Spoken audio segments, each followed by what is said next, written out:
Imagine a world where gaming mechanics have seamlessly fused with reality. Professions have evolved, allowing people to switch roles and unlock stronger abilities. Ruins, dungeons, and mysterious realms await exploration. But there's a catch. This world is teeming with deadly monsters that won't hesitate to take you down before you can even think about running. But don't lose hope. Slaying these creatures grants experience, valuable materials, and powerful gear to grow stronger. Yet, even the most fearsome monsters pale in comparison to the legendary dragons. Rare, enigmatic beings wielding godlike power. Now, let's focus on the third school of the Dragon Kingdom. Inside a classroom, a teacher passionately slaps the board, announcing the upcoming profession Awakening Orientation for Junior Year Section 25. He reminds the students that this event isn't just about their university entrance exams. It will determine their future success. Some students zone out, while others listen intently.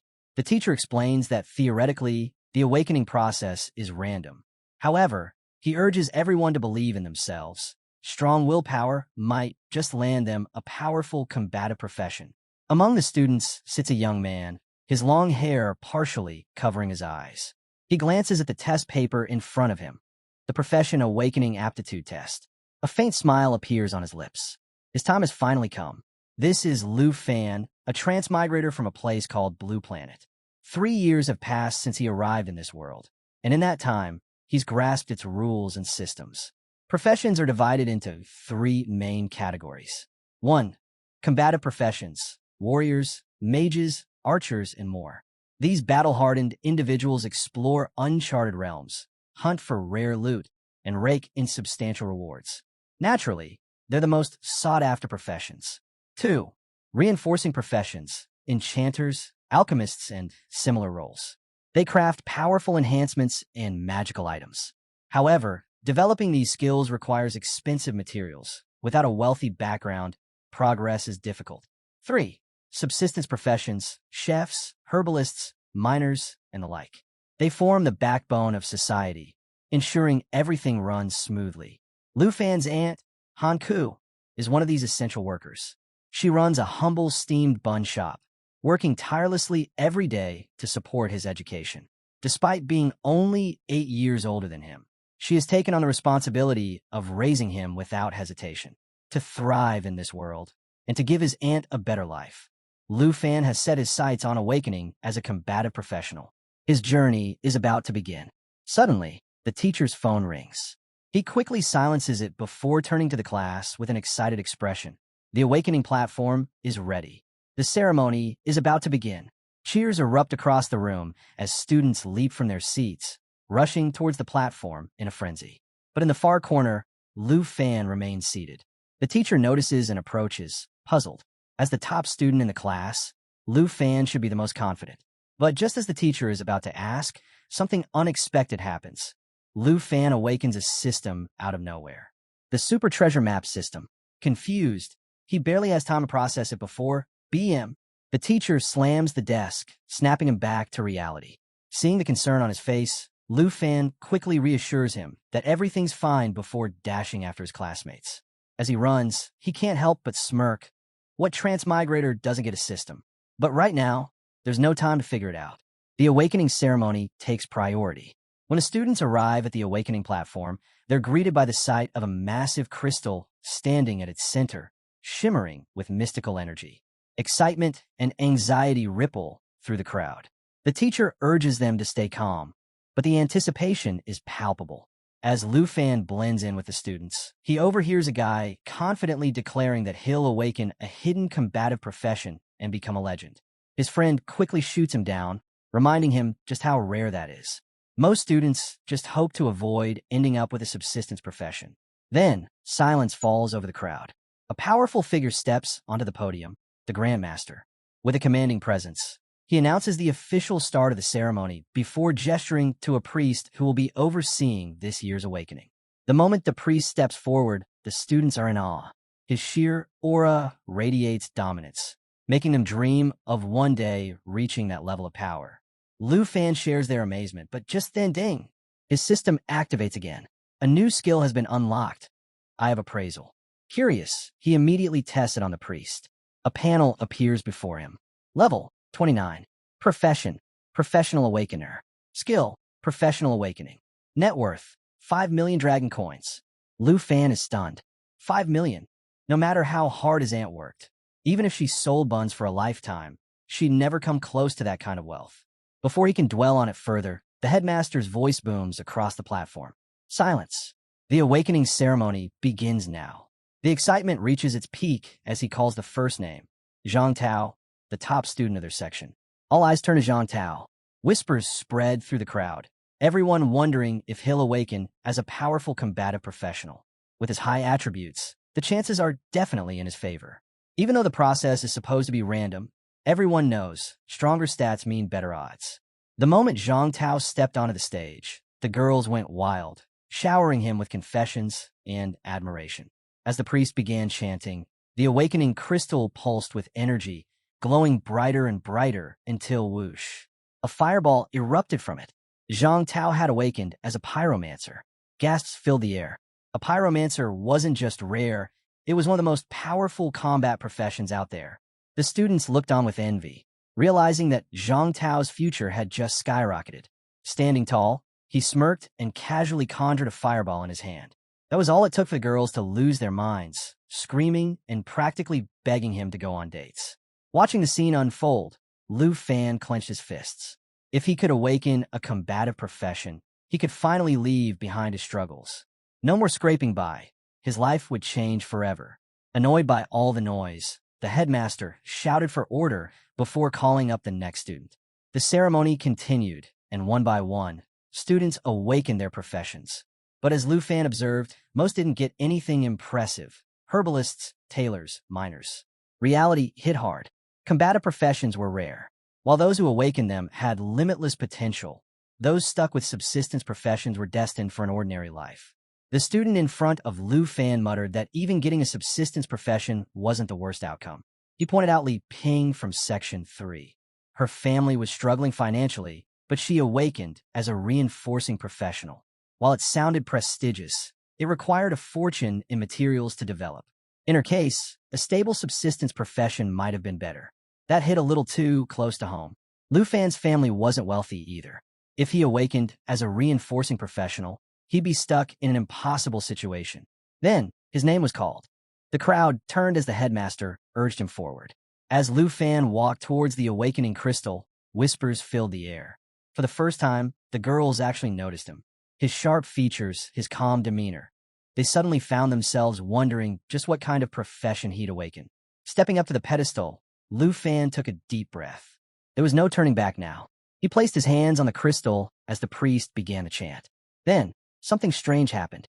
A vision flashed before Lufan's eyes, a massive red dragon with piercing yellow eyes staring straight at him. At the same time, the ground began to tremble. Panic spread through the crowd. What was going on? Golden light burst from the awakening crystal, completely engulfing Lufan. The energy surged wildly, sending shockwaves across the platform. Then, a dragon materialized out of the light. Gasps and shouts of disbelief filled the air. The teachers and students were frozen in shock. This only happened when someone awakened a hidden profession. A female teacher turned to Teacher Li, her voice filled with awe. Congratulations. Your section has produced the first hidden professional in the entire school. Teacher Li could barely contain his excitement. If Lufan had awakened as a dragon blood warrior or dragon language mage, he'd be on the path to becoming a legendary powerhouse. The Dragon Kingdom hadn't seen a dragon blood warrior in a decade. This could be a historic moment. The dragon hovering above Lufan let out an earth-shaking roar. The force of it sent shockwaves through the area, forcing students to cover their ears. Then, just as suddenly as it appeared, the dragon took off, vanishing into the sky. The headmaster rushed forward, barely able to contain his excitement. Quick, what did you awaken as? A dragon blood warrior? A dragon language mage? But instead of celebrating, Lufan let out a sigh. Dragon Tamer. Silence. The entire area went still. Students and teachers alike froze, unable to process what they had just heard. Then, chaos erupted. The most worthless profession in history. The headmaster's booming voice echoed across the awakening platform. He wasn't the only one. Some students outright laughed, while others shook their heads in disbelief. A dragon tamer? The weakest hidden profession? What a joke. Later that day, the awakening ceremony was over, and Lufan wandered through the old town of Jianghai City. His system interface hovered beside him, displaying his status. Level 10. Profession, Dragon Tamer. Skill, tame dragons and dragon-like creatures. Net worth, 239 dragon coins. He sighed, not exactly rich. The reactions from earlier still replayed in his mind.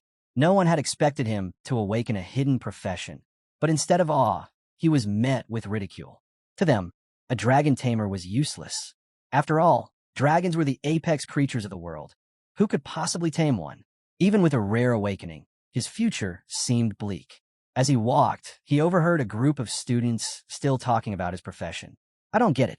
If Dragon Tamer is one of the 3 major hidden professions, why is it considered so weak? Another student scoffed. It's simple.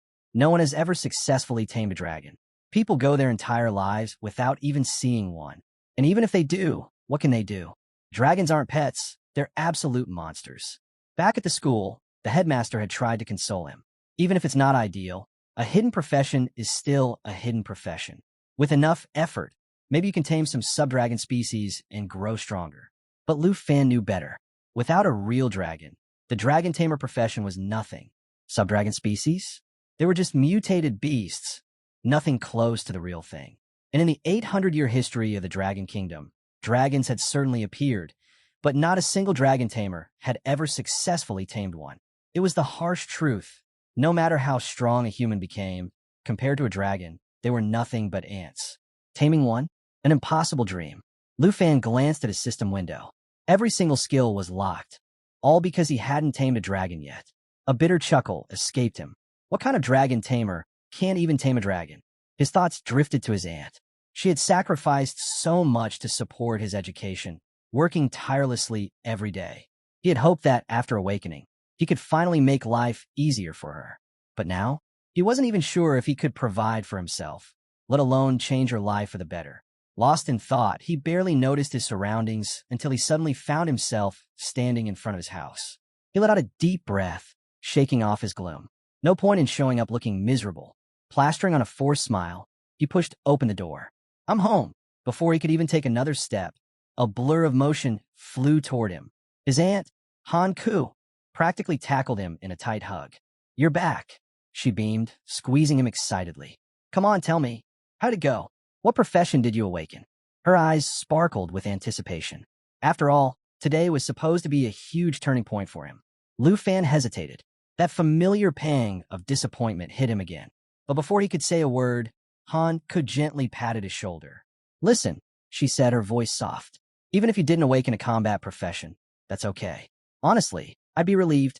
The thought of you running around fighting dangerous monsters every day scares me. But Lufan cut her off, raising his voice slightly. No, Aunt Ku, I did awaken a combat profession. She blinked in surprise. I'm a dragon tamer. The moment the words left his mouth, he braced himself for disappointment, maybe even pity. But instead, Han Ku's entire face lit up with joy. That's amazing, she cheered. A hidden profession. It doesn't matter if you haven't tamed a dragon yet. It just means you're already strong. Before he could even react, she hugged him again, squeezing him tightly.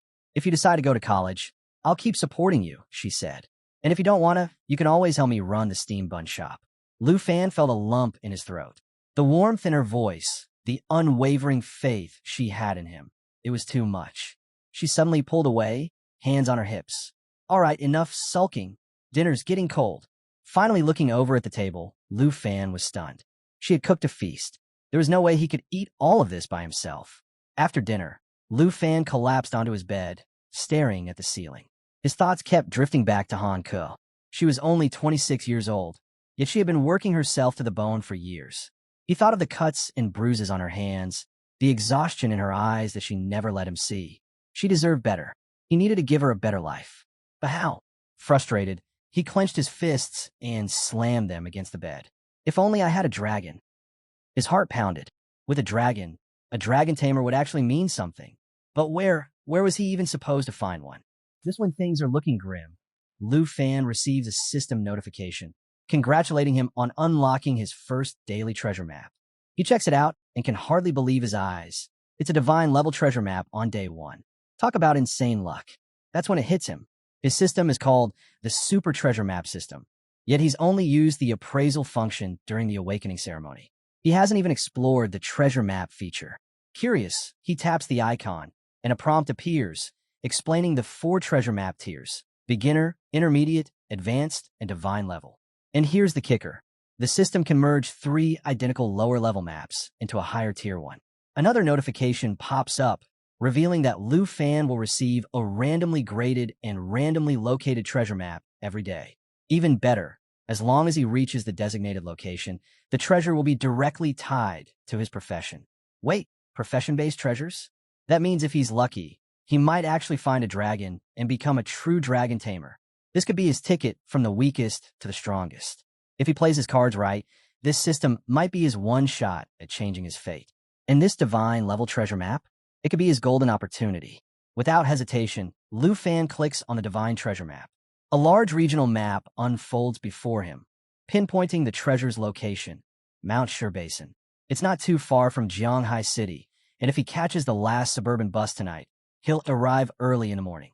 The next morning, Lufan's aunt wakes up, stretching as she shuffles into the kitchen. She flicks on the light and notices a note on the dining table. Curious, she peeks into Lufan's room. Empty. Meanwhile, a bus winds through the mountains. She picks up the letter, reading his words. He's heading to Mount Sherbas for something that might be his only chance to change his destiny as a dragon tamer. He reassures her not to worry and promises to return soon. Back at Mount Sherbas, Lufan steps off the bus, completely unaware that a few shady figures have been trailing him. He isn't focused on them. His mind is set on one goal. He's going to turn his life around. Not just for himself, but for his aunt. Surveying the outskirts, he sees nothing but barren terrain. Before he could take another step, someone bumps into his backpack. He spins around. A muscular man and a petite girl stand there, eyeing him closely. Lufan immediately tenses, gripping his weapon, ready for anything. Before he can react further, a weathered hand clamps onto his shoulder. He turns to see an old man with an eye patch staring at him. "Kid," the old man says with a smirk. "How about joining us?" Lufan quickly shrugs off the man's hand, making it clear he's not looking for companions. He's already wary. These people reek of dungeon robbers. The girl smirks, pulling out a knife. "You might want to rethink that," she suggests. The eye patch man chuckles, warning, the wilderness at night is no place to be alone. Lufan studies them carefully. Seasoned looters. They've probably been robbing and scavenging materials for a while now. To them, taking down someone as weak as him would be effortless. Not wanting trouble, he plays it smart. "I'm a summoner," he lies. "I don't need companions. I can summon elemental creatures if things get rough." That catches them off guard. The eye patch man nods, deciding it's best to leave him be. "A summoner? Huh? Then I guess you'll be fine on your own." The girl gives him a sly grin. "Hope we meet again, handsome." She winks and blows him a kiss before sauntering off. Lufan feels a bit flustered, but mostly relieved. Dungeon robbers? No thanks. The wilderness may be dangerous, but at least nature doesn't stab you in the back. That encounter only reinforces one thing. Without strength, survival is a gamble. He checks his system map and picks up the pace. Deeper into the wilderness, he spots a herd of power horn horses, level 8 creatures known for their raw strength. They graze peacefully, uninterested in their surroundings. Lufan knows better than to provoke them, so he carefully takes a detour. But even with the safer route, he still feels uneasy. His instincts were right. A short while later, he encounters a group of giant horn antelopes. He moves cautiously, keeping his distance, until his foot lands on something soft. A frog. It croaks loudly in pain. Oh. The antelopes snap their heads in his direction, clearly irritated. A moment later, they're charging straight at him. Heart pounding, Lufan bolts. He spots a flat patch of land to the side and dives for it. The impact sends him rolling across the dirt, but he dodges the stampede. Lying there, gasping for breath, he realizes something terrifying. He couldn't even handle a single antelope. If he stays weak, he might end up like that poor frog. Just then, a notification flashes before his eyes. You have arrived at the designated treasure location. He pushes himself up and looks ahead. Nestled between 2 massive rocks, a faint red glow flickers from behind them, just like on the map. Lufan steps forward, entering the cave-like opening. And then, he sees it. A massive pitch-black egg. Its shell is already beginning to crack. Could it be? A dragon egg. This could change everything.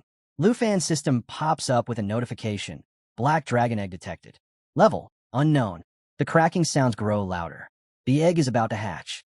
But then, rustling in the tall grass behind him, Lufan's instincts scream at him. He grips his cleaver tightly.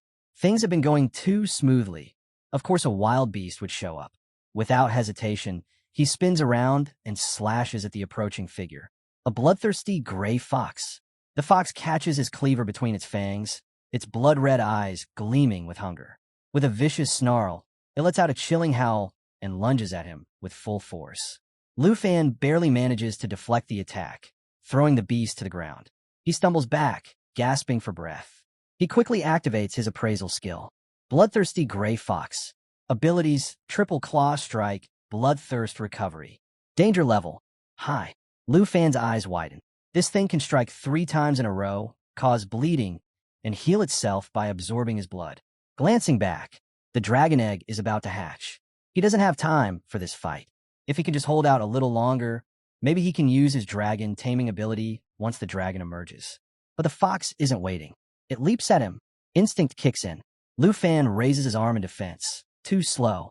Sharp claws rip through his sleeve, cutting into his skin. He can't let it activate Bloodthirst Recovery. The fox goes in for Triple Claw Strike. 1 down. 2 more to go. Lufan blocks the second strike with his cleaver. The third? He barely dodges, rolling to the side at the last second. Now's his chance. Gritting his teeth, he swings his cleaver with everything he has. The blade smashes into the fox's skull. Blood sprays across the cave floor. The creature twitches, then collapses. Panting heavily, Lufan yanks his cleaver free. He won. You have defeated a bloodthirsty gray fox. Gained 120 EXP. Yes, he did it. Relief washes over him. He's exhausted but victorious. He leans against a rock, catching his breath. Then laughter. His stomach drops. 3 shadows loom over him. He turns his head. It's them. The sketchy robbers from before. They clap, grinning. Not bad, kid. The eye patch man chuckles. Didn't think you had it in you.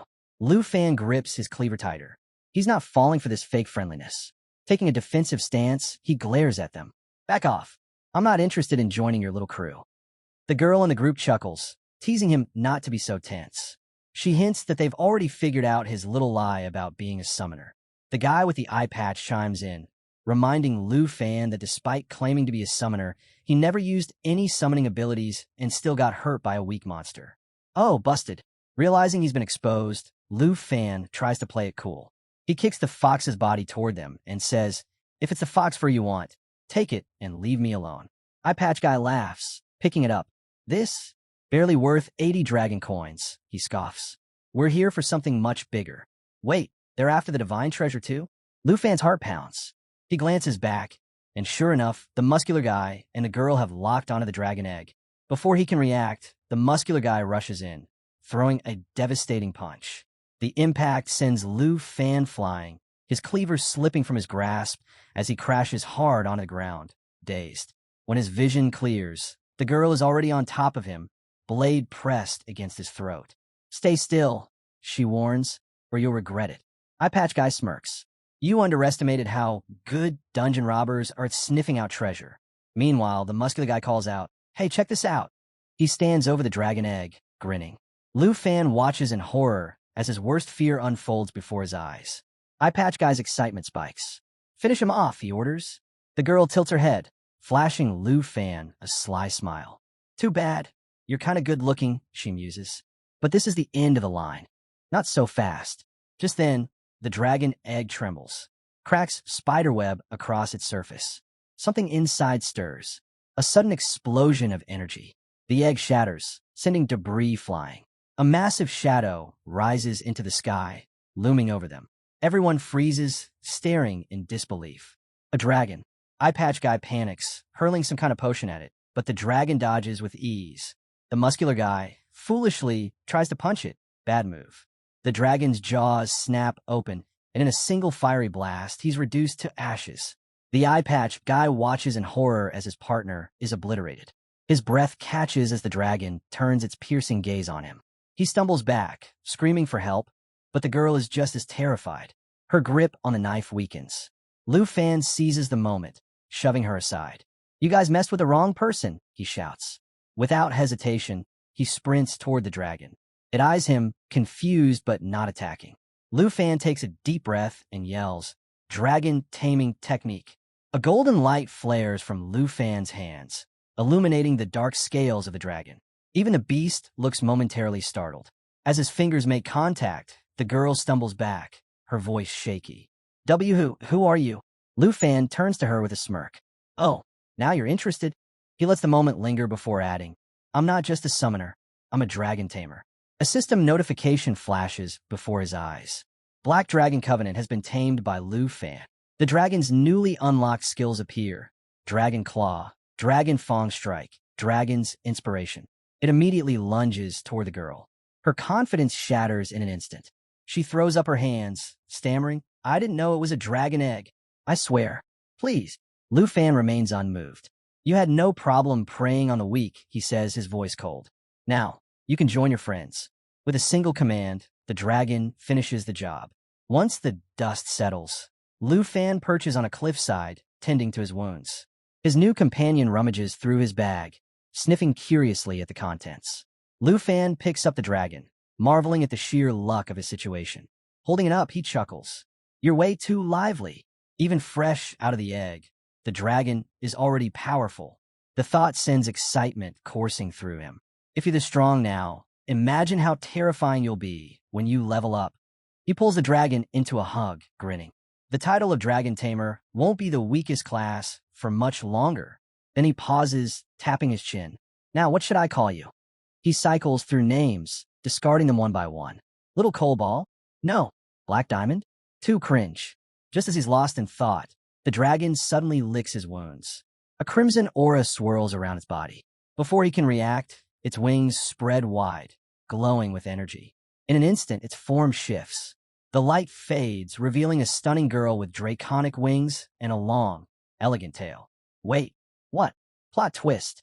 Lufan stares, completely dumbfounded, as his newly hatched dragon transforms into a human. Yep, his dragon can shapeshift. The girl doesn't seem to understand human speech yet.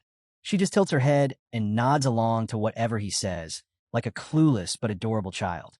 She flutters around excitedly while Lufan pulls up his status screen. The new skills he just unlocked? Absolutely insane. Dragon Taming. Allows him to tame dragon-type creatures. Obviously a game changer. Dragon Claw transforms his arm into a dragon's claw, with strength based on his bonded dragon. Dragon Fang Strike.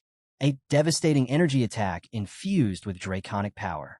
Dragon Inspiration temporarily boosts both his and his dragon's stats by 30%. Lufan can hardly believe it. His class just went from the weakest to potentially the strongest. And with a dragon girl by his side, things are about to get very interesting. Lufan soon discovers that the black dragon he just tamed isn't just any dragon. It's a legendary creature. As the realization sinks in, another shock follows. With the successful taming, all of his skills have been fully unlocked. His eyes widen as he scrolls through his status. His power has skyrocketed. Compared to others at his level, he could completely dominate them without breaking a sweat. Curious, he taps on the black dragon's profile, and a screen appears, displaying her stats. And let's just say, they're ridiculous. Strength, 342. Agility, 267. Spirit, 359. Endurance, 373. Absolutely overpowered. And her abilities? Even crazier. Mighty Jaw Assault. A brutal charge attack that rips into enemies, inflicting continuous bleeding damage. Lava Flame. A devastating flame breath that not only burns enemies over time, but also heals her simultaneously. Black Dragon Heritage. A game-breaking passive skill. It reduces all incoming damage by 50%, grants complete immunity to all debuffs, and increases her self-recovery by a whopping 500%. Bloodline Connection. An exclusive skill that gives Lufan a 10% boost to all attributes just by being bonded to her. Lufan is floored. This dragon hatchling is already insanely strong, and she's just at level 1. Even a human warrior 20 levels above him wouldn't stand a chance. Then he notices something even more shocking. Bloodline Connection directly doubles all of his own attributes. No wonder he suddenly feels invincible. It's not just the dragon that's powerful. His entire strength has skyrocketed because of their bond. His mind races. This is exactly what one of the 3 strongest hidden professions should feel like. No matter how impressive other secret classes might be, they can't compare to the sheer might of the dragon race. For years, people mocked dragon tamers as the weakest class, but they couldn't have been more wrong. As he's still processing everything, a soft crunch catches his attention.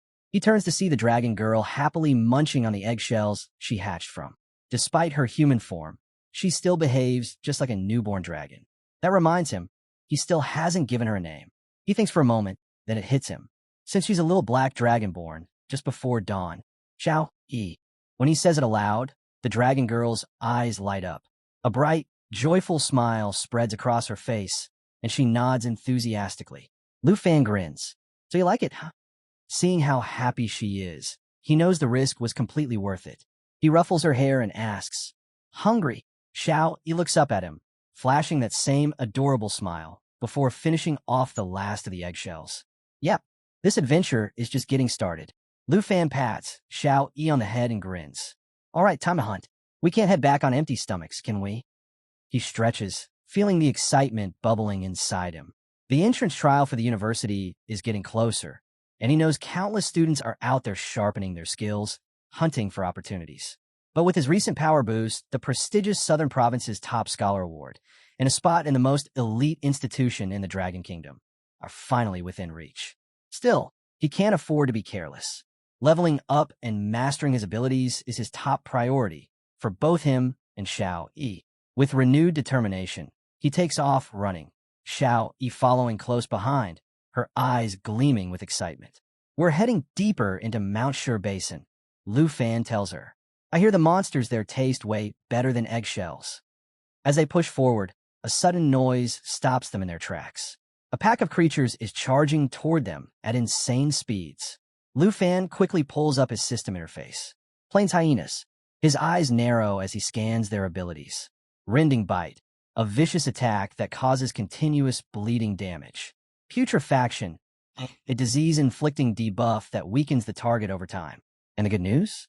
Each hyena drops canine teeth worth 95 dragon coins. Lufan clenches his fists. These beasts are way more dangerous than the bloodthirsty gray fox he fought earlier. And that fight? It left him bruised and battered. A direct confrontation could be risky. But before he can decide what to do, Xiao Yi launches herself into the air. A wild, almost mischievous grin spreads across her face. She's thrilled at the thought of a fight. Lufan chuckles, shaking his head. So, you want to take the lead this time? His hesitation fades, replaced by excitement. This is Mount Shur Basin. But for the strongest dragon tamer and his dragon, there's nothing to fear. Both of them are grinning now as they charge toward the hyenas. Xiao Yi soars higher, her wings beating with raw power. The hyenas snarl and lunge, only for her to take a deep breath. A fiery glow spreads through her stomach. Boom! She unleashes lava flame. The scorching fire engulfs the hyenas, their howls of rage turning into shrieks of pain. Flames rage across the battlefield as Xiao Yi continues her relentless assault. Lufan watches as the system notifications flood in. Experience points keep rolling in. Lufan reaches level 11. Xiao Yi reaches level 3. Grinning, Lufan turns to his partner. All right, no need to waste time on these small fries. Let's move on. Xiao Yi nods, licking her lips. They set their sights on a shadowy den nestled within a mountain. Lufan's smile widens. A big guy's been waiting for us. As they step closer, the air turns heavy. Then, 3 sets of glowing eyes pierce through the darkness. A hulking beast steps forward, its massive form looming over them. 3 heads, each one radiating pure, killing intent. It's none other than the 3-headed blood lion, a level 25 elite beast. Lufan quickly scans its abilities. Roar temporarily boosts its attack and defense. Trample, a devastating area attack that crushes everything in range. Triple Flame, a deadly fire attack that deals 3 bursts of burning damage. Taking this beast down will reward them with 23,790 experience points and rare loot like Bloodlion's Tooth and Bloodlion Skin. Under normal circumstances, a level 25 elite boss would require an entire team of skilled monster hunters. But Lufan? He's a dragon tamer now. That changes everything. Xiao Yi, let's do this, he commands. The three-headed blood lion lets out a thunderous roar, boosting its stats before charging up triple flame. Lufan's eyes narrow. This skill takes time to charge. Xiao Yi, we're cutting that attack short. Flames swirl around Xiao Yi's body as she readies herself. Lufan grips his cleaver tighter. In perfect sync, they leap into action. Xiao Yi shifts back into her true dragon form, her claws igniting with power. Mighty Jaw Assault. She surges forward at blinding speed, biting down on one of the lion's heads while pinning the other two under her razor-sharp claws. System notification.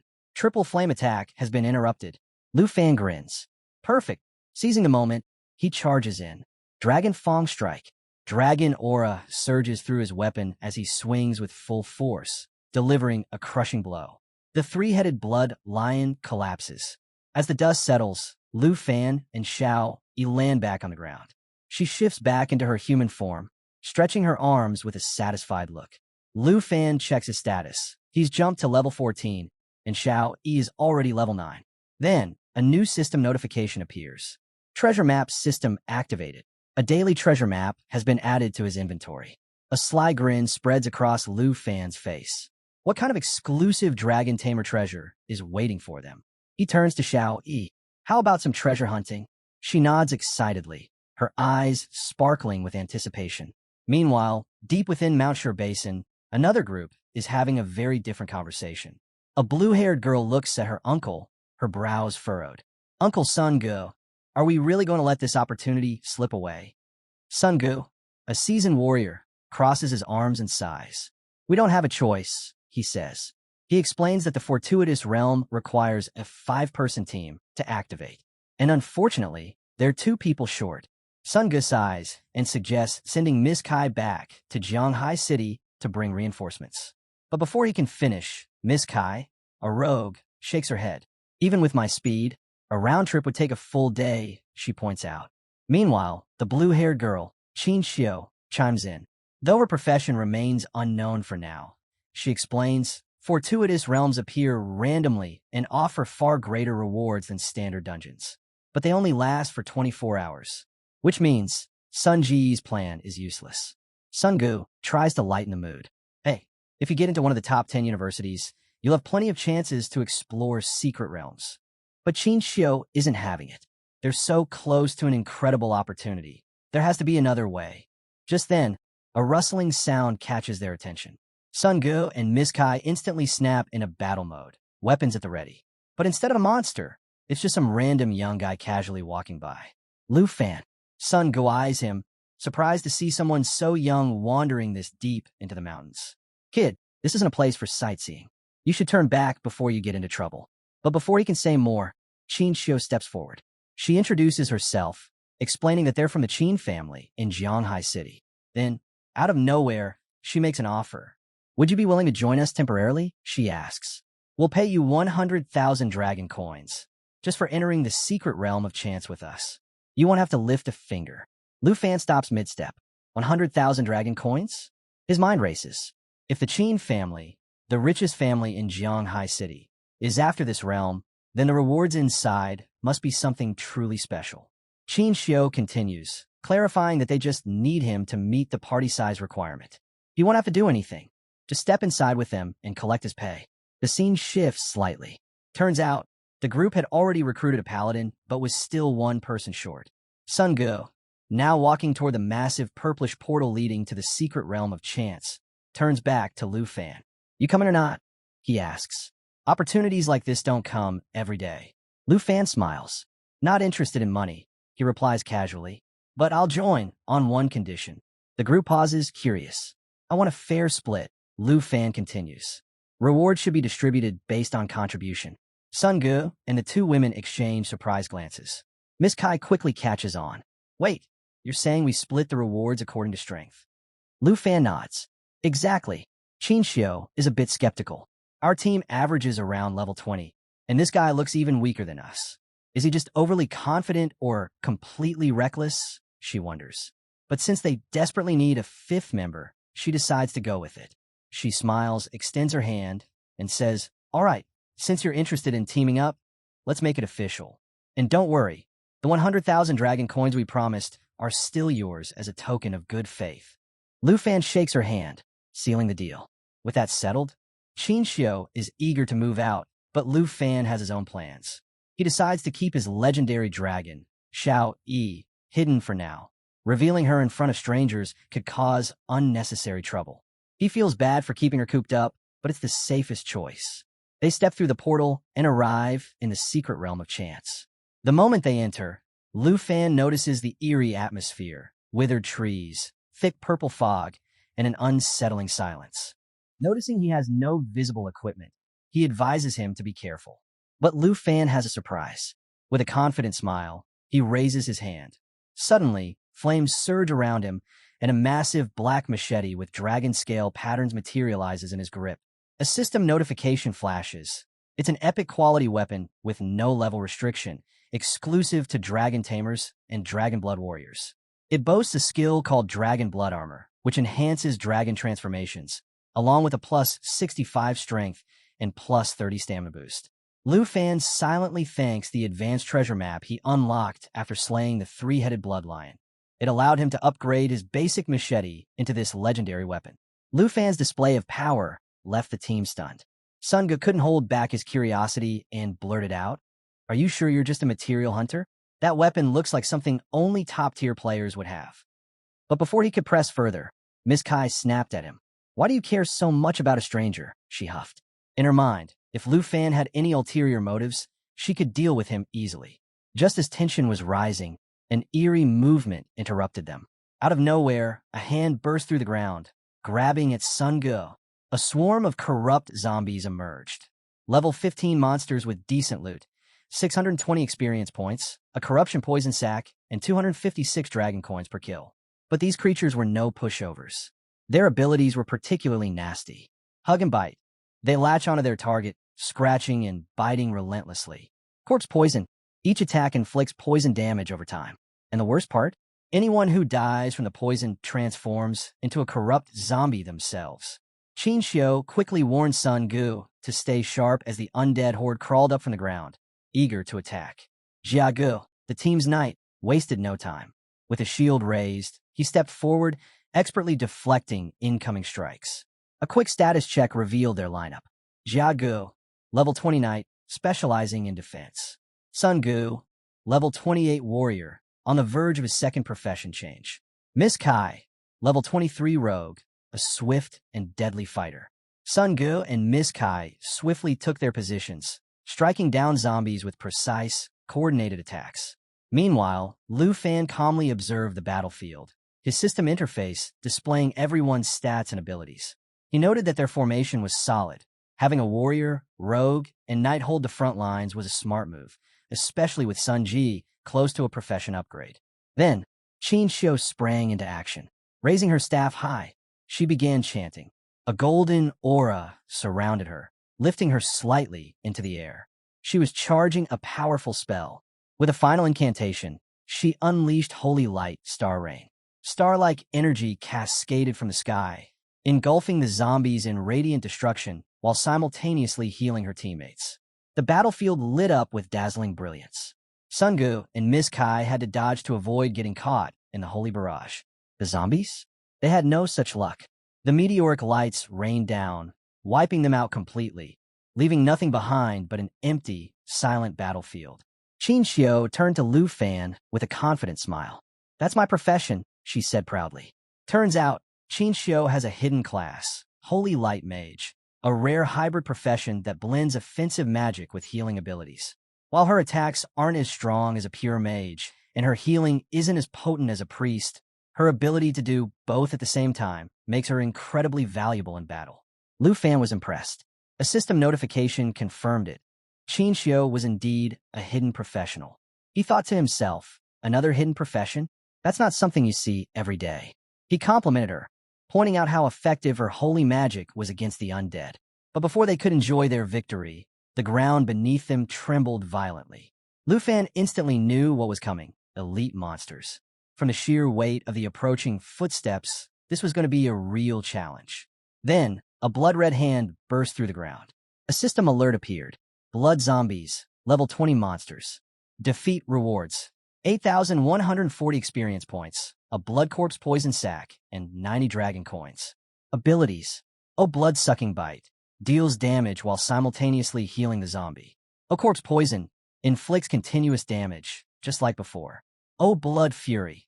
Temporarily increases strength and agility by 40%, making them even deadlier. The blood zombies emerged in full force, their twisted bodies radiating malice. Their goal was clear: total annihilation. Sun Ge didn't waste time. Miss Kai, keep Qin Xiao and Lufan safe. Jia Ge, you're with me. We can't let these rotting freaks break our formation. Jia Ge nodded, gripping his weapon tightly. Both charged forward, unleashing powerful attacks. Sun Ge activated Full Moon Slash, his blade slicing clean through a zombie's arm. Meanwhile, Jia Ge drove his sword deep into a zombie's chest, aiming for what should have been a critical strike. But then, something was off. The zombies didn't flinch. Instead, they let out eerie, raspy chuckles. Their wounds barely seemed to matter. Jia Ge tried to yank his sword free, but the zombie's body absorbed it like it was sinking into quicksand. Both warriors froze in shock as the creature's grins widened. Then, with a horrifying gurgle, the zombies began to grow, their bodies swelling as they activated corpse poison. A sickly aura spread through the air. The poison seeped into their skin, rapidly draining their health, while the zombies healed from their suffering. Jia Ji's eyes widened. What the hell? This isn't normal. Qin Xiao's expression turned grim. Corpse poison can only be dispelled by a priest's clarity. I can't remove it. The situation had taken a deadly turn. The zombies weren't just tanking their attacks. They were getting stronger. Jia Ji's arm was now trapped inside the zombie's expanding mass. The poison damage intensified, his health bar plummeting. Panic surged through him. Help me. I can't break free, he shouted, his voice filled with desperation. Jia Ge, drop your weapon. Now, Sun Ge barked. Jia Ge hesitated for only a second before releasing his grip. Sun Ge wasted no time. He grabbed him and yanked him away from the zombie's grasp. Miss Kai, cover us, he called. But Miss Kai had her hands full, dodging and slashing at zombies trying to close in on her. Just when things were looking grim, a calm voice cut through the chaos. Relax, Sun Ge. Don't trouble Miss Kai with this. Everyone turned. Lufan stepped forward, eyes glowing with a deep crimson hue. His epic machete rested effortlessly in his grip, radiating sheer confidence. He looked like he belonged on a battlefield, not just standing in the background. Sun Ge panicked. Lufan, get back. These things are dangerous. But Lufan didn't budge. His gaze was locked onto the enemy. Without a second thought, he surged forward, his legendary ink dragon machete bursting with golden flames. With one swift motion, he slashed straight through a zombie's throat. Silence. Everyone was stunned. Sun Ji's jaw nearly hit the ground. This so-called newbie had just one shot of blood zombie, like it was nothing. Still in shock, Sun Ge barely reacted when Lufan casually handed him back his weapon. Don't lose your momentum. Keep going, he said with an easy smile. Sun Ge snapped out of it. Wait, what level are you? This guy was way too strong to be some regular material hunter. But they had no time to argue. Jia Ge was still badly injured, his health bar dropping fast. Qin Xiao rushed over, pouring healing energy into him. Stay with me, Jia Ge, she urged. Meanwhile, Lufan, his dragon aura faintly glowing, finally answered Sun Ji's question. I'm just a normal level 14 student, he said casually. Sun Ge wasn't buying it. Yeah, right. A level 14 dealing more damage than a level 28? That was insane. Qin Xiao overheard and froze for a moment.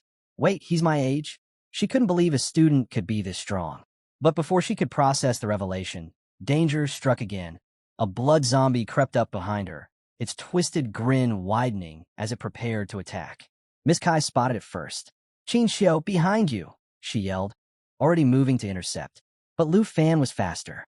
In a blink, he dashed past Miss Kai, slamming the zombie into a wall before obliterating it with a single slash of his machete. Lufan yanked his machete free from the fallen zombie and turned to the group. These things are only going to get tougher. Let me take the front line. Are you all good with that? Sun Ge hesitated, letting a supposed level 14 student handle the front line. That was risky, but Qin Xiao had a different reaction. She had heard whispers in Jianghai City about a hidden class dragon tamer, an unknown figure with overwhelming power. Could Lufan be him? She smiled and nodded. All right, we'll count on you. With Lufan and Sun Gu leading the charge, she focused on healing Jiagu while Miss Kai held the rear. As they continued, Lufan finally introduced himself. The moment his name left his lips, realization dawned on the group. He was the rumored Dragon Tamer. But one question still nagged at Qin Xiao. How could a Dragon Tamer, supposedly one of the weakest classes, be this powerful? The battle raged on as they pushed toward the center of the village, cutting down wave after wave of blood zombies. Lufan, deep in thought, analyzed their situation. Qin Xiao's magic couldn't dispel corpse poison, and the teleportation gate wouldn't activate until they defeated the secret realm guardian. Time was running out. If they delayed any longer, Jia Ge would die and turn into one of them. Miss Kai voiced what they were all thinking. Why haven't we seen the guardian yet? Just then, Jia Ge, barely clinging to consciousness, spotted movement behind Sun Ge. With his last bit of strength, he forced out a warning. Behind you. Sun Ge barely turned in time. And then, Jia Ge collapsed. Qin Xiao rushed to his side, desperately channeling healing energy. Stay with me, Jia Ge. Before anyone could react further, a blinding red beam shot up from a pile of debris. The air turned heavy. A monstrous figure emerged, a grotesque iron-skinned zombie with multiple heads and a single, pulsating red eye. And it was charging at them at terrifying speed. Miss Kai gasped. That's the secret realm guardian. A system notification popped up. Iron Skin Zombie, level 20 boss. Defeat rewards. 13,720 experience points, 40 dragon coins. Abilities. O Corpse Poison. Inflicts continuous damage. O Assimilation Absorption. Absorbs poison targets to restore its HP. O Steel Skin. Increases defense and endurance by 40%. Lufan immediately pieced it together. Jia Ji's worsening corpse poison had lured the guardian straight to them. His expression hardened. We have to take it down before it absorbs Jia Ge. Sun Ge didn't waste a second. He lunged forward, unleashing Moonlight Slash. But when his sword struck the monster, the blade barely left a scratch. Lufan was already moving. His dragon aura ignited, surging around him as he plunged his ink dragon machete into the zombie's glowing red eye. Nothing. The monster barely flinched. Its steel skin was making it nearly invincible. Lufan knew he needed more power, fast. His eyes flicked to his status window, locking onto dragon blood armor, a skill that would partially transform him into a dragon. Meanwhile, the iron-skinned zombie was closing in on Jia Ge, preparing to use assimilation absorption. If it succeeded, Jia Ge was as good as gone. At that moment, Lufan made his move. Qin Xiao, coordinate your holy spells with me, he shouted. He activated dragon blood armor, his body surging with power as his right hand morphed into a massive dragon claw. Sun Ge, Miss Kai, protect Jia Ge at all costs. Qin Xiao nodded, lifting her staff as divine energy gathered around her. With Lufan fully transformed and Qin Xiao ready to unleash Holy Starlight Rain, they charged together at the iron-skinned zombie. The monstrous guardian lunged forward at terrifying speed, screeching about its hunger for fresh blood and flesh. But Lufan didn't flinch. With a powerful leap, he soared through the air, ready to strike down this seemingly unstoppable creature. Then, something unexpected happened. The iron-skinned zombie's flesh began peeling away, bit by bit, its massive body disintegrating before their eyes. What the hell? Sun Ge muttered. Miss Kai's eyes widened in realization. It's shedding its skin to move even faster. Sun Ji's mind raced. Wait, that means this thing doesn't actually need its iron skin to survive. It's just a shell. Lufan immediately caught on. If that iron body isn't the real iron skin zombie, then the true body is hiding inside.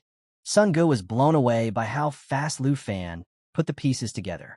In all his years serving the Qin family, he had never seen anyone think and react this quickly. This guy, he muttered, watching in awe. His talent is unreal. Then, the real head of the zombie was revealed. Lufan, Qin Xiao called out. That was all he needed. He launched forward, faster than lightning, his dragon claw blazing with power. With a mighty leap, he punched straight through the zombie's crimson red eye, his dragon energy erupting in fiery destruction. The iron-skinned zombie let out a final, blood-curdling scream as flames consumed its true form, burning it to ashes. And just like that, it was over. Lufan landed gracefully, his transformation fading as he retrieved his legendary black machete. the battlefield fell silent. Everyone was in shock. They had just witnessed a freshman, a supposed level 14 dragon tamer, single-handedly defeat the guardian of the secret realm of chance. Even Qin was shaken. She had never seen a skill powerful enough to take down a level 20 boss so effortlessly. Who exactly is Lufan? She wondered. As the smoke settled, something caught their eye. A silver treasure chest, the loot from the iron-skinned zombie. Qin sighed, turning to Lufan. We'll honor our agreement and divide the rewards fairly, she assured him. Then, with a small bow of her head, she added, and I apologize. We underestimated you. We didn't realize just how strong you were. Sun Ge grinned. Honestly, Lufan, I feel like you didn't even need us. You could have cleared this secret realm solo. Lufan chuckled, shaking his head. I appreciate it, but we fought together. Qin, you should distribute the rewards. With that, Qin opened the silver chest. What they found inside, not what they expected. The chest contained strength potions, normal quality, increases strength by 2 points when consumed. Antidote potions, rare quality, completely removes corpse poison. Morning bracelet, excellent quality, requires level 10 to equip, adds plus 16 strength and plus 17 endurance. Miss Kai frowned. That's it? This is way too underwhelming for a secret realm boss. Even Sun Ge was puzzled. Something's off. We just took down the guardian of the secret realm, and this is all we get. Lufan narrowed his eyes. Yeah, something doesn't add up. Despite the strange feeling, Qin handed an antidote potion to Sun Ge. Give this to Jia Ge. He needs to get rid of the poison. After dividing the loot, she turned to Lufan, smiling. You should take the morning bracelet. You earned it. And take some potions too. Lufan accepted the rewards with a nod, impressed by the fairness and discipline of the Qin family. Sun Ge quickly helped Jia Ge drink the antidote potion, hoping it would cure him before it was too late. But something still felt wrong. Qin scanned the area, frowning.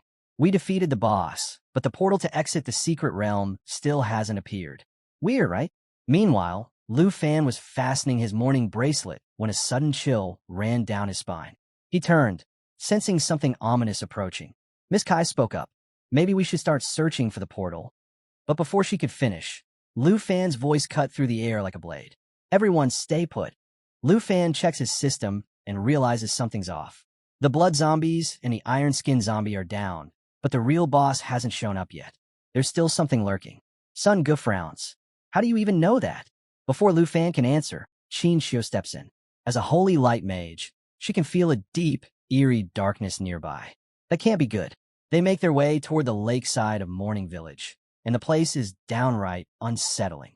The air is thick with decay, the water reeks, and the whole area feels cursed. If Qin says something's here, they better check it out. Maybe they missed a spot earlier. As they approach the murky water, something stirs beneath the surface. Then they see it, a massive creature covered in writhing tentacles, each lined with glaring crimson eyes. It's furious, probably because they've been taking out its minions. Lufan's instincts scream danger. Before anyone can react, the ground erupts with tentacles, forcing the team to dodge in a panic. Even the system can't identify what this thing is, let alone its level. Sun Ge exhales sharply. Yeah, this is definitely the real final boss. They try to evade the monstrous limbs. Sun Ge swings his crimson sword, aiming to cut through, but the creature retaliates with crushing force, sending him flying. Their strongest fighter is already down. Bad news. Then, the tentacles lunge at Qin. She barely has time to react before they close in, too fast to escape. At the last second, Lufan rushes in, grabbing her just in time. She flushes from the unexpected save, but there's no time to dwell on it. Another strike sends them both crashing to the ground. The rest of the team rushes over. Miss Kai checks on Qin while Lufan shakes off the impact like it's nothing. Suddenly, a sinister purple aura rises from the water. Miss Kai goes rigid, fear gripping her. They all turn to see the full horror emerging from the lake. A towering monstrosity of tangled tentacles looms over them. But at its center is something even more disturbing, a woman with long, flowing hair and chained hands. Her eyes burn with pure hatred as she glares at them. The real fight is just beginning. Meet the Grieving Spectre, a level 25 boss and the true ruler of the secret realm. Her stats are insane. Strength at 27, agility at 183, spirit at 50, and stamina at a whopping 266. Yeah, this is bad news. To make things worse, she's surrounded by a corpse aura that constantly drains the attributes of everything in the realm by 20%. A non-stop debuff? That's brutal. And her abilities? Absolutely terrifying. Chain Whip delivers devastating damage on impact. Resentment Explosion releases built-up hatred, knocking back enemies and infecting them with corpse poison. Now, standing tall above the team, the grieving specter looms over them, her bound hands weighed down by heavy chains while her massive tentacles hold her up. Her piercing gaze locks on Sun Gu and the others. Miss Kai is frozen in shock. This is the real boss of the secret realm. Meanwhile, Jiaga finally regains consciousness and immediately wants to jump back into battle. But Sun Gu stops him. I'll handle this. You need to rest until you're fully recovered. Jiaga protests, but Sun Gu shuts him down. Don't push yourself. You just got your energy back. But in that moment, Sun Gu doesn't realize a tentacle is about to crash down on him. At the last second, he looks up and barely manages to block it with his sword. Close call. Lufan instantly reacts. He grips his legendary black machete and charges straight at the boss. He knows Sun Gu and Jiagu are running on fumes. It's up to him to end this fight. Then, Lufan spots it. The true source of the Grieving Spectre's power. Her original body is still intact, controlling the tentacles. If she's still a zombie, there's only one way to take her down. Without hesitation, he leaps toward her, but the boss isn't going down easy. Her face contorts into something unnatural, her mouth twists in an eerie way, and she lets out a blood-curdling scream. Suddenly, Corpse Chi envelopment activates, blanketing the battlefield in a sinister aura. All creatures in the realm suffer a 20% stat reduction. Not good. Lufan feels the debuff, but he refuses to slow down. He dodges incoming tentacle strikes, sprints up one of the heavy chains shackling the boss, and races toward her true form. Even the Grieving Spectre seems stunned by his bold move. Qin Xiao yells, Lufan, watch out for the iron shackles. Before he can react, the boss swings her chains from the depths of the sunken lake, launching her chain lash attack. The massive chains tear through the battlefield, dealing devastating damage. Lufan loses his footing on the chain, his balance slipping, but he tightens his grip on his machete.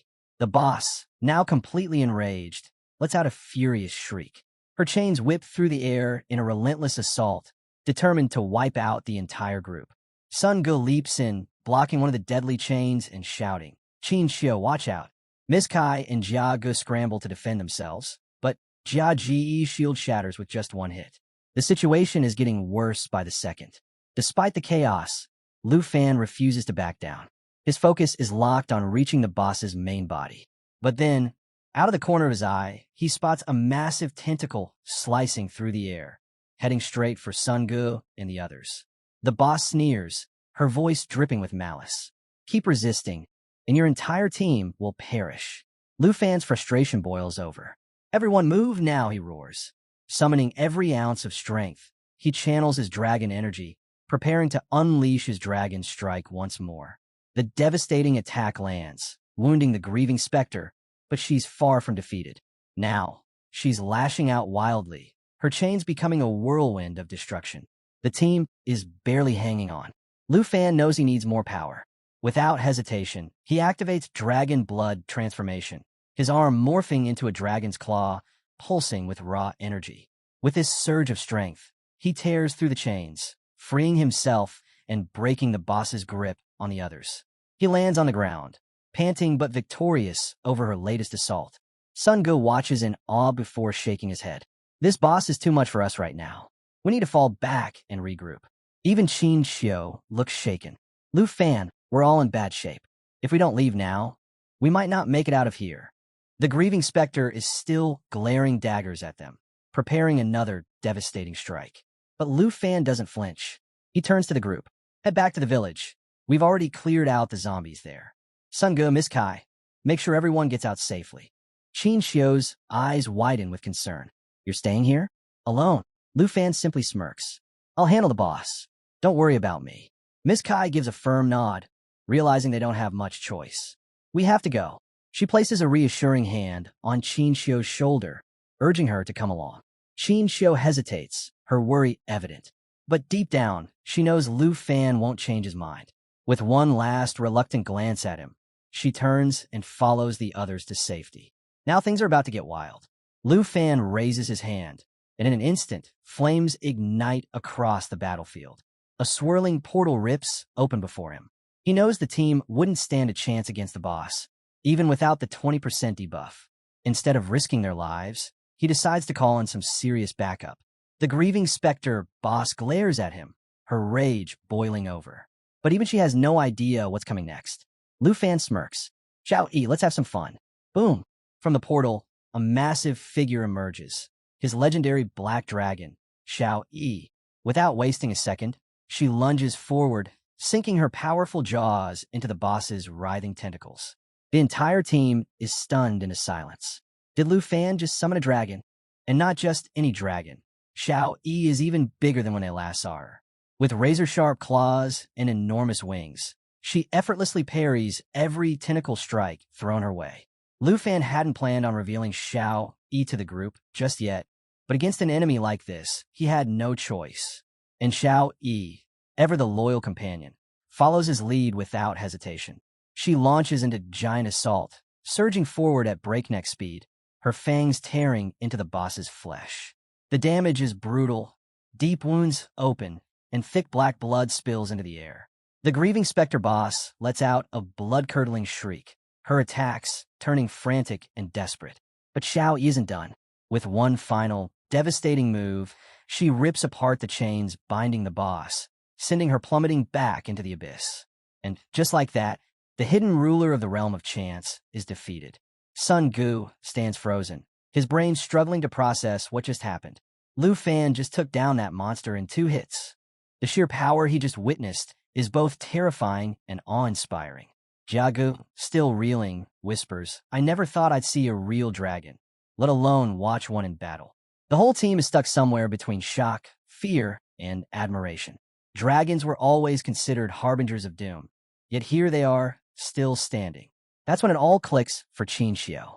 The whispers about a mysterious dragon tamer in Jianghai City, the one everyone dismissed as a failure, it's all been about Lufan, and after what she just saw, there's nothing worthless about him. Meanwhile, Lufan simply pats Xiao Yi's scales with a smile. Nice work. Then, the scene shifts 3 centuries into the past. The tragic origins of the grieving specter boss unfold before us. She once lived in a peaceful city, protected by the church and untouched by outside threats. Life was simple, blissful, until the plague came, and everything fell apart. Her grandfather was the first to fall ill, and soon, bodies began piling up by the lake, outpacing the town's ability to bury them. Desperate to save her people, she turned to forbidden magic, hoping to find a cure. But instead of being hailed as a savior, she was branded a dark witch. Her newfound abilities allowed the grieving to speak with their lost loved ones, offering them one final goodbye. But no matter what she tried, she couldn't stop the dying. Then, one fateful day, the church father arrived, flanked by 2 knights with iron chains. They accused her of causing the plague and ordered her arrest. She stood there, bewildered. Why were they punishing her? All she had done was help people find peace. But the knights didn't care. They shackled her wrists and dragged her to the lake's edge. With cold, unwavering resolve, they cast her into the water. The heavy chains pulled her deeper and deeper. As the icy darkness swallowed her whole, her last thoughts weren't of anger or vengeance, just confusion. Why was she condemned for trying to save them? Back in the present, Lufan approaches Xiao Yi, resting a hand on her scales. His expression is calm, but his thoughts are racing. Sun Gu and the others remain stunned, still trying to wrap their heads around the sheer power of the black dragon standing before them. Sun Gu finally exhales. With Xiao Yi on our side, we can leave this place now. But Lufan doesn't move. His gaze lingers on the lake, where bubbles are beginning to rise. The portal hasn't appeared. Something's wrong. The fight isn't over, he murmurs. The bubbling intensifies, a disturbance stirring from the lake's depths. Then, without warning, the boss's silhouette emerges. Moments later, she bursts from the water, launching herself into the sky. Lufan and Xiao instinctively crane their necks, eyes widening. This was unexpected. The boss is now suspended midair, swirling torrents of water spiraling around her. Her arms extend outward, and a suffocating pressure fills the battlefield. Sun Gu reacts immediately, unsheathing his sword. The rest of the team follows suit, bracing themselves for whatever comes next. Xiao Yi, sensing the shift in power, spreads her wings, shielding the group from potential attacks. Then, the water surges upward, taking shape. A colossal woman, formed entirely from the lake itself, looms over them, her gaze burning with pure hatred. A status window flashes before them. Grieving Spectre Boss, second stage. Her level is still 25, but her difficulty has skyrocketed from challenging to hard nightmarish. Her stats have undergone a terrifying transformation. Strength, 271, 286. Agility, 183, 249. Spirit, 150, 435. Endurance, 266, 399. The boss has unleashed a terrifying new arsenal of abilities. 1. Lamentation Impact. A curse of pure resentment that has a chance to instantly kill its target. Even if it doesn't, it deals devastating damage and inflicts brutal effects like poison, bleeding, and stun. 2. Deep Aquatic Pressure. She manipulates water from the lake, forming inescapable prisons for her enemies. 3. Body of Resentments. All physical damage is completely nullified. Swords, arrows, even direct attacks, useless. 4. Will of Resentment. She detonates an explosion of resentment, reviving all the corpses within the secret realm. Sun Ji's grip tightens on his sword, his expression grim. Jiagu and Qin Chiao exchange anxious glances, their fear palpable. Miss Kai pulls out her dagger, her hands trembling. She's moving in her next phase, she warns. The boss erupts in rage, her hands stretching toward the sky. In an instant, she unleashes deep aquatic pressure, summoning a towering water entity that hurls enormous orbs of water straight at them. Just before impact, Xiao Yi spreads her wings and activates Rejection, a powerful immunity skill. The system window flashes before Lufan's eyes. Black Dragon Lineage skill activated. Reduces all incoming damage by 50%. Grants complete immunity to all harmful effects. Increases self-healing by 500%. Overpowered, doesn't even begin to describe it. One of the boss's water orbs slams into the ground near Miss Kai. She reacts instantly, leaping away from the blast, but the water surges toward her, wrapping around her like a living cage. Qin Xiao watches in horror as Miss Kai is trapped inside a watery prison. She immediately tries to cut through the water with her dagger, but no matter how hard she and Sun Gu strike, their attacks pass right through. The boss has activated Body of Resentments. Physical attacks are now completely useless. Minutes pass. Their attempts remain futile. Miss Kai exhales sharply, finally giving up. She closes her eyes and murmurs an apology to Qin Xiao, convinced that her fate is sealed.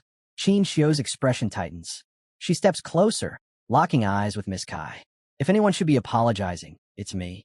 Her voice trembles as she sinks to her knees, clutching her magic staff. I was the one who pushed for this.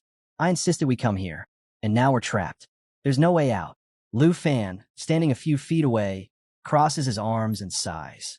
Are you really going to give up after making it this far? Before Qin Xiao can respond, another water sphere crashes down near Sun Gu, and in seconds he's trapped too. Qin Xiao meets Lufan's gaze, despair clear in her eyes. I'm the only magic user in our group, and my spells aren't strong enough to take her down. Sun Gu grips his sword tightly, scanning the battlefield before turning to the group. Guys, the boss is immune to physical attacks. Well, they're basically sitting ducks here. He glances at Lufan. Can you hit her with magic? Before Lufan can respond, the boss launches Lamentation Impact. The massive water entity stretches out an arm, aiming straight for him. Xiao Yi reacts instantly, throwing up a wing to shield Lufan. Her sharp gaze practically screams, "Stay alert." Lufan shakes his head. Sorry, I can't use magic against her. As the deadly attack hurtles toward them, Xiao Yi exhales sharply, redirecting the force. A system notification appears. Black Dragon's immunity activated. Negated instant death, corpse poison, bleeding, and stun effects. Pretty convenient. With a calm expression, Lufan slips his hands into his pockets, a smirk playing on his lips. Another system message pops up, confirming that his Black Dragon lineage has not only reduced all incoming damage, but also boosted self-healing by 500%. Sun Gu sighs. So if you can't use magic, what do we do? Lufan chuckles. Well, I can't, but my dragon can. Silence. The entire team stares in disbelief. Miss Kai stammers. You're a dragon tamer? Suddenly, the gap between Lufan and the boss doesn't seem so overwhelming. Before they can process it further, the boss lunges at Lufan again, trying to catch him off guard. But he's ready. He clenches his fist, and flames flicker to life in his palm. His gaze meets the boss's, burning with confidence. Don't worry, he reassures Miss Kai. A dragon's attributes are in a whole different league. The boss raises her watery arm again, unleashing Lamentation Impact once more. The attack slams into Xiao E, but another system window appears, confirming full immunity. Then, a fiery aura erupts around Lufan. Dragon Inspiration activated. Both he and Xiao E are empowered, their stats skyrocketing. Strength, 968, 1,258. Agility, 767, 997. Spirit, 959, 1,246. Endurance, 976, 1,268. Lufan raises a hand, pointing straight at the boss. Xiao E, let's end this. Use Lava Blaze. With a deafening roar, Xiao E unleashes a raging inferno. Flames engulf the boss, her watery form hissing and evaporating as the fire consumes her. The Lava Blaze attack doesn't just deal continuous damage, it also heals Xiao E with every second. A perfect counter. The sky burns red with swirling flames as the boss's form starts breaking apart. At the lake's edge, Qin Xiao stands frozen, speechless. Jiagu joins her, both of them watching in awe as the legendary black dragon burns the nightmare away. As Xiao Yi's flames intensify, the scorching heat causes the watery prisons trapping Miss Kai and Sun Gu to evaporate. Miss Kai stumbles forward, stunned into silence. Sun Gu, still catching his breath, looks up at the raging inferno and mutters, "This power, it's absolute devastation." Moments later, the boss's form begins to rupture from within. The overwhelming heat builds to a breaking point until she detonates, sending a wave of flames surging outward. In one final, desperate act, the boss activates Will of Resentment, attempting to revive all the corpses in the secret realm. But it's too late. Her colossal form collapses into a swirling purple haze, her energy dissolving completely. In her place, a portal shimmers into existence, and a treasure chest materializes on the ground. Xiao E, now in her human form, floats effortlessly above the battlefield, a satisfied smirk on her face. A system notification flashes. Black Dragon Realm level up. Details remain locked. Lufan clasps his hands together, grinning up at her. Nice work, Xiao E. A second system message appears. Lufan's level increased by 5. Not bad. Thick smoke lingers in the aftermath of the explosion. Qin Xiao rushes over to check on Miss Kai, while Sun Gu gestures toward the portal. It's over, he announces. Jiagu, coughing from the haze, asks, "Is everyone all right?" Then, a sound breaks through the silence. The group turns to see zombies reanimating. One last curse from the boss before her demise. They lurch forward, advancing toward them. Sun Gu looks up, about to react, but then his breath catches. Xiao E moves instantly.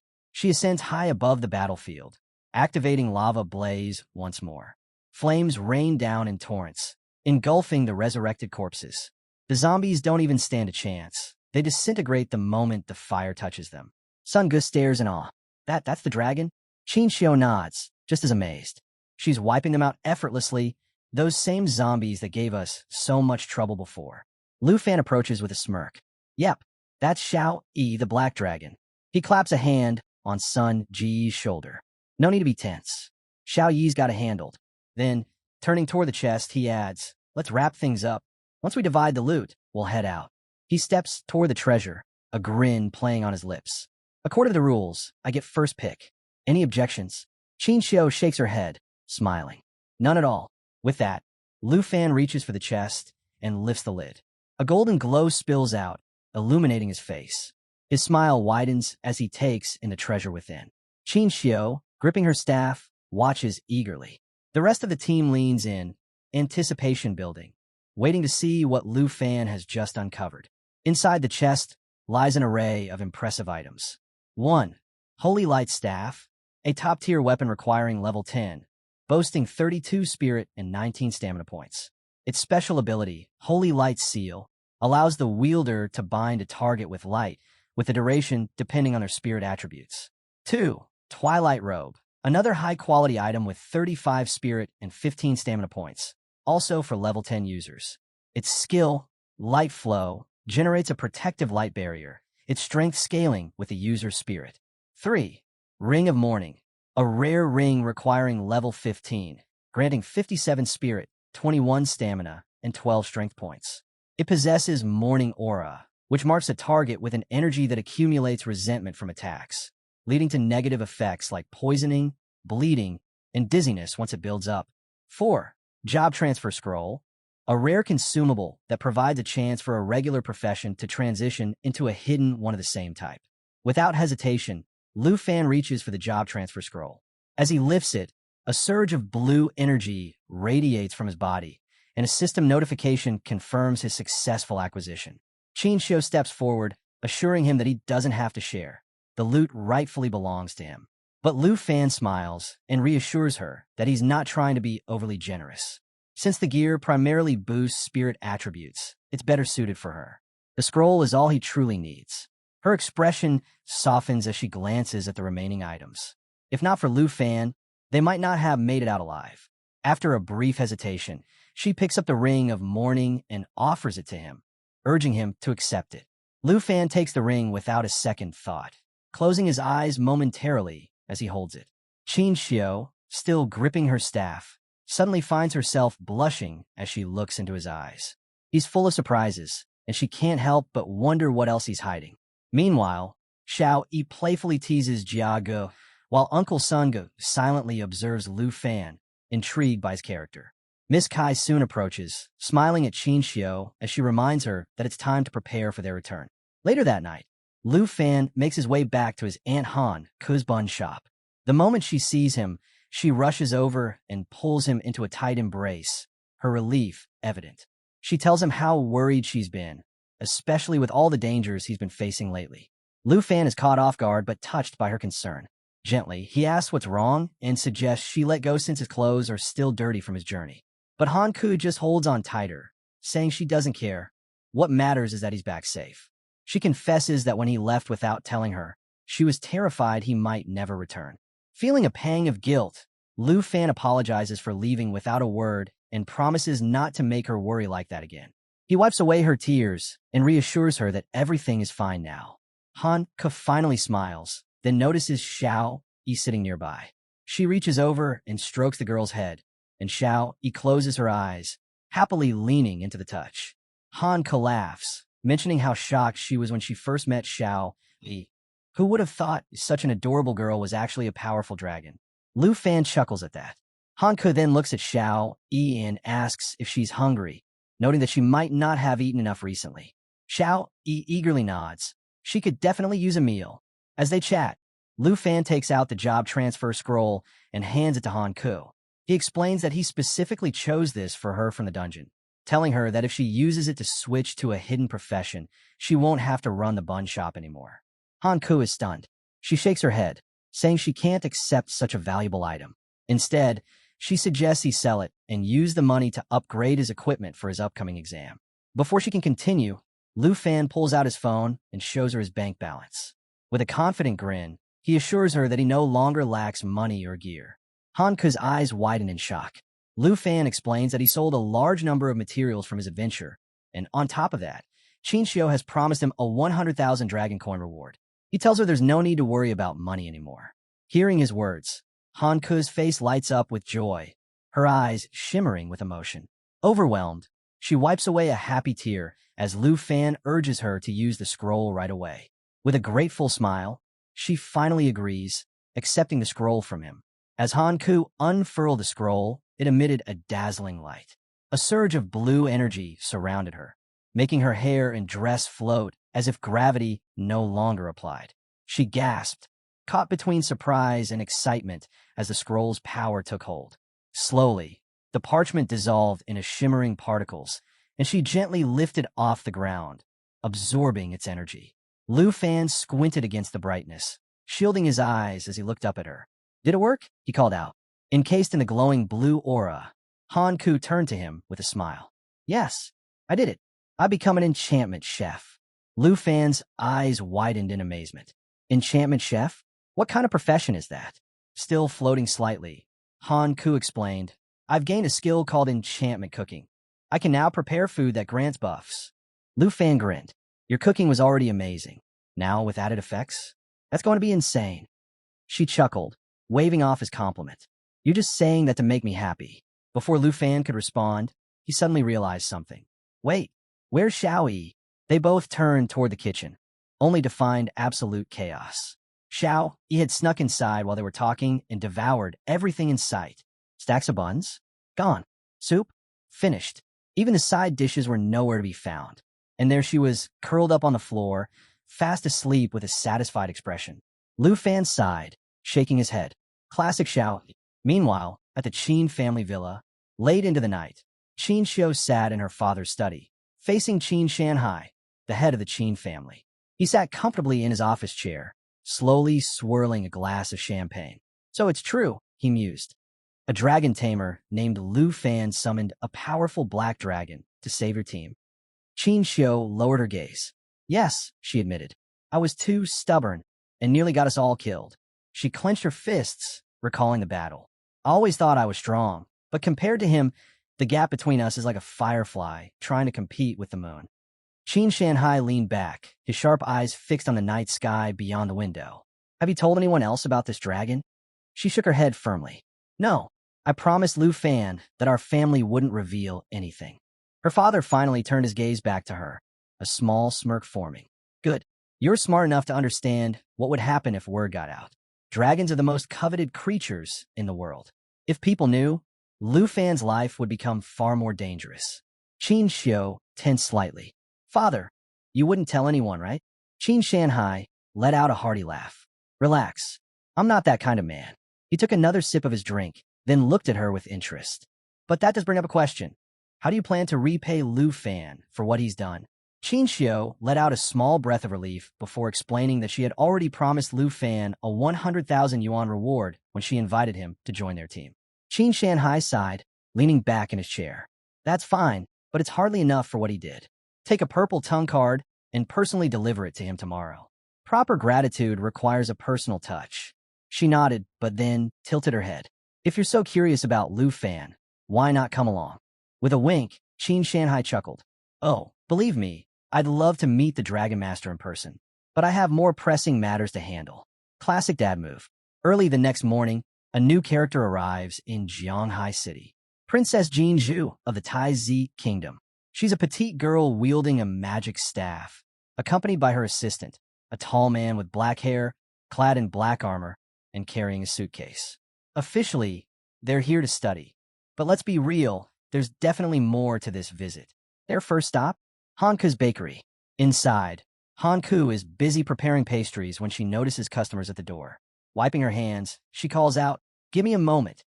She peeks out with a warm smile, but quickly adds, "No steamed buns today." Jin Zhu frowns, unimpressed. She turns to her assistant. "Chui Hong Tai, is this really the place? Are you sure you didn't drag me to some garbage dump?" Oof, that's harsh. Chui Hong Tai, visibly nervous, reassures her, "This is the correct location, according to our investigation." Hanku, a bit puzzled by their exchange, asks who they are. Before she gets an answer, Chui Hong Tai suddenly shoves the door open, catching Hanku's arm in the process. Hanku winces, clutching her arm. Ignoring her, the princess and her assistant stride into the shop. Jin Zhu scans the small bakery with clear disinterest before turning to Hanku. "We're looking for someone," she declares. "A dragon tamer named Lufan." Upstairs, Lufan hears the commotion. When he sees Hanku holding her arm in pain, he immediately rushes to her side. "And Han, what happened? Are you okay?"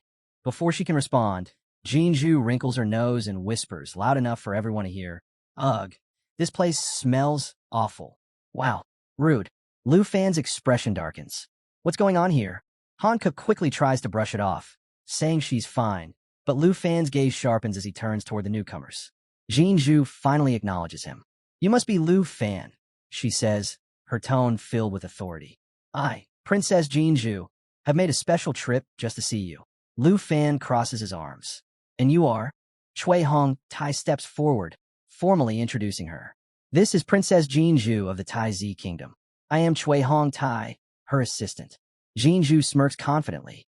I'm here to offer you a breakthrough opportunity. Lufan raises an eyebrow, clearly skeptical.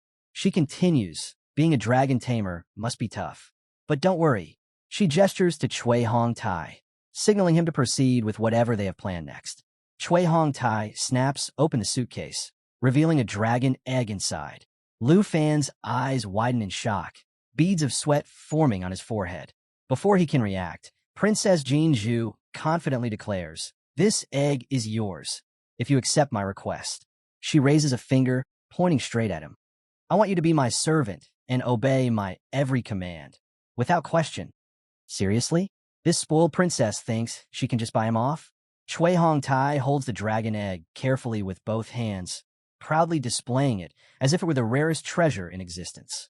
Meanwhile, Jinju starts boasting that she personally acquired it from the armored dragon lair, and that it's the only dragon egg in the world. Hanka watches this ridiculous exchange in utter disbelief. Her nephew? A servant? She's visibly upset, questioning how this so-called contract could be so absurdly one-sided. Curious, Lufan opens his status window to examine the dragon egg. Turns out, it's an armored dragon egg. This dragon species is naturally tanky, boasting a tough shell that reduces incoming damage by 30%. Sound good, right? But here's the catch. Its only attack is swinging its giant tail in a fan-shaped area. No fire, no flight, nothing special. It's weaker than a wyvern. While Lufan is analyzing these mediocre stats, Princess Jinju mistakes his silence for awe. She crosses her arms smugly and declares, "That's right. You should be honored. This is a powerful dragon." Lufan raises an eyebrow before cutting her off. Powerful? He smirks. The stats are decent, sure. But the only thing this dragon is good at is taking hits. Can this even be called a dragon? Jinju freezes in place, completely stunned. Did he just insult the egg? She narrows her eyes, questioning whether Lufan even understands what a dragon egg means to a dragon tamer. As she fumbles for a response, Hanka watches, completely bewildered. How could a child be so bold as to demand someone become her slave? Before she can step in, Lufan calmly reassures his aunt. "Don't worry, Aunt Han. I got this." Meanwhile, Jinju throws a fit. "A dragon tamer without a dragon is nothing," she exclaims. "If you swear loyalty to me, you could become the strongest dragon tamer in history." She leans in slightly, her tone dripping with arrogance. "Fame, power, doesn't that sound exciting?" Lufan remains perfectly calm. Then, with a polite but firm voice, he simply says, "I refuse. That's our guy. No hesitation, no second thoughts. He's not about to be ordered around by some bratty princess." Princess Jinju stares in disbelief, as if Lufan's refusal just shattered her entire worldview. "You need to rethink this," she demands. "Do you understand what you're turning down? This is your chance to make history as a dragon tamer." At this point, Lufan is done. His patience is running thin. "If that's all you came for," he says flatly, "then leave. I'm not interested in your dragon egg, and I sure as hell won't be anyone's servant." His direct rejection sends Jinju into a rage. Chui Hong Tai immediately steps forward, placing himself between them. His eyes narrow as he glares at Lufan. "Do you have any idea who you're speaking to?" he growls. "The princess is personally offering you a chance to rise to prominence, and you dare to disrespect her? What an ignorant fool." Lufan scoffs. "Chance? Respect? Don't be ridiculous. I won't be anyone's servant." Jinju, absolutely livid now, points directly at Lufan. "Chui Hong Tai, teach him a lesson." Without hesitation, Chui Hong Tai clenches his fists. "As you command." Danger spikes in the air. Hanka instantly steps in front of Lufan, holding up her hands. "Please wait. Don't be rash." She pleads with them to drop the matter, explaining that Lufan has made his decision. But Chui Hong Tai doesn't care.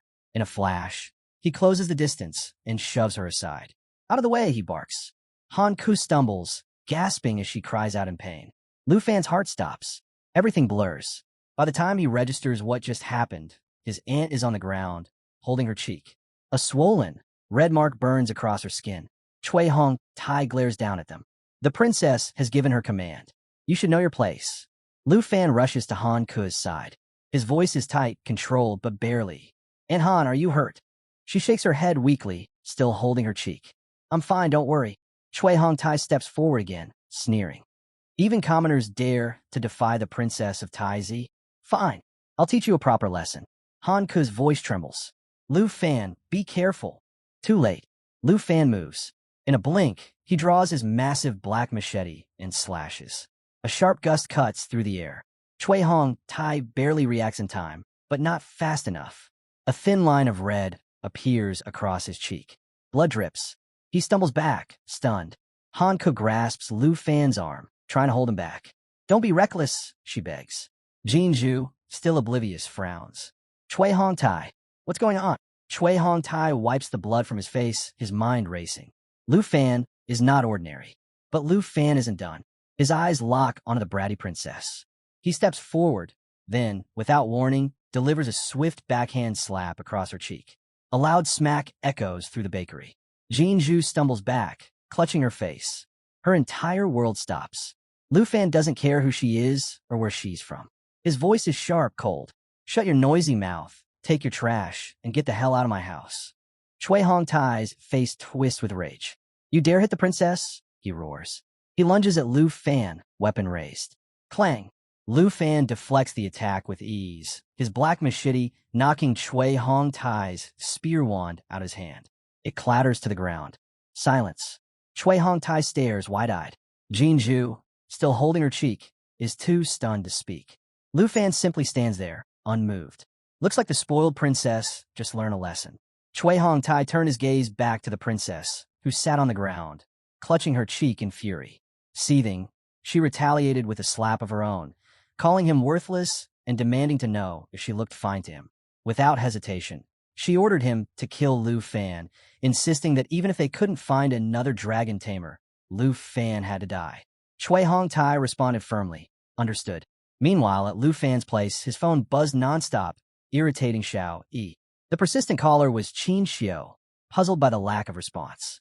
She was sure she had the correct number, the one he gave her when they returned to the city. As she wandered the streets, she tried to recall the way to his house. Out of nowhere, an explosion shattered a nearby wall, jolting her. Chui Hong Tai came crashing through, clearly battered from fight. Bystanders started murmuring, some accusing the foreigner of causing trouble. Annoyed by the attention, Princess Jin Zhu snapped at the crowd, telling them to mind their own business. Then, Lufan stepped forward at a steady pace, his large black machete resting in his left hand. Chui Hong Tai knelt, admitting his defeat. He couldn't match Lufan. His stats were simply too high. The princess smirked and offered to help. With that, she began chanting, and an ominous, dark aura swirled around her. Lufan immediately recognized the spell. It was the polar opposite of Qin Xiao's holy magic. That meant Jin Zhu was also from a hidden class. He braced himself, sensing trouble. Before he could react further, Qin Xiao suddenly appeared, rushing toward him. Surprised, he wondered why she was there. The princess completed her incantation, and all the sinister energy funneled into Chui Hong Tai. He let out an agonized scream as the power surged through him, forcing both Lufan and Qin Xiao to shield their eyes from the intense glow. A status window popped up, revealing Chui Hong Tai's class, Guardian Knight, a combat type. Meanwhile, Princess Jin Zhu was listed as an advanced spiritual witch, another combat type. As the light faded, Chui Hong Tai had transformed into something monstrous. "I'm here to help you," Qin Xiao declared, stepping in front of Lufan defensively. Without warning, Chui Hong Tai lunged at them. Lufan swiftly shoved Qin Xiao aside, instructing her to check on his aunt, Han Ku, inside the shop. In the next instant, Chui Hong Tai's attack came crashing down. Lufan dodged just in time, the ground where he had stood seconds ago, now completely obliterated. Lufan slid back, quickly realizing that Chui Hong Tai's strength had skyrocketed. He wasn't just an opponent anymore. He had truly become a monster. If he wanted to stand a chance, he'd have to use both Dragon Inspiration and Dragon Claw together. Standing beside Chui Hong Tai, Princess Jin Zhu shouted impatiently, demanding that he kill Lufan to satisfy her anger. Hearing her orders, Chui Hong Tai yanked his staff from the ground, ready to strike again. But before he could make a move, Xiao, he suddenly leaped from the window, shifting into her true dragon form mid-air. The sight of her sent shockwaves through the battlefield. Both Jin Zhu and Cui Hongtai were frozen in disbelief, barely able to stammer. A real dragon?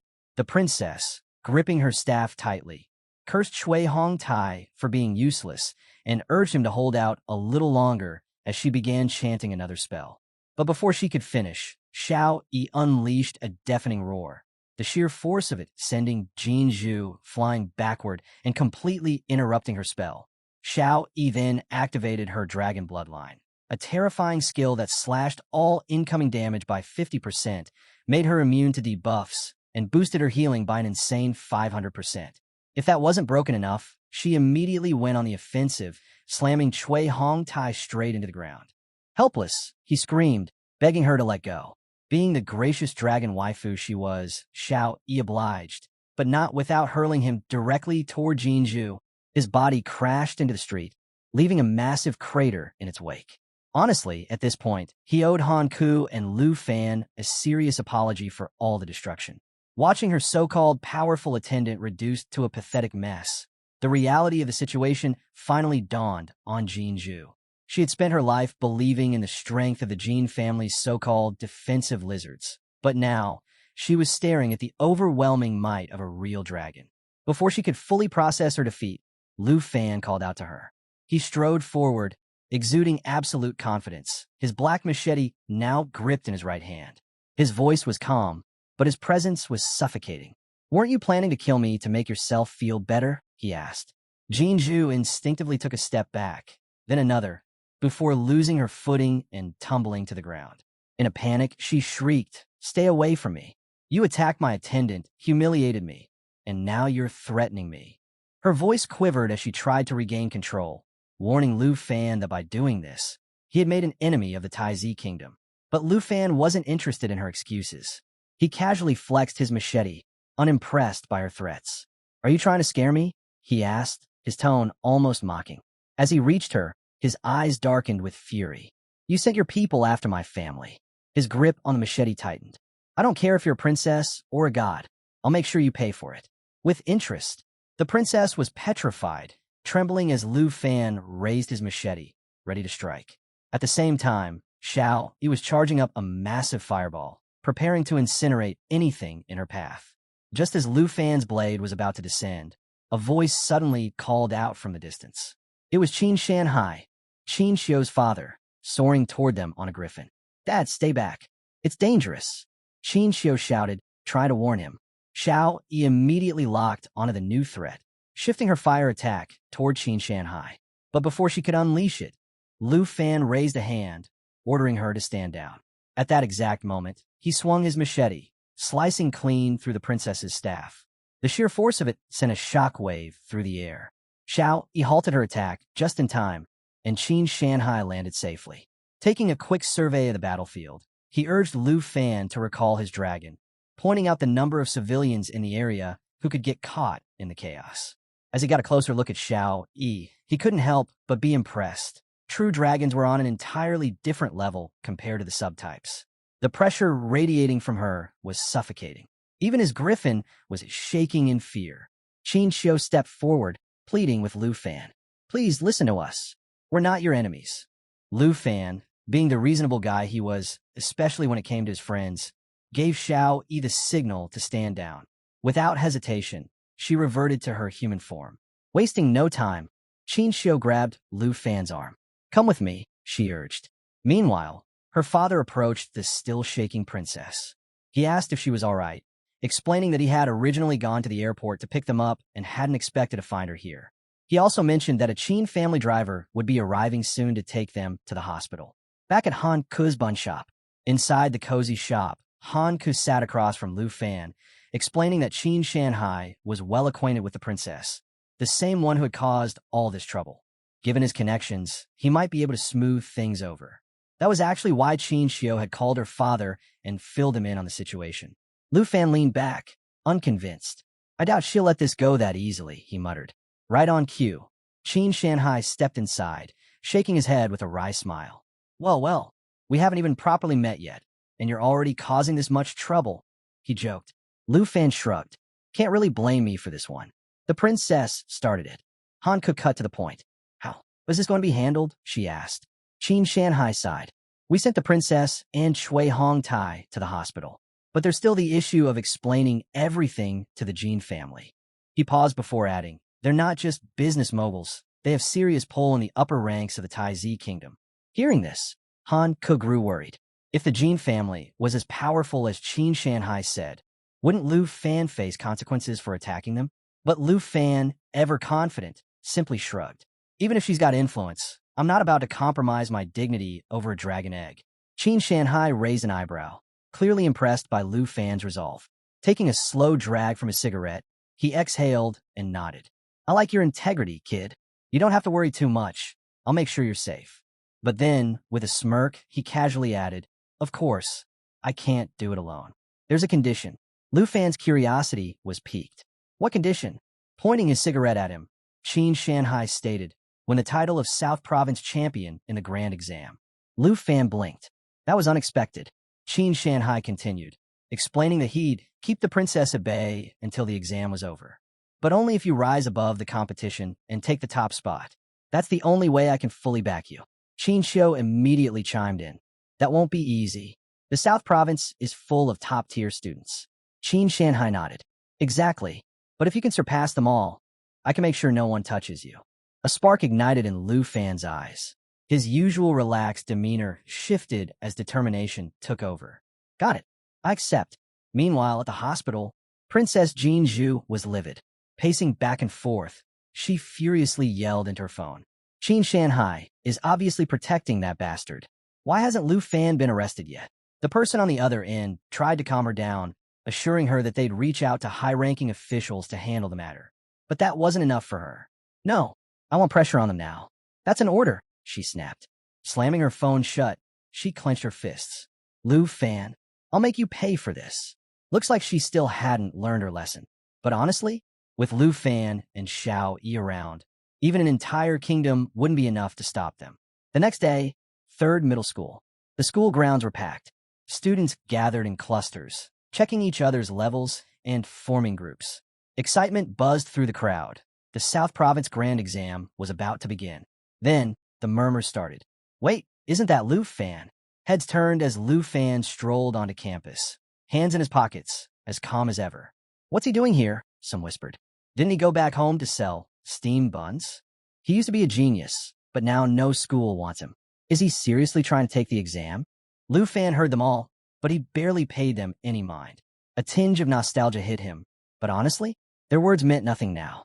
Then, the headmaster's voice boomed over the commotion. Attention, students. The South Province Grand Exam is about to begin. Standing amidst a crowd of students, Lufan found himself lost in thought. Since reaching level 15, he had been receiving daily treasure maps, but he had yet to use any of them. They were all intermediate level, and an idea struck him. What if he combined 3 of them into a high-level treasure map? It could be just what he needed to boost his strength before the big exam. Before he could dwell on it further, a voice snapped him back to reality. Lufan, turning around, he spotted Teacher Li approaching. The teacher eyed him curiously. Are you taking the grand exam? Lufan nodded. Yeah, I've been working hard to get stronger. Teacher Li smiled, clearly impressed. That's good to hear. Reaching into his pocket, he pulled out a teleportation stone and handed it to Lufan. Take this. I believe in your fighting spirit. You might just rival the professionals out there.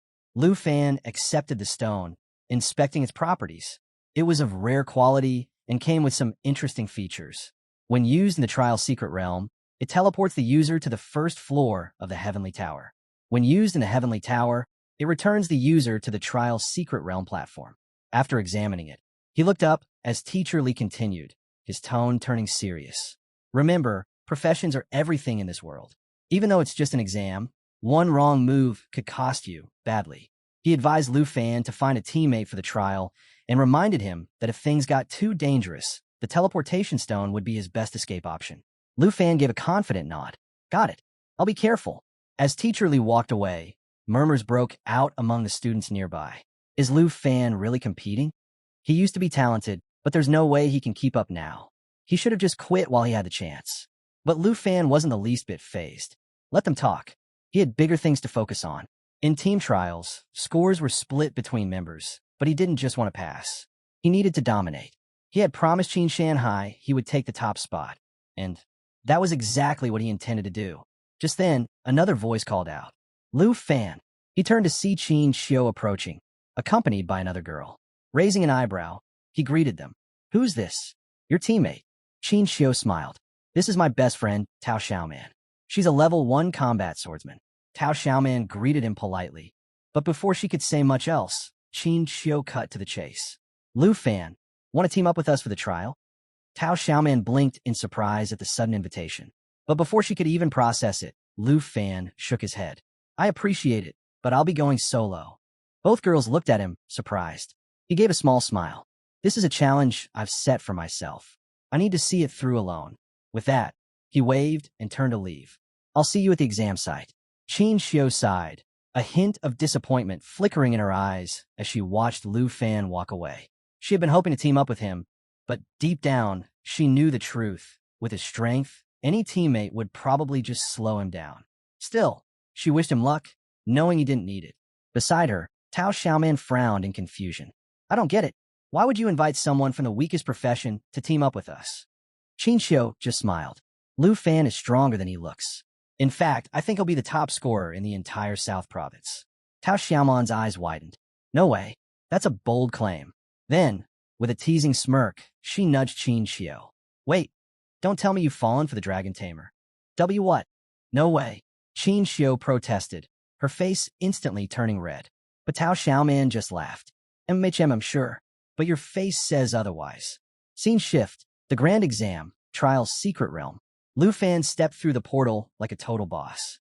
He took a deep breath, glancing at the vast new world ahead. This is where it all begins. Above the gathered students, a massive screen flickered on, showing Principal by Hong Tu standing on a podium. His voice boomed through the arena, explaining the trial structure. "Listen up. The portals in the sky are divided into 4 difficulty levels: normal, hard, fear, and nightmare. When the portals activate, chosen candidates may enter the Heavenly Tower using the teleportation stone given by your teachers." A diagram appeared, outlining the difficulty levels. Normal level, a safe, projection-based realm where no real injuries occur. Score multiplier, 0.9x. Hard level, the real deal. From here on, all monsters are real, and using the teleportation stone will allow safe exit with scores intact. Score multiplier, 1.0x. This is the most common choice. Fear level, extremely dangerous. Monsters here are fierce, and solo challengers are strongly advised against entering. Principal by stressed the importance of safety over points. Score multiplier, 3.0x. As Bai Hong Tu was still speaking, a loud laugh suddenly interrupted him. Principal Bai, just watch. I'm going to set the highest score in this exam. The voice belonged to Hong Wu, a level 14 Qi Gong master with a hidden profession. His sheer confidence made heads turn. Tao Xiaoman's jaw practically dropped. That's Hong Wu. He's the top student at number 1 middle school. He's ranked in the top 5 in the entire province. Qin Xiao nodded, arms crossed. He's strong. As a Qigong master, he's both an attacker and a defender, extremely versatile. She then added, he's planning to challenge the hard realm solo. At his bold proclamation, many students began to feel the weight of reality sinking in. How are we supposed to compete with someone like him? I should have picked an easier level. There's no way we're making it to the top now. Some are already regretting their choices, realizing that against Hong Wu, their chances of ranking high were slim to none. The scene shifts to Principal by Hong Tu's office, where multiple screens display the student's progress in real time. Sitting beside him, the principal of number 1 middle school chuckles, full of confidence. He boasts that Hong Wu is their strongest student and is practically guaranteed to take the top spot. He even acknowledges Qin Xiao's skills, predicting that she'll secure a place in the top 3. Meanwhile, Principal by Hong Tu appears deep in thought. He can't help but wonder if Lufan had awakened a different hidden profession. Could he have claimed first place instead? His musings are interrupted by Qin Shanhai, who confidently mentions that he has a strong contender in mind for the top rank. Curious, the principal of number 1 middle school asks who he's referring to. Qin Shanhai reveals that it's Lufan, the dragon tamer from number 3 school. The revelation catches Principal by Hong Tu off guard. The number 1 school principal quickly dismisses the idea, pointing out that all the students have already entered the tower, except for Lufan. With a laugh, he questions whether the boy is simply forfeiting the exam. Scoffing, he downplays the potential of a dragon tamer, directing attention to the scoreboard, where Hongwu is already on the 4th floor, leading the rankings. But then, Principal Bai Hongtu suddenly notices something alarming. His expression shifts as he realizes that Lufan isn't giving up, he's waiting. And not just for any challenge. He's aiming for the Nightmare Trial. The room falls into stunned silence. The Nightmare Trial is a one-way path, a challenge so extreme that even discussing it sends shivers down most spines. The portal finally appears in the sky, displaying an astronomical score multiplier of 9.9x. As Lufan steps forward, prepared to take on the trial, the principal of number 1 school panics, urging Bai Hongtu to intervene. He insists that entering is a death sentence. But Lufan doesn't waver. With a confident smile, he steps into the trial realm. Principal Bai Hongtu, watching with a mix of concern and admiration, recalls that no one who has entered the Nightmare Trial has ever walked away unscathed. The last challenger, 8 years ago, met a gruesome fate, devoured by a terrifying beast. The principal of number 1 school shakes his head in disbelief, questioning if Lufan even understands the rules. He bluntly declares that the Dragon Tamer is doomed and goes as far as to challenge Qin Shanhai's judgment, scoffing at the idea that Lufan could ever measure up to Hongwu. Qin Shanhai just winks, casually dismissing their doubts. He suggests they focus on watching their prized Qi Gong master instead. It's too early to jump to conclusions. Better to observe a little longer before making any rash judgments. Principal Bai Hongtu, still intrigued, turns to Qin Shanhai. Why do you have so much faith in Lufan? He asks. Meanwhile, as the discussion continues, Lufan steps onto the 1st floor of the Nightmare Trial.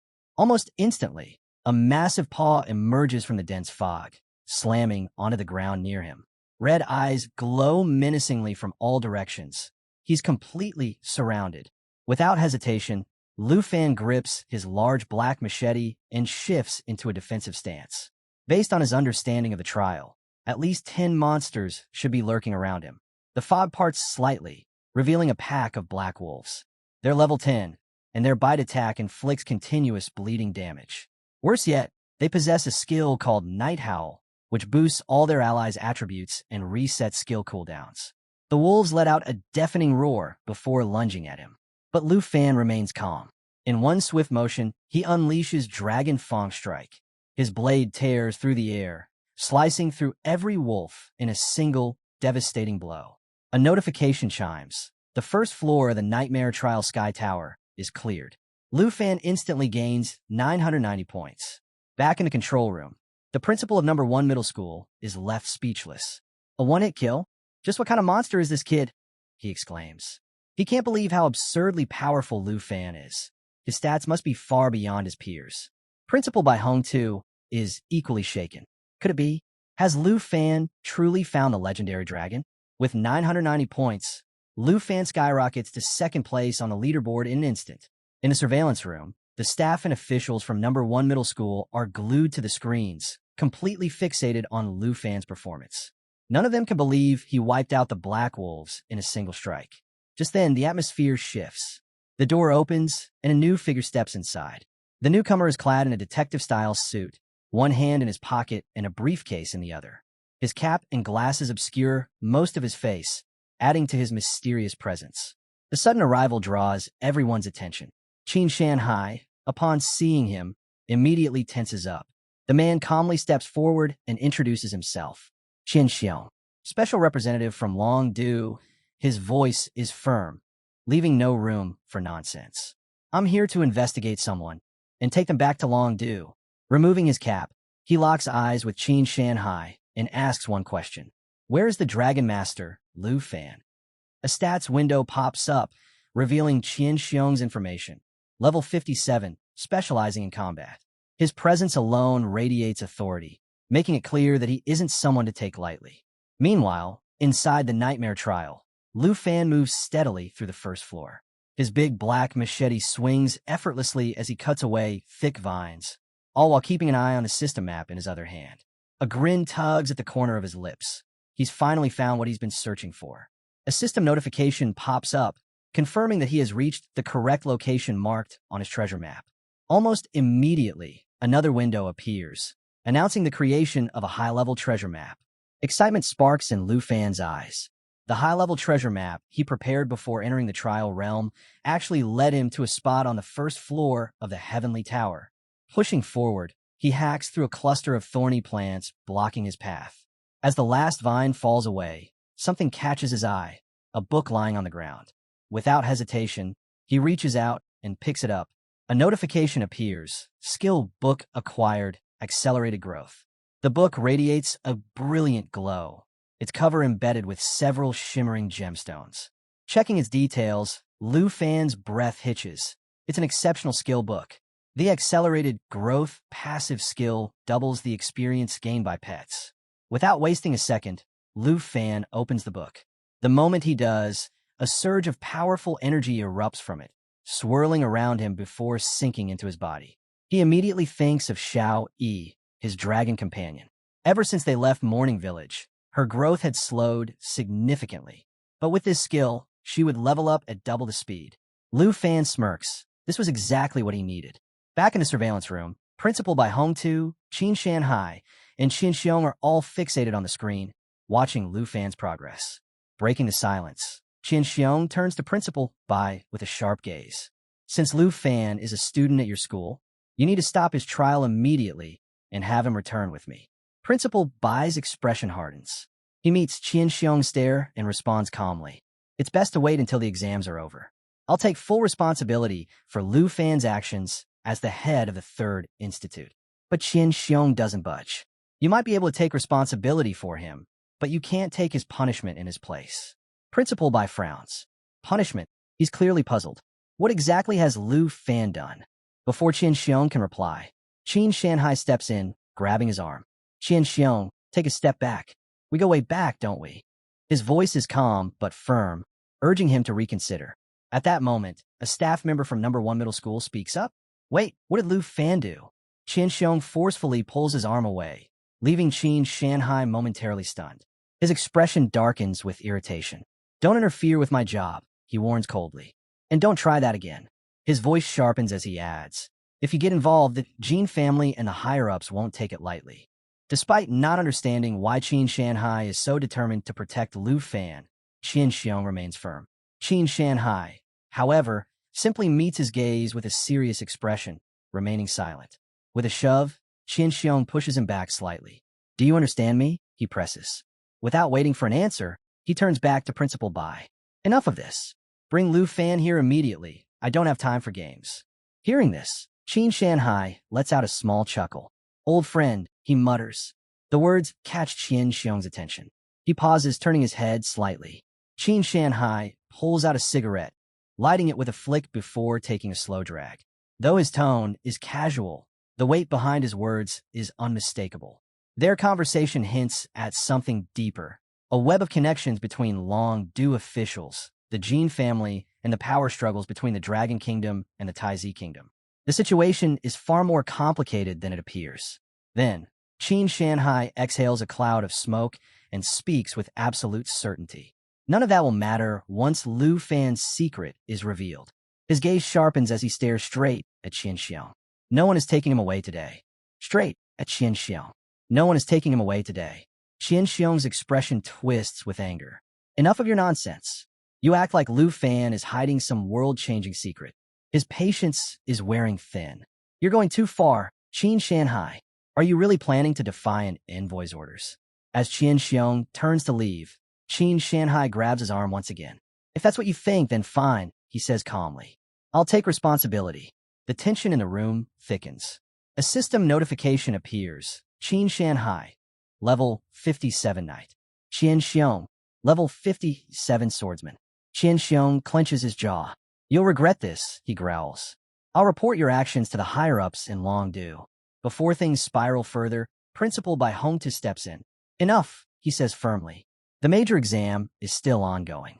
Let's not cause a scene. But Qin Shanhai isn't done. He looks Qin Xiong dead in the eye. Aren't you curious? He asks. Lufan's secret, the one that could shake the very foundations of Longdu and the Qin family. For the first time, Hesitation flickers across Qin Xiong's face. His gaze shifts back to the screen, displaying Lufan's progress. Nightmare difficulty. The realization hits him like a ton of bricks. Lufan is actually attempting the nightmare level of the trial. His shock is evident. How is that even possible? He mutters. Why would he attempt something that reckless? What makes him so confident?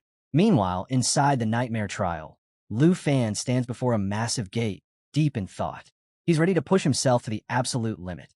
No backup, no shortcuts, just pure skill. Now that he has the growth acceleration skill, an idea strikes him.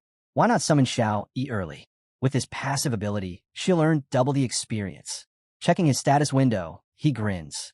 Growth acceleration, active. A 100% experience boost for his pet? Not too shabby. Back in the surveillance room, the principal of first middle school glances at Qin Xiong. Didn't you see him earlier? He was taking out multiple opponents in a single move. Both men are still trying to process what they just witnessed. Lufan's overwhelming strength is simply beyond their expectations. Just then, Lufan's voice echoes from the screen. Come out, Shiao. A deafening roar shakes the trial grounds as a massive black dragon appears. The moment Shiao materializes, Qin Xiong and the principal freeze in place, their eyes locked onto the screen in utter disbelief. Qin Xiong stares, struggling to form a sentence. This is a dragon. His voice barely rises above a whisper. Meanwhile, Shiao raises one of her powerful claws and smashes into the massive gate before them. The sheer force behind her attack is terrifying. Even Qin Shanhai, despite having seen Shiao before, feels a bead of sweat roll down his temple. Her strength is just as monstrous as before. With a single devastating blow, the entire gate crumbles into dust, scattering debris everywhere. The battlefield is left in ruins. Qin Shanhai finally turns to the others, his expression unreadable. Now you know Lufan's secret. Silence grips the surveillance room. The air feels heavy as every official in the room watches in stunned awe, beads of sweat forming on their brows. Pointing to the screen, Qin Shanhai makes a declaration that leaves everyone shaken. Lufan is the only dragon tamer in history to have a real dragon. Principal by Hong Tu, still processing what just happened, mutters, he actually tamed a giant dragon. The weight of his own words lingers in the room. As their gazes remain locked on the screen, the Nightmare Trial's second floor begins. Shiao unleashes a torrent of flames, engulfing everything in her path. The entire battlefield turns into a raging inferno. Meanwhile, Lufan moves swiftly, his black machete slicing through massive plant monsters with ease. He doesn't even break a sweat. In just moments, a system notification pops up. Second floor cleared. Watching this, the principal of first middle school clenches his fists, deep in thought. This is the power of a true dragon. No profession without the third transformation could possibly stand against him. Qin Xiong exhales sharply. It's terrifying. His mind races with the implications. If that dragon levels up even further, it could destroy an entire country on its own. Then, another shocking update appears on the leaderboard. First place, Lufan, 50,000 points. Second place, Hong Wu, 27,550 points. Third place, Qin Xiao and Tao Xiaoman, 12,570 points. The entire room is speechless. Lufan continues his unstoppable ascent, dominating every floor with Xiao Yi's devastating attacks. The scene shifts. Nightmare Trial, 13th floor. Xiao Yi is tearing through monsters like they're nothing. Every swipe of her claws sends creatures flying, and every blast of her fire reduces enemies to ashes. At the same time, Lufan swings his black machete with precision, executing massive slashes that cut down entire groups of beasts in an instant. A new notification flashes across the screen. 13th floor cleared. Back in the surveillance room, Principal by Hong Tu narrows his eyes, watching Lufan's movements carefully. It's not just the dragon. Lufan himself has grown too strong. He starts making calculations in his mind. If his guess is right, all of Lufan's attributes must have surpassed 100 by now. A chilling thought crosses his mind. Even without summoning the dragon, Lufan could easily take first place in all of Jianghai City. Back in the surveillance room, Qin Shanhai turns to Qin Xiong with a smirk. After seeing the power of a real dragon firsthand, do you still want to drag Lufan in front of the higher-ups? Qian Xiong exhales slowly, his expression more serious than before. Now I understand, he admits. I see why you're willing to go against the Qin family. Today, I've truly witnessed what a dragon is capable of. Hearing this, Qin Shanhai leans back slightly. Good. Then there's no need for a special envoy to trouble either Lufan or the Qin family anymore. I'll send a segment of his exam footage to the teacher. His tone is final. You should head back. Qian Xiong narrows his eyes. By teacher, you mean North Marquis Tu Jing? Qin Shanhai doesn't answer directly. He just smiles. Meanwhile, inside the nightmare trial, Lufan has already reached the 20th floor. He finds himself standing in a long, dark corridor, at the end of which a strange purple glow flickers ominously.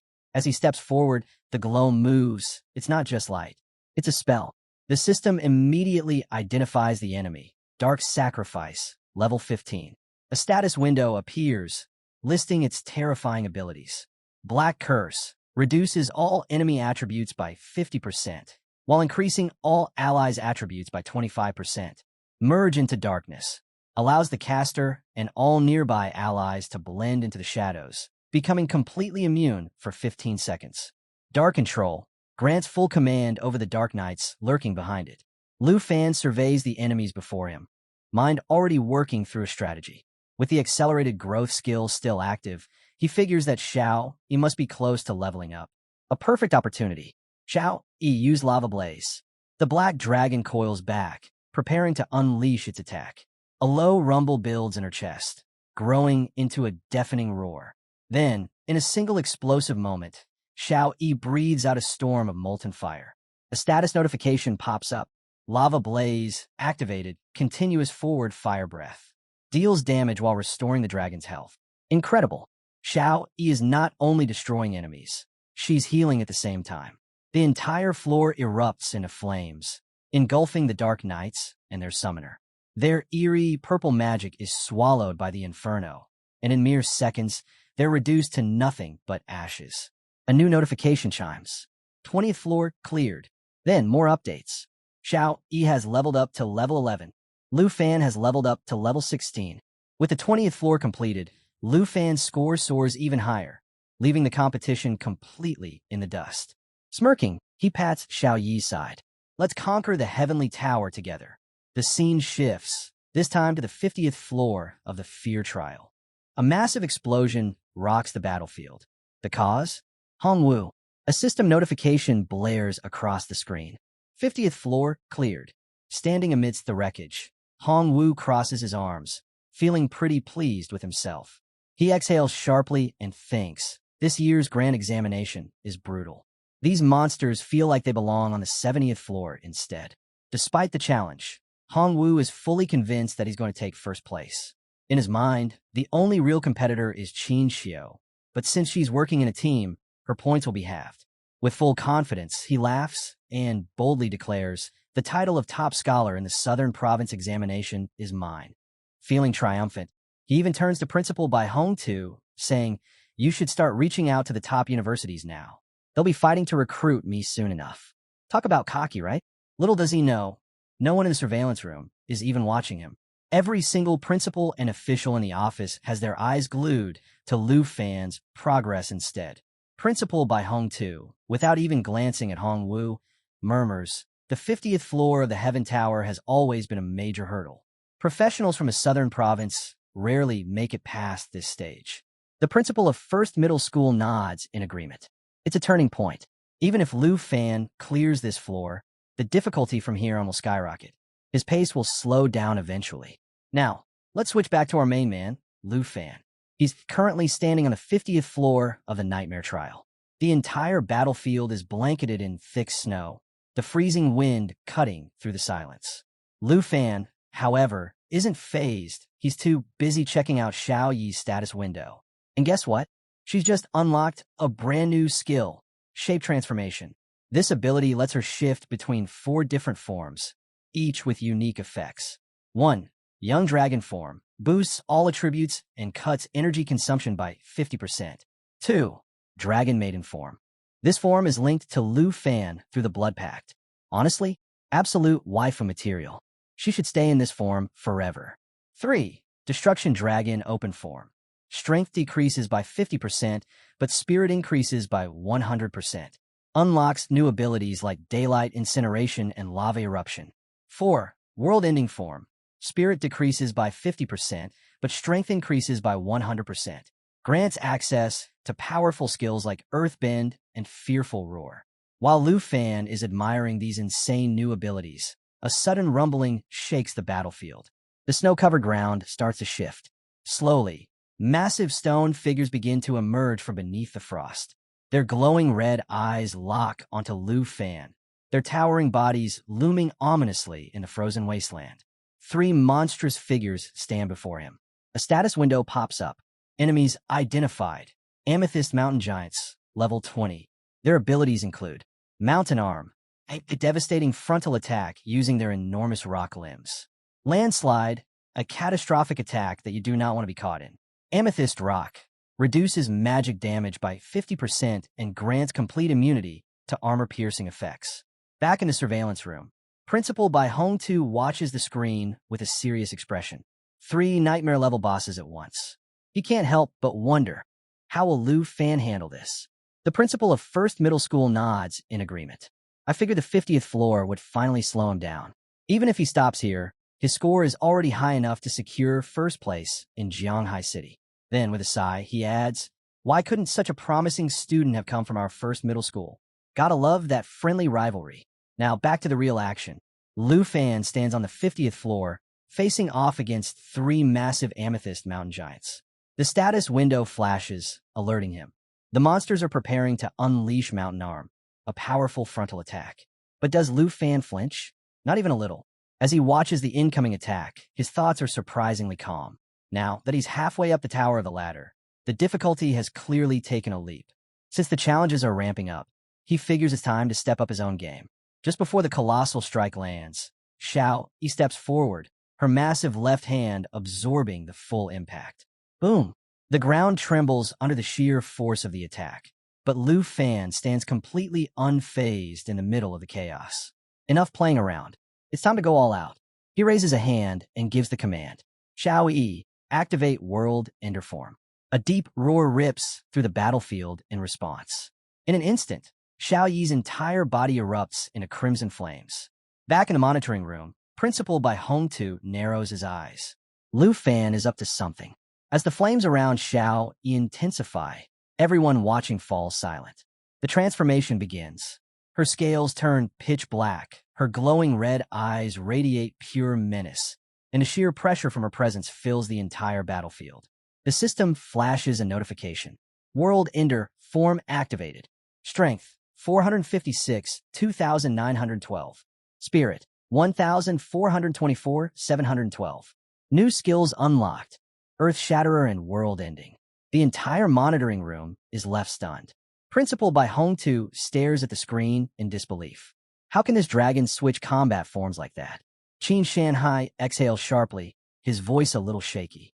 That transformation, it's terrifying.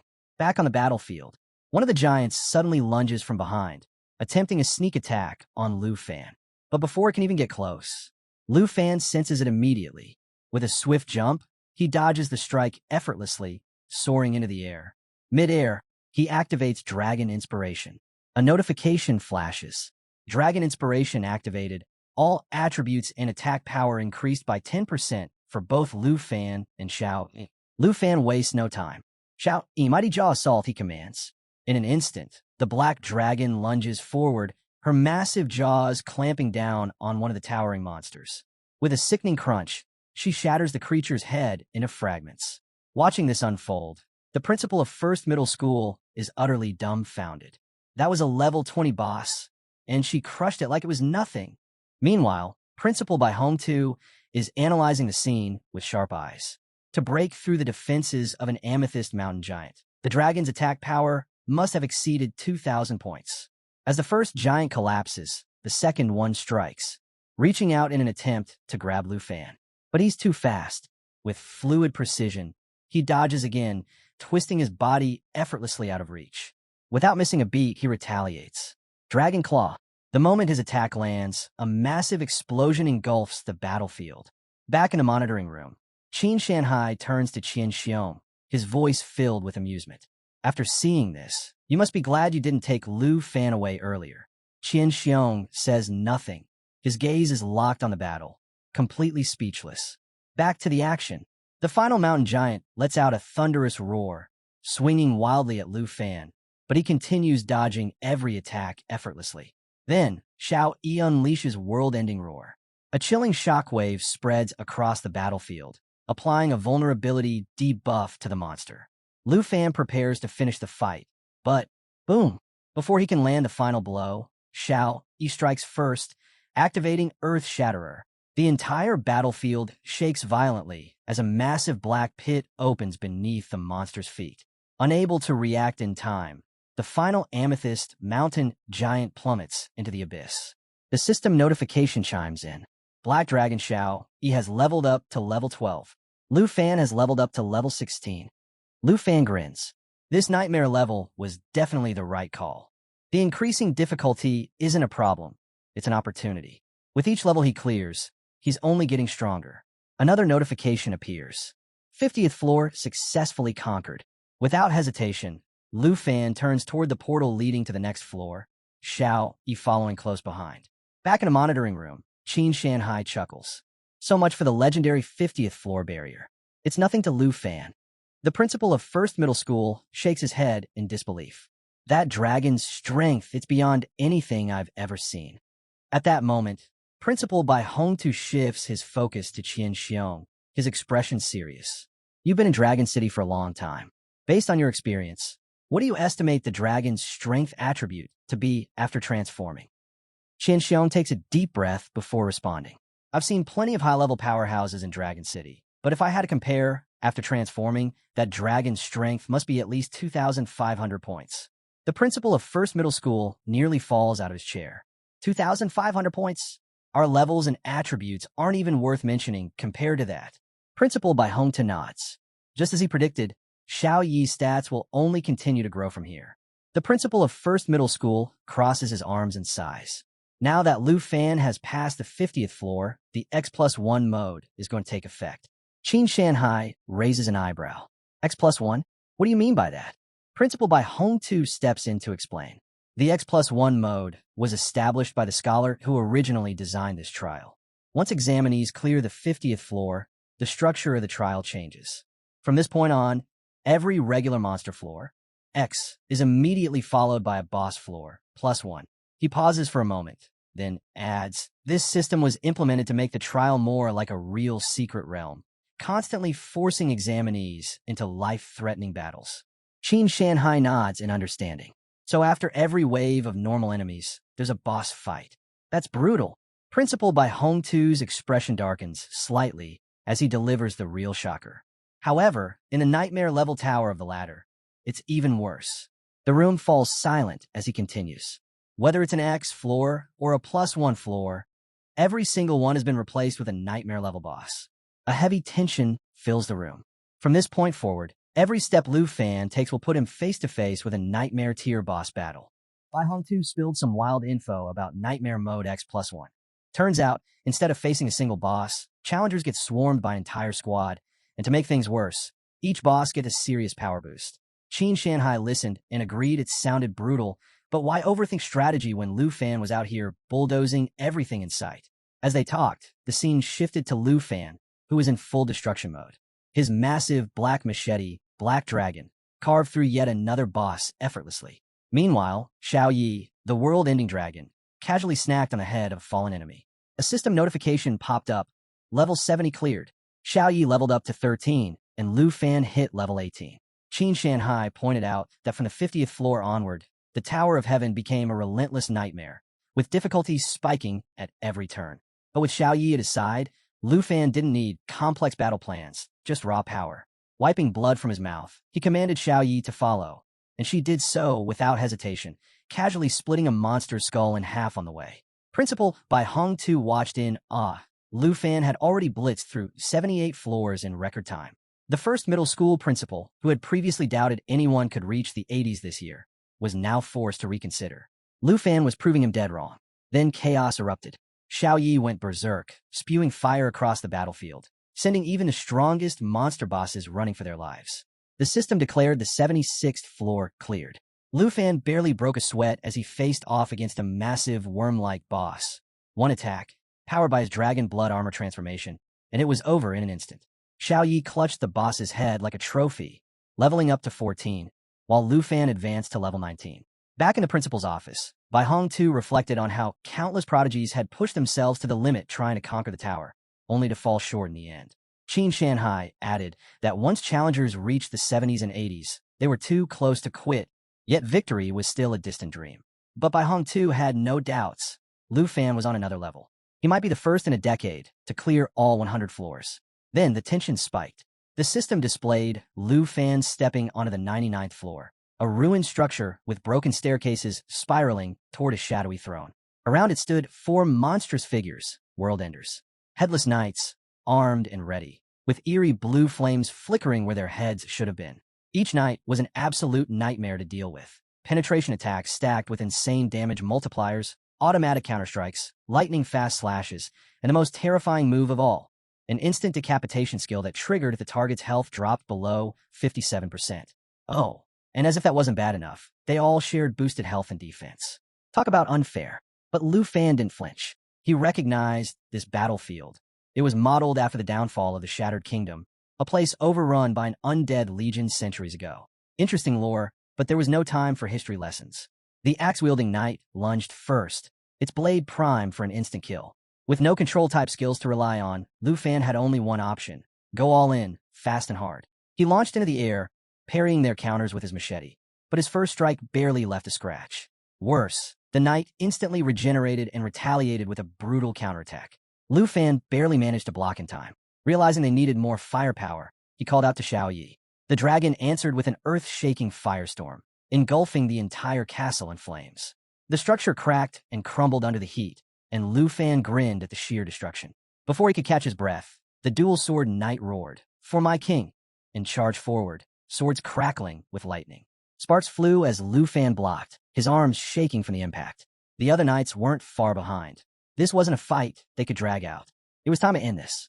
Lufan commanded Xiao Yi to prepare a full-power attack. The dragon's energy surged, and in an instant, she unleashed a hellish wave of lava, swallowing the knight's whole. The inferno raged, melting through armor and flesh alike. One by one, the undead warriors fell, reduced to smoldering ash. Then ding, the system alert rang out. Level 99 cleared.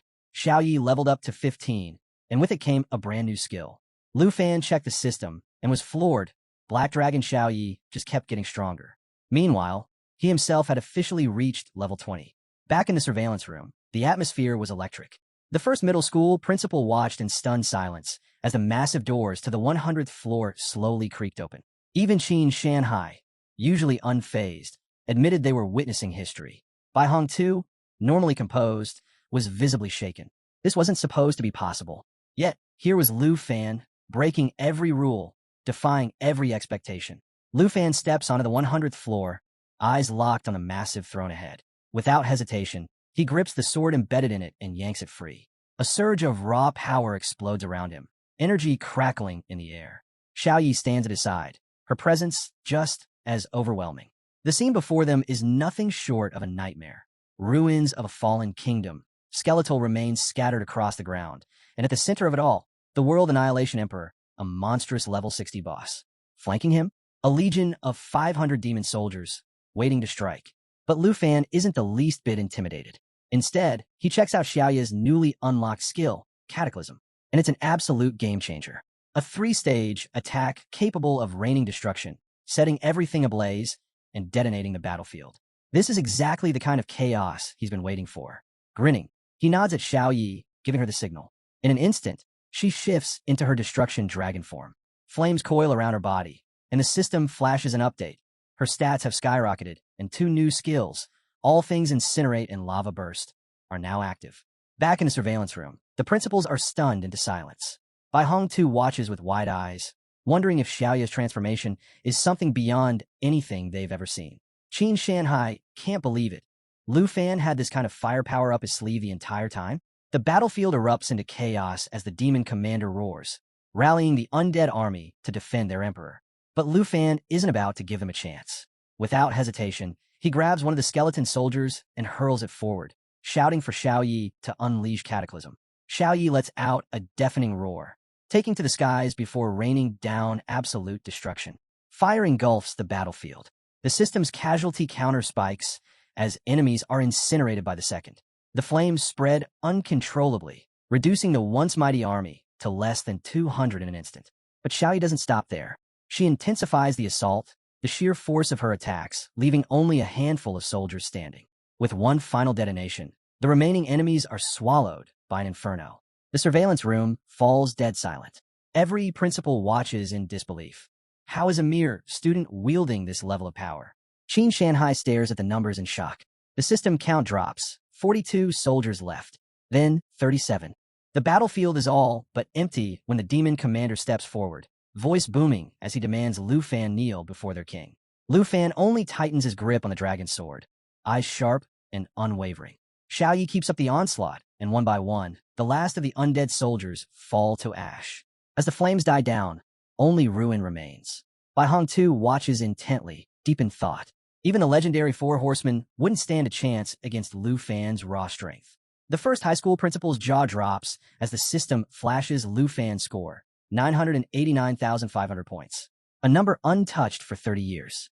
Bai Hong Tu can't help but wonder, will Lufan actually claim the exam's ultimate reward? He mutters to himself, knowing that this year's tower trial is the hardest in history. The prize should match the challenge. At least 3 rare tier items. Back inside the tower, Lufan surveys the battlefield, sword still in hand. The fight may be over, but there's one final obstacle left. Stepping forward, he declares with confidence, all the trash has been dealt with. Now, let's see what the final boss has got. The World Annihilation Emperor looms ahead. The true battle is about to begin. As the smoke finally settles, the final boss makes its entrance, exuding a suffocating, oppressive aura. Every step it takes shakes the ground, and when it grips its sword, the message is clear. Lufan is as good as dead. A system notification flashes. Only one undead soldier remains.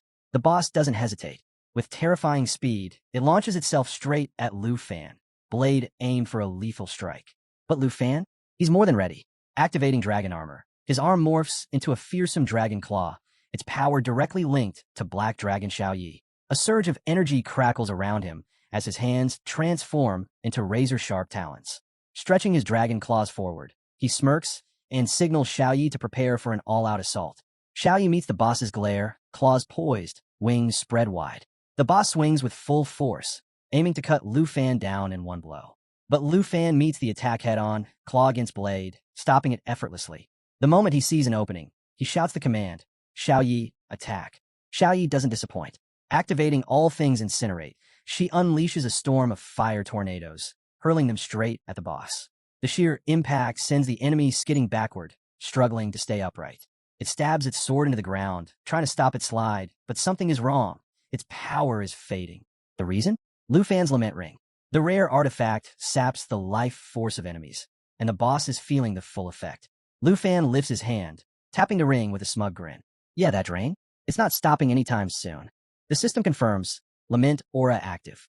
The ring, requiring at least level 15 to wield, boosts Lufan's spirit, stamina, and strength, making him even more unstoppable. The boss, desperate and enraged, accuses Lufan of cheating, but Lufan couldn't care less. Calmly, he gives Xiao Yi the next command. Activate the second stage of All Things Incinerate. Xiao Yi roars, flapping her massive wings harder, intensifying the flames. The fire tornadoes detonate on impact, blasting the boss backward into the throne. It barely manages to get up, bracing for counterattack. But Lufan doesn't give it the chance. In one swift motion, he unsheathes his dagger, channels his energy, and bursts through the flames, closing the distance in an instant. The boss tries to block, too late. Lufan drives the dagger straight into its chest, pinning it to the stone throne. The boss gasps, its strength vanishing as the system announces, victory. No undead soldiers remain. Black Dragon Xiao Yi levels up to 17. Lufan reaches level 22. Triumphant, Lufan steps onto the throne. One foot rests on the armrest, one hand gripping the boss's shoulder. With a flourish, he yanks the dagger free and glances at Xiao Yi. It's over. Back in the surveillance room, absolute silence. Every principal, every teacher, every spectator is frozen in shock. Principal Bai Hong Tu, his expression one of pure disbelief, finally speaks. No one has hit 1,000,000 points in the last 30 years. The first middle school principal remains speechless, unable to process what he just witnessed. Qin Shanhai, arms crossed, lets a small smile tug at his lips. Looks like our school's reputation is about to skyrocket. Lufan strolls away from the battlefield like it was just another casual day, his dagger resting on his shoulder, one hand tucked into his pocket. Turning to Xiao Yi, he stretches lazily and says, "Time to head home." Then, with a smirk, he teases, "Don't tell me you've been craving Aunt Hank's cooking."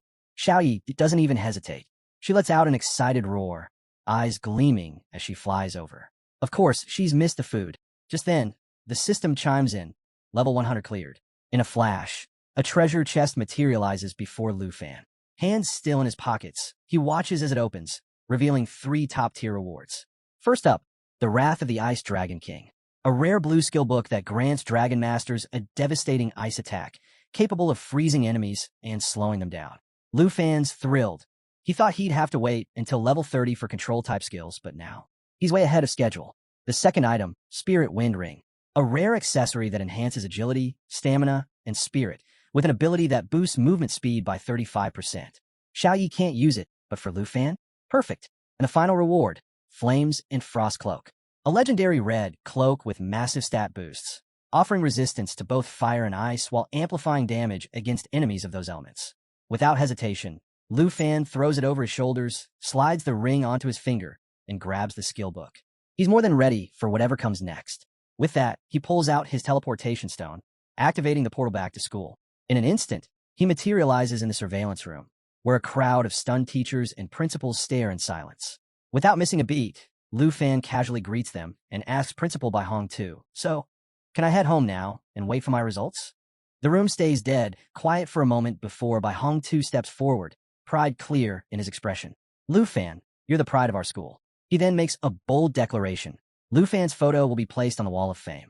That's when the first middle school principal chuckles, shaking his head. The Wall of Fame? That's for heroes who died fighting monsters. Are you cursing the kid? Bai Hong 2 fires back instantly. Mind your own business. Lufan didn't just break records, he shattered them. His future is limitless. The first middle school principal just laughs, admitting, "Well, one thing's for sure. This exam just made Lufan famous." Then, Qin Shanhai steps forward, his usual carefree attitude replaced with something more serious. Even though he had prepared himself for something extraordinary, he still can't quite believe the level of power Lufan displayed.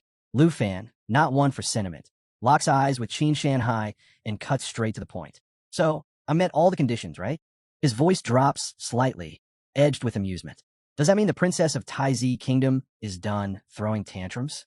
Qin Shanhai closes his eyes, a small smile playing on his lips. He assures Lufan that he'll uphold his end of the deal. No need to worry. The teacher should have already received it. Lufan raises an eyebrow, confused. "What teacher?" Qin Shanhai simply pats his shoulder. "Don't sweat it. Focus on choosing which academic institution you'll attend next." Meanwhile, lurking in the shadows, Qin Xiong, a special envoy from Longdu, quietly adjusts his cap and slips away unnoticed. Back in the surveillance room, the principals surround Lufan, buzzing with excitement. They tell him straight up, the top 10 academic institutions are going to go all out trying to recruit him. And that's not all. Wealthy merchants from the southern province will be lining up too, eager to form connections. But Lufan should be careful. Not everyone's motives are pure. Amidst the chatter, the first middle school principal eagerly asks if Lufan can summon Black Dragon Xiao Yi so they can see her up close. Before Lufan can even answer, Bai Hong 2 steps in, shaking his head. "Bad idea. If she shows up here, we can kiss this school goodbye." The room falls silent as all eyes shift to the ranking board. At the very top, Lufan's name shines with an insane 1.3 million points. Bai Hong 2 can't hold back his admiration. No one has come close to breaking this record in the past 50 years. Meanwhile, deep in the snowy northern frontier, inside a heavily fortified base, Marcus Tu Jing, the northern frontier marquis, sits with a weathered expression, gray hair framing his face. He sips his wine slowly, watching recordings of Lufan and Black Dragon Xiaoya's battles. For the first time in a long while, he feels something close to amusement. This kid, he's something else. But before he can savor the moment, there's a knock at his office door. A man in a thick jacket steps in, carrying a stack of reports. Bowing slightly, he apologizes for the interruption and places the files on Tu Jing's desk. Tu Jing's expression hardens instantly. "Is there any new evidence?" The man nods. Everything Qin Shanhai suspected was right on the mark. As Tu Jing flips through the documents, his grip tightens. The reports expose a deep conspiracy involving Princess Taizi Jinju and her inner circle. But what's even more damning, Ruan Changfeng, a high-ranking official in Dragon City, is entangled in the plot, secretly backing the Qin family. A dangerous silence fills the room. The wine bottle in Tu Jing's hand cracks under his tightening grip. His jaw clenches. Ruan Changfeng, he mutters, voice low and furious. That scheming traitor. His white-haired subordinate steps forward, expression grim. Ruan and the Qin family have been putting on a front, pretending to maintain friendly relations between nations. But behind the scenes, he's been granting them unrestricted privileges, pulling strings in their favor. Tu Jing doesn't wait to hear more. With a sharp movement, he slams the bottle down, shattering it into pieces. He stands up, eyes burning with cold fury. It all makes sense now. Ruan Changfeng hasn't just been supporting Princess Jinju. He's been shielding her, letting her run unchecked. And that is unforgivable. Fury blazing in his gaze, Tu Jing commands his subordinate to strip Ruan Changfeng of all titles and authority, declaring that Dragon City has no room for someone like him. If Ruan has any objections, he's welcome to confront Tu Jing himself. And should the Qin family dare to interfere again, the Griffin squad will be sent to welcome them personally. The subordinate, stunned but understanding, quickly nods and steps back. But Tu Jing isn't finished. Gesturing toward the door, he orders the man to keep an eye on Lufan's choice of school and ensure the institution spares no resources in supporting him. As he watches the crimson moon hanging over the snowy expanse, Tu Jing contemplates how this young dragon tamer has reignited hope. He longs to meet him, but with the northern territories in turmoil, who knows when that day will come. Meanwhile, in an opulent hotel room, Princess Jinju lounges on her bed when her phone suddenly rings. The news strikes her like a thunderbolt. Ruan Changfeng has been dismissed, and the one behind it is none other than Marquis Tu Jing. Shock flashes across her face, but before she can spiral into panic, the caller urges her to stay calm. There's another development. Irritated yet intrigued, she demands to know what it is, her mind racing with concerns about losing their grip on the dragon tamer. The caller reveals that with the major exam results about to be released, they've identified another dragon tamer in Qingzhou City, aside from Lufan. Jinju's fury quickly shifts to interest, a cunning smile forming on her lips. This unexpected discovery could change everything. Perhaps this new dragon tamer will be easier to control. Back at the third middle school's trial grounds, Lufan bids his farewells and quietly disappears. Moments later, a portal materializes and Hongwu steps through. The system's voice echoes across the arena. Hongwu has successfully cleared the South Province exam, securing 89,500 points and reaching the 72nd floor of the horror level. Bursting with excitement, he's already envisioning a future where top universities scramble to recruit him, prestigious awards fill his hands, and the path to greatness stretches before him. In his mind, he sees the first middle school principal showering him with praise, declaring him the unrivaled champion. He's convinced that all the excitement around him must be because of his incredible score. But reality has other plans. As he eagerly approaches the principal, expecting admiration, he's met with a solemn gaze. The principal places a hand on his shoulder and asks if his training is complete. Hongwu proudly announces his score, waiting for the applause he believes he deserves. Instead, the principal simply offers a reassuring nod, telling him he's done exceptionally well and is guaranteed a spot at a top university. Hongwu is taken aback. Where's the celebration? Why isn't the principal more impressed? Seeing his confusion, the principal calmly explains that while grades are important, knowing one's limits and taking care of one's body matters just as much. The words hit Hongwu like a splash of cold water. He stands there, trying to process the unexpected response. But after a moment of reflection, the message becomes clear: stay humble. With a newfound sense of respect, he nods and sincerely thanks the principal, realizing that a little humility can go a long way. 7 days later, the long-awaited announcement of the nightmare exam results finally arrives. The moment Lufan and his Aunt Hank open the door, they're met with a storm of flashing cameras and excited voices. A crowd of reporters and eager fans flood the entrance, cutting off any chance of escape. Hank's eyes widen in alarm as journalists shove microphones toward them, bombarding Lufan with questions. Fans scramble to offer gifts, one even presenting a luxurious box while inviting him to visit their estate. The chaos is overwhelming, with questions about his university plans flying in from every direction.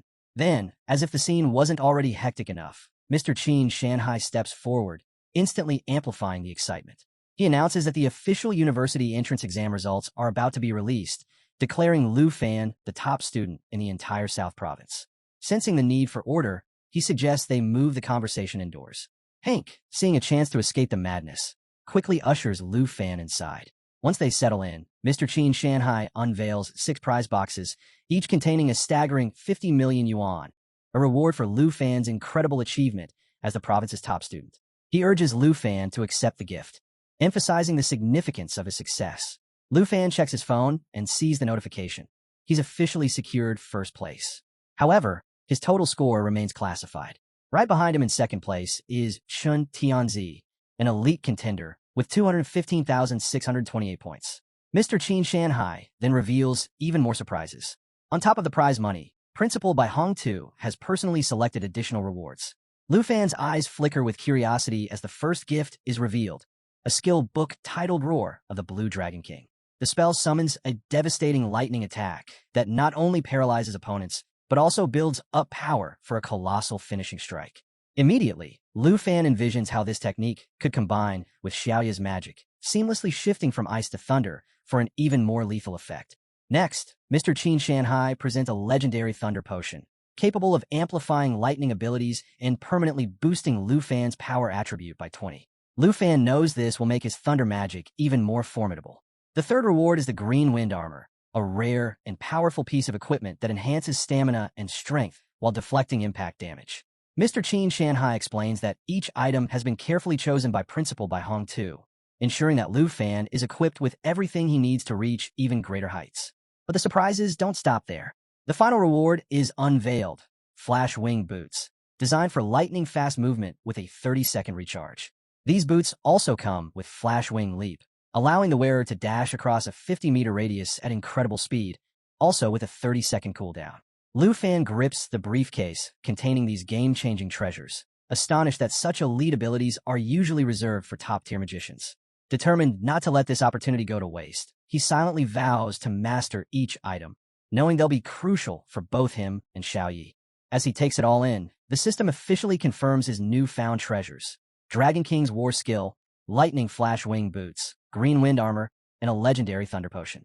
Before he can fully process it, Qinxiu bursts onto the scene, practically glowing with excitement at the sight of him. She comes bearing shocking news. 10 university presidents have arrived in Jianghai City and are waiting at her house, eager to meet Lufan personally.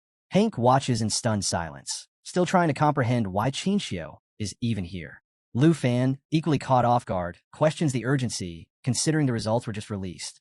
Mr. Qin Shanhai steps in with a knowing smile, explaining that after witnessing Lufan's extraordinary performance, the university leaders dropped everything to rush over.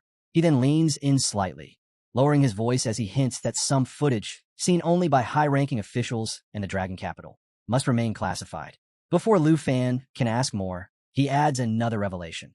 The issue with Princess Jinju has been taken care of, and a certain teacher is eager to meet him. Resting a reassuring hand on Lufan's shoulder, Mr. Qin Shanhai assures him there's no need to rush. Everything is under control. Just then, Qinxiu steps forward, hesitating slightly before holding out a sleek purple card. She admits that she had intended to thank him before, but Jinju's interference got in the way. Lufan's eyes widen as he realizes what she's handing him. Their original deal was for 100,000 dragon coins, but this card is worth a jaw-dropping 10 million. Mr. Qin Shanhai chuckles, pointing out that the card represents the Qin family's immense gratitude. Then, with a teasing glint in his eye, Mr. Qin Shanhai announces that an escort will arrive in the evening to take Lufan to Jiangshan Park, where a luxurious villa, awarded to him as the top scorer, awaits. Hank steps closer to Lufan, processing this new development, while Qinxiu, flustered by her father's playful tone, quickly tells him to stop joking around. Turning back to Lufan, she grabs his hand and reminds him that they have a scheduled meeting with the Academy officials. Now, shifting to the Dragon Kingdom, just outside Qingzhou City, a jeep rolls to a stop in a dense forest, and stepping out with her usual air of superiority is Princess Jinju. Her sharp gaze sweeps the surroundings before she demands an update from her subordinate, Cui Hongtai. Without hesitation, he reports on the dragon tamer they've been tracking, Chun Tianji. He's now level 19, and his armored dragon has already reached level 14. Jinju arches an eyebrow, mildly impressed. Dragon tamers always seem to defy expectations, rising through the ranks at an astonishing pace, toppling foes far above their level. The scene shifts to Chun Tianji himself, locked in a fierce battle against a powerful wild beast. The monster lunges with deadly force, but Chun Tianji reacts with lightning reflexes, leaping into the air to evade. The fight is brutal, but with a single devastating strike, he takes the beast down, instantly leveling up to 20. Watching from afar, Jinju crosses her arms, begrudgingly acknowledging his strength. At least he hasn't squandered the dragon egg she entrusted to him. Qin Tianji, ever respectful, thanks her for the opportunity and vows never to bring shame to the royal family's name. But Jinju isn't here to hand out praise. Her tone sharpens as she warns him not to disappoint her like the last failure did. Then, with an air of finality, she declares that from this moment on, Qin Tianji will wield the dragon lance. She scans the group, daring anyone to object. Cui Hongtai instantly responds, "As you wish, Your Excellency." Qin Tianji bows low, his voice filled with gratitude as he accepts the formidable weapon alongside his armored dragon.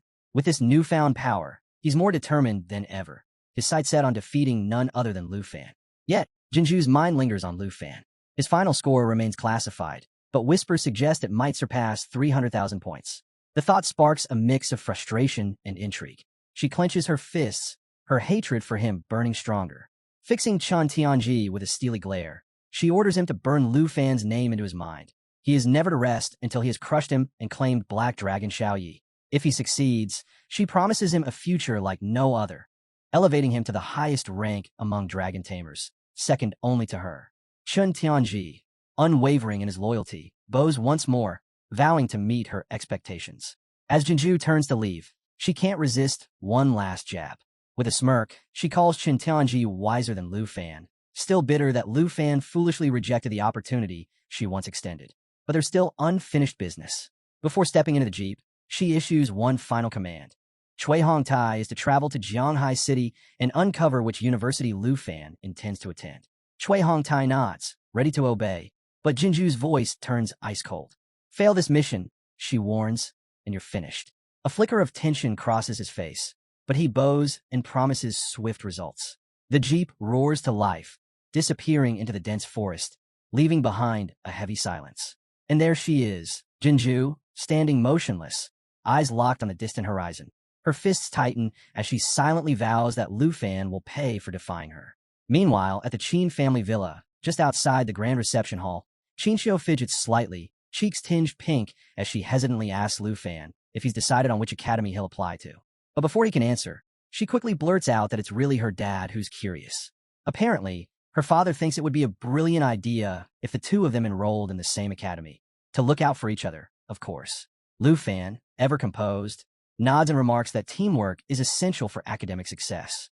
With a small smirk, he even jokes that since they've already fought side by side before, they'd make a great team, especially if they ever ventured into the wilderness. However, he admits he hasn't made a final decision yet, but promises to let her know soon. Xiao, looking slightly flustered, tries to hide her worry. She has no idea what Lufan's final score is, but deep down, she fears the gap between them will only widen. Determined, she silently vows to catch up, no matter what, and apply to the same academy. Lufan, noticing her resolve, gives her a warm smile. "Sounds like a solid plan," he says, as he steps through a grand doorway into a spacious meeting hall. His presence immediately catches the attention of a plump man in priest robes. The man leaps up with excitement, his face lighting up as he recognizes Lufan. With enthusiasm, he showers Lufan with praise for his astonishing performance in the entrance exam video. Seated next to him is a woman wearing a mask, her sharp gaze fixed on Lufan. Her voice is calm, yet firm, as she acknowledges him as the first dragon tamer in history to have an actual dragon companion. Then, she cuts straight to the point. As the top scorer in the southern province, has he given any thought to which academy he'll join? But before Lufan can reply, the robe man from Jiangnan Academy jumps in, practically shouting that Lufan doesn't need to think twice.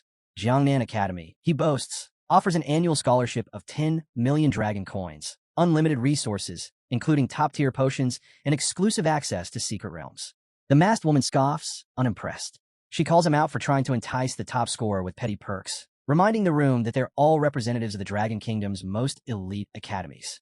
The robe man turns red with frustration, but refuses to back down. He fires back with an even better offer. Northern Academy will provide 20 million dragon coins per year, along with unrestricted access to a top-secret realm in the Snow Kingdom, reserved solely for Lufan. And just like that, the room erupts into chaos. Academy heads start shouting over each other, each one scrambling to one-up the last. One insists that Northern Academy has top-tier resources, but they aren't the only ones. Another guarantees unlimited access to hidden secret realms, promising Lufan opportunities beyond imagination. It's an all-out bidding war, and the desperation is real. One after another, they throw in sweeter deals, eager to claim Lufan as their own. As the chaos unfolds before him, Lufan watches in silent disbelief. He had expected a formal interview, not an all-out bidding war for his enrollment. With each academy throwing out more extravagant offers, he's completely at a loss over which to choose. Then, just as the room is about to descend into another shouting match, Gahan, the head of Dragon Capital Academy, steps forward and drops an absolute bombshell. Calm and composed, he announces that Dragon Capital Academy holds this year's national trial quota, and he's willing to give it to Lufan. The entire room freezes. The robe man from Jiangnan Academy spins around, eyes wide with shock. Wait, what? Is that even possible? He blurts out. Lufan is just a newcomer. How could he already be in the running for the national trial? It doesn't make sense. The masked woman quickly jumps in, her voice sharp with disbelief. This is ridiculous. Previous candidates went through rigorous selection processes. The trial is already set in motion, and other nations have been preparing for years. Handing the quota to a first year, it's nothing short of madness. Lufan, still processing everything, finally speaks up. Wait, what exactly is the national trial? Gahan doesn't hesitate. His tone is firm as he lays it all out. The national trial is a top-secret realm jointly created by 23 countries. Every 3 years, each nation selects one young participant, under the age of 25, to represent them. Because it's meant for rising talents, seasoned national-level experts aren't allowed. It's a high-stakes event watched by the entire world, and those who enter have the chance to claim some of the rarest treasures in existence. The envoy from Northern Academy, now visibly desperate, turns to Lufan. This is your chance. If you commit to joining the trial, you'll have 6 months to prepare. You can't pass this up. The Jiangnan Academy representative scowls, accusing Dragon Capital Academy of playing dirty. This is way too much. You're basically bribing him with the entire national trial just to recruit him. But Gahan remains unfazed. With unwavering confidence, he delivers his final pitch. Passing the national trial doesn't just make you a top contender in the Southern Province. It gives you the opportunity to become a national-level expert, from being a rising talent to standing at the very peak of the Dragon Kingdom. This is what we're offering you, Lufan. Just as the room reaches a boiling point, a sudden ding echoes in Lufan's mind. A system notification pops up. A new treasure map has arrived. Lufan stiffens, his mind racing. It's been ages since he received the first divine treasure map, the one that led him to Black Dragon Xiaoya's egg. And now, another one has appeared? His heart pounds as he checks the map's location, and then it hits him. The treasure lies within Dragon Capital Academy. In that moment, his decision becomes crystal clear. Gahan narrows his eyes slightly, reading Lufan's expression. Satisfied, he asks. Lufan looks up, his usual cool demeanor returning. With a confident nod, he announces his decision. I've made up my mind. I'm going to Dragon Capital Academy. Lufan has one last request for Gahan. Surprised but intrigued, Gahan agrees, as long as it's nothing too troublesome. 4 days later, Lufan pulls down the shutters of Hank's steamed bun shop for the final time. Hank lets out a nostalgic sigh, admitting she never thought she'd leave this place after all these years. Dusting off his hands, Lufan reminds her there's no reason to dwell on the past.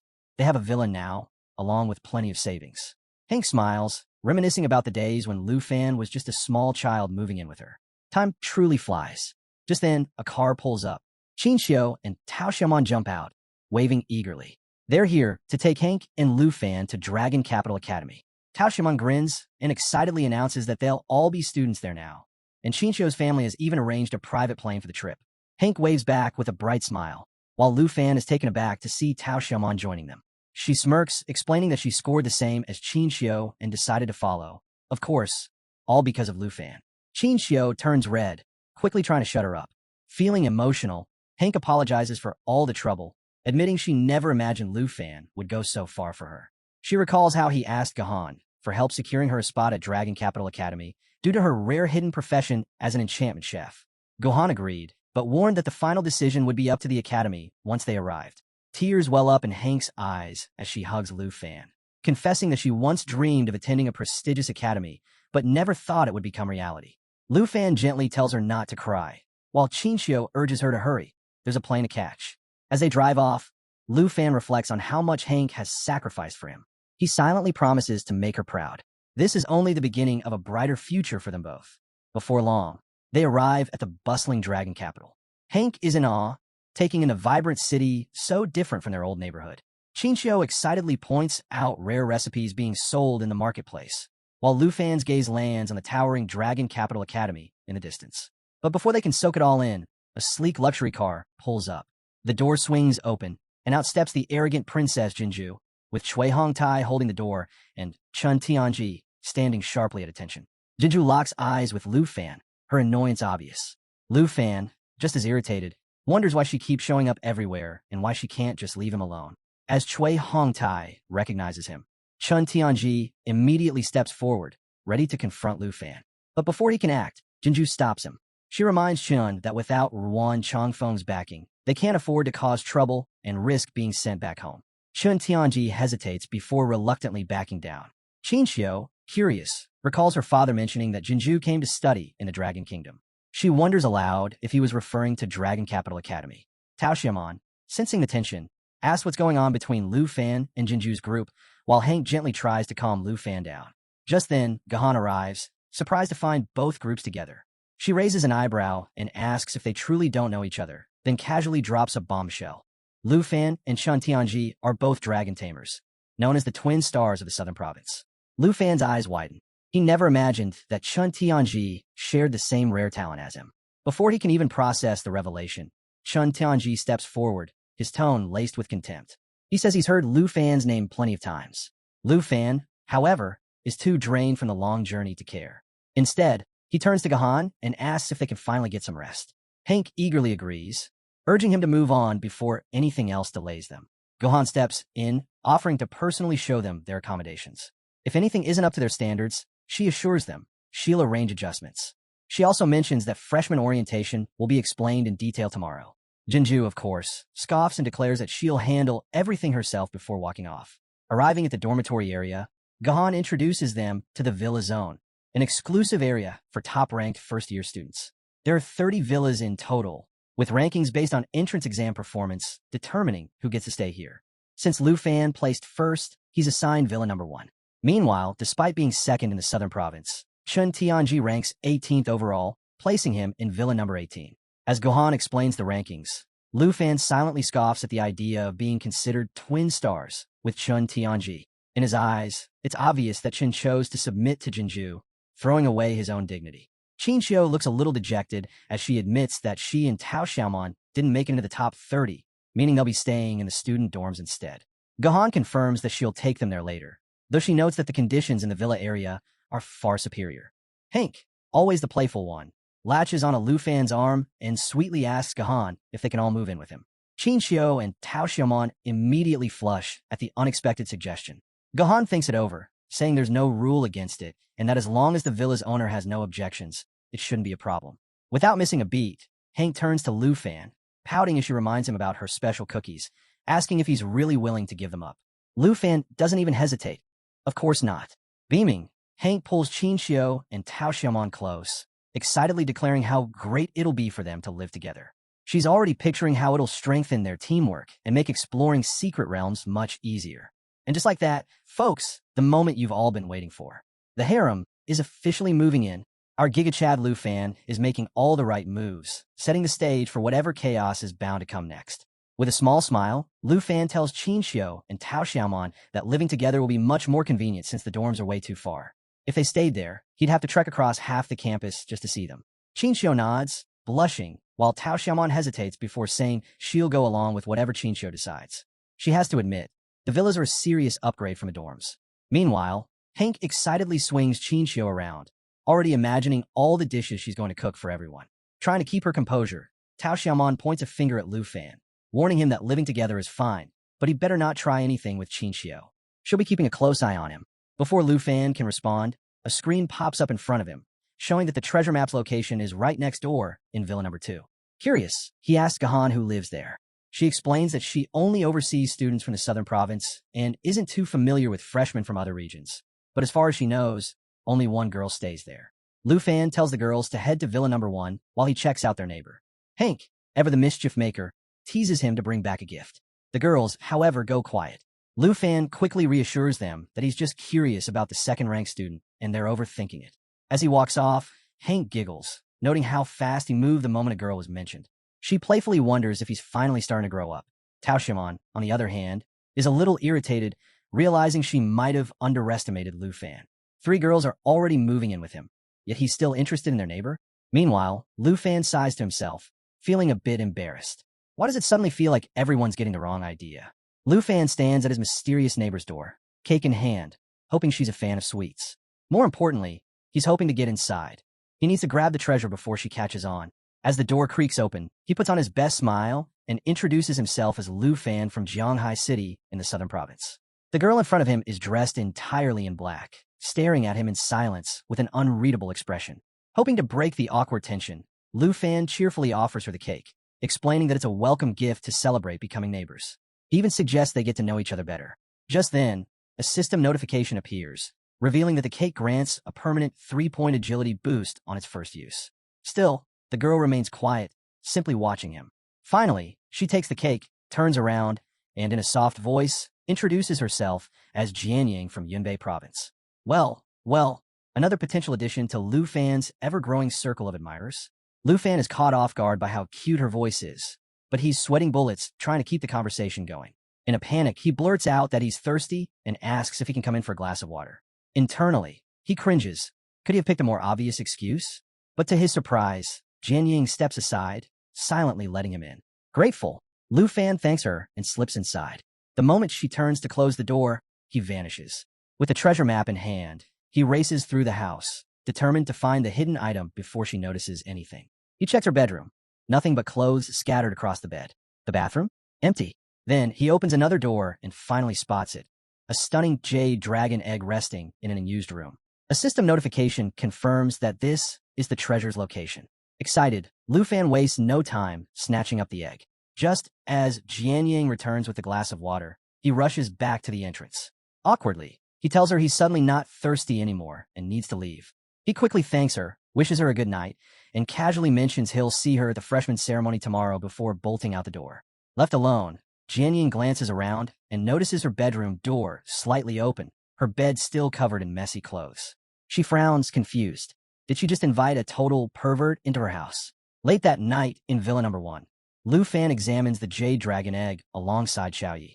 As he runs his fingers over its smooth surface, he recalls the moment he first found Xiaoyi's egg.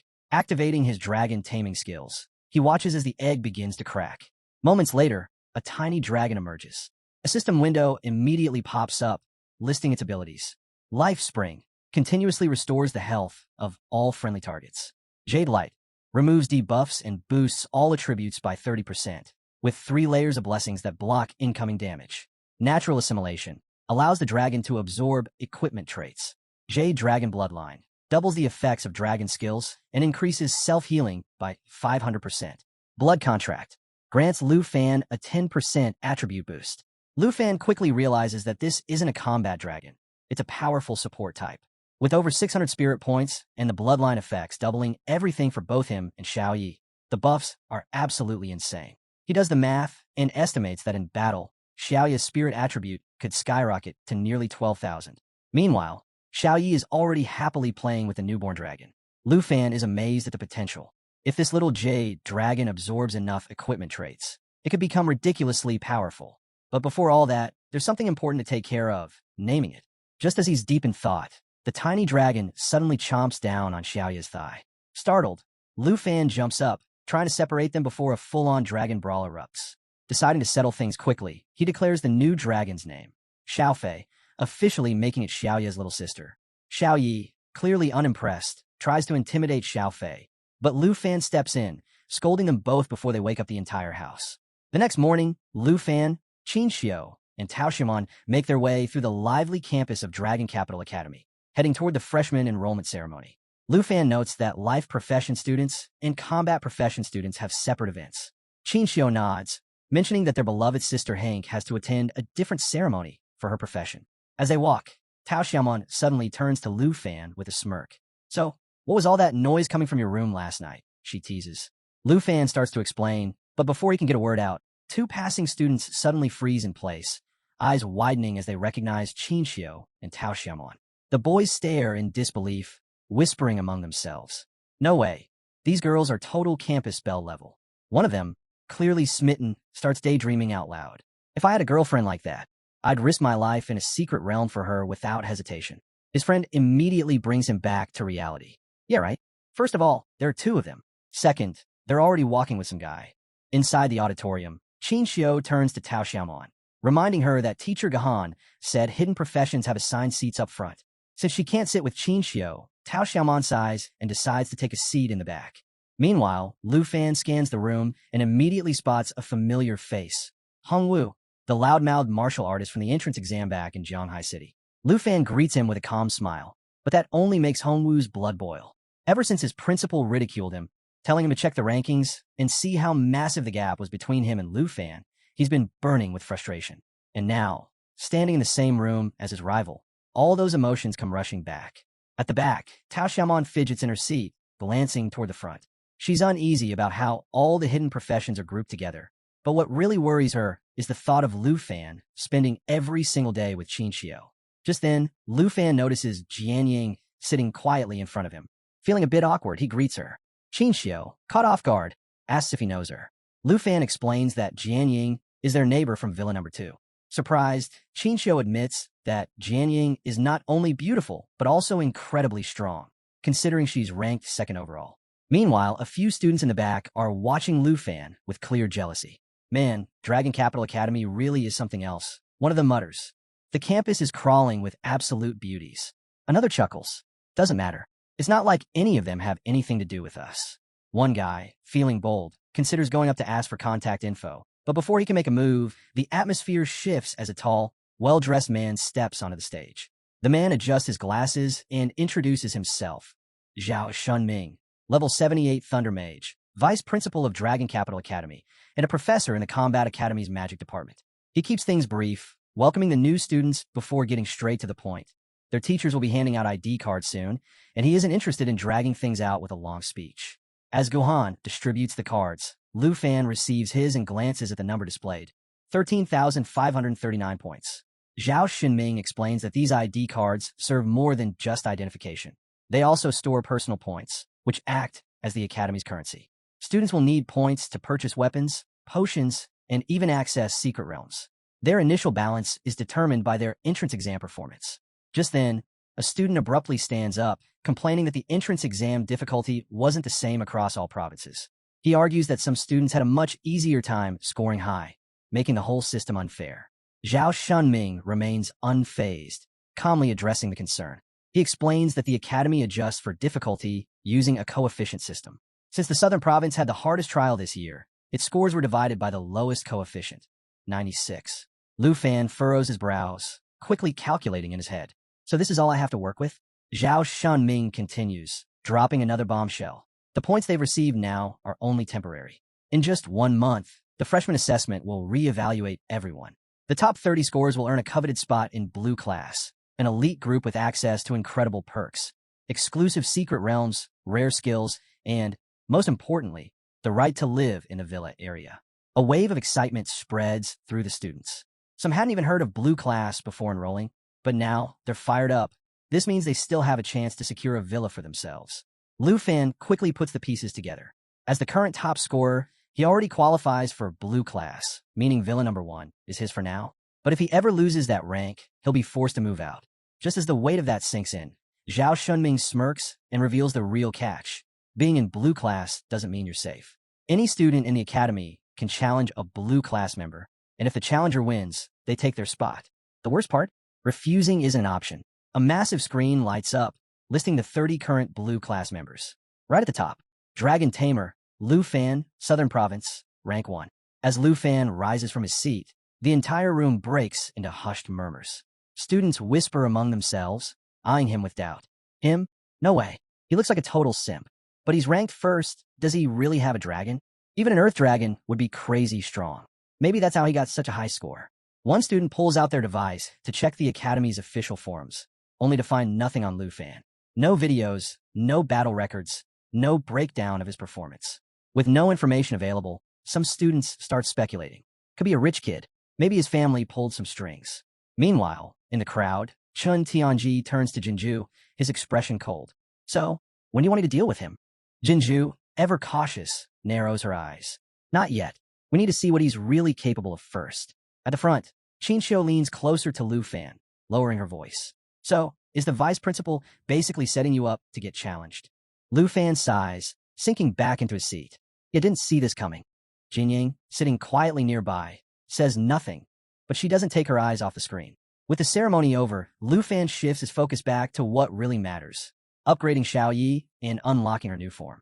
With one hand casually tucked into his pocket, he suggests to Qin and Tao Xiaomon that they visit the secret realm hall to see what opportunities the academy has to offer. But before they can take a step, an angry voice cuts through the crowd.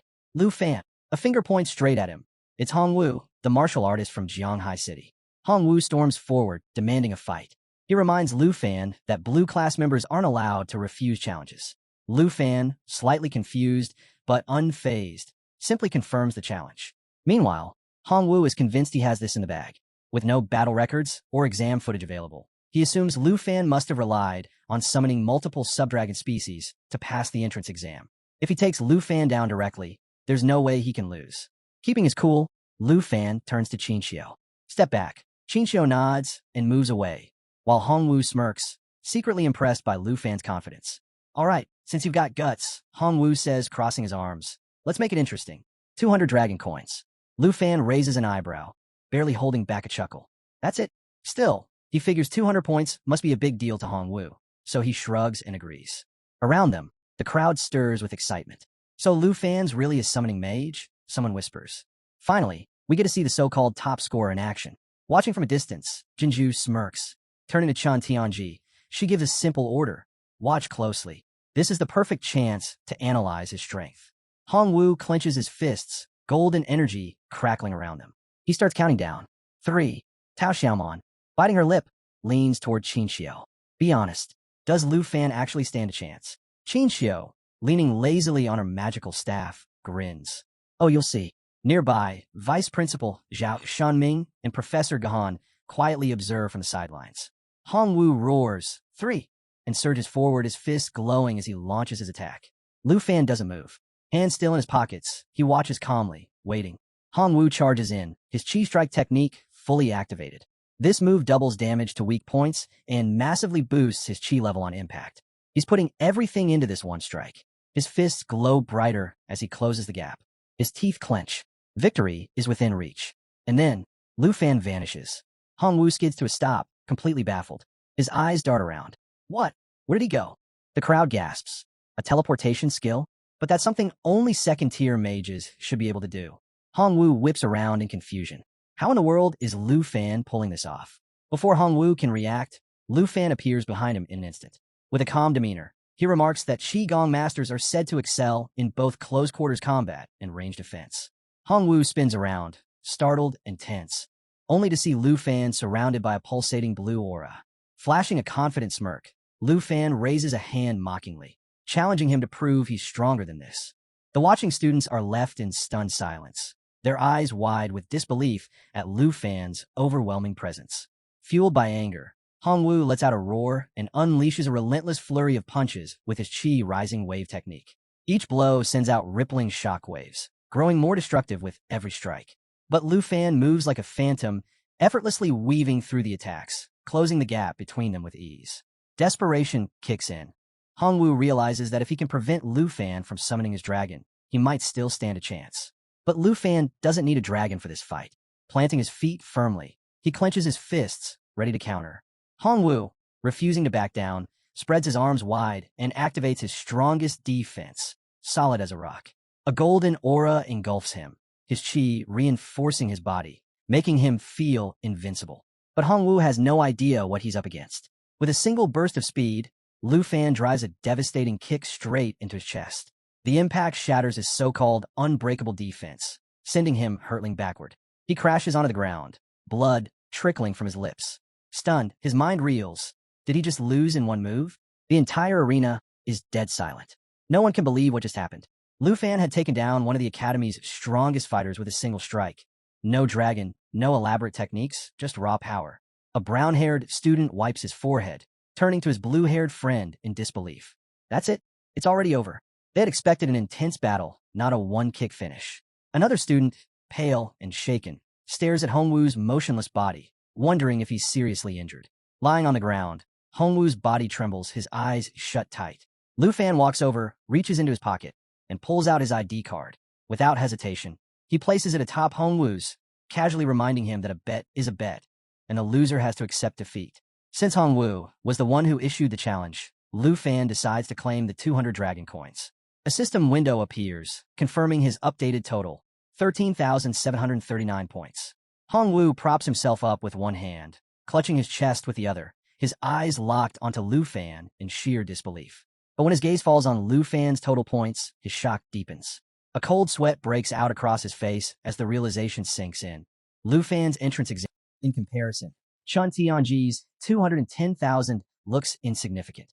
Overwhelmed, Hongwu collapses back onto the ground, his once unshakable confidence crumbling to dust. He was a fool to challenge someone so far beyond his reach. As they enter the Grand Hall of Dragon Capital Academy's Secret Realm Center, Qin lingers near the doorway, gripping her magical staff with an excited glint in her eyes. She nods at Lufan, informing him that Hank has already arrived. Behind them, Tao Xiaomon trails along, hands clasped behind her back, a growing smile tugging at her lips. The moment Hank steps into the hall, concern flashes across her face. Without hesitation, she rushes to Lufan. "Are you hurt? Who challenged you?" she asks anxiously. Lufan, still holding his tablet, meets her gaze with a calm smile. "It's nothing," he reassures her. Before Hank can press further, Tao Xiaomon chimes in, cheeks slightly flushed, her fists clenched with excitement. She eagerly recounts how Lufan effortlessly sent Hongwu flying. Qin, amused, teases her, reminding her of the time she had boasted about Lufan's strength. She even playfully compares him to Uncle Sun Gu, someone she once thought was unbeatable. Tao Xiaomon's curiosity sparks at the mention. Then how strong is Lufan's dragon? She wondered aloud. Qin smirks knowingly. "Xiao Yi is stronger than you can imagine," she replies. As they chat, Lufan steps forward, lifting his tablet to grab their attention. The group gathers around as he pulls up the Academy's Secret Realm interface. "I found a perfect realm for leveling up," he announces. The screen displays the details. With 13,739 points at his disposal, Lufan browses the Academy's 49 available secret realms. The one he selects, Poisonous Spiderwood Forest, a level 45 realm notorious for its brutal difficulty. The entry requirements? A minimum of 5 members, and opening the portal would cost 45 points. Lufan closed his eyes for a moment, thinking about how he could have been leveling up Black Dragon Xiao Yi already, if not for Hongwu's unnecessary challenge. Hank stepped forward, concern etched on her face. She reminded him that while she was eager to join them, this realm wasn't just a training ground. It was deadly. Lufan met her worried gaze with a confident smile. "Don't worry," he assured her. "I'll make sure everyone stays safe." Tao Xiaomon, still puzzled, pointed out a problem. "We're short one member. We need at least 5 to enter." Lufan turned to Qin, his expression serious. "Any ideas?" Qin glanced around, scanning the hall. Her eyes landed on Jianying, sitting nearby, completely focused on her tablet.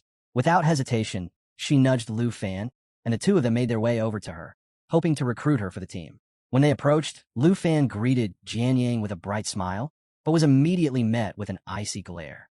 It was clear she hadn't forgotten their awkward first encounter during his dragon egg search. A bead of sweat formed on his forehead as the tension thickened. Jianying's expression remained cold as she shot him a sharp look. "Pervert." The air grew even heavier. Hank, utterly baffled, looked between them, trying to make sense of what she'd just heard.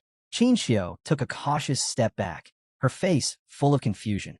Meanwhile, Tao Xiaomon planted her hands on her hips and demanded an explanation. "All right, what did you do?" Sensing danger, Lufan quickly waved his tablet in protest. "It's a misunderstanding," he insisted, forcing a nervous smile. "I swear I'm not a bad guy. Our first meeting was just really awkward." But he didn't stop there. Keeping his voice steady, he reminded Jianying that she was still looking for a team, and this was the perfect opportunity. "Poisonous Spiderwood Forest is no joke," he reasoned. "We could use someone like you, and you don't have a team yet." Jianying narrowed her eyes, weighing her options. After a long pause, she finally nodded. Lufan exhaled in relief. Behind him, Hank clapped her hands together, smiling at how smoothly things had worked out. Lufan placed a hand on his hip, flashing a triumphant grin. "So does this count as successful team building?"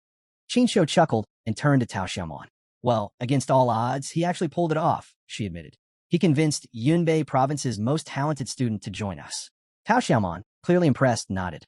"Gotta say, he's got a way with words." Jianying stood up and strode toward the portal activation area, pulling out her Academy ID card. As she activated the device, a glow surrounded it, and the portal flickered to life.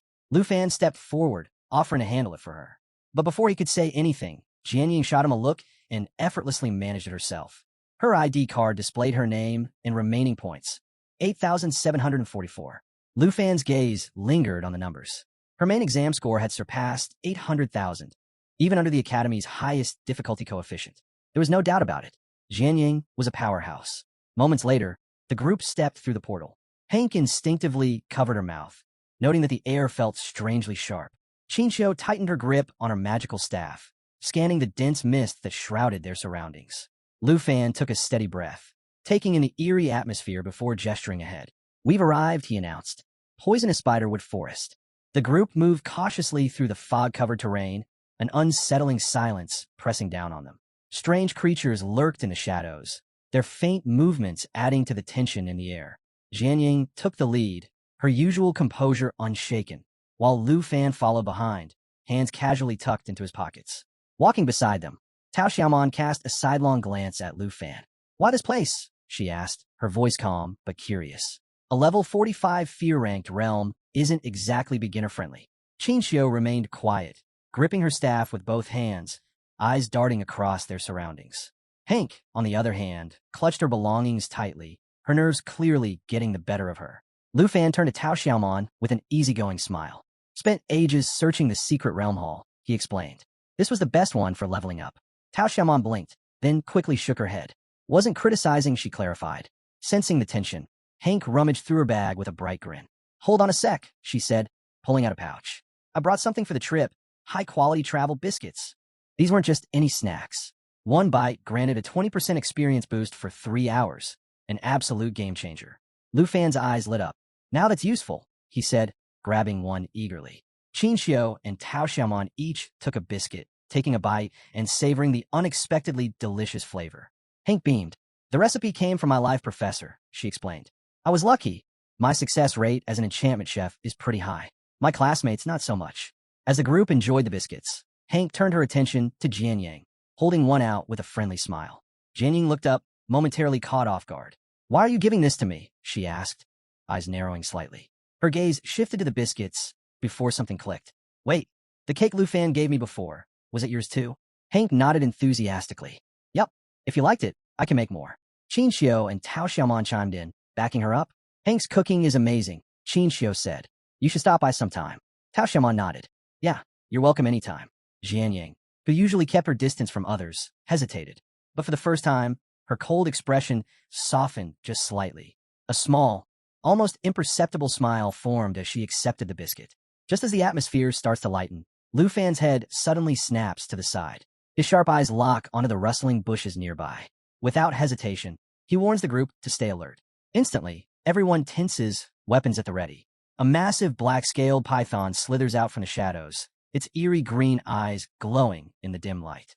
This isn't just any beast. It's a level 40 monster with terrifying abilities and a hefty 91,200 experience points to its name.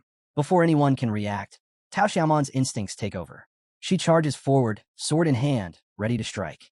Hank, still holding her bag of biscuits, quickly shoves them away, realizing this just became a life-or-death situation. "Wait," Qin calls out, trying to stop Tao Xiaomon. "These monsters are all level 40 or higher. We can't take them lightly." Hank's face goes pale. "If I had the right ingredients, I could cook something to boost our resistances," she stammers. But before she can finish, Lufan shakes his head with a calm smile. "No need," he says. Extending his hand, he gathers a glowing sphere of magical energy. His teammates watch, puzzled, wondering what he's about to do. Jianying, observing closely, quickly realizes Lufan is summoning his dragon. A moment later, a small yet regal-looking dragon materializes in front of them. Tao Xiaomon blinks. "Wait, this is a dragon?" she asks, doubtful. The tiny creature climbs on a Lufan's head, making itself comfortable. Lufan sighs. "Xiaofei, get down." Qin, still stunned, immediately notices something. "That's not Black Dragon Xiao," she murmurs. "It's a different dragon." Hank, equally shocked, leans forward. "Where did this one come from?" she asks. "I've never seen it before." Jianying stays silent, her sharp gaze locked onto Xiaofei. Meanwhile, the python coils its massive body, preparing to strike. Seeing the impending danger, Tao Xiaomon readies herself for impact. But before the python's tail can land its devastating blow, Lufan gives the command. Xiao Fei, activate Emerald Light. The dragon's gemstone flares with a brilliant green glow. Just as the python's tail whips toward Tao Xiaomon, a shimmering shield manifests before her. The force of the impact sends her flying backward, but the barrier absorbs the damage completely. Qin rushes to her side, staff glowing as she prepares to heal. She notices 3 delicate leaves hovering above Tao Xiaomon, but one fades away upon impact. A system notification confirms it. Jade Dragon Xiao Fei's Emerald Light has activated. 3 layers of Emerald Blessing granted. Shields damage, removes debuffs, and boosts attributes by 30%. Sitting up, Tao Xiaomon processes what just happened. That attack should have crushed her, but thanks to Xiao Fei, she's unharmed. Lufan flashes her a reassuring smile. As long as Xiao Fei is here, you don't have to worry about debuffs or injuries. Qin, finishing the healing spell, is in awe. This isn't just a support dragon, she murmurs. It's even stronger than a second-level priest. Tao Xiaomon, still seated, glances up at Xiao Fei, realization dawning. Even a small dragon like this is capable of shielding against lethal attacks and enhancing their abilities. The sheer power of dragons is undeniable, but there's no time to dwell on it. The black-scaled python inches closer, jaws unhinging, venom dripping from its fangs. Hank gasps, voice trembling as she shouts a desperate warning. It's coming. Lufan swiftly unsheathed his dagger, eyes locked onto the serpent, ready to strike. But before he could make his move, a streak of red light tore through the thick fog, an energy arrow flying straight for the snake. He froze in surprise as the shot landed perfectly, piercing through the creature's open mouth and taking it down in an instant. Jianying lowered her weapon, stepping forward with her usual calm demeanor. The group remained silent, still processing what had just happened. Without missing a beat, she introduced her combat class, Swordmaster, and revealed her weapon, Bloodbreaker, an epic quality sword exclusive to her class. It boasted impressive stats, 39 strength and 126 agility. Even more impressive were its abilities, Armor Breaker, which ignored 30% of an enemy's defense, and Agility Boost, enhancing her speed by 40%. Lufan was impressed, but there was no time to dwell on it. Jianying suddenly turned, her sword flashing as she prepared for another strike. Sensing danger, Lufan called out to Hank, telling her to move. She hesitated, confused, but too late. Something massive loomed behind her. A monstrous spider lunged, one of its bladed legs slicing through the air toward her. Jianying reacted instantly, her sword intercepting the attack just in time. Without thinking, Lufan lunged forward, grabbing Hank and pulling her to ground. The two rolled to safety, narrowly avoiding the deadly strike. As they scrambled back up, the creature pulled away, revealing itself fully, an enormous silver-armored spider. This wasn't just any enemy. It was a level 40 beast worth 15,750 experience points, known for dropping a rare material called Silver Armor Shell. Worse still, it had deadly abilities, Poisonous Fangs, Mandible Piercing, and an incredibly tough defensive skill called Silver Armor, which made it immune to armor-breaking attacks. Lufan steadied Hank, making sure she was all right, while Jianying wasted no time. She advanced, sword at the ready, eyes locked on the spider. The beast lashed out with Mandible Piercing, but she was too fast, dodging effortlessly. It struck again, another miss. Spotting an opening, Lufan surged forward, dagger gripped tight. He caught Jianying's gaze and signaled caution. Jianying met his eyes briefly before refocusing, adjusting her stance.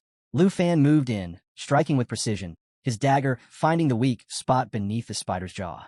The creature convulsed before collapsing, defeated. But Jianying wasn't done yet. Without missing a beat, she leaped into the air, twisting mid-flight as she called out a warning to Lufan. The fight wasn't over. It wasn't over. From the shadows, more silver-armored spiders crept forward, their armored legs rustling against the underbrush. Jianying landed smoothly, assessing the situation. Without hesitation, she summoned 2 additional weapons. Breaking Army Greatsword, a level 21 epic quality blade with Mountain Shaker, a devastating attack dealing 210% damage and hitting nearby enemies, and Water Cold Sword, a level 14 weapon that inflicted ice damage and slowed its targets. She turned to Lufan and the others, her expression unreadable. Beyond the advancing spiders, a massive web glistened ominously in the darkness. At its center, a monstrous figure stirred, the Black Web Hunter. At level 46, it was leagues above the rest, boasting 39,110 experience points and deadly abilities. Poison Fang drained its victim's health with venomous strikes, while Webbind trapped its prey, leaving them vulnerable to attack. The silver-armored spiders attacked first, but Lufan and Jianying didn't hesitate. Jianying's 3 swords floated around her in a deadly dance, while Lufan adjusted his grip on Xiaofei. The little jade dragon perched securely on his back. They moved as one, dodging an incoming strike just in time. Lufan barely had a moment to admire Jianying's impressive weaponry before another spider lunged, forcing them both to leap away. Midair, Jianying met Lufan's gaze and spoke. Sword masters could forge and level up their own weapons. She explained how she had started with a basic sword and refined it over time, her arsenal growing in strength. With a twist of her wrist, she conjured a blade of freezing water, shaping it into an arrow before launching it at the swarm. The icy magic spread instantly, frost encasing the spiders and slowing their movements. She landed with practiced ease, eyes still locked on the enemy. No time for questions, she reminded Lufan sharply. He smirked slightly, thinking her adaptability rivaled that of a dragon tamer. Before he could respond, danger loomed behind her. Another spider lunged, fangs bared and ready to strike. Jianying sensed it, but had no time to react. Lufan sprang into action, intercepting the attack with his dagger, steel clashing against the creature's armored body. Without missing a beat, he called out to Xiaofei. Emerald light. The tiny dragon soared into the air, extending its claws as a vibrant green glow spread outward. 3 shimmering leaves formed around Jianying, acting as protective barriers. She blinked, momentarily caught off guard, then turned to Lufan, looking both impressed and speechless. Jianying chose to stay aggressive, tightening her grip as she activated Mountain Shaker. Her breaking army greatsword surged forward, tearing through the spider's armored chest and crushing it in a single decisive strike. Without missing a beat, she turned to Lufan, a grin forming as she thanked him for the 30% buff from Xiaofei's spell. With her strength boosted, she made quick work of another spider, cutting it down effortlessly. Lufan watched with admiration. Jianying's breaking army greatsword delivered devastating piercing attacks, while her water-cold sword provided both defensive advantages and enhanced damage. The combination made her a formidable force on the battlefield. Meanwhile, Xiaofei happily flitted beside him, having just leveled up to level 2. Before they could catch their breath, a desperate cry rang out. Lufan and Jianying spun around to see Hank, Qin Xiao, and Tao Xiaomon surrounded by spiders. Hank had collapsed in fear, frozen in place, but Qin Xiao and Tao Xiaomon immediately jumped in to protect her. Qin Xiao gripped her magic staff, quickly instructing Tao Xiaomon to hold the front line. Without hesitation, Tao Xiaomon planted herself in front of Hank, sword raised, ready to block the incoming attacks. Lufan's pulse quickened. Without thinking, he sprinted toward them, Xiaofei flying close behind. As he ran, he called out to Jianying, telling her to locate the real threat, the black web hunter lurking nearby. Catching her breath, Jianying smirked, already preparing for the battle ahead. The spiders lunged, but Tao Xiaomon didn't waver. She held her ground, shielding Hank, while Qin Xiao's staff began to glow, magic swirling around her as she readied her spells. Above them, Xiaofei soared into position, extending its tiny claws and casting emerald light. A soft green glow surrounded Hank, 3 protective leaves forming around her. Lufan wasted no time, slashing through the spiders with rapid dagger strikes. He shouted a warning to Jianying. Getting caught in the webs meant near certain death. She barely had a second to register his concern before multiple sticky strands shot toward her. Reacting instantly, she slashed through 4 of them, but one managed to graze her arm, slicing through her skin with a sharp sting. She hissed in pain, gripping her wounded arm.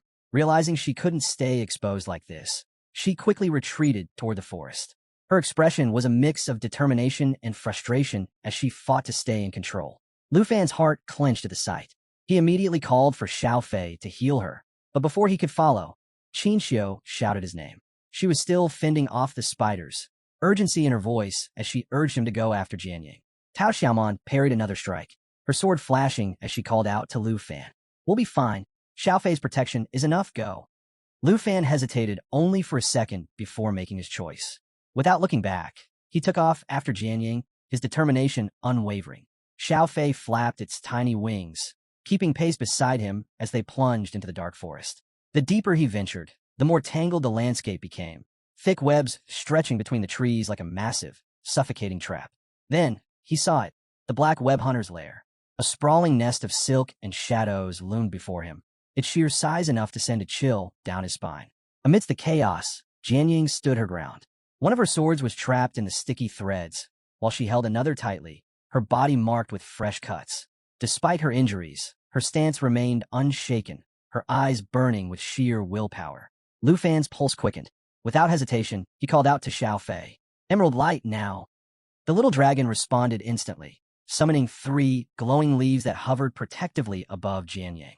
She glanced at him, her expression tense with frustration. Though she appreciated the support, she wasn't about to admit she needed help. "I can handle this," she muttered. But before she could react, the black web hunter struck. A thick, silken thread shot toward her, web bind, its most dangerous ability. Jianyang's breath caught. If she got caught in that, escape would be nearly impossible. Lufan didn't think he moved. In a flash, he was at her side. "Stay sharp," he urged, stepping in front of her as his arm began to change. His dragon claw ability activated, his hand morphing into a massive, scaled weapon. Jianyang's eyes widened in shock, taken aback by the raw power radiating from him. Lufan didn't hesitate. Raising his transformed arm, he braced himself before swinging down with a crushing force. The impact was devastating. Several of the spider's legs were severed in one clean strike. At the same time, Jianyang's sword broke free from the webbing, clattering to the ground. For a moment, she could only stare. This wasn't the same guy she had assumed was just a simple dragon tamer. His power, it was nearly on par with her Mountain Shaker ability. Shaking off her surprise, Jianyang reached for her weapon, a soft glow emanating from its blade as she activated Mountain Shaker once more. Lufan met her gaze and nodded. This was their chance. Dagger in hand, he activated Whisper of Wind, boosting his agility. With a silent signal, they moved as one. Lufan dashed forward, speed and precision guiding his strikes, while Jianyang followed, right behind him, her full strength unleashed. Lufan unleashed Dragon Fang Strike, channeling the power of dragon breath through his weapon. His attack landed with crushing force, just as Jianyang's Mountain Shaker sent shockwaves through the battlefield, spreading damage to everything nearby. Their combined assault was unstoppable. Within moments, the Black Web Hunter was cleaved clean in half. Jianyang's Blood Breaker pulsed with energy, enhancing her strength and agility even further. Catching her breath, she glanced at Lufan, a faint warmth creeping into her cheeks. Despite the intensity of the battle, she felt strangely at ease. A system notification appeared before them. Jade Dragon Xiaofei had reached level 3. The tiny creature, buzzing with energy, tugged excitedly at Lufan's arm. He chuckled, glancing at his eager companion. Things are going well. With each fight, Xiaofei was getting stronger. At this rate, it might even reach level 5 before they cleared the secret realm. Jianyang approached him, her expression thoughtful. She admitted that, for the first time in a long while, she had felt vulnerable in battle. Yet, she was grateful for the support. Lufan turned toward her, ready to respond, but before he could, the rest of their team arrived. Qin Xiao, holding her staff high, proudly declared their victory over the silver-armored spiders. Flushing slightly, she added that they had successfully protected everyone. Hank, now beaming, excitedly announced that she had leveled up. Lufan looked back at Jianyang and praised her strength. She blinked in surprise, unsure how to respond. Before she could say anything, Lufan added, "No matter how strong you are, a team should always have each other's backs." His words lingered for a moment, and Jianyang found herself looking at him with newfound admiration. Meanwhile, Xiaofei perched on Lufan's head, surveying the group. Hank stepped forward, tilting her head. "Why didn't you use emerald light on yourself?" she asked. Lufan smirked, placing a hand on his waist. "Didn't need it," he replied casually. Tao Xiaomon scoffed, crossing her arms. "You should use it on everyone, not just your favorites," she teased. Amused, Lufan gave Xiaofei the command. The little dragon's gemstone pulsed, and a radiant wave of healing energy washed over the team. Qin Xiao stretched, feeling instantly refreshed. Tao Xiaomon placed a hand on her stomach, sighing dramatically. "I'll look at you, Lufan. Your whole head is glowing green now." Lufan laughed. "All right, next time, Xiaofei skips you." The group burst into laughter, and even Jianyang, who rarely smiled, found herself chuckling. For the first time in a while, she felt what it meant to fight alongside true teammates.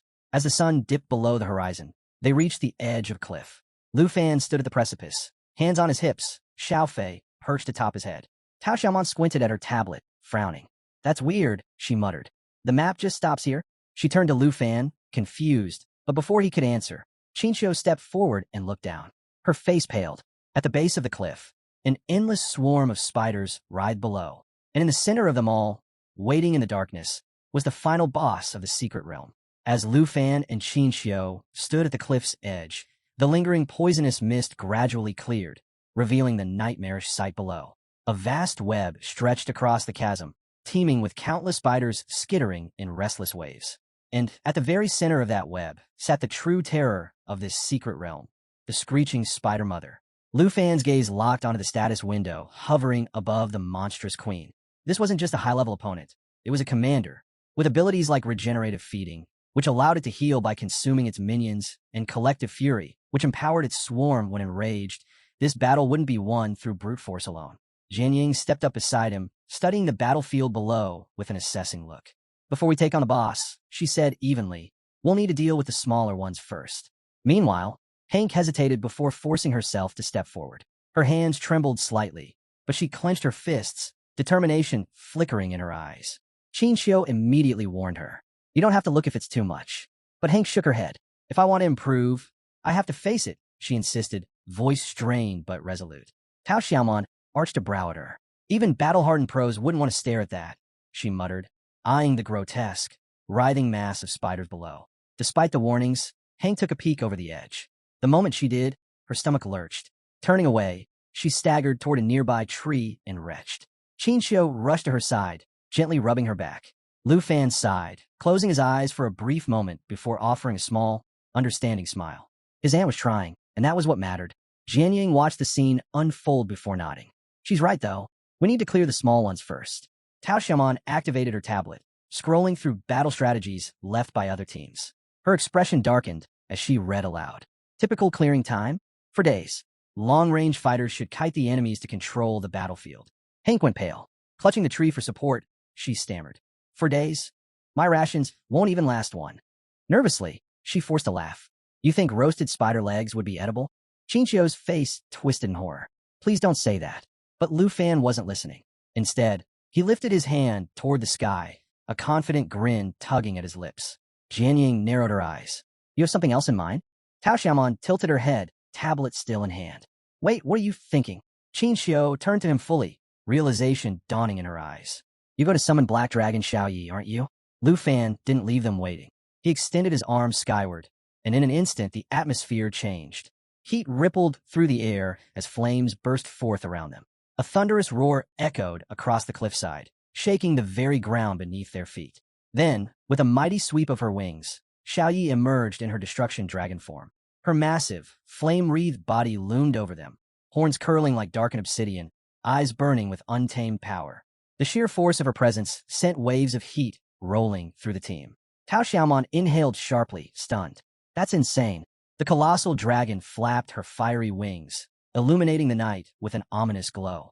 Below them, the screeching spider mother twitched, as if sensing the shift in power. Lufan's smile deepened. They weren't going to play this battle by the book. The screeching spider mother wasted no time. With a piercing shriek, it commanded its swarm into action. The smaller spider's eyes flashed ominously as they launched a barrage of sticky webs toward Xiaoyi. But Lufan wasn't worried. His grin remained steady as he gave his dragon a simple order. Burn them all. With a powerful beat of her wings, Xiaoyi dove into the fray. The scorching wind from her descent incinerated the incoming webs before they could even reach her. Fire erupted across the battlefield, consuming the tangled forest below and turning the web-laden terrain into an inferno.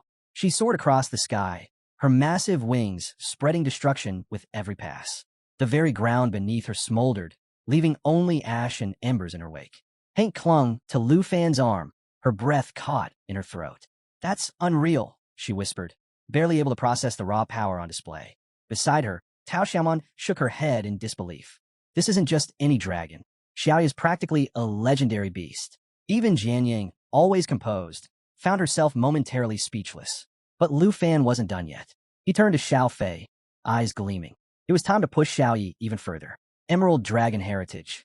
At his command, Xiao Fei soared higher, its gem pulsating with radiant green energy. The moment the ability activated, a surge of power coursed through Xiaoyi. All effects for dragons and those with dragon ancestry doubled. And Lufan wasn't stopping there. Dragon's inspiration. A brilliant glow surrounded Xiaoyi as all her attributes and attack power surged by 30%. Then, she roared. The entire forest trembled under the force of her cry. Flames erupted around her, engulfing anything in her vicinity. The smaller spiders never stood a chance. Within moments, they were nothing but smoldering husks. Xiaoyi had reached level 17. Her stats had skyrocketed. Strength, 2,937. Agility, 4,117. Spirit, 9,902. Endurance, 5,728. She was a force of destruction, but the screeching spider mother refused to go down without a fight. Its glowing red eyes narrowed as it let out another bone-chilling screech. In response, an army of spiders began scaling the cliffside, closing in fast. Lufan placed a steady hand on Hank's shoulder before turning to Qin. Can you keep her safe? Qin tightened her grip on her staff and nodded firmly. We've got this. With that, Lufan turned to Jianying, flashing a confident smile. It was time. Jianying smirked, stretching her arms as 3 glowing swords materialized around her, crackling with energy. The horde was coming. With perfect coordination, Lufan and Jianying leapt from a cliff, diving straight into the chaos below. Lufan's dagger flashed in the firelight as he carved through the oncoming spiders, weaving between attacks with effortless speed. Beside him, Jianying's swords danced through the swarm, each strike clean and precise. They were cutting a path straight to the Spider Queen. They landed at the base of the cliff, surrounded by the falling husks of slain spiders. But the fight wasn't over. More were closing in fast from every direction. Lufan's gaze sharpened as he called out to Black Dragon Xiao. She swooped down, wings slicing through the air, and activated the second phase of her great cataclysm skill. The moment she roared, an eruption of flames engulfed the battlefield, incinerating countless enemies in an instant. The chaos was overwhelming, but they kept pressing forward, Jade Dragon Xiaofei hovering close behind. Then, 2 system notifications flashed before them. Xiaofei had reached level 4, and Xiaoyi was primed to unleash the final phase of Great Cataclysm. Flames raged around them as Jianying watched in stunned silence. Xiaoya's sheer power was undeniable, her firestorm leaving nothing but scorched remains. Meanwhile, on the cliff above, Tao Xiaomon cut down the climbing spiders with swift sword strikes, while Qin's staff pulsed with energy as she cast protective spells. We got this. Qin called down to Lufan, confidence unwavering. Trusting her, he pressed forward, turning to Jianying. Let's end this. We take down the Spider Queen now. The Spider Queen had no intention of waiting any longer. It lunged, spewing venom in all directions. Lufan and Jianying barely dodged in time, the poison splattering dangerously close. Realizing the fight had just escalated, Lufan extended his hand toward Jianying, commanding Xiaofei to activate Emerald Light. 3 glowing green leaves appeared above her, their energy wrapping around her like a shield. She blinked in surprise, momentarily taken aback by his concern, but there was no time to dwell on it. The Spider Queen struck again, launching a web straight at Lufan. He reacted instantly, slicing through it mid-air, but the edge still grazed his cheek, leaving a thin line of blood. He barely flinched, his expression darkening as he locked eyes with his foe. Xiaoyi now. Black Dragon Xiaoyi let out a fierce roar and triggered burning of all things. 4 raging fire tornadoes tore through the battlefield, reducing everything in their path to ash. Jianying could only watch in awe. Xiaoya's strength was beyond anything she had imagined. This wasn't just destruction, it was devastation on a scale that could wipe out entire cities. With most of the smaller spiders obliterated, Xiaoyi remained in the sky, raining fire upon anything that still moved. Jianying was struck by how effortlessly she dominated the battle. Then, more system notifications appeared. Xiaofei had reached level 5 and unlocked a new skill, Emerald Blessing. This ability allowed her to amplify the next 3 attacks of any ally she chose. The battle was shifting in their favor. It was time to strike the final blow. Lufan's eyes darted to Jade Dragon Xiaofei, his confusion deepening as the gem on her body pulsed with a blinding light. Something was happening, something big. The glow intensified until Xiaofei suddenly began to rise into the air. Before their very eyes, her form started to shift. Wings unfurled, her tail extended, and her small frame transformed into that of a green-haired girl.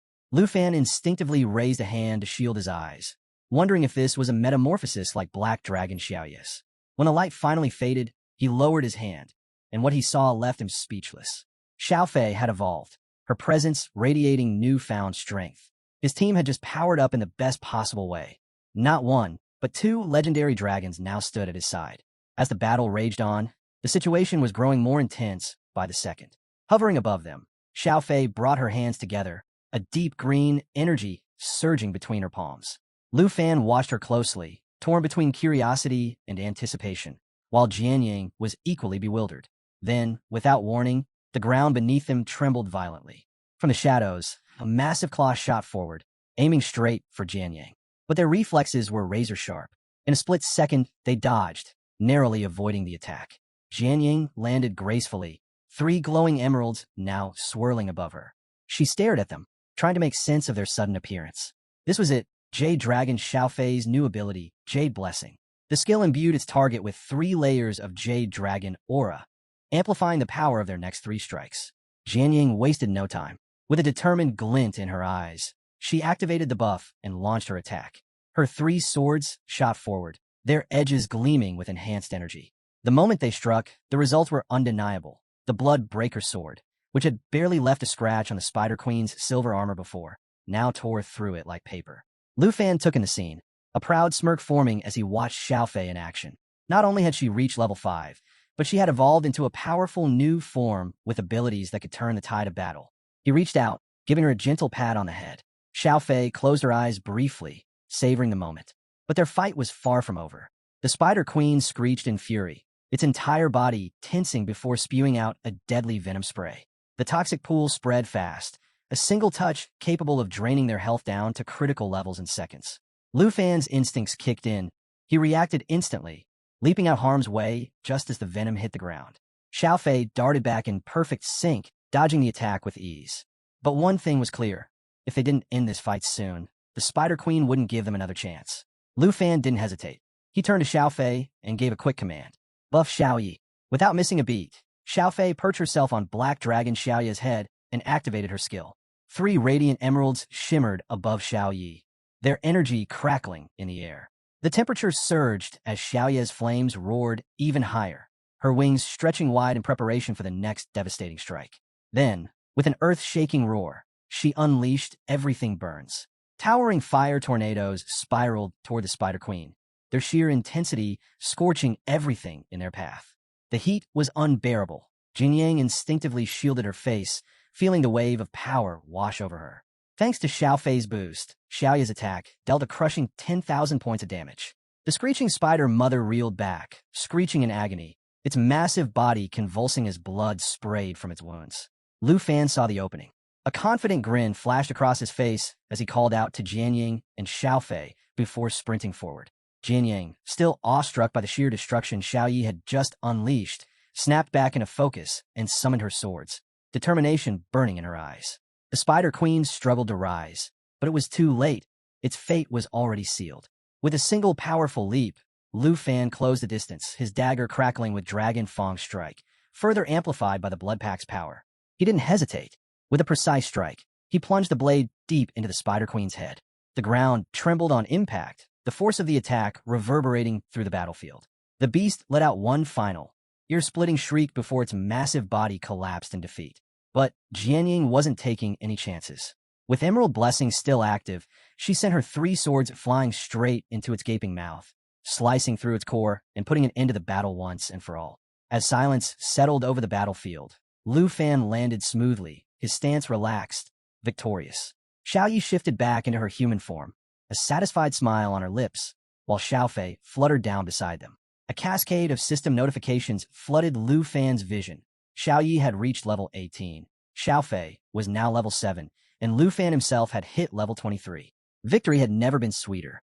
Jianying, still processing everything, turned to Lufan with a mix of disbelief and curiosity. Okay, seriously, how many points did you get on the major exam? Lufan's grin widened. About 1.3 million. Jianying's jaw nearly dropped. 1.3 million. A bead of sweat trickled down her forehead. With his strength, she wouldn't be surprised if he could break past even that. Lufan chuckled, as if it were no big deal. Maxed out the score cap on Nightmare difficulty, he added casually. Then, with a carefree smile, he turned away, because for him, this was only the beginning. With the battle finally behind them, Lufan and his team wrapped up their adventure in the forest of venomous spiders. As they made their way back toward the cliffside, Lufan signaled for Qin and Tao Xiaoman to bring Hank over.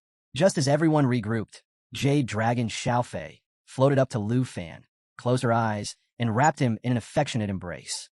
But Black Dragon Xiaoyi wasn't about to let that slide. Her expression darkened as she clenched her fists, then stormed over and yanked Xiaofei away, glaring daggers at her. Lufan just stood there, completely dumbfounded, wondering what had just happened. Meanwhile, Jianying silently observed the interaction, once again reminded of the sheer skill gap between her and Lufan. But let's not forget the real prize here, rewards. Thanks to Aunt Hank's incredible food buff, Not only had everyone leveled up quickly, but they had also managed to secure some rare materials and valuable loot. As the fallen Spider Queen vanished, a shimmering treasure chest appeared in its place. Without missing a beat, Tao Xiaoman dashed forward to unlock it, her excitement evident as if she had just hit the ultimate jackpot. Qin Xiao, watching from the sidelines, felt a slight pang of jealousy as she noticed Xiao Yi and Xiao Fei clinging to Lufan. Even Jian Yang, who usually kept her distance, was slowly becoming part of the group dynamic. With their adventure complete, they finally made their way back to the academy. As they walked, Qin Xiao glanced at Jian Yang, smiling warmly. "Hey, do you mind sharing your contact info?" she asked. But Jian Yang, ever the enigma, simply replied, "I don't use a phone." Tao Xiaoman, grinning, jumped in. "No worries. If we need you for another secret realm raid, we'll just drop by." And what better way to celebrate their successful mission than with a feast?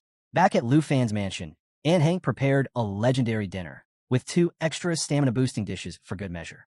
The team gathered around the table, ready to dig in. At one point, Jian Yang, eating nothing but plain rice, glanced up and casually asked, "So, do you girls really live with a pervert?" Lufan nearly choked. "That was a complete misunderstanding," he protested, waving his hands. Qin Xiao and Tao Xiaoman just giggled, clearly enjoying his flustered reaction. Meanwhile, Xiao Yi lay sprawled on the floor, completely stuffed, while Xiao Fei snoozed contentedly nearby. Tonight, Aunt Hank had truly outdone herself. In the days that followed, Lufan quickly settled into life at Dragon Academy. He frequently returned to the poisonous spider forest to grind for experience, steadily growing stronger. By then, Jade Dragon Xiao Fei had reached level 13, and Lufan himself had climbed to level 24. Between studying combat theory and intense training, his team was preparing for whatever came next. Because this was just the beginning. 2 weeks flew by, and now, with just a couple of days left before the big freshman assessment, Lufan and his team were back in the secret realm for another intense battle.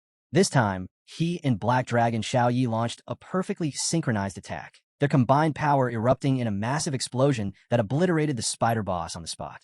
Above them, Xiao Fei hovered gracefully as Lufan signaled Tao Xiaoman to unlock the treasure chest. A flurry of system notifications followed. Xiao Fei had reached level 14, Xiao Yi hit level 19, and Lufan himself climbed to level 25. Their progress was undeniable. Nearby, Hank swayed slightly, feeling a bit lightheaded, and leaned on Qin Xiao for support. Tao Xiaoman, practically vibrating with excitement, rushed over to open the chest. As the notifications kept rolling in, it was clear the whole team had leveled up. Tao Xiaoman had reached 22, Qin Xiao was now at 22 as well, and even Hank had hit level 18. Lufan, hands on his hips, mentally set his next goal, pushing Xiao Yi to level 20 and Xiao Fei to 15 before the assessment. Then, Tao Xiaoman let out a gasp. Inside the chest was a complete set of venomous spider armor, the final piece of the rare set she had been hunting for a month. Without hesitation, she equipped it, her face lighting up as she admired the sleek, dark plating. This set had an incredible effect. Any enemy caught in her attacks had a chance to be immobilized in a web and poisoned, steadily draining their health. Qin Xiao, watching from the side, smiled knowingly. With this armor, Tao Xiaoman was going to be a serious threat in the upcoming assessment. As the excitement settled, Hank clapped her hands and announced it was time to head back. "Dinner's on me," she declared with a grin, already thinking up another delicious meal. Lufan, hands casually tucked into his pockets, glanced at the group. "Don't forget, the freshman assessment is tomorrow," he reminded them with a lazy smile. Tao Xiaoman pumped her fist into the air.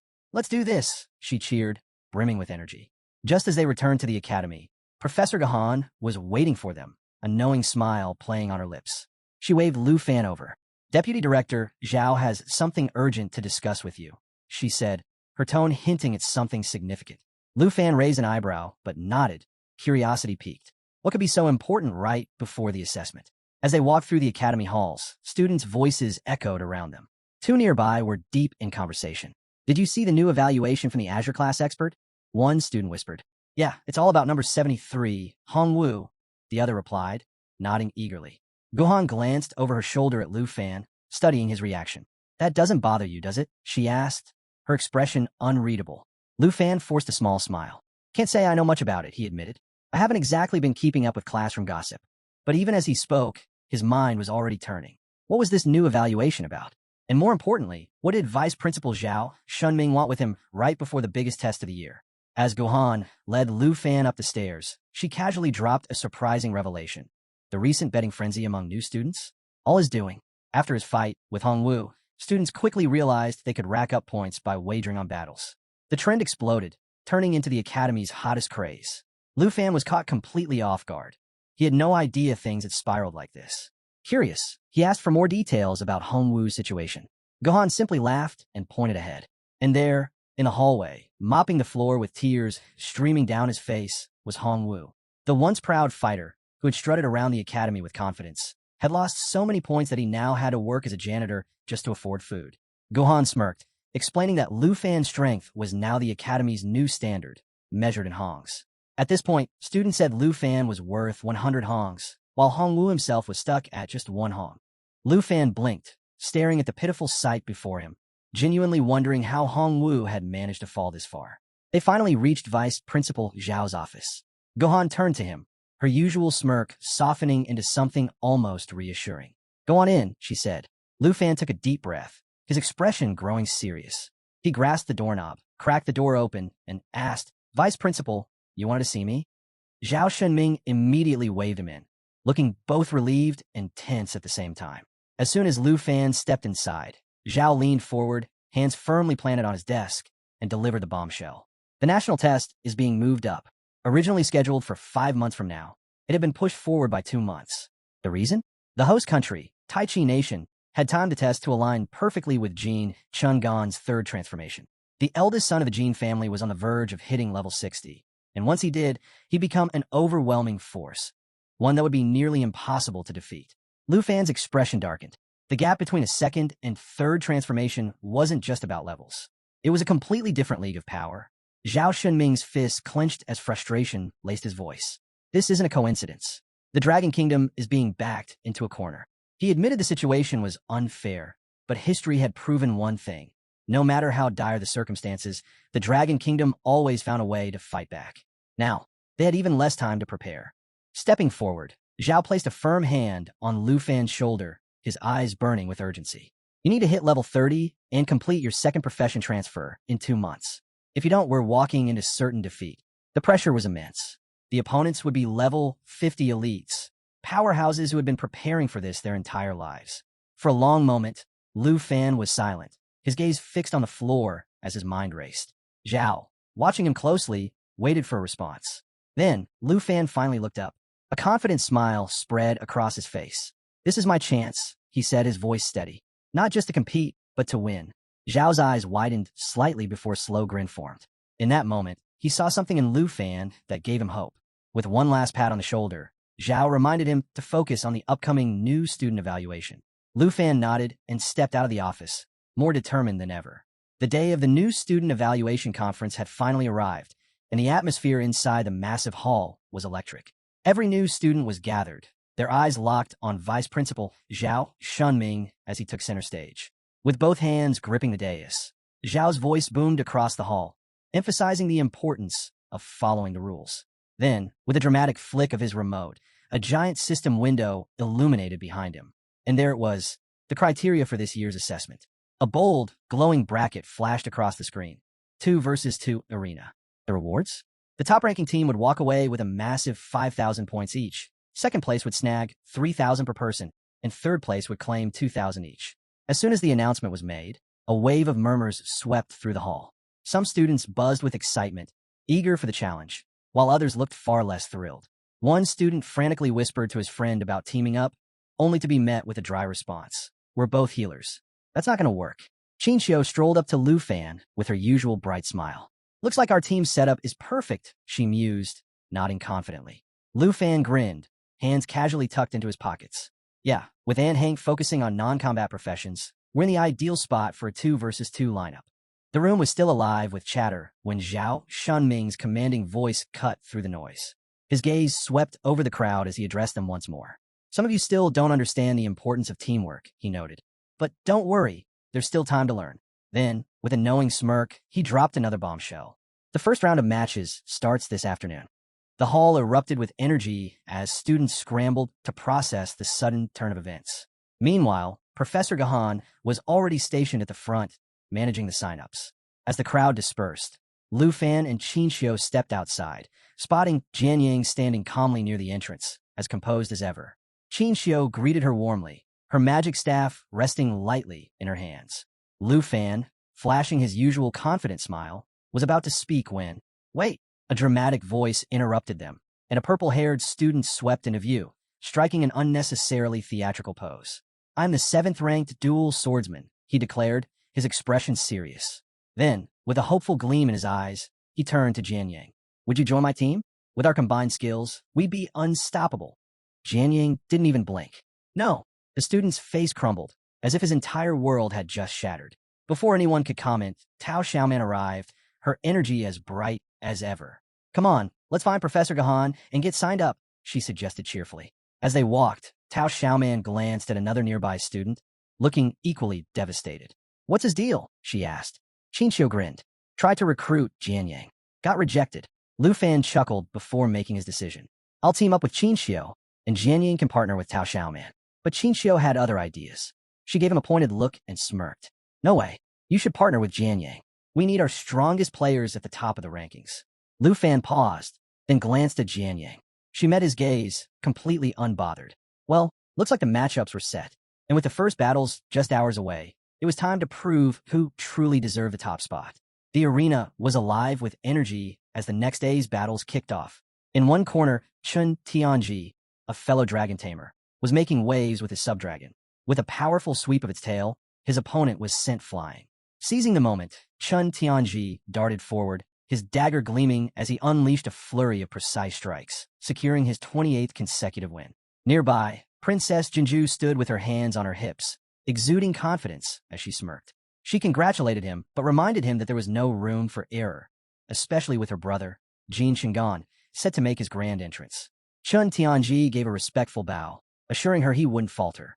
Then, in a dramatic turn, the announcer revealed the next match. The crowd erupted in excitement as two unexpected names were called, Lufan and Jian Yang. Gasps rippled through the stands. Qin Tianji froze, and Jinju's expression darkened with disbelief. How were these two fighting on the same team? Lufan simply stretched his fingers, flashing Jian Yang a confident grin. She, ever composed, shifted into a defensive stance, eyes sharp with determination.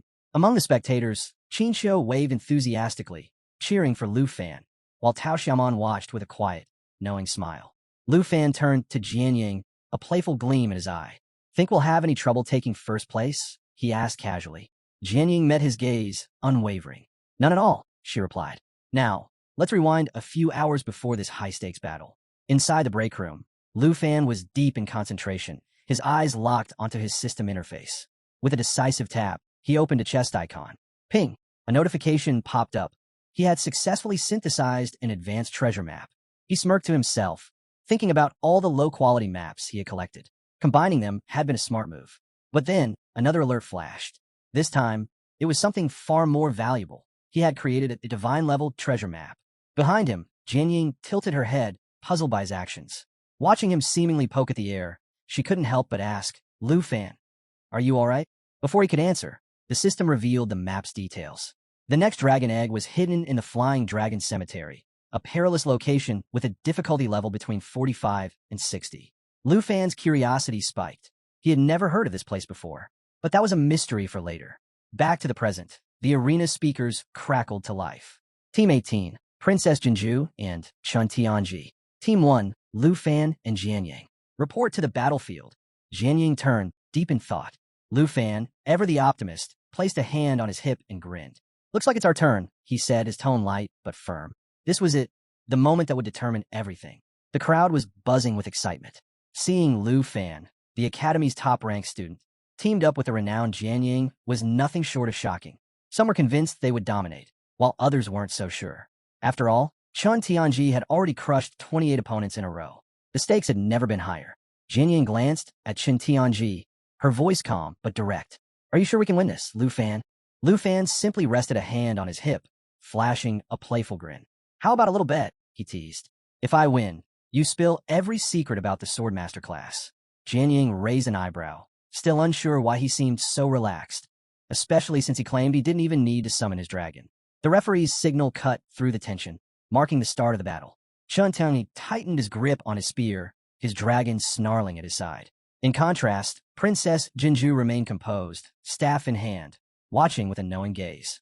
Qin Tianji's frustration was evident as he glared at Lufan. I won't let you overshadow me again, he growled. There's only room for one dragon tamer. With that, he charged, spear flashing as he lunged straight for Lufan. But the moment his weapon struck, it hit nothing but air. Lufan had vanished. Qin Tianji's breath hitched, his eyes scanning wildly. Before he could react, Lufan reappeared right beside him, standing casually with an easygoing smirk. From the sidelines, Jianying watched, arms crossed, intrigued by the unfolding fight. Just then, Qin Tianji's subdragon launched itself at Lufan, its powerful jaws snapping forward. But Lufan? He didn't even blink. Instead, he threw a glance at Jianying, his tone light and teasing. Too late to back out of the bet now. With that, his arms shimmered with energy, transforming into a powerful draconic claw. In one explosive motion, he soared into the air and delivered a devastating strike to the dragon's jaw. The sheer force sent cracks through its tough scales before it crashed to the ground, letting out a pained roar. The arena fell silent for a moment. Jianying's eyes flickered with surprise. She hadn't expected that kind of raw power. Qin Tianji, now visibly shaken, clenched his jaw. His frustration only grew when he realized Jianying hadn't lifted a finger to help. Why isn't she doing anything?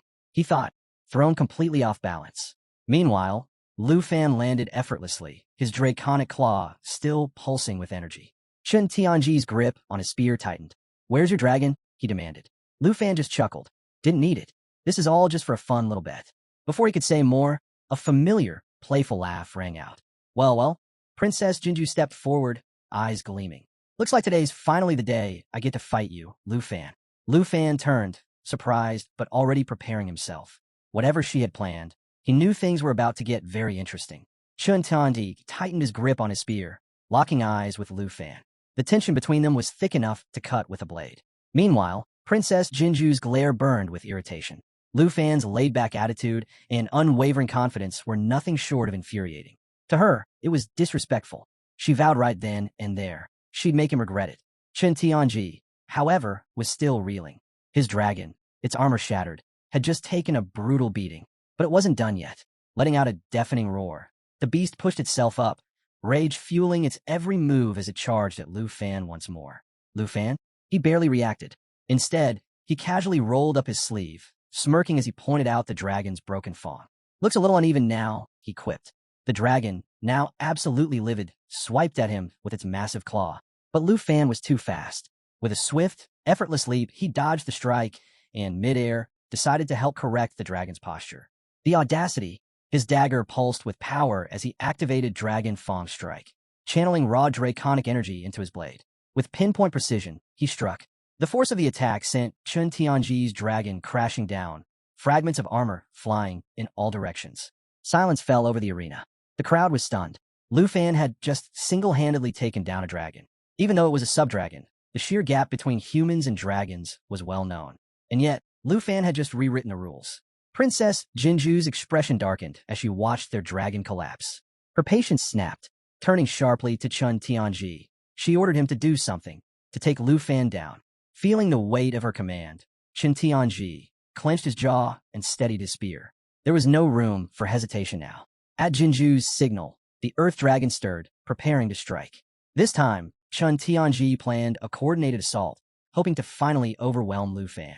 The dragon's tail lashed out in a massive, sweeping attack, while Qin Tianji surged forward, his spear glowing with brilliant blue energy. Activating Dragon Lancer, he unleashed a devastating, dragon-infused strike. The sheer force of their attack sent tremors through the ground, shattering the arena floor. A thick cloud of dust and debris swallowed Lufan whole. Qin Tianji landed, gripping his spear tightly. He exhaled, convinced they had finally done it. But then, a voice sliced through the silence. Did you really think that would work? As the dust settled, Lufan emerged, completely unharmed. Perched casually atop the Earth Dragon's severed tail, dagger in hand, a smug grin stretched across his face. Qin Tianji's grip on his spear tightened as sweat beaded on his forehead. This fight was spiraling out of control, and he knew it. Meanwhile, Jianying watched, her eyes locked on Lufan. She had expected him to be strong, but this? He was making a mockery of both Qin Tianji and his Earth Dragon like it was nothing. And just when it seemed like things couldn't get any crazier, Princess Jinju stepped forward. Frustration burned in her eyes as she shot Qin Tianji a scathing look. Useless, she spat. Without another word, she ordered him to stand down. The air around her darkened as she gripped her staff, her aura turning menacing. Humiliated by Qin Tianji's failure, especially in front of a full arena, she decided to handle things personally. Raising her staff, she poured dark energy into the battered earth dragon. A sinister transformation began. The dragon's form twisted, its body expanding as its cracked armor reforged itself with an eerie, obsidian sheen. A deep crimson glow filled its eyes, and a guttural, bone-rattling roar shook the arena. The once-wounded beast had become something entirely different, something terrifying. Lufan watched, unfazed. He remembered all too well what happened the last time Jinju used this power. Things were about to get wild. The arena buzzed with uneasy excitement. Spectators whispered among themselves, their eyes flicking between Lufan and the newly transformed Earth Dragon. Many were holding their breath, secretly hoping to witness the ultimate clash. Lufan's black dragon against this demonic behemoth. Sensing the shift in danger, Jianying sprang into action. She summoned her heaven-crushing sword and blood-breaker sword, the twin blades orbiting around her like silent sentinels, ready to strike at a moment's notice. But before she could step in, Lufan casually held up a hand, stopping her. His smirk remained as he glanced at her. "Relax," he said, reminding her of their little bet. Jianying hesitated, frustration flickering in her eyes, but she exhaled and held back. She trusted him. Meanwhile, the Earth Dragon let out another deafening roar, its body writhing with unstable energy. Lufan, completely at ease, observed its grotesque transformation. "I recognize this ability," he remarked to Jianying. "Painful as hell, but in exchange, it boosts power to insane levels." Jinju, standing behind Qin Tianji, clenched her staff so tightly her knuckles turned white. She had no intention of letting Lufan walk away unscathed. "End him," she commanded, her voice sharp with fury. And then, with an arrogant sneer, she added, "And after that, I'll take his black dragon for myself." The Earth Dragon raised its massive claw and brought it down with a thunderous crash, shattering the arena floor. Dust and debris flew as the monstrous beast loomed over Lufan. But he didn't move. Not an inch. That signature smirk still played on his lips. Jinju scoffed, her eyes narrowing. "What's wrong? Afraid?" she taunted. "Go on, summon your dragon. Unless you know you can't handle this." Despite her bravado, a single bead of sweat trickled down her cheek. She might have been putting on a strong front, but deep down, she knew Lufan wasn't afraid. He was waiting. Then, Lufan made his move. Extending his hand, a chilling aura spread through the arena. The temperature plummeted as his eyes took on an eerie glow. In that instant, the wrath of the Ice Dragon King was unleashed. Behind him, a massive spectral ice dragon materialized, its presence radiating sheer dominance. With a flick of his wrist, he activated the fury of the Ice Dragon King. Ice erupted from the ground, racing toward the Earth Dragon like a merciless tidal wave. In mere moments, the beast was engulfed in an unforgiving blizzard. Frost crept over its body, freezing its limbs mid-motion as it let out a guttural howl of agony. The once mighty dragon was now immobilized, encased in solid ice. A shiver ran through the crowd, their breath visible in the air as the entire arena turned deathly cold. Jinju clutched her staff, her knuckles white with disbelief. Qin Tianji stood frozen, not just from the cold, but from sheer terror. Lufan casually rolled up his sleeve, drawing his dagger. His piercing gaze locked onto Jinju as he spoke, his tone sharp as ice. "Your little boost helped," he admitted, "but it wasn't nearly enough." And then, he moved. With a burst of speed, Lufan blurred forward, closing the distance between them in the blink of an eye. Gasps rippled through the arena as he stopped just inches from Jinju. His gaze locked onto hers with chilling intensity. "You're not worthy of my black dragon," he stated, voice low and commanding. Jinju's breath hitched. For the first time, she felt genuine fear. Her fingers trembled around her staff as she shut her eyes, bracing for the inevitable. But before Lufan could strike, Qin Tianji intervened. Spear clashing against dagger, he barely managed to block the attack. "Princess, stay alert," he snapped, sweat dripping down his brow. Wasting no time, he barked a command to his Earth Dragon. The beast, its eyes now glowing an ominous purple, let out a guttural growl. Its jaws opened wide as it began forming a colossal fireball, flames crackling with raw power. Just when it seemed like the tables had turned, Lufan vanished. In an instant, he activated his teleportation skill, disappearing from sight. Qin Tianji and Jinju barely had time to process what had happened before realizing their mistake. They were now standing directly in the Earth Dragon's attack range. Too late. A sudden shift in the air signaled Lufan's return, this time behind the dragon. His grin widened as he activated Blue Dragon King's roar. A brilliant blue energy sphere crackled to life in his palm. Behind him, a majestic azure dragon spiraled into existence, its form pulsing with electrifying power. With a decisive thrust, Lufan unleashed the attack. The energy sphere collided with the earth dragon in a dazzling explosion. Bolts of lightning surged through the beast, each strike sending waves of pain through its body. It convulsed violently, letting out tortured roars as paralysis took hold. The crowd sat in stunned silence. Everyone knew Qin Tianji's winning streak was over. With one final, agonized cry, the earth dragon collapsed, its massive frame crashing into the arena floor. Smoke billowed up from the impact, thick and impenetrable, swallowing everything in a veil of uncertainty. Qin Tianji's spear quivered in his trembling hands as he stared at his fallen partner. Disbelief etched across his face. As the smoke curled into the sky, the audience held their breath. No one knew what was about to happen next. As the battle raged on, Qin Tianji stood frozen, drenched in sweat, his thoughts racing. Both he and Lufan were dragon tamers, yet the gap between them was staggering. It was like trying to compare the earth to the heavens. Meanwhile, Lufan landed smoothly, eyes locked onto his opponent. A question burned in his mind, and he couldn't help but voice it. Why do you only use Dragonlance Strike? Qin Tianji flinched at the direct call-out, but before he could respond, Princess Jinju's sharp voice cut through the tension. Stop hesitating, she snapped, her grip tightening around her staff. Panic laced her tone as she barked at him to stop holding back and make his dragon fight properly. Qin Tianji gritted his teeth, snapping back to reality. He quickly positioned himself in front of the princess, his stance tense. But deep inside, he was still trying to process what Lufan was really getting at. Lufan's gaze darkened as he explained, voice calm yet firm. Dragonlance Strike is powerful, but it's incomplete without techniques like Dragon Claw or Dragon Inspiration. The words hit Qin Tianji like a thunderbolt. His breath hitched, and a cold chill ran down his spine. He hadn't even considered that. Beads of sweat dripped down his face as he realized the truth. Lufan wasn't just stronger. He understood dragons on a level Qin Tianji had never reached. Princess Jinju, however, had no patience for his hesitation. Worthless, she spat, eyes blazing with frustration. You can't even avenge my honor? Lufan, watching the exchange, slowly tightened his grip on his black machete as lightning crackled across its blade. He could see it now. Qin Tianji hadn't been choosing not to use stronger techniques. He simply couldn't. The Earth Dragon's full power remained locked away. With a casual shrug, Lufan offered an alternative. Surrender, he suggested, his tone neutral. There's no shame in knowing your limits. The words cut deeper than any blade. Qin Tianji's face twisted with rage. Not only had Lufan surpassed him, now he was pitying him. The humiliation was unbearable. His pride roared in defiance as he turned to Jinju, desperation flickering in his eyes. Give me one last power boost, he demanded. Jinju's surprise was brief, but then her lips curled into a knowing smirk.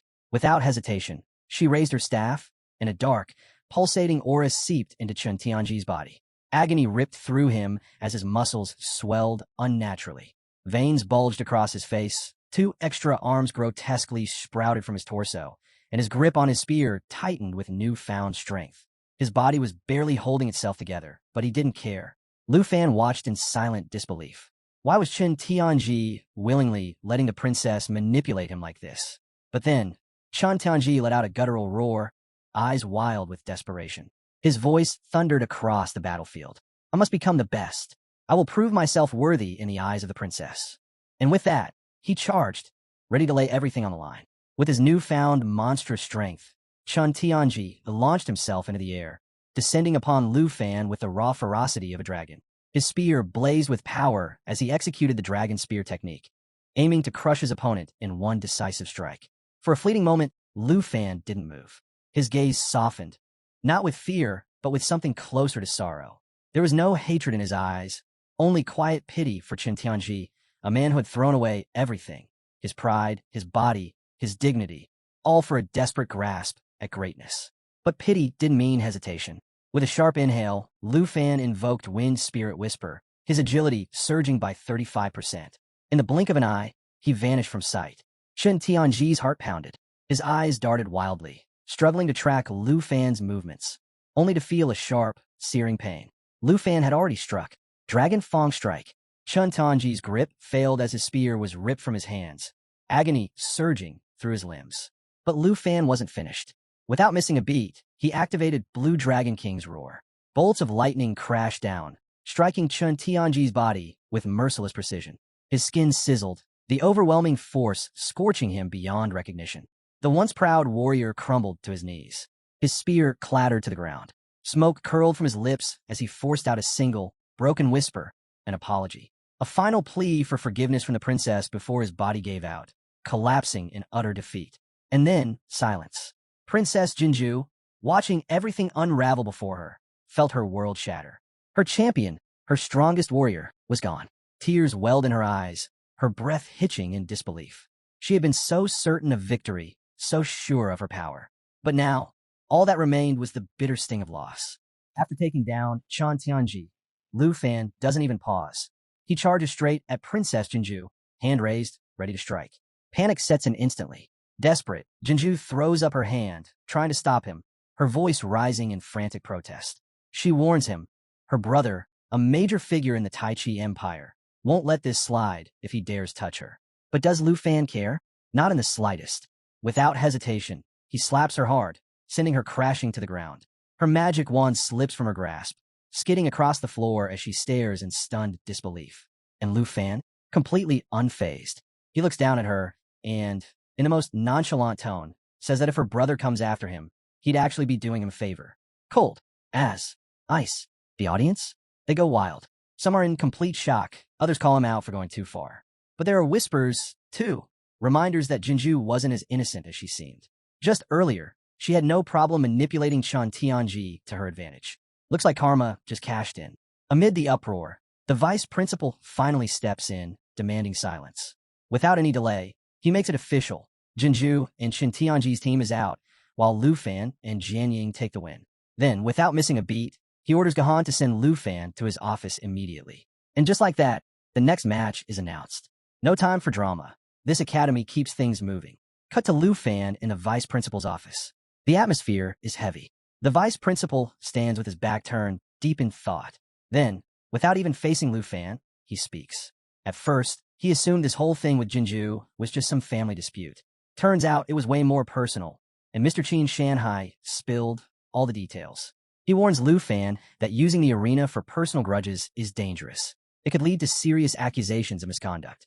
Lufan, as cool as ever, acknowledges the warning and calmly explains himself. He couldn't just stand by and watch Qin Tianji get manipulated. Jinju needed to be put in her place. The vice principal listens, then hands Lufan a tablet, signaling that the conversation is over. But before Lufan can wonder what's next, the vice principal drops the real news. Turns out, both he and the principal have been watching Lufan closely. For a second, Lufan wonders if he's about to get reprimanded. But no, it's the opposite. They were seriously impressed, especially when he pulled off those dragon language techniques. So impressed, in fact, that they've got something big lined up for him. Access to a secret realm. Lufan scrolls through the tablet, scanning the options like he's picking out his next battlefield. The vice principal gives him the rundown on these secret realms, how they're discovered, auctioned off by secret realm hunters, and sold for a steep price. High risk, high reward. But Dragon Capital Academy? They're all in, willing to cover the cost no matter what. As Lufan continues browsing, something grabs his attention. A realm called Flying Dragon Cemetery. Level 55 rating. Nightmare difficulty. Minimum 2 participants. He points it out, and the vice principal immediately picks up on his determination. No hesitation. This is the challenge Lufan is taking on next. Fast forward to the next day, and the arena is buzzing with excitement. It's time for the freshman assessment rematch. Gohan steps up and announces the first semifinal. Lufan and Jianying versus Jiang Fengyun and Su Jing. But just as the crowd gears up for the fight, the vice principal steps in and drops a shocker. Lufan has officially withdrawn from the competition. Silence. Then chaos. The audience is stunned, whispers spreading like wildfire. Some are straight up disappointed. They came to see Lufan in action. Others start speculating like crazy. Did he get in trouble? Is he being sent on some secret mission? With no answers, the rumors only grow. Tao Xiaoman? She waves it off as nonsense. Qin Xiao, ever the logical one, tells her to ignore the gossip. The truth is obvious. Lufan and Jianying are already off exploring the secret realm. And sure enough, deep in the ancient, eerie expanse of Flying Dragon Cemetery, Lufan and Jianying step into the unknown.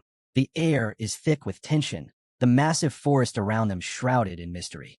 As they push forward, Lufan turns to Jianying and apologizes for pulling her away from the competition. But Jianying? She's got no complaints. The Academy let them keep their Azure class spots and even gave them 10,000 points each. Sounds like a win to her. She even thanks Lufan for the opportunity. Getting to explore such a rare secret realm is a reward in itself. And then, without hesitation, she offers him all the treasures they find. For her, the experience alone is enough. Lufan, clearly impressed, chuckles and teases her. She's not the type to leave a favor unpaid. The forest is eerily silent as they press on, too silent. Then, out of nowhere, a voice cuts through the stillness. High up in a tree, a red-haired guy lounges on a branch, watching them with curiosity. And instead of sneaking around or sizing them up from the shadows, he just calls out, breaking the tension like it's no big deal. Lufan stops in his tracks, sizing up the unexpected newcomer. Before he can even process who this guy is, the stranger launches himself off the tree branch like he's starring in an action flick. He lands effortlessly, throws them a wide grin, and flashes a thumbs up.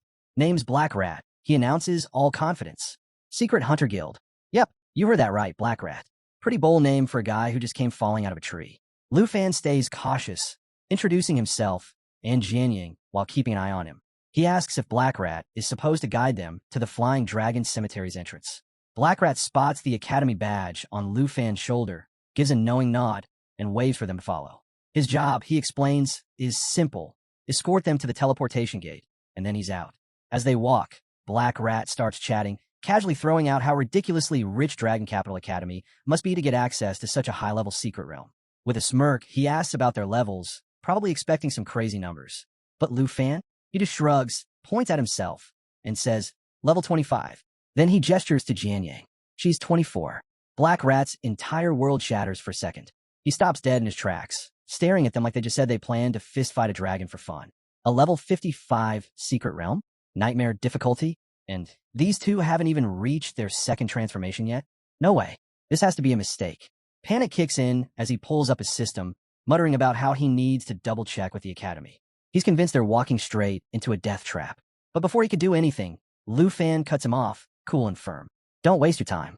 And it's a good thing, too, because, crack, a massive tree nearby starts to fall. The sharp snap of splitting wood echoes through the forest, sending birds scattering in a frenzy. Lufan and Jianying instantly snap to attention. For a brief second, their eyes meet, no words needed. Run. Lufan grabs Jianying's wrist, and they bolt. Branches whip past, the ground trembles, and then, whoosh, something huge slices through the air above them. They glance up, and there it is, a colossal dragon eagle, diving straight for them, talons extended, eyes locked on its next meal. That's when Lufan shifts gears. His expression sharpens, his aura ignites, and power flares to life around him. Energy crackles at his fingertips, heat radiating from his hands. With pinpoint focus, he channels that power into a devastating strike and launches it at the beast. The dragon eagle screeches, flapping its massive wings in shock as it tries to veer off course. But Lufan? Oh, he's just getting started. With a swift motion, Lufan unleashes the power of Blue Dragon Roar. A bolt of lightning rips through the sky, crackling with raw energy as it slams into the dragon eagle.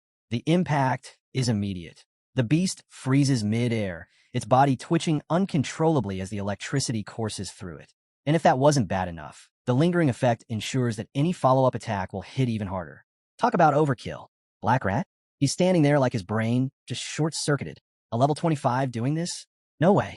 It doesn't make sense. He watches in stunned silence as the once mighty dragon eagle, a level 50 predator, crashes to the ground with a heavy thud. It gives one final, weak gasp before going completely still. Mouth slightly open, Black Rat mumbles in disbelief. That thing shouldn't have gone down so easily. But their Lufan stands, completely unfazed, still radiating raw power. He turns to Black Rat, his tone casual, and tells him not to stress about their levels. Then, with a slight smirk, he suggests they keep moving. After all, this was just the warm-up. The real challenge is still ahead. Black Rat? Still mentally processing. His brain is doing all sorts of calculations, and none of them add up. But eventually, he shakes it off, takes a deep breath, and agrees to lead the way. Though now, he's definitely watching Lufan with a whole new level of respect. The group makes their way through the dense forest, winding between ancient trees that stretch impossibly high. Then, after a bit of trekking, they reach it. A colossal tree, so massive it looks like it's trying to pierce the heavens. Black Rat steps forward, shoving aside a cluster of thick bushes to reveal its massive trunk. Then, with a dramatic gesture, he presents it. This, he says, is the entrance to the Flying Dragon Cemetery. The air around the tree feels different, charged with something ancient, something powerful.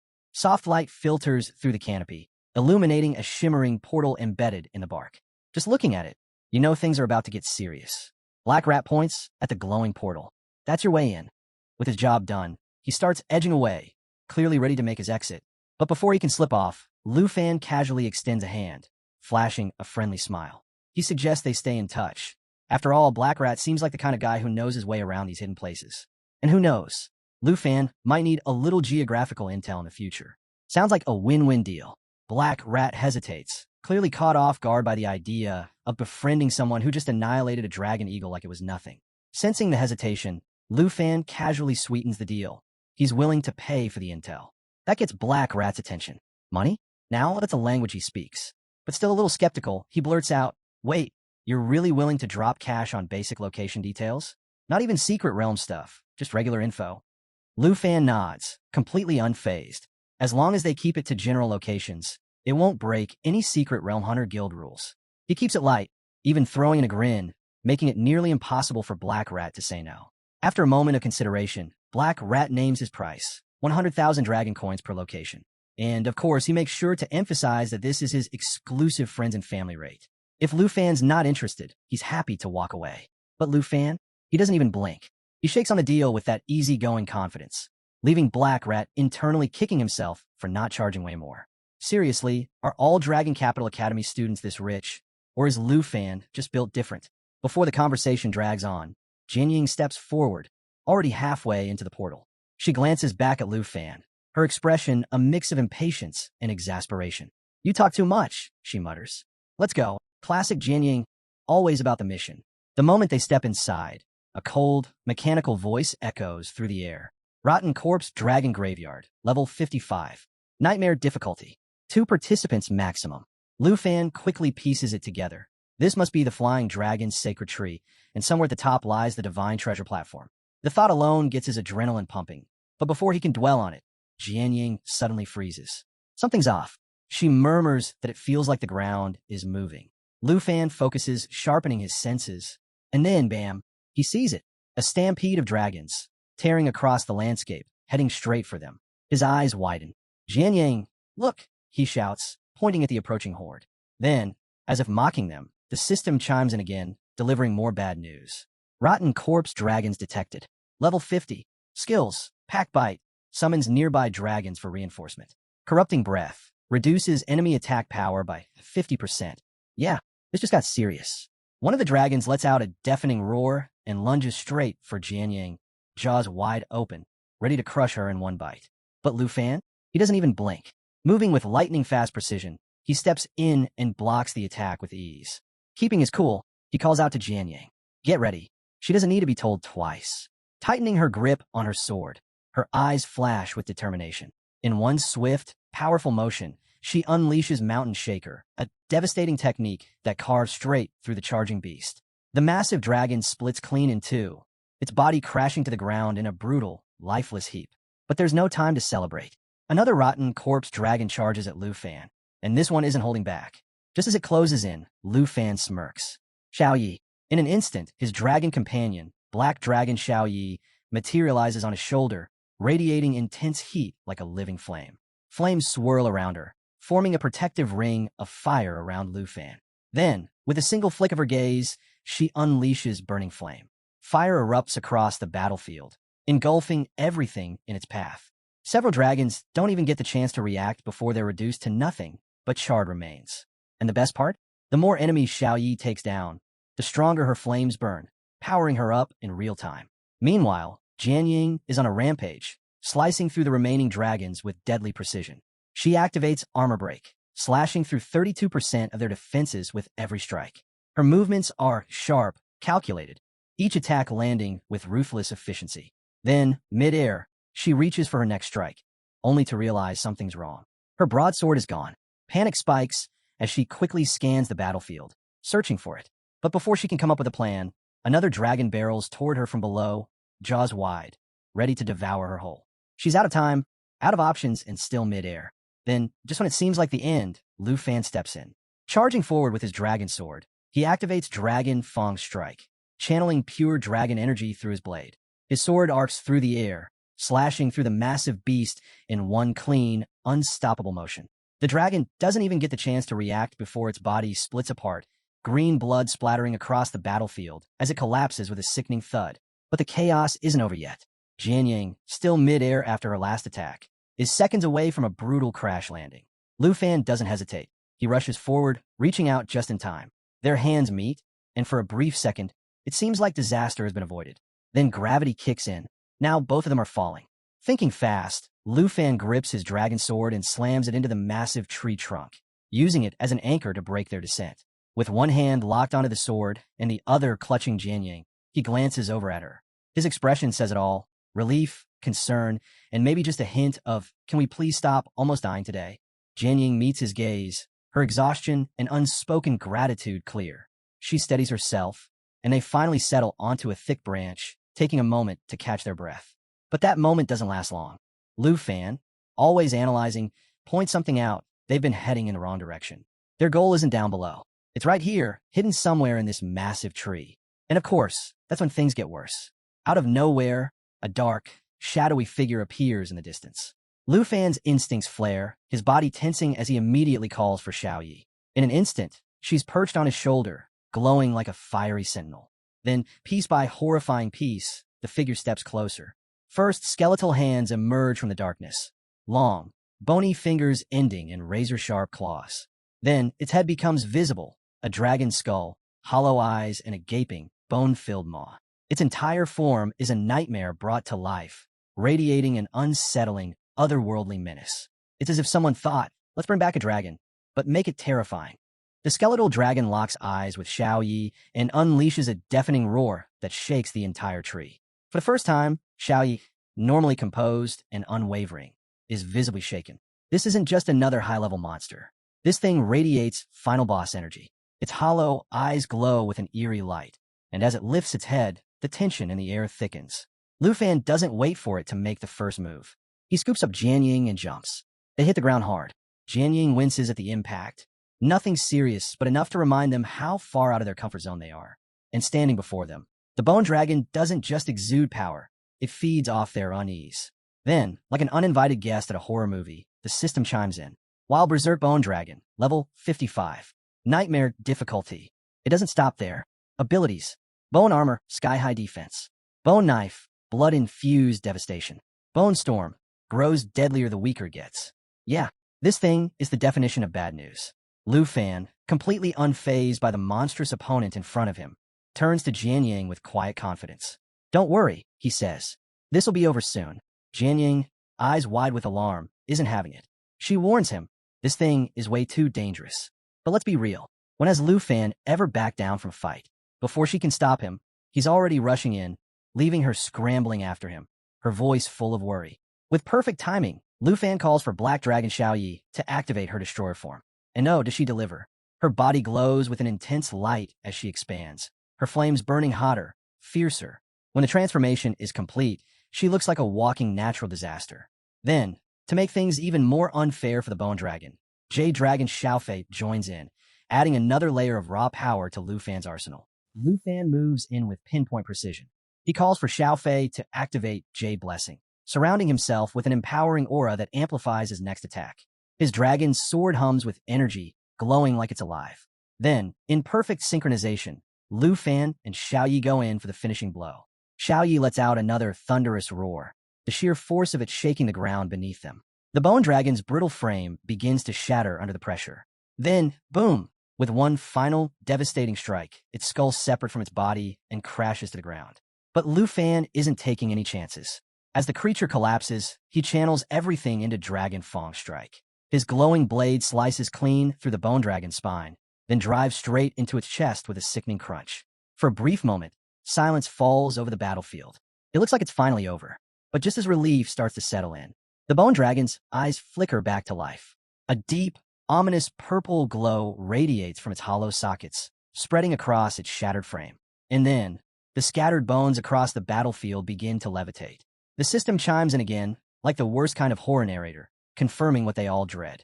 Bone Storm activated.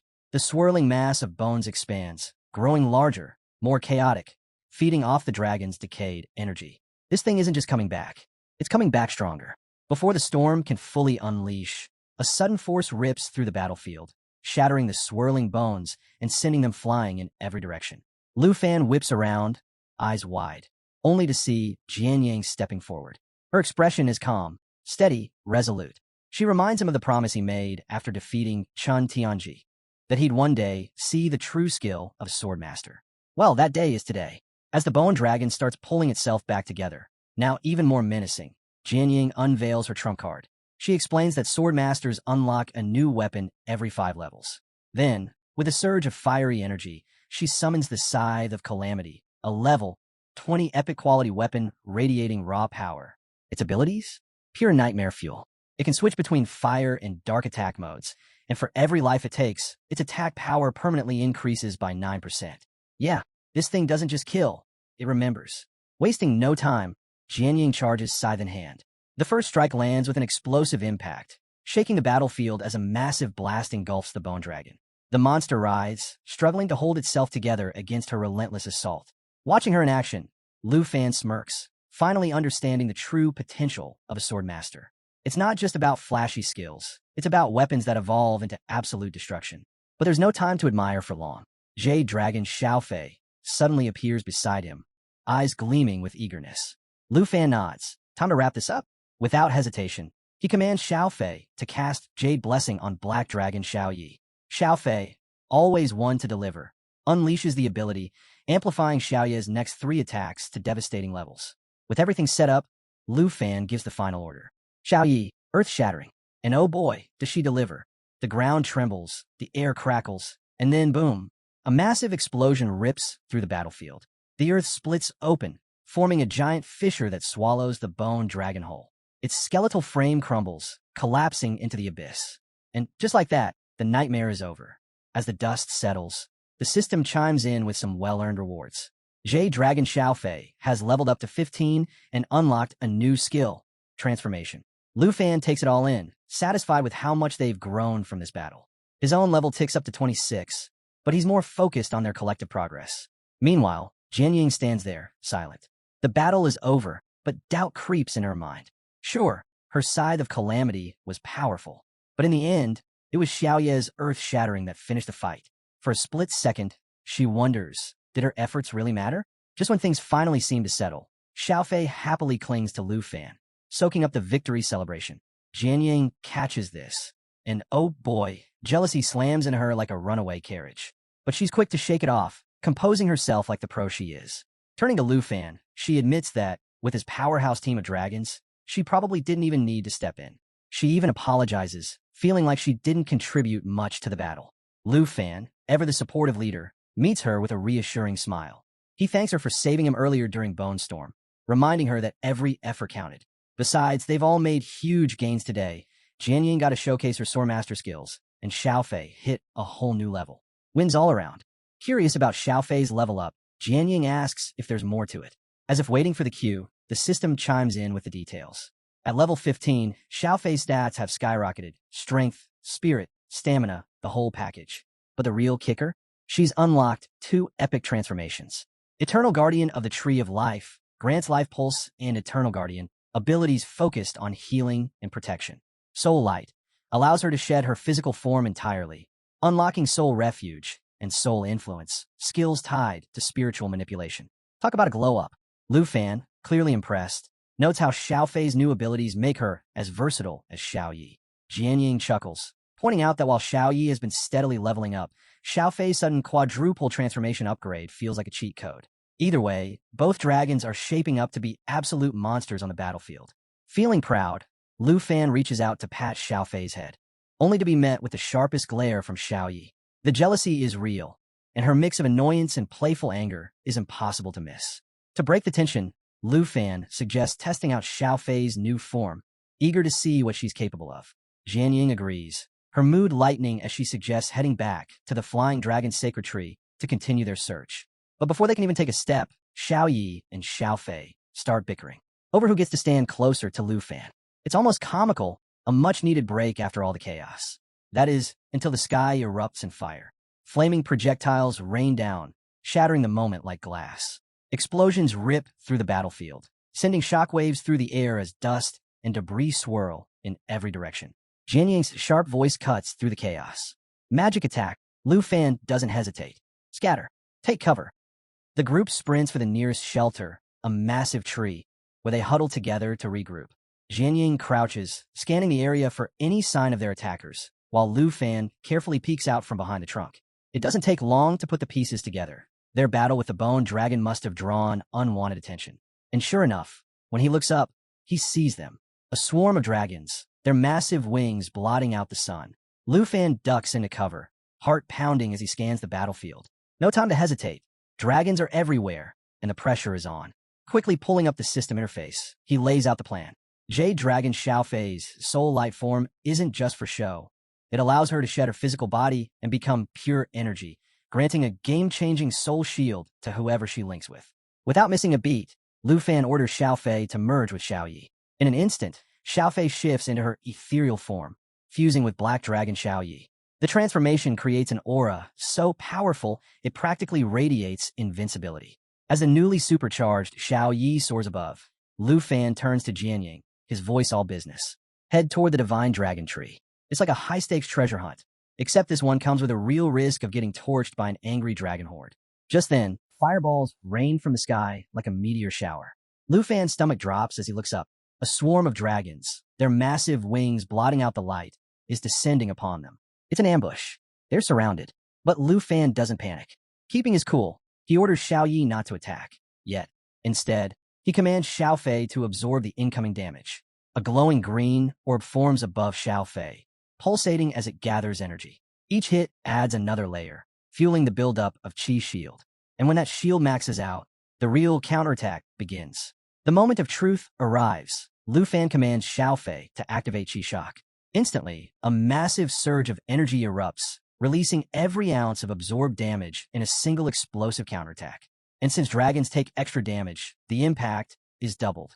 Xiaofei's green aura flares, lighting up the sky as dragons cry out in agony, the sheer force of the blast shaking the battlefield.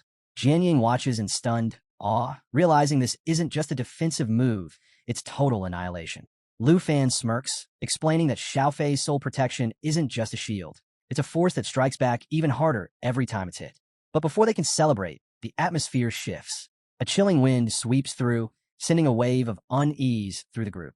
Lufan's instincts scream danger. This can only mean one thing. The boss has arrived. Sure enough, a colossal dragon descends, its metallic scales gleaming ominously. The system identifies it. Steel Dragon, level 60, Nightmare difficulty. And its abilities? Absolutely brutal. First, Rapid Storm, a wing beat that summons a whirlwind, slowing and chipping away at anything caught in its path. Then there's Steel Thrust, a high-speed charge that erases anything with less than one endurance point. As if that's not bad enough, Steel Reinforcement cuts incoming damage in half, while cranking its defense sky-high. The Steel Dragon unleashes a deafening roar, sending shivers down spines. Even Lufan feels the weight of its presence. Then, with terrifying speed, it locks onto Xiaoyi and dives in for a steel thrust. Jianying's face goes pale, realizing the sheer danger they're in. But Lufan stays steady, giving Xiaofei the command. Her soul impact is already building up power. As the energy surges, the air crackles with intensity, amplifying every dragon-related ability. After a jaw-dropping fight, the Steel Dragon finally falls. Jianying practically radiates excitement as she announces she's reached level 25, her pride obvious. But Lufan, always focused on the bigger picture, is already looking ahead. He asks if the boss drop was worth the effort. Jianying doesn't disappoint. With a triumphant grin, she lifts a sword that gleams so brightly it might as well be declaring its legendary status. The weapon, Myriad Blossoms, holds immense potential but starts at level 1. The system chimes in with the details. Myriad Blossoms boast the thousands of sword feathers ability, allowing it to break apart into multiple smaller blades. Each fragment deals 10% of the original attack power before merging back for a devastating area-wide strike. Lufan's grin widens. Once this weapon reaches 25 stars, it'll be an absolute game-changer. Meanwhile, in the background, Black Dragon Xiaoyi and Jade Dragon Xiaofei are having the time of their lives, playfully messing around like a pair of overpowered siblings. But Jianying? Not so much. As she watches them, a nagging doubt creeps in. Even with myriad blossoms in her hands, she can't shake the feeling that she's still miles away from matching Xiaoye's devastating attacks or Lufan's sheer dominance. Just then, something shifts. A shadow flickers nearby, making her unease grow. She whispers to herself, trying to convince herself that she's strong enough, but the doubt lingers. Lufan, always sharp when it comes to reading the mood, walks over with his usual unshakable confidence. He reminds her that as her sword levels up, she'll face plenty of worthy challengers at Dragon Academy, each one pushing her to grow stronger. His words feel like a steady breeze, clearing away the storm clouds in her mind. Jianying exhales, nodding. She's not giving up. And with that, they push forward. Though, unsurprisingly, Xiaoyi and Xiaofei are already way ahead. As they catch up, Lufan spots something unsettling, a man lying motionless on the ground. The group gathers around as he kneels, examining the body. From the looks of it, the man's been here for a while, a warrior who likely endured countless battles. But before they can dwell on it, Lufan's instincts kick in hard. Something's off. His keen eyes scan the area, and then a dragon claw, a glowing eye in the distance. Danger is closer than they thought. Without hesitation, Lufan draws his dragon sword, his voice steady as he warns Jianying. They've wandered straight into monster territory. Her pulse quickens. If they're not careful, this could be bad. And before she can even process the warning, the threat reveals itself. A dragon erupts from the bushes, its bronze scales gleaming under the light. The system instantly identifies it. Bronze Dragon, star level 60. Its key ability? Bronze Armor, a skill that cranks its defense up to absurd levels. Lufan braces for the fight, until another presence looms into view. This one is on an entirely different level. The three-headed Elemental Dragon. Level 65. Boss difficulty, Nightmare. The system wastes no time detailing its terrifying abilities. Triple magic, fire, ice, and thunder unleashed all at once. Regeneration. Any lost head grows back if even one survives. And sheer, overwhelming power, more than enough to annihilate the unprepared. Lufan and Jianying freeze for just a second, taking in the brutal reality, two bosses at once. This isn't just a fight. This is a full-blown disaster. Jianying quickly suggests taking out the Bronze Dragon first, but Lufan just flashes his signature grin. He's already got a plan. With a swift command, he calls for Xiaofei to shift into her Jade Dragon form. In an instant, a brilliant green glow surrounds her, raw energy radiating from her very core as she charges up soul light. At the same time, Lufan signals Xiaoyi. It's time for her to activate Destruction form. The battlefield is set. Now it's all or nothing. The three-headed elemental dragon doesn't hold back. It soars into the sky, unleashing a relentless storm of fire and ice. Lufan moves with precision, dodging the blast as his dragon sword radiates raw energy. Without missing a beat, he commands Xiaofei to activate Soul Impact. The response is immediate. An explosive surge of energy ripples across the battlefield, sending shockwaves through the surrounding dragons. Xiaoyi, now fully transformed, steps up next. She unleashes her newly awakened skill, Intimidation. Her roar echoes like thunder, a force so powerful it paralyzes enemies on the spot. Even Jianying feels the crushing weight of Xiaoye's aura, realizing just how terrifyingly effective this control skill is.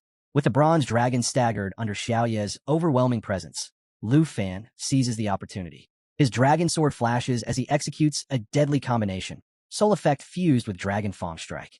The impact shatters the bronze armor skill, breaking its defense completely. Xiaoyi doesn't hesitate. With a brutal twist, she snaps the dragon's neck. The massive beast crashes to the ground, its metallic blood pooling beneath it. The system chimes in with the results. Xiaoyi levels up to 22, Xiaofei reaches 17, and Lufan himself climbs to 28. Jianying levels up as well, reaching 27, and Myriad Blossoms upgrades to level 6. But despite her progress, a sense of disappointment lingers. She didn't contribute as much as she wanted. Lufan, always attuned to the mood, places a steady hand on her shoulder. He reassures her that eliminating all three heads of the elemental dragon is the key. Without that, it would just keep regenerating. For now, he suggests letting Xiaoyi and Xiaofei take the lead while they regroup at the nearby camp. Later that night, under the soft glow of the moon, Jianying carries a meal to Lufan, mentioning it was prepared by Sister Hank. She steps outside, expecting to find him by the fire, but he's nowhere in sight. The flames flicker, casting long shadows, yet his absence leaves an unexpected emptiness in her chest. She stares into the night, lost in thought. Does Lufan ever feel the same doubt she does? No matter how hard she pushes herself, she can't shake the feeling that she's been more of a bystander than a true fighter. Meanwhile, Lufan is already deep in thought, his mind locked onto their mission. He silently apologizes to Jianying as he moves through the darkness, eyes fixed on something incredible. The system has detected a massive egg. As he approaches, the truth is revealed. They're close. The divine treasure, the very reason they risked entering this deadly forest, is almost within reach. But just as he thinks he has a moment to breathe, a chilling roar tears through the night. The earth trembles.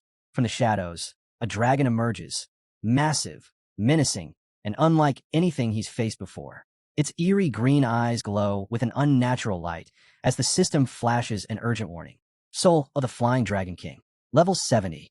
This isn't just a strong enemy. It's pure nightmare fuel. Its dragon's breath can unleash fire, ice, thunder, or wind at will, while its Assault Dragon King ability allows it to dive with terrifying speed, piercing through anything in its path. And, as if that weren't bad enough, it takes 50% less damage from everything. Because of course it does. Lufan tightens his grip on his sword. This fight is going to be hell. Lufan instantly recognizes the threat. This is it. The final boss of the level 55 Nightmare Secret Realm. No turning back now.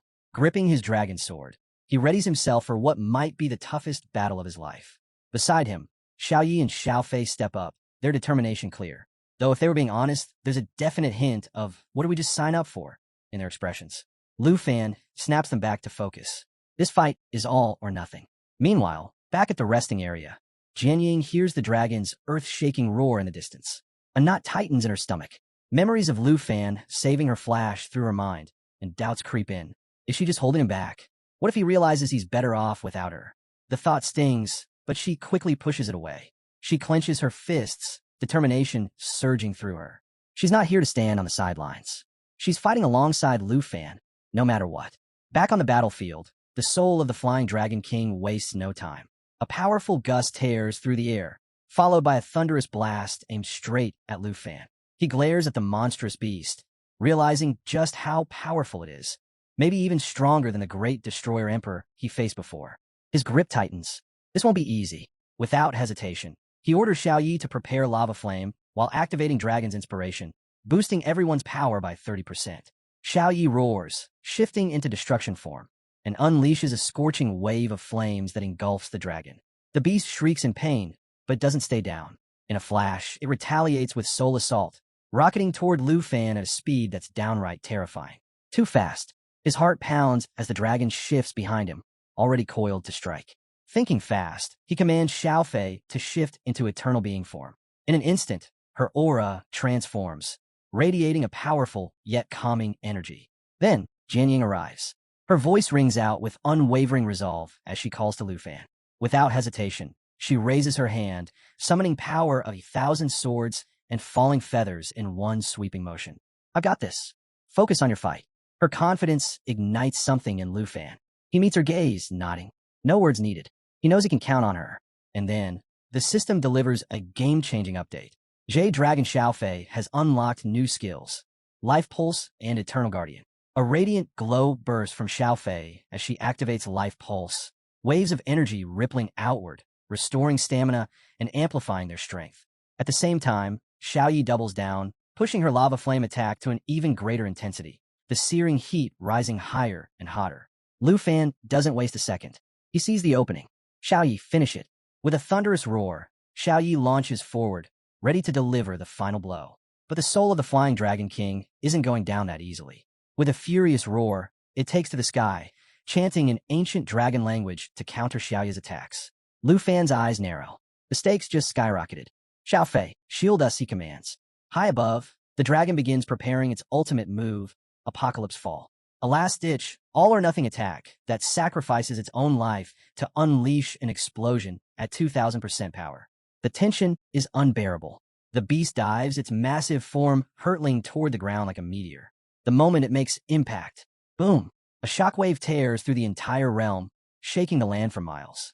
The explosion is catastrophic, swallowing everything in dust and debris. For a moment, all is chaos, sight, sound, even breath lost in the devastation.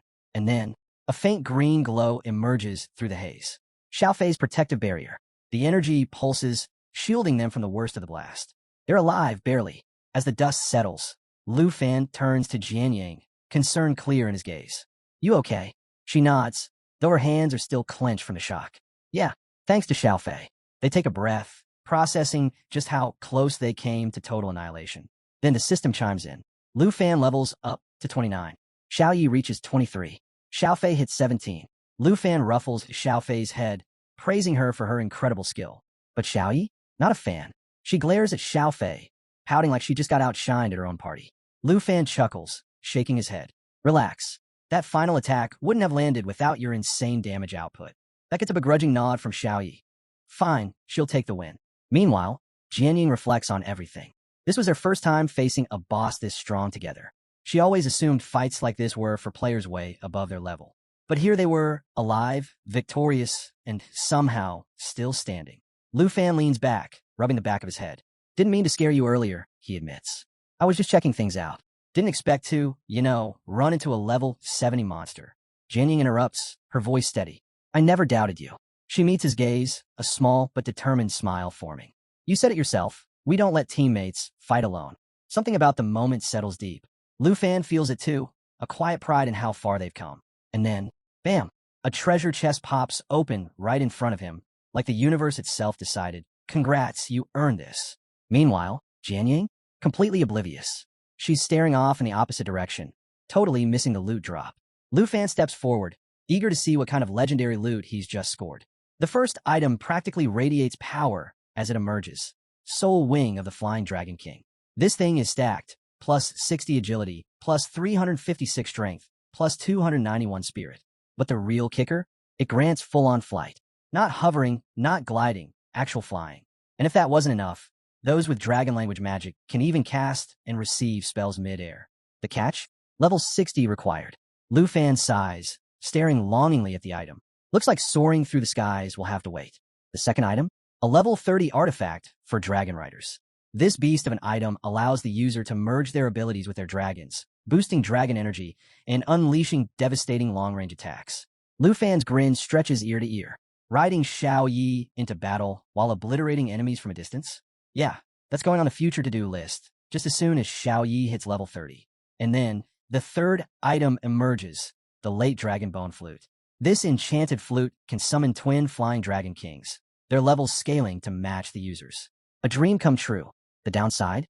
Limited to 7 uses. Lufan turns the flute over in his hands, admiring the craftsmanship. It's powerful, no doubt, but something about the restriction stings. 7 times, and then it's gone. Before he can dwell on it, something strange happens. Xiaofei begins glowing, intensely. Lufan and Jianying turn, watching as the little jade dragon moves toward a massive, ancient tree. She presses her energy into it, and suddenly, the entire area stirs to life. Plants rustle. The ground hums with energy. It's like something straight out of legend. And then, as if on cue, the system pops up with a new mission. Restore the sacred tree. The details? The tree is dying, threatened by the abyssal dragon's minions. The only way to save it is to slay the abyssal dragon and soak the tree's seed in its blood. The reward? The favor of the life dragon, one of the most powerful entities in existence. Lufan retrieves the sacred tree's seed, letting out a low whistle as he reads the mission details. The abyssal dragon isn't just strong, it's infamous. This beast hails from the lower realms, known for devouring demons and wiping out entire regions. Its rank, so high that calling it nightmare difficulty would be an insult. Xiaofei nudges Lufan's hand, and he smiles down at her, thanking her for uncovering this hidden quest. And then, because it's Lufan, he gets an idea. He turns to Xiaofei, completely serious. Hey, think you can eat the flute? Jianying and Xiaofei freeze, utterly baffled. Lufan raises his hands and mocks surrender, grinning. What? I mean, worst case, nothing happens. Best case, you unlock an insane new ability. Xiaofei blinks. Jianying stares at him like he's lost his mind. Lufan just stands there, waiting for Xiaofei to consider it. Because honestly, you never know. Xiaofei steps forward, and before anyone can react, she bites into the flute like it's a tasty treat. Lufan, amused, asks if it actually tastes good, while Jianying watches in stunned silence, mumbling that she's chewing it like a piece of fruit. A moment later, the system notification pops up. Xiaofei has absorbed the flute's power, allowing her to summon the twin flying dragon kings without restrictions. To test it out, Xiaofei calls forth the dragon kings. With a thunderous roar, they appear, their strength perfectly aligned with Xiaofei's level 18. Jianying is left speechless, struggling to grasp how a boss-tier dragon has just become her summon. Lufan, unfazed, notes that the Dragon King seems smaller now, joking that they've basically been downgraded to her pets. Jianying shakes her head, muttering about how even dragon pets now have their own dragon pets. With the Sacred Tree mission now secured, Jianying suggests they return, reminding them that Sister Hank will be worried if they take too long. Lufan waves her off, telling her to go ahead. He has something to take care of first. As he pulls up his map, his mind is already focused on the unfinished task ahead. Later, back at the villa in Dragon Capital Academy, Lufan gathers Xiaoyi and Xiaofei for a meeting. The cozy setting doesn't change the fact that something important is about to happen. Sitting before them is a newly acquired dragon egg. Lufan exhales, pretending to be exasperated, and tells Xiaoyi she really needs to stop bullying Xiaofei. Xiaoyi pouts, but quickly gets distracted by the egg, asking whether they think it'll be a brother or sister. But before they can answer, the system interrupts, bluntly reminding him that at his current level, he can only tame 2 dragons. If he wants to add another, he needs to reach level 30. Sighing, Lufan tells the dragon sisters that their next stop is the Poison Spider Forest to grind levels. The following morning, just as he's waking up, a knock at the door jolts him. He groggily opens it to find Xiao and another student standing there, looking flustered. Still half asleep, he blinks in confusion as Xiao shoves a post into his hands, explaining that it's gone viral on the school forum. The latest buzz all over the school forum is about Lufan withdrawing from the freshman exam. The post claims that Fengyun Pavilion has already secured a spot in the finals, and with no real competition left, they're practically guaranteed to win. Xiao explains that the group has grown into a dominant force, now boasting nearly 30 members under the leadership of Jiang Fengyun and Su Jing. They're so confident in their victory that they've even announced plans to take over Lufan's villa once the tournament ends. Lufan listens with mild amusement. The idea of Jiang Fengyun declaring himself the new number 1 makes him chuckle. How cute. Xiao reminds him that reaching the finals grants access to the national trials, which is why Jiang Fengyun is pushing so hard. But Lufan already knows the truth. He secured his spot long ago. The rewards Jiang Fengyun is after, they're already in his hands. With a smirk, Lufan waves off their concerns. He's not the least bit worried. In fact, he welcomes the challenge. Let's have some fun, he says, taking the forum post. Time to fire back. Meanwhile, in the VIP room of Dragon Academy Arena, Su Jing, a composed forbidden sorcerer, casually scrolls through his tablet as if catching up on gossip. Across from him, Jiang Fengyun, the ever-dramatic shadow warrior, is sparring blindfolded against multiple opponents. In the middle of the fight, Su Jing nonchalantly mentions that Lufan has responded to their forum post. Jiang Fengyun pauses for half a second before activating his projection skill, instantly summoning clones that overwhelm every opponent in the room. The match is over before they can even react. With a satisfied smirk, Jiang Fengyun removes his blindfold, barely acknowledging the fallen fighters as he orders someone to heal them. Then he turns to Su Jing, eager to hear what Lufan said. Su Jing, still scrolling, chuckles. Lufan issued a full-on challenge to Fengyun Pavilion. Jiang Fengyun scoffs at what he calls Lufan's typical bravado, but the grin on his face only grows wider. Without hesitation, he tells Su Jing to respond, inviting Lufan to meet them in the arena after the finals tomorrow. Su Jing raises an eyebrow, half wondering if Jiang Fengyun is actually serious, but he goes along with it. Then, Jiang Fengyun's mood shifts. His voice turns sharp as he commands Su Jing to gather every member of Fengyun Pavilion. It's time, he declares, to prove that the title of number 1 isn't just claimed, it's won in battle. Over in Lufan's world, things couldn't be more relaxed. He's hanging out with his friends when Xiao rushes in, excitement all over her face. Fengyun Pavilion has officially accepted the challenge, and Jiang Fengyun is competing in a semi-final match today. Lufan, however, is completely unfazed. He barely spares the news a glance before shrugging it off. Sounds like a good time for me to grind levels in the Poison Spider Secret Realm instead, he says. Priorities. Lufan's Anne appears just in time to cut through his nonchalance, reminding him that overconfidence can lead to failure. She suggests he at least watch Jiang Fengyun's match to get a better read on his opponent. One of the ladies chimes in, noting that Lufan supporters might even outnumber Fengyun Pavilions at this point. But Xiao, ever the pragmatist, warns that if Lufan is spotted in the crowd, rumors will spread like wildfire. His aunt, ever the problem solver, comes up with a simple solution disguise.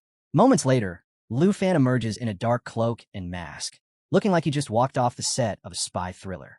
Xiao and Xiao Man accompany him, confident that no one will recognize him. Even his aunt gives her stamp of approval, calling his look both functional and surprisingly stylish. Inside the arena, Gohan steps forward to announce the start of the semifinals. The crowd buzzes as the competitors take the stage, but just as the battle begins, Lufan suddenly stands up. His aunt raises an eyebrow. Where are you going? She asks. Lufan shrugs. Looks boring. I'm going for a walk. Classic Lufan, completely unfazed. He tells him to call him when it's over and strolls out, leaving his aunt shaking her head. While the arena erupts with excitement over the match, a pair of sharp eyes in the stands quietly follows Lufan's movements. The vice principal watches the disguised figure, his thoughts drifting back to a recent conversation with the principal. In a flashback, he recalls storming into the principal's office, concerned over the form drama. He feared Lufan didn't fully grasp his own strength, especially with Chun Tianji still recovering from their fight. But the principal, completely unbothered, had waved off his concerns, saying Guhan could handle things. His real focus? The upcoming arrival of the Dragon Capital Special Envoy in a month, who would assess Lufan for the national trial. That had caught the vice principal off guard. The envoy was none other than Ruan Changfeng, a powerhouse with a personal grudge against Lufan. While the vice principal had been uneasy about the potential trouble this could bring, the principal had simply laughed, completely confident in his choice of Lufan as a national trial candidate. Back in the present, the vice principal smirks as he watches the arena. No doubt, the principal wouldn't miss Lufan's battle against Jiang Fengyun for anything. Meanwhile, elsewhere in the academy's arena, chaos is brewing in the points room. One by one, professionals stagger out, their faces pale with disbelief. Whispers spread among the crowd. There's an opponent inside so powerful that no one can land a victory. The rumor? Someone at level 29 is deliberately holding back, crushing challengers and racking up points. Outside, experienced fighters shake their heads, warning newcomers not to step inside unless they're prepared to lose. Inside the points room, the so-called arena master is none other than Lufan himself. Leaning back casually, he muses that sparring here is far more worthwhile than sitting through a dull match. But just as he's settling in, the door creaks open. A new challenger steps inside, a striking woman with long white hair and a sleek black dress. She meets his gaze with a calm smile and asks if he has time for a match. Lufan immediately straightens up, greeting her with respect and calling her senior. But she merely chuckles, playfully tucking a strand of hair behind her ear. With a teasing smirk, she warns that if he expects mercy, he'll need to show a lot more respect. Lufan, unfazed, responds in a steady tone. There's no need to hold back. Her smile widens. Without warning, flames ignite around her, swirling with an intensity that makes the air ripple. As she begins to float, her presence shifts, commanding, untamed. Lufan's instincts scream that this woman isn't just strong. She's dangerous. The heat surges, and in an instant, her dress burns away, replaced by a sleek, battle-ready armor radiating raw power. This isn't just a test of skill. She's here for a real fight. Before Lufan can react, she vanishes. A flicker of movement behind him. Her voice, now laced with amusement, reminds him that she's nothing like the students waiting outside. Then, a brilliant glow. A massive flaming trident materializes in her hands, casting long shadows across the arena. With a mischievous smirk, she gives him a single warning. Don't hold back. And then she lunges. Lufan reacts just in time, summoning his massive black machete to block the strike. The force of the impact is staggering. He sent skidding back several meters. Adjusting his stance, he grips his weapon tighter, eyes locked onto his opponent. Just how strong is she? The woman chuckles, clearly amused that he managed to withstand her first attack. She tilts her head, her voice laced with amusement. What's wrong? Afraid to hit a pretty lady? To drive the point home, she slowly licks her finger, a playful yet challenging glint in her eye. Lufan remains calm, but there's a shift in his stance, focused, unwavering. He meets her gaze, understanding her intent loud and clear. If she wants a real fight, he'll give her one. Their weapons clash again, sending sparks and embers flying with every strike. The arena trembles under the force of their battle, each blow heavier than the last. Outside, a crowd begins to gather, whispering about the mysterious woman who walked in. Some speculate she's struggling, given her wild, relentless attacks. Others suspect she's merely toying with Lufan. Either way, no one can look away. Meanwhile, over in the main arena, the crowd erupts as Jiang Fengyun's semi-final match ends in victory. He stands tall, soaking in the applause, when a friend rushes over with the latest gossip. Rumors are flying that Lufan snuck into the audience. Jiang Fengyun scoffs, unimpressed. So what? He didn't even go all out in this match. If Lufan is watching, it hardly matters. Then, in true dramatic fashion, Jiang Fengyun suddenly raises a hand and points to the stands. Lufan, he calls out boldly, challenging him on the spot. He warns him not to get too cocky and tells him not to run away from tomorrow's battle. The crowd goes wild, cheering at the rising tension. But here's the catch. Lufan isn't even there. Qin Xiao and Xiao Man freeze, exchanging panic glances before scrambling to find him. Meanwhile, Hank lets out a long sigh. She knows Lufan too well. He must have gotten bored and left ages ago. Back in the points room, Lufan's duel is still raging. His opponent's attacks are relentless, forcing him to stay sharp. He's impressed by her raw power, but something doesn't add up. Why is she pushing him so hard? What's her goal? Just then, his phone buzzes. The split-second distraction nearly costs him as she seizes the opening, snatching the hat right off his head. With a teasing smile, she compliments his growth while chiding him for his poor defense. And that's when it clicks. She's not just fighting him. She's training him, deliberately exposing his weak spots to help him improve. But why? Before he can dwell on it, she moves in dangerously close, her armored form practically inches from his. Your endurance needs work, she purrs, amused. If you can't keep up, how will you last in a real fight? Lufan, caught off guard, barely manages a response before his phone rings again. With a quick apology, he steps back to take the call. When he turns around, he exhales and thanks her, truly, acknowledging how much he's learned in such a short time. He even asks for her contact information, hoping for more training in the future. The woman, now back in her sleek black dress, laughs. Wow, asking for a pretty senior's number so soon, she teases. Lufan immediately backtracks. It's just for training. She waves him off with a smirk. If you want another match, just open a points room in the arena. No promises, though. With that, she turns and walks away, disappearing into the crowd. But as Lufan watches her go, he can't shake the feeling that she's more than just a skilled senior. Her strength, her demeanor, everything about her felt different. Was she a teacher? Or something else entirely? As the thought lingers, a notification suddenly pops up. 100 points awarded by your opponent. Lufan blinks. She gave me points? He's certain she could have knocked him out if she wanted to. So why go easy on him? Determined to get answers, he bolts out of the arena, scanning the crowd. But no matter where he looks, she's already gone. As Lufan dashes through the dorm halls, students call after him, telling him to slow down, but he barely hears them. His mind is spinning. Who is she? Why did she fight like that? And why did she vanish so suddenly? The whole encounter feels surreal, almost like she was some kind of phantom haunting the academy. Just as he's about to lose himself in thought again, Xiao, Xiao Man, and Hank spot him. They call out, waving him over. Xiao, ever the troublemaker, teases him about meeting yet another mysterious woman. Xiao Man joins in with a grin, cracking jokes about Lufan hooking up in the arena. But Lufan, too preoccupied to care, ignores them and silently follows along. The next day, the freshman assessment finals finally begin and the arena is packed. The entire academy is buzzing with anticipation. Will Lufan actually show up to face Jiang Fengyan? Some admire his boldness in challenging Fengyun Pavilion alone, while others think he's just insanely arrogant. Regardless of their opinions, everyone agrees this is the match to watch. Inside the arena, Jiang Fengyun taps his fingers impatiently, irritation creeping in. Lufan still isn't here. His patience wears thin as he threatens to storm Villa number 1 himself if Lufan keeps wasting time. Su Jing, ever the strategist, simply advises him to wait. And just then, a commotion ripples through the crowd. Someone spots a figure sprinting toward the arena. All eyes turn to the entrance. From the direction of the restroom, a cloaked figure is racing in, moving at ridiculous speeds. His black cloak flutters wildly behind him. It's Lufan. Jiang Fengyun smirks, cracking his knuckles as he signals his team to get ready. As Lufan nears, he lifts a hand, casually waving to the crowd. Sorry I'm late, he calls out, completely unbothered. Then, with a lazy grin, he adds, let's get this over with. I've got more important things to do. Standing at the center of the arena, Lufan faces the entire Fengyun Pavilion with an air of calm confidence. His sharp gaze sweeps over them, and with a smirk, he admits, honestly, I don't even know how many of you there are. Then he shrugs. But one thing's for sure, whatever comes together, goes together. To drive the point home, he casually drags a finger across his throat in a cutthroat gesture. The effect is instantaneous. One of Fengyun Pavilion's giants erupts in fury, hurling insults at Lufan. You dare talk to Jiang Fengyun like that? You're asking for death. But before the enraged man can step forward, Jiang Fengyun raises a hand, effortlessly silencing him. He doesn't even spare the outburst a glance.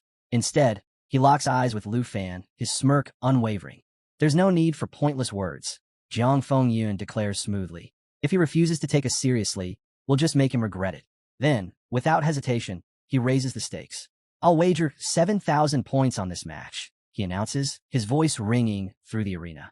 The crowd explodes. Jiang Fengyun stands firm, utterly confident in his victory. Lufan, completely unfazed, starts patting down his pockets like he's misplaced something important. The crowd watches in confusion as he takes his time. Then, with a dramatic flourish, he pulls out his points card. All right, I'll bet 177,000 points. Silence. Then the arena erupts. Jiang Fengyun's team collectively panics. Shouts of disbelief ring out as his comrades scramble, insisting they don't have nearly enough points to match that kind of wager. But Jiang Fengyun, driven by a mix of greed and pride, shuts them down. His eyes burn with determination. There's no way he's backing down from this. Pool everything, he orders. Reluctantly, the pavilion members gather their points. Some mutter under their breath, warning that if they don't get a cut of Lufan's points after the match, they're done with the pavilion. But in the end, they manage to scrape together the full amount. The bet is locked in. The tension in the arena is palpable. Lufan, as relaxed as ever, casually stretches his arms, looking more excited than nervous. Meanwhile, Jiang Fengyun narrows his eyes, growing suspicious. Why is Lufan so confident? Convinced that he plans to summon his dragon pet, Jiang Fengyun issues a quick command to Sujing. Cast the binding spell. Sujing nods, already moving. Everyone, prepare for battle. The fight begins. Sujing immediately casts Confinement Lock. Crimson-red chains shoot toward Lufan, wrapping around him in an instant. The spell locks him in place, completely cutting off his ability to use skills for 5 seconds. Seeing their chance, Jiang Fengyun and his teammates charge in, aiming to take him down before he can counter. But before they can strike, crack! Lufan shatters the chains instantly. The momentary silence in the crowd is replaced by deafening cheers as he effortlessly blocks Jiang Fengyun's attack with his massive black machete. Jiang Fengyun freezes, eyes wide, unable to comprehend how Lufan broke free so easily.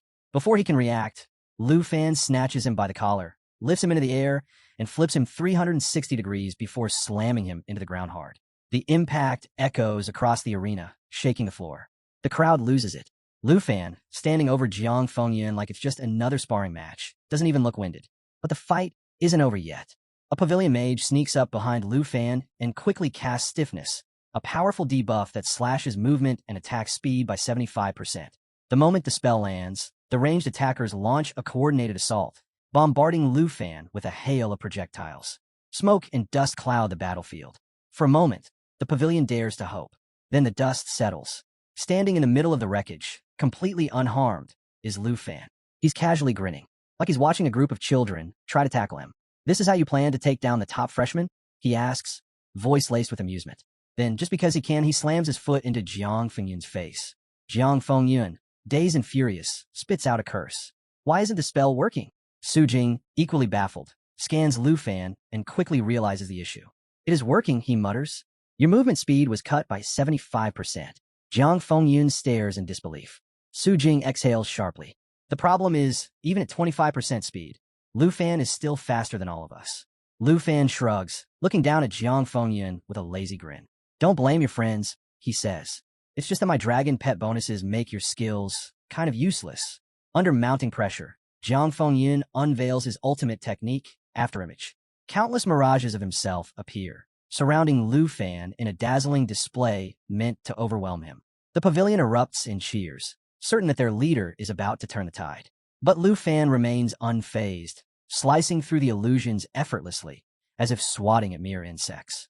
Amused, he nods in approval. "Not bad," he remarks, before deciding to put an end to the fight. Raising his hand, he conjures a fireball, one so massive it seems ready to consume the entire arena. The swirling inferno crackles with power, its scorching heat radiating outward. Jiang Fengyun's smug confidence evaporates as the reality of the situation sets in. Lufan isn't holding back. With a deafening explosion, the fireball ignites into a sea of flames, and from its core emerges Black Dragon Xiao in her fearsome world destroyer form. Her colossal figure rises from the blaze, her fiery aura instantly disintegrating the lingering mirages. The once bright sky dims as her presence alone eclipses the sun. Chaos erupts. The pavilion members scatter, their cheers turning to terrified screams. One of Lufan's teammates whips out a phone to capture the mayhem, while others stand frozen, their minds struggling to process the sight of a fully unleashed dragon. Jiang Fengyun, his blindfold now cast aside, stares in utter disbelief. He's encountered frauds claiming to be dragon tamers before, but this is something entirely different. His team pleads with him to retreat, but deep down, he knows there's no running from this. He made a grave miscalculation. Amidst the turmoil, Lufan remains calm, offering Jiang Fengyun a warning. Don't pass out just yet. I'm not done. Xiao unleashes an earth-shaking roar, and in that instant, Lufan releases a pressure wave that ripples through the battlefield, spreading pure terror. The oppressive force immobilizes everyone from the Fengyun pavilion, locking them in place. Jiang Fengyun struggles in vain, but his body refuses to obey. He's completely trapped. With an easygoing smirk, Lufan produces his points card and asks, "Do you get it now?" There's only one number 1. The system tallies the results, 189,041 points. The sheer disparity leaves the pavilion crushed, and Jiang Fengyun, unable to endure the humiliation, collapses on the spot. As the dust settles, Xiao Yi lands beside Lufan, her scorching aura still dominating the battlefield. Lufan pats her head, completely unfazed by the destruction they've left in their wake. That's one thing taken care of, he muses before turning away. Even after dismantling the pavilion, he's already thinking ahead. Time to move on. I've got bigger things to handle. Later, inside the Dragon Academy points room, Lufan lounges casually. Just then, a figure steps into the room. Dressed in sleek black, the mysterious senior sister approaches with a knowing smile. "Waiting for me?" she asks, her voice laced with intrigue. Lufan smirks, shrugging as he replies, "There's no point competing with anyone else. If I'm going to learn, it has to be from someone like you."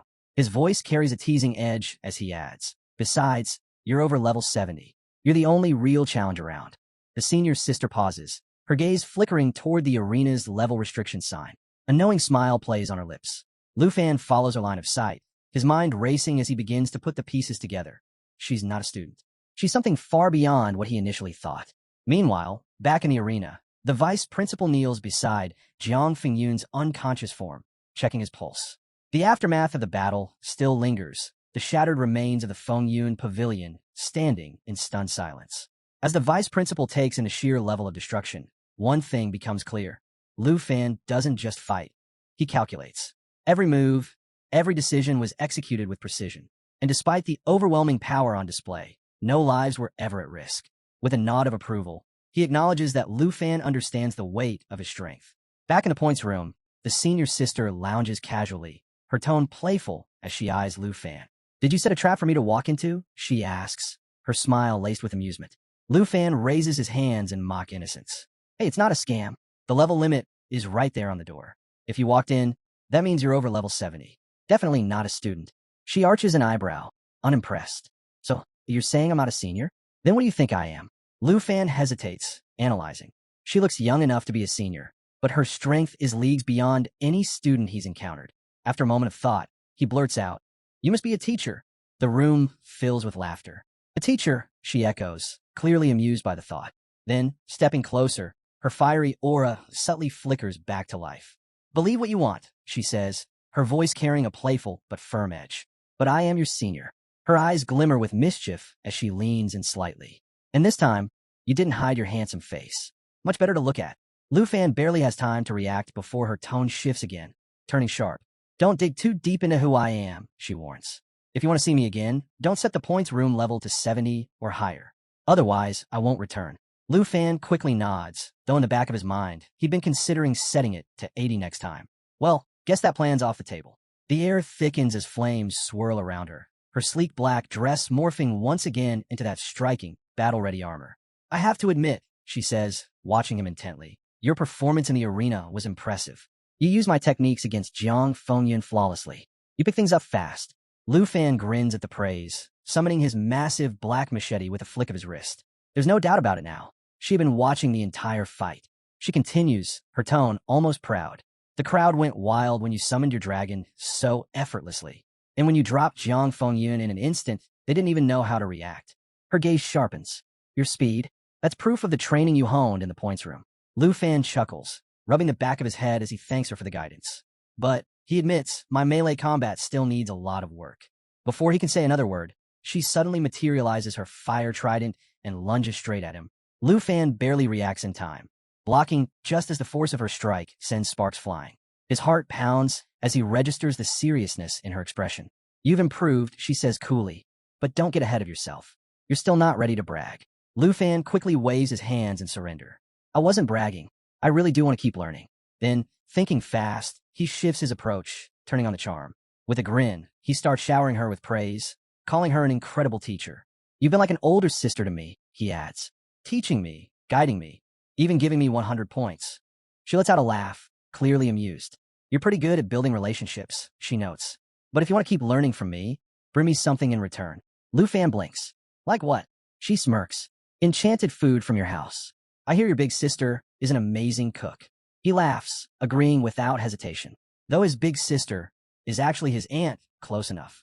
No problem, he says, already picturing his aunt's reaction when he makes the request. Her tone shifts as she folds her arms. So what else did you learn from the fight? Lufan grins, gripping his machete. A few things. But before he can elaborate, she suddenly strikes again. Their weapons clash, sending a burst of flames into the air. The battle intensifies, their movements blurring as they trade blows. You're getting faster, she acknowledges. Then, with a wicked grin, she ups the stakes. If you can land even one hit on me, I'll reward you with a new weapon. Lufan blinks, thrown off by the offer. Before he can process it, she launches herself into the air and, in an unexpected twist, smacks him in the face with her thighs. The impact leaves him completely stunned, as if he just got caught in some bizarre mid-air dance attack. She lands gracefully, smirking at his dumbfounded expression. Your weapons are outdated, she teases. Maybe you should switch to a longer fire trident. Still recovering, Lufan shakes off his confusion as her expression shifts again, this time more serious. Tell me, she says, eyes locked onto his, what is it that you really want? Without thinking, Lufan blurts out the enchantment scroll. The air in the room turns heavy. Her playful demeanor vanishes instantly, replaced by an intense fury. You what? She snaps, her entire aura igniting in a blaze. Do you even understand how rare and expensive that is? Before he can respond, she lunges at him, fire trident swinging. You want that? Go to hell. Lufan barely manages to dodge as she unleashes a relentless barrage of fiery attacks. He tries to explain himself, but she isn't having it. The only thing he can do now is survive. Later that evening, at the villa, Lufan slumps onto the couch, wincing as he nurses his sore muscles. His aunt watches in amusement as he groans, stretching his aching limbs. I couldn't land a single hit on her, he mutters. Now my whole body feels like it got run over by a truck. Lufan's aunt, still rattled, throws her hands up. You nearly gave me a heart attack. I thought you and Jiang Fengyan were going to fight to the death, she exclaims. Meanwhile, Xiao, lounging with her tablet, barely looks up. By the way, she says casually, your so-called senior sister probably isn't a teacher. According to Nan Jianying, no one at the academy has ever seen her before. Before Lufan can respond, Xiao suddenly perks up. Oh, look at that. You're trending on the school forum again. Turns out, someone recorded his battle with the Fengyan Pavilion. Every attack, every counter, and, most importantly, the moment he summoned the legendary Black Dragon Xiaoyi. Jianying, now intrigued, teases him. After beating Jiang Fengyan, you should be their new idol. Lufan, too exhausted to entertain the idea, waves it off. I just want to recover. The hype will fade soon enough. The next day, Spider's Secret Realm.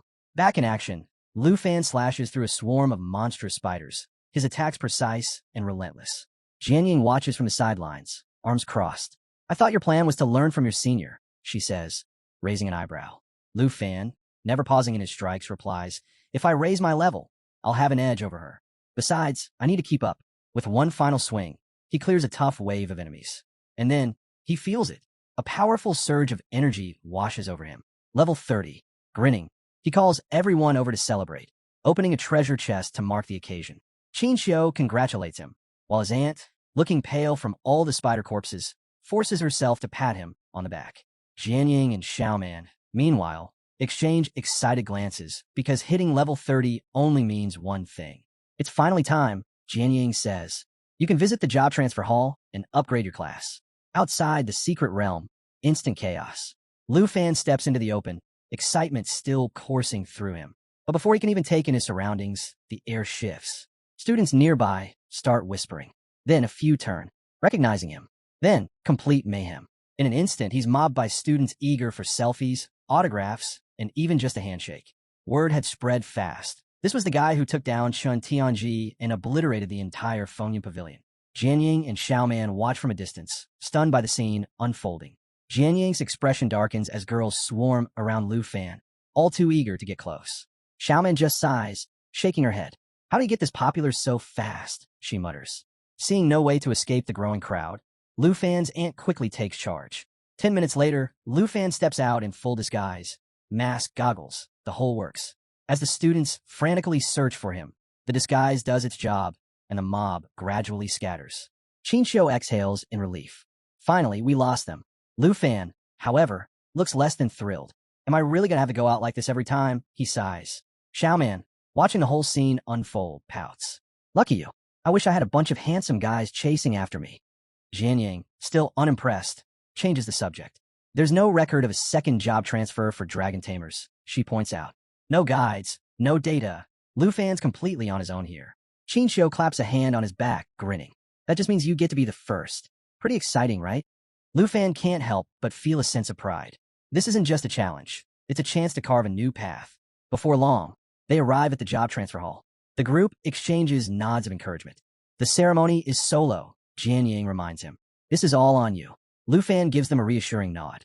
I'll figure it out. With that, he taps his student card against the scanner and steps inside. The chamber is circular, bathed in a cool blue glow. As the system announces the initiation of his second stage transfer, Lufan quickly realizes something. There's no pre-existing data for a dragon tamer's advancement. Every other job has been documented for generations, but his path is completely blank. 3 glowing options appear before him. 1. Dragon Priest, focused on healing, buffs, and enchantments to strengthen dragon companions, but at the cost of his own combat abilities. 2. Dragon Spellcaster, a magic-based class that allows him to absorb and cast dragon spells himself.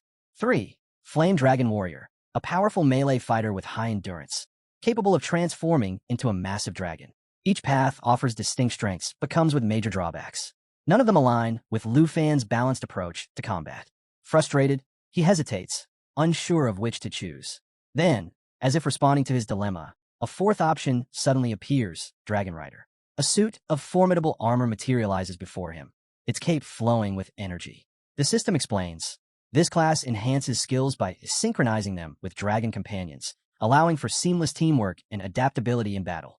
It's the perfect blend of offense, defense, and strategy, exactly what Lufan has been searching for. His hesitation vanishes. With a confident motion, he selects Dragon Rider. Outside the hall, the group is growing restless. What's taking so long? Xiaoman mutters, pacing back and forth. Hank, trying to keep his cool, but failing miserably, waves a hand dismissively. Relax. He's just weighing his options. Jianying, ever composed, crosses her arms. He's making history. This isn't a decision he can take lightly. His choice might redefine how dragon tamers are seen from now on. Qin smiles knowingly. This marks the end of an 800-year decline for dragon-related professions. Trust him.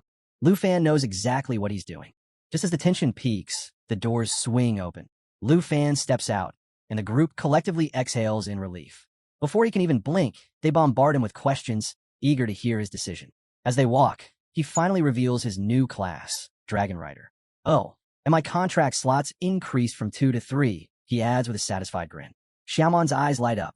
Wait, does this mean you actually have to learn how to ride a dragon now? Laughing, Lufan nods. I already found a dragon riding saddle in the cemetery's secret realm. Once my dragons hit level 30, I can ride them. His aunt raises an eyebrow. The idea of you riding 2 dragons at once seems interesting. Lufan smirks. Don't imagine anything weird. I can only ride them in full dragon form, not human form. As they near the villa, Lufan suddenly notices a familiar figure. Striding toward them is none other than his mysterious senior sister. Her presence is just as striking as ever. You sure took your time, she teases. I should have just given you my contact info earlier. The group stares, caught off guard, especially Xiaoman, who instantly recognizes her as the one responsible for Lufan's brutal training sessions. She can't help but admire her beauty. The senior sister smirks. I assume Lufan's told you all about me? Then, turning to his aunt, she adds, and you must be the famous enchanted cook. His aunt chuckles. That's me. Without missing a beat, the senior sister casually announces, I'm borrowing Lufan for a bit. Everyone freezes. Before anyone can react, she clarifies, we have errands to run in Dragon City. Don't get any strange ideas. His aunt waves her off with a laugh. After everything you've done for him, you don't need to ask. Just bring him back in one piece and join us for dinner later. Lufan barely has time to protest before she grabs his hand, pulling him along. As she does, she brushes against him, leaving him flustered. He shoots a helpless glance back at his friends, silently demanding why no one even thought to ask his opinion. Lufan sits stiffly in the passenger seat as the senior sister's sleek car tears down the road, engine roaring. She's definitely breaking every speed limit, but she doesn't seem the least bit concerned. Meanwhile, His phone buzzes with a message. Be careful around her. She's not even a teacher. His unease deepens. Noticing his silence, the senior sister smirks. Something wrong? Lufan hesitates before finally asking, where exactly are we going? Her smile widens. To get that rare consumable you wanted. You'll love it. It takes a second for the meaning to click, but when it does, Lufan's worry fades, replaced by excitement. So that's what this is about. Maybe this ride won't be so bad after all. After what feels like an eternity of reckless speeding, they finally arrive at the Dragon Auction House, just as the event is kicking off. The Grand Hall is buzzing with energy, and it doesn't take Lufan long to figure out why they're here. The enchantment scroll he's been dreaming of is up for auction. His excitement, however, quickly sours as reality sets in. Something this rare won't come cheap. His gut already tells him the price will be astronomical. Sensing his hesitation, the senior sister shoots him a confident look. You should go for it. Lufan shakes his head, recalling the absurd bids from the last auction he attended. Forget it. That thing's gonna cost a fortune. She chuckles, clearly amused. Relax. I'm richer than you think. Her casual tone does nothing to put him at ease. If anything, it makes him more uneasy. He doesn't like the idea of owing her, especially when he still has no clue who she really is. Still, before he can think of an alternative, the auction begins. The first item up? The very enchantment scroll he's after, the one that removes level restrictions on equipment. A system announcement booms through the hall, declaring the starting price. 95 million dragon coins. Lufan's stomach drops. That's already insane, but within seconds, bids skyrocket past 200 million. Then, without hesitation, the senior sister casually raises her paddle. 230 million. Lufan stares at her, stunned. She leans over with a smirk. Pay attention. You might learn a thing or two about bidding. Before he can even react, a voice from the back cuts through the room, announcing a new bid, 3 billion dragon coins. The entire hall falls silent. Lufan whips around to see the smug face of the bratty princess of the Tai Chi Kingdom. His mind reels. Why would she want to scroll? The senior sister, completely unfazed, leans back in her chair. Her family's filthy rich, she says casually. And trust me, bidding against her? That's just asking for trouble. Curious, Lufan leans in. How do you know so much about the princess? The senior sister shrugs, a sly smile playing on her lips. I'm a well-informed woman. Then, lowering her voice slightly, she adds, I also know all about you and Tion before she raises her paddle again. For billion. A wave of gasps ripples through the crowd. Up in the VIP section, the princess struggles to keep her composure. She turns to her minion, voice sharp. Check our funds. A moment later, the minion leans in and whispers, we have 5 billion dragon coins left. Hearing that, the senior sister doesn't hesitate. 5 billion. The entire auction house goes silent. Even the announcer seems stunned before finally slamming his gavel. So, Lufan can only watch in shock as the enchantment scroll is officially claimed. Meanwhile, the princess is fuming. She glares around the room, furious that someone actually outbid her. Then, spotting Lufan, her minion sneers, muttering something about low-class trash. The princess narrows her eyes. She scoffs, completely unaware that Lufan could humble her in an instant. Her minion tries to calm her. We can find a similar scroll elsewhere. But, true to form, the princess crosses her arms and pouts. Forget that. I'll get my brother involved. Let's see who dares oppose me then. Lufan rolls his eyes. Typical. Meanwhile, Lufan follows the senior sister to a VIP lounge, where they're soon joined by a striking woman in a red dress. The moment she walks in, the senior sister stands and greets her with a warm hug. It's clear they know each other well. The woman chuckles, shaking her head. You didn't even say hello when you arrived. Every time you show up, you spend a fortune on the most random things. It's my job to spoil you, you know. Then, her gaze shifts to Lufan, sharp and assessing. And who's this? The senior sister gestures toward him. My junior. That scroll was for him. The woman's lips curl into a smile. Interesting. She turns to Lufan. I'm Du Yakyu, the boss of the Dragon Auction House. If you ever need something rare, you're always welcome here. Lufan blinks, still processing everything. Then, Du Yakyu casually drops a bombshell. Oh, and by the way, I'm her sister-in-law. Lufan nearly chokes. Suddenly, the senior sister's endless wealth makes way too much sense. Lufan insists he'll repay the 5 billion dragon coins someday, but the senior sister just waves him off with a teasing grin. Oh, don't worry about that. Just think about how you're going to pay me back. It'll be fun. She gestures toward the scroll, inviting him to take a closer look. Grinning like a kid on Christmas morning, Lufan eagerly unfurls it. Now that he can bypass the level 60 restriction, he can finally equip the soul wing of the Flying Dragon King. Flight? Yes, please. As he admires his new treasure, Diakyu and the senior sister casually chat about rare item donations and a treasure book collection. The senior sister shoots Lufan a playful look. Don't forget, you're 5 billion in debt now. Better start brainstorming how to repay me. Curious, Lufan asks about the treasure book. The senior sister hands him a tablet, explaining, collectors submit rare items, and the auction house pays them 3% of the item's estimated value. They keep the item, but we get to display it in the collection. It's a win-win. Intrigued, Lufan pulls out the soul wing of the Flying Dragon King and hands it to Diakyu for appraisal. The moment she sees it, her eyes widen. A legendary level 60 flying wing, she exclaims. This is worth at least 2 billion dragon coins. Without hesitation, Lufan submits it to the treasure book, instantly earning a cool 60 million dragon coins. Easy money, he thinks, though he knows it barely scratches his debt. But he's not done yet. I have something even rarer, he says, pulling out the blue dragon egg. The room falls silent. As the legendary star dragon egg glows in his hands, both Diakyu and the senior sister stare in disbelief. Diakyu finally puts the pieces together. Eyes widening, she whispers, "You're the dragon tamer from the southern province." The senior sister just smiles, clearly proud of her junior. Later, after dropping the senior sister near her house, Lufan politely offers to walk her to the door. But, true to form, she waves him off with her usual confident smirk. "I've got it," she says. As Lufan takes off into the night, she watches him disappear into the sky, a quiet sense of admiration settling in. Most guys would have insisted on walking her to the door, either out of forced politeness or curiosity about her private life. But not Lufan. Not bad, she muses. Then, suddenly a thought hits her. Lufan left her bike floating midair during their adventure earlier. By now, it's probably scrap metal. She sighs, shaking her head. Poor bike. Back at the villa, Lufan flops down between the black dragon Xiao Yi and the jade dragon Xiao Fei, utterly exhausted but feeling victorious. After all that flying, he's definitely getting the hang of those soul wings. But there's no time to rest. Tonight, he's finally hatching the star dragon egg, and nothing's going to get in his way. Xiao Yi and Xiao Fei exchange glances. Xiao Yi looks a bit surprised, while Xiao Fei, still half asleep from her nap, lazily eyes the egg. Lufan, ever the peacemaker, reminds them, no fighting when the new dragon hatches. We all need to get along.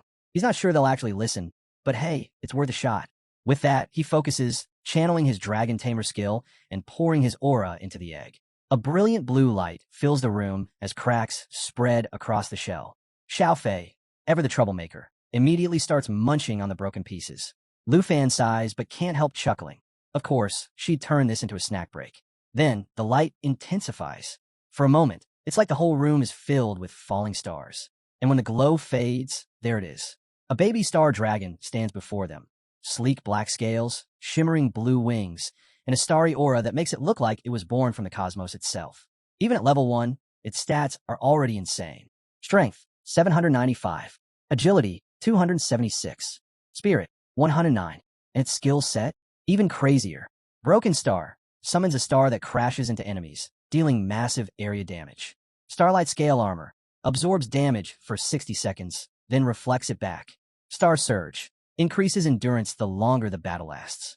Star Dragon Bloodline reduces all attribute damage by 50% and boosts self-recovery by 500%. Lufan lifts the tiny dragon, completely in awe. It's already stronger than Xiao Yi was at level 1, and by the time it reaches level 20, it'll be an absolute monster. Meanwhile, the Star Dragon notices Xiao Fei still munching on its eggshells and immediately rushes over to smack her. Xiao Fei lets out a dramatic whimper, but Lufan just laughs. He's still thinking about how devastating Broken Star will be in a dungeon. Then, in a move that surprises no one, the Star Dragon starts eating its own eggshells. Because apparently, that's just a thing dragons do. Lufan finally confirms it's a girl. That means it's time to pick a name. After some brainstorming, he settles on Xingchun, a name that symbolizes the stars. Xiao Fei is not impressed. She even starts fake crying, dramatically complaining about the lack of creativity. Lufan groans. It's just a name. But before another argument can break out, Xingchun curls up and falls asleep. Lufan sighs in relief. At least she's low maintenance. With Xiao Yi and Xiao Fei constantly bickering, having a dragon that just wants a nap? That's a blessing. Wanli Sand Area, Tai Chi Kingdom. Deep within the Wanli Sand Area, a level 60 to 70 danger zone, an eerie scene unfolds. Skeletons hang from crosses, their hollow eyes staring into the abyss. A campfire flickers in the darkness, casting long shadows across the bloodstained sand.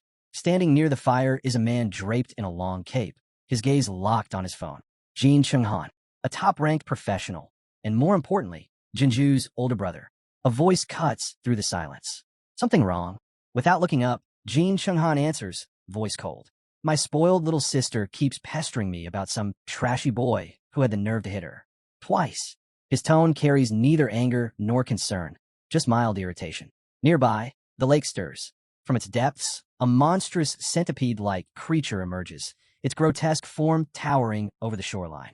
Jin Chunghan doesn't even blink. With a flick of his hand, a red energy blade slices through the air. In an instant, the creature is cleaved in half. Blood rains down, hissing as it touches the scorched ground. Jin Chunghan finally glances up from his phone, a dangerous smirk curling on his lips. I'm a loving brother, he muses, and I'll make sure to rid my sister of all her troubles, personally. Back at the villa, 1 week later. It's been a week since Lufan hatched the Star Dragon, and life has settled into a new rhythm. Every day, he trains with the senior sister, who finds endless ways to tease him. Her favorite? A standing promise. If you ever land a single hit on me, I'll take you back to the Dragon Auction House. Spoiler alert, he still hasn't landed a hit. During the weekdays, Lufan and his team grind relentlessly in Poison Spider Forest, pushing their limits and racking up levels fast. Current progress. Dragons. Jade Dragon Xiaofei, level 22. Star Dragon Extinction, Xingchun, level 11. Black Dragon Xiao Yi, level 29. Humans. Lufan, level 32. Jianying, level 31. Xiaoman, level 32. Qinxiao, level 30. With everyone at their second-class transfer milestone, excitement is at an all-time high. Xiaoman, especially, won't stop talking about the advanced dungeons they'll be taking on next. Watching his team grow stronger by the day, Lufan can't help but smile. Their synergy is unmatched, and soon, they'll be unstoppable. The crew is gathered, buzzing with excitement over their new abilities. Jianying, never one to miss a chance to brag, steps forward first. With a grin, she announces that she's chosen the Sword Dancer class. Why? Simple. It comes with the Sword Master skill. And really, who wouldn't want to slice through enemies with style? She glances over at Qinxiao and smirks. Wow, didn't peg you as the damage type. Qinxiao just shrugs with a laugh. I thought about going support, but since Xiaofei's already handling the healing, I figured why not go big? Picked up the hidden class, Holy Light Judge. My light magic's no joke now. Lufan crosses his arms, nodding like the proud captain he is. He points out how stacked their squad has become. Physical power, high-level magic, reliable support. They're basically the full package now. Right as he's finishing his little speech, Xiaoman charges in, practically vibrating with excitement. She's so hyped, it's contagious. Everyone's immediately curious. Qinxiao speaks up first, asking what's got her all fired up. Xiaoman just grins wide and says yes. Before anyone else can open their mouth, Jianying snaps her fingers. Hold on. Don't tell me you scored a hidden class at the second level change. Xiaoman nods so fast it's a wonder she stays upright. Yep, Water, Ripple Swordsman. I can control water magic now. Lufan raises an eyebrow. Wait, hidden classes at the second change? Aren't those basically impossible to get? Jianying jumps in. Yeah, the chances are ridiculously low. Way worse than getting one at the first change. Xiaoman's grin softens for a second. She admits that she's always felt like the weakest on the team, but somehow, being with him has helped her keep up. It's a rare, heartfelt moment. Right up until Lufan decides to ruin it. With a chuckle, he adds, kinda wild how our team's former slacker ends up scoring a rare hidden class. That does it. Xiaoman goes beet red. For a second, it looks like she might actually deck him right there. Hands balled into fists, glaring daggers at Lufan like she's counting down to launch. But before anything explodes, Lufan's phone buzzes. He glances at the screen. Vice Principal Zhao.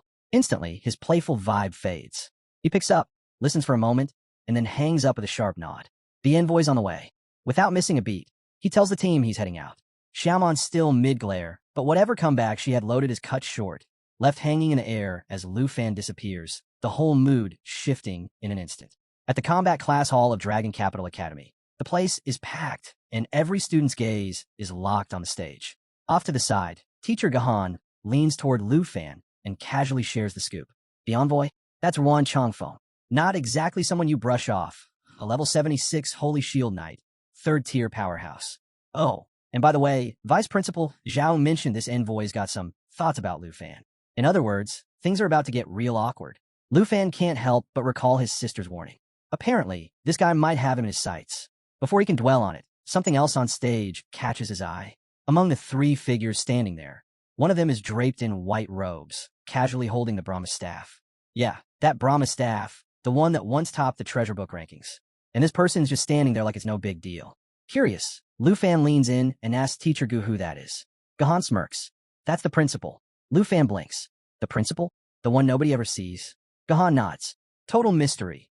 No one knows if they're male or female, voice completely disguised, never shows up at public events. Basically, the Academy's ultimate hidden card. It doesn't take long for Lufan to put 2 and 2 together. If even the principal decided to show up today, this envoy must really be something. Right on cue, the atmosphere shifts. Ruan Changfeng enters, and the entire room feels like it just straightened its posture.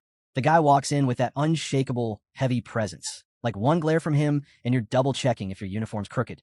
No greetings. No small talk. Vice Principal Xiao steps forward to welcome him, but Ruan brushes him aside with a flick of the hand, like he's swatting away a stray leaf. He's not here to play nice. He's here to get things done. As far as he's concerned, the only person worth acknowledging is the principal.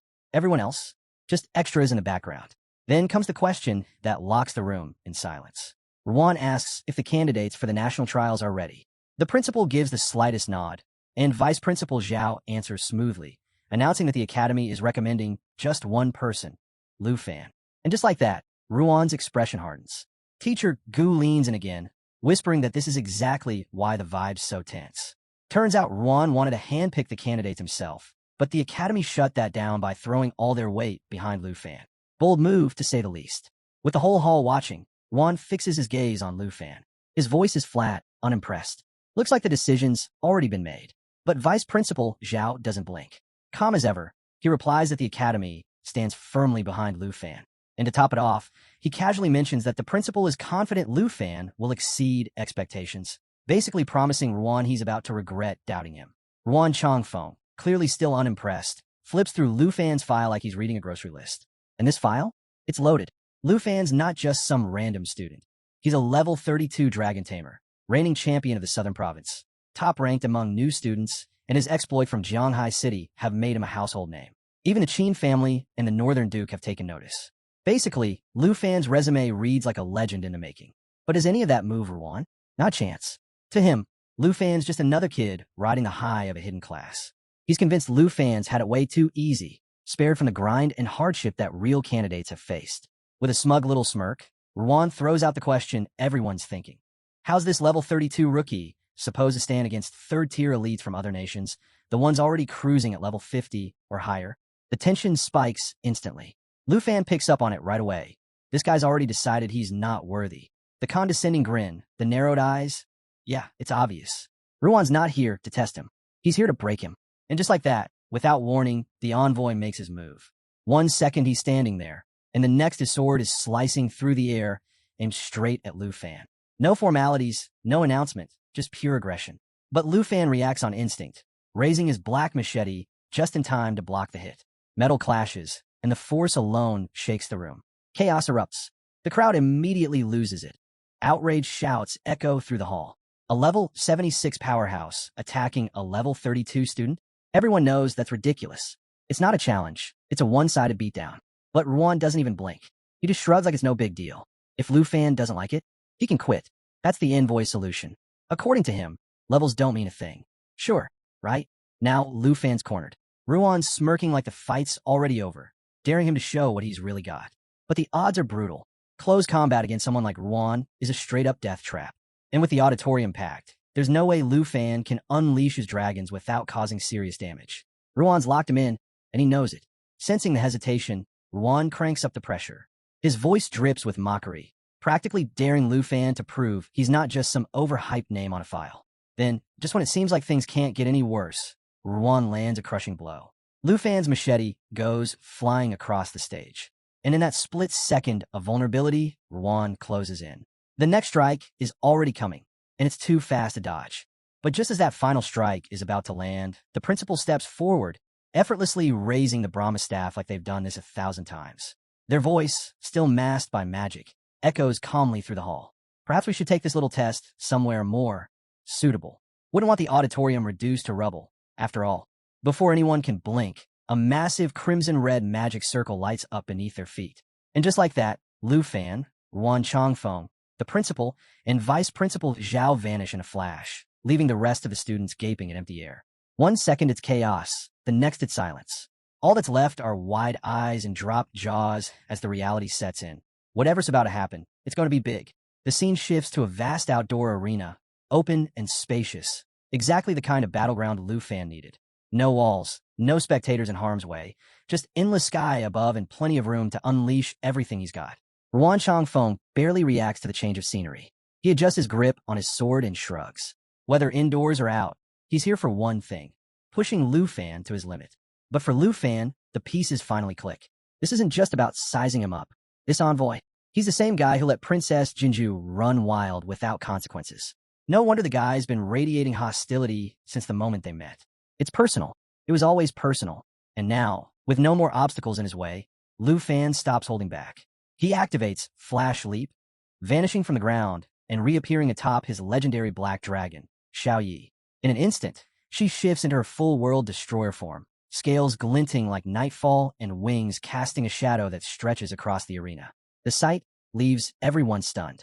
Even Ruan Changfeng freezes, his gaze locked on the massive form of Xiao. He recognizes her immediately. This is the dragon, the one from the viral video that had everyone talking. The same beast that sent shockwaves through the kingdom. And now she's glaring right at him. Still, Ruan isn't ready to back down. He calls forth his golden shield, the thing that's carried him through countless battles.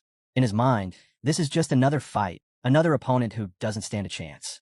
After all, what's a level 32 dragon tamer going to do against a third-tier knight? But Lufan's already decided how this ends. He's done with the games, and this assessment is about to turn into something else entirely. Xiao roars, and the sound crashes through the air like a thunderstorm, shaking the ground beneath them. It's not just noise, it's a warning, a promise. Mess with her rider, and you answer to her. And for the first time, Ruan Changfeng feels it. That weight, that pressure. His body stiffens under the sheer force of Xiaoya's presence. The arrogant grin slips for just a moment, and in its place, something dangerously close to doubt flashes across his face. He tries to play it cool, tries to keep up the act, but everyone watching can see the truth clear as day. The envoy's confidence? Yeah, it's hanging by a thread. From the sidelines, Vice Principal Xiao and the robed principal stay quiet, observing the chaos unfold. Xiao can't help but replay the last time he witnessed Xiaoya's power firsthand, back when she wiped out Fengyan Pavilion like it was nothing. Meanwhile, the principal barely reacts, giving the faintest shake of their head, almost as if to say, "Oh, this is just the warm-up." Still clinging to his arrogance, Ruan Changfeng glares at Xiao from across the field, convinced her show of force is nothing more than theatrics. In his mind, it's just smoke and mirrors, something flashy to impress the crowd. But reality's about to hit hard. And if there's one thing worse than facing a dragon, it's underestimating one. Before Ruan can piece together what's happening, a sudden strike barrels toward him. Pure instinct kicks in. He raises his shield, its emblem flaring to life as he braces for impact. But as the force crashes against him, something unexpected creeps in: fear. Real, soul-deep fear. The kind that twists your gut and leaves your mind scrambling. For someone who's spent his life standing unshaken, the sensation is almost enough to break him. Symbols pulse around him, amplifying the pressure, and in seconds, he's dropped to his knees, rattled by waves of overwhelming energy. And standing there, Lufan, cool as ever, calm and collected beside Xiao, wearing a smile that says exactly what everyone's thinking. Didn't see that coming, huh? But Ruan Changfeng isn't the type to quit. Gritting his teeth, he forces himself to breathe through the panic. His aura flares up in defiance as he activates his special stance, burning away the fear that's been clawing at him. He tightens his grip on his sword, rage fueling his charge as he barrels toward Lufan, determined to crush this so-called prodigy. But Lufan doesn't budge. If anything, the air around him only grows heavier. The battlefield, twisting and pulsing with power like the world itself, is backing him up. And then it happens. Two portals rip open in the sky. Mid-charge, Ruan freezes. His face shifts from fury to disbelief in an instant, sweat beading on his forehead as he tries to make sense of what's coming next. Another dragon? No way. There's no way. Wrong. Two more dragons step through the portals, arriving with the kind of presence that makes the ground tremble. They land beside Xiao like they've been waiting for their cue, staring down Ruan as if daring him to keep going. 3 dragons. 3. Ruan stands there, sword still raised, mind barely functioning as he tries to wrap his head around what he's just seen. The arrogance? Gone. Replaced by sheer disbelief. Off to the side, Vice Principal Xiao is barely holding it together himself. He watches the scene unfold like someone just flipped the table during a high-stakes game and walked off with the jackpot. Lufan's not just fighting back. He's rewriting the entire match, controlling 3 dragons like it's no big deal. And just when it feels like the shock has peaked, Lufan's only getting started. With a single word from Lufan, his Jade Dragon, Xiaofei, steps up and calls out her own 2 dragon companions. Just like that, the number jumps to 5. 5 dragons. It's not a battle anymore. It's an army. Vice Principal Xiao can't even find the words. The robed principal, usually impossible to rattle, actually shows a flicker of surprise. Meanwhile, the rest of the onlookers are stuck wondering if there's some rulebook out there that says, sorry, no summoning an entire dragon legion during evaluations. In the middle of it all, Lufan stands calm and collected, like this is exactly how he planned it. The envoy? Yeah, not so much. Whatever smug confidence he was holding on to is slipping fast. His eyes dart from dragon to dragon, each one glowing with elemental power, fire crackling, ice swirling, thunder sparking, wind howling. It's like standing in the middle of a natural disaster with no exit. You can almost see the regret flash across his face, like he's reliving every single decision that led him here. Off to the side, Zhao leans toward the principal and whispers, "Did you know he could pull this off?" The principal, still watching in disbelief, shakes their head slowly. No words, just quiet shock as Lufan commands this impossible force like it's routine.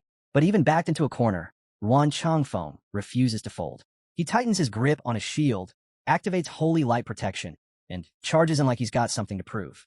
Full credit to the guy. He's not running. He's throwing himself straight into a fight he has no business winning.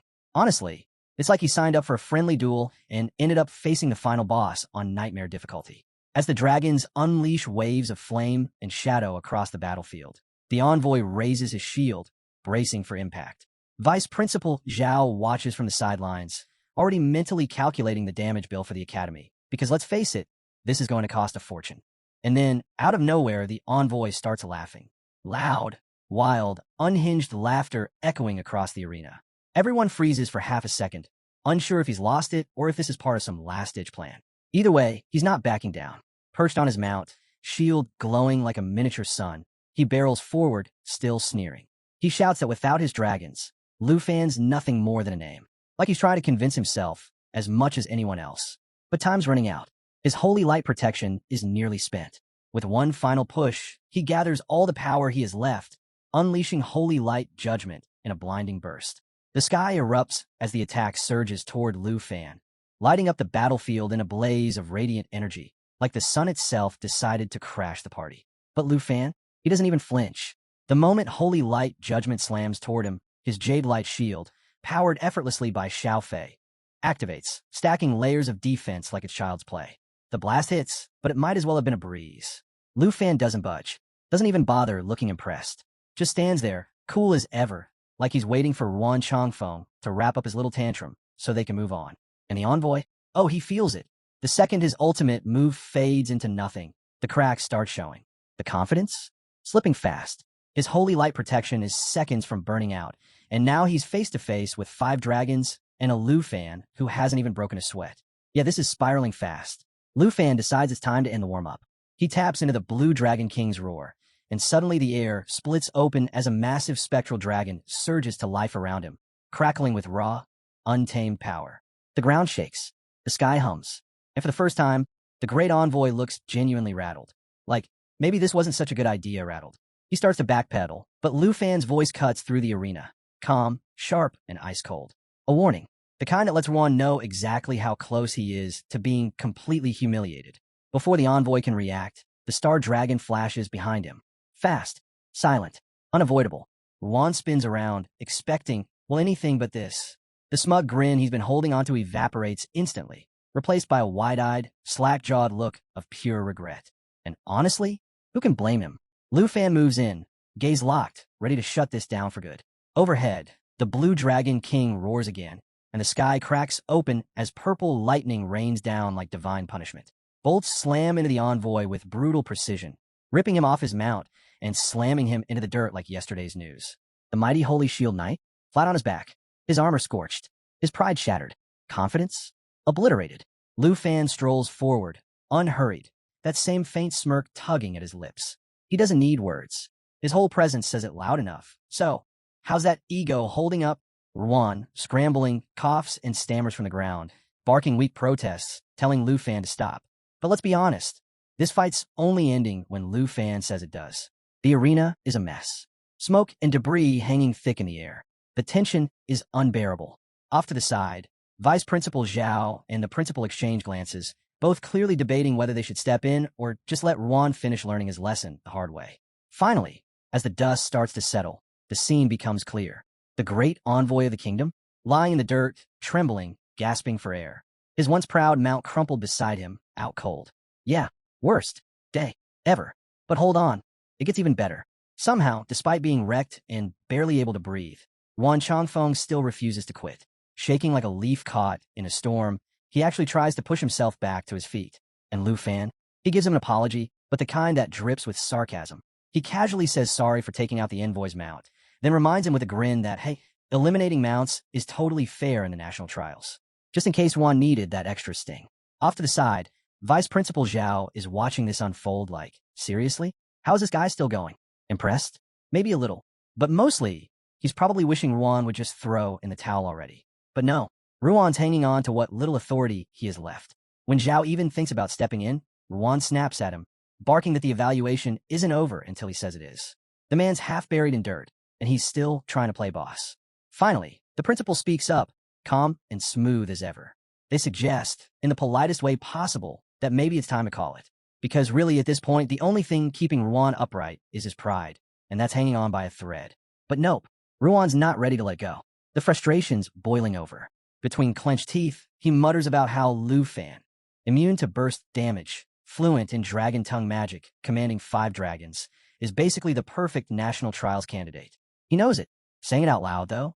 Yeah, that's not happening. So instead, he lets the rage take over. Fueled by pure spite, Ruan staggers to his feet and launches himself at Lufan, hurling every insult he can string together. He blames Lufan for everything. His downfall, getting ditched by the Jiang family, losing his status, the death of his mount, and just to top it off, he throws in a cheap shot about Lufan being some smelly poor fool from a dumpling shop. Real classy. Lufan doesn't even blink. One hand resting on his dragon, he sidesteps every clumsy swing like he's dodging raindrops. It's not even a fight anymore. It's just sad. He lets Ruan burn himself out, almost like he's giving the guy a chance to vent before closing the chapter. And just when Ruan thinks he's got one last epic move left, he yells that today's the day Lufan dies. Big words. Terrible execution.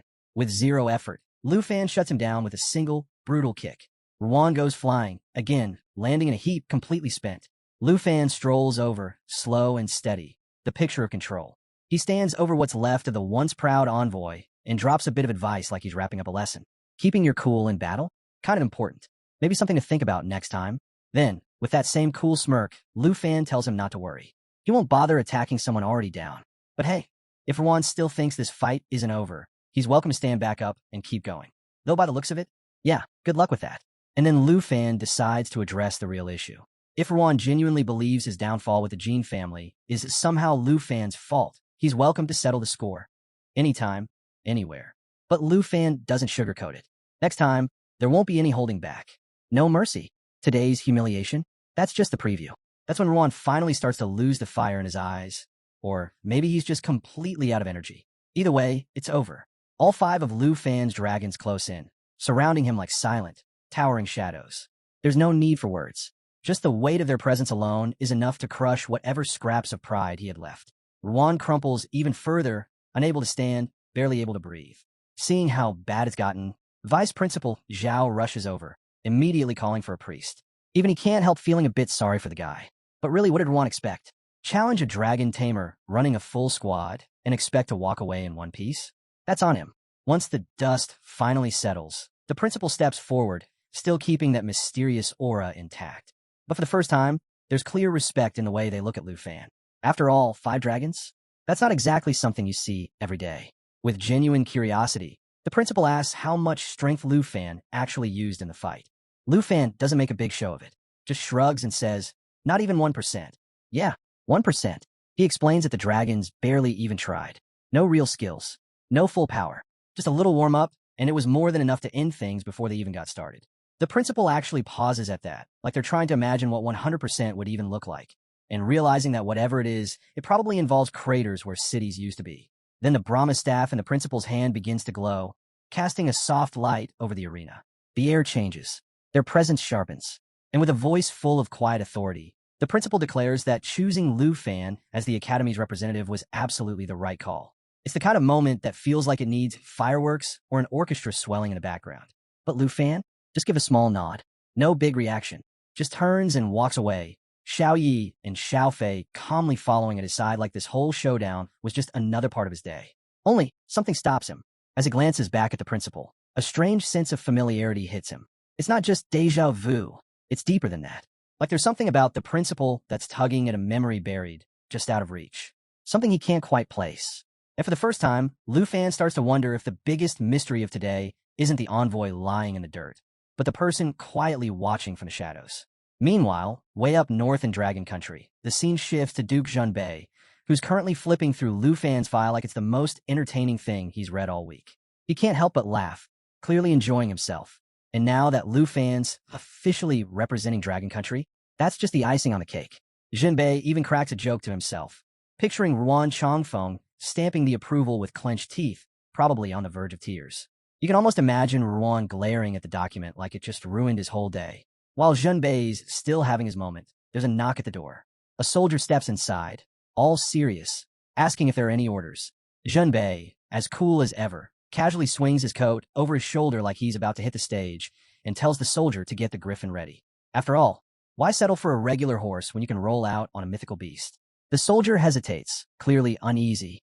With the recent attacks causing problems, leaving the northern border camp isn't exactly the best idea. But Junbei waves off the concern like it's nothing.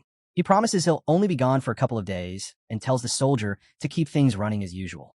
His main focus now? Heading straight to Dragon Academy to meet Lufan in person. Seems like meeting the man of the hour takes priority over guarding the border. The soldier doesn't argue. When Junbei gives an order, you follow it. Over at Dragon Academy, Lufan is in his room, staring at his system screen, stuck between curiosity and doubt. He's weighing his next move, and the destination is over 3,000 kilometers away. Even someone like him isn't exactly thrilled about covering that much ground. As he scrolls through the updates, one detail jumps out. Ruan Changfeng has officially cleared his national trial qualification. You'd think that would ease his mind, but something still feels off. For a moment, Lufan thinks about going treasure hunting to take his mind off things. But then that 3,000 kilometers journey flashes through his head, and he second-guesses it. This isn't the kind of trip you take on a whim. You need to prep like you're heading into the unknown. Before he can get too deep into it, his phone rings. A quick chat later, he turns down a wizard offering teleportation. Way too pricey. Looks like shortcuts come with luxury fees, even in this world. Just as the call's about to end, his system lights up with an unexpected alert. A divine-level treasure map just dropped into his hands. It's like he hit the jackpot out of nowhere. But before he can fully process the win, the person on the other end asks if he's still there. Lufan quickly snaps out of it and answers, but now his thoughts are spinning. Where did this map come from? And what's waiting for him next? Then, boom, out of nowhere, a massive fireball rockets straight toward Lufan's villa. Yeah, you heard that right. 1 second, he's all hyped about his new treasure map, and the next, his entire place is under attack. The fireball smashes into Villa Number 1, setting off an explosion so intense it shakes the whole Dragon Academy. So much for a quiet evening. Up in the sky, a cloaked figure hovers, watching the chaos below like he just pulled off the ultimate power move. He's gripping some strange stone, looking pretty pleased with himself. At least until the flames get ripped apart by the claws of Lufan's legendary black dragon. That's right, Lufan isn't just fine. He strolls out of the wreckage without a scratch, along with everyone else from the villa. We've got a dragon on standby. Surprise attacks hit a little different. Lufan looks up, locks eyes with the cloaked intruder, and calls out, telling him to freeze and forget about teleporting. But before any reply can come, his dragon surges forward, slamming into the figure and knocking back his hood. And who is it? None other than that teacher who was standing next to the principal during the envoy assessment. Yeah, didn't see that one coming. Even with the villa still smoldering, Lufan keeps his focus. He calls down to have someone contact the fire department while the rest of the crew checks to make sure everyone's all right. Priorities, right? Save the day, handle the paperwork. Xiao doesn't waste time pointing out the obvious. This was no random attack. The guy came in hot, aiming to wipe them out in one hit. No warnings, no introductions, just straight to the kill switch. And now, with his cover blown, the teacher fully leans into his villain moment. He glares at Lufan and declares that since the plan's out in the open, the only option left is to bind him. Because, of course, when you get caught mid-crime, magical fire chains are apparently the answer. With a quick cast, the flames swirl around Lufan, locking him in place. It's like getting tossed into a burning cage. And to make things worse, if Lufan manages to break free, his speed and casting are going to tank by 90% for 4 seconds. Yeah, not ideal. Meanwhile, the teacher isn't done. His body starts bulking up like he's gearing up for the final boss battle. He activates Ultimate Blaze, a suicide move that burns through his own life force to supercharge a flame core, cranking out a ridiculous 1,250% of his mental strength as raw firepower. This guy's not even trying to win anymore. He's just trying to take everyone down with him. Even Lufan knows this one's serious. Ultimate Blaze isn't some flashy trick. It's the kind of move you pull when you're ready to turn the entire battlefield into ashes, including yourself. Xiao and Jianying don't waste a second. Weapons out, they charge forward, shouting that they've got Lufan covered. But just as they move, the system drops the worst kind of news. Flame core charging, already at 59%. Yep, it's officially a countdown now. Above them, the teacher turned fireball grins, throwing out some classic villain talk, bragging that there's no way out and Lufan's finished. Gotta love the confidence, even when you're seconds from self-destruction. At 72%, Lufan doesn't flinch. Staying cool as ever, he orders his Jade Dragon to activate Eternal Guardian. Instantly, the Jade Dragon launches into action, raising a massive shield that wraps around Xiao, Jianying, and a legendary Black Dragon. Protect the team first, that's the rule. But there's just one problem. Lufan's still locked up, stuck in those crimson chains without a way to move. Now the flame core's at 96%, and it's clear the old man's about to turn the place into a crater. Still bound, Lufan summons his big black machete, glaring at the guy and calling him insane. Honestly, that might be putting it lightly. And then, just as the explosion is about to hit, everything changes. Out of nowhere, a golden flash pierces right through the old man's stomach. The Brahma's staff. Just like that, Ultimate Blaze gets cut short, and the battlefield falls silent. Even Lufan blinks in surprise, realizing the principal just stepped in and saved them all with one perfectly timed move. Who knew school faculty came with that kind of firepower? The old man, clearly not ready to give up, tries to spark the plan back to life. But the principal doesn't give him the chance. One more strike from the Brahma staff, and it's over. The old man drops, his final gamble crashing and burning along with him. Game over. As the dust settles, Lufan lands smoothly, right as teacher Gu and his aunt, Hank, rush over. Hank's got tears streaming down her face, completely shaken, clinging to Lufan like she thought she'd lost him. Explosions, dragons, fire mages, none of it matters when family's involved. But Lufan calms her down with a quiet smile, telling her it's all okay now. Xiao runs over, worry written all over her face. She cuts straight to the point. Who was that guy? Lufan doesn't hesitate. It was the fire mage from the envoy assessment. Looks like this story just got a whole lot deeper. Nearby, Vice Principal Xiao stands over what's left of the old man, looking completely blindsided. He admits he never saw this coming. An honorary professor turning full-blown assassin, right in the middle of the academy. Even Lufan's at a loss, trying to wrap his head around how someone with that much status went off the rails like this. But Hank isn't here for shock and confusion. Furious, she demands Xiao launch a full investigation immediately, reminding him loud and clear that her nephew nearly lost his life. Xiao backs her up, pointing out just how far the professor was willing to go, blowing himself up instead of facing the fallout. That's dedication to losing, if nothing else. Xiao, still clearly shaken, does his best to reassure them. He promises they'll get to the bottom of it. By the next morning, we're in the principal's office, and for once, the man who usually has all the answers looks completely worn down. He sits in silence, replaying the attack in his head. Even though he stepped in just in time, he knows this isn't the end. It's got all the makings of something bigger. More enemies, more danger, and definitely more chaos. The fact that the traitor had been hiding inside the academy for years without raising suspicion, that thought sticks with him. If he'd been even a second slower, well, they wouldn't just be patching up the villa. His thoughts are cut short when Duke Junbei strolls in like he owns the place. First thing out his mouth? Complaints about the tea. Yep, mid-crisis, and Junbei's roasting the office brew. Says the place deserves better drinks. The principal shoots him a glare, clearly not in the mood, and Junbei just laughs it off, assuring him he's been paying attention. Typical. Finally, Junbei gets to the real reason he's here. After hearing about the attack, he figured the principal might want an update on the northern front. And of course, it's the perfect excuse to meet Lufan face to face. The principal snaps out of his thoughts, realizing he's been ranting about Lufan more than he meant to. He quickly apologizes, then asks if Junbei's mission up north is wrapped up. But Junbei just waves it off. Still ongoing. Turns out even a duke doesn't get to clock out early. That said, with the Academy leadership busy dealing with this mess, Junbei's more than happy to lend a hand. Because when trouble shows up, the Duke shows up with a griffin and a whole lot of attitude. The principal sits quietly, eyeing the Duke, trying to figure out where this conversation is headed. Junbei, never one to beat around the bush, lays it out plain and simple. He's taking Lufan to the far north. Not because Lufan doesn't know how to dodge assassins. He's clearly mastered that. But because chaos sticks to him like glue. According to Junbei, bringing Lufan along won't just keep him alive until the national trials. It'll keep everyone else safe from the mess that seems to follow him around wherever he goes. The principal raises an eyebrow, clearly not sold. Why would someone like the Duke, one of the North's top figures, care this much about a student? Even one who collects dragons like they're rare cards. Feels a bit like sending a general to babysit a rookie. But Junbei, unbothered, he casually grabs a bottle of wine, pours himself a glass, and starts explaining that he's been watching Lufan for a while. For what he's seen, Lufan's growth has been unreal, like the guy's been grinding nonstop for some high-level tournament of magic and monsters. The principal listens, slowly warming up to the idea, but he's not letting Junbei off the hook that easily. Before signing off on this plan, he makes one thing clear. If Lufan's going with him, the Duke has to guarantee his safety. Tall order, considering Lufan's talent for landing in the middle of disaster after disaster. Junbei, unimpressed, takes a sip, grimaces at the awful taste, and waves it off. Protecting Lufan? Easier than finding decent wine around here.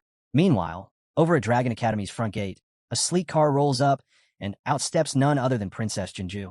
Shockingly, she's actually in a good mood for once, all because her big brother, Jin Chunghan, is paying a visit. For a second, she even seems pleasant. But let's not get carried away. This is Jinju we're talking about. The second she starts chatting with her brother, she's already scheming, asking if he's going to help her get revenge on Lufan. Jin Chunghan, playing the part of the supportive big brother, smiles and says he'll handle it. But let's be real, handling it probably means fists, not words. Back over at Villa Number 2, Lufan's informant, Black Rat, checks in to see if the treasure map made it through.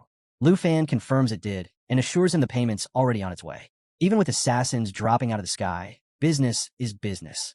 Black Rat, though, has questions. He asks why Lufan seemed to drop off the map last night, gone without a trace. Relieved to hear Lufan's still breathing, he admits no one else would have dared to buy a map this dangerous. But Lufan? Risky treasure hunts are just another day in the office. After a quick chat, Lufan ends the call, brushing off Black Rat's worries like it's just another day. But before he can head out, Jianying approaches. She quietly asks if he's really planning to leave, her voice carrying just enough concern to make him pause. Lufan admits he's still on the fence. After what happened last night, walking away feels risky. The investigation isn't even finished yet. Who leaves in the middle of a full-blown murder attempt? Jianying nods, clearly still rattled. She tells him the whole group barely slept. Everyone stayed upstairs, too anxious to relax, waiting for who knows what to happen next. Before heading off, she asks Lufan to keep them updated if he decides to leave and takes a moment to say her goodbyes. Lufan thanks her for holding things together when everything was falling apart. Then, right on cue, the doorbell rings, breaking the moment. Figuring it's probably Vice Principal Xiao with some updates, Lufan heads over to open the door. Instead, he's greeted by a stranger, someone he's never seen before, standing there trying way too hard to look harmless. The man quickly blurts out that he's not here to cause trouble. Because, of course, that's exactly what someone about to cause trouble would say. The man goes on to explain that, yeah, he had to take down the villa's bodyguards, but only because they attacked him first. Apparently, Lufan's security team works on a strict attack now. Explain later policy. Now Lufan's standing there, machete in hand, eyeing the guy and weighing his options. Fight? Negotiate? Machete's leaning toward the first option. Before things can get messy, Xiao strolls down the stairs and casually calls the man Uncle Tuesday. And just like that, Lufan's confusion hits maximum. Uncle Tu? This random guy who just flattened his bodyguards? Something's not adding up. Xiao quickly fills in the blanks. She's been calling the Duke Uncle Tu since she was a kid, which somehow makes the whole scene both clearer and way more awkward. Meanwhile, the Duke has already made himself comfortable on the sofa like he owns the place, letting out a relieved sigh. If Xiao hadn't shown up, this could have gone downhill real fast.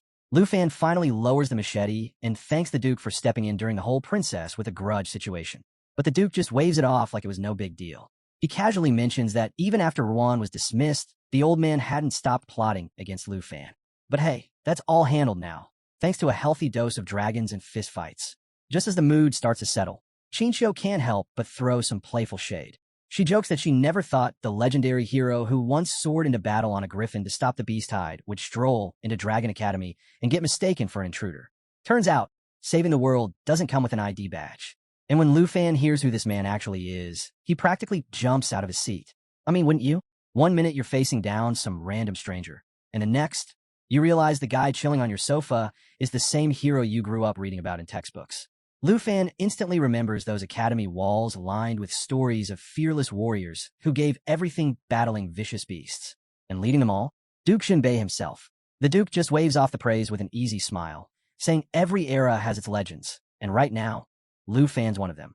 Hard to argue when the guy has a dragon collection and keeps surviving assassination attempts like it's a hobby. But Junbei didn't drop by just for introductions. He explains that he's here to personally take Lufan to the extreme north for some serious training. Because, really, what's life without throwing a deadly training arc on top of everything else? The Duke mentions he's already cleared it with the principal, and this trip isn't just about leveling up for the national trials. It's also a solid way to keep Lufan away from the constant threat of people trying to take him out. Practical and productive. The moment the ladies hear this plan, they're not exactly thrilled.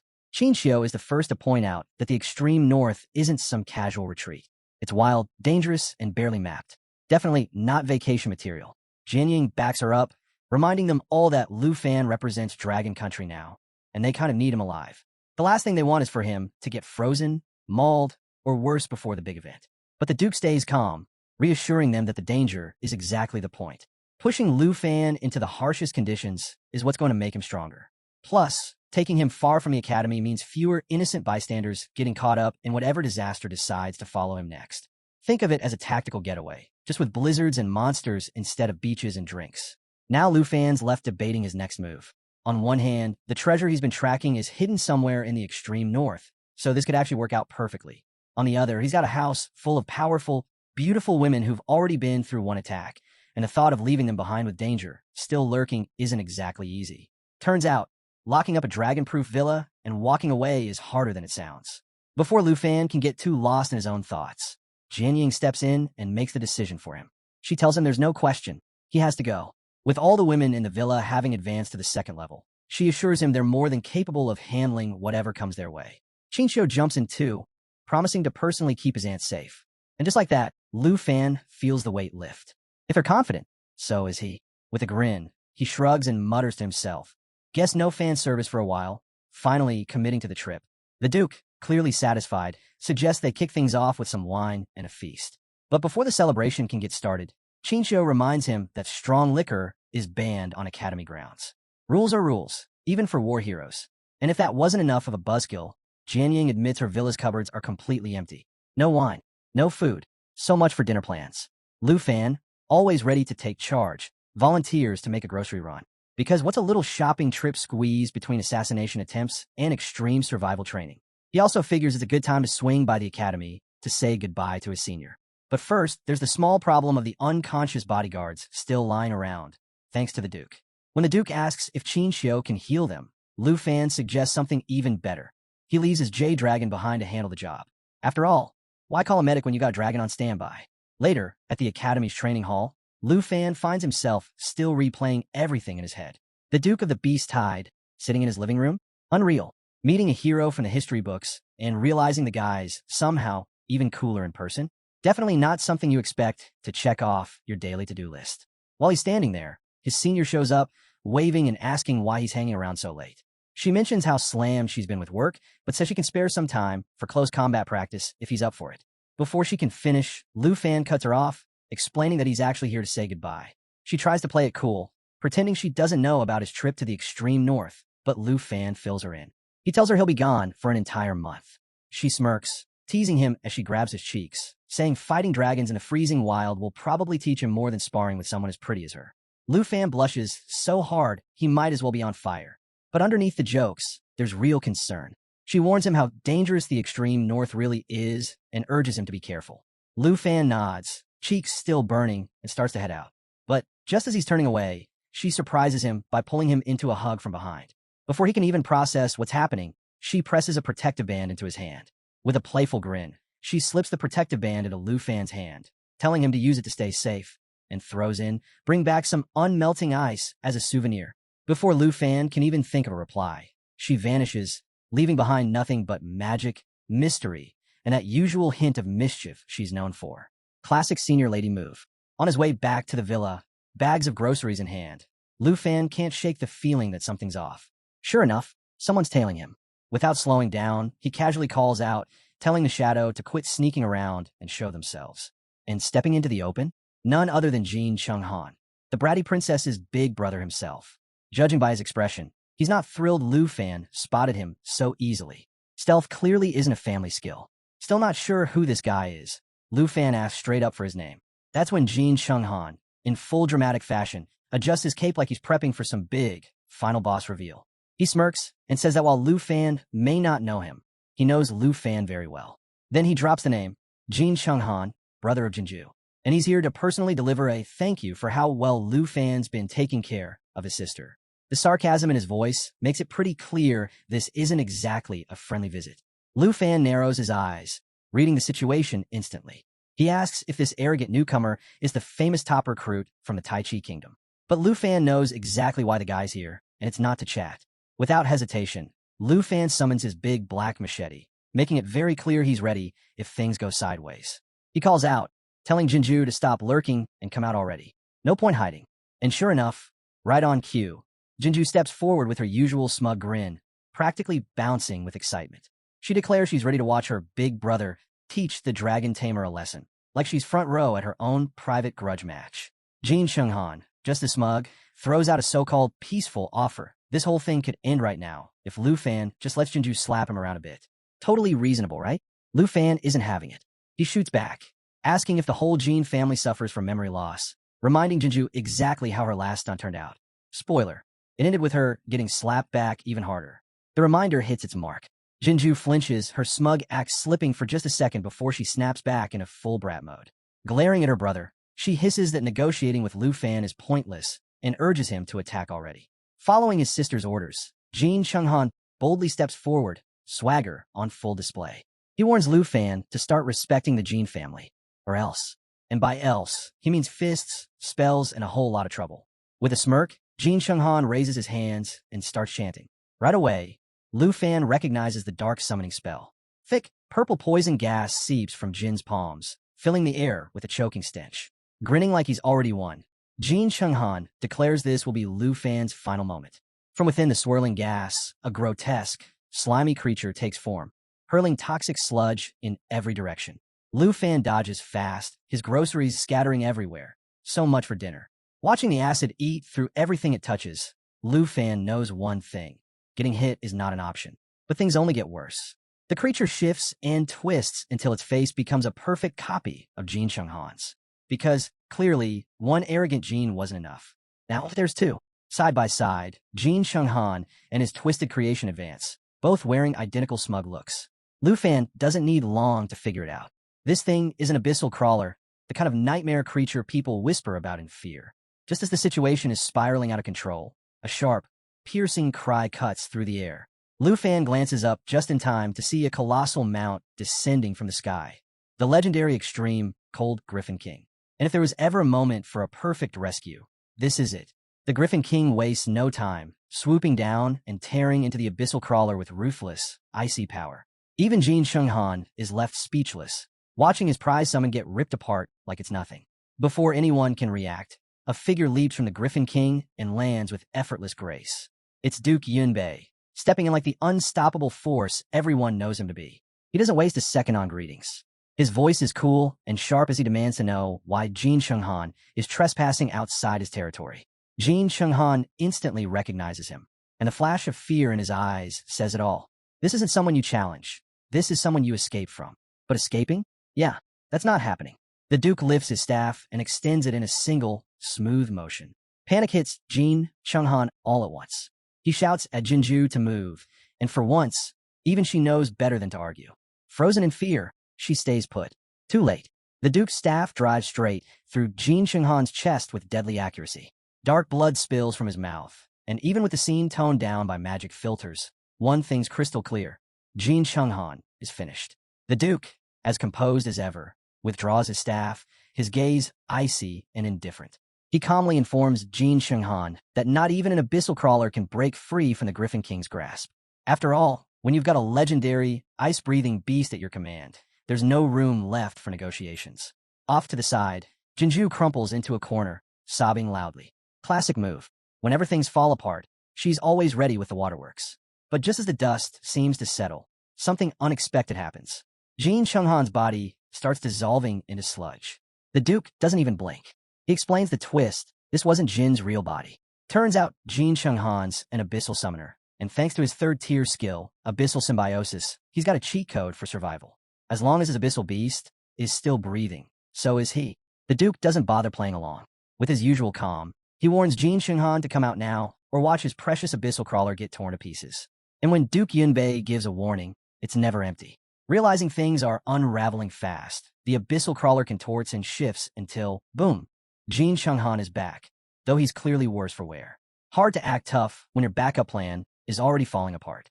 Meanwhile, Jinju stares in horror, realizing that her brother's grand return isn't exactly turning the tide. Seeing brute force has officially failed, Qin Shenghan switches gears. If he can't win with power, maybe threats will do. He reminds Duke Yunbei that he represents the Tai Chi Kingdom, and attacking him before the national trials could trigger retaliation from all 23 nations. When poison gas and summon monsters flop, there's always political blackmail. But Duke Yunbei, not even slightly impressed. His expression stays colder than the northern winds. Lufan, standing at the side, is stunned, watching someone cheat death like it's just part of the routine. Unbothered, the Duke calmly points out that defending a national trial representative from an attack is completely within the rules. In other words, Lufan was well within his rights to fight back. Qin Shenghan's attempt at playing the victim just fell flat. And that's when reality hits Qin Shenghan like a falling mountain. Lufan isn't just some random bystander. He's the Dragon Kingdom's national trial representative. The moment sinks in hard, leaving Qin Shenghan to silently curse his luck and, of course, his sister for not shutting this down sooner. At this point, the Duke is over it. He makes it clear he's not here to skewer people for fun. But with the Tai Chi Kingdom hosting the trials this year, maybe it's time for certain people to quit stirring up trouble. Subtle? Not exactly. Cornered and out of options, Qin Shenghan has no choice but to back down. But the Duke isn't letting him slink off without a parting shot. He makes it perfectly clear that he's never had any patience for the Qin family, a revelation that shocks absolutely no one.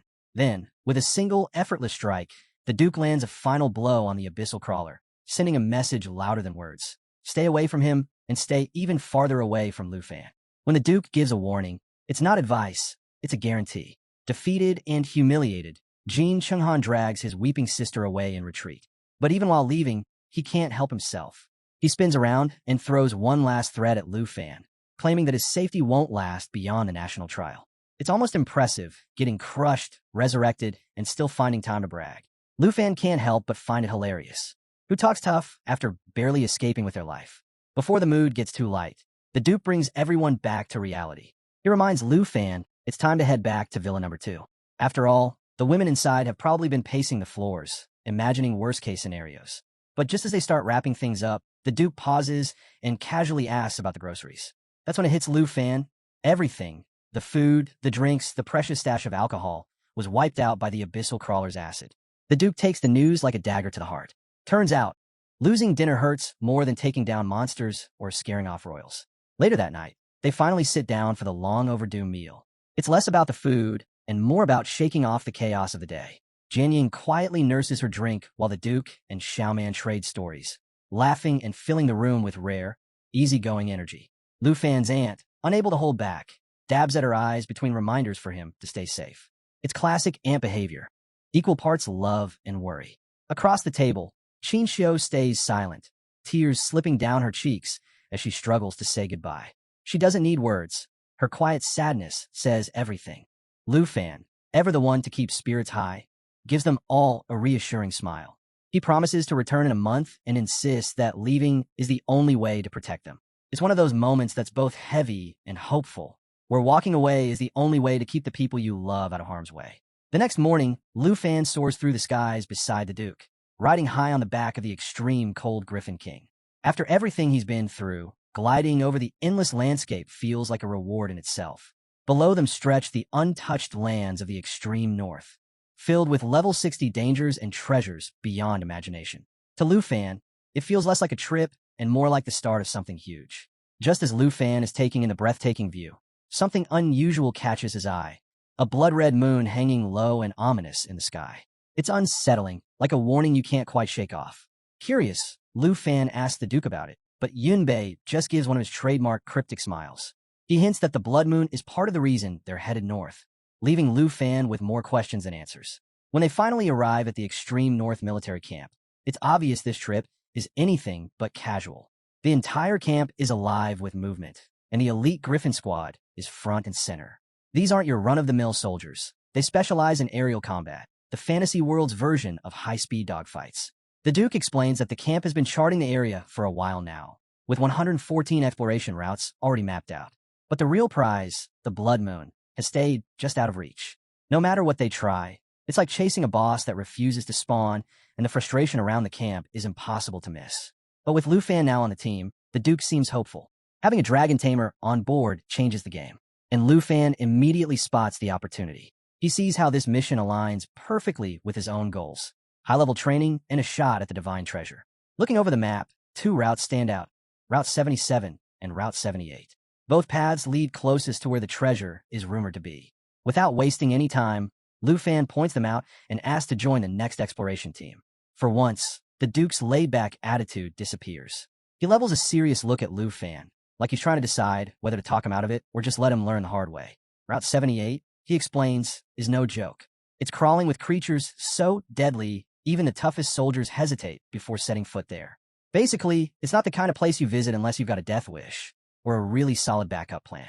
The Duke adds that if something happens to Lufan out there, the Academy principal won't just be upset. He'll personally make sure Yunbei regrets it. Losing the school's star student to some oversized beast? Yeah, that's not the kind of headline anyone wants. But Lufan just grins, full of his usual confidence. He didn't come all this way to play it safe. He's here to push limits, take risks, and come out stronger on the other side. Easy paths are for tourists. He's here for the real challenge. The Duke lets out a sigh, probably thinking back to the reckless stunts he used to pull at that age. With a flick of his wrist, he summons an inventory portal, casually pulling out weapons like it's just another day. Chuckling, he admits Lufan reminds him of some of the dumb choices he made back in his own glory days. And honestly, he kind of respects it. From the portal, the Duke pulls out a crimson bow, and Lufan's eyes widen immediately. This isn't just some ordinary weapon. It's a level 70 legendary bow. For a second, Lufan's brain practically short-circuits. Is this actually happening? The Duke, as casual as ever, hands it over like he's offering spare change. He tells Lufan he's going to need every advantage he can get for what's coming. Lufan, caught off guard, blushes slightly, humbled by the gift. But the Duke just waves him off. Don't get all shy on me. It's not like I'm handing you socks, he says with a grin. One more reminder follows. Route 78 isn't some warm-up round.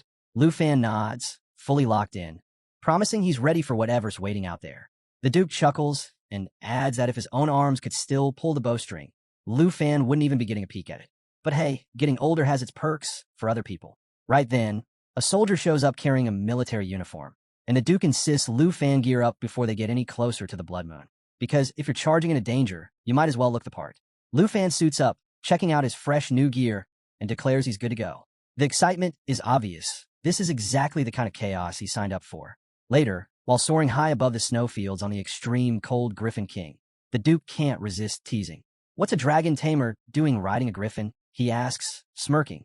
Lufan scratches his head and admits his dragon's still not strong enough to handle this kind of flight. Basically, he's got the high-end ride, but no license to drive it yet. Not ideal. The Duke just laughs, taking a sip from his flask. Maybe we'll sign you up for the Griffin squad until you figure that out, he jokes. But the light mood doesn't last long. Lufan's gaze sharpens as he spots something moving in the distance. All demons, gliding in circles, their eerie cries echoing across the sky. These things aren't just creepy, they're deadly. One wrong move, and their shrieks can scramble your mind in seconds. As they draw closer, the Duke doesn't even flinch, still sipping his drink. He acts like it's just another routine patrol. Before Lufan can say a word, the Duke's staff materializes in his hands, his movements quick and smooth. He glances over and gives Lufan a calm reminder. Better stay sharp. Route 78 doesn't give second chances. That's when it really sinks in for Lufan. This isn't school anymore. There's no safety net. From here on out, it's all real. As the Griffin squad gets closer to the Blood Moon, Lufan finally gets a clear view. But it turns out it's not a moon at all. It's a massive eye.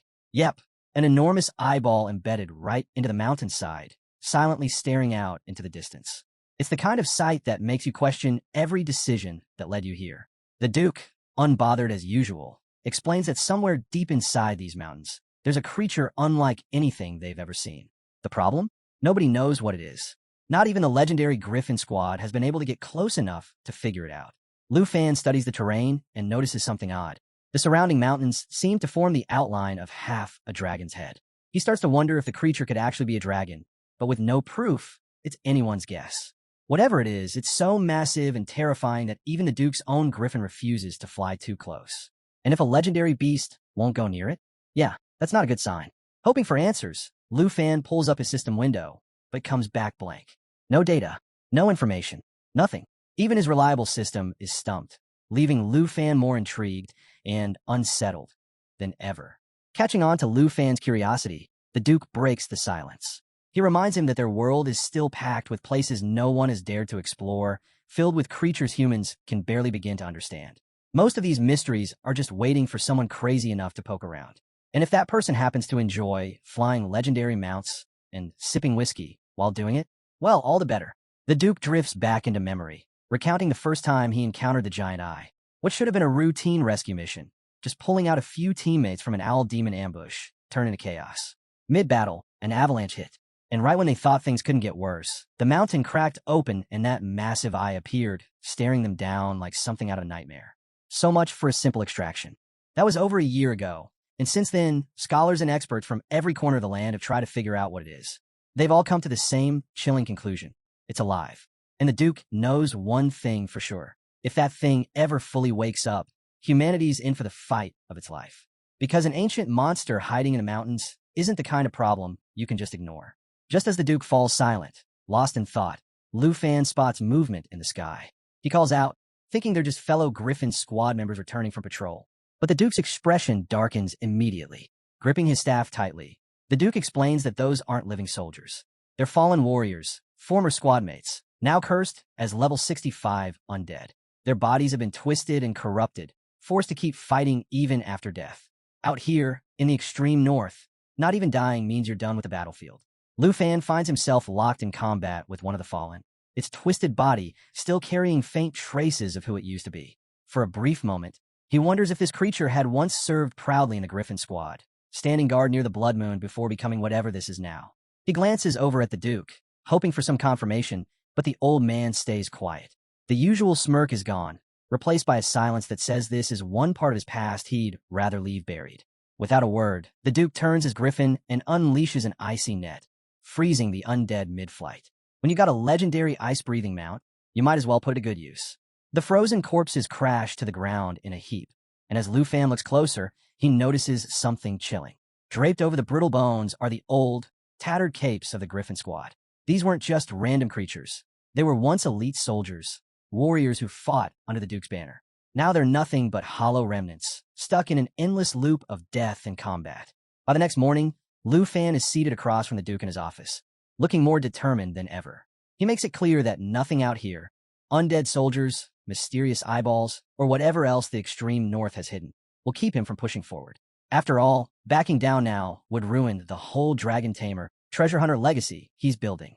The Duke, clearly amused and maybe even a little impressed, calls for the 78th Griffin squad to assemble. First through the door is Lu Fei, captain of the first squad and a level 60 divine punishment knight. The resemblance to the Duke is almost uncanny. It's like someone copy-pasted him with a few years shaved off. His presence alone says everything. This guy's seen it all, and he's not here to waste time on small talk. Next comes Lu Chongkong, a blonde-haired level 60 Holy Shield Knight, who steps forward with the most practical question of the day. What's the mission? Judging by his tone, he's probably hoping it's not another round of giant eye-watching duty or corpse cleanup. No such luck. Last in is Shun Kai, a sharp-eyed level 60 Soaring Eagle Knight, glasses perched perfectly in place like she's about to lead a strategy session and a fashion show at the same time. With his usual pride, the Duke introduces Lufan as the newest member of the squad. And when he throws out the title of #1 student from Dragon Capital Academy, it definitely gets their attention. Lu Chongkong perks up immediately. Turns out he's an alumnus from the prestigious Qin Yun class. It's like discovering the new guy not only went to your school, but survived the same brutal training grounds. Except here, it's less about comparing lunch spots and more about swapping war stories. Lufan, feeling a bit starstruck, shakes hands with Lu Chongkong and humbly asks him to look out for him. Chongkong flashes a grin and tells him not to worry. It's got that perfect big brother vibe. Equal parts I've got your back, and I might sneak you a snack if things get rough. But just as the atmosphere starts to ease up, Captain Lu Fei steps forward, clearly less impressed. He glances at the Duke, voicing the question on everyone's mind. What's a college student doing on a mission in the extreme north? And honestly, it's a fair point. Tossing an academy kid into this kind of danger is basically the battlefield equivalent of sending an intern to disarm explosives. Lu Fei makes his stance crystal clear. The squad doesn't have the luxury of babysitting, and this mission is way too serious for deadweight. The Duke shuts that down immediately. His usual laid-back attitude vanishes as he locks eyes with Lu Fei. Turns out, they're not just squad mates, they're brothers. And while the Duke might joke about a lot of things, his decisions, not one of them. He reminds Lu Fei that Lufan's survival is his own responsibility. No hand-holding, no guarantees.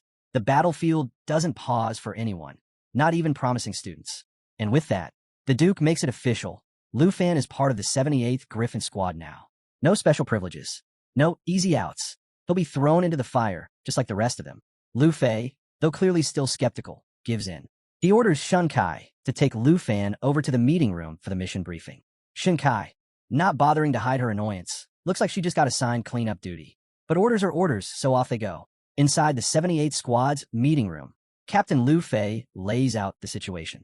A massive blizzard is rolling in, set to hit in just 4 days. Because, of course, why wouldn't there be a deadly snowstorm on top of everything else? That means they've got exactly 2 days to push through Route 78 and 2 days to make it back. Tight schedule, high stakes. Lu Chongkong, ever the voice of reason, points out the obvious flaw. 2 days isn't exactly generous for a deep exploration run. But Captain Lu Fei just shrugs it off. The mission's goal is simple, clear 100 miles. No shortcuts, no excuses. Shun Kai, still unimpressed, throws a jab Lufan's way. With her usual dry sarcasm, she points out that with a student tagging along, even hitting that 100-mile mark might be a stretch. Yeah, it's pretty clear she's still not sold on a new guy. While Shun Kai grumbles under her breath and Lu Chongkong tries to keep things from boiling over, Lufan stays silent, his focus locked on the map. While the squad is busy worrying about the mission, he's already piecing together his own plan. After all, if you're trekking through deadly territory, why not squeeze in a side quest to track down that divine-level treasure map? Before anyone can derail his thoughts, Captain Lu Fei cuts off the chatter and gives the order. Gear up and prep the Griffins. Departure in 15. Shun Kai, of course, takes the opportunity to complain, muttering about being treated like machines, pushed into danger with zero concern for the incoming blizzard. But really, what's a little life-threatening weather to this crew? When it's Lufan's turn to prep, Captain Lu Fei tells him to leave his mount in the stables. But Lufan shrugs and admits his dragon isn't quite ready for the front lines. That gets everyone's attention. Lu Chongkong and Shun Kai both stop and stare. Showing up for an airborne mission without a proper ride? Yeah, that's basically the equivalent of showing up to a sword fight with a spoon. Shun Kai wastes no time making her stance clear. She crosses her arms and flatly announces that carrying him is not part of her job description. I'm a soaring eagle knight, not your chauffeur, she snaps. But Lufan just smiles. That kind of calm, confident grin that says, wait for it. 15 minutes later, as the squad takes off, jaws drop. Instead of lagging behind, Lufan launches into the sky on his own custom flying wings. No mount, no backup, just straight-up style. Shun Kai, clearly trying to keep her cool, glances over and asks if Lufan's family is part of the Dragon Capital elite. Gear like that doesn't exactly come cheap. When someone rolls out with customized flight tech, there's usually serious backing involved. Lufan doesn't even get a chance to answer. His attention snaps to something else. He gestures toward Shun Kai's eagle mount, casually asking why there's a squad of baby eagles flying alongside it. Shun Kai barely spares him a glance. Focus up. We're entering the cloud cluster, she warns. Save the questions for later. And just like that, the mood shifts. The squad pushes into the thick thunderclouds, and visibility vanishes almost instantly. Lightning flashes all around them, crackling dangerously close to the Griffin's wings. Captain Lu Fei's voice cuts through the chaos, ordering everyone to stay alert. Between the fog and the storm, seeing more than a few feet ahead is impossible. Lu Chongkong, doing his best to play the big brother role, tells Lufan to stick close and avoid getting separated. Naturally, the moment those words leave his mouth, Lufan realizes he's already alone. Lost in the mist, completely cut off from the squad, Lufan scans his surroundings. That's when he spots them, 2 blood-red eyes cutting through the fog, locked straight onto him. He turns just in time to come face-to-face with a Sky Predator lion. Corrupted, level 75, with glowing crimson eyes and a grin that leaves no doubt about its intentions. Lufan's first thought? Yep, I'm definitely on the menu. The lion lunges, and Lufan strikes back, but his attacks barely scratch the surface. It's like swinging a stick at solid steel, completely useless. That's when it clicks. The corruption near the Blood Moon hasn't just warped people. It's twisting every creature it touches. And this Sky Predator lion? It's corruption at its peak. Before Lufan can think of a plan, the lion unleashes its Phantom Strike. Not only does it hit like a wrecking ball, but it also spawns a phantom clone that sticks around for 10 full seconds. Because, clearly, one deadly lion wasn't enough. Now he's got two to deal with. Just as Lufan's about to get pinned down, a voice cuts through the chaos. Moo! It's Lu Chongkong, swooping in at the perfect moment to pull Lufan out of the lion's path. Before Lufan can even catch his breath, Shun Kai's escort hawk dives in from above, throwing out its twin eagle fist attack to draw the lion's attention. Watching a bird try to punch a lion feels insane, but somehow it works, at least long enough to buy them a few seconds. Shun Kai slides into position behind the beast, shouting for Lufan to keep the lion from spawning any more phantoms. One ghost lion is bad enough, and she's not about to let this thing start multiplying again. She adds, almost bitterly, that she's already lost one of her escort eagles to this monster. She's not interested in losing another. Meanwhile, Lu Chongkong moves in close, telling Lufan to stick by him. The clouds are swarming with elite monsters, and getting separated again could be fatal. But even with danger closing in, Lufan shakes his head, standing back while the rest of the squad risks everything. Not happening. But before he can argue further, the lion vanishes into the fog, pulling off its cloud mist mirage skill. 1 second it's there, the next it's gone, blending into the mist like a seasoned assassin. Shinkai doesn't sugarcoat it. Now's not the time to play the hero, she snaps. The only goal here is to stay alive. Don't make this harder than it already is. Lu Chongkong keeps the team steady, reminding them they've leaned on Captain Lu Fei long enough. If they want to prove themselves, this is the moment. Taking down a corrupted beast like this is how you earn your place in the 78th Griffin Squad. Trial by nightmare. But before they can even launch their next attack, a low, chilling voice echoes through the mist. It's not coming from the lion. Everyone freezes. The air shifts, heavy and suffocating. Shinkai and Lu Chongkong both shout the same thing at once. Run. They don't bother explaining. They don't need to. The name alone is enough to drain the color from anyone's face. The Heaven Devourer. Not just another monster. This thing is an in-game level catastrophe. A living disaster wrapped in corruption. And now it's here. Lufan looks up, and there it is. Floating above the clouds is an enormous, whale-like monstrosity, radiating pure destruction. Think Moby Dick, but meaner, and with the power to end worlds. It dwarfs even the infamous Black Dragon in its peak form, and the sheer sight of it sends an icy chill down Lufan's back. Before he can even wrap his head around it, Captain Lu Fei zips over, snapping him out of his daze. Stop gawking and move, unless you feel like becoming whale food. Not exactly the time to stand frozen. Even Lu Chongkong, who's rarely rattled, starts looking grim. But Shun Kai quickly pulls him back to reality, pointing out the obvious.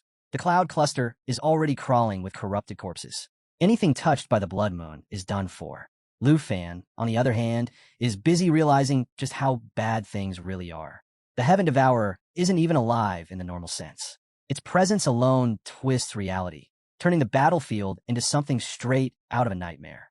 And then things take an even darker turn. The creature's massive jaws open, and Lufan feels his health bar drain like a leaking bucket, 1.77% vanishing every second, just from being near it. There's no escaping this thing. Out of options, Lufan thinks about summoning his dragon, though he's not sure it could survive in the Blood Moon's grip. But Captain Lu Fei shuts that down fast. Save the hero routine. Stick with us. Even Shun Kai, of all people, backs him up. Stay focused. We're almost clear. Moments later, they break free of the clouds. Shun Kai exhales, calling it, storms over. But Lufan can't shake one thought. Why did the Heaven Devourer suddenly give up? Captain Lu Fei fills him in. Once that monster leaves the cloud cluster, it can't hold itself together. Open air is its weakness. Once it's out, gravity does the rest. Right on cue, the Heaven Devourer begins its final act, nose diving straight to the ground. Captain Lu Fei doesn't miss a beat. Here it comes. Whale fall. And fall it does, crashing with enough force to leave a massive skeleton behind, the kind of landmark future adventurers won't be able to ignore. Even in death, the beast makes sure no one forgets it was here. After landing to regroup, Lu Chongkong glances over at Lufan with a sly grin. He jokes that Captain Lu Fei was so locked in on the mission he went ahead and dragged a rookie straight into a death trap. Lufan starts to apologize, admitting his lack of experience might have slowed them down. But Lu Changkong just waves him off, saying it's all part of joining the Griffin squad. Everyone gets tossed into chaos their first time, survive the Blood Moon, battle some corrupted beasts, and try not to lose your sanity. Classic initiation. While the team settles in to make camp, Captain Lu Fei quietly sorts through their gear. Meanwhile, Shun Kai handles the Griffins, muttering under her breath the entire time. She's clearly over it. Tight schedules, dangerous missions, and a never-ending stress. At this rate, we're not even finishing on time, she grumbles, sending a pointed glare at Lu Fei. But the captain stays cool as ever. He admits they've slowed down a bit thanks to Lufan, but assures her they'll make up for it. Shinkai isn't so quick to let it go. She storms over to Lufan, clearly fed up. I don't know who you had to impress to land a spot here, she snaps. To her, it's obvious. There's no way someone this new just strolled into the extreme north without pulling a few strings. She lays it out plain and simple. This isn't the place for beginners. Then comes the real warning. If whatever's buried under the ground wakes up, it won't just threaten the Dragon Kingdom. It'll take down the whole world. Her message is crystal clear. There's no room for mistakes. If Lufan's not serious, he's in way over his head. But Lufan stands his ground, cool and collected. Without missing a beat, he calmly explains he's been keeping up, learning from the team, and getting a handle on how things work out here. Basically, his way of saying, don't worry, I'm not clueless. Shinkai, though, isn't buying it. Her glare says it all. Before the tension can explode, Lu Changkong steps in to smooth things over. Just as things start to settle, Captain Lu Fei cuts through the noise. He reminds them the Duke himself assigned Lufan to this squad. And around here, when the Duke makes a call, you trust there's a reason, and you keep moving. With the tension finally cooling off, Captain Lu Fei tells everyone to rest up before the next stretch of the mission. Shinkai backs down, but not without throwing Lufan one last eye that basically says, don't make me regret sparing you. Before she walks off, the captain quietly reminds her to stay sharp and make sure Lufan doesn't accidentally turn their trip into some kind of disaster flick. No pressure, but their break barely lasts a minute. The Griffins suddenly go wild, screeching like alarms on overdrive. Shinkai glances up, confused, but the answer hits, literally. Giant ice blocks come flying straight at them, crashing down with brutal speed. Captain Lu Fei doesn't waste time. Scatter, he shouts. So much for resting. Lu Changkong steps up fast, throwing out a holy shield to cover the group.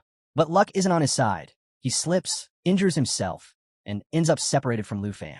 Meanwhile, Lufan is stuck weaving through a deadly storm of falling ice, scanning the area to figure out what's behind the ambush. His first thought has to be another corrupted corpse. Because, honestly, what else could it be? As chaos erupts, Captain Lu Fei keeps calling for Lufan to check in, but there's radio silence. Not because Lufan's ignoring him. He's just got bigger problems. Surrounding him are elite-level 80 ice-field yetis, towering beasts straight out of a nightmare. Massive, ruthless, and clearly ready to tear him apart. Captain Lu Fei keeps trying to rally the team, demanding any sign of Lufan. But Shinkai cuts in, warning him to stop shouting unless he wants to invite even more yetis to the party. Under her breath, she figures Lufan's already toast. And honestly, the odds aren't exactly in his favor. Even the captain knows they can't take on this many monsters at once. Right now, survival is the only goal. Thinking fast, Shunkai suggests using her falcon to launch a fire attack, hoping to turn the tide. But before they can even get started, the yetis close in. One of them towers over Captain Lu Fei, its shadow stretching across the snow like a warning. Wasting no time, the captain orders Shunkai to find Lu Changkong while he holds the creature back. Shunkai hesitates, but only for a second. She takes off, dodging through the frozen battlefield, knowing every moment counts. As Shunkai navigates the frozen battlefield, she spots Captain Lu Fei up ahead, barely holding his ground against the brutal swings of the Yeti. The creature's raw power is overwhelming, and the captain's knees are starting to give. Shunkai knows she has to move fast, but charging him blindly is asking for trouble. Instead, she lets out a low whistle, a quiet signal to her griffin, hoping it's subtle enough to stay under the radar. No such luck. Turns out, these yetis aren't just muscle. They've got ears like hawks, and now they're zeroing in on her. Out of options, Shunkai draws her twin blades, ready to fight if the yetis get to her before backup does. It's a gamble, but she's counting on Lu Changkong to pick up on her signal and get there in time. Cut to Lufan, who's just found Lu Changkong resting against the ice, clearly worn down from the chaos. Lufan tells him to conserve his strength and leave the next part to him. Easy enough, just the rookie stepping up to handle 3 elite-level yetis like it's no big deal. With a flick of his wrist, Lufan summons his massive black machete and plants his feet. The Yetis charge, and Lu Chongkong, watching from the sidelines, can barely believe what he's seeing. Taking on one of these beasts is nearly impossible. 3? That's a death wish. But Lufan doesn't flinch. The Yetis unleash their ice howl, blasting shockwaves of freezing energy across the battlefield. One swings a boulder-sized fist, aiming straight for Lufan's head. But before it lands, Lufan moves like lightning. In one smooth motion, he severs the Yeti's hand clean off. The beast howls in agony as Lufan's Dragon Fang strike, powered by sky breathing and surging with dragon energy, carves straight through its defenses. Before the creature can recover, flames from Lufan's dragons ignite its body. Without missing a beat, Lufan charges in, delivering the final blow. The giant falls hard, crashing into the ice with its severed hand beside it. Lu Chongkong watches the whole thing, absolutely stunned. This so-called rookie just wiped out a monster that should have been way out of his league. And as if that wasn't enough, Lufan casually drops the reveal. Yeah, he's the dragon tamer from the southern province. No big deal. Before Lu Chongkong can even wrap his head around that bombshell, the next attack is already coming. One of the remaining Yetis smashes through a wall of ice and launches giant shards at Lufan like it's the world's most dangerous dodgeball match. But Lufan, calm as ever, he's already powering up his Stormy Sky skill, his black machete glowing with a fierce blue aura, ready for round 2. This time, Lufan switches things up. Instead of channeling his signature Black Dragon, his Dragon Fang strike pulses with the raw power of the Star Dragon. Because why settle for one overpowered dragon when you've got an entire lineup ready to go? Lu Chongkong, still slumped on the ground, nursing his wounds, can only watch in disbelief. A level 32 Dragon Master taking down elite level 80 Yetis like it's light cardio? At this rate, Chongkong's probably wondering if Lufan activated some hidden cheat mode when nobody was looking. Meanwhile, Shunkai and Captain Lufei finally managed to finish off their own Yeti opponent and rush over to check on Chongkong. Shinkai's first reaction is shock over the state of his injuries, but Captain Lufei? He's even more stunned by the sight of Lufan, not just alive, but still on his feet and ready for more. Let's be honest, rookies usually don't walk away from fights like this, let alone win them. As they regroup, Lu Chongkong fills them in. He tells them straight, Lufan saved his life. And just as the team has a brief moment to breathe, another ice Yeti barrels toward Lufan, as if personally offended by his existence. Captain Lufei shouts for him to dodge, but it's way too close for that. Without hesitation, the captain launches his sword across the battlefield. And this isn't just any old sword. It's Victory, basically a guided missile disguised as a blade. Once locked on, it tracks its target and delivers brutal damage, 100% physical and an extra 76% holy damage per second, just for good measure. The Yeti doesn't stand a chance. Victory slices through with pinpoint precision, dropping the beast where it stands. Crisis averted. For now, as things quiet down, Captain Lufei turns to Lufan with a glare and a warning. No more reckless moves. They stick to the plan. This isn't a solo adventure, and these Yetis aren't here to play nice. Shinkai backs him up, letting everyone know it's time to retreat. The Griffins are completely unresponsive, and while her eagle could carry 2 of them, they're massively outnumbered. Staying here is asking for disaster. But Lufan, completely unfazed, throws out the most Lufan suggestion possible. Why not just defeat all the snow monsters? Problem solved. Shinkai snaps back instantly, telling him to cut the nonsense and focus on getting to the nearest outpost. Because seriously, who looks at a raging Yeti horde and thinks, yeah, this is totally doable? But Lufan isn't joking. He calmly doubles down, saying if it weren't for the swarm of enemies, he'd even offer to patch everyone up right now. His confidence is almost enough to make someone believe it. Almost.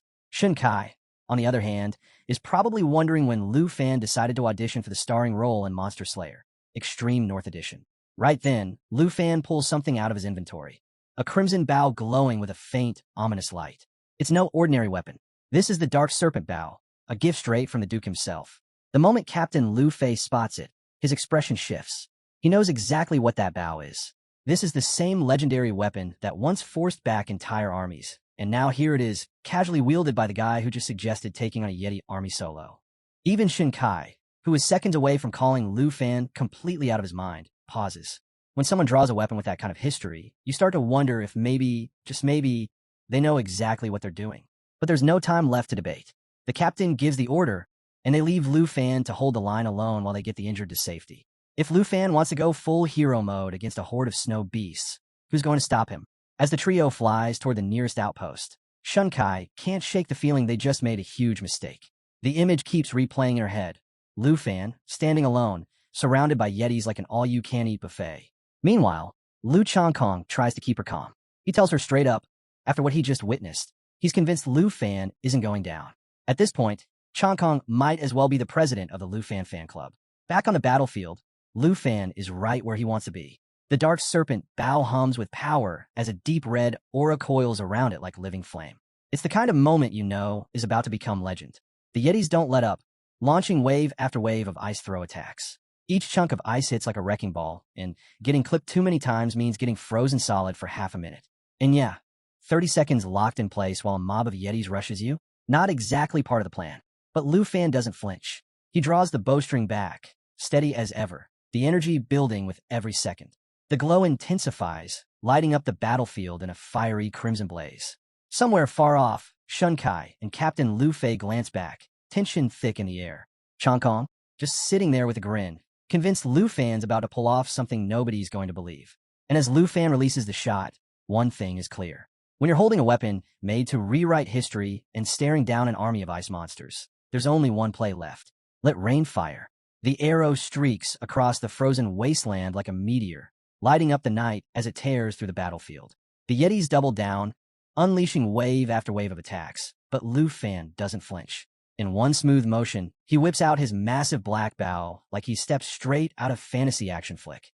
Without missing a beat, he fires off a rapid volley of glowing red arrows, each one slicing through the oncoming ice blocks. The shards explode midair in a blizzard of shattered ice, but the Yetis barely look phased. If anything, they seem more irritated like, oh, that's cute. You're still trying. But Lufan isn't here to play defense.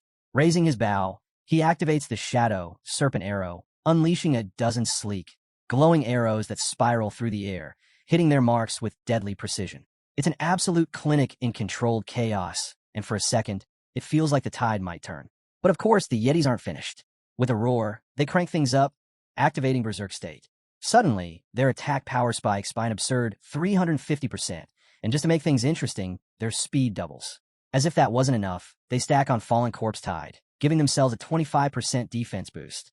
At this point, it's less of a fight and more like the Yetis are showing off their own cheat codes. Lufan, unimpressed, calls on Xingqian, his Star Dragon, commanding it to prepare the devastating Shattered Star attack. The dragon responds, summoning a glowing, radiant star brimming with destructive force, hovering just above the battlefield, ready to obliterate anything in its path. But Lufan pauses. A better idea clicks. Instead of launching the star as is, he pulls Xingqian back and fuses the entire Shattered Star's energy straight into his charged Shadow Serpent Arrow. The power stacks fast, multiplying until the boost hits a staggering 500%. Then he lets it fly. The arrow rips through the air like a blazing meteor, slamming into the heart of the battlefield. For one brief moment, even the Yetis seem to realize they've made a terrible mistake. The explosion that follows is nothing short of catastrophic. The shockwave tears through the ice field, shaking the ground so violently that the Griffins lose control, sending Lufan's teammates crash landing into the snow.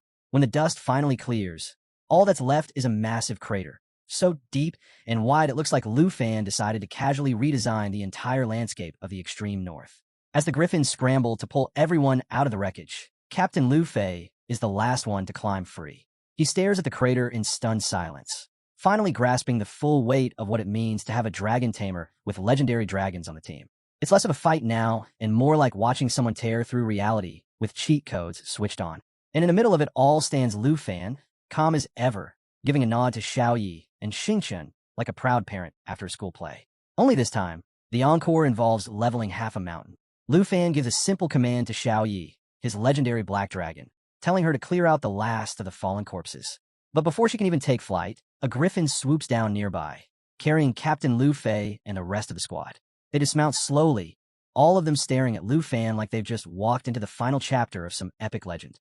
Captain Lu Fei, still trying to wrap his head around the crater behind them, finally manages to ask if that explosion was really his doing. But before Lufan can answer, the captain's attention shifts. Just behind Lufan stands a woman, silent and striking, her presence impossible to ignore. With a frown, Captain Lu Fei asks who she is. Lufan glances back, smirking, and casually tells her to reveal herself. Without hesitation, the woman transforms, shifting into her true form, a legendary black dragon. It's the kind of reveal that deserves its own soundtrack. Shaya, in all her glory, takes to the skies. The air goes still as her shadow sweeps over the squad. At Lufan's command, she unleashes Cataclysm, wiping out the remaining corpses in one devastating blaze of fire. The Griffins cry out at the sight, and the squad is left speechless. Even Shun Kai, who had been ready to write Lufan off as just another clueless rookie, is left standing there, probably rethinking every word she's ever said. Turns out, this guy isn't just another recruit. He's the Dragon Tamer of the Southern Province, and now it's painfully clear why the Duke sent him here. Seeing how familiar everyone suddenly seems with his name, Lufan finally speaks up, asking what's going on. Captain Lufei shakes off his shock and explains the truth. Lufan's not some no-name rookie. They've all heard about him through the Duke's non-stop praise. Apparently, Lufan's been getting hyped as the top contender for the national trials, and now the squad knows exactly why. It's like finding out the quiet new guy on your team is secretly the championship MVP. Even Shun Kai, who couldn't have been less impressed when they first met, finally puts it together. The Duke doesn't send just anyone to the 78th squad. Now she sees exactly who Lufan is, and it's safe to say she's regretting underestimating him. Lu Chongkong, never one to miss an opportunity, teases Lufan, joking about how well he managed to keep all this power under wraps. But Lufan just laughs it off, admitting he still feels like he's slowing everyone down. He's still getting used to the extreme north after all. But Captain Lufei cuts him off right there. He tells Lufan straight that he's trained plenty of rookies before, and none of them have shown this kind of focus and control. It's about as high of praise as you can get. You're the best rookie we've ever had. Even Shin Kai, clearly reluctant, nods in agreement. She may not say it out loud, but there's no denying it anymore. The Duke sent them someone special, and doubting him was her first mistake. At this point, it's obvious to everyone. Lufan isn't just another recruit. He's the guy. Lu Chongkong, grinning like he just hit the jackpot, leans over and tells Lufan it must have been destiny when they first crossed paths.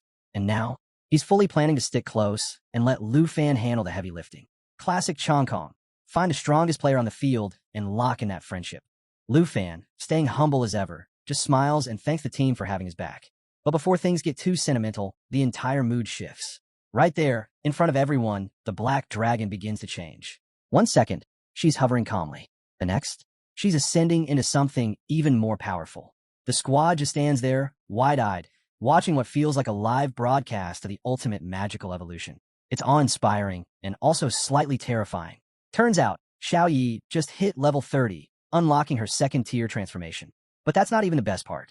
Her contract with Lufan upgrades to Black Dragon 2, and with it, she picks up a brand new ability called Perception. What to do?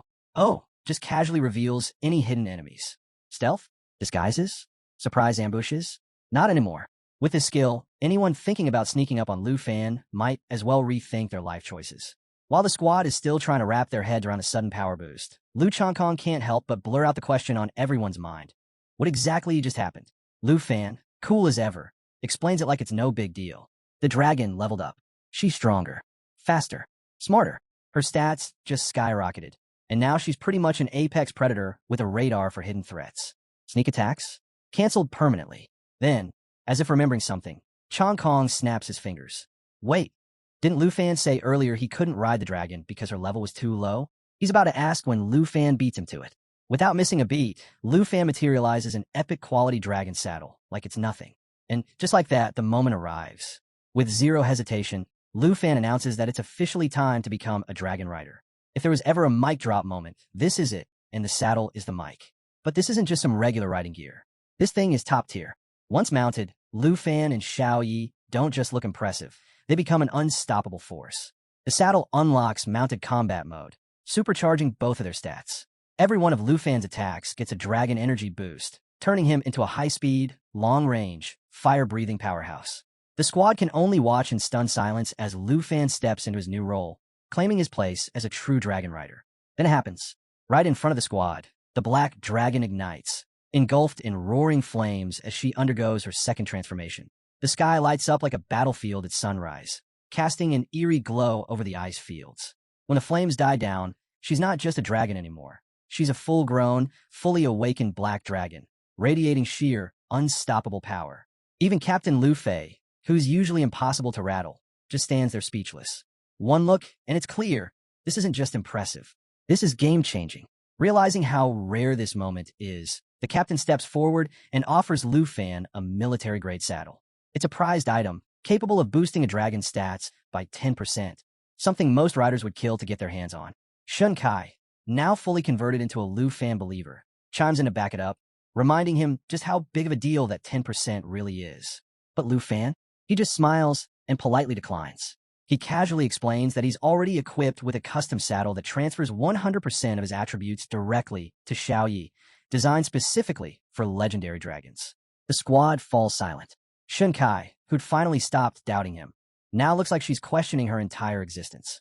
Captain Lufei blinks, processing the fact that Lufan's been casually flexing gear most people only hear about in stories. Meanwhile, Lu Changkong just laughs to himself. At this point, he's given up being surprised. Of course he has the best gear, he's probably thinking. It's Lufan, and then the Black Dragon lands. What happens next feels like it's straight out of some heartwarming, alternate universe. This towering, world-ending creature leans down and starts licking Lufan's face like an overexcited puppy. A dragon, acting like a puppy. It's as ridiculous as it is adorable. Captain Lufei watches this bizarre display, quietly realizing Lufan is operating on a completely different level than the rest of them. Shun Kai, who started the day thinking Lufan was deadweight, now looks like she's mentally drafting fan mail. She even starts daydreaming about having gear that good, only for the captain to snap her back with a sarcastic, "You riding a dragon or a griffin?" Classic. Lufan, unfazed by the chaos, gently pats Xiao and thanks her for sticking with him through it all. He promises they'll take on whatever comes next, side by side. It's a surprisingly wholesome moment, quickly broken by Lu Changkong, reminding everyone to stop bickering and appreciate what they're witnessing. The rise of the world's first true dragon rider. With the saddle secured, Lufan mounts up, and the shift is immediate. Power floods through him, like flipping the switch on a storm. This isn't just about riding anymore. The saddle connects him directly to the Dragon Clan's strength, supercharging every stat he's got. His basic attacks, now laced with pure dragon energy, turning them into long-range, high-impact strikes that no enemy is walking away from. The captain watches from below, completely stunned. Even Lu Changkong, who spent years honing his strength, can't deny it. He's nowhere near this level. Seeing Lufan reach such heights makes him rethink everything he's ever done. It's like watching someone effortlessly eclipse your life's work. But instead of jealousy, there's admiration. He knows he's witnessing something legendary. High above, Lufan sits steady atop his black dragon, soaring through the sky like it belongs to him. But this isn't just a scenic flight. The dragon senses trouble, and when she picks up on danger, Lufan doesn't hesitate. With a quick command, she activates perception. Her gaze sharpens, scanning the area until, sure enough, hidden threats come into focus. Snow moths. If you've never dealt with them, here's the deal. They're silent, nearly invisible, and drain your health at a brutal rate of 10% per second. Think mosquitoes, but deadlier and lurking beneath the snow. The captain spots them too and wastes no time shouting for the squad to back off. No one wants to mess with these things. But Lufan, he's not backing down. This is exactly his kind of fight. Grinning, he lines up with his dragon, moving as one. What follows looks less like a battle and more like a perfectly choreographed performance. The two of them tear through the swarm, wiping out the moths like they're barely worth the effort. Down below, Lu Changkong is practically in shock. Snow moths have been a nightmare for Griffin Squad for as long as he can remember. And now, Lufan's handling them like they're a minor inconvenience. Meanwhile, Shun Kai starts to relax, convinced Lufan's got it handled. But you know how that goes. Drop your guard and it's game over. Sure enough, a swarm nearly blindsides her. The captain shouts a warning just in time, but before the moths can strike, Lufan steps in. Without missing a beat, he and his dragon unleash a wave of fire, reducing the moths to ash before they even get close. Thanks to the dragon's perception skill, not a single enemy escapes detection. For Lufan, this fight's nothing but cleanup duty. When it's all over, Lufan and his dragon touch down like it's just another day. He casually announces the last of the moths are gone. Lu Changkong, still trying to process the whole thing, starts thanking him yet again. But before he can get too far, Shun Kai cuts him off. How about you stop treating Lufan like your personal bodyguard and actually help out next time? She snaps, clearly over the constant rescues. Lufan, cool as always, tells the squad not to worry. With his dragon's flight skills and perception, he's confident they can handle whatever the North throws at them, even a full-on blizzard. But the captain isn't buying it. He's been through enough to know better. One glance at the darkening sky, and he warns them the storm might hit sooner than they think. If it rolls in tomorrow, getting back to camp won't even be an option. Shun Kai's concern grows, and the captain hesitates. Pushing forward with an injured teammate isn't exactly ideal. But Lufan steps in with that trademark grin. He assures them the snow moths are taken care of and suggests the incoming storm might actually work in their favor. More danger means more military merit. With a hand outstretched, he promises to lead them straight through it. The captain stares at him for a moment, probably wondering how his life ended up like this, then finally shakes his hand. And just like that, the squad's mood shifts. With Lufan and his dragon taking point, what once felt like a death march now feels like a chance to make history. If anyone's turning a blizzard into an opportunity, it's the guy who just cooked a swarm of snow moths without breaking a sweat. As they press on, Lufan spots something rare hidden beneath the snow. Unmelting ice. Not just any random find, either. This is the legendary material his senior sister has been searching for. Think of it like stumbling across a rare collectible. He scoops it up, grinning like he just hit the jackpot, and waves the squad over to check it out. Shunkai, always the practical one, compares the snow moths to earthworms after a downpour. Endless, annoying, and everywhere when a blizzard hits. Even the captain has to admit Lufan must have wiped out thousands of them. But Lufan just shrugs, joking that his hands gone numb from all the work. Typical Lufan, saving the day like it's just part of the routine. Meanwhile, Lu Chongkong, clearly feeling inspired, starts bragging that if he were a level 32 dragon rider, he'd clear out the whole blizzard and earn himself a gold medal while he's at it. He barely finishes the thought before Shunkai smacks him on the head, reminding him that talking big isn't the same as doing the work. The squad cracks up, and even though Lu Chongkong's rubbing his head, you can tell he's already dreaming of the next chance to prove her wrong, or at least dodge the next hit. With the mission wrapped up and the squad having pushed 100 miles into uncharted territory, the captain calls it time to head back. Supplies are running low, and after taking on wave after wave of brutal snow moths, the whole team is running on fumes. Even Shunkai and Lu Chongkong, usually the first to play it cool, look like they're one step away from passing out. The second someone utters the word rest, Lufan's legendary black dragon doesn't waste a moment. In an instant, she shifts into her dazzling human form and lets out the softest little cry, a sound that pretty much translates to, "Feed me now." And Lufan? Yeah, he knows exactly what that means. His dragon lady isn't just worn out. She's freezing and starving. Because hey, even a dragon's gotta eat. Not about to leave her hanging, Lufan turns to the squad and makes it clear. Time to wrap this up and get her some food. After all, no one wants to deal with a hungry dragon. The captain gives a nod and tells Shunkai to mark their spot so they can find their way back later. Meanwhile, Lu Chongkong can't help but notice how spoiled Lufan's dragon is. Watching her get treated like royalty, while Shunkai's giant eagle stands there looking like it's about to file a complaint. Priceless. The poor bird's practically slouching, probably wondering where it all went wrong. But Shunkai couldn't care less. She waves him off, telling him to worry about himself. Clearly, eagle maintenance isn't on her priority list today. Without missing a beat, Shunkai pulls a massive red rod from her inventory, because of course she's the type to travel with something that looks like a glowing weapon of mass destruction. She slams it into the ground, and immediately, red light pulses out in every direction. Two swirling beams rise into the sky, sending out a clear message. This is our spot. Don't touch. She explains it's the landmark signal, a high-powered beacon that sends their exact location back to base. Once the storm clears, a construction team will follow the signal and set up a temporary outpost. Basically, it's like setting up camp, just without the campfire or the Esmores. As soon as the marker fires up, the mounts don't waste any time. One by one, the Griffins and even Lufan's Dragon Lady take off like they've got somewhere better to be. Before the squad can blink, the creatures are already flying full speed toward the barracks, leaving the humans to trail behind. But out there, just beyond the snow's edge, someone else is watching. Cloaked in shadows, eyes glowing red, quietly observing their every move. And if there's one universal rule out here, it's this. Glowing red eyes never mean anything good.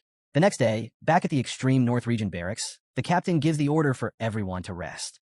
After the chaos they just survived, they've more than earned it. While the squad finally gets a breather, the captain heads off to report to the Duke, because no matter how wild the adventure, someone's still stuck handling the paperwork.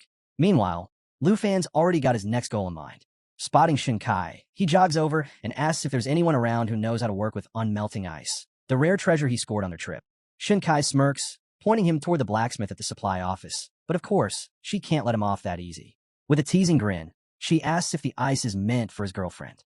Lufan turns bright red, stumbling over his words as he rushes to explain it's for his senior sister. Just a friend, nothing more. Shunkai laughs, clearly enjoying every second of his awkward denial, and waves him off as Lufan dashes away, his dragon lady trailing behind. He calls back something about finding the blacksmith and feeding his dragon for all her hard work, disappearing before Shunkai can throw in another jab. But once he's gone, her playful smirk fades. She quietly pulls out a small pendant from her chest pocket crafted from unmelting ice. Holding it gently, she presses a kiss to its surface, a rare glimpse at the side of Shunkai that hardly anyone gets to see. Even in a place as brutal as the extreme north, some things still matter. Over at the blacksmith shop, Lufan meets a man built like a fortress, arms as thick as tree trunks. After hearing what Lufan's after, the blacksmith grins and promises that in just 2 days, he'll have something so perfect it could make anyone's heart skip a beat. Lufan thanks him, feeling pretty good about the whole thing, until someone taps him on the shoulder. Turning around, he finds the Duke himself, looking slightly out of breath like he'd been searching all over the barracks. Without wasting time, the Duke tells Lufan he got the full report from the captain, and honestly, he's shocked. He admits he didn't expect much from Lufan out there, figuring he'd end up frozen solid in the snow. Instead, Lufan led the team, crushed the mission, and pulled off what can only be described as a total spectacle. And the rewards? Oh yeah, the captain was so impressed he handed Lufan a bronze badge, the very same rank that Captain Lufei holds. Let that sink in. Yesterday, Lufan was just another soldier swinging his sword at snow moths. Today, he's wearing a captain's badge like it was always meant to be his. But the Duke's news isn't all good. He reveals that the missing Griffin squad mounts were found by other teams. Problem is, they weren't exactly alive. The Blood Moon's corruption had twisted them into zombies, forcing the teams to put them down. Yeah, zombie griffins. Just another reminder that out here, nothing stays safe for long. Luckily for Lufan, his legendary black dragon, Xiao, turned out to be completely immune to the Blood Moon's mind control. Even the Duke can't help but give her some credit, joking that her non-stop appetite should have been the first clue she was built differently. While other mounts were losing it, Xiao was too busy demolishing her next meal to notice. But just as the Duke is laughing about her bottomless stomach, his mood shifts fast. The grin disappears, replaced by the kind of serious look that tells you things are about to get heavy. He hands Lufan a stack of top-secret files and tells him to take a look. No jokes this time.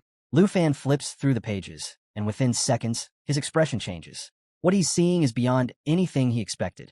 The documents show images of something colossal. An ancient skeleton so massive it's hard to even process. Wings, or maybe hands, it's tough to tell from the angle, but whatever it was, it had to be enormous. The Duke explains that this thing was discovered near the Star-Spangled Nation's border, buried in the ruins of an ancient mountain. Their national trial rep, Charles Morgan, was sent to investigate. And thanks to some behind-the-scenes conversations with the Morgan family, they managed to get their hands on these photos. Lufan stares at the images, instantly recognizing the eerie similarity to the creature tied to the Blood Moon. It's like a punch of déjà vu, only way worse. The Duke nods, confirming Lufan's suspicion. The skeleton was so huge, the entire excavation team looked like ants crawling around its remains.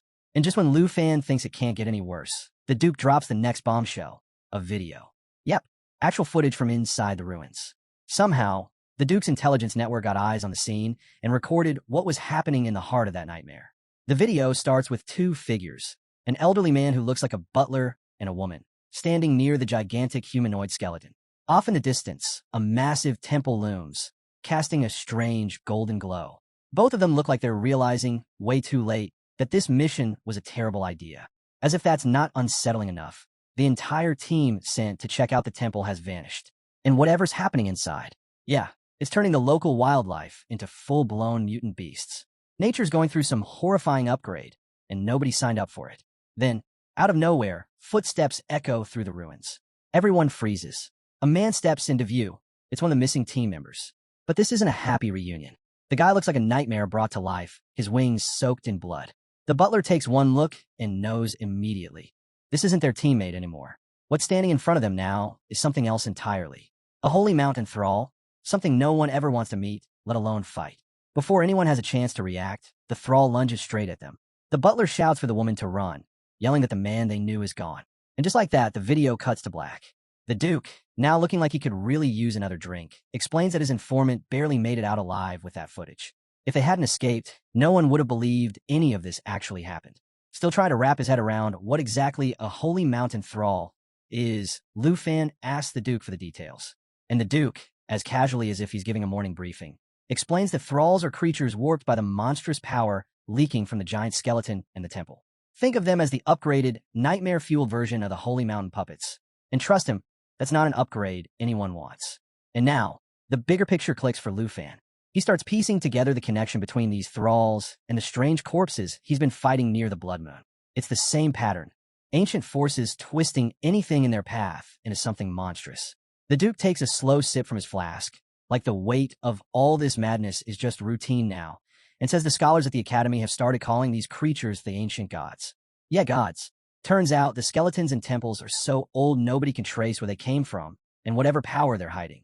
It's on a scale that's way beyond human understanding. Lufan's thoughts are spinning. Where do these things come from? Why now? And what kind of disaster are they sitting on? But before he can spiral too far, the Duke just shrugs and drops the simplest answer possible. Nothing about the ancient gods is known. That's it. That's all anyone's got. And the Duke says it like he's long accepted the fact that some mysteries are never getting solved. Then he breaks it down. The creatures twisted by these ancient powers fall into two groups, puppets and thralls. Puppets are the grunt-level undead, slow, mindless, the kind you hack through without thinking twice. But the thralls? They're on another level. Faster, smarter, deadlier. Lufan, connecting the dots, cuts in. So those fallen corpses we've been dealing with, they're not all the same? There are puppet fallen corpses and thrall fallen corpses too. The Duke nods, giving him a look like, finally, someone who's paying attention. Then he warns both Lufan and the captain that up until now, they've only really faced the basic, low-level zombies. But the real problem, the corpse thralls, they're still out there, and they're just getting started. Lufan pushes for answers, wanting to know what happened after the thrall attacked the Morgan family. And that's when things get downright bizarre. The Duke reveals that the thrall wiped out every single member of the Morgan expedition, except one. Charles Morgan himself. That's right, the guy in charge somehow walked away untouched. Why? No one knows. Maybe even ancient undead monsters follow some unspoken chain of command. But here's where it gets really wild. Instead of finishing the job, the thrall and Charles didn't fight. They talked. Yeah, you heard that right. A full-blown conversation right there in front of the ancient temple. What they discussed. Total mystery. And just when you think it couldn't get stranger, the Duke drops the real bombshell.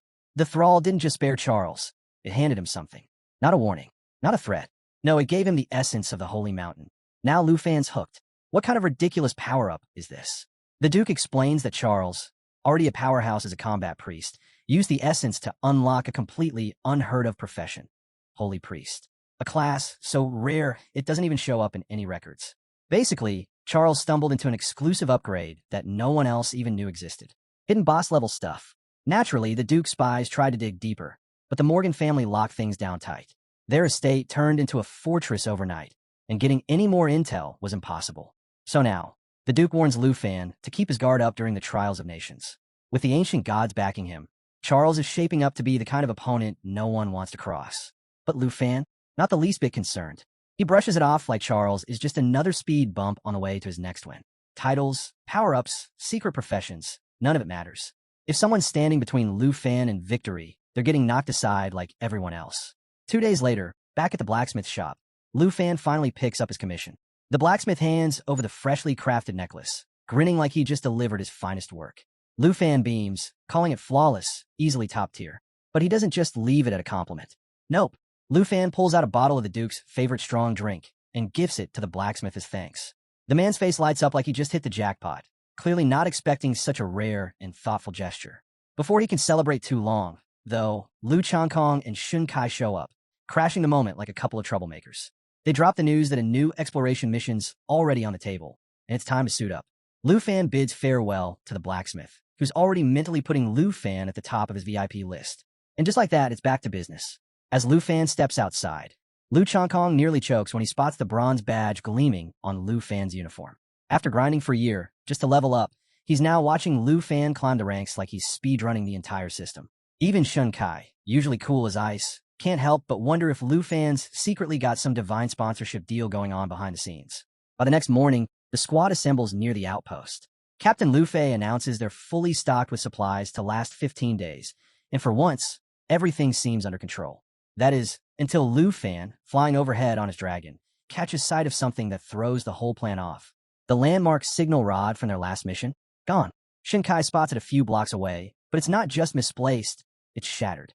Completely trashed. And no way a random snowstorm did that. Lufan feels in his gut. The air's too still. The kind of silence that means trouble is seconds away. Right on cue, Lu Changkong, full of confidence, strides ahead without a second thought. But Lufan's instincts are already flaring. He shouts for everyone to pull back, his voice slicing through the cold. Too late. Lu Changkong steps right into the danger zone. The snow crunches beneath his boots, the air thickens, and then, boom, out of nowhere, a swarm of monsters erupts around them. It's like someone flipped a switch and summoned an entire army straight to their doorstep. Lu Chongkong freezes as the squad realizes they're boxed in on all sides. The numbers are insane. This place was clear the last time Lufan checked. Now it's crawling with puppets. But here's the weird part. None of them move. They just stand there, staring, watching, like they're waiting for something. Lufan quickly pieces it together. He tells the captain these puppets aren't acting alone. There's a thrall nearby, pulling the strings. The captain's face darkens. He remembers exactly what the Duke warned him about. And that's when it happens. A deep, mocking voice cuts through the wind, low and sharp as a blade. Being a thrall is no shame.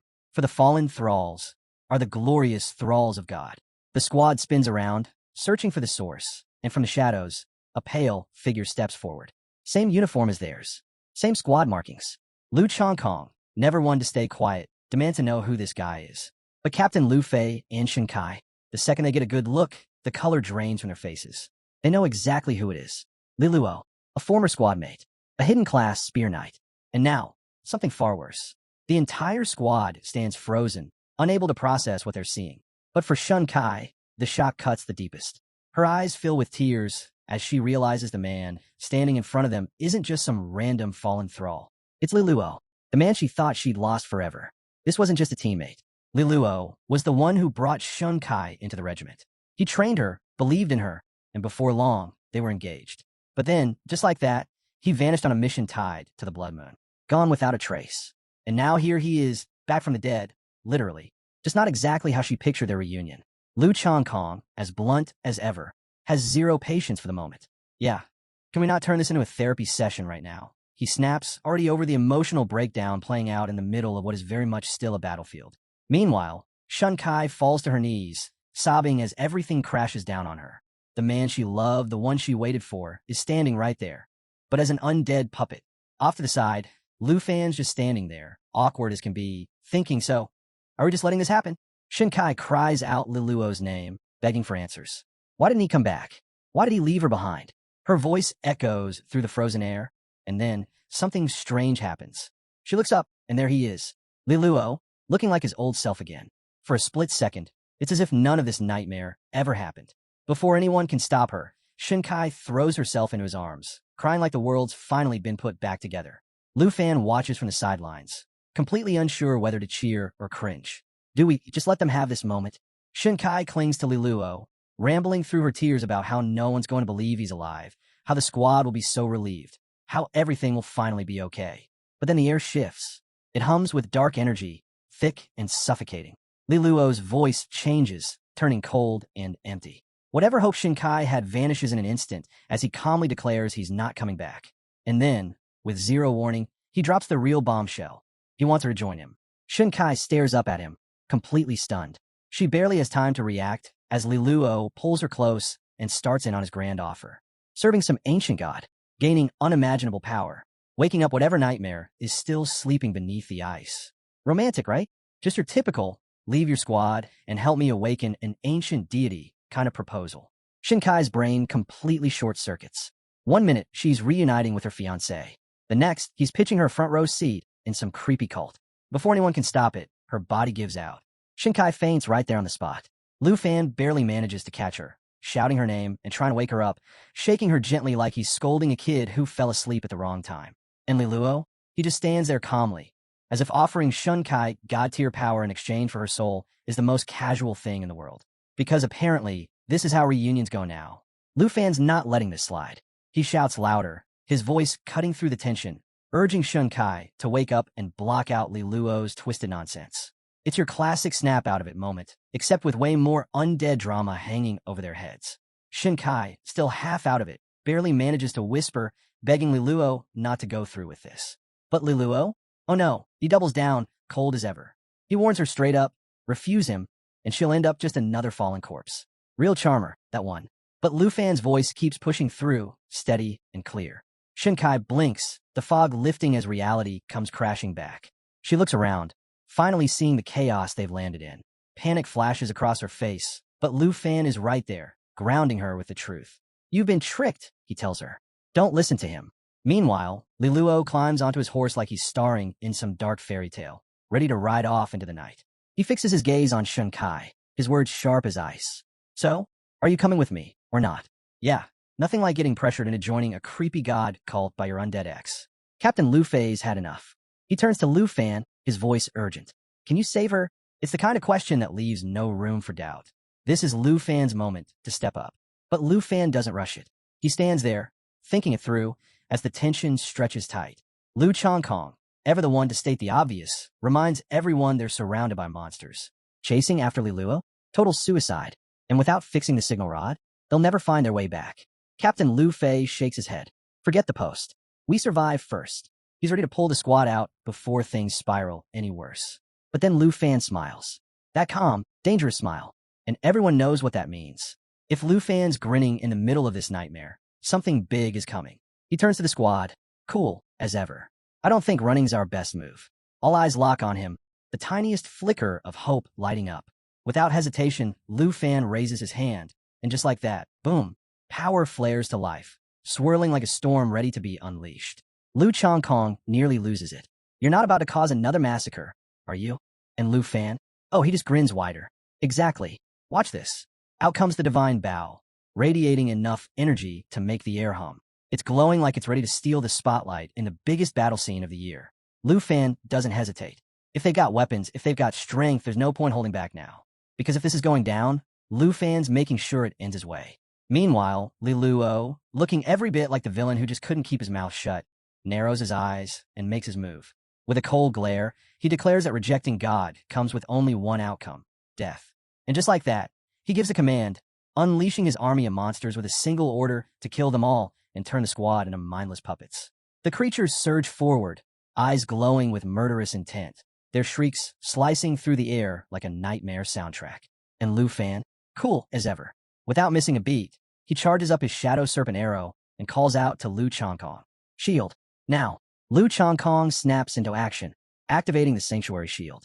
A glowing dome of protection bursts to life, soaking up damage equal to double his max HP. Impressive? Absolutely. But it comes with one little problem. It only lasts 10 seconds. No pressure. As the barrier hums with power, Lufan glances over at Lu Chongkong, completely unfazed. That's all I need from you. Lu Chongkong, eyes wide, stammers. This thing's gone in 10 seconds. Lufan just flashes its signature grin. Perfect. 10 seconds is plenty. And with that, the clock starts ticking. The monsters close in fast, the swarm growing thicker by the second. But Lufan is locked in. Bow raised. Shadow energy spiraling. The serpent forming in the air, coiling tighter, darker, stronger. Then he calls on Xiao. Without hesitation, his legendary black dragon responds, shifting into her dragon of destruction form. Flames ripple across her scales, and the moment her roar cracks through the sky, even the monsters falter. 6 seconds left on the shield. Time to end this. Lufan lets the Shadow Serpent arrow fly. The black serpent tears through the air, streaking straight toward Liluo with razor-sharp accuracy. Xiao follows up immediately, blasting the ground with Cataclysm. Explosions rip across the battlefield, swallowing monsters whole. And Lufan? He's not done yet. He dives in with Cut the Sky, slashing through the chaos with 2 devastating dragon-fused strikes, carving through anything still standing. The result? Total annihilation. Fire and shadows collide. Monsters reduced to ash, the frozen earth beneath them shattered into ruins. It's the kind of scene that makes you wonder if the planet's going to need a formal apology. Amid the wreckage, Liluo's condition takes a sharp nosedive. His once powerful form collapses as his horse gives out beneath him, crushed by the weight of the fight. Liluo hits the ground hard, and before he can fall any further, Lufan moves fast, catching him just in time. Shunkai rushes to his side, dropping to her knees and pulling him into her arms. Tears stream down her face as the reality of it all crashes over her. It's heartbreak in its rawest form, and Shunkai is right at the center of it. Through broken sobs, she whispers his name, asking if it's really him. Her words are barely louder than the wind, filled with all the love and sorrow she's been carrying since the day he disappeared. She clings to the memory of the man who brought her here, the one who trained her, believed in her, loved her before the curse tore it all apart. For a moment, it's like time freezes around them. But then the air shifts. A strange purple aura begins to rise from Liluo's body, swirling thicker and darker by the second. Lufan's instincts spike. This is bad. Really bad. That energy isn't just some lingering magic. It's a warning. Whatever they thought was over isn't. As everyone watches, holding their breath, Liluo's eyes flutter open one last time. His voice is weak, barely holding on, but there's urgency behind it. He begs him to go, tells him worse things are coming, things they aren't ready for. Shinkai shakes her head, gripping him tighter, desperate to believe it's not too late. She pleads with him to stay, promising they'll fix it, that he'll be okay, that somehow this nightmare will end with him still here. But the fight is already over. Liluo's strength slips away. His hand, once wrapped around hers, falls limply to the ground. And just like that, he's gone. Shinkai's scream cuts through the air, raw and jagged. It's the sound of someone breaking from the inside out. She clutches his body like she can hold him here if she just tries hard enough, but nothing changes. He's not coming back. Through the tears, her voice drops to a whisper. She says that, even if it was only for a moment, she got her Liluo back. Just for a few precious seconds. And that's all she's left with. A goodbye that came far too soon. Shinkai was completely wrecked, sobbing over Liluo's body. Lufan stayed close, quietly trying to comfort her, but Captain Lu Fei wasn't about to let his guard down. Scanning the area, he shot Lufan a serious glance and said, "Look, we appreciate you and Black Dragon Xiao Yi saving us, but Liluo's situation is way off. We need to get back to camp. Fast." But Lufan wasn't in a rush. He knew Shinkai needed a moment to grieve. He told Captain Lu Fei as much, explaining that she was mourning hard over Liluo. Before they could even think about moving, a strange purple glow started pulsing from Liluo's body. Yep, just when they thought it was over, Liluo stirred up more trouble. Captain Lu Fei's eyes widened. "You're telling me he's still alive?" Lufan wasted no time. Sword in hand, he zeroed in on the problem. The energy of the fallen corpse was still clinging to Liluo and was now racing straight toward the blood moon. No way Lufan was letting that happen. He dashed forward and, with a single clean strike, split the energy apart. What dropped next? A crystal, dark, eerie, and giving off an odd sense of gratitude. Holding the crystal, Lufan couldn't help but wonder, was this the same sacred essence Charles once had? And if so, dimming hidden power or something worse? Becoming a servant of the ancient god? Maybe? Captain Lu Fei wasn't thrilled about the idea either. He shot a glance at the crystal and asked if hauling around something that creepy was even safe. But Lufan's mind was already spinning. Was this what happened to Charles? Did he swear loyalty to the ancient god too? And Liluo's last words kept echoing. "Serve me, and I'll grant you power beyond imagination as a servant of the gods." Shaking off the thought, Lufan came to a decision. They'd hand the crystal over to Duke Jinbei. Better in his hands than theirs. Captain Lu Fei agreed. But first, all eyes turned back to Shinkai. She was quietly digging through the snow, carving out a grave for Liluo. Captain Lu Fei suggested they give her some time, but Lufan stepped in. "No," he said. "Let's help her." And together, they worked in silence, digging a resting place. Shinkai gently placed Liluo inside, setting his necklace and badge with him before covering it up. When it was done, Shinkai stood back, pushed her glasses up, and straightened her posture. "Strong sister Shinkai," she said, as if reminding herself who she was. The mood lifted. Captain Lu Fei gave the signal, and just like that, the team took off on their eagles, soaring back toward Team 78's camp. Things took a wild turn the next afternoon when Lufan met up with Duke Jinbei to hand over the crystal. The moment Duke Jinbei laid eyes on it, he froze. He knew exactly what this was. Lufan laid out his theory. The ancient god servants weren't just random people. There were rules. The corpse's essence could create mindless slaves out of anything, but actual servants? Only beings with intelligence could fill that role. That meant when Liluo fell under the corpse's control, he wasn't just some puppet. He had basically become a servant of the ancient god itself, with the god having the final say. Duke Jinbei leaned in, clearly interested. He added his own piece to the puzzle. Lately, there had been whispers about cults spreading through over a dozen countries. Fanatics claiming they had the god's blessings, working from the shadows, all gearing up for some kind of awakening. That hit Lufan hard. If the rumors were real, then that meant over a dozen ancient gods might be waking up. Not exactly the kind of news you want over afternoon tea. Without missing a beat, Lufan started connecting the dots. First question on his mind, how many members of the Griffin squad were still missing? Duke Jinbei confirmed there were quite a few they hadn't been able to track down. That was all Lufan needed to hear.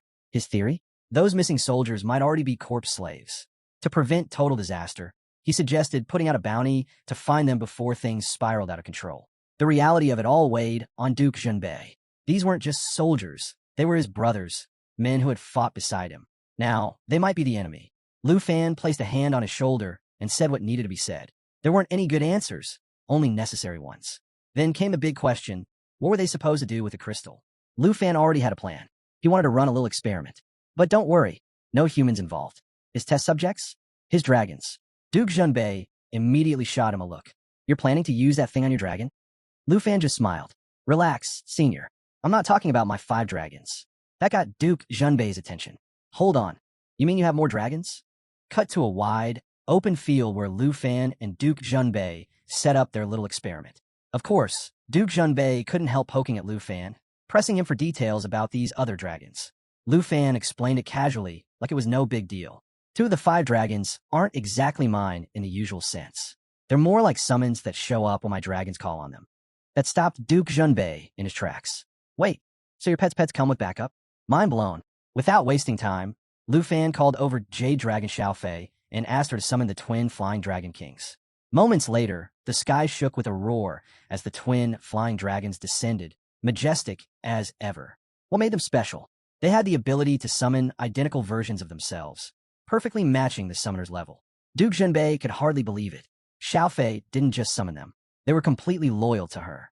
The whole thing was next level. Still, Duke Junbei wasn't sold on the plan. Seriously? Why not test this on something a little less dangerous? Lufan just laughed. Relax. These Flying Dragon Kings are actually the weakest of the 5 dragons. If something goes sideways, we can handle it and bring them back later. With that, Lufan held up the crystal, thinking through his next move. The plan was simple. Have one of the dragons swallow it. He tossed the crystal toward one of the twins, and without hesitation, the dragon snapped it up. Within seconds, things changed fast. The dragon's scales darkened, a sinister purple glow wrapped around its body, and the ground trembled under its roar. Even Xiaofei looked caught off guard. Duke Junbei wasn't about to wait around and see what happened next. He drew his weapon, ready to step in. Lufan, we deal with it now, or we're in serious trouble. But Lufan raised a hand to stop him. Hold on, not yet. One of the twin dragons let out a thunderous roar, while its counterpart was consumed by the purple aura. Lufan quickly picked up on it. The transformation wasn't complete. Ending them now wouldn't solve anything. Then things escalated. Duke Junbei saw the change speeding up and pushed Lufan again to act. Instead, Lufan turned to Xiaofei. It's your move. See if you can pull them back. Xiaofei wasted no time. She unleashed Emerald Light, a powerful blessing that cleanses debuffs and boosts her allies' strength. Radiant light flooded the field, clashing against the dark energy wrapping around the dragons. For a few tense moments, no one moved. The purple aura held strong, but Xiaofei didn't let up. Bit by bit, her divine light pushed back, steady and relentless. Duke Junbei watched closely. You think this is actually going to work? Before Lufan could answer, the dragons let out another roar. But this time, they weren't raging. They lowered their heads, bowing to Xiaofei. Just like that, they broke free. The power of the ancient god was still inside them, but they hadn't lost themselves. They weren't mindless slaves. They had absorbed the strength without surrendering their will.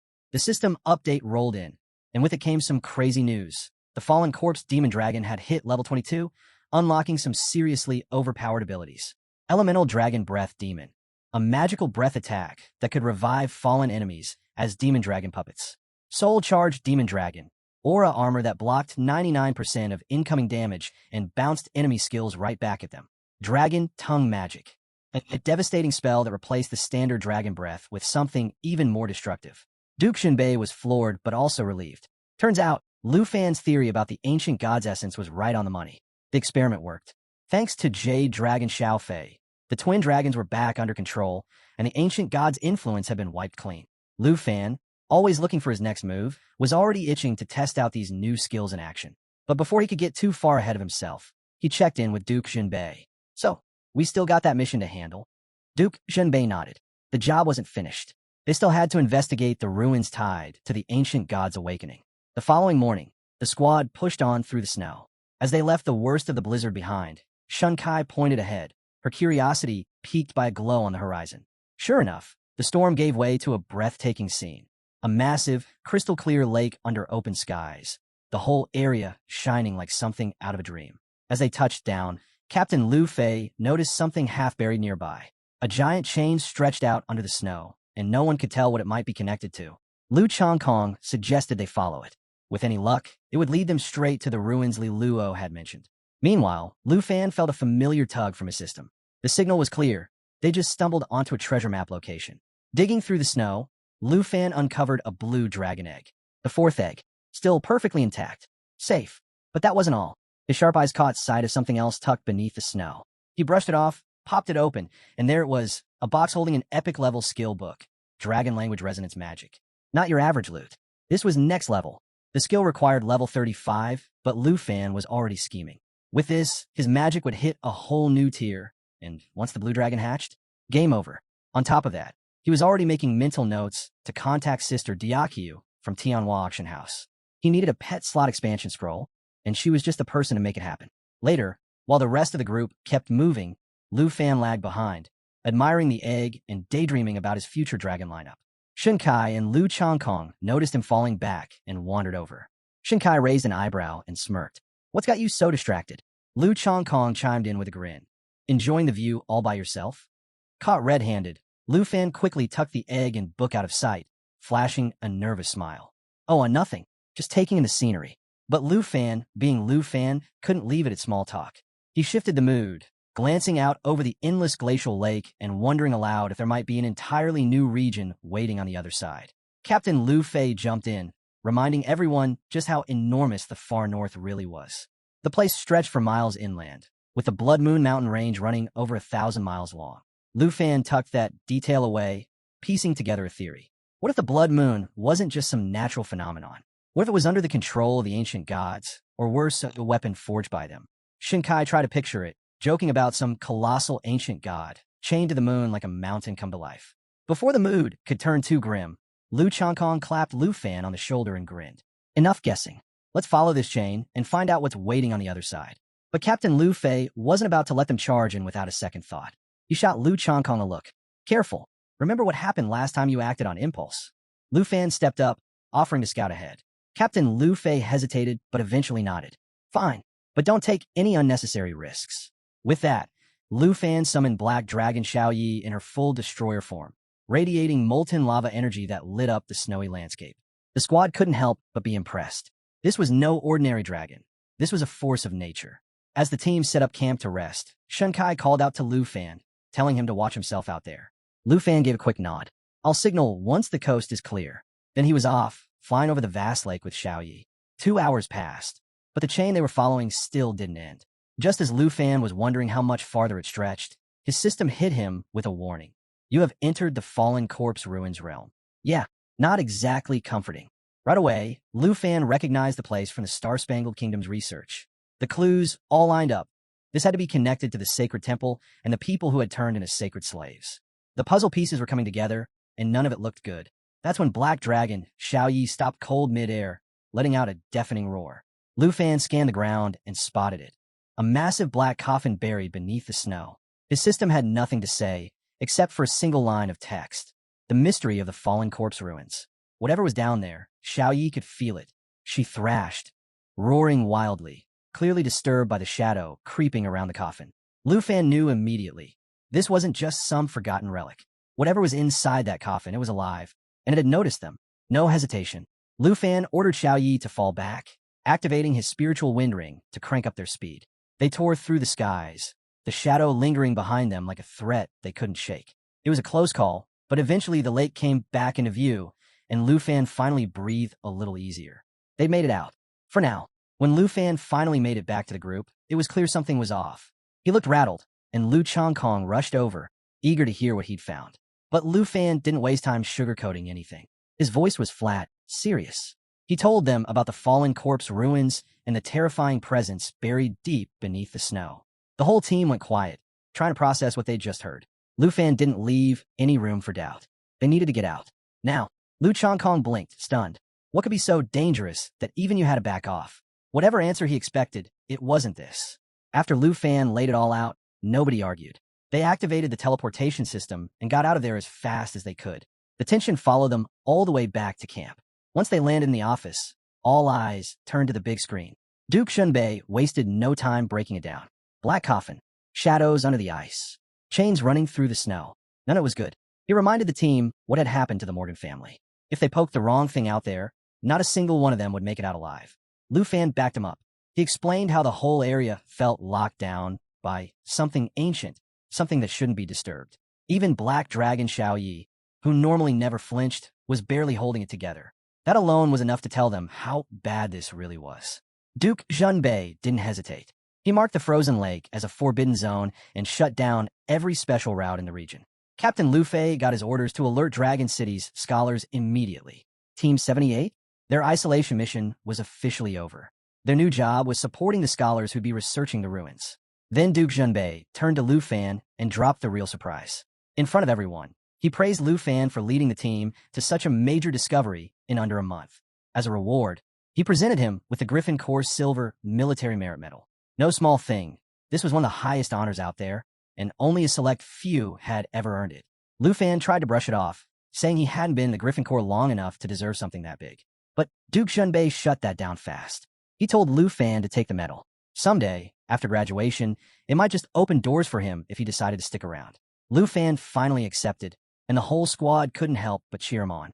Captain Lufei laughed, joking that if Lufan joined up, he might end up taking orders from him. Lu Chongkong crossed his arms, pretending to sulk. Man, now I'm getting jealous. How do you get promoted this fast? Shun Kai just shook his head with a grin and muttered, "TC, what a shame." The celebration didn't last long. Once the team dispersed, Duke Junbei quietly pulled Lufan aside. He handed over a thick book, telling him it was time to start preparing for the national trials. With barely 2 weeks left on the clock, Lufan knew it was time to shift gears and get ready to head back to Dragon City Academy. Meanwhile, trouble was already stirring across the border in Taichi Nation.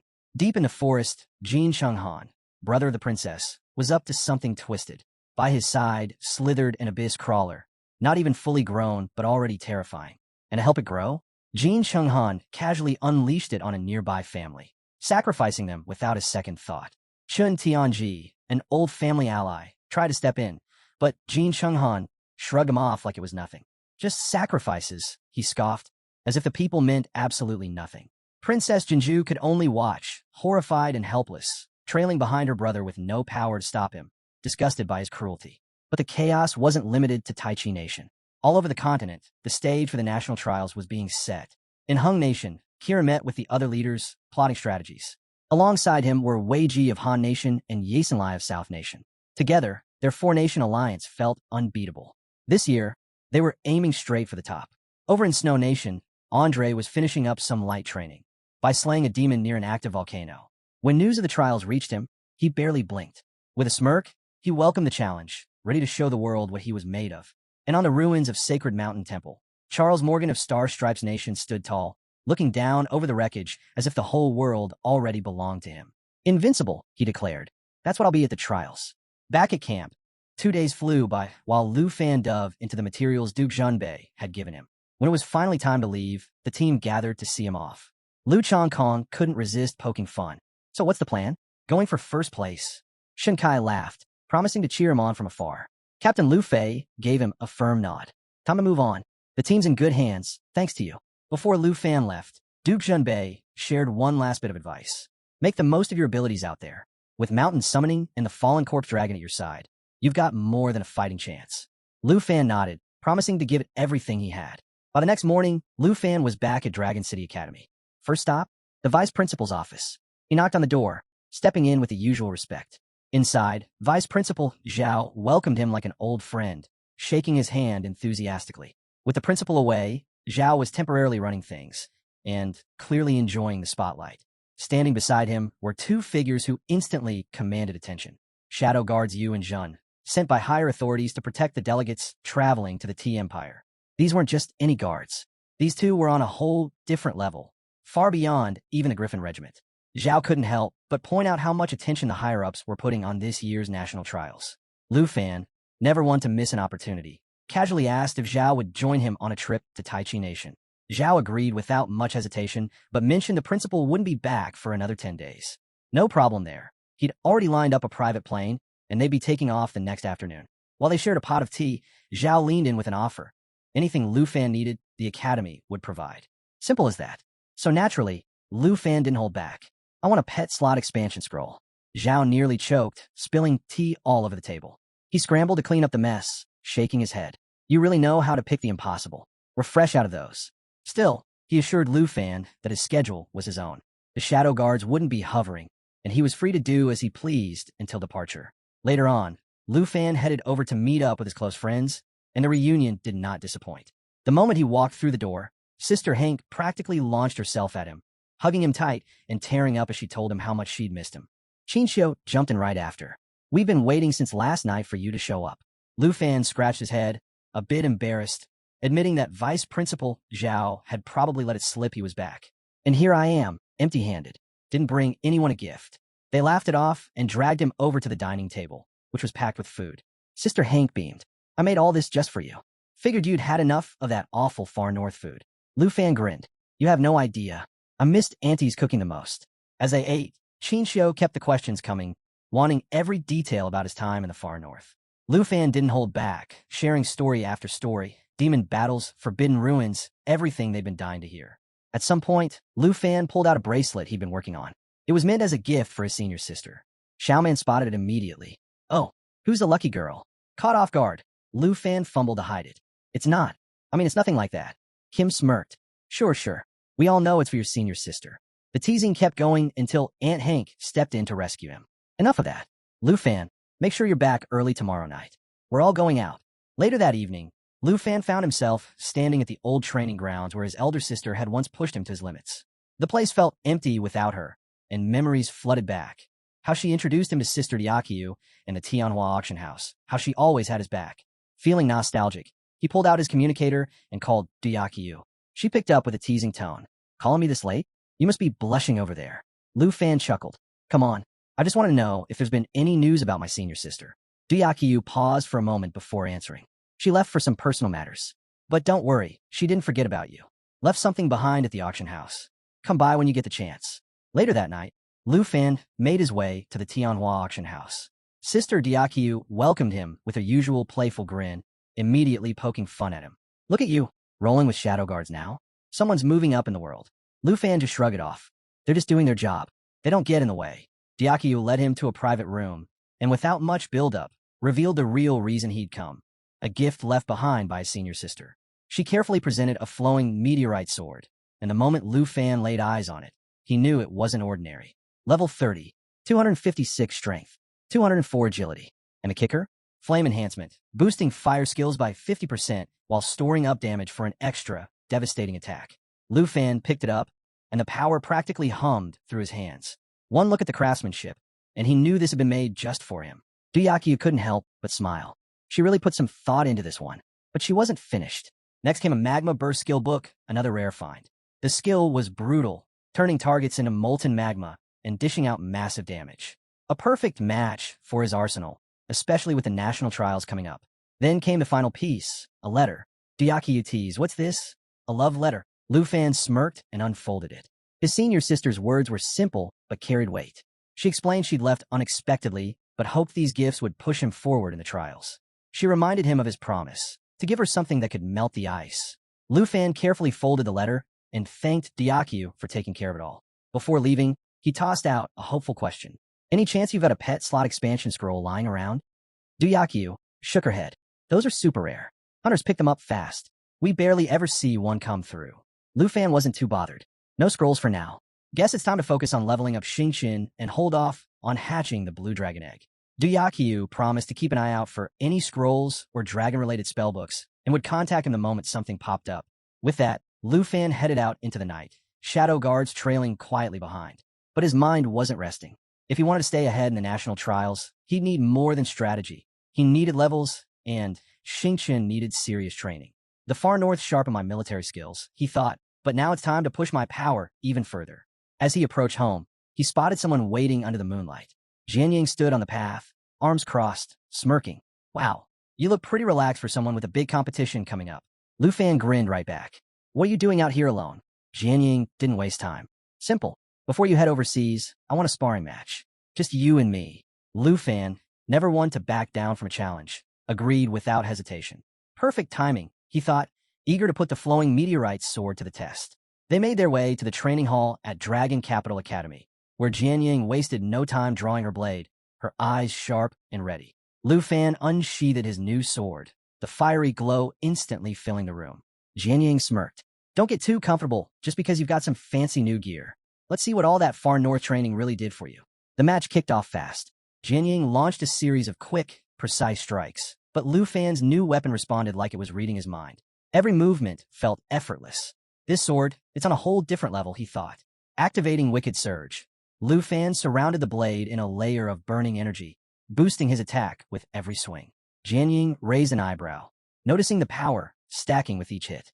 Big Sister really nailed it, Lufan thought, locking into the rhythm of the fight. This sword's a perfect match. Might be time to retire the permanent dragon scale sword for good. Jianying pushed back with Army Breaker Great Squad, her heavy strikes forcing the pace, but Lufan kept control, deflecting each blow with ease. No matter how hard she pressed, he stayed ahead. Finally, he decided to end it. With one move, Mountain Shaker erupted, a crushing attack that slammed into Jianying, draining her health and leaving her on the ground, breathless but grinning. "You're on a whole new level," she admitted, catching her breath. "First place to the national trials? I'm calling it now." The next morning came faster than anyone wanted. Lufan's friends and family gathered to see him off. Sister Han hovered nearby, fussing like usual. "Don't forget to eat properly, and stay safe out there." Xiaoman smiled. "We'll be cheering you on from here. You're not alone." Aunt Hank sent him off with a wave and a wish for smooth travels. Lufan thanked them all, feeling the weight of their support as he boarded the transport with Vice Principal Xiao. As they made their way to the airport, Xiao reminded him what this really meant.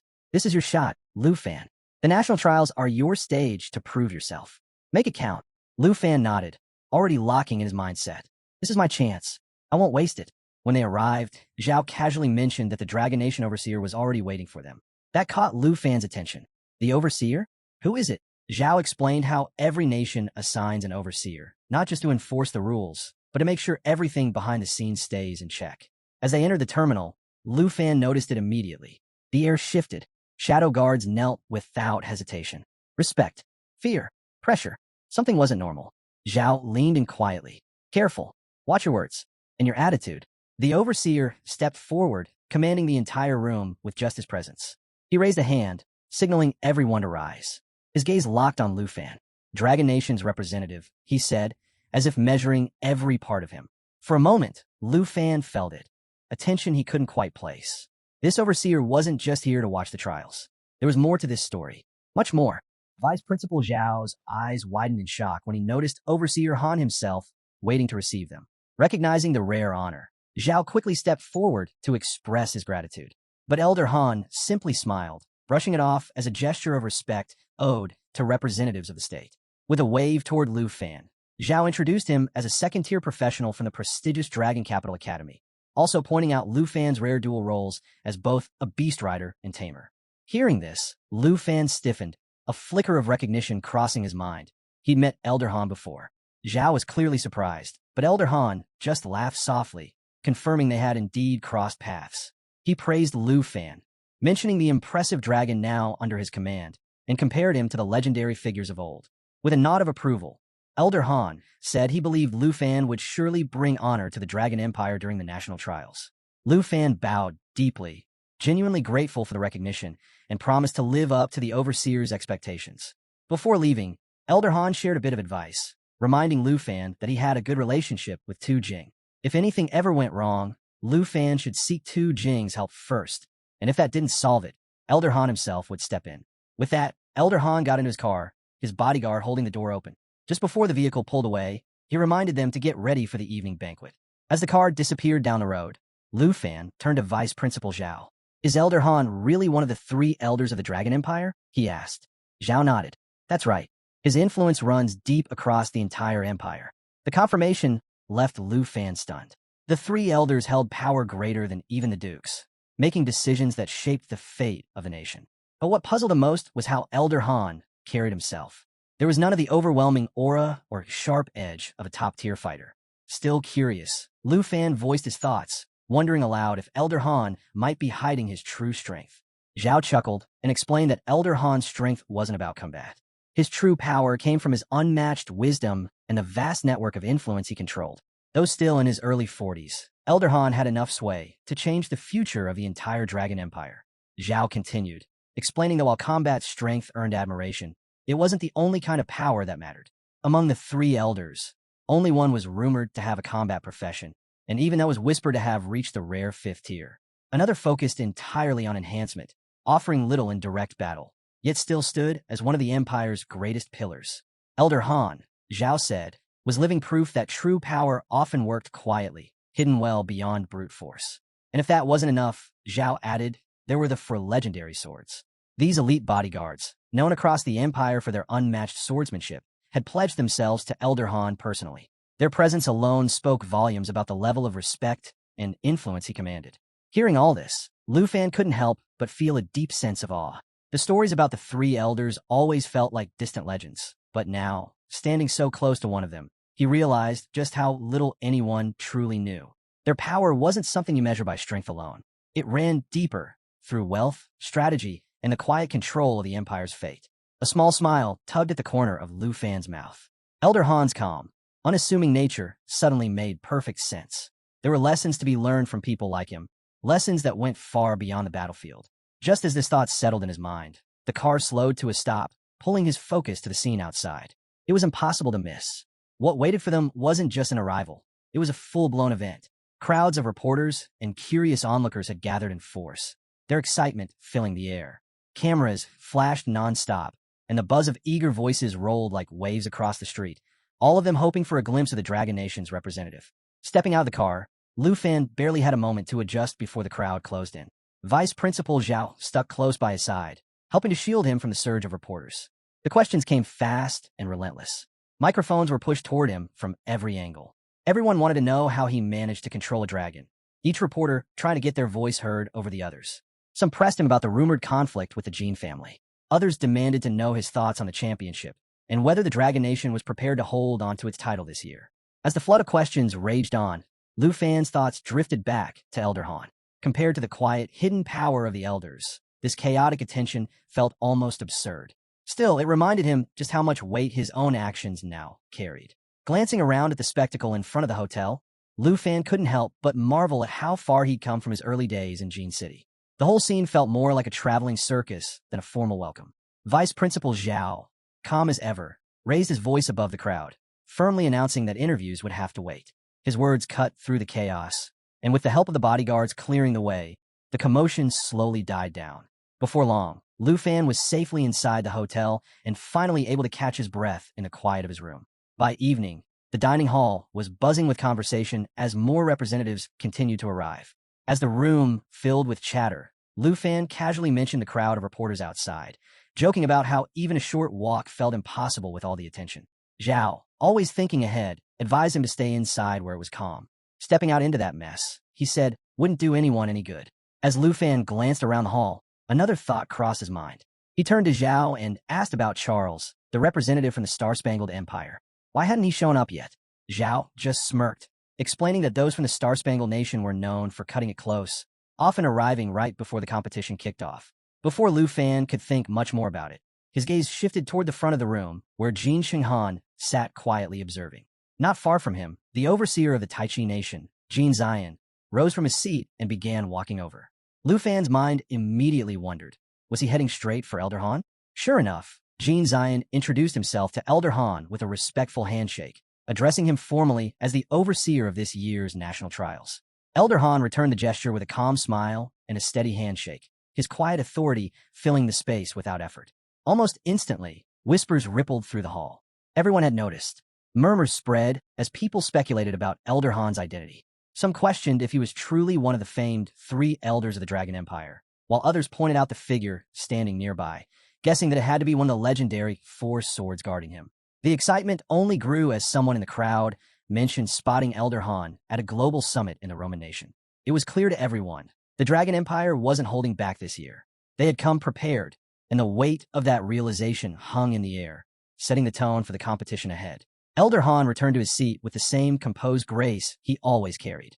Lufan noticed and gestured toward an empty spot, inviting him to sit. The subtle exchange didn't go unnoticed. Guests traded glances, quietly speculating about Lufan's connection to such an influential figure within the Empire.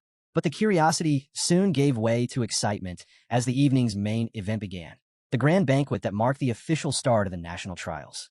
This banquet was more than just a meal. It was a display of prestige, meant to highlight the host nation's unity and generosity. Laughter and conversation filled the hall as guests admired the setting, confident the food would match the grandeur expected from a state-level event. But amid the lively atmosphere, Vice Principal Xiao leaned toward Lufan, lowering his voice as he offered a quiet heads-up.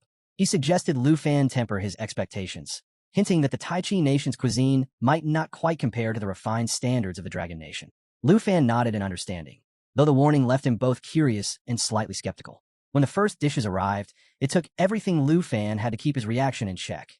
The food was plain and unremarkable, far from the lavish spread he'd envisioned.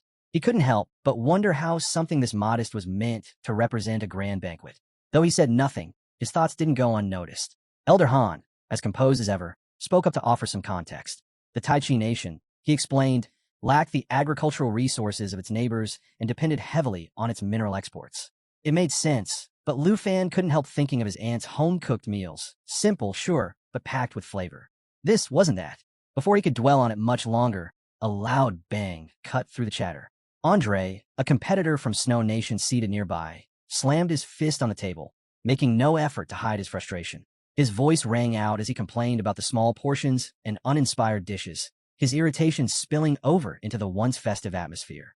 Standing behind him, a bald man tried to defuse the situation, quietly urging Andre to keep his cool.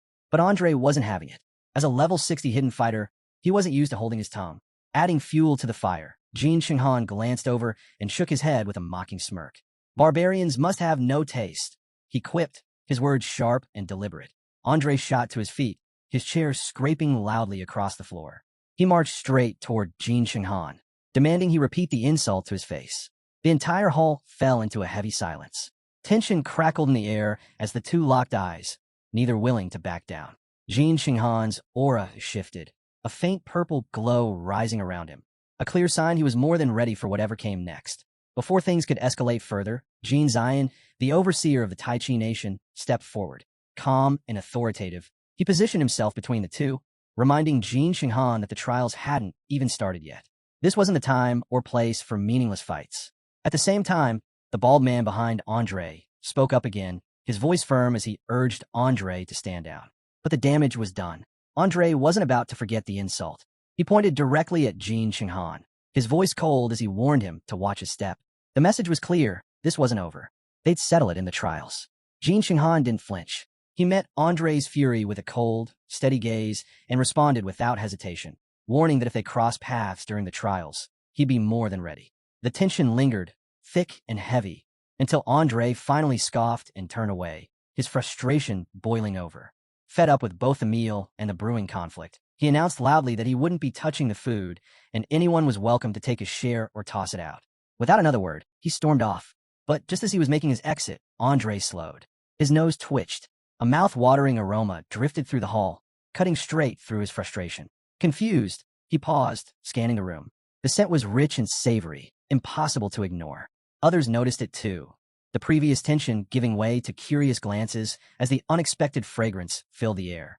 Drawn in by the smell, Andre followed his nose straight to Lufan's table. He stopped, eyes narrowing as he pinpointed the source of the heavenly scent.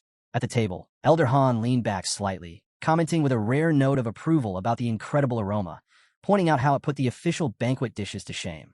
Vice Principal Xiao, just as intrigued, turned to Lufan and asked with genuine surprise how he managed to get food that smelled this good. With an easy grin, Lufan explained that his aunt had prepared the meal for him before he left. Knowing the Tai Chi nation's food might not suit him, she made sure to send him off with something special to keep him going. By now, Andre had drifted right up to the table, breathing in the rich scent. Whatever anger he'd been carrying moments ago was already slipping away, replaced by curiosity and hunger. He opened his mouth as if to say something, but found himself momentarily speechless. Lufan laughed and gestured toward the food. Come on, give it a try. I promise it's miles better than whatever this so-called royal feast was supposed to be. Andre didn't need to be asked twice. Nodding eagerly, he accepted Lufan's offer. With a grateful grin, Lufan handed him a freshly steamed momo. Andre lifted it to his nose, inhaling deeply as the warm, savory aroma hit him full force. His eyes widened in surprise. This smells like happiness, he muttered half to himself. Lufan chuckled. No need to hold back. Eat as much as you want. Andre didn't hesitate. He took a seat beside Lufan and dug in, his mood improving with every bite. The flavors were everything the banquet had failed to deliver. Between mouthfuls, he couldn't stop praising the food, clearly savoring every taste. As they shared the meal, Lufan turned to Elder Han and Vice Principal Xiao, inviting them to try it too. Elder Han, amused by the growing excitement, decided to indulge his curiosity. He took a bite, and with the first taste, even he couldn't hide his satisfaction. From a spot nearby, Jin Shenghan watched the scene unfold, his irritation steadily growing. Seeing Andre, who had been ready to start a fight moments ago, now happily devouring Lufan's meal, while others whispered in approval, was enough to make his blood boil. The fact that Lufan's homemade food was stealing the spotlight from the Taichi nation's carefully prepared banquet only made it worse. His clenched fists rested tightly on the table, barely containing his frustration as he glared at the lively group. Meanwhile, Vice Principal Xiao, thoroughly enjoying each bite, couldn't help but sing Lufan's aunt's praises. He declared her a culinary genius, deserving of the highest recognition for her incredible cooking. The comment only deepened the scowl on Jin Shenghan's face, his mood darkening by the second. Jin Ziyan, noticing Chenghan's rising temper, quickly intervened. He leaned over, placing a steady hand on his shoulder, quietly urging him to stay calm. The last thing they needed was another scene. With the tension threatening to bubble over, Jin Ziyan acted fast. He rose from his seat and cleared his throat, the sound cutting through the noise and drawing everyone's attention. But just as he was about to speak, a sharp beep from the sound system echoed through the hall. The sudden alert shifted the entire room's focus, signaling that something important was about to begin. Conversations died down, and anticipation filled the air. All eyes turned toward Jin Ziyan as he confidently stepped forward. With a quick press of a button on a remote, a large screen lit up, revealing the map and official rules for this year's national trials. The room quieted, every gaze locked on the detailed display as Jin Ziyan began his explanation. Lufan leaned in, studying the map closely. It was massive, far bigger than he'd expected. 9 unique regions, each crawling with dangerous beasts, sprawled across the display. His pulse quickened as he realized just how intense and long the competition would be. For him, this was the perfect opportunity to sharpen his skills and push himself to the next level. Jin Ziyan pointed out the details, explaining that this year's map was the largest in the event's history. The Taichi nation had handpicked 9 regions from around the world, each one filled with powerful beasts ranging from levels 50 to 80. Points would be awarded based on the strength and rarity of the creatures defeated. The more dangerous the beast, the greater the reward. But that wasn't all. Jin Ziyan then revealed a new twist: mission points. In addition to hunting beasts, each region would have its own unique missions. Completing these tasks would earn extra points, adding another layer of strategy to the trials. As the announcement sank in, murmurs of excitement spread through the hall. Lufan's expression hardened with focus. The random nature of the missions meant no one could predict what challenges lay ahead. And with only one mission allowed at a time, every choice would count. The tension in the room spiked when someone raised a pressing question. Had the demon in this trial been weakened, as was customary in past competitions? Jin Ziyan's response stunned the crowd. This time, the demon would appear at its full, original strength. Even the beast army guarding the Dark Tower remained untouched, making this year's trial the deadliest on record. A long-haired girl voiced the fear many were suddenly feeling. She nervously asked what might happen if the demon and its forces managed to escape the test zone, recalling the disaster decades ago when the same creature unleashed havoc on Taichi Nation, claiming millions of lives. Her words sent a ripple of unease through the hall. Andre, visibly shaken, tried to do the math in his head. As a level 60, even he figured they'd need at least 10 high-level fighters working together to stand a chance against something like that. But with all 23 participants focused on outmaneuvering one another, the idea of forming such a team felt like a fantasy. Just as the unease was about to swallow the room whole, Lufan calmly raised his hand. His question cut through the tension like a blade. With complete seriousness, he asked Jin Ziyan if defeating the Demon of the Nine Realms would come with a large point reward. For a moment, the hall fell into stunned silence. Eyes darted toward Lufan. Some thought he was joking. Others wondered if he really grasped just how impossible that task was. Jin Ziyan looked at him, a faint smile tugging at the corner of his mouth. Whether he took Lufan's words as genuine curiosity or an attempt to lift the mood, he answered plainly. Yes, the demon was worth an extraordinary number of points, far more than anyone might expect. Every beast in the trial would award points, but the Demon of the Nine Realms? That was on an entirely different scale. With that, Jin Ziyan signaled the end of the session. If there were no more questions, the meeting was officially over. Slowly, the participants rose from their seats, many exchanging uneasy glances as they tried to process the overwhelming reality of what lay ahead. As the hall emptied, Elder Han turned to Vice Principal Xiao, suggesting it was best for Lufan to rest up. With a faint smile, he added that they'd reconvene tomorrow. Xiao agreed, and after a respectful bow, he and Lufan took their leave. Elder Han watched them go, his gaze lingering on Lufan. A quiet chuckle escaped him as he thought back to the bold question about the demon. It had been a long time since something or someone had caught his interest like this. This young man, he murmured to himself, might just make things interesting. Later that night, Lufan lay in his room, thoughts racing. The trial was shaping up to be far more dangerous than he had ever imagined. Between the ancient beasts and the brutal reality that participants could eliminate each other for points, it was clear this wasn't just about winning anymore. It was about making it out alive. And while Jin Xinghan's next move remained uncertain, Lufan was almost sure of one thing. Kim Sung-han wouldn't hesitate to act first. Seeking answers, Lufan grabbed his phone and opened the trial rankings, hoping to size up the competition. As he scrolled through the predictions, his eyes widened in disbelief when he spotted his name. Right there under Dragon Nation, listed next to T1, was his own. For a moment, he just stared at the screen, stunned. He couldn't begin to understand how he'd ended up ranked that high. By the time morning sunlight slipped through the curtains, Lufan was still mulling it over. The faint glow of his phone lingered beside him, the rankings still pulled up from the night before. Stretching with a groggy sigh, he glanced at the list again. Seeing both his name and Jin Xinghan's sitting at the top felt ridiculous. He scoffed and shook his head, scrolling through the app with growing disbelief. For a list coming from so-called reputable source, the rankings felt more like a bad joke than an actual prediction. But as he scanned through the names, one stood out. Musashi 10 from Sakura Nation. The moment Lufan saw it, a chill ran down his spine. That was a name he hadn't forgotten. Musashi wasn't just another contender. He was someone to keep an eye on. The thought stayed with him as he got ready, settling like a quiet warning in the back of his mind. Later that morning, the trials officially began. Energy buzzed through the air as participants gathered at their designated positions. A booming voice echoed across the arena, announcing the start of the national trials hosted by Taichi Nation.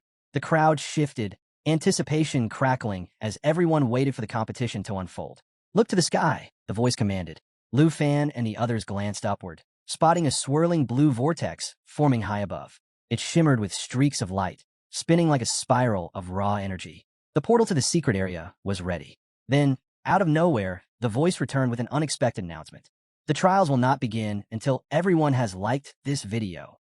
For a moment, silence hung in the air. Then, as if on cue, the entire group mimicked the action in unison, whether out of compliance or sheer amusement. The voice echoed again. "Perfect. Now that you've all liked it, the portal is open." With that, the participants moved forward as one. Lufan kept his focus, calm and steady. His mind was already turning, strategy after strategy, falling into place. The portal shimmered ahead, the true starting line to the trials. Without hesitation, he stepped into the vortex. Elsewhere, in a quiet villa, Lufan's teammates, Jianying, Qin Xiao, Xiaoman, and Hank, watched the broadcast closely. They tried to hide their nerves, but the tension was impossible to shake. They believed in Lufan's strength, but when the stakes were this high, even the most confident couldn't help but feel the weight of what was coming. Meanwhile, Captain Lu Fei, Lu Changkong, and Shun Kai watched the scene unfold, their eyes shining with anticipation. Their faith in Lufan is absolute, and they can't wait to see him take the lead. Off to the side, Duke Tujing lounges with a bottle of wine, completely at ease as he enjoys the unfolding chaos, the high-stakes atmosphere only adding to his amusement. Not far away, Vice Principal Xiao and Elder Han sit together in silence, their attention locked on the screens. Both are focused, quietly assessing every move. They know the real game begins the moment all participants step into the secret realm, and the rankings are about to shift at any second. As Lufan enters the secret area, a sharp, freezing wind greets him. The vast, icy landscape stretches endlessly in every direction. It's a place he knows all too well. The Far North National Testing Secret Area.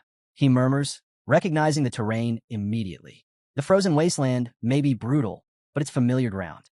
Glancing down at his watch, he checks the map and smirks. Right in the middle of the ice field. Not a bad starting point, he thinks. The cold is relentless, but at least he knows how to navigate this place. Still, a thicker jacket wouldn't have hurt. Looking around, Lufan notices something interesting. The rankings haven't moved yet. No one's earned any points. The field is wide open. It's like staring at a blank score sheet, and he's ready to fill it in on his own terms. With that thought, he takes his first step forward. The real challenge is just getting started, and he's more than ready to turn up the heat in this frozen land. His attention shifts back to the map on his watch. A task point lights up in the lower corner of the ice field. Target locked. He wastes no time, already piecing together his plan. A quick check of the live rankings and survivor count reminds him that the hunt is on. High scores make you a target, but Lufan isn't worried. If anyone comes looking for trouble, they'd better be ready for what he has in store. With a swift motion, Lufan launches into action. Power surges through him, his aura igniting as energy ripples around him. He calls out, and his two dragons, Xingqian and Xiaoya, respond immediately. Xingqian appears in a brilliant flash, while Xiaoya lets out a thunderous roar, shaking the ground as it makes its entrance. Lufan's eyes gleam with certainty. This is exactly the moment he's been waiting for. With his dragons by his side, everything is falling into place. Approaching them, he quickly runs through the plan in his mind. Turning to Xingqian, he asks if it's ready to sync up and evolve alongside Xiaoya. But before the words are even out, Xingqian leaps onto his shoulder without hesitation, its shimmering scales catching the light as it settles in. Lufan lets out a quiet laugh, shaking his head. "Do you ever listen?" he mutters, though there's no time to argue. In one smooth motion, he climbs onto Xiaoya's back. The massive dragon braces itself, its muscles tensing as it prepares for flight. Just as they're about to take off, a booming voice echoes from above. "Before you fly off, don't forget to subscribe. This journey's only getting started."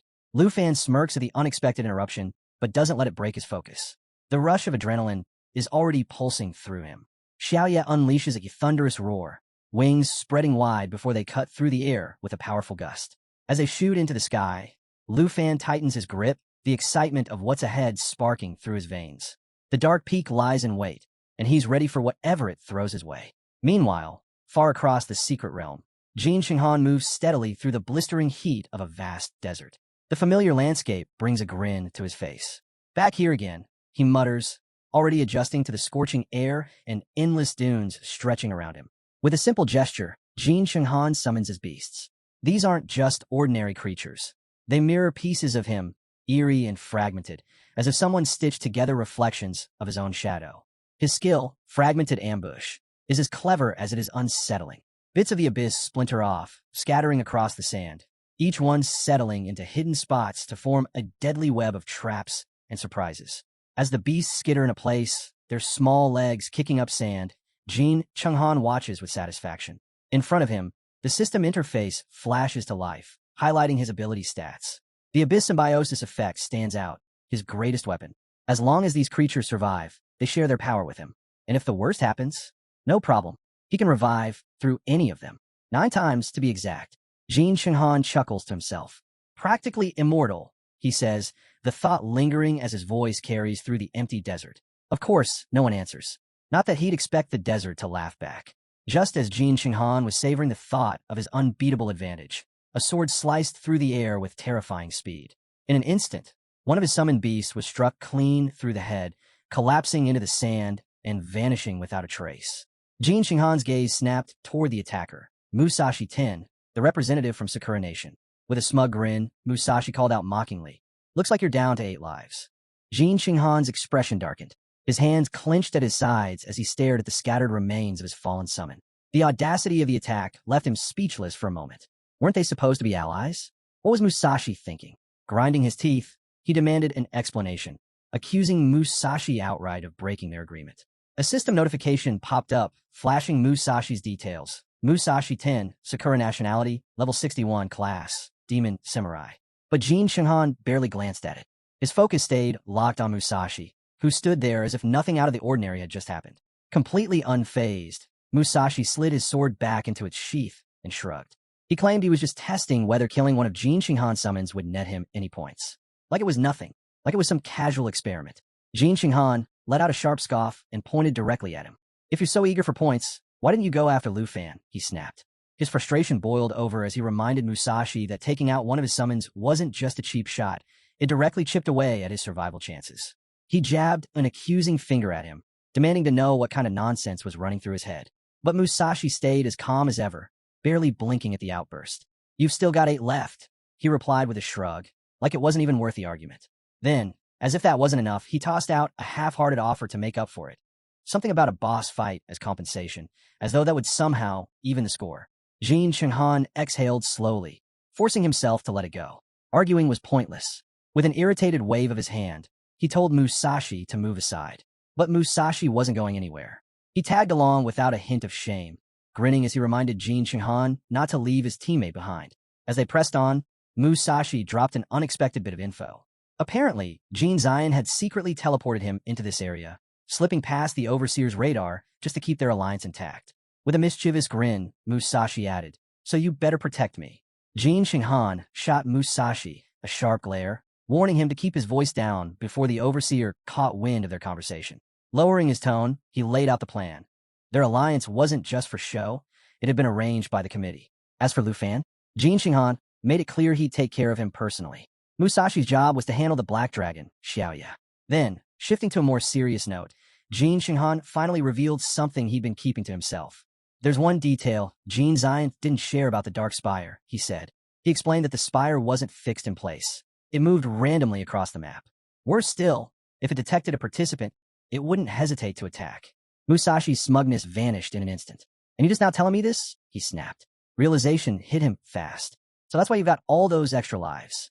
Jin Shenghan just grinned, the kind of grin that didn't need an explanation. Musashi scowled, muttering under his breath. "So let me get this straight. If you die, you come back no problem. But if I'm the one who falls while fighting the Demon of the Nine Realms, what happens to me?" Jin Shenghan turned toward him, raising his hand as a swirling purple aura formed around it. "Don't worry," he said with a cold smile. "We're allies. I'll keep you safe." Before Musashi could react, Jin Shenghan unleashed a surge of power straight at him. The sudden blast caught Musashi off guard, but he held his ground. Confused, he asked what Jin Shenghan was trying to pull. In his usual flat tone, Jin Shenghan explained, "It's an abyss contract." The dark energy wrapped around Musashi, sinking deep into him. In seconds, Musashi let out a scream of agony, the pain ripping through him. He barely managed to stay on his feet, forcing himself to endure until the power finally settled. Once it was over, Jin Shenghan laid out the terms. From now on, Musashi could also revive through his abyss beasts. But there was a catch. If Jin Shenghan died, Musashi would die right along with him. Still catching his breath, Musashi pushed himself up, wiping the sweat from his face as he glared at Jin Shenghan's back. Gritting his teeth, he called out after him, accusing him of holding back and acting like he couldn't be trusted. He swore there was no betrayal coming from his side. But Jin Shenghan didn't even glance back. "Working with Tai Chi Nation suits me just fine," he replied coolly. "Once this trial is over, the Abyss contract ends." Not wanting to lag behind, Musashi quickly caught up and suggested they hunt down Lufan together. But Jin Shenghan stayed locked on his plan, his voice cool and deliberate. There was no rush. They'd let the Demon of the Nine Realms clear out the competition first, wiping out the other delegates. Only when the field was empty would they make their move. "The less effort we spend," Jin Shenghan said calmly, "the better." As they continued forward, Musashi spotted a mission point up ahead and pointed it out, suggesting they claim it. Jin Shenghan shot him a cold glance. "That's a trap mission," he said flatly. Jin Zion marked those on purpose. "Once you accept one, you're locked out of the rest." Musashi scowled. "And how exactly is a trap?" Jin Shenghan met his glare without flinching. "You'll see soon enough," he replied, his voice low and sharp. "No one can complete it."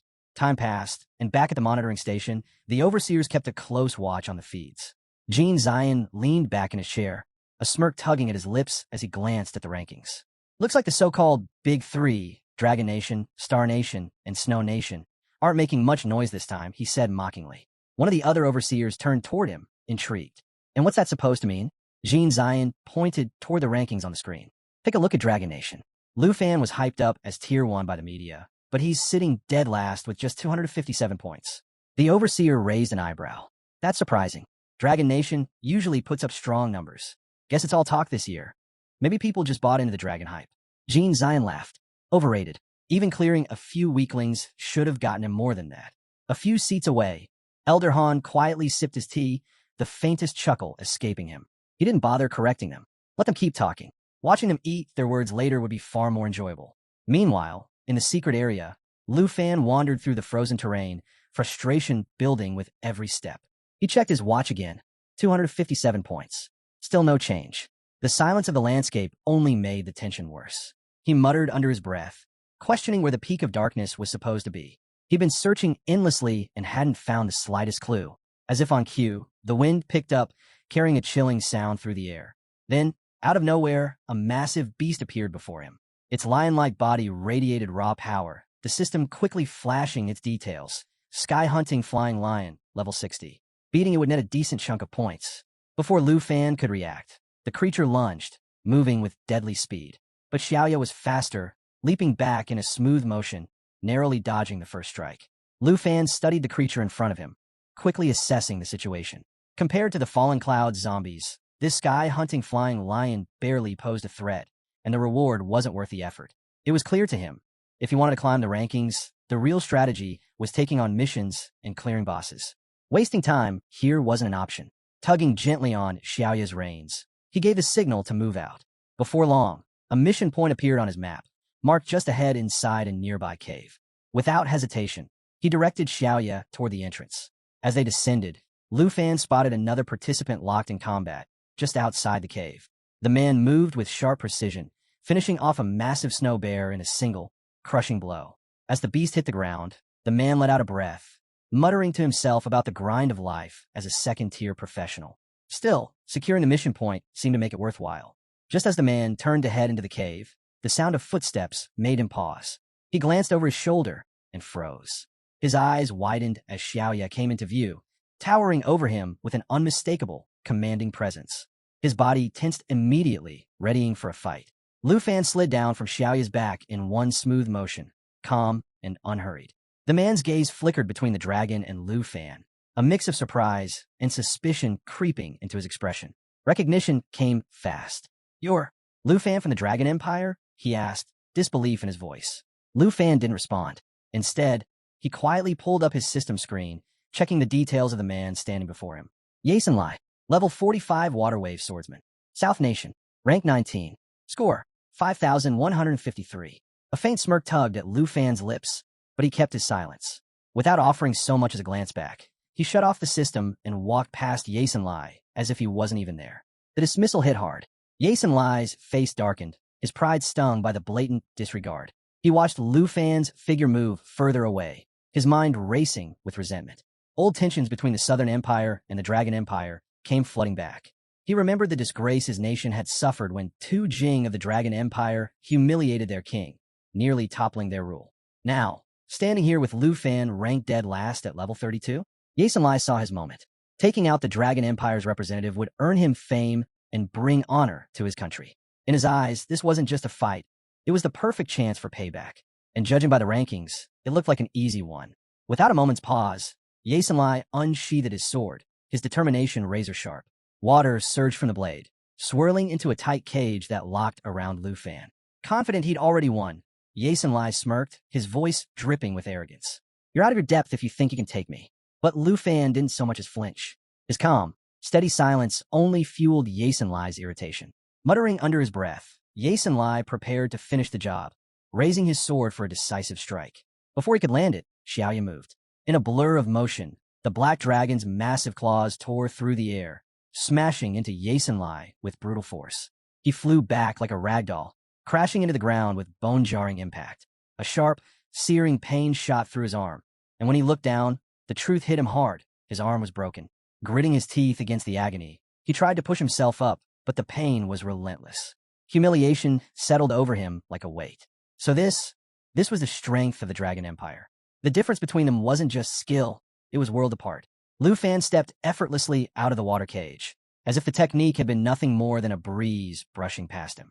Approaching the fallen swordsman, Lufan finally spoke, his tone light but cutting. "If you thought you could swoop in for an easy gain, you've got it all wrong." He paused, then added with a shrug. "Honestly, sparing you saves me the trouble. You're not worth the points." Yasen Lai's mind spun. He couldn't believe what he was hearing. Level 32, and Lufan was this strong? How was that possible? Rage and disbelief tangled in his chest. Even if he couldn't take the top spot in these trials, taking down Lufan, the pride of the Dragon Empire, would still earn him fame. Recognition, a chance to reclaim his name back home. But before he could make another move, Xiaoya let out a thunderous roar that shook the air. Yasen Lai stumbled back, heart pounding, as the black dragon advanced. Flames crackled at the edges of her maw, her eyes locked on him with terrifying focus. For one dreadful moment, he was sure this was it, that she would end him right there. But Lufan barely spared him another glance. With an easy, cool smile, he offered one final warning. "Don't push your luck. This mission belongs to me. Stay out of it." And just like that, Lufan turned his attention back to his system, leaving Yasen Lai standing there, shaking, with nothing but fear and failure to keep him company. A new notification flashed across Lufan's screen. Mission accepted. Current task, defeat the epic boss, Demon of the Nine Realms, level 85. Lufan glanced at the message, his expression steady and focused. The challenge ahead was clear. Beside him, Xiaoya stood tall, embers glowing deep within her chest, flickering with a heat that seemed ready to ignite at any second.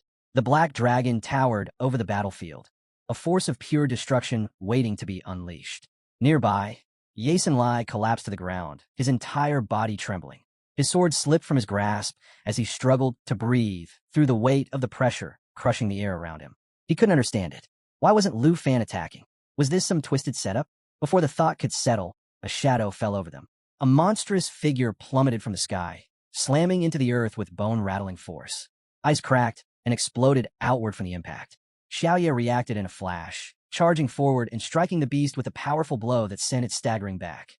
But the shockwave shattered the ice beneath them, sending Yasin Lai sliding helplessly across the slick surface. Scrambling to stop himself, Yasin Lai managed to catch hold of a jagged rock. His eyes shot to the creature, now towering over the battlefield. His breath caught. "Wait, is it the Guardian Boss?" he whispered, the words barely leaving his lips. A system prompt answered for him. Ice Yeti King, level 75. Defeating it will earn 245 points. A spark of hope flared in his chest. Watching the Yeti King roar and stomp forward, he allowed himself a grin. There was no way Lufan could handle this. This beast would crush him, and Yasin Lai wouldn't have to lift another finger. With Lufan gone, the trial would be his for the taking. But that hope shattered as the Yeti King's blazing red eyes swung toward him. One step, then another. Each stomp split the frozen ground as the monster advanced. Not toward Lufan, but straight for Yasin Lai. The grin vanished. Panic seized him as the realization hit like ice water. No, this isn't right, he thought desperately, backing away as the beast closed the distance. The ice beneath him cracked. He slipped, hitting the ground hard as the Yeti King loomed overhead, its fury burning hot and focused solely on him. There was nowhere to run. Just as the creature raised its massive arms to strike, a burst of red light tore across the sky. The Yeti King's attention snapped toward the flare, its roar growing louder as it locked onto the new threat. Xiaoya didn't hesitate. In a blur of motion, her claws slashed through the air, cutting deep into the Yeti King's side. Green blood sprayed across the ice as the beast reeled from the blow, collapsing to one knee with a ground-shaking crash. But it wasn't finished yet. Before the Ice Yeti King could regain its footing, Xiaoya launched forward, claws aimed to end the fight. But the beast wasn't finished yet. With a wild swipe of its massive arm, it intercepted Xiaoya mid-air, slamming her back with raw force. Lufan didn't hesitate. In a single motion, he surged forward, unleashing Break Sky, one of his signature Dragon Key techniques. Twin strikes tore through the air, sharp and devastating. As if on cue, Xiaoya mirrored the attack, her own claws slicing through the Yeti's defenses with perfect synchronization. Overwhelmed by the relentless assault, the Ice Yeti King couldn't hold on. Its grip on Xiaoya failed, and with one last shuddering groan, the beast toppled over, crashing into the ice with a deafening thud. Lufan landed softly beside the fallen monster, brushing the dust from his sleeve as if the whole fight had been nothing more than a warm-up. "Big, sure," he said casually, "but not much else." Behind him, Xiaoya stood victorious, letting out a roar that echoed across the frozen expanse, her dominance impossible to ignore. A system alert pinged in Lufan's watch, plus 245 points. Total score, 502. The ground still trembled from the impact, and nearby, a jagged crack split through the ice, creeping dangerously close to where Yasin Lai lay. Still reeling from everything he'd just witnessed, the swordsman could only stare, his thoughts spinning. Lufan had taken down the Guardian Boss with ease. Level 32? It felt like a joke compared to the power he'd just displayed. Yasin Lai's chest tightened as a terrifying realization hit him. If that kind of attack had been aimed at him instead of the Yeti, he wouldn't have stood a chance. Frozen in place, he watched as Lufan approached. Each step felt heavier than the last, the pressure suffocating. By the time Lufan stopped right in front of him, Yasin Lai couldn't even look up. He shut his eyes, bracing for the end. But nothing happened. No strike. No words. Just silence. And then, without warning, Lufan simply turned and walked away, leaving Yasin Lai untouched. It took a few seconds for Yasin Lai to realize he was still alive. Opening his eyes, he watched Lufan's figure growing smaller in the distance. Then, faintly, he heard Lufan mutter, "Not worth the effort. Can't waste time on someone who hasn't even subscribed." Stunned, Yasin Lai remained frozen, unable to believe what had just happened. Lufan had let him go, not out of mercy, just complete indifference. As Yasin Lai struggled to make sense of it, a sudden flash of light appeared beside him. Squinting at the glow, He read the new system prompt and felt his heart skip a beat. Epic boss mission unlocked. Demon of the Nine Realms, level 85.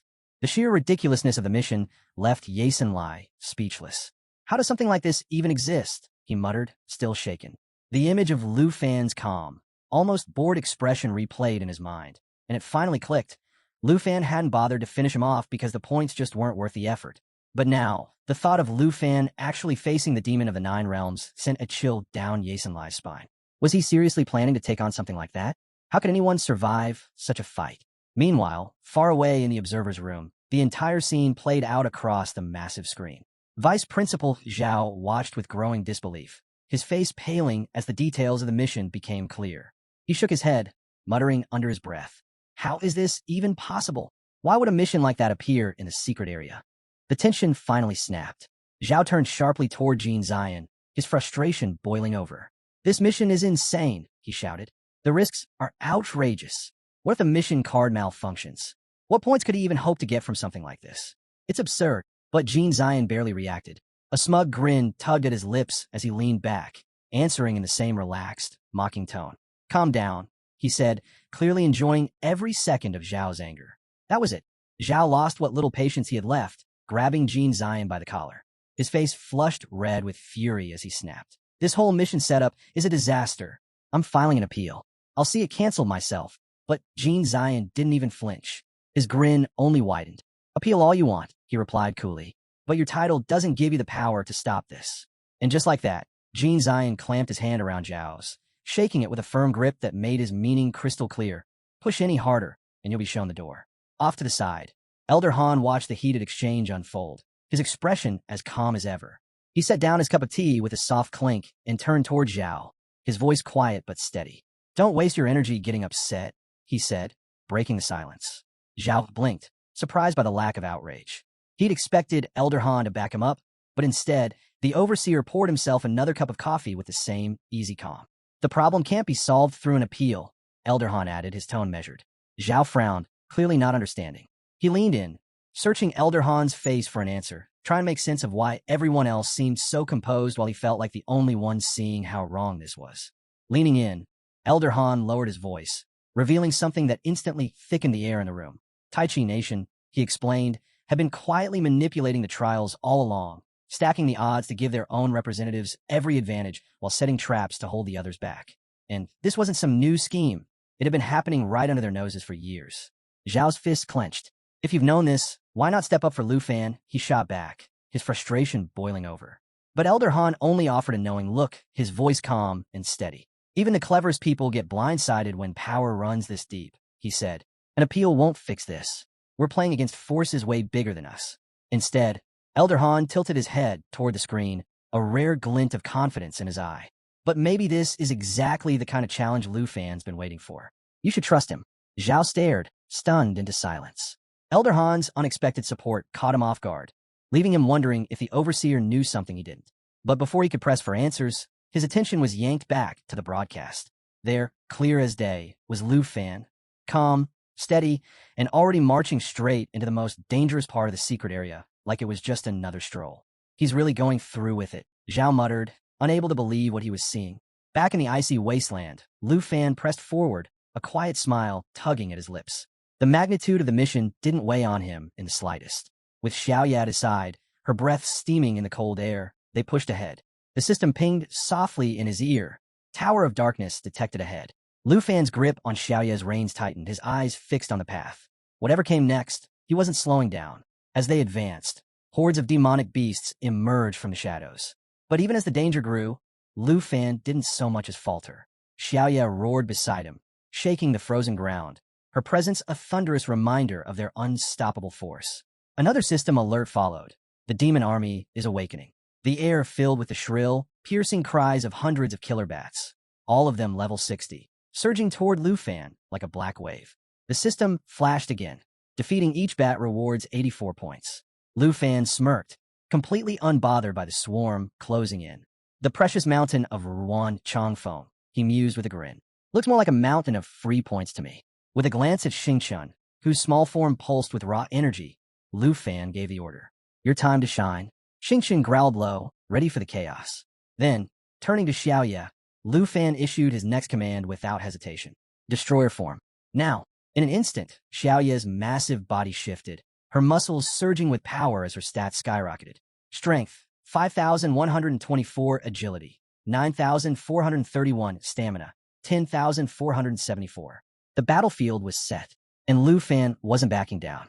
In her destroyer form, Xiaoya unleashed a thunderous roar, the force of her transformation crackling through the air. Without hesitation, she charged straight into the swarm of killer bats, ripping through them at lightning speed. One after another, the bats fell, their cries fading as Lufan's points steadily climbed. Though pleased with Xiaoya's dominance, Lufan's attention quickly shifted. His sharp gaze caught something new brewing below. "Watch the ground," he warned. Bursting from beneath, a fresh wave of burrow demons emerged. The system's prompt followed right on cue, 127 points per kill. Lufan was already on the move, scanning the battlefield with practiced precision. A confident grin tugged at the corner of his mouth. Clearing the field? No problem. And Xiaoya, always in sync, didn't miss a beat. Shifting forms again, she activated dragon control. Power surged around her, merging brutal dragon strength with a relentless stream of attacks. In seconds, monsters were wiped out in waves, leaving nothing but dust in their wake. But there was no slowing down. Without pause, Xiaoya launched into her lava inferno. Rivers of molten fire exploded out, pouring across the battlefield and swallowing everything in sight. Flames tore through the enemy, burning with unstoppable force. The air shimmered with heat, destruction all around. Yet even with all that power, Xiaoya wasn't limitless. The strain began to show, her energy dipping as she worked to keep herself standing, healing through the chaos. Then, Lufan's focus snapped skyward. Above, a new threat loomed. A fresh horde of airborne monsters descended, each radiating a dangerous, unmistakable aura. Lufan's expression tightened, picking them off one by one. Way too slow. He needed a better plan. Without hesitation, he triggered Dragon's inspiration. A golden light burst around him and his dragons, flooding them with power and boosting their stats by 30%. Feeling the surge, Xiaoya roared again, her body now glowing with a molten aura. Her stats shot through the roof. Strength, 6,661.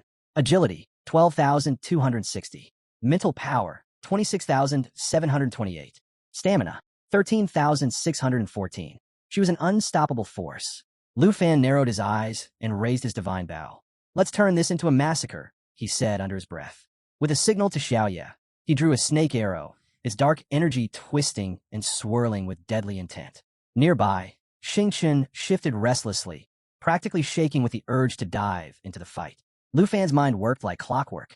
Without missing a beat, he ordered Xiaoya to get ready for her ultimate move, Cataclysm. At the same time, he took aim and released the snake arrow from his divine bow. The shot was flawless, slicing through the air with deadly precision. Powered by the underworld snake bow, the arrow charged for 3 seconds before unleashing total destruction. From it emerged a shadow serpent, its power amplified by 500%, tearing through everything in its path like a force of nature. Meanwhile, Xiaoya's molten form surged as her mental power shot past 26,000. She climbed higher, preparing to unleash Cataclysm. With a deafening roar, she ascended, leaving a fiery streak across the sky. The energy building inside her pressed down on the battlefield, heavy and unstoppable, as if even the heavens were bracing for impact. Then chaos erupted. In a single devastating blast, Xiaoya obliterated everything below her. The ground vanished under a wave of searing fire. Monsters wiped out in an instant. Before the next wave could even close in, she unleashed a surge of molten flames, turning the battlefield into a blazing sea that consumed anything still standing.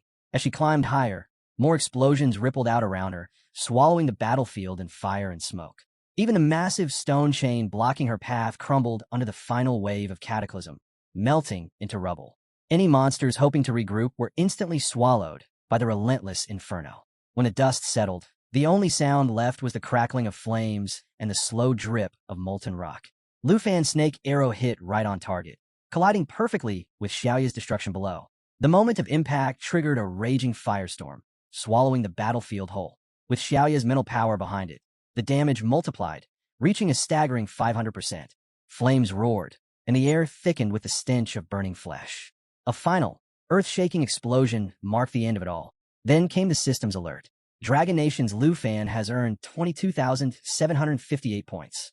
Current rank, number 1.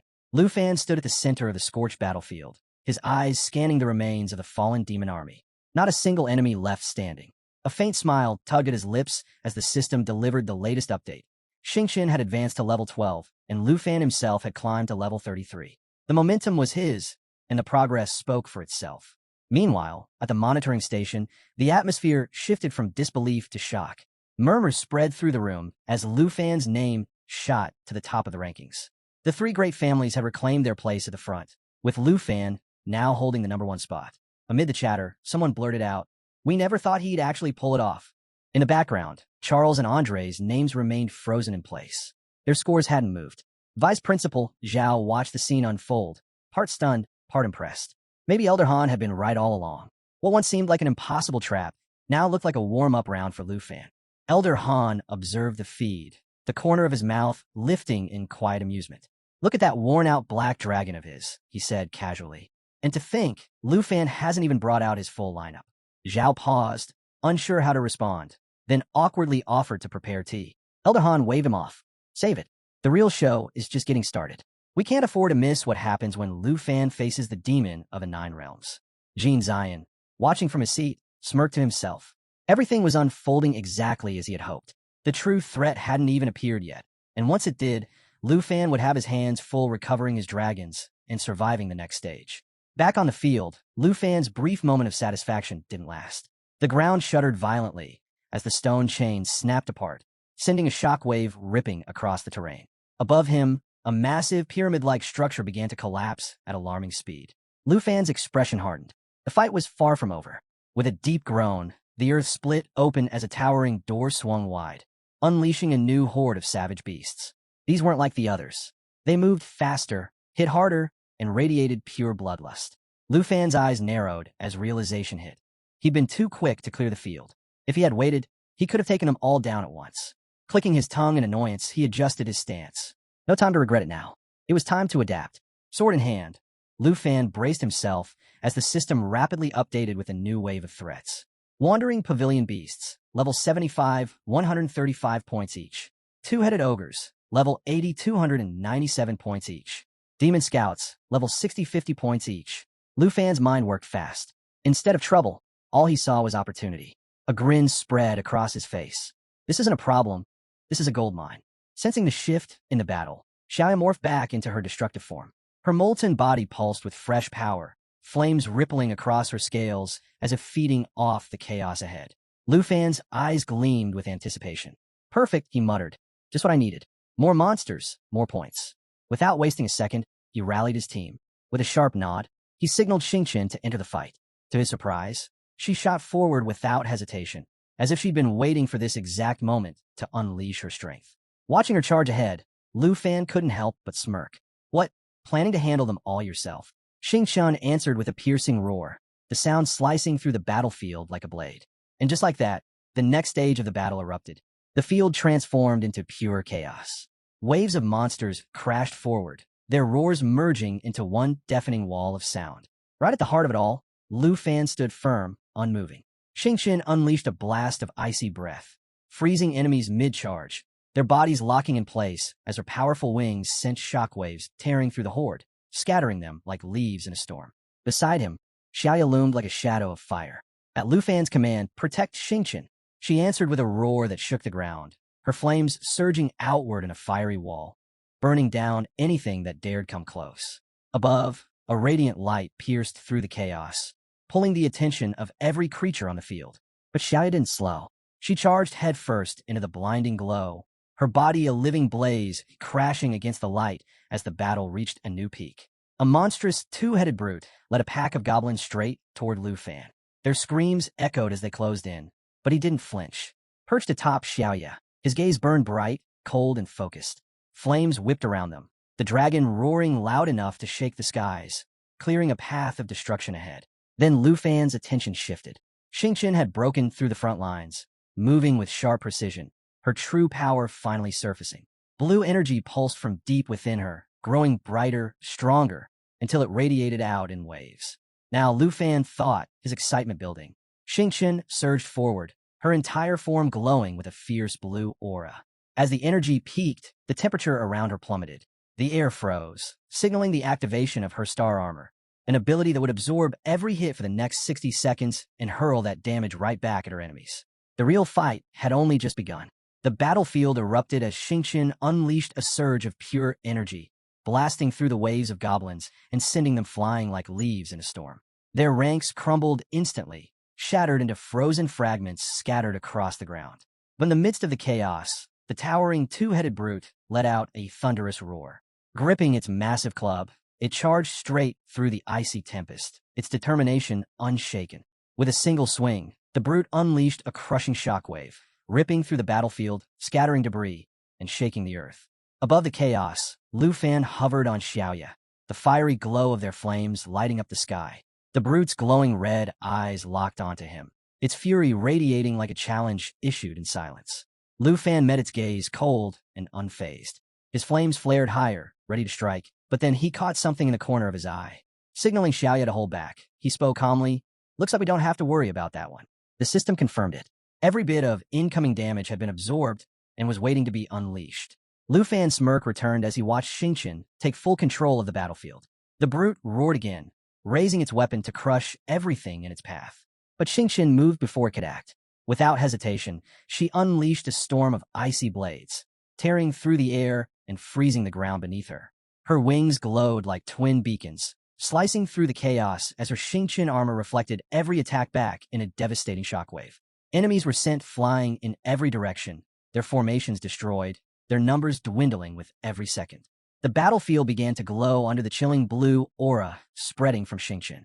Her power climbed higher, and the two-headed brute roared once more, its rage boiling over. But before it could strike, Xingqian was already ahead. From deep within her core, a radiant crystal emerged, its light blinding as it hovered over the field.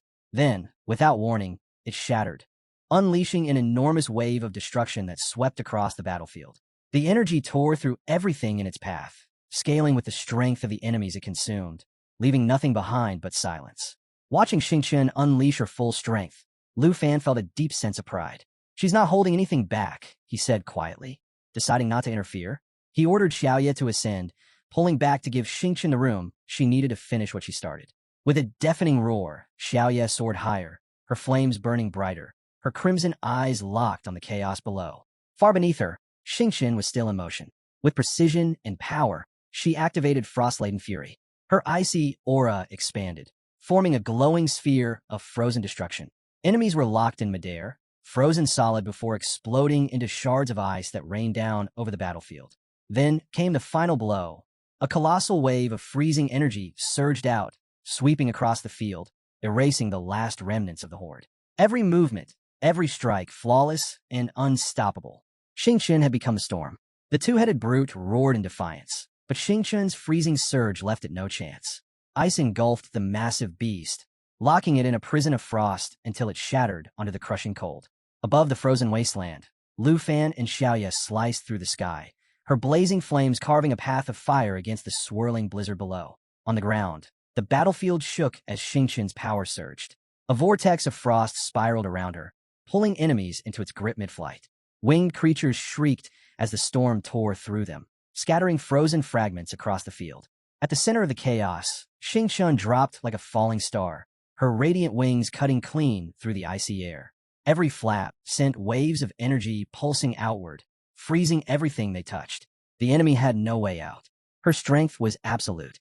From above, Lufan watched it all unfold, pride flickering behind his steady gaze. With the Serpent Shadow arrow multiplying the damage by 500%, this Shattered Star attack is nearly on par with Xiaoya's Great Disaster, he thought. Satisfied, he called out, "Well done, Xingqian." A system alert followed immediately, level 34 unlocked. The notification highlighted the staggering damage Xingqian had absorbed and unleashed, proving she was far more than just support. She was a force of destruction in her own right. Lufan couldn't help but smile. Xingqian was strong now, but this was only the beginning. Once her level climbed higher, there'd be no stopping her. Down below, Xingqian glowed with blue flames, lifting her chin in mock arrogance, basking in the praise. Lufan chuckled to himself. Look at her, completely full of herself already. But Xiao wasn't about to let that slide. Sensing the attention shifting to Xingqian, she let out a fierce roar, flames flaring wildly in protest. Lufan glanced her way with an easy smile. "Don't worry, you're just getting started. The next boss is all yours." that seemed to satisfy her. Xiaoya's flames simmered down, her focus shifting forward, ready for what was next. Before anyone could say another word, the ground detonated in a flash of violet light. A violent explosion ripped through the battlefield, sending debris flying. As the dust settled, both dragons turned toward the source. Out from the smoke, a monstrous figure emerged. Towering over the ruins, the beast's scaled, frog-like body shimmered with a sickly green hue. Its massive horn pulsed with raw energy, and the air around it thickened with an oppressive force. The system chimed in, Black Mountain Horn Beast, level 80, worth 429 points. Its blood-red eyes swept across the battlefield, radiating dominance. Every step it took sent tremors through the ground. Lufan's grin widened, flames sparking around him. Finally, the real fight begins. Locking eyes on the colossal creature, his voice cut through the air with quiet authority. Xiaoya, Xingchen, get ready. He raised his sword, unwavering. We end this in one wave. The duo roared as one, their combined power igniting the battlefield in a storm of fire and ice. The Black Mountain Horn Beast locked its glowing red eyes on the incoming assault, its pulsing horn flashing with dangerous energy, ready to retaliate. But Lufan was already ahead, issuing his commands without hesitation. Xiaoya, get that lava explosion ready. Xingchen unleashed Star Surge. Flames and frost swirled together, building into a storm of raw power as both dragons charged their ultimate moves. Lufan joined the attack, summoning his dragon chi to fuel a relentless offensive. His fiery claws slashed out, striking in perfect rhythm with the dragons. Xiaoya and Xingchen each followed up with twin claw strikes, their attacks landing with brutal precision. Each hit tore across the beast's scales, leaving behind glowing streaks of green energy carved deep into its hide. The entire battlefield seemed to pause for a breath. Then, Xiaoya's molten blast collided with Xingchen's icy surge, merging into a catastrophic wave of elemental fury. Fire and frost spiraled into a vortex, swallowing the Black Mountain Horn Beast whole. The creature's roar echoed across the field as it thrashed against the unstoppable force crushing down on it. With its defenses faltering, Xingchen struck again. Darting through the chaos, she delivered a flawless shadow burst, her sharp movements slicing through the monster's massive form. The beast responded with a furious bellow as its horn glowed brighter, pulsing with swirling green energy that crackled and hissed like a serpent ready to strike. The ground trembled as the beast's energy built to its peak. In an instant, it fired, releasing a blinding blast of green light that tore across the battlefield, splitting the earth and sending shockwaves through the air. But Lufan didn't flinch. Launching into the sky, sword flashing, he called out, Xingchen, show this thing your real power. Answering with a thunderous roar, Xingchen surged forward. Her body radiated a brilliant blue aura as she unleashed her ultimate attack. A blazing torrent of energy exploded outward, sweeping across the battlefield like a tidal wave, unstoppable and absolute. Xiaoya, finish it, Lufan shouted. Without hesitation, Xiaoya ignited, her body engulfed in a roaring inferno. Lifting high above the battlefield, she released Lava Burst, her most devastating attack. Flames cascaded from her, flooding the ground below in a sea of molten lava. The fiery surge consumed everything in its path, leaving the battlefield scorched and trapping whatever remained in a burning pool of destruction, the searing heat delivering constant, punishing damage. The combined assault left no room for escape. This battle was theirs to end. The colossal beast roared in agony as the combined assault crashed into its massive body. Unable to withstand the onslaught, it collapsed, writhing as the flames consumed it from all sides. Desperation flashed in its glowing red eyes as it fought to escape the molten chaos closing in. With one final, frantic effort, the beast coiled its hulking form and launched itself skyward, bursting through the inferno in a desperate bid for freedom. Trails of fire streaked behind it, painting the sky with burning embers as its escape tore a path of destruction across the battlefield below. But Lufan was already there. Cutting through the chaos with unwavering precision, he struck. The ground exploded beneath him as his attack landed true, sending shockwaves racing across the field. The beast howled, its roar splitting the sky as the blow tore through its defenses. Above it all, Xingchen hovered with wings spread wide, her energy pulsing brighter with every second. She summoned a radiant field of light that shimmered over the battlefield, casting a glow that signaled the final blow was near. Without hesitation, Lufan and Xingchen moved as one, their strikes synchronized perfectly, colliding with devastating force. The beast's body convulsed, a deafening cry echoing through the air as the last of its defenses shattered. The end came swiftly. As the dust settled, Lufan's grin widened. Victory was theirs, and the scoreboard confirmed it. His name shot straight to the top, the surge in points leaving no room for doubt. Beside him, Xiaoya and Xingchen landed, their forms glowing with the pride of hard-fought triumph. Not bad at all, Lufan mused, his gaze drifting to the scoreboard. The numbers were staggering, a clear message to anyone watching. This battle belonged to them. Inside the supervision room, disbelief rippled through the crowd. Vice Principal Xiao leaned forward, watching the screen with growing excitement. Lufan's growth since heading to the northern regions was undeniable, and the results spoke for themselves. Elder Han simply nodded, his usual calm tinged with quiet amusement, as if everything was unfolding exactly as he expected. But across the room, Jin Zion wasn't taking the news nearly as well. His expression darkened as he stared at the rankings, his mind reeling. Lufan had done the unthinkable, wiping out the Warcraft army and outscoring Jin Qinghan by a wide margin. This can't be happening, Jin Zion muttered, his voice tight with anger. His frustration boiled over as he barked orders to his subordinates. Get the data from the Black Tower now. I want everything checked, every detail, every reading. If there's any hint of manipulation, I want to know immediately. Jin Zion's frustration boiled over as he continued watching the screen, his once steady confidence now shaken by Lufan's unstoppable climb to the top. Yet, even amid his growing doubt, a twisted grin curled at the corner of his lips. In his mind, only Taichi Nation's supreme national hero had the strength to defeat the demon of the Nine Realms. Lufan's progress?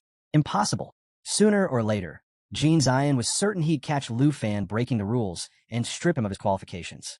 But half an hour later, his plans began to crack. At the entrance of the supervision room in Jin City Arena, a nervous guard stepped forward. The inspection is complete, he reported cautiously. Everything's running as it should. No weaknesses detected in the trial system, including the Dark Spire. Jin Zion's expression turned ice cold. In a flash, he grabbed the guard by the collar and hissed through gritted teeth. You're telling me you found nothing? The guard stammered, scrambling to apologize and promising to check again immediately. But Jin Zion wasn't interested in excuses. He unleashed his fury on the staff, calling them useless and incompetent before barking out fresh orders. Do it again. This time, don't come back unless you find something. The guards fled, desperate to avoid his wrath. Jin Zion clenched his fists, seething. What was meant to suppress the competition had become Lufan's playground. The mechanism he designed to intimidate challengers had backfired spectacularly. His mind raced. If the system couldn't stop Lufan, he'd make sure the demon of the Nine Realms did. Quietly, he made the call to manipulate the boss stats, cranking them up with the intent to force Lufan into submission. His last hope now rested on Jin Qinghan and Musashi Ten. Both had crossed level 30, armed with second-stage classes, and in his eyes, they were the only ones left capable of regaining control. Without another word, Jin Zion stormed back into the supervision room. Elder Han sat quietly in the corner, sipping tea, watching the chaos unfold with barely a glance. Jin Zion felt his anger spike, but his attention was yanked back to the screen, and what he saw stopped him cold. No, impossible, Jin Zion shouted, his voice cracking. On the display, Lufan had nearly wiped the entire field clean. The arena blazed with fire. Flames twisted through the battlefield, shadows dancing across the wreckage as soldiers struggled just to stand. In the middle of the chaos stood Lufan, his body wrapped in a radiant blue aura. His weapon pulsed with relentless energy, casting a blinding light that sliced through the smoke and ash. Behind him, Xiaoya hovered like a phantom in the flames, her dark figure blending into the inferno, her eyes locked on the horizon, fierce and unblinking. And then the next threat revealed itself. From the darkness emerged a wave of demonic creatures, their crimson eyes glowing with bloodlust. At the front of the legion stood a towering armored figure, radiating a dark, suffocating aura. Its massive blade crackled with black energy, humming with pure menace. The system announcement rang out clearly. Boss identified, level 86. Lufan's eyes narrowed as he assessed the situation. This wasn't some random skirmish. Xiaoya alone wouldn't cut it this time. Without wasting a second, he made the call. There was no avoiding it. Splitting the experience was the only path to victory. Xiaofei, it's your turn. In an instant, the battlefield erupted. A brilliant surge of green light tore through the chaos as Xiaofei, the Emerald Dragon, descended in her Eternal One form. Towering above the fray, her arrival shifted the air itself, her blade humming with a force that felt almost untouchable. Lufan positioned himself, ready to take command, as Xiaofei tapped into her Emerald Dragon bloodline. The effect rippled across the field, supercharging every allied dragon skill. Then came Life Pulse. Emerald World Blessings spread like wildfire, coating the entire area in a radiant glow, boosting their powers by an overwhelming 400%. Momentum swung hard in Lufan's favor. Xiaofei let out a thunderous roar, unleashing Emerald Blessing. Instantly, Lufan, Xiaoye, and Xingqian were surrounded by 32 layers of dragon energy, pushing the damage of their next strikes to terrifying heights. But she wasn't finished. Emerald Light followed, wrapping the team in protective layers that stripped away all debuffs while boosting their stats by 60%. Each barrier stood ready to absorb crushing blows, giving the squad the defensive edge they needed. Xiaoye answered without hesitation. With a roar that shook the ground, flames exploded from her, setting the battlefield ablaze. On Lufan's signal, she launched her counterattack, leveling up to 30 and unleashing Lava Flame. Fire poured from her like a relentless storm, tearing through enemies while steadily healing her own wounds. The battlefield glowed with burning wreckage, filled with the cries of those who couldn't withstand the onslaught. Then came the next layer of defense. Staying close to Lufan, Xiaoye called forth Eternal Guardian. A radiant barrier formed, wrapping the entire team in a shield powered by her own health and recovery. Bathed in emerald light, they stood unshaken. Everything moved like clockwork. Lufan turned to Xingqian next. Now, Xingqian activated Starlight Scale Armor, and his body lit up with shimmering star energy. For the next 60 seconds, every hit he took was absorbed into the armor, storing the incoming damage for a devastating payback. Each strike only fueled the glow, the armor pulsing brighter with every blow, waiting for the perfect moment to release its fury. Finally, Lufan hit level 35, and with it, an ace up his sleeve. He summoned the Dragon Language Magic Book. Power surged as the artifact hovered, glowing with raw energy.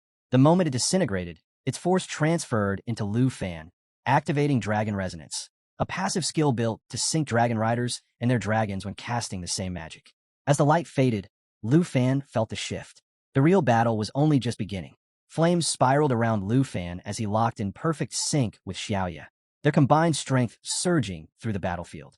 With Dragon Resonance in full effect, their power soared, and in an instant, a blinding red beam tore across the sky. The impact ripped through everything in its path, sending shockwaves that left enemies reeling in fear, their formations shattered like glass. Xiaoye roared, her crimson eyes burning through the inferno. Flames coiled tightly around her as she readied her ultimate move, Lava Explosion. On Lufan's signal, the two moved as one, unleashing twin lava explosions that crashed over the enemy lines in a tidal wave of molten fire. The ground cracked, pools of lava spread like a deadly trap, and anything caught within was burned relentlessly, taking massive damage with no way out. Their teamwork pushed Dragon Resonance even further, stacking an extra 10% boost on top of their already devastating power.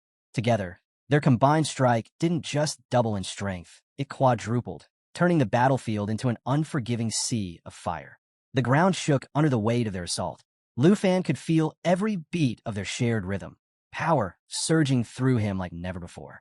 This is only the beginning, he thought, watching the enemy forces crumble as the molten fury swept over them. The colossal beast at the center of the chaos struggled to hold itself together, its body barely intact as it waded through the burning lava, desperate to escape. Lufan knew this was the moment to end it. Xiao now. Flames erupted around her as she ascended into her world destroyer form. Her strength, speed, and spirit shot to their peak, her body engulfed in fire. Without hesitation, she lunged forward, sinking her fangs into the beast's molten body, ripping through its defenses and leaving it bleeding out, unable to heal. The creature roared, fighting to stay standing despite the relentless onslaught. But Lufan was already moving in, his blade alive with crackling energy, ready to put an end to it. Before he could land the final blow, Xingqian flashed past, her attack striking like lightning. Swift and ruthless, she hit the beast with brutal precision, catching it completely off guard. The force of her strike sent a shockwave tearing through the field.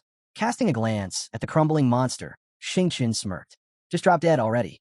Without missing a beat, she unleashed the full force of her Starlight Scale Armor. Every ounce of stored damage detonated in a colossal explosion, ripping through the beast and obliterating anything still standing nearby. Silence fell over the battlefield.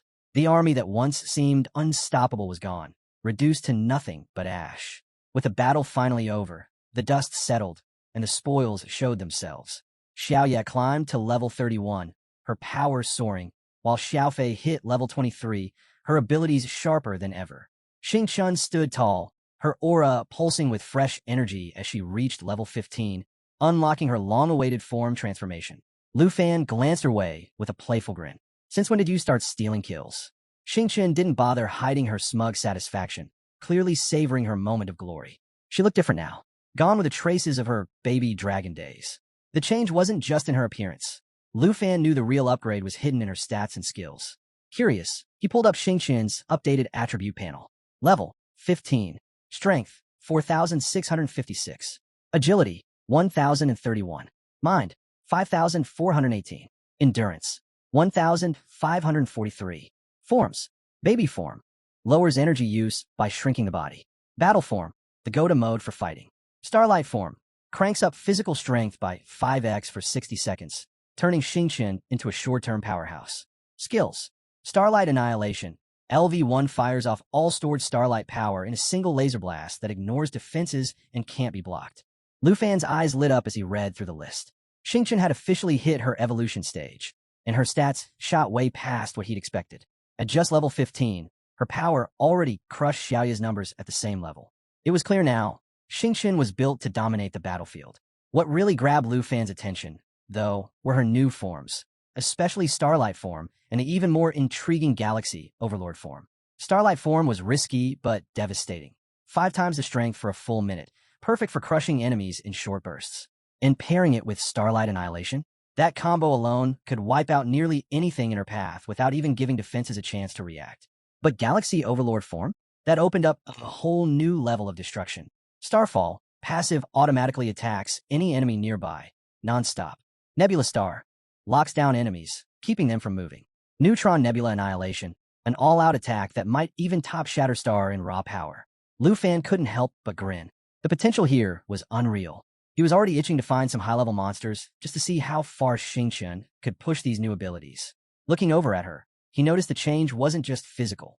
There was something in her gaze now, a sharp, knowing look that practically dared anyone to challenge her. Gone was the innocent baby dragon vibe.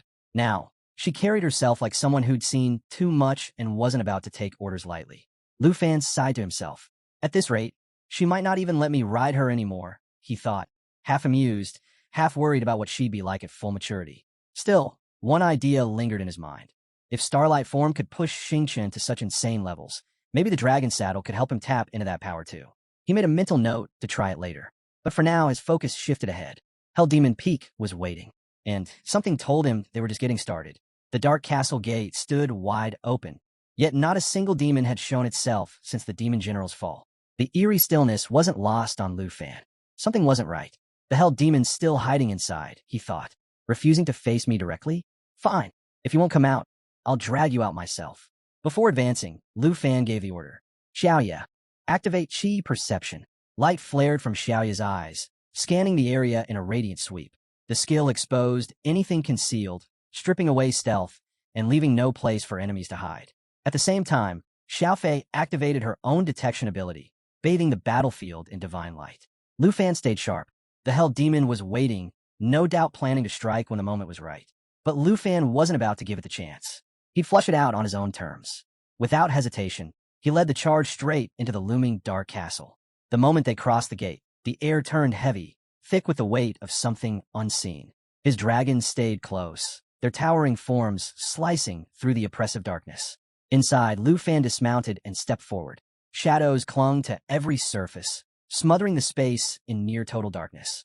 But thanks to his perception skill, no presence could escape his notice. They hadn't gone far when a faint flicker of fire caught Lufan's eye. He slowed, watching the flames dance unnaturally. Then the whole scene shifted around him. He crossed into a hidden area. The place was empty, vast and barren, just like the castle outside. Torches floated in the distance, casting light over the massive, hollow chamber. It was easily large enough to hold the army of 10,000 demons he had wiped out earlier. Lufan moved cautiously, every step echoing through the silence. At the far end of the chamber, an enormous throne loomed. Its size was overwhelming, radiating pure menace. Behind him, the dragons growled low, their senses on high alert. Something was here. Lufan focused on the throne just as a figure emerged from the shadows. The system's notification rang out. Earth's Shadow Demon, Level 85 Nightmare Boss. Stats. Strength, 37,551. Agility, 39,034. Spirit, 30,582. Endurance, 40,658. Abilities. 1. Shadow Layers. Attacks pierce through up to 5 layers of defense, with each layer adding 4% more damage. 2. Phantom Walk. Full stealth mode, undetectable until making a move or landing a hit. 3. Bloodblade Claw. A brutal strike that deals massive damage and temporarily boosts strength by 200% for 2 seconds. The demon's voice echoed through the chamber, cold and dripping with contempt. A human and a dragon, it sneered. I remember. Long ago, your kind ended me. I lost everything, my body, my power, and now I'm rotting in this place that isn't even mine, sealed away like some forgotten relic. The shadowy figure drifted closer, the clinking of chains echoing with every step. Thick shackles bound its hands, and from its chest, a single sinister eye glared with unsettling intensity. Pathetic, it sneered. Humans, you've gone so far as to guard my very soul. Its voice dripped with mockery. I am one of the demons of the 9 realms. Even in death, you couldn't destroy me. Instead, you locked me away, made me your plaything. How pitiful. Lufan stayed on guard, watching the demon's every move, its words laced with venom. And now what? The demon continued, raising a chained hand in mock applause. Have you and that little dragon come to lock me up again? Still dreaming of being some great hero? Without warning, its hand shot forward, shadow energy surging as it roared. Prepare to die. Insect, say your goodbyes. In an instant, the demon unleashed its shadow layers, a barrage of shadow-infused strikes tearing through the air. Lufan didn't flinch. Xiaofei's protective shield snapped into place, layer upon layer absorbing the full force of the attack. Each hit only strengthened the shield, stacking its power until the demon's assault faded into nothing. Inside the shimmering armor, Lufan smirked. Bug, was it? He shot back. Better save that line for yourself. Without hesitation, he gave the next command.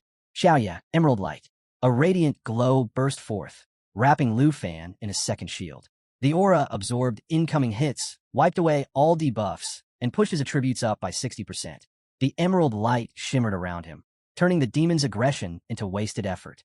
Lufan gripped his sword, the blade humming with raw energy, the air around him heavy with power. Let's raise the stakes, he muttered. From his inventory, he pulled out the dragon bone flute. As the haunting melody echoed through the dark hall, the system confirmed activation. Twin fallen core dragons summoned.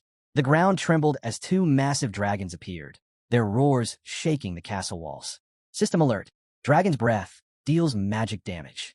Enemies killed are revived as undead under your control.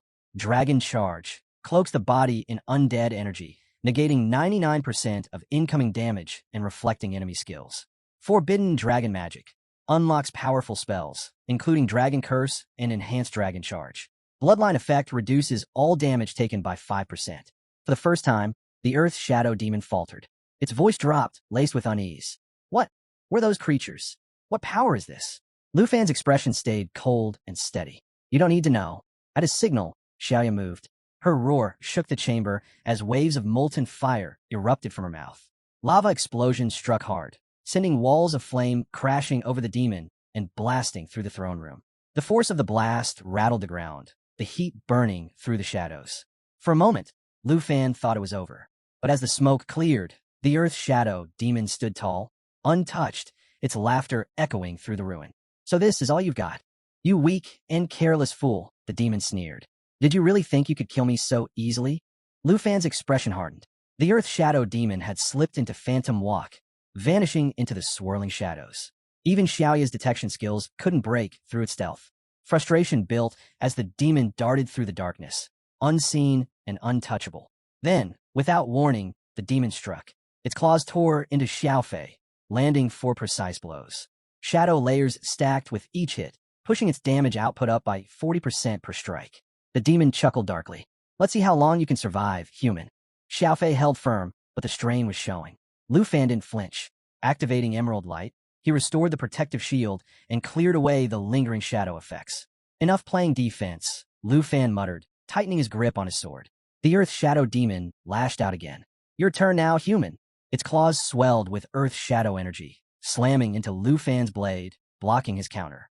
More shadow layers built with every swing, but with each stack, the demon's vulnerability increased. And that's when Lufan struck back. "Now you can't hide anymore," he said, a confident grin spreading across his face. Above them, radiant light cascaded down, slicing through the darkness. The demon recoiled as the blinding glow shattered its stealth, leaving it fully exposed. Lufan gave the signal. "Xingqian, take over. Show me what you've got." With a fierce roar, Xingqian emerged, shifting into Star Sky Dragon form, also known as the Milky Way form. The Earth Shadow Demon reeled in shock. Who is this? Was this creature with you all along?" Lufan didn't bother answering. "Stellar Rain," he commanded. A downpour of celestial light blanketed the battlefield, shimmering waves of galactic energy pouring down relentlessly. The system confirmed the skill's indefinite duration, and paired with Xingqian's form, the damage was constant and overwhelming. The demon shrieked as the radiant assault tore into its defenses, making stealth impossible. Its massive form trembled under the weight of the attack, desperation creeping into its movements. Lufan, fully synchronized with his dragons, raised his sword high. The blade pulsed with unstoppable power. "You don't need answers," he said calmly. "Just get ready to say your last words. Insect."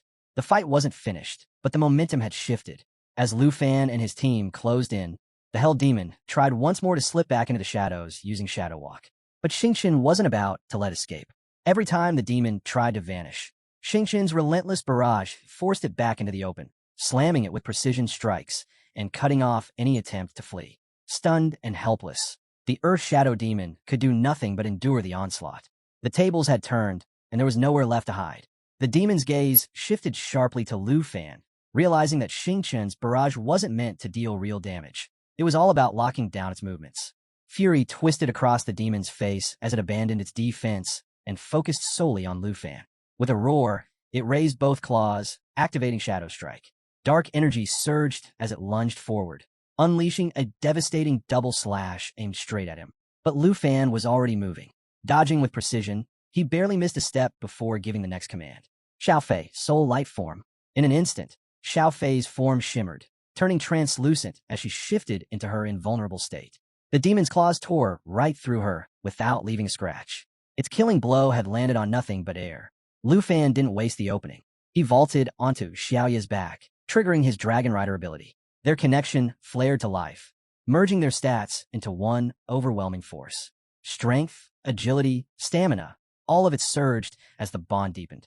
The failed strike only sharpened Lufan's resolve. Anyone who laid a hand on his dragons wasn't just an enemy. They were already doomed.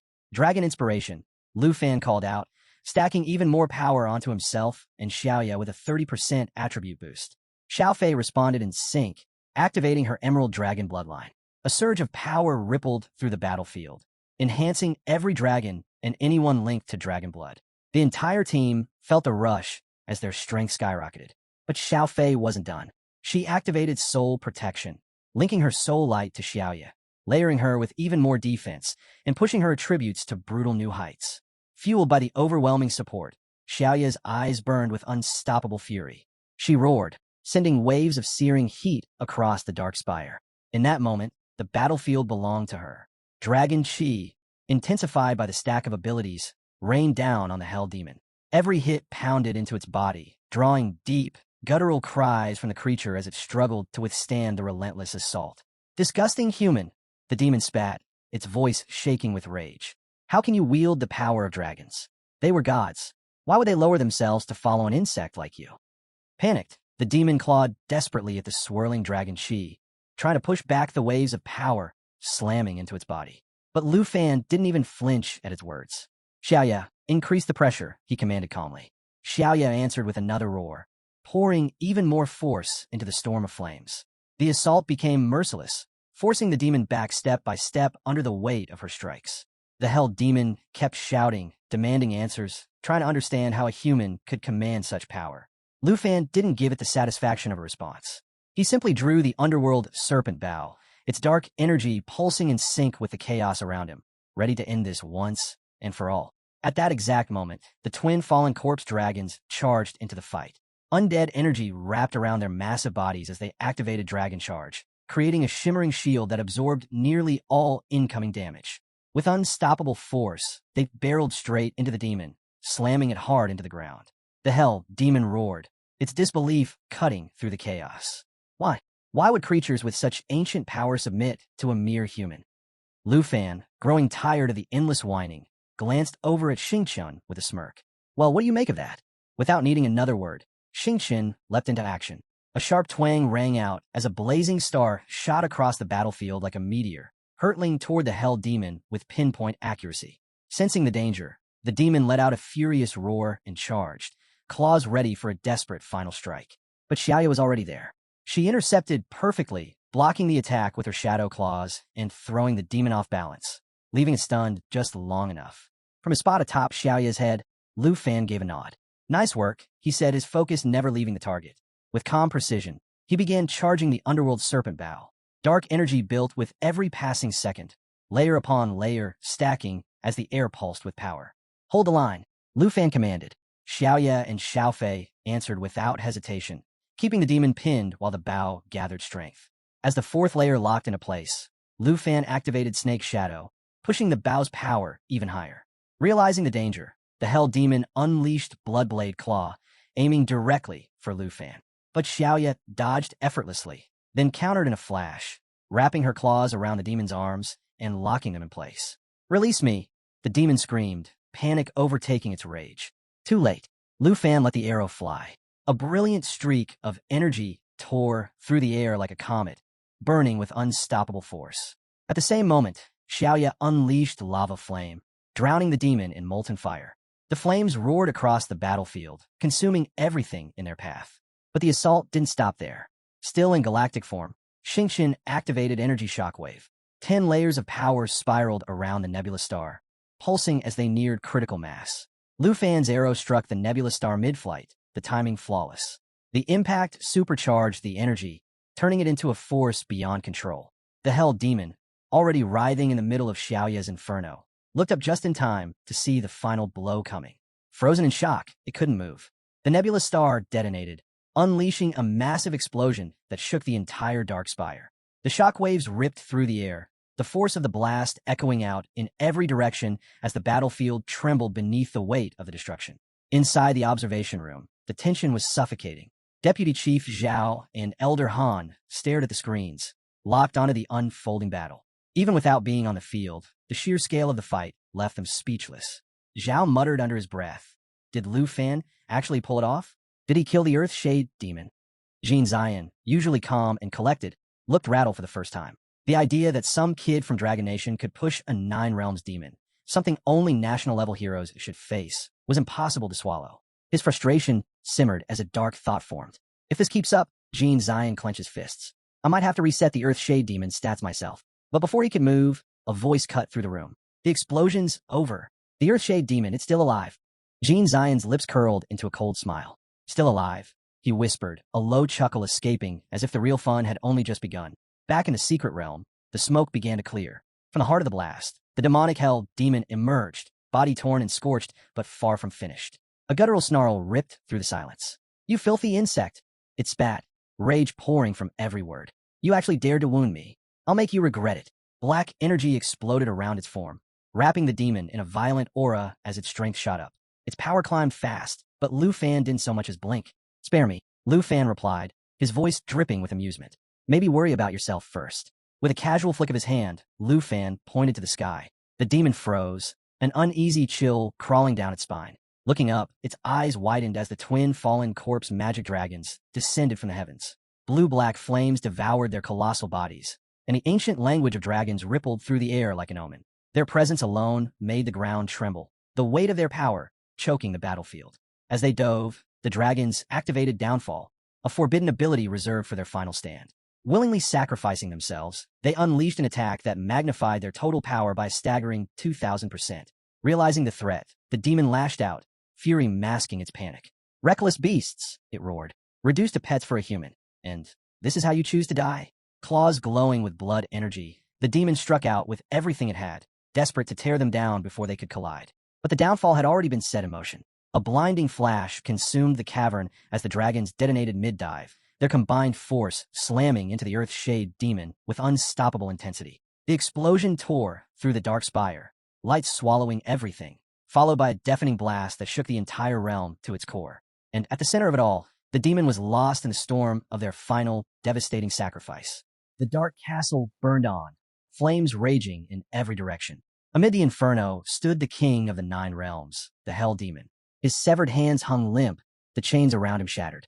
Coughing violently and racked with pain, he locked his gaze on Lufan. This can't be real, he choked out, his voice raw with disbelief. He let out a furious scream, then muttered under his breath. How could I lose? This useless body, it's dragging me down. Am I really doomed to fall to humans again? The thought weighed heavy on him. No, even if I'm reborn, I won't accept this fate. I must defeat him. It has to happen in this life. With that, he roared into the flames and activated shadow work, merging with the Earth's shadow energy, vanishing without a trace. With this technique, he moved freely, undetectable, unless struck. But Lufan was ready. Before the demon could escape, Lufan unleashed a relentless barrage from his divine bow. Arrows rained down in waves, breaking through the demon's stealth and cutting off his skill. The Hell Demon faltered, disoriented by the endless assault. What now? How is he supposed to fight back? Lufan and the dragons watched him closely. As the last arrow fell, Lufan lowered his bow and spoke coldly. Your Earth Shadow tricks end here. Without giving him a moment to recover, Lufan tapped into the power of the Blackhead Festival. Drawing his divine bow once more, he fired 100 magical arrows, each carrying devastating force, slamming into the Hell Demon and carving away his strength. The Hell Demon stood in disbelief. This can't be. A human defeating me? He stared at Lufan and the dragons, dread sinking in. Is this it? I can't even scratch his dragon. Maybe I can't hurt any of them. His skin turned a pale, sky blue. Lufan watched in shock. By now, the demon should have been finished, but something was stirring. Then, without warning, the Hell Demon erupted in a wild scream. A purple aura surged around him, thick and violent. Power flooded his body, his veins bulging with energy. His blood roared through him like fire. One eye lit up with an intense glow, and his claws gleamed as energy crackled along their edges. For the first time in a long while, strength returned to him. Lufan couldn't believe what he was seeing. His gaze locked on the demon, his own eyes growing pale with shock. Quickly, he opened his system, desperate for answers. But nothing made sense. By all logic, the battle should have been over. So why was this happening? What was this power? And where was it coming from? A strange wave of clarity washed over him as he studied the system. There, displayed clearly, was a massive eye icon. He tapped on it, thoughts racing. Is this the second form of the Earth Shadow Demon? Or maybe the 9-person demon still holds some hidden force? The heroes of the Tai Chi Empire must have sealed something even greater than anyone realized. Even with the system's info, Lufan was left in the dark. None of it added up. As the demon's second form took shape, his eyes lit up with a ghostly glow. His tongue slithered between jagged teeth. And for a moment, Lufan noticed the eerie connection between the grotesque eye and that writhing tongue. Then came the laughter. Cold, mocking, still growing in strength. The demon sneered at Lufan. What? You thought this was the end? You're nothing. A bug. You can't touch me. Lufan glanced back at his system. The Earth Shadow Demon's stats were spiraling out of control. Its level climbed past 85, still rising with no end in sight. Strength, agility, spirit, endurance. Every attribute was spiking. What is this? Lufan thought. How is this even possible? The level, it's unknown and still increasing. This shouldn't be real. Meanwhile, back at the academy, Vice Principal Xiao stared at the monitoring screen, stunned. What on earth? How is its power still climbing? The transition stage has already begun, but these numbers, it just won't stop. The readings continue to spike, higher and higher. Xiao frowned deeply. This is bad. If it keeps going like this, that demon really might become unstoppable. Turning quickly to the overseer, he called out, Old Han, look at these stats. If this doesn't stop, Lufan's life is seriously on the line. We need to step in. Should we send a priority recall and pull him out now? Old Han sat quietly for a moment before replying in a calm, low voice. Vice Principal, have you already forgotten the promise you made me? He leaned back slightly, his expression unreadable. Once Lufan finishes off the Earth Shadow Sorcerers, we'll sit down for some fresh tea together. Vice Principal Xiao was stunned by Old Han's words. He turned to him, his expression serious. Lufan's life is hanging by a thread. The Earth Shadow Demon's behavior is getting more and more unpredictable, and its stats are about to break past 100,000. Do you really think it's the right time to sit around talking about tea? How can you stay so calm? But Old Han didn't flinch. His face remained firm as he replied. From the very start, Lufan's performance has shown his sharp instincts and battle experience. You don't come across talent like as often. I won't let him die here. No matter how high these 9 region demons push their power, I have complete faith in Lufan. He won't fall to them. Then, turning his gaze directly at Zhao, Old Han asked, "Tell me, do you still believe in Lufan?" Zhao paused, then nodded. "Of course, I still believe in him. But Old Han, as long as you can guarantee Lufan's survival, I'll have nothing more to worry about. Dragon Capital Academy has given him everything we could in training. Forgive me for my earlier reaction." Old Han gave a faint smile. "No need to apologize. I get why you're worried about him." Meanwhile, sitting quietly nearby, President Qin overheard their conversation and couldn't help but chuckle under his breath. Amused, he thought to himself how neither of them had caught on. Perfect, he mused. They have no idea what's really coming. Secretly, Qin had already sent the order. Through a quick message on his phone, he'd commanded the officials to boost the power of the 9-world wizards and escalate the monster strength. Listening to the others talk, he could barely hold back his grin. These two have no clue about the danger ahead. Even the heroes of the Tai Chi Empire couldn't handle the 9-world wizards. How could Lufan? They're just sitting here, waiting for his death. Smirking to himself, Qin kept laughing softly, satisfied with the chaos unfolding. Back on the battlefield, Lufan stood face-to-face with a monstrous demon. Watching its growing power, he quickly pieced the situation together. "So that's how it is," Lufan muttered. "Still, I don't get why your transition stage has gone completely off the rails. Your power just keeps climbing." He smirked, tightening his grip on the divine bow. "But I wouldn't celebrate too soon if I were you." Without wasting another second, Lufan steadied his aim, thoughts sharp and focused. "I can't let these stats climb any higher. If I don't stop this now, it'll be over." Surveying the battlefield, he knew there was only one option left. "Looks like it's time for the ultimate weapon." Without wasting a moment, Lufan summoned the twin fallen dragons. Using the power of natural assimilation, he unleashed the dragon's Ming flute, calling them forth to match his level. The 2 dragons roared, circling high above him, their wings stirring the burning air. "Xiao Fei with me," Lufan commanded. Xiao Fei responded instantly, summoning another fallen dragon. A brilliant light burst from within him, and the grains of the 9 worlds activated at full force. His nails shimmered, and the glowing eyes on his tongue locked onto Lufan. "Ah, worm," the demon sneered, his voice dripping with arrogance. "You won't last much longer." With that, he shot forward at terrifying speed. As the monster charged, a thunderous roar echoed across the battlefield. Lufan leaped onto his black dragon and gave a swift order. "Xiao Yi, world destructive roar." Xiao Yi responded, releasing the devastating roar. The ground trembled as the blast tore through the air, dealing massive damage and weakening everything caught in its range. But the demon barely flinched. With a cold glare, he growled, "You and that dragon of yours are worthless. Nothing you do can stop me." Unbothered by the taunt, Lufan unleashed Dragon Unleashed, activating the full power of dragon language magic. The demon dragon's breath shifted into pure dragon language spells, and the usual attacks transformed into forbidden dragon magic. Raising his sword, a golden circle flared around the blade, while a purple aura pulsed before the dragons. "The fallen dragon has unlocked dragon language magic," Lufan shouted. Without hesitation, he triggered the Forbidden Husband dragon mantra. Dark energy erupted in a massive wave, thick with the stench of death and the screams of lost souls. The demonic force slammed into the 9 realms demon, dealing catastrophic damage and unleashing rare effects. The demon howled in agony, thrashing as the energy ripped through him. Rage filled his eyes. "That's enough," he roared. "You dare humiliate me like some ancient beast? Now you'll pay for it. For the pride of the 9 realms demons. You must die." But just as he prepared to retaliate, something strange happened. A mysterious force wrapped around him, locking him in place. Shock flashed across his face. What is this?" he stammered, struggling to break free, but the power was too strong. Lufan glanced at him with a calm smile. "Too bad," he said. "Looks like class is in session." The star dragon had fully shifted into his true form, soaring high into the sky as a fierce, radiant light exploded from within him. Lufan watched closely and smirked. "Now you'll understand what happens when you underestimate a dragon tamer," he called out. "Your end has come. No one can save you now."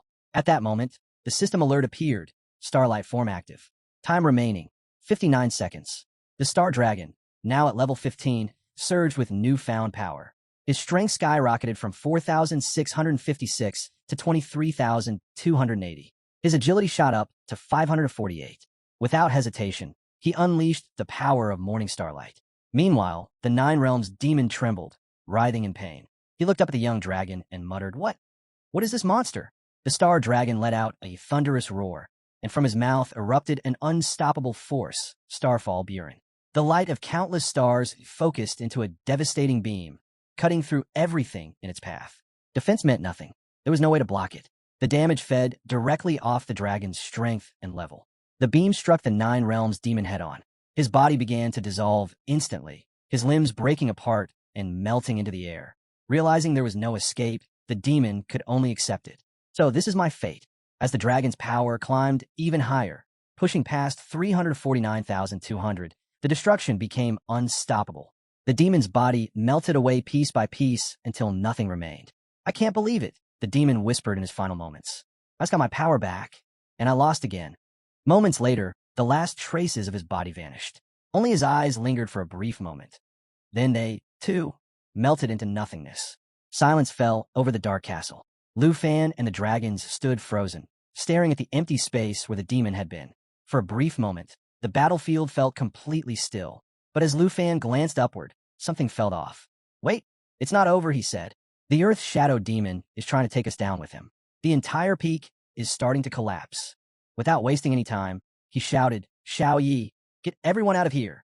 Xiao Yi responded immediately, taking a massive leap, carrying the group away from the crumbling peak as the ruins of the dark castle began to fall. Cracks spread across the rocks as the ground beneath the dark castle gave way. In an instant, everything collapsed and the debris exploded on impact. Sensing the danger, Lufan reacted immediately, soaring into the sky with all the dragons close behind. As they rose above the destruction, the system flashed new updates. The Emerald Dragon had reached level 24. The Star Dragon leveled up to 16. Lufan himself had climbed to level 36. Seeing the updates, Lufan couldn't hold back a grin.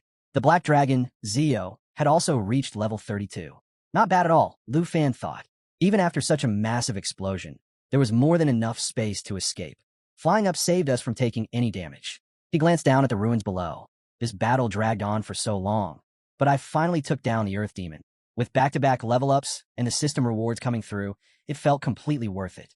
Last I checked, I had around 459,792 points. With everything that's happened, it's got to be way higher now. Sure enough, as he opened the system, the notification glowed on the screen, mission complete. 9 regions clans land demon eliminated. His total points had skyrocketed past 500,000. Now that's what I call peace of mind, Lufan thought with a satisfied smile. Meanwhile, back at the office, the entire room was left speechless. Nobody could believe what they'd just witnessed. The Nine Worlds demon was dead, taken down despite his endlessly rising power. As the shock faded, the room filled with chatter. He's a genius. There's no other way to put it. He's outscored rank 2 by over 440,000 points. Did you see how perfectly he coordinated with his dragons? That final laser strike was flawless. Of course, his battle instincts are next level. Vice Principal Xiao pointed toward Old Han. You called it. Lufan won. And to show that kind of high-level combat skill at his age, that's something rare. Old Han nodded with a small smile. Dragon Capital Academy invested a lot into training him. There's no way we're letting that talent go to waste. You're absolutely right, Xiao agreed. That kid's been putting in the work. You could see it during the prep for the national exam. He hasn't stopped training since. Suddenly, the sharp sound of a slap echoed through the room. Both Vice Principal Xiao and Old Han turned, startled. Where did that noise come from? Xiao asked, looking around. Meanwhile, President Qin slammed his phone to the ground, shattering it into pieces. His face twisted in fury. Every single plan he'd made to bring Lufan down had failed. All his carefully laid traps, useless. From behind him, an official cautiously asked, Mr. Qin, are you all right? Qin stormed out, his anger boiling over. It's nothing, he snapped. Just my own carelessness. But even if Dragon Nation is ahead by 400,000 points, Taichi Nation is still holding second place. He scowled, shaking his head. I still don't understand how this happened. Watching him leave in such a rage, Vice Principal Xiao frowned. What's wrong with him? The overseer smirked lightly. Don't mind him. Come on, let's get that fresh tea. Back in the hallway, President Qin punched the wall, his thoughts spiraling. Lufan actually killed the Earth Demon. This is impossible. Absolutely unforgivable. How could that brat from Dragon Nation pull off what even Taichi Nation's heroes couldn't? As frustration built, one of his officials rushed over. Mr. Qin, there you are. We've been looking for you. Qin grabbed him by the collar and shouted, Tell me right now, did you really max out the Earth Demon stats or not? The official stammered. Why, yes. Yes, I did. But that Dragon Nation representative, he's just too fast. His damage output is insanely high. The man wiped the sweat from his forehead, nervously continuing. The Earth Demon hit max stats, no question. But Lufan still wiped him out. Hearing that, Jin's mind raced. So the stats were maxed, but Lufan still won. He must have found some kind of weakness in the Earth Demon. That's the only way he could have taken it down. Back in the lounge, Vice Principal Xiao and Old Han quietly sipped their tea. Noticing President Jin's tense arrival, Xiao raised an eyebrow. What's going on over there? Jin didn't say a word, standing silently as if lost in thought. Old Han barely spared him a glance. Nothing to worry about. Everything's under control. Thanks to Lufan, things just got a lot easier. With that, Old Han stood up and walked off, leaving Jin behind in silence. The Vice Principal raised his hand with a smile. Forget how incredible his battle skills are. What really matters is how he handled the Earth Demon. No one can match him here in the nation's court. The Overseer chuckled. Yeah, after staying on duty all night, these old bones could use a break. Come on, let's take a walk and clear our heads. As they left together, laughing and relaxed, President Jin and his officers watched in disbelief. Seeing them celebrating so openly only fueled Jin's suspicions. There has to be something going on here, Jin thought. Pointing at his officers, he gave a quiet but firm order. Find out if there's anything suspicious about the Dragon Nation representative. The deputy supervisor has to know something. Stick close and monitor them. If anyone starts poking around those two, report back to me immediately. Yes, sir, the officer replied before slipping away to follow them. Meanwhile, Jin stayed hidden behind a nearby wall, eavesdropping on every word. He was determined to uncover what trick the Dragon Nation had used. How did Lufan manage to defeat the Nine Realms demon when even the strongest from Taichi Nation had failed? Listening closely, Jin heard the Overseer speaking. If everything keeps going smoothly, first place in the nation's trial is as good as ours, the Overseer said confidently. I agree, the Vice Principal nodded. And I want to apologize for overreacting earlier. I was just worried about Lufan. The Overseer smiled. I'm already used to your anxious face. The Vice Principal laughed. Come on, Old Han. Let's head back. But just as they turned, something unexpected happened. From behind, a glowing object shot through the air at incredible speed. President Jin didn't even realize it was coming. By the time he noticed, it was almost too late. A radiant sword came slicing toward him. Jin's eyes widened in shock as the blade closed in. He barely managed to dodge at the last second. If he hadn't moved, it would have ended him right there. President Jin barely managed to dodge the glowing sword, his heart pounding as he stumbled back. A wave of panic rushed over him. Someone's watching me, but who? Why can't I see anyone? Then his eyes locked onto the sword still lodged in the wall. He looked closer. A level 90 Dark Knight Ripper. Seriously? As he studied the blade, cold sweat ran down his face. Damn, I completely forgot about Old Han's special bodyguard. Those 4 floating swords, they attack automatically. Scanning the area and finding no one in sight, Jin realized exactly what this was. A warning, no doubt about it. Grimacing, he thought, if the 4 full swords are guarding Old Han, tailing them any further is suicide. I'm out of here. Without wasting a second, he slipped away from the scene to protect his own skin. About 10 minutes later, the Overseer and Vice Principal Xiao strolled by the area. Spotting the gash in the wall, Xiao raised an eyebrow. Old Han, what do you think happened here? Old Han studied the damage carefully, then smirked. Exactly what I expected. That little Taichi Nation rat couldn't help himself. Tried to eavesdrop, and got a warning for his trouble. Xiao shook his head. Shameless. Anyway, let's head back to the commander's room. I want to see more of Lufan's performance. I can't wait to watch what he does next. Old Han nodded, and the two of them left, unfazed. Back in another room, President Jin finally returned, still rattled from the close call. His officers rushed over as soon as they saw him. Mr. Jin, you're back. We were looking everywhere for you, one said, handing him a new phone. Your backup device, sir. You've got nonstop calls coming in. Another added, Sir, are you all right? You look pretty upset. Jin snatched the phone out of their hands, his glare sharp enough to cut steel. What are you staring at? Get back to monitoring the situation. Now. Why, yes, sir. Right away. They stammered before hurrying off. Jin checked his phone. Dozens of messages had piled up. Updates flooded in about Lufan's battle, the Earth Demon's defeat, and reports from furious judges demanding answers. Messages flashed on the screen. Verify the data immediately. How did the Dragon Nation representative defeat the Earth Demon? Judges from Taichi Nation are furious. They're asking if Dragon Nation cheated. Why aren't you answering? Call back now. Jin clenched the phone tightly, his mind spinning. This isn't over. Not by a long shot. Just as President Jin read the next message, his expression turned grave. Public opinion is exploding online. People are demanding Dragon Nation's disqualification. What are you doing? Find proof of cheating by the Dragon Nation representative immediately. Jin clenched his jaw, muttering under his breath. You think I don't want Lufan out of here? I'm searching for evidence. If he cheated, I'll find it. No matter what. Meanwhile, crowds were still watching Lufan's performance, whispering amongst themselves. Is Lufan really playing fair? Could he be faking his way to those points?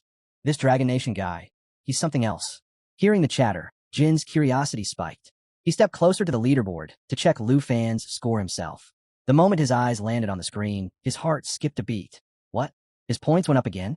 Lufan's total had already soared to 529,035. How is this happening? How are his points still climbing? Then suddenly, a thought hit him like lightning. A wide grin spread across Jin's face. I've got him, he whispered. This has to be cheating. This is the proof I needed. Without hesitation, he grabbed his phone. I finally caught Lufan exploiting the system. His run is finished. Dragon Nation is done. As excitement rushed through him, his phone rang. Hello. Hello.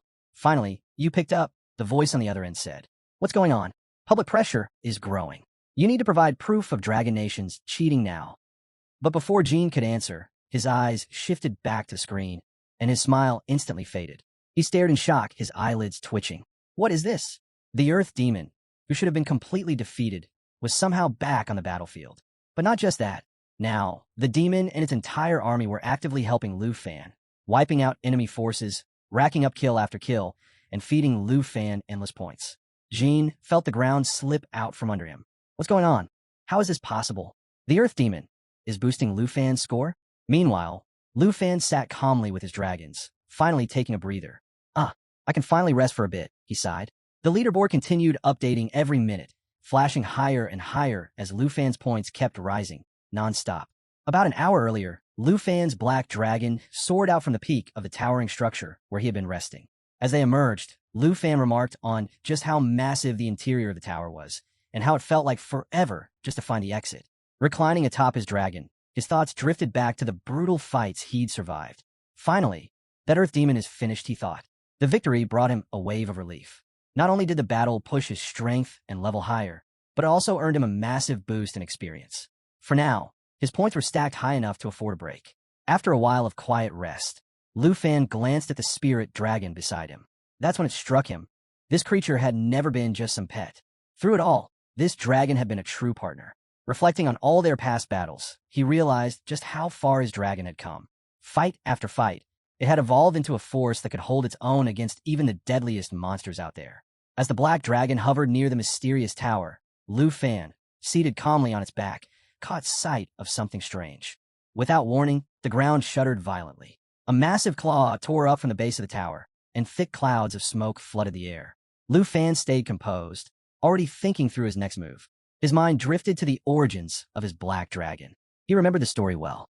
Somewhere far to the north, two mighty dragon kings had fallen during a brutal battle, their bodies transforming into twisted, corrupted versions, fallen demon dragons. It was Xiao Fei who recovered the twin dragons from the clutches of an ancient god, preventing them from becoming mindless slaves to the fallen power. Instead, they absorbed the energy of the decayed corpses, but kept their will intact. Lufan also recalled a vital lesson from his master, a conversation about distinguishing fallen creatures from mere undead puppets. It was clear now, puppets were nothing more than empty shells, lifeless corpses, or savage beasts, all controlled by someone else. That knowledge had come in handy when he cut down several of them. Back in the present, Lufan assessed his two dragons. Both had grown as strong as fallen beings could get. But below, there was more brewing. He spotted signs of movement underground. Faint traces of demonic life stirred alongside the broken remains of celestial soldiers. More trouble was definitely on the way. But instead of worry, a grin crept across Lufan's face. Another chance to test himself. Another fight worth taking. His dragons glanced his way, curious about what he was planning next. Then, without warning, two towering fallen demon dragons emerged, flooding the battlefield with an unstoppable, suffocating aura. Staring at the two fallen demon dragons before him, Lufan thinks to himself, now I've got two of these monsters, overflowing with corpse-slaying energy. Their deafening roars shake the battlefield, echoing in every direction. But as Lufan observes closely, he quickly assesses the situation. While these dragons are undeniably powerful, there's something missing. They show no sign of having the ability to command undead creatures. Just as Lufan is plotting his next move, he suddenly feels a tug on his arm. Without warning, his emerald green dragon begins to change. In a flash, it shifts into its spiritual form, glowing with a brilliant green light as it takes on an ethereal, humanoid appearance. Startled, Lufan instinctively pulls back, confused by the dragon's sudden shift. But in the next moment, its true power bursts forth. Before his eyes, the dragon returns to an even more majestic form, radiating an overwhelming aura of strength and elegance. Lufan is stunned, unable to look away as he takes in the dragon's incredible evolution. The transformation is complete, and the emerald dragon now shines with unmatched power. As it hovers beside him, a notification appears in his system. The dragon has awakened its unique bloodline ability. With its new skill activated, the emerald dragon releases a protective aura that wraps around Lufan and his team.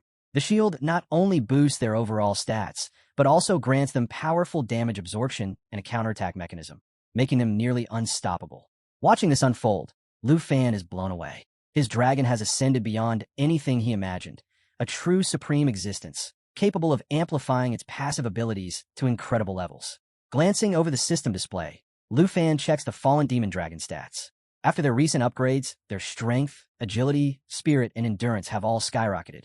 These beasts are absolute powerhouses. Still, now understanding the emerald dragon's new ability, Lufan realizes something important.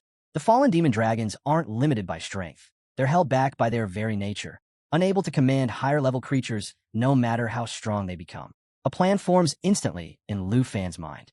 Wasting no time, he gives the order. The emerald dragon unleashes its emerald light, bursting across the field in a dazzling flash. The skill instantly boosts both Lufan's and the dragon's attributes by 30%, pushing their abilities even higher. As the battle intensifies, the fallen demon dragons continue their relentless growth. Their stats surge to terrifying new heights, strength, agility, spirit, and endurance all climbing higher and higher. But the emerald dragon holds its ground, its emerald light flooding the battlefield, blanketing everything in radiant energy. Its aura expands, forming a powerful 12-layer shield around Lufan and his allies. Every buff is enhanced, resistance to damage is doubled, and the system screen updates again, confirming the massive boost the emerald dragon skills are providing. Even as the fallen demon dragons become more fearsome by the second, the emerald dragon's radiant shield keeps their side standing strong. The balance of power is shifting, and Lufan knows it. The emerald dragon's strategic abilities keep Lufan's team nearly untouchable. Their defense is layered so heavily that even the fiercest attacks barely make a dent. As the battle rages on, Lufan shifts his focus to the stats of a massive demonic creature marked as the Earth Abyss Demon, sitting at level 85. While its level seems capped, its attributes have been pushed beyond imagination. Meanwhile, the fallen demon dragons, still holding at level 24, are displaying remarkable combat readiness, especially after soaking up the buff from the emerald dragon's emerald light. Seeing how the battle is escalating, Lufan wastes no time. With a sharp command, he orders the emerald dragon to ascend into its eternal form. Without hesitation, it releases its next ultimate move, Life Pulse Bond, setting the stage for a comeback that could flip the entire fight. The transformation is explosive. The emerald dragon's eternal form radiates unmatched power, amplifying all dragon-related skills to extraordinary levels. Then Life Pulse Bond activates, fortifying the team with even stronger defensive layers and boosting everyone's stats by up to 4 times. Empowered by this surge, the fallen demon dragons roar violently as the buffs flood through them. Their strength skyrockets, armor stacks thicker, and their damage output soars, turning them into an unstoppable force tearing through the battlefield. Now seeing the perfect moment, Lufan issues his next order. It's time for the fallen demon dragons to go all out. His plan is clear. Crush the Earth Abyss Demon and claim it as his puppet. Fueled by unwavering determination, Lufan drives his team into the final stage of his strategy, pushing them past every limit. The Earth Abyss Demon unleashes a ground-shaking roar, but it's already too late. Lufan's dragons are dismantling its defenses with devastating blows, shaking the entire battlefield with the force of their attacks. But just as victory seems close, movement stirs from the shadows. A swarm of dark knights emerges, bodies cloaked in purple flames. These corrupted warriors advance with wicked grins, their malice practically spilling into the air. Laughing darkly, the horde grows larger with every step. Reinforcements, called in by the Earth Abyss Demon, ready to slam into Lufan's team with relentless aggression. Lufan quickly checks the stats of the newly formed undead army. These transformed divine soldiers have climbed to level 75, each with special abilities that make them even harder to kill. Their defenses stack higher with every undead they control, and they've unlocked the power to convert deadly blows into shielded damage, massively increasing their endurance in the fight. Satisfied, Lufan can't help but smile. His gamble paid off. He successfully turned the divine army into loyal undead puppets. Now, with this force under his command, they can keep the battle going on their own, earning points for him without him lifting a finger. Relaxed and confident, Lufan knows the tides have fully turned in his favor. A system notification suddenly pops up, alerting Lufan of a newly unlocked skill, Undead Control. With this, he now holds full command over all his transformed undead puppets. Realization hits immediately. He can now summon and recall his entire army, even inside secret areas. This newfound power is nothing short of game-changing. Looking over his growing forces, Lufan can't help but comment on the sheer potential of his undead army. With complete confidence, he knows he can now carry this force into the secret zones. Wasting no time, he sets them in motion to reenact a legendary battle from 50 years ago, one that had once shifted the balance of the demon Eris. And now, with his ambitions rising, Lufan's sights are set on something far bigger. But before his plans can unfold, the ground splits open with a violent tremor. Out of nowhere, a colossal claw slams down from above, barely missing Lufan and his dragons. From the shadows, a monstrous demonic beast emerges, its terrifying figure radiating pure rage and malice. With a roar that shakes the skies, the beast steps forward, ready to face Lufan and the armies now standing behind him. Without hesitation, Lufan checks the latest stats on his newly transformed Earth Abyss Demon puppet. The numbers are staggering. This creature now wields a unique skill that marks enemies with shadow layers, causing them to take increased damage. Even more deadly, its power surges by 200% whenever it suffers a critical hit, turning it into a relentless offensive weapon. Grinning, Lufan admires his latest victory. To think such a powerful, ancient demon beast has been reduced to a loyal servant under his control. It's almost unbelievable. Meanwhile, an hour later, inside the control room, news of Lufan's achievements hits hard. Lin stares at the reports in disbelief. He can hardly process it. How could an Earth Abyss demon, famous for its refusal to obey anyone, now serve Lufan without question? Panic sets in. His phone slips from his hands, crashing to the floor as the weight of the situation sinks in. Their carefully laid plans are in ruins. Online, chaos erupts as the news spreads like wildfire. Discussions flood every platform, theories flying as everyone scrambles to understand how Lufan pulled this off. Old Han just chuckles, declaring Lufan the top contender without hesitation. Meanwhile, Han Luo calls for calm, reminding the group to stay focused on strategy. With a thoughtful smirk, he points out that balance is key. If the other nations can't keep up, the entire competition risks becoming dull. Leaning back, Han Luo finishes with a knowing grin, dropping a sly remark that leaves the room silent. Meanwhile, Lin feels the weight of the accusations, the online chaos, and the growing threat to the Qin family's reputation. Gritting his teeth, he clenches his fists in frustration, realizing there's no way around it. With a grim expression, he admits defeat. He has no choice but to hand the critical mission over to Lufan. The situation has spiraled beyond his control. Back on the battlefield, Lufan finally allows himself a moment of ease. His strategy worked perfectly. With everything falling into place, he gives the order. The Emerald Dragon calls forth the fallen demon dragons, who in turn direct the Earth Abyss Demon to deploy another wave of celestial troops.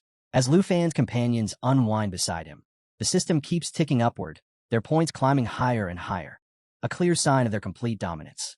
Reflecting on the battle, Lufan can't help but admire the depth of the plan. The layers of strategy might be complex, but the payoff is undeniable, maximizing their rewards at every turn. Just as things begin to settle, a new notification flashes across his screen. Lufan quickly checks his communicator and pulls up the map. Sitting at the top, rank number 1, a new mission marker appears, this time signaling an even greater challenge ahead. Another test is waiting for him, and it promises to be bigger than anything he's faced so far.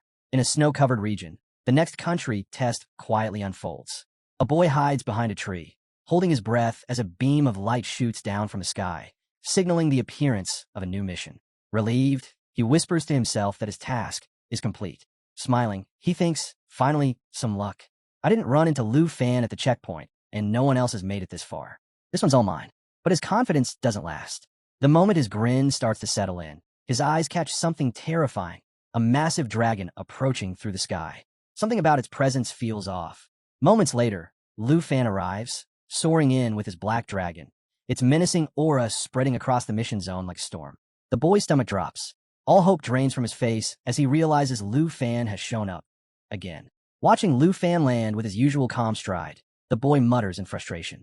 Out of all places, why here? What felt like an easy mission is now spiraling out of control. Seeing Lufan only confirms the worst. If he's here, that must mean he already finished his last mission. Did he really take down the Earth monster? The thought makes the boy's frustration boil over. What was supposed to be a clean, quiet success has turned into another nightmare. As Lufan steps forward, scanning the misty landscape, he pauses. Sensing something unusual, he turns his gaze over his shoulder. The boy freezes. Caught. A cold sweat runs down his back as Lufan locks eyes with him.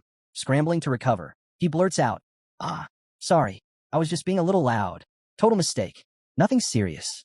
Please pretend I'm not even here. But Lufan has already made his move. With a flick of his hand, his Dragon Kai surges forward, fiery energy swirling and intensifying the air around them. The force zeroes in on the boy, hitting him like a crashing wave. Panicking, the boy shouts in disbelief, "Wait! Hey, Lufan! You said you'd let me go last time. What's with the sudden attack?" But his words are drowned out. Lufan's power is relentless. His black dragon roars with fury, joining the assault, and the battlefield erupts under the sheer weight of their combined force. Cornered with nowhere left to run, the man is completely overwhelmed by the sheer force of the attack. Meanwhile, a notification pops up on the system screen. 245 points added. Hiding behind a tree, the boy peeks out, his heart still pounding. That's when it hits him. Lufan's attacks weren't aimed at him after all. Realizing he's not the target, relief washes over him. So he wasn't here for me. I'm not even on his radar, he thinks, quietly celebrating his good fortune. For now, it seems luck is on his side. Lufan shifts his attention to the status window, checking the details of the mission. As things calm down, the boy cautiously approaches, scratching his head. Hesitantly, he thanks Lufan for saving his life. He knows full well that if Lufan had decided to finish him off, all his points would have been transferred without a second thought. Sincerely, he adds his gratitude. But Lufan barely reacts.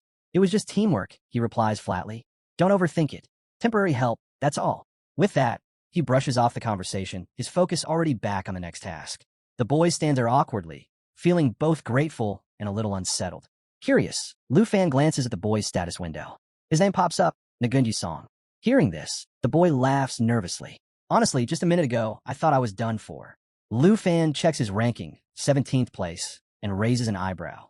Without holding back, he throws in a sharp comment. Your points are pathetic for an entire day of work. Caught off guard, the boy quickly defends himself. I haven't even slept. I've been fighting deadly beasts nonstop. I worked hard for those 20,000 points. Lufan glances at him and sighs. I could just take his points now, he thinks, but it's not even worth it. Better to wait until he racks up more. After last time, he won't dare make a move against me anyway. With a casual pat on the boy's shoulder, Lufan smirks. Seriously though, being ranked 17th? That's embarrassing for Southland. The boy's smile fades, his mood sinking at the jab. Without another word, Lufan turns and walks off, waving a hand as he leaves. Work harder. Next time I see you, I expect better rankings and more points. Stunned, the boy watches him go. Lufan's actually pretty nice, he thinks. He even encouraged me. As the boy glances one last time at Lufan, disbelief fills his mind. Everything he'd heard back in the Southern Nation painted the Dragon Nation as arrogant and overbearing. But now, standing here, none of that matched the man before him. Lufan wasn't anything like the rumors. He was straightforward, calm, even encouraging. This is the same Lufan who defeated the Demon of Nine Realms, the boy thinks. Not only did he spare me, but he cheered me on. And yet, I actually want to take him down? What a joke. I'm the foolish one here. Regret creeps in. I've been so narrow-minded. Watching Lufan prepare for his next mission, something shifts inside him. For the pride of the South, and to prove I'm not just some bystander in a shadow, I need to step up. I'll earn more points, and maybe one day, stand on equal ground with Lord Lufan. As these thoughts settle in, Lufan climbs onto his dragon and takes off, soaring into the sky without looking back. Meanwhile, Lufan checks the details of his next task. It's a PvP mission targeting a rank 6 opponent deep inside a swamp zone. Reading over the objective, he can already sense the danger ahead. Even though it's only the second day of the test, things are escalating fast. Lives are already on the line. Lufan briefly considers who the opponent might be. Could it be Kim Sung-han? Or maybe Charles? But then he smirks. Doesn't matter who it is. The outcome will be the same. With a confident grin, Lufan signals his dragon, Shiao, to the swamp. The black dragon lets out a fierce roar and slices through the clouds. carrying him straight toward the next battlefield. The scene shifts. Deep within the swamp, the air is thick with fog and shadows. Hidden in the muck, a massive boar with glowing red eyes trudges through the murky waters. From the underbrush, a snake silently coils, watching. Then, without warning, it strikes, driving its fangs deep into the boar's flesh. The beast thrashes wildly, but resistance is pointless. The snake's power is overwhelming. At the heart of the serpent's coils, a figure leans back, watching it all unfold with a smirk. Wei Ji, the rank 10 opponent, notices a system notification pop up. Someone has just accepted a mission to hunt him. Amused, he chuckles quietly. So, I've become the target now. Without a hint of fear, he smiles to himself. Interesting. Wei Ji's stats flash across the screen. 52,642 points, a clear display of his overwhelming strength. Just as the numbers fade, the wounded boar lets out a furious roar and charges forward. But with barely a glance, Wei Ji sidesteps, dodging the attack effortlessly, his expression steady and unshaken. From nearby, heavy footsteps press into the damp earth. A voice cuts through the thick air, calm and cold. If you're standing in my way, you'd better be prepared. Wei Ji glances over, his tone sharp. What a miserable place for us to cross paths. This swamp reeks of death. Rotten, toxic, and unforgiving, he agrees. Not exactly the battlefield I imagined. Then Ji Lan said that we've got bigger things to worry about. Don't forget the agreement we made with the Four Nations Alliance. We're supposed to pool our resources, stack points, and crush the competition. Remember? Leaning back against a twisted tree, Wei Ji lets out a low breath. Then where are the others? Why are we the only ones here? Ji Lan, watching the scene unfold while his snake companion coils at his side, speaks up. Baden should be showing up any minute now. As for Yisanglai, haven't seen her since the trial started. She might still be somewhere out there in this swamp, but who knows? Wei Ji shakes his head. Honestly, waiting around isn't an option. Time's ticking. Glancing at his own status window, Wei Ji smirks. I've been moving fast, clearing out whatever beasts cross my path. But if I'd run into someone like you earlier, I wouldn't be stuck at 10th. I'd be way higher by now. Confidence builds as the tension thickens. So, the hunter has finally arrived, Wei Ji says with a grin, fully prepared for what's coming. Ji Lan sits quietly, watching the fog shift around them. With a casual glance at the map, he speaks to the group. Once Baden gets here, we move. Whoever's coming for us won't know what hit them. A sly grin crosses his face as he adds, let's remind them exactly who the hunters are and who the prey will be. After about 4 hours of traveling, Lufan finally arrived at the swamp, the nation's secret testing ground. As he descended, he surveyed the area, thinking to himself, so this is the swamp, rugged terrain, poisonous insects, and toxic fumes everywhere. Navigating this place without flying won't be easy. Landing near a tree, Lufan paused. A large snake slithered past, catching his attention. These creatures are vicious, he thought. Taking them down could earn me extra points, but from the looks of it, they might be setting up an ambush. I need to stay sharp. Without wasting time, Lufan gave Gog the signal. Activate Perception. Xiao Ye's eyes lit up as she triggered the skill. The Black Dragon's perception swept across the area, exposing hidden threats. With Perception active, nearby enemies instantly lost sight of Lufan's location. A faint glow illuminated the surroundings, revealing concealed monsters lurking nearby. Lufan glanced around, a smirk forming. So there really was an ambush waiting for me. But something felt off. Moments earlier, he'd sensed the presence of 3 people. Puzzled, he drew his sword, its aura flickering to life. Speaking clearly into the open, Lufan called out, You've heard me, haven't you? Yet you refuse to show yourselves? Fine then, I'll come to you. The black dragon hovered beside him as Lufan took aim at the massive snake lying in wait. With a swift move of his sword, he provoked the creature. The snake reacted instantly, lunging forward with a sharp hiss. It shot into the air, hissing furiously, as a system notification popped up. Mission target found. The enormous beast reared back, mouth wide open, venom dripping. Just then, a figure seated atop the snake looked down at Lufan and chuckled. Well, Lufan, didn't expect you to track me down through my snake bubble concealment. Seems you're more capable than I thought. Lufan scanned the opponent. Name, Ji Lan. Nationality, Hangu. Level, 60. Class, Poison 5. Score, 67,375. Rank, 6. Lufan let out a sigh. Not much of a place to hide in here. Figured as much. But honestly, I'm a bit let down. You're not Kim Sung-han, and you're not Charles either. Ji Lan glanced at the status window, checking Lufan's details. His initial assumption shattered the moment he read the information. I thought he was some master, so I came prepared, but turns out he's just a representative from Dragon Country, lagging far behind in rank. Even as the system warned him about facing a skilled hunter, Ji Lan ignored it. His focus still locked onto the status window. But the instant he properly examined Lufan's stats, his expression shifted dramatically. Name, Lufan. Nationality, Dragon Country. Level, 36. Occupation, Dragon Tamer. Points, 5,550,000. Rank 1. Ji Lan's eyes widened in disbelief. 5.5 million points? The last time he checked, this so-called Dragon Country representative didn't have anywhere near that many. Now, he finally understood why the system had warned him. He had encountered an elite hunter, a force far beyond what he had anticipated. But instead of fear, excitement surged through Ji Lan. The rules were clear. Defeating Lufan meant claiming every single one of his points. The opportunity was too good to ignore. A grin stretched across his face. I never expected to meet such a prize. The meal has practically walked straight to my mouth. Determination flared in his eyes as he made a vow. No matter how powerful you are, I will kill you and take every last point. There's no way I'll let this chance slip by. He turned to Lufan with a dark smirk. Still think you're the hunter here? With so many points at stake, do you really believe I'll let you walk away? Lufan met his gaze, unfazed. Brother, that might work on others, but not on me. Ji Lan's expression hardened. In the blink of an eye, a staff appeared in his grip, crackling with deadly venom. With a swift motion, he lashed out, releasing a powerful toxic attack. You're nothing but prey, walking willingly into a hunter's den. Those points, they belong to me now. The venom shot toward Lufan like a deadly wave, but just before impact, Lufan leaped onto Xiaoye's back, narrowly avoiding the strike. Landing gracefully, he flashed a confident smile. If you want my points, come and take them. Let's see who the real hunter is. Without hesitation, Lufan gave the command. Xiaoye, prepare the lava flame. The black dragon let out a deafening roar, flames surging in its throat. In an instant, it unleashed a torrent of molten fire straight at Ji Lan. Ji Lan, still full of confidence, stood tall atop his massive snake. Don't be afraid, he commanded the beast. That dragon's nothing. You can handle it. Without wasting a moment, Ji Lan unleashed a thick poisonous mist, sending it rolling toward Lufan and Xiaoye. The toxic fog steadily spreading and inflicting continuous damage. At the same time, Xiaoye's lava flame ignited, forming a blazing fireball. Within seconds, the poison mist and a lava flame clashed in midair, triggering a massive explosion that rocked the entire swamp.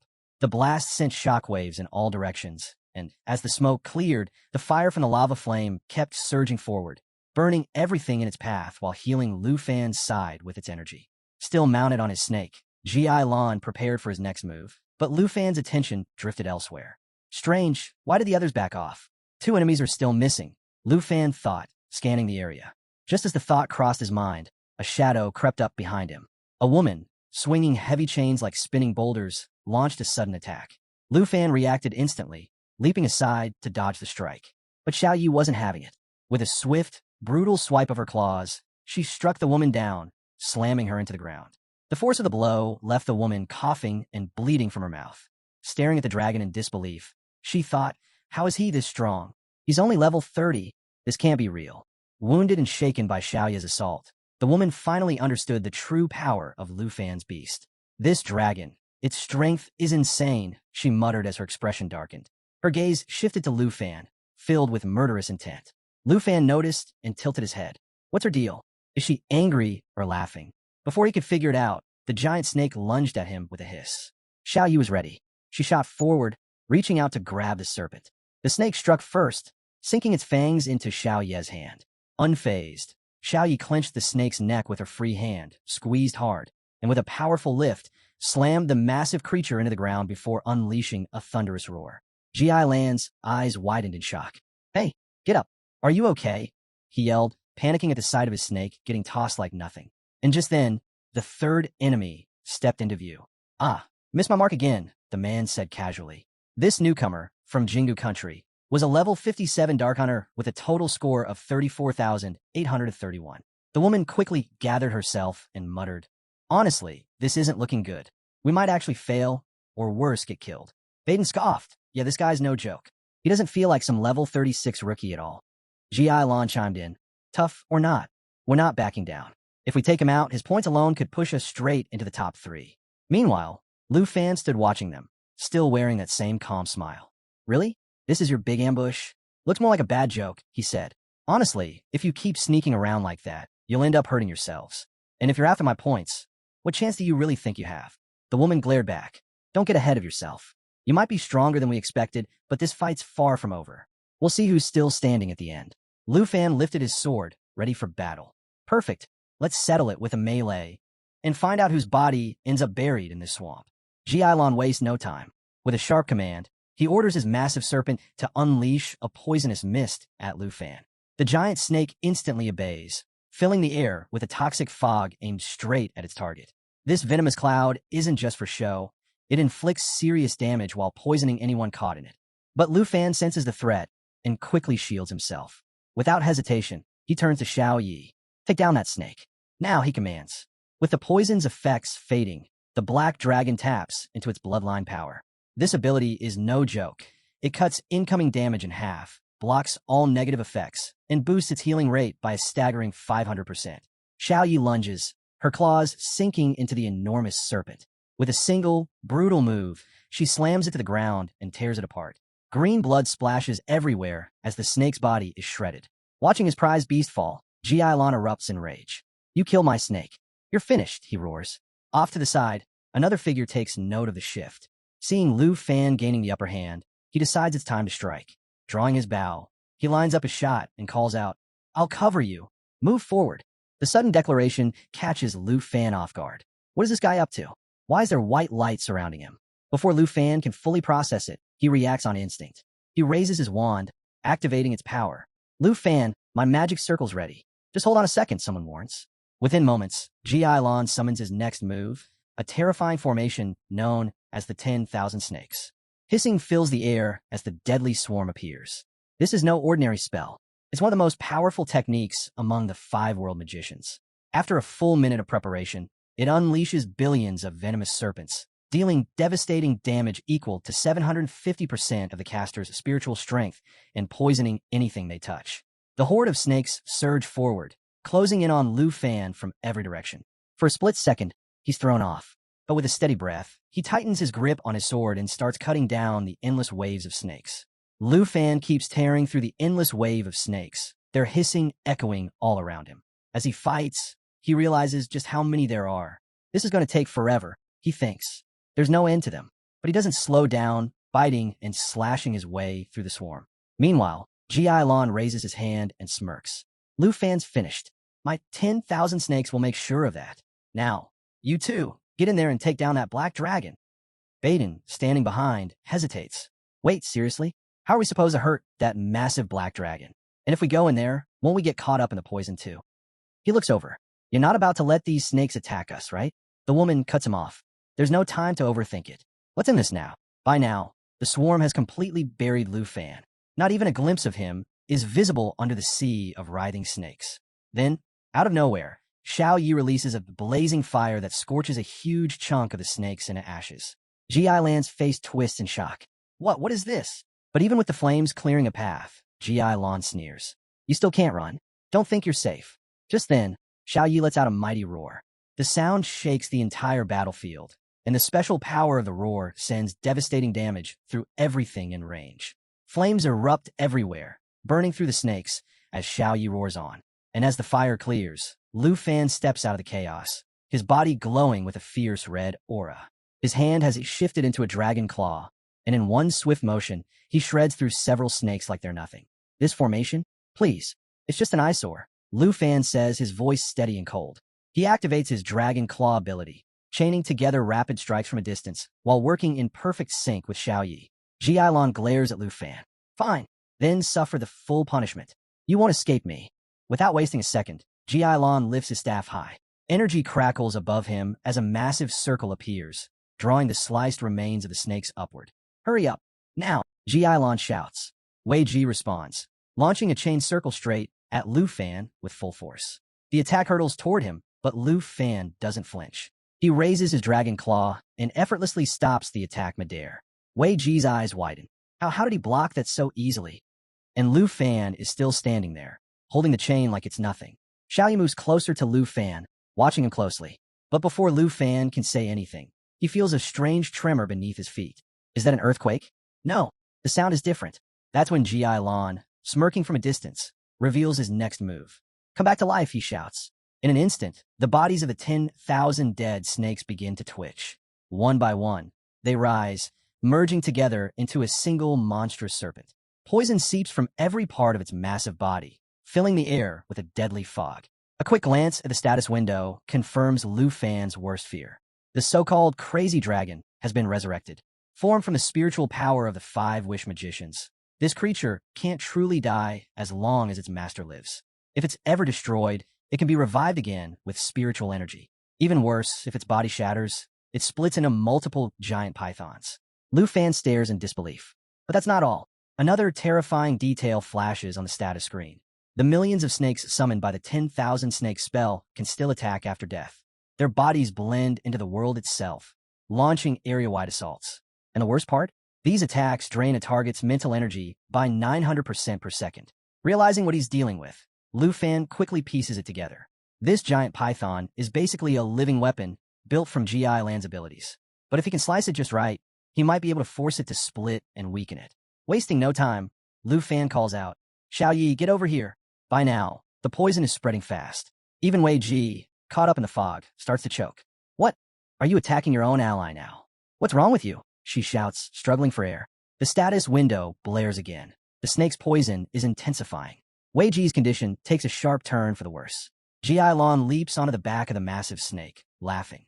"Your dragon might be immune, but you? Once that poison hits you, Lufan, you're done." Wei Ji clutches her throat, gasping. Her body trembles, pain shooting through her limbs. "Hurry, please, finish this. Help me," she cries out desperately. But Ji Lan doesn't even glance her way. He just sneers and keeps his eyes locked on Lufan. "Forget her. You're the one who's going to die in this poisonous fog." Ji Lan glances over at Wei Ji, thinking to himself, even if they both drop dead from the poison, who cares? More points for me. Meanwhile, Wei Ji collapses, still pleading for help as her body trembles violently. Ji Lan stands tall atop his massive serpent, watching from above. Baden rushes to her side. "Hey, are you okay?" "Ji Lan, help her," he calls out. Wei Ji's face starts to rot, the poison eating away at her skin. But just as things look critical, a white aura suddenly appears above her. Within moments, her face begins to heal, and the decay fades. She sits up, slowly recovering as the status window flashes an update. She's been saved by hemolytic protection, which completely neutralizes the poison. It turns out Ji Lan stepped in, canceling the poison effect himself. "My bad," Ji Lan admits. "That was a mistake. Next time, I'll make sure my allies have full poison immunity before we start. As an apology, I'll send you an extra 10,000 points from Lufan's account." The status window confirms it.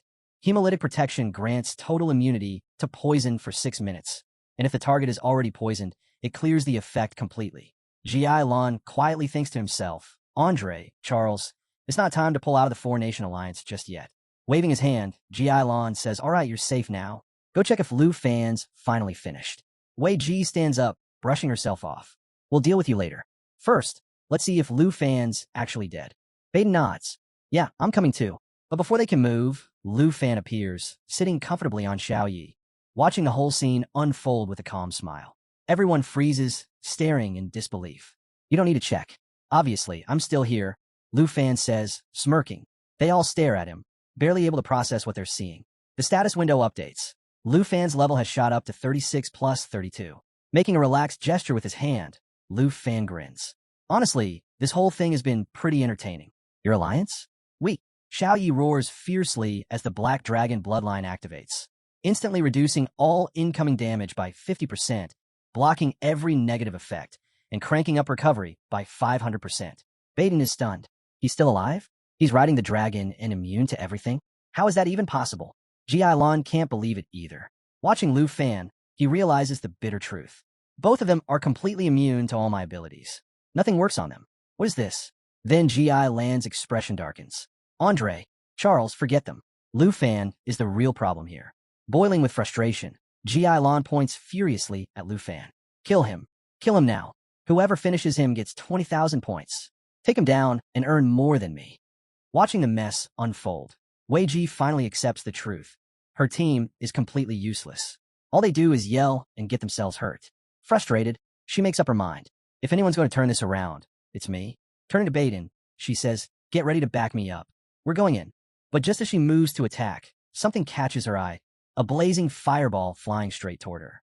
Her eyes widen in shock, and she freezes on the spot. Lufan notices the incoming fireball, thinking, could it be one of my allies? Wei Ji, now hesitant, wonders to herself, wait, is that Yasenlai? Coming in that fast. Before she can react, the fiery figure collides with her. The impact knocks her off her feet, leaving her slightly injured as she hits the ground hard. The source of the fireball stands calmly amidst the scorched earth, wearing a confident smile. Hey, brother, relax. I'm here to back you up, he calls out to Lufan. Looking at the battered state of Wei Ji, Baden, and Ji Lan, he shakes his head. Seriously? 3 of you, fighting just one guy, and this is the best you've got? Pathetic. If you call yourselves warriors, why don't you try fighting me instead? A status window pops up, revealing his details. Andre, a level 60 flame warrior from Snow Nation, ranked 4th with 80,617 points. Lufan recognizes him immediately. Ah, it's Andre. Andre greets him with a smile and a casual wave. Man, that dragon of yours looks insane. Love it. Xiao Yi, not taking any chances, turns toward Andre, locking eyes on him, ready to attack. Lufan quickly rests a hand on her head. Easy, Xiao Yi. He's not an enemy. It's Andre. At Lufan's words, Xiao Yi settles down, no longer seeing Andre as a threat. Lufan had crossed paths with Andre before, back when they were both hanging out with the Overseer, enjoying a meal cooked by his aunt. Looking Andre over, Lufan comments, seriously though, your firepower's impressive.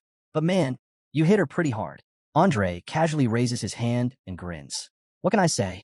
I'm running 3rd level magic over here, and I've unlocked the true body of a god. These small fries? Please, barely worth my time. Wei Ji, now back on her feet, brushes the dirt off herself, clearly furious. Then Andre suddenly freezes. Wait, hold on a second. Did you just say she's a woman? SHE is a woman. Lufan laughs, shaking his head. Yep, you heard me right. She's no joke.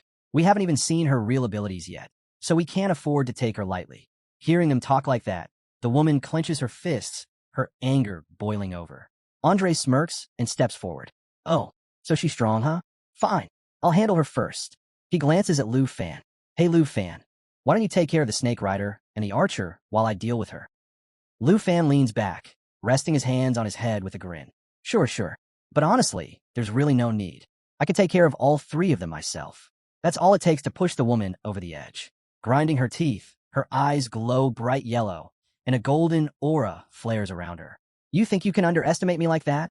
She roars. In the blink of an eye, her body shifts and expands as she transforms into a massive bear, bellowing furiously. You're all going to regret this, she shouts. She's activated the power of the god Bear Doto, a spiritual giant bear form that boosts her strength and stamina by 20%, though it comes with a cooldown of 16 hours. Without wasting a second, the bear charges straight at Andre, the ground shaking with every step. Andre, unfazed, readies his weapon, which ignites with blazing flames. As the bear slams into him, the impact explodes in a burst of fiery energy. Flames swirl around them as Andre shouts back. Lufan, don't worry about me. She's mine now. I'm not letting her get away. Andre unleashes the Flame Lord True Body, calling on the power of the Supreme Fire God. His attributes climb by 1%. His body becomes permanently airborne, and explosive flames surround him. The duration of the True Body depends entirely on his mental strength. Meanwhile, Lufan stays perched on Xiao Yi, watching the chaos below. Andre's heart is in the right place, Lufan thinks. But man, he's just as much of a hassle as the rest. These guys aren't even worth summoning earth demons for. I can handle this myself. With that, Lufan leans forward and launches into the air, soaring on Xiao Yi as the next phase of the battle begins. From high above, Lufan spots Ji Lan riding atop his massive snake. Below, Baden fumbles another shot with his bow. Ugh, missed again. Shame on you, Ji Lan. Baden mutters, frustrated. By now, Ji Lan is starting to realize just how impossible defeating Lufan is, especially now that Andre has joined the fight. Seeing the situation spiral out of control, Ji Lan sighs. This is getting bad. Time to follow the plan, he mutters. Turning to his giant snake, he commands, release the poison mist. Now, without delay, the serpent's jaws stretch open, unleashing a swirling cloud of toxic mist, filled with colors swirling like smoke, all aimed directly at Lufan. But from atop Xiao Yi, Lufan just scoffs. Seriously? You know full well this won't work. I'm immune, and so is Xiao Yi. Why bother? But as Lufan keeps an eye on the attack, something doesn't sit right. He quickly realizes, wait, where's the other snake? It's gone. Just as he suspects, Two giant snakes rush at him from both directions, one attacking from the front, the other sneaking in from behind. Lufan smirks. So that's your plan? Trying to trap me? Without wasting a second, Lufan unleashes Void Slash, a skill linked directly to the dragon's aura, delivering a deadly triple strike. Xiao Yi moves like lightning, slashing through both snakes in 3 clean, devastating cuts. In the blink of an eye, the snakes are torn in half, their bodies crashing to the ground. Lufan, still calmly seated on Xiao Yi, shakes his head. They thought they could take me out, but you finished them off before they even got close. Too slow. Let's keep moving. Just as they prepare to advance, G.I. Lon glares at the fallen bodies of his snakes. TCH disgusting. You really slice them up. But then a sly grin creeps across his face. Too bad for you. My snake can't die. G.I. Lon watches proudly as the severed snakes begin to twitch. In seconds, the two halves rejoin, reforming into massive, fully restored beasts. Lufan's eyes widen. What, they're alive again? For a moment, he's stunned. I cut them down, but they're back? The more I destroy them, the faster they regenerate. It's like fighting an endless nightmare. Lufan wasn't sure how to deal with the endless regeneration of the snakes, but he quickly came up with a plan. Drawing his sword, he turned to Xiao Yi. Transform into the destructive dragon. Burn them all to ashes. Without hesitation, Xiao Yi shifted into her destructive form. The status window popped up, showing her updated stats. Level 32, Strength 33,828 to 8,457, Agility 15,697, Spirit 8,453 to 33,812, and Stamina 17,382. Immediately, she unleashed Lava Flame, sending waves of fire rolling across the battlefield. The searing flames engulfed the giant snake, burning it severely as its painful screams echoed through the air. Following the plan, Baden readied his bow. Ji-Lon glanced over and called out, "Baden, you ready for this?" A dark, ominous aura pulsed from Baden's weapon. Drawing the bow tight, Baden locked his eyes on Lufan. "Recharge complete," he said coldly. Ji-Lon, cover me. I'm launching the attack. When Ji-Lon didn't respond, Baden snarled, "Fine. Go to hell, both of you." He released Evil Thunder Power, summoning the Evil Eye, which formed a mass of lightning swirling around his shadow arrow. It pulsed with dark energy, dealing 4 times the usual damage based on 29% darkness and 9% thunder attributes. Meanwhile, Xiao Ye's flames were still pouring across the battlefield, relentless and wild. Watching Baden's attack charge up, Lufan smirked. "Lightning skills? Please. I know those tricks inside and out. That won't touch me." Then he raised his hand and said calmly, "Time to show you real power, the magic of the dragon language." With that, he unleashed the roar of the Azure Dragon King, releasing a devastating shockwave of power. The force crashed forward, dealing massive damage and causing paralysis. From that moment on, Lufan's attacks carried a 20% boost to the thunder attribute, with every strike having a chance to paralyze the target. Up until now, Lufan hadn't realized that attacking the snake wasn't the real solution. The creature's life was tied directly to its master. But none of that mattered anymore. The sheer force of the dragon language magic left Ji-Lon rattled. "Wait, he has thunder attribute magic too?" Ji-Lon muttered, panic creeping into his voice. That's dragon language magic, the rarest kind." As the magic surged, Lufan stepped forward, and the roar of the Azure Dragon King echoed over the battlefield. Purple energy whipped through the air, wrapping around everything in sight. The overwhelming power left Baden and Ji-Lon frozen in fear. Even the giant snake began to thrash wildly, losing control as Ji-Lon shouted in desperation. Lufan's light energy spell surged forward, crashing into both Ji-Lon and Baden. The pressure was too much for Baden to handle. He faltered immediately, yelling for Ji-Lon to cover him. But Ji-Lon, seeing the writing on the wall, made his move. Without a word, he activated Shao Qi's Serpent's Breath Sleep and vanished beneath the earth. "Wait, don't leave me," Baden shouted in panic. But Ji-Lon was gone. The serpent's ability, Ash Giant Serpent, dragged him underground, entering stealth mode for 22 minutes while passively regenerating 2% of his max HP every minute. It was a clean escape, but one that left Baden exposed. Left behind and defenseless, Baden became Lufan's next target.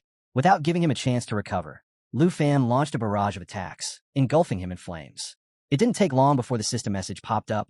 "Ju Baden has finally died." Lufan let out a cold laugh. "Betray your teammate and run? That's your alliance? You're not getting away either, Ji-Lon." He turned to his dragon, signaling it to prepare dragon language eco. The sky blazed as the dragon's firestorm swept down, incinerating the swamp below. Nothing was spared. Lava bursts took full effect, Fire erupted in all directions, turning the terrain into a molten pit that dragged anything nearby into its fiery pull and dealt continuous, searing damage. Winddragon Whisper is used in sync by both Knight and Dragon. The spell's power is amplified. The battlefield turned into a furnace. Lufan watched the scorched ground. This is your grave, Ji-Lan.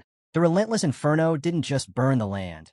It annihilated anything hiding beneath it. Even the stealth ability of Zaoki, the serpent, couldn't save him.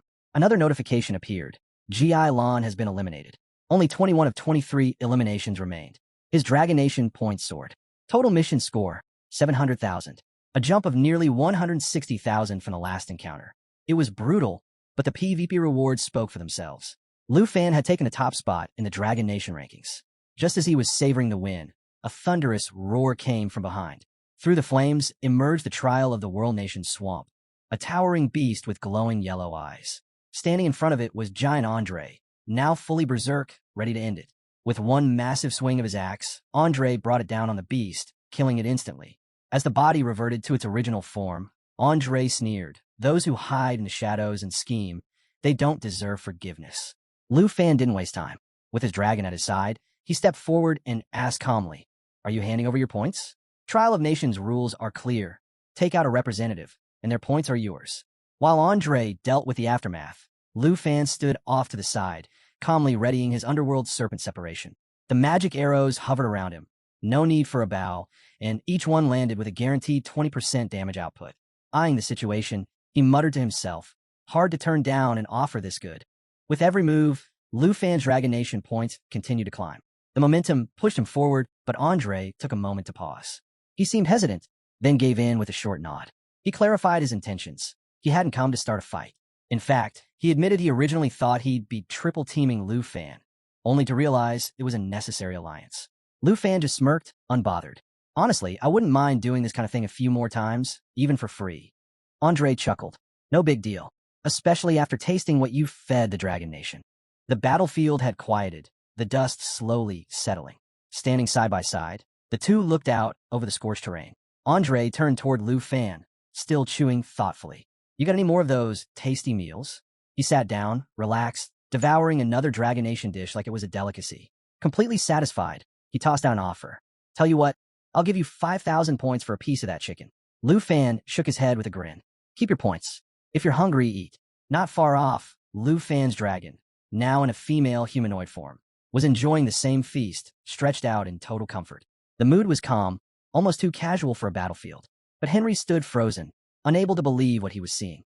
"There's no way. Each piece is worth at least 2,000 points." His disbelief only deepened as Lufan casually pulled up his professional stats. Over 700,000 points. Henry stared, speechless, struggling to process how anyone could rack up that much. Lufan, meanwhile, glanced at Andre's status screen and caught something that caught his attention. Andre had also been given the task to defeat the demon of the Nine Realms. Andre let out a low sigh. "If you've got this many points already, then taking down the Dark Tower might trigger something big." Lufan cut in immediately. "That's the plan. I've been after the Dark Tower from the start. Stronger beasts mean more points. It's the perfect grind zone." Henry shook his head in disbelief. What even is Lufan? Without his pro features, not even Andre could have made it past the third monster wave at the Dark Tower. And this guy's been using it to farm like it's nothing. Andre stood quietly, a wave of relief washing over him. Deep down, he was just glad he hadn't ended up on Lufan's bad side. The more he thought about it, the clearer it became. Charles and the others still stuck in this mission didn't stand a chance if they crossed paths with Lu. He shook his head and let out a dry laugh. "I was going to ask you how to boost my points, but yeah, that's clearly not happening." Lufan grinned. The Dark Tower's no joke. Clearing out the demons of the Nine Realms took serious effort. Andre let out a sigh. "Makes sense. Having a dragon pet changes everything." No wonder dragon riders ranked among the top 3 hidden classes. His eyes drifted toward Lufan's dragon, who was now glaring at him with an intense stare. A shiver crept up his spine. "That thing's terrifying." Lufan let out a short laugh. "Tried your hand at the Dark Tower yet? Or did it kick you out?" Andre gave a resigned nod. "I barely made it out alive. Worst part is, I'm stuck. Can't pick up any new quests while that one's still active." Lufan paused, then smirked. "Then let's clear it together." Andre was just about to answer when he caught another glimpse of the dragon. Its teeth were showing now, sharp and bared, and still staring right at him. "Why does it look like it wants to eat me?" he asked nervously. Lufan waved him off. "Don't worry. Dragon bats don't trust strangers." but as long as I'm around, it won't bite. Of course, that wasn't the real reason. Lufan knew exactly what was going on. Andre had unknowingly eaten Xiao Ye's rations, and the dragon remembered. Putting that aside, the two headed out, moving toward the looming presence of the Dark Tower. Before they could get close, a system warning flashed across their view. Up ahead, a pack of carrion eagles, all level 60, let out deafening screeches. Mixed among them, hulking horned beetles at the same level waited, their armored shells glinting in the dark, ready for the next wave of battle to begin. Standing at the edge of the battlefield, Andre glanced at the swarm ahead.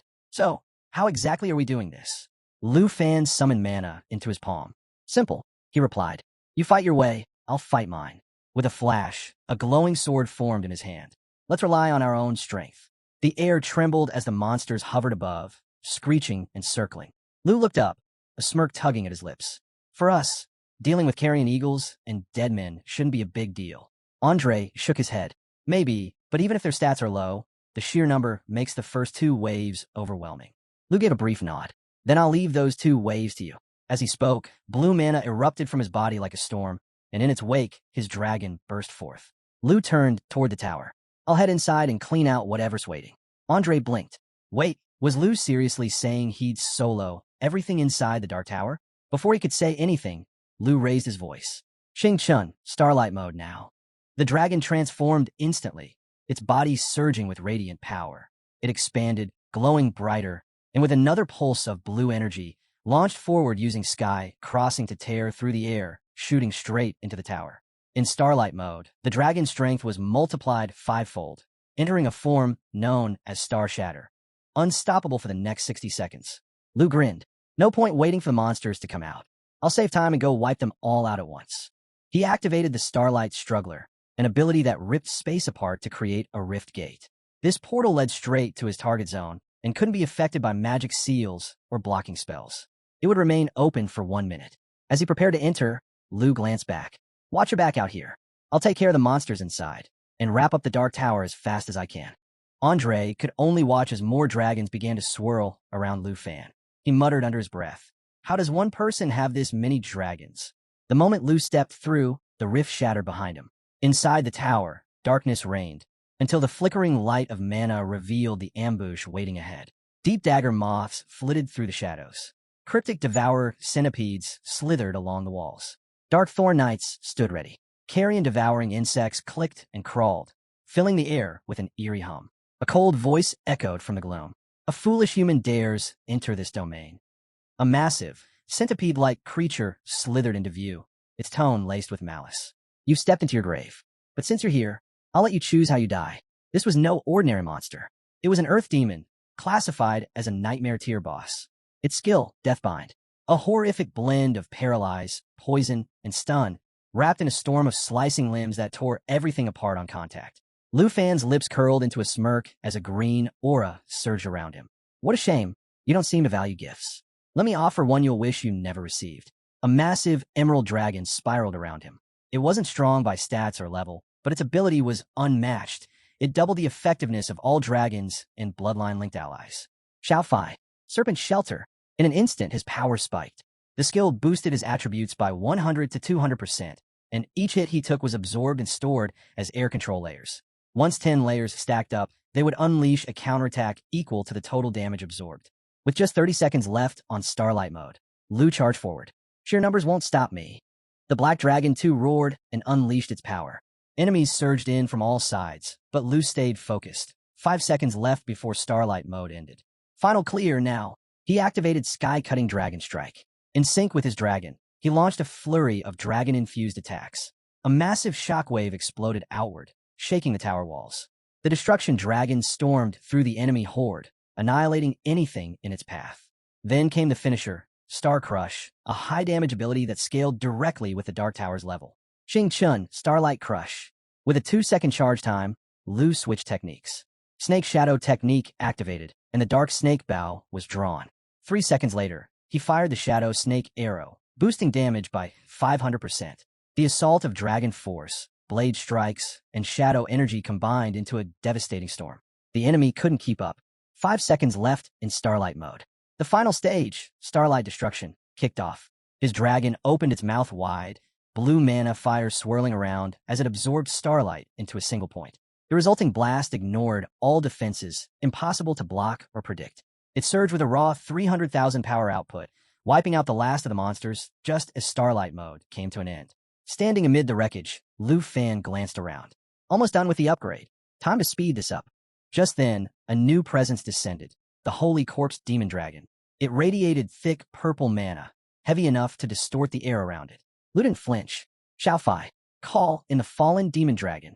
With natural assimilation activated, he raised the dragon bone flute, summoning not one, but two fallen demon dragons. Their levels matched his own perfectly. At the same time, his star dragon shifted again, evolving into galaxy form. Lasers burst from its body, raining across the battlefield. Above, the starfall effect ignited, unleashing a never-ending cascade of starlight energy across the area, persisting until dismissed.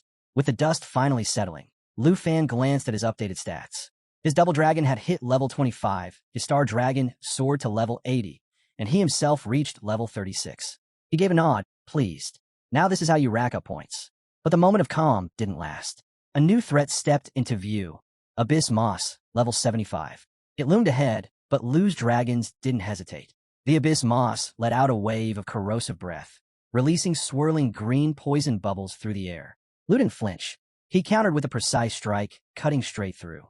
The monster died instantly. Its death triggered a chain reaction, black hole effect. The skill pulled in every nearby creature like a vortex, storing their HP before detonating it all in one massive explosion. Lu summoned 3 black holes at once, maximizing the impact. One after another, they erupted, sending waves of destruction across the battlefield. He chuckled. Charging in like that? You may as well be asking to die.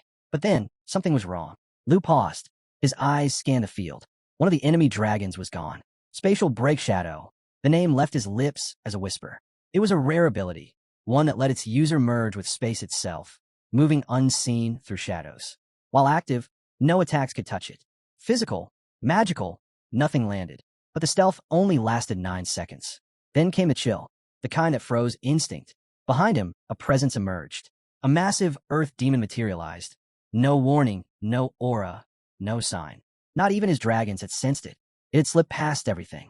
The earth dragon twisted its massive form, limbs coiling tightly as it tried to trap Lufan in a brutal binding lock. Layer after layer of negative effects began to build, aiming to wear him down through stacked damage over time. But before the hold could lock in, a thunderous blow landed out of nowhere. Another stealth ability, Spatial Break Shadow, had just been used. In a flash, a hulking figure struck the earth demon clean across the face, snapping its head to the side. Staggered, the earth demon stared in disbelief. It recognized the attacker. Why are you here? Why would you aid a human? The answer? Phantom Walk, a rare stealth technique that let Lufan infuse himself with natural energy, allowing him to pass undetected even among earth demons. The effect would vanish the moment he attacked, but all he needed was that one instant. The beast that struck had twisted fangs and a face laced with tentacles. Before the earth demon could recover, it landed another blow, faster than lightning. With its claws soaked in blood, it delivered a vicious strike. The hit cost it, temporarily reducing its own strength by 200% for the next 10 seconds. But it didn't flinch. Lufan raised his hand, calling forth Great Calamity, a colossal destructive dragon. It soared overhead, detonating the battlefield with violent blasts that shattered the tower's stone and wiped out waves of monsters. Smirking, Lu looked up. A reunion with an old friend. What do you think of my welcome gift? Before the earth demon stood what was once an ancient demon god, feared and revered, but now brought to its knees, forced to serve the very humans it once towered over. Twice defeated, now disgraced. Fury surged in the earth demon's voice. How dare you? You think you belong on my level? You and your pathetic beasts. None of you deserve to exist. With rage boiling over, it activated Shadow Split. In a flash, 3 clones materialized. Each one could last 5 seconds, boasting 60% of the original's health and power. They spread out, absorbing attacks and dividing enemy focus. The earth demon's eyes narrowed. That aura, something about Lufan's presence was wrong, dangerous. He couldn't be allowed to live. It unleashed Deathbind, aiming to paralyze and cripple its target. But just as the effect started taking hold, the attack was cut short, broken before it could fully lock in. At the same time, the clones began to multiply, but then, unexpectedly, the demon god followed suit. It too split, mirroring the earth demon.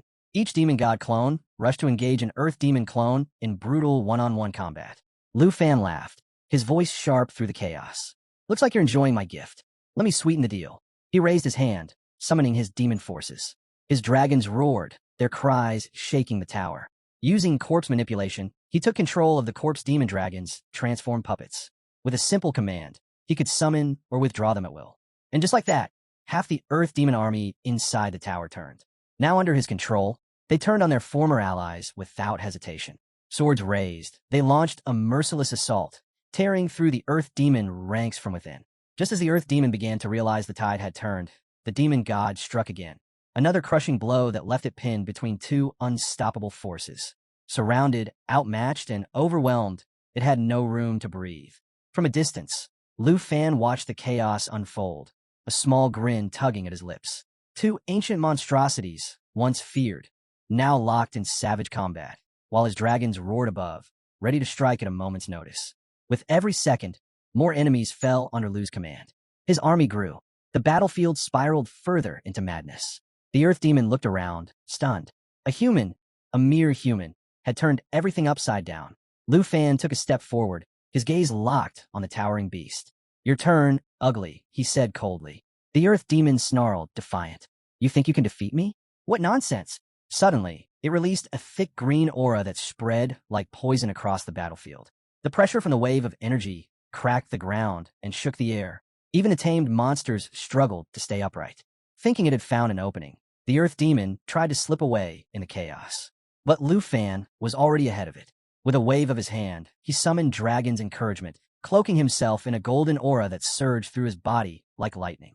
His power surged, stats amplified, attack increased by 30%. His dragons felt it too, unleashing furious cries as they shook off the earth demon's suffocating presence. There's nowhere left to run, Lu declared. In perfect sync, Xiao Fai and Xing Chen attacked. Xing Chen activated Starlight Destruction, transforming once more into Starlight Mode. The timer began ticking, 60, 59, 58. At the same time, Xiao Fai launched Lava Burst, sending molten flames cascading across the battlefield. Then something shifted. A surge of ancient energy rippled through the air as dragon language magic awakened. Dragon Breath evolved. No longer a standard attack, but a forbidden spell accessible only to dragon demon dragons. Sensing the moment, the other two dragons activated Fall Drum, a brutal technique that burned their own life force to soar skyward before slamming down with devastating force. As Starlight Destruction charged into a blinding beam of concentrated energy, the other dragons followed up with twin lava bursts. The flames rising higher, hotter, unstoppable.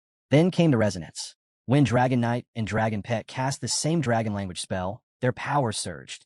Dragon language resonance pushed their combined attack beyond anything seen before. The Earth Demon didn't stand a chance. The fire, light, and raw force of impact tore through its body, splitting its massive form down the middle, the blast echoing through the tower like thunder. And yet, even shattered, it roared in defiance. I'm not done yet. It screamed, its voice ragged but filled with rage. It refused to fall quietly. Even in ruin, it fought. Outside the dark spire, the skies roared as a monstrous bird dove down, flames pouring from its beak. Andre didn't flinch. He raised his hammer and swung with force, smashing the creature midair and sending it spiraling into a heap of lifeless monsters below. He hovered above the battlefield, scanning the area. Why hasn't the third wave shown up yet? He muttered. The answer came moments later. A massive explosion erupted from inside the spire. A blinding surge of power burst forth, tearing across the sky like a blazing comet. Andre's eyes widened. What the hell is happening in there? 5 minutes later, at the National Trial Secret Realm, Lufan descended, victorious, holding the severed head of the Earth Demon in one hand. His dragon landed beside him with a heavy thud. Andre turned, stunned to see him alive, let alone holding the head of the nightmare they'd all feared. Around them, the battlefield lay in ruin, monster corpses scattered in every direction. With a single toss, Lu's dragon dropped the Earth Demon's head at Andre's feet. A system message flashed. Upon death, the Earth Demon can recover 10% HP from its corpse after 10 minutes. After revival, attack plus 100%, defense minus 200%, and constant HP drain. Resurrection in for minutes. Andre frowned as he stared at the severed head. A green mist drifted from its mouth, slow, creeping, toxic. Before he could react, Lu dismounted and waved a hand in front of his face. Stop gawking. This thing's called the Deviant Head. We've only got a few minutes before it revives. Andre blinked. Wait, you're giving me the kill. Lou smirked. Yep, all yours. If I finish it off again, the system won't recognize it, and you'll be stuck with an incomplete mission forever. Realizing the opportunity in front of him, Andre's weapon flared to life. He gave Lou a nod. You're a true friend. Without another word, he slammed his hammer down, fire erupting on impact. The Earth Demon's head disintegrated into ash, its resurrection cut off. A notification appeared, mission cleared, and a powerful buff activated instantly. The next morning, they had set up camp, and for the first time in a while, things were quiet. Andre leaned back, still in disbelief. 200,000 points. Rank number 2. He never thought he'd see the day. Sitting nearby, Lufan cracked a faint smirk. Looks like that's the end of our little team up. Andre was silent for a beat, then let out a soft sigh. Shame, this is a national trial. We're still rivals, after all. He looked over at Lufan, half smiling. If we'd met before all this, I'd have bought you a drink. Lou gave Andre a solid clap on the shoulder, his tone light. Don't worry, we'll get another chance. Andre grinned and raised a finger. Deal. When this trial's over, no dying allowed. We're having that drink. My treat. They shook on it, sealing the promise. Just as their hands parted, a system message appeared. Point operation. Current points transfer in progress. Andre paused mid-step. Wait, does Lou need to accept those points first? He turned to him, eyes on the shifting numbers. He hesitated, then said, I've eaten all your food, barged into your PvP fights, and now you help me finish off a nightmare boss. I know these points don't really matter to you, but at least take them. Otherwise, I'd feel like a freeloader. Lufan chuckled, seeing Andre all bashful over points. That was new. Still smiling, he accepted the transfer without a word. Before leaving, Andre turned back with one final question. Hey, something's been bugging me. Why even waste time with those weaker players? With your power, you could have wiped them out instantly. Lou shook his head. Those so-called weaker players are the new elites from other nations. A lot of them have rare or hidden classes I've never seen before. It's not about the kill. It's about seeing how they move, how they fight. Every battle teaches me something. Andre blinked, then broke into a laugh. That's actually pretty cool. With a short wave, he said, I'm off. Gonna clean up a few side quests, cash in some more points. He took off into the sky, leaving Lou standing alone. Lou watched him go. Andre's all right. Let's just hope I don't pull a PvP task that puts me on his trail. He exhaled, then turned his gaze forward. Time to get back to work. The newest member of his fallen puppet army had just joined the ranks, the Earth Demon. The scene shifts to the nation's trial arena command room, where the atmosphere is electric. All eyes are locked on the updated rankings flashing across the central screen. Andre has officially climbed to second place, overtaking both Star Nation and Taki Nation. Excited voices ripple through the room. Some cheer, convinced that Andre must have achieved the impossible, defeating the Nine Realms demon. Whispers turn into loud speculation, but not everyone's buying it. Others argue that such a feat couldn't have been done alone. No way he got out of there without help. One strategist mutters. Only explanation is Dragon Nation's Lufan had something to do with it. A bald man near the center cuts through the chatter. Show some respect for Snow Nation's rep, he says firmly, turning to Mr. Han. Andre's always been the kind to help others. He deserves this. Meanwhile, off to the side, another observer quietly takes note. Taki Nation's slipping fast, he murmurs, eyeing the rankings. At this rate, they'll fall to third. Across the room, Mr. Jean stands silently, lips tight, eyes narrowed. He hasn't said a word since the update, but the tension around him is obvious. His target? Andre, a man he's repeatedly dismissed as lacking both tactical sense and intelligence. Now that same man had just outpaced Jean Changhan. Most around the room suspect Dragon Nation's involvement. Lufan's influence can't be denied, and if the trend continues, Star Nation may be next to fall in the rankings. Mr. Jean suddenly snaps into motion, fingers flying over a keyboard. His message is sharp. Task manipulation hasn't worked. Adjusting the Nine Realms dragon count? Useless. Only one option left. Right then, a door bursts open. An assistant rushes in, slightly out of breath. Sir, this is urgent. I'm busy. Mr. Jean cuts him off, irritated. The assistant doesn't back down. It's about the final protocol. It's ready. That stops everything. Mr. Jin's expression hardens. The air in the room shifts. He turns slowly, eyes cold. Prepare the team. Take me there now. Without another word, he leaves, his footsteps echoing behind him, headed toward the last option. Mr. Jean moved quickly toward the concealed back door he had personally built into the design of the secret realm. Right behind him, his assistant caught up and handed over a critical one-time use item. They hadn't had the luxury of fully vetting it. There could be risks, but a top-tier enhancement specialist had signed off on its usability. It was a scroll, one of the Trial of Nation consumables. Once activated, it would open a gateway to a set location inside the secret realm, but it would only remain active for 90 seconds. Qin examined it closely. The energy around it was clearly unstable. That's when his assistant gave a report. Back-end monitoring had picked up odd activity from Lufan. Qin wasn't surprised. He had been anticipating this. At this point, the only way to catch Lufan in the act was to step in himself. There was no time to hesitate. The final contingency plan had to be carried out. He turned to his team and ordered them to hold the hallway. No one gets through until he returns. His secretary looked uneasy and asked if he really intended to go through with it. Qin nodded. He would deliver the message himself. With that, he activated the scroll, setting the destination to a remote desert zone inside the trial.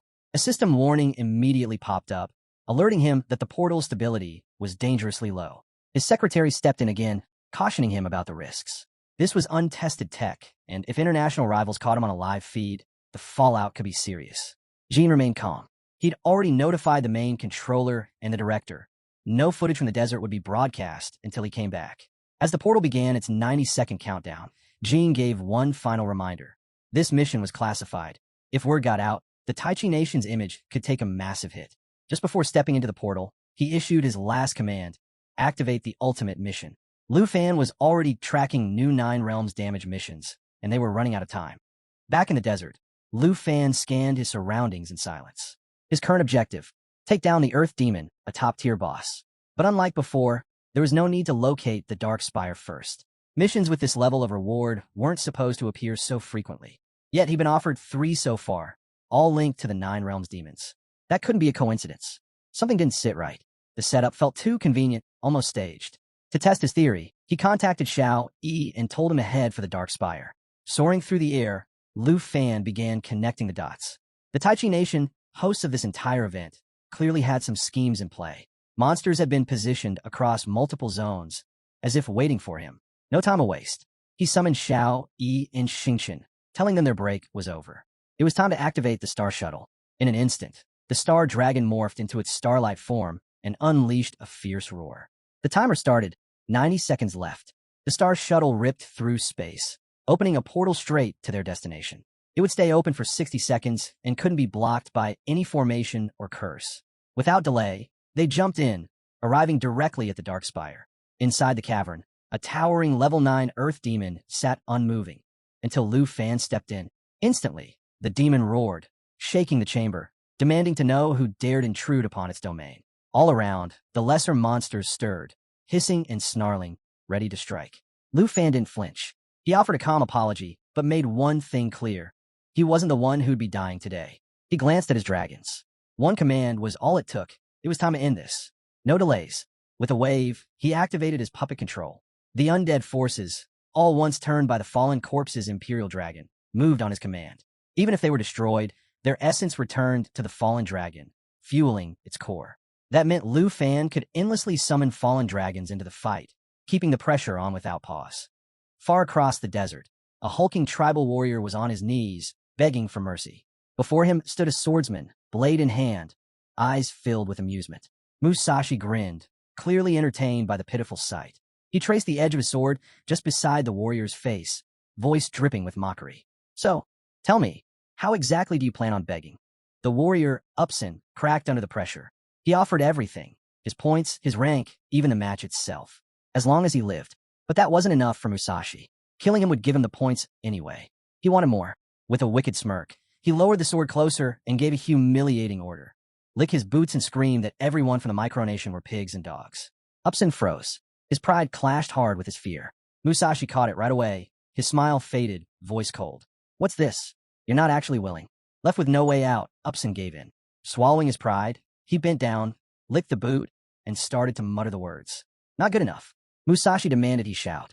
Trembling, Upson obeyed, raising his voice and repeating the insult while still licking the dust off Musashi's boots. Musashi burst into laughter. Wow, you really would do anything to survive. But before he could take it any further, everything changed. A sudden strike landed squarely on Upson. A system alert flashed. Upson had been killed. Blood poured from his body as he slumped over, dead on the spot. Musashi's smile dropped.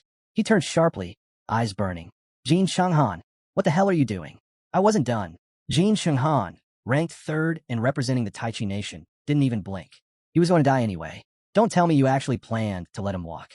Musashi scowled. You're missing the point. I was supposed to finish him off. Those points were mine. Jin Shenghan didn't bother entertaining the complaint. You were too slow. I didn't take him out for the points. I did it to push the mission forward. Musashi let out a sharp breath, then finally slid his sword back into its sheath. Before either of them could say more, a faint blue light flickered behind them. Both turned immediately. Jin Shenghan's face tightened. He recognized the signal. It was a priority transmission from the Overseas Command. And just as the glow began to fade, Mr. Jin stepped out of thin air, appearing right in front of them. Musashi's eyes narrowed. What had just happened? Was that teleportation? He couldn't believe what he'd just seen. Bolts of lightning tore through the battlefield as the Earth Blood Demon activated Phantom Tiger Step. In a flash, it split into countless semi-transparent tiger forms that darted unpredictably, each illusion bursting apart upon impact. With Thunderclaw Strike and Soul Hunting Tiger unleashed, the demon lunged at Lufan. Its claw, charged with thunder, slammed into the ground, winding up for a devastating blow, only to be caught mid-attack. Lufan's death coil struck just in time, binding the demon tight and locking in place. The Earth Demon let out a stunned cry, demanding to know why the Earth Blood Demon had turned against it. But there was no time for answers. Another of Lufan's summoned demons stormed in, landing a brutal hit with Blood Claw.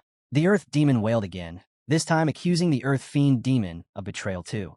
Lufan stood unfazed, watching the chaos unfold. With just 2 9-realm demons on his side, the tide had shifted dramatically. He wondered what would it look like if all 9 joined the fight. The answer echoed behind him as more demonic roars shook the battlefield. The schemes of the Tai Chi Kingdom had clearly backfired, and Lufan had reaped all the rewards.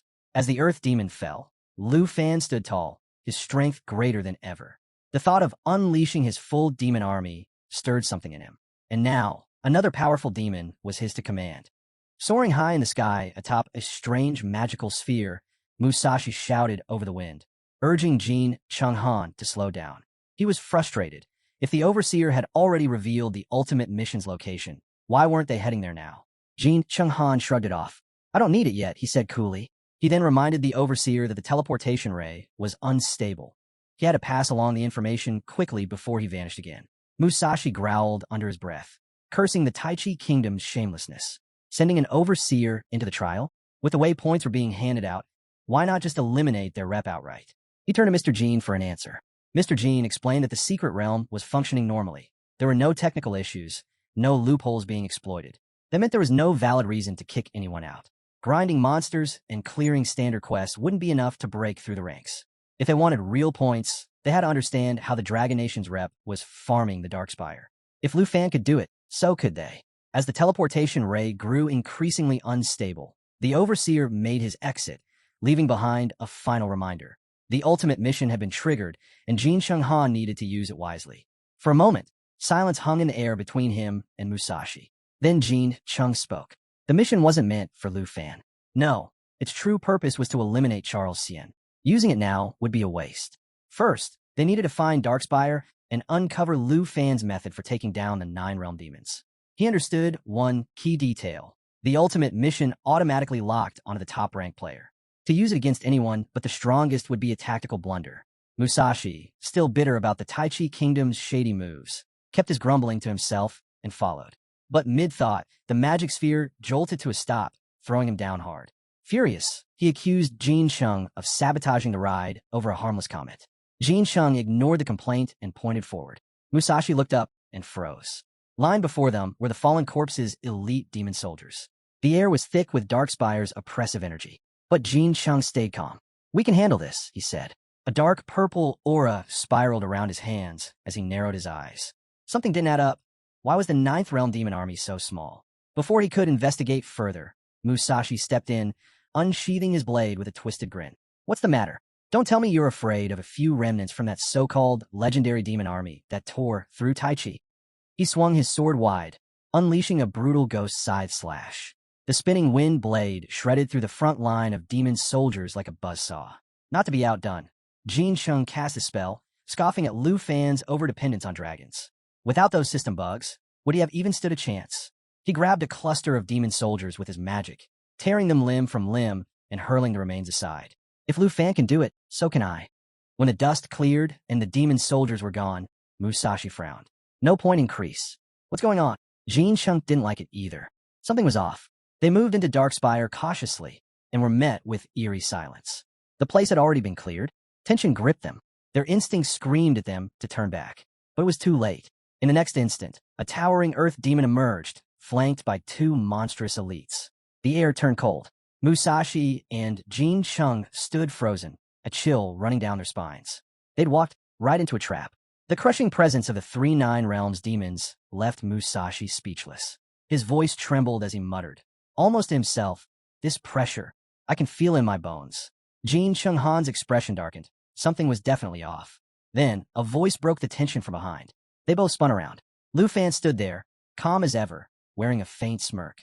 "Didn't think I'd run into you two here." Jin called out his name, tense. Musashi, still stunned, demanded to know why he'd shown up. Lufan shrugged off their reactions. "Oh, don't look so surprised. I came all this way to set the stage, especially after you tore down my base." It was true. Lufan was a master of the undead arts. Using corpse puppets, he commanded his army with precision. And now, the 9 Realms demons moved at his will. Their roars thundered across the battlefield, shaking the ground beneath them. Each demon commanded its own legion, funneling points and experience straight to Lufan. Overhead, a massive purple dragon circled, drawing attention from miles away. The smaller ones had stayed behind to defend Darkspire. This battlefield belonged to him now. Musashi sneered, refusing to be intimidated. "You've walked into your own grave, not ours." Just then, a system alert popped up, revealing Lufan's ability stats to Musashi. His eyes widened. Turning to Jin, he hissed, "Kill him. We'll split the points." But Jin didn't move. He wasn't about to let Lufan off with a quick death. "I've waited too long for this," he muttered. "If I'm going to destroy you, it won't be fast." Still, something didn't sit right. 3 Nine Realms demons stood with Lufan. These monsters weren't meant to be controlled. Yet here they were, taking orders. Jin's mind raced.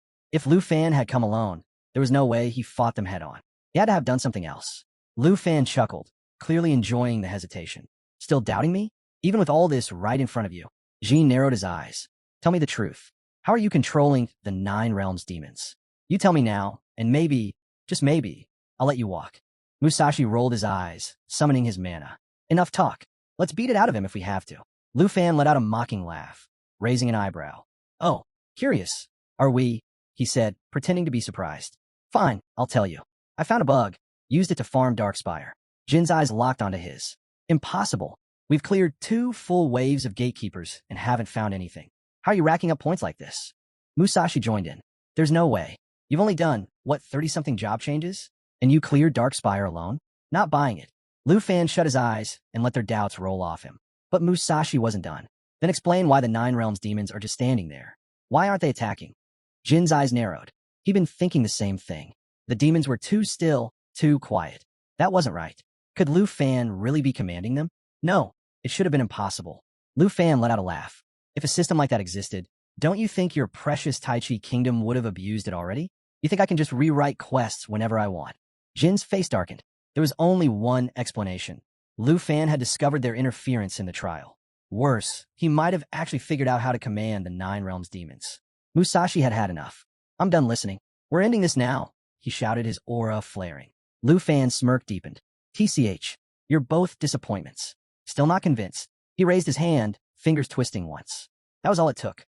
The 9 Realms demons roared and surged forward. The battlefield exploded into chaos. Jin's eyes widened in disbelief. "Run," he screamed. "It's a trick, it has to be." But even as he shouted, fear crept in. These demons were supposed to be untouchable assets of the Tai Chi kingdom. Yet now, they fought under Lufan's command. It couldn't be real, could it? The roar of incoming mana shattered his thoughts. Red energy locked onto his position. System notification, death coil activated. A dark blast struck Jin like a hammer, hurling him into the dirt. He cried out, body twisting from the hit. His vision blurred. Another shadow loomed above him. He couldn't move. His legs refused to respond. System notification, Abyssal Entangler summoned. Bloodblade Claw activated. Terror surged through him. This power, it was enough to shake a nation to its core. Still, he clenched his jaw. He couldn't die here. He was Tai Chi's pride. Damn it, I won't lose like this. He forced himself up, heart pounding, only to be smashed back into the earth by a crushing blow. From above, Lufan watched it all unfold. He leaned back, sitting comfortably. "I told you," he said, smirking. "I didn't cheat. I just worked hard enough to make them mine." Off to the side, Musashi's rage boiled over. Purple mana exploded from him like a wildfire. I can't die here, he roared. I'm the pride of the Sakura Nation. A powerhouse. He charged, swinging wildly. System notification. Ghost Scythe activated. A violent blast shook the ground. Musashi staggered, blood on his blade, but the monsters didn't slow. He couldn't believe what he was seeing. Lufan tilted his head slightly. You all dream of greatness, but with moves like that, you're nothing but easy points. He pulled up his status window, waiting for the flood of rewards. Nothing. His expression shifted. No point increase, he muttered. Then the realization hit.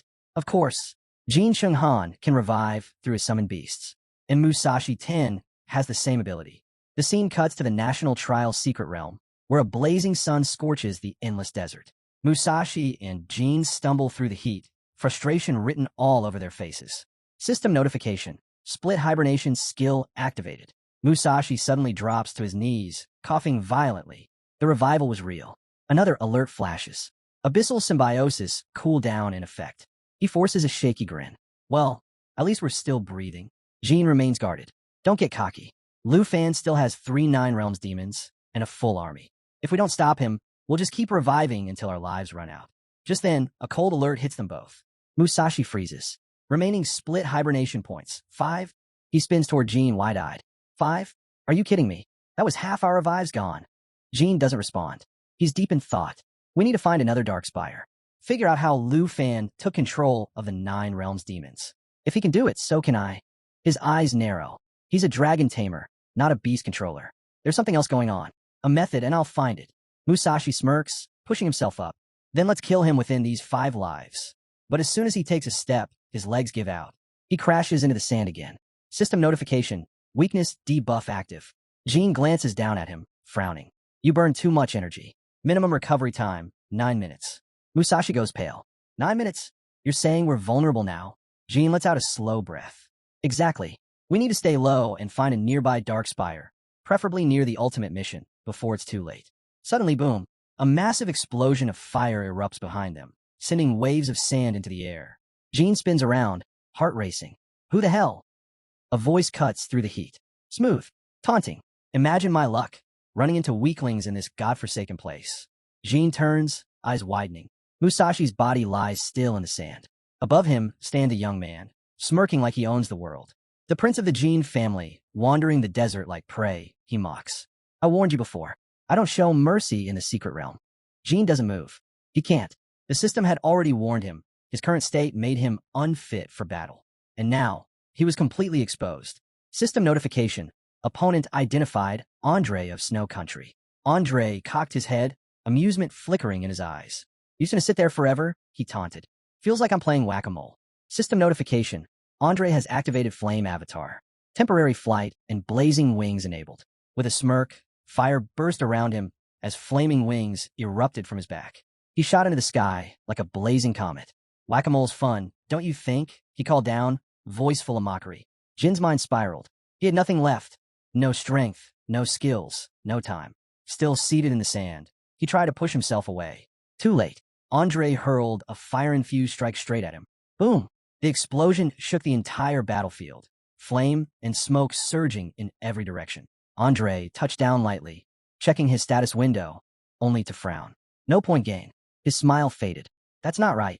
2 downed enemies, yet nothing to show for it. 10 days later, day 14 of the National Trial. Inside Jade City's National Trial Arena, analysts covered the unfolding chaos. Taichi Kingdom's live broadcast fed constant updates to viewers across the world. At Dragon Capital Academy's Villa No. 2, a group of girls huddled around the screen, murmuring about the high mortality rate. The trial wasn't just competitive, it was brutal. Elsewhere, in the Academy's combat class, a blue-haired girl leaned in as the commentator's voice echoed through the room. The numbers were stark. Out of 23 participants, 11 were confirmed dead, 10 remained in the field, and 2 had chosen surrender. The top 5 reps had secured their ranks, for now. But the trial had already gone far beyond expectations. She leaned forward, eyes fixed on the rankings. This wasn't just a challenge, it was survival. At the northern border, inside Tu Jing's office, a man reviewed system logs. Demon hunting might not be directly linked to level rankings, but it clearly played a major role in point accumulation. Back inside the searing heat of the lava volcano in the secret realm, Musashi clashed with another monster. Not far off, his fellow Sakura country representative, Makashi, had climbed to 5th place with 460,000 points. Just ahead of him, Prince Jean held onto the 4th spot, 510,000 points. Out across the lush grasslands, Andre from Snow Country rested on the cool ground, savoring a rare break. His 3rd-place position held firm, but he knew it wouldn't last. For days, maybe less, before someone overtook him.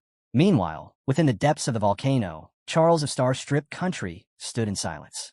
He'd secured 2nd place by eliminating 5 players. Bowing respectfully to his master, he voiced his confidence. His goal was within reach. But standing at the top, undisputed and unmatched, was Lufan. Over 7 million points. The volcano itself had become the dark spire of the Earth Demon, and the system lit up. System notification. Final targets eliminated. All 9 realms monsters defeated. The last of the demons fell. Surrounded by towering creatures, Lufan stood quietly as they knelt before him. His voice was low, almost a whisper. The army's nearly ready. The system chimed again, updating his rank. Then came a final alert. New skill unlocked. Lufan's eyes gleamed with quiet satisfaction. Everything was falling into place. Lufan raised his hand, checking his watch just as a system interface blinked into view. It detailed the Dragon Realm, where dragons and their kin gained over 50 exclusive traits, while everyone else was stripped of their powers. No summoning, no skills. Just silence. As he read through it, Lufan quietly acknowledged the overwhelming influence of the Dragon Clan's territory. He felt reassured, knowing Little Phi would thrive here with every advantage at her disposal. Still, a thought lingered. Non-dragons couldn't survive in this place. If someone like Kim Han got dragged in, he'd be cut off from his Abyss Entangler. Stuck and powerless, he'd be easy to eliminate. Lufan glanced at Phi and commented on how they could now easily deal with that annoying pest. But before the moment could settle, a system alert popped up. Someone had just flagged him as a target. He chuckled. More points for the taking. Meanwhile, deep inside a volcanic cave within the National Trial Secret Realm, a man gripped a glowing blue orb. Everyone around him stared in disbelief. None of them had seen anything like it. A mission confirmation flashed, locking in a new task. Charles eyed the orb intently. This was the very tactic that had secured him the #1 rank before. The others looked to him, questioning if he really intended to move forward with the plan. Charles reminded them of his power. His presence alone was enough to sway them. Off to the side, Jean observed silently, memories stirring. He and Musashi had struggled against the lava giant, needing 3 strikes just to bring it down. Yet Charles had destroyed it in 1 hit. Targeting Charles under the current mission? Borderline suicidal. Jean admitted he trusted Charles, but doubted they could do anything if Lufan got involved. Musashi nodded, remembering how hopeless things felt when they'd faced Lufan's army and the 9 realms demons. They never stood a chance. Charles, unfazed by their hesitation, smiled and waved off their worries. He revealed something surprising. Lufan didn't actually control the 9 realms demons. He was simply borrowing someone else's power. Jean froze, caught off guard. He immediately pressed Charles for more information. Charles, anticipating his curiosity, reminded Jean how obsessed he'd been with exposing Lufan's loophole. Then, with a grin, he promised to lay it all out. Just give him 3 minutes. Inside the arena's control center, 2 staff members sat glued to their screens, keeping tabs on the live feed. One leaned over, uneasy. Mr. Kim hadn't shown up since the teleport sequence. If something went wrong, they'd be the ones blamed. The other brushed it off, suggesting maybe Kim had things under control from behind the scenes. After all, their only directive was to monitor Lufan and steer clear of anything messy. Their routine was shattered when a woman burst into the room, her presence sharp and hostile. She insisted she wasn't mistaken, her words clipped and forceful. One of the men called out in alarm, urging his colleague to pay attention. Too late. She lunged, sinking her teeth into his neck from behind. He let out a muffled scream, covering his mouth in pain. The man beside him turned, shocked, but he didn't get the chance to act. She was on him in an instant, one arm around his throat, a blade pressed tight to his skin. Her voice was steady, cold. Any noise, and he dies. Terrified, he begged her to stop. After a tense pause, she let them go and headed straight for the system interface. Clutching his phone, one of the men scrambled to make contact. Sizzle, how much time do you need? The deadline's almost up.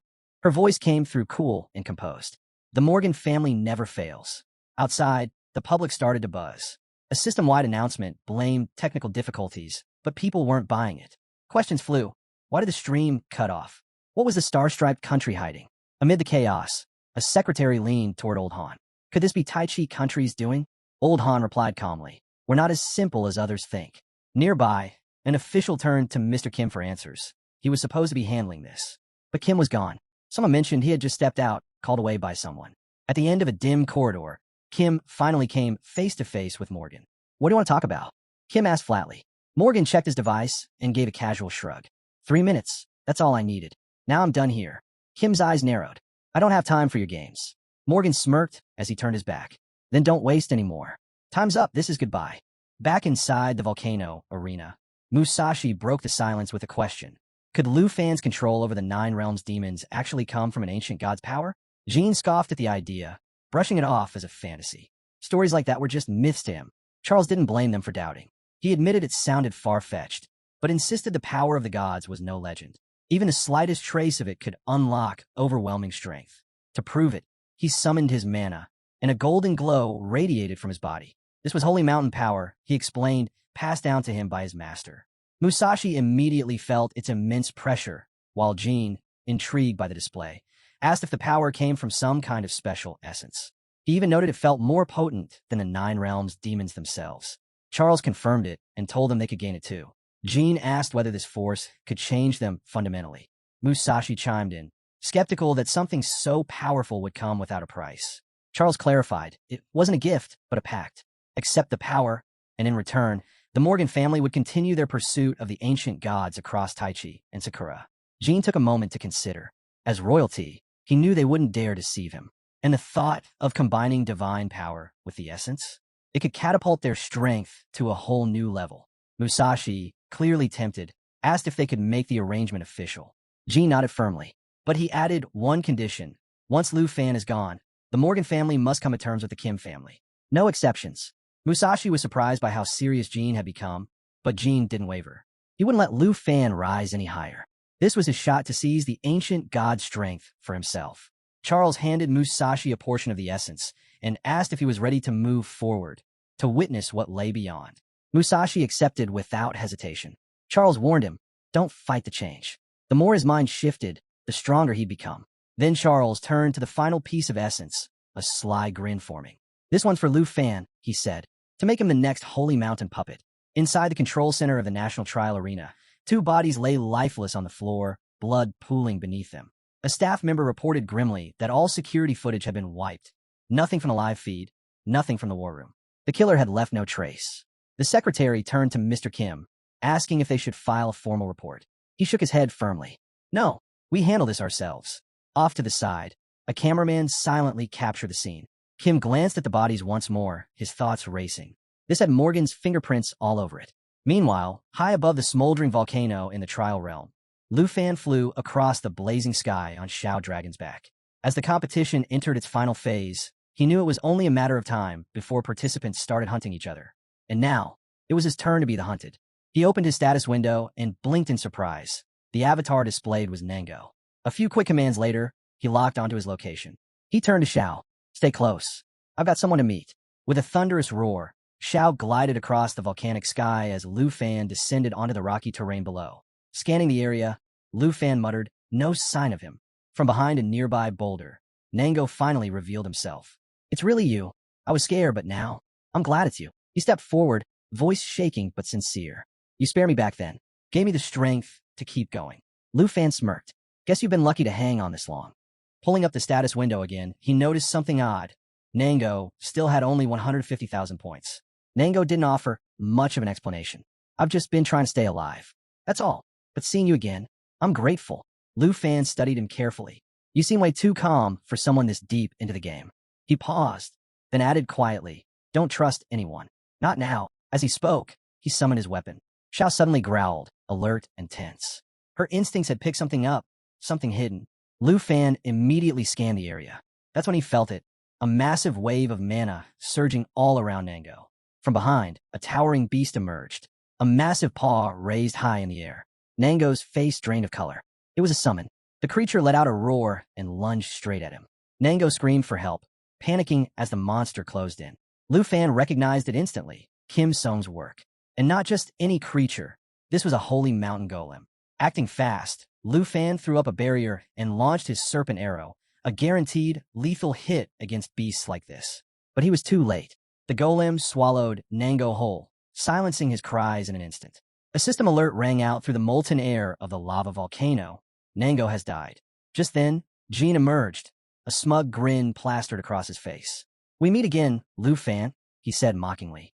"Sorry about stealing your points, but don't be mad. Yours are next." Lufan narrowed his eyes, scanning them both. There was no mistaking it. Their power had changed. He scoffed. "So, this is what you become. Holy Mountain Slaves." A new window opened before him, displaying the stats of Kim Song and Musashi. Everything clicked. The unusual mana, the summons, the essence. It was all connected. Charles had pulled the strings, and now he was the one leading the hunt. Sure enough, Charles stepped into view, wearing his usual smirk. "You already know, don't you? This power, it's far beyond what you've faced before." A system alert chimed again, hunter encounter approaching. A second followed, showing Charles's status, Holy Mountain Slave. Charles tilted his head. "You don't have to die here, Lufan. Pledge yourself to the Holy Master. Serve him, and you'll be granted holy power in return." Lufan's eyes flicked to the glowing Holy Mountain essence, and then to his own fallen corpse essence. It dawned on him. Charles had used this same essence to transform Jin and Musashi. Jin and Musashi stepped forward, trying one last time. "You could still join us. There's no need for a battle." Lufan burst into laughter. "Join you? Please. You gave up your will for borrowed strength." Charles's face darkened. "You dare mock us?" Lufan's smirk deepened. "Even with your holy power, you're no stronger than my dragon summons." Charles clenched his fist. "Then the deal is off." He turned to the others. "He killed you once. Now return the favor." Kim cracked his knuckles, his grin growing wider. "I've been waiting for this moment. I'll make you pay for everything." With a furious roar, he lunged forward, clawed hand ripping through the air toward Lufan. Lufan moved like lightning, easily sidestepping the attack. He called forth his serpent arrow, eyes locked on the enemy. "You chose slavery, gave up your pride, just for a taste of power." Above, Musashi launched himself off a high ledge, landing with a crash. He adjusted his mask, his tone cold. "I gave you a way out. Now your end begins." A system notification blinked onto the battlefield. Oni mask detected, displaying abilities. At the same moment, Charles raised his hand, golden light spiraling upward as holy essence swirled around his arm. "Don't worry," he said with a twisted smile. "You won't die yet. First, I'll turn you into my holy mountain golem." Lufan's aura erupted, his mana crackling through the air. "You think slaves like you can control me?" he scoffed. "I faced an ancient god during the Northern War. Compared to that, you're nothing." Musashi studied him closely. Something had changed. His posture, his focus, it wasn't fear but something sharper. "So, you finally learned obedience," Musashi said coldly. "Fear must have gotten to you." Lufan ignored the jab. He raised his serpent arrow and gave Shiao a single command. "Transform." A system notification appeared, black dragon form, switching to destruction dragon form. Zhao's body erupted into molten flame, its black scales glowing like lava. Heat radiated off the beast as its wounds healed instantly, the destruction dragon's aura boiling the very air. Musashi let out a low chuckle. "So, that's your answer? Do you really think this form can stop me?" Lufan didn't respond. Instead, he slashed forward, his blade slicing the air, a shockwave flying straight for Musashi. The masked warrior raised his guard, feeling the weight of the incoming strike. Kim barked from behind, his tone filled with scorn. "Struggle all you want. It changes nothing." With a command, he sent his beast charging in. Lufan soared upward, avoiding the assault with ease. "You're lost in your rage," he shouted back, landing smoothly on Zhao's back. A wave of green mana surged from his body, pulsing with deadly intent. He looked down at Charles, his eyes gleaming. "If I let the fallen corpse dragon devour your holy essence," he muttered, "then all three of you will become mine." In the heart of the lava volcano, a system alert rang out. Lava eruption skill activated. The message detailed the dragon's ability to drag enemies into molten depths while dealing continuous burn damage.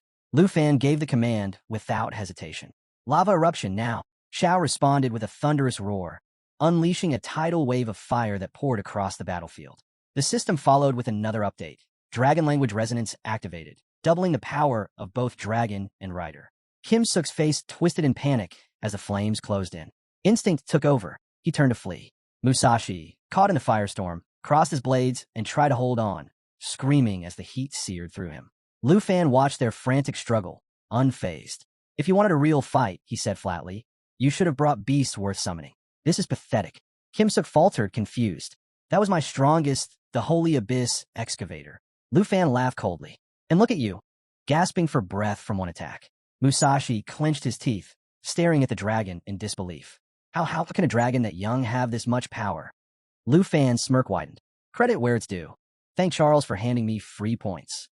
Charles's grin disappeared. He drew his holy sword, the blade crackling with divine light. You'll regret mocking me, he hissed. He raised his weapon and began chanting, Flame of Divine Punishment. From the sky, blazing fire rained down. The system broadcasted the stats, 500% base damage, 20% holy burn damage over 10 seconds. Lufan remained still, unimpressed. If this is all your master taught you, then he's not worth fearing. In a flash, Lufan triggered Dragon Annihilation, his blade dancing through a 6-strike combo while casting spell damage to weave through the falling flames. Charles, growing more agitated, cursed and smashed his holy essence. The fragment shattered, releasing a burst of yellow mana that lit up the volcano like a second sun. I'll show you the true strength of the ancient gods, he roared, summoning his beast with a surge of power. Lufan narrowed his eyes. So that's what you've been saving it for. Without waiting for another move, he let his serpent arrow fly, aiming straight at Charles. The arrow struck, clean hits. But Charles didn't flinch. Lufan immediately understood. The ancient god's protection, he muttered, even stronger than the 9 realms demons. He didn't pause. Dragon encouragement, he shouted, activating the skill. Attack power plus 30%. Time to end this. Xiao let out a roar that echoed across the volcano, and the system lit up, dragon strength boost confirmed. At the same moment, Lufan triggered Shadow Serpent Arrow, the system reporting a devastating 500% damage output. Another notification flashed, detailing Xiao Ye's form and charge progression. Without missing a beat, Lufan gave the signal, Lava Eruption. Now, the dragon responded instantly, fire surging forward. The system confirmed a charge level 3 as the simultaneous attacks locked on target. Charles dug in, bracing for the impact. Lufan followed up with a barrage of serpent arrows while Xiao Yi unleashed its full power. The system confirmed skill synchronization just before a massive explosion rocked the battlefield. Through the smoke, Charles stood his ground. This is nothing, he declared. My master's power is beyond any of this. He summoned his beast, ordering it to face off against the dragon. In response, Xiao Yi roared again, World Ender form activated, and the system acknowledged the deadly transformation. Lufan didn't hesitate. He combined his Serpent Arrow with Ghost Scythe Demon, and the system read their fusion, combined skill power enhanced. Just as the tide seemed to turn, Musashi countered with surprising force, matching the dragon's attacks blow for blow. Lufan quickly dodged, crossing his blades to block each strike, surprised by Musashi's sheer resilience. Then, from behind, Flame of Divine Punishment. Charles had launched it while Lufan was focused on Musashi. A massive blast erupted. Lufan spun to respond, crossing his sword in a last-second defense, but the explosion overwhelmed him. Kim Suk sneered. Without your dragon, you're nothing. Musashi nodded. It worked. We've separated them. Charles stepped forward smug. He's weakened. This ends now. But then whoosh. Wings cut through the air. Lufan soared above them. Wings spread wide, landing with calm defiance. You really thought this was over? The three of them froze. Charles stepped back. What are you talking about? Kim Suk and Musashi shouted. Your arrogance will be your downfall. Lufan stepped forward, unfazed. A shift in the air. Then, the 9 realms demons appeared, surrounding him. All three stared, stunned. Musashi shouted. When did you summon them? Lufan chuckled. I've known your plan from the start. I just needed you distracted long enough. He glanced around at the shocked faces. While you were so busy cornering me, I was setting the real stage. Charles raised his holy sword, its tip aimed directly at Lufan. These fallen corpse puppets of yours won't be enough, he said coldly. Lufan smirked, casually twisting his fingers. You're right, he replied with a shrug. Looks like I'm outnumbered. But in the next instant, he raised his hand, and the ground trembled. With a wicked grin, he summoned every one of his monsters in a single sweeping motion. Still, he said, eyes gleaming, maybe now the numbers are just right? Or maybe there's still not enough to make this interesting. The 9 realms demons burst forth, lunging at their enemies with violent force. Gasps rang out across the battlefield. Everyone froze, their voices shaky as they called out the demons by name. Charles's eyes narrowed. How did you bind them so quickly? Lufan stood calm amid the chaos, his smirk widening. It's over, he said coolly. The result of this fight is already decided. Charles's jaw clenched as yellow mana erupted around him, surging into his holy sword. The blade expanded, radiating divine energy. I don't care how many corpses you throw at me, he snapped.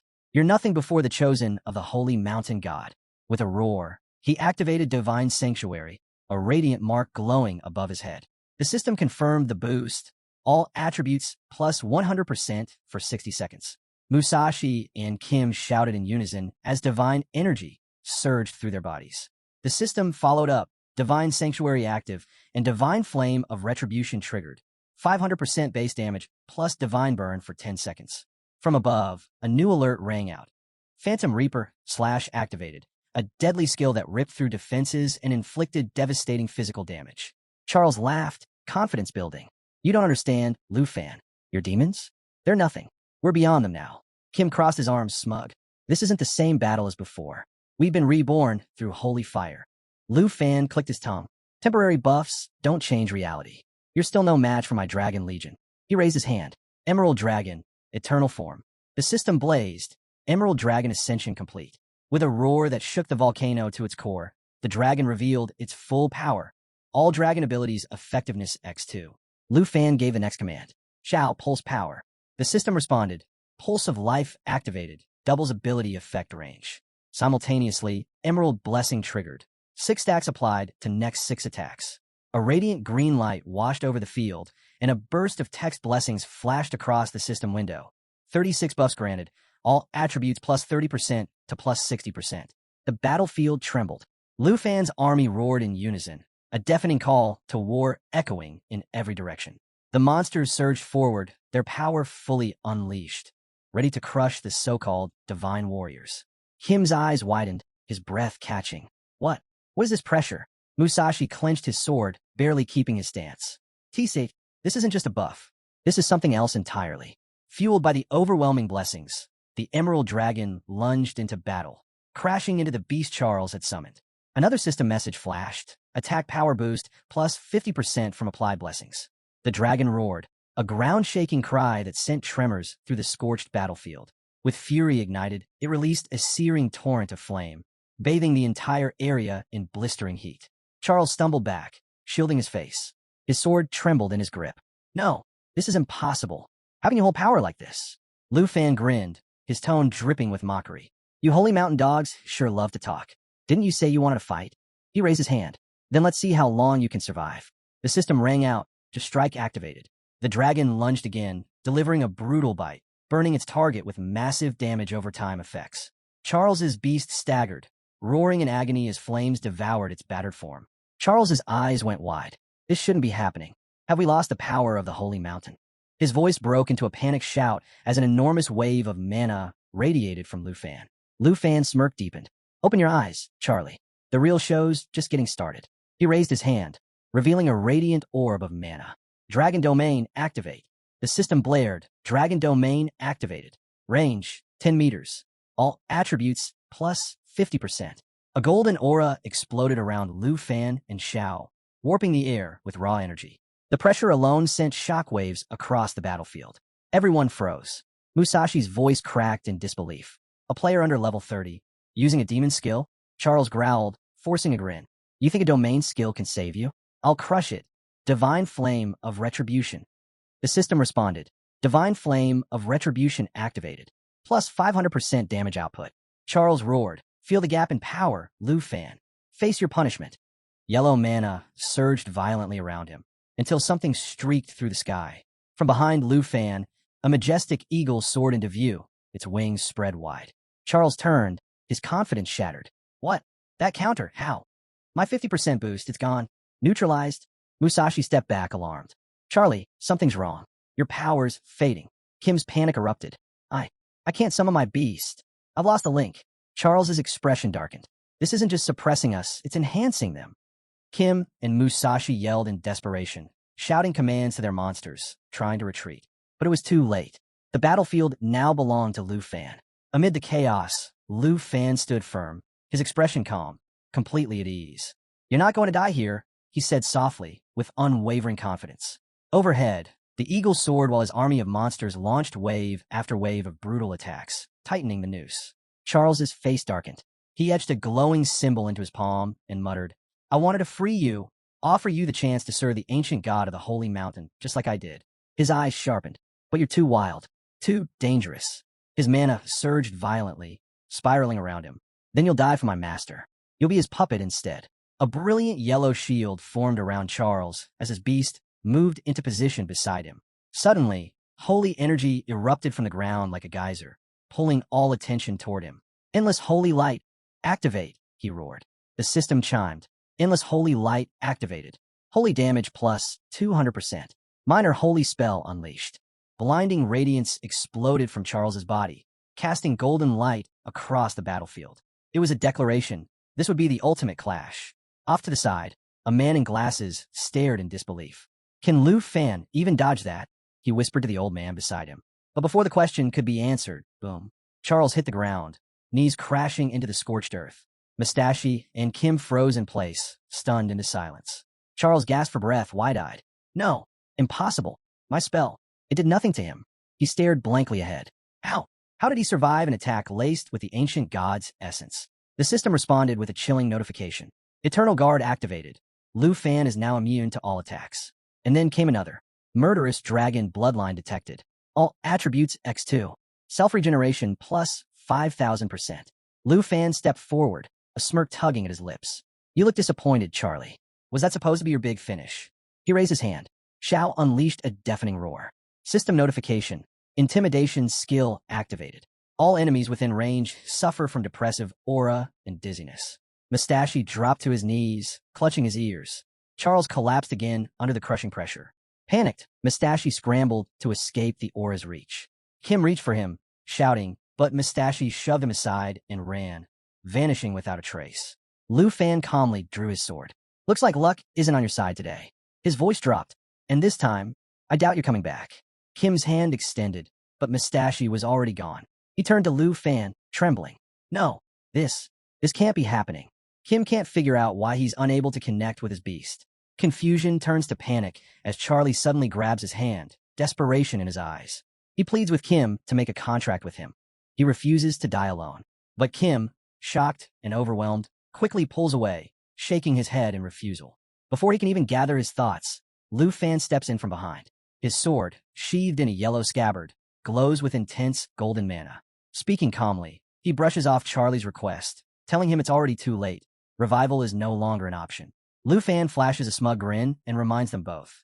Under the power of the dragon domain, he's the only one who can summon beasts or monsters. With his beast out of reach, Kim can't form any sort of contract. Just then, a system notification pops up. Lufan has earned 1,000 points for flawlessly executing his plan. Charlie turns to Lufan, voice shaking with frustration. The difference in their strength is staggering, and he can't make sense of it. Weren't they both servants of the gods? Why was Lufan so far ahead? With a determined glare, Charlie reveals his trump card, a sphere of golden mana, the holy essence. He had prepared it for this very moment, scoffing as he accuses Lufan of being blind to true divine power. Roaring, Charlie chants the sacred words of his master, trying to summon the divine force within. But before he can finish, Lufan strikes. His sword cuts through the moment, and he taunts Charlie. Did he really think Lufan would just stand there and let him power up? Charlie yells, pushing out the last of his spell, but it's no use. He collapses. The holy essence drifts above him, glowing with golden light. Lufan eyes the essence, curiosity flickering in his gaze. He wonders aloud if Charlie's master has already turned his back on him, left him stranded in a fight he can't win. He mentions that Jing Chong has no escape now, then disappears and reappears behind the holy essence, mocking Charlie. Trying to run? With no power of his own? Just a leech, relying on strength that was never his to begin with. His focus stays locked on the holy essence. He's waited a long time for this, a complete piece of the holy mountain essence, finally within reach. Elsewhere, a man watches the unfolding scene on a screen. Turning to the others, he announces that the players from Star Country, Taichi Kingdom, and Sakura Country have all vanished from the rankings. A wave of disbelief ripples through the crowd. Could one player for Dragon Nation really have wiped them all out? A man in glasses turns to Old Han, who stares at the screen, silent and tense. Taking a long breath, Old Han says nothing. The bespectacled man suddenly rushes out of the room, panic written all over his face. How is he supposed to explain this to the Qin family? Their top warrior, gone. The harsh truth hits like a hammer. Jin Xinghan was their final hope. Everything Taichi Kingdom had invested in the trial had centered on him, and now he's gone. Just then, a swirling void begins to form, dark tendrils slithering outward like monstrous limbs reaching through space itself. The man freezes, breath hitching as he stares into the abyss. He whispers a single question. Master, is that you? A deep voice answers, slow and rumbling. Is my son truly dead? The man instantly drops to his knees, head bowed low. His voice quivers as he accepts the blame, swearing to take whatever punishment awaits him. Still kneeling, he stammers, "Master, the Dragon Nation warrior was too strong. I tried to stop him. I failed. Charlie of Star Country, Musashi from Sakura Country, just like we did before." Meanwhile, back in the volcano arena, Lufan stands with the holy essence pulsing in his hand. A sly smirk curves his lips. 3 lives for this stone. Let's see if it was worth the cost. A system notification flickers into view, listing the essence's properties. Lufan's eyes flick to his dragon. One thought rises. What would happen if the corpse demon's dragon consumed this? He moves closer, holding the stone aloft. Time to find out.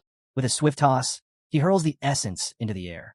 The black dragon's gaze sharpens, locking onto the glowing sphere. It senses the energy. Lufan chuckles. Go on, show me what holy mountain power looks like. The dragon snaps the stone from the air.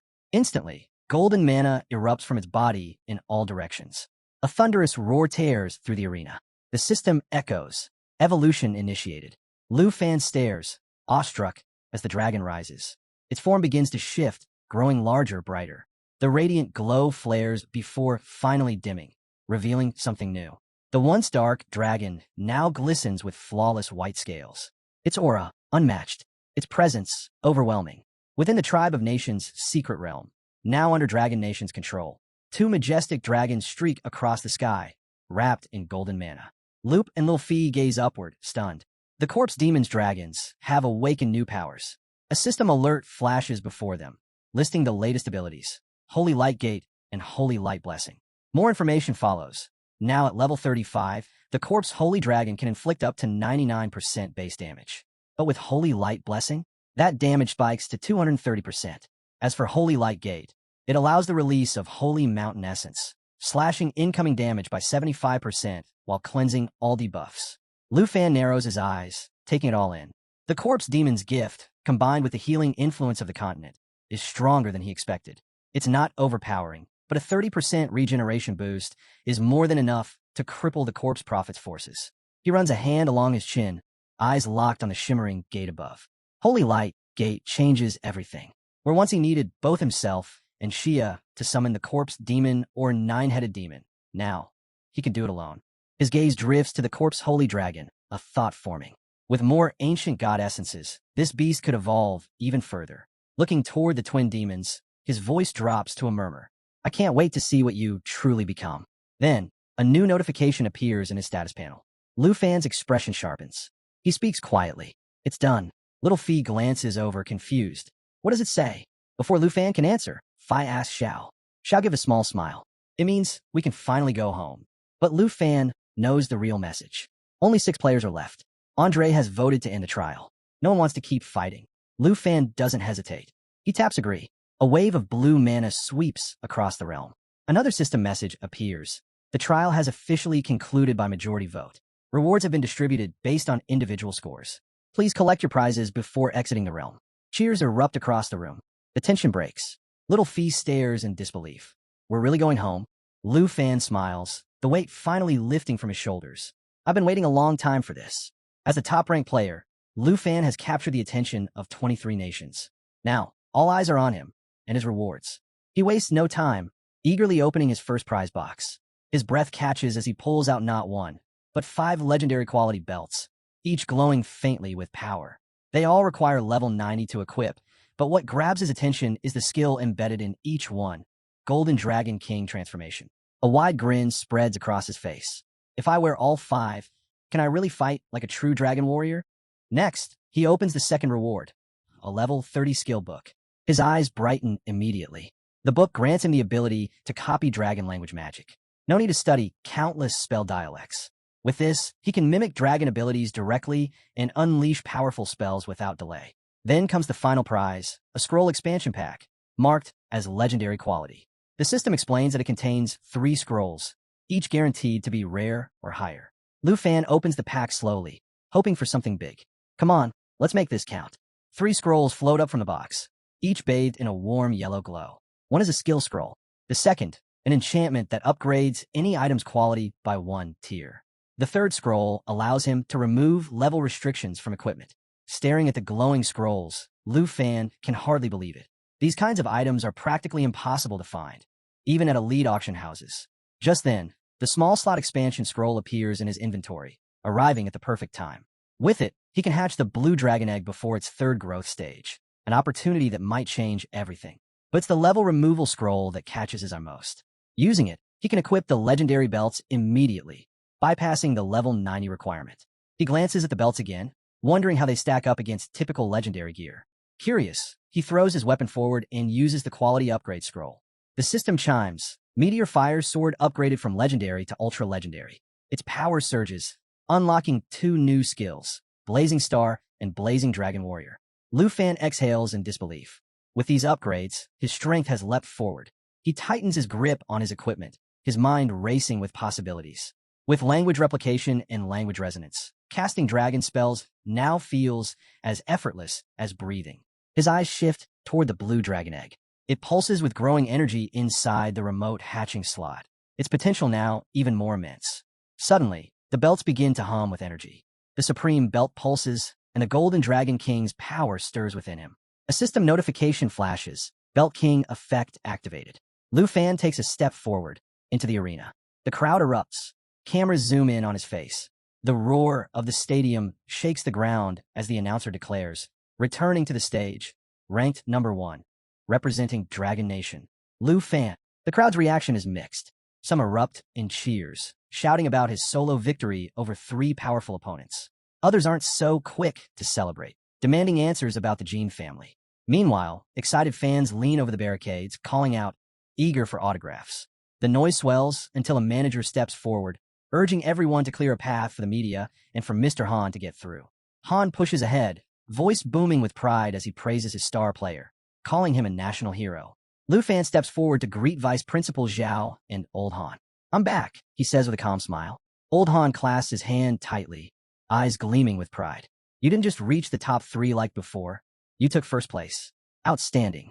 Then the Vice Chancellor steps up to the stage. He commends Lufan's tireless performance over the past 15 days, holding on to the top rank with a lead that no one could touch. As a reward, he presents Lufan with the Griffin Corps' gold military medal and announces his promotion to the silver batch. But then he adds, frankly, I believe you belong in the gold batch already. Lufan eyes the golden badge with quiet awe, then asks, didn't Griffin once say there were only 8 holders of this medal? Old Han nods, and now you're the 9th. This is a huge moment for the Dragon Kingdom. He goes on to explain that only 3 adults currently hold the gold badge, making Lufan one of the youngest recipients ever. Holding the medal in his hands, Lufan feels its weight, both literal and symbolic. It represents more than status. It's the mark of a guardian hero. He turns to Old Han and thanks him sincerely for the honor. A loud announcement echoes across the arena. The speaker officially declares the trial concluded. He congratulates all surviving participants and prepares to unveil the final rankings, with Lufan standing firmly at number 1. Old Han glances at him, still in awe. Not only did you win, your score topped 90%. That's unheard of. Lufan nods, calm as ever. I expected as much. Old Han lets out a deep sigh. I'm exhausted. Time for me to get some rest. The Vice Chancellor chuckles beside him. You've earned it, old friend. As they prepare to leave, Old Han shares one last bit of news. We're heading back to Dragon Nation tomorrow. The elders have something prepared for you, a national reward. Lufan raises a brow, intrigued. What kind of reward? The Vice Chancellor just laughs, clapping him on the back. Lufan, you've hit the big time. Inside the VIP suite of Genuine City, Lufan sits with the 9th gold badge in Syria resting in his palm. He quietly reflects, noting that only Senior 2 ranks above him now. Sprawled across the bed, he lets out a slow breath. Finally, he can start making things right with the people he's let down. Rising to his feet, he carefully stores the gold badge away. But that's just the warm-up. What comes next catches even the dragons off guard. Lufan opens a scroll box filled with yellow mana-infused items. His voice is steady, full of anticipation. I've been waiting for this. It's time to unlock the slot and hatch the blue dragon. He turns to the glowing egg, eyes locked on it. The system instantly pulls up its level, flashing across the status window. Around him, everyone leans in, curiosity piqued, ready to welcome a new member into the team. With yellow mana flowing and the dragon teaming technique active, Lufan begins the hatching ritual. The egg trembles, cracks forming along its surface before a burst of radiant blue light shoots out. Slowly, the shell breaks apart, and a small dragon with piercing blue eyes emerges. The system kicks in, providing its initial stats and skill set at level 1. Lufan stares in wonder before grinning wide. It's a boy. We got a handsome little guy joining the family. The other dragons gather around, looking at the newcomer with warm eyes and quiet approval. Lufan extends a hand, gently brushing against the dragon's scales. Its sleek form and sharp features make one thing clear. This creature is going to be terrifyingly strong one day. He can already imagine it, teaming up with the blue dragon and the king's door to deliver crushing attacks. Just thinking about it fuels his excitement. Suddenly, the blue dragon nuzzles up to his hand. Lufan smiles, until sharp pain jolts through his fingers. He yelps, startled. Little one watches nervously, while Star lets out a playful laugh. Lufan tries to pull away, but the dragon clamps down even tighter. Glancing at the system window, he mutters, "This little guy's going to be trouble." He just hopes the blue dragon's not as wild as it's acting right now. And the system outlines its abilities.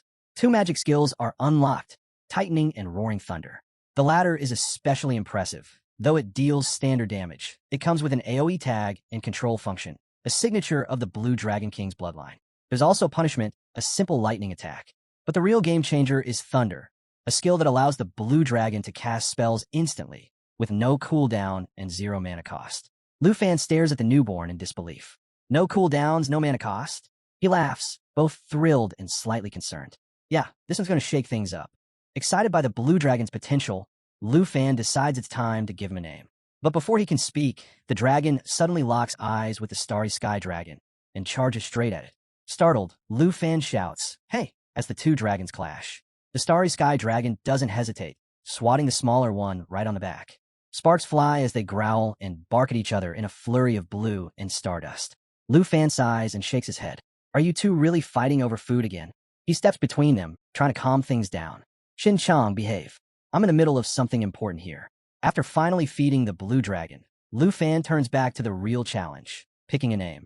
He thinks it over, glancing at the dragon's shimmering scales. Little Blue, he offers. The dragon doesn't even blink. Lufan raises a brow. Not fierce enough, huh? He tries again. Angry Blue. This time, the dragon reacts immediately, jerking its head and letting out a low rumble. Lufan breaks into a grin. There it is. You do like that one. But just as he celebrates, Angry Blue chomps down on his hand again. Ow, seriously? Lufan groans. Another bitey one. Great. First Albeo, now this guy. The other dragons exchange looks, clearly unimpressed. Suddenly, a new system notification pops up. A trailer map has been delivered. Lufan pulls up the file and studies it closely. He's been waiting for this. Whatever's on that map, it's the next big move. Far away, on the western border of Dragon Nation, inside the Qin family manor, a girl sits alone, eyes fixed on a screen. It flashes the winner of the national trailer competition, Lufan. She smirks. Of course it's him. After all, the weapon she crafted for him wasn't just powerful. It was made to give him the edge against anyone who dared challenge him. But then, a sharp cough cuts through the air.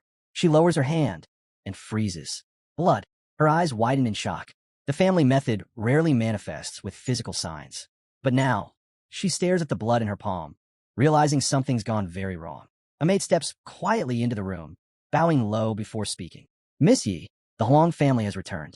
Miss Yi's expression shifts, eyes narrowing, jaw clenched. Again, she mutters, gripping the armrest. They just won't back down. Yinshui Mountain had been under the Yi family's care for nearly 100 years. Yet the Huang family continue to circle like vultures, using old grudges as fuel. The maid chooses her words carefully. Our resources are stretched thin. The Huang family is exploiting past conflicts to pressure us, and the imbalance grows by the day. Miss Yi's hand curls into a tight fist. Ungrateful wolves, she spits. Even the so-called noble families of the Western Territory have no shame when it comes to power. She pauses, eyes distant. Any word from the dragon family?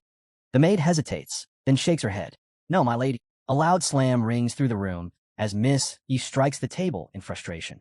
But her anger is cut short by a sudden cough, violent and deep. She turns away quickly, covering her mouth with a handkerchief. The maid rushes forward. Miss Yi, please, your condition. Miss Yi lowers the cloth, catching a glimpse of the red stain, but hides it without flinching. It's nothing, she says firmly, slipping it into her sleeve. Pushing herself upright, she steadies her voice. I'll face the Huang family myself.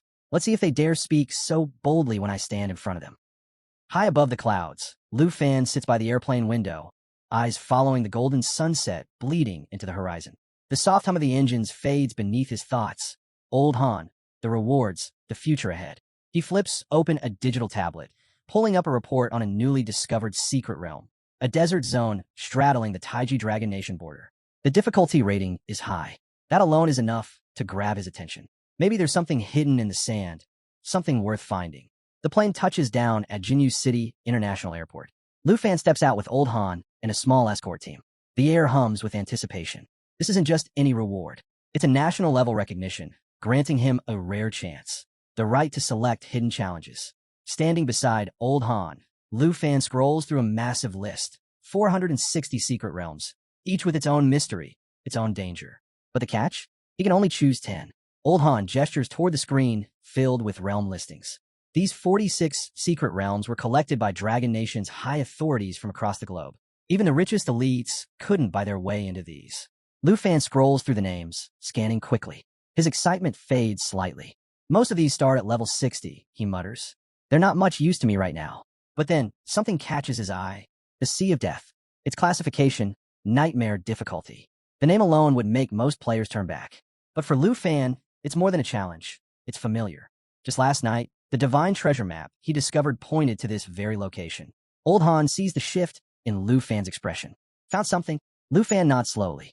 Yeah, I'll take the Sea of Death. Old Han raises an eyebrow. Just one?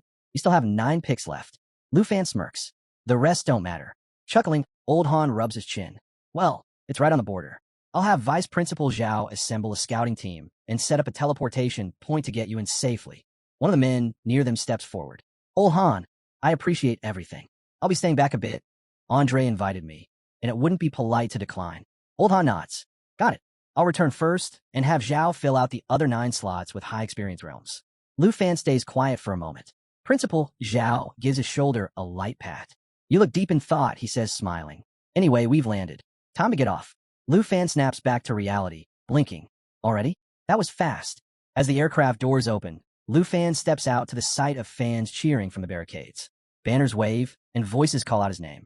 It's Lufan, Dragon Nation's #1. He looks even cooler in person. A reporter rushes forward, mic in hand. Mr. Lufan, would you accept a quick interview? Principal Xiao leans over with a grin. You never liked being the center of attention, did you? Lufan sighs. Vice Principal, please don't tease me. Just help me get out of here. Half an hour later, Lufan and Principal Xiao arrive at Dragon Capital Academy. The gates open, and a familiar sense of purpose settles in. Principal Xiao places a hand on Lufan's back. You've done enough for one day. Go rest. Once the teleportation gate to the Sea of Death is ready, I'll come get you myself. As Lufan hears someone call his name, he turns to see his auntie near the house, waving with tear-filled eyes. Beside her, a few girls hold up a colorful pamphlet, proudly welcoming him home as Dragon Nation's top-ranked warrior. Before he can respond, his auntie and the girls rush over, grabbing his arms and pushing him toward the house. Hey, easy, Lufan protests, stumbling a bit. But his auntie holds him tightly, her voice trembling. I watch the broadcast every day, she says, wiping her eyes. I was so scared so many people wanted to hurt you. Lufan gently pats her shoulder. I'm back in one piece, he says with a soft smile. Knowing you were watching over me, it really does feel like I'm home again. As they lead him inside, he turns to wave at Principal Xiao. In the back of his mind, he remembers the list of tasks the vice principal had jokingly given him. Eat well, sleep deeply, take care of your dragon, and spend time with your people. Now seated at the dining table, surrounded by familiar faces, Jianing leans in and asks, Why'd you show up late? We were expecting you hours ago. Lufan lifts his bowl. A Snow Nation representative invited me to a banquet. Couldn't exactly say no. Someone smirks. So you turned bad, huh? Started drinking now? Taozi rolls her eyes. Don't lump us all together. I'm not from Snow Nation. Those people drink like there's no tomorrow. Qin Shio laughs. Relax, Sister Han. You're such a drama queen. That last comment draws a gasp from Lufan's auntie, her eyes wide. Surrounded by chatter, good food, and warmth, Lufan feels the tension in his chest melt away. After everything he's been through, this simple moment, his auntie's cooking, the laughter, the teasing, it's enough to make the hardship feel like a distant dream. His mind wanders briefly. I wonder if my sister knows I made it to #1. Meanwhile, inside the Jin residence reception hall in Jinyu City, a man bursts through the doors, panting. Sir, Jinyu Airport just confirmed it. Lufan is heading to the Sea of Death secret realm. The room falls silent. A man slowly rises from his seat. His voice is calm, but cold. The Sea of Death, that's within the forest of the divine bonds, between Taiji and Dragon Nation. He turns to the side. Mobilize the God's Legion and War God Legion. I want them there immediately. Sir, Mr. Jean stammers, but he's suddenly shoved down, his back slamming against the ground. The man towers over him. For my son's revenge, I'll unleash everything. If it takes the full force of this nation, so be it. His voice drops lower. I'll personally lead the 4 guardian heroes. We and Lufan in that secret realm. The scene shifts sharply to the forest of the Divine Bones, perched right on the edge of Dragon Nation and Taiji Nation. As Lufan and the girls emerge from the portal, the atmosphere crackles with anticipation. One of the girls bursts out, barely containing herself. This is unreal. We're actually entering a national-level dungeon. Another grins, nodding. All credit goes to Lufan. Without him, none of this would be possible. While excitement buzzes through the group, Lufan stays quiet, his eyes fixed on the distant sea of death. That's where his next trial awaits, his 5th dragon. He glances toward the Taiji Nation's camp, puzzled. Why are there soldiers stationed here? Before he can say anything, a calm voice answers behind him. Troops have been here since they started building the teleportation array, a woman says. Their presence is limited. Nothing to worry about. They turn to see Teacher Gu standing there. Teacher Gu, what brings you here? One of the girls asks, surprised. She gives a light smile and gently pats Unlu on the shoulder. Relax. The academy wanted to make sure everything went smoothly, so they sent me to support you. She adds, if you run into any trouble, just come find me. Lufan silently nods, impressed by how far the academy was willing to go to back them up. The girls start playfully teasing again. This is so unfair. Having a teacher like that really changes things, one mumbles, while another quietly thanks him for watching over Zhao Fan. Teacher Gu gestures for them to follow. Come on, I'll guide you to the dungeon entrance. As they reach it, she leaves them with one last note. Enjoy every reward you earn to the fullest. At sunrise, Lufan steps into the sea of death and immediately spots a skeletal figure clutching a rusted sword. He hadn't expected a gatekeeper, but Tao Zi steps forward, calm and confident. We got this. Don't worry. Lufan eases up a bit. This elite minion, once under a tyrant, had some real power. But the girls had grown, too. Everyone was leveling up. Tao Zi summoned Water Split, her blade slicing through the air as 4 chains of water coiled around the skeleton, freezing it solid. Gue Gue followed with Starry Inhalation, setting the frozen corpse ablaze. Lufan couldn't help but admire how perfectly in sync they were. Over the last 2 months, the girls had pushed themselves nonstop to close the gap between them and Lu. Now their teamwork flowed effortlessly. They weren't here to be protected. They were here to fight beside him, as equals. He watched impressed. They had just brought down a level 65 elite, and they were barely in the 30s themselves. Even the top students at Dragon Capital Academy would struggle with that. Then, in a flash, Lu's instincts kicked in. His expression sharpened as he drew his bow and released Serpent's Arrow, a dark serpent technique that launched 12 enchanted shots. The arrows zipped past Hao Zi, who flinched and shouted, Lufan, what the hell? But before she could finish, the arrows struck home. 8 skeletons, lurking in the shadows behind them, dropped instantly. The girls froze. They hadn't seen a thing. The shock was written all over their faces. They felt ridiculous for missing such an obvious threat. One of them spoke up, frustrated. If we're your dragons, then bring us into the fight. We need to level up too. Lu hesitated, then admitted, I did bond with a new dragon recently, but his attitude's a problem. Their jaws dropped. A 6th dragon, but instead of backing down, they lit up. Summon him. We want to see his element. Lu sighed, giving in. All right, but if he gets out of hand, I'm sending him back immediately. Suddenly, a bolt of lightning cracked through the sky, making them all jump. Is that normal for him? One of the girls asked, eyes wide. A small blue dragon appeared, its body radiating terrifying magical pressure. They all fell silent. Lu raised an eyebrow, smirking. Could he not show off for once? The dragon roared, summoning a barrage of lightning strikes that created a storm zone, paralyzing enemies and frying anything nearby. It might have been small, but its power said otherwise. This wasn't just any dragon. It was a blue dragon king. Electric currents pulsed off its scales, unleashing shock-infused strikes with every movement. Then came the surge, Dragon Resonance. With it, both dragon and rider could channel the same ancient spell, amplifying its force. Lu recognized it instantly. Abayo had just used Blue Dragon King's roar. When combined through resonance, the magic surged to a new level. The blue dragon evolved to level 2, turning the battlefield into a lightning storm. A system alert popped up. Dungeon quest triggered. Collect map fragments to trace the tyrant's escape route and uncover his hidden treasure. As Lu pulled out a fragment of the tavern's retreat route map, the others gathered around, curious. So, we're supposed to find the tavern's treasure? One of them asked. Jin Yang nodded. Yeah, if we collect 500 of these fragments, we can piece together the full map and uncover the treasure's location. 500? That number hit hard. They all knew. They didn't have time to waste. Then what are we waiting for? Let's level this desert and start digging, someone shouted, ready to charge ahead. But Lu raised a hand, stopping them. Hold up. This whole place is one giant sand trap. Move the wrong way, and we could set off something we can't undo. Everyone turned to him. So, you got a better idea? Lu grinned. Yeah, and I've got just the scout for it. In a flash, he summoned one of his dragons, and with it, 2 twin fallen corpse holy dragons emerged. The pressure from their arrival was overwhelming. These weren't just heavy hitters. They came with abilities tailor-made for this job. Lu then summoned a wave of fallen, deadly demon soldiers, each one radiating death energy. The group froze. Wait, did you just summon dungeon puppets? Someone gasped. Lu nodded calmly. The fallen corpse holy dragon can open the holy light gate.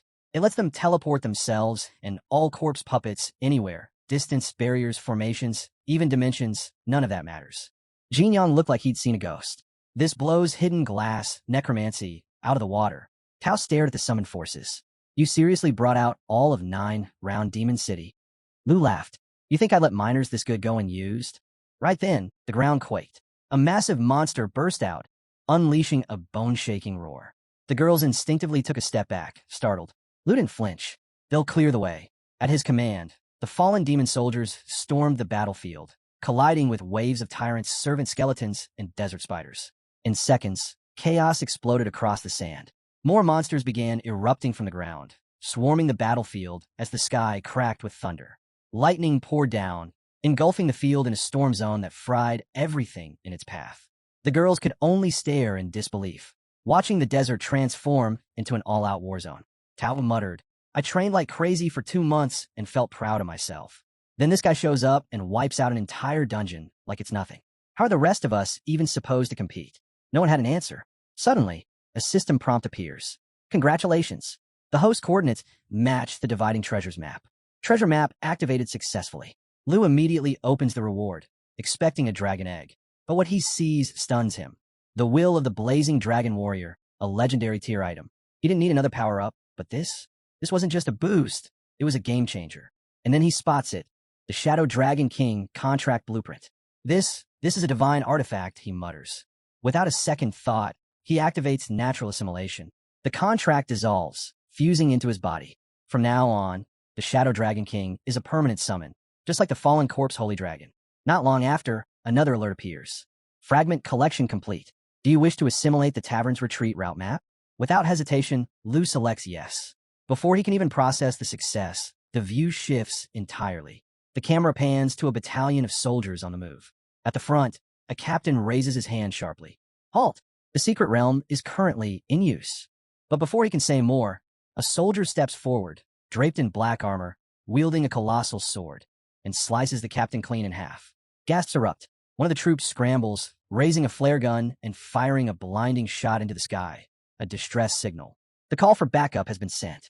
Elsewhere, Teacher Gu spots the commotion and narrows his eyes. Something's wrong. Chaos is spreading fast. Blood spills across the field as soldiers are mercilessly cut down. He shouts over the noise. What the hell is going on? Just then a soldier slams into him, pushing him out of the way. A blade misses him by inches. They're from Taiji Nation, the soldier yells. We have to fall back. Warn Dragon Nation. Realizing the scale of the attack, Gu bolts toward the teleport gate, only to find it blocked by enemy guards. He digs into his storage pouch and pulls out his last resort, a one-time use random teleport scroll. His only shot at escape. But as he starts the incantation, a shadow looms behind him. A mountain of a man with a giant axe raises his weapon to strike. Gu spins around, swings his own weapon, and slams it straight into the attacker's skull, buying a moment. In that split second, he activates the scroll and lunges forward, driving his weapon into the enemy commander's chest before vanishing. The massive warrior stumbles back slightly, watching the light trail left behind. He doesn't chase. Instead, he simply mutters under his breath. It's him, Li Tai, the dreaded butcher god of the Taiji Nation. As Lu unlocks the Emerald Mirror skill, he starts wondering, did Xiao Fai gain a new ability too? The skill lets him pick an ally and generate 2 mirror copies of it. These duplicates have all the original skills, but only 30% of the stats. Realizing this, Lu is floored. He can create clones now? The possibilities race through his head. If 15 dragons attack someone all at once, even a god would fall.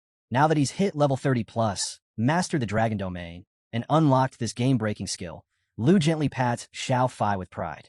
With this power, their battle capabilities skyrocket. Xiao Fai might just be one of the strongest dragon pets out there now. Suddenly, a swarm of level 70 tyrant servants appears out of nowhere. Jin eyes the incoming threat. I bet this was triggered by merging the route map. Lu isn't phased. At least we don't have to go boss hunting anymore. But then, towering behind the army, the real threat shows up. Curse Tyrant. Jin glances at Lu. What's the plan? Tao offers a strategy. Let the demon troops charge in first. Then Lin's dragon can sweep the rest. But Lin brushes it off with a smirk. Forget that. Earth Berserk's got this. Tao gives him a doubtful look. Sure, Earth Berserk is strong, but this is a level 80 nightmare boss, backed by a whole crew of level 70 elite commanders. You really think one beast can take them all? Lu grins. Why not? Xiao Fai. Time to show them what Emerald Mirror can do. The moment the skill is activated, everyone watches in disbelief. It works. Perfectly. 2 exact clones appear. And if they bring out all 9 dragons, that's 27 dragons on the field. In an instant, the tide shifts. 1 demon becomes 3. The girls are left speechless. This skill is broken. The cursed tyrant roars and triggers Desert Howl, summoning a violent sandstorm vortex that engulfs everything in its path. The ground begins to crumble underfoot, the whirlwind making movement nearly impossible. With the terrain falling apart, panic spreads. No one can keep their footing. Tao hits the ground hard, unable to stand. What now? Someone cries out in desperation. Lu stays calm. Don't lose your heads. Just breathe, he says coolly. Before anyone can react, something crashes straight into the cursed tyrant's face. In the blink of an eye, the tyrant's servants start dropping, one after another.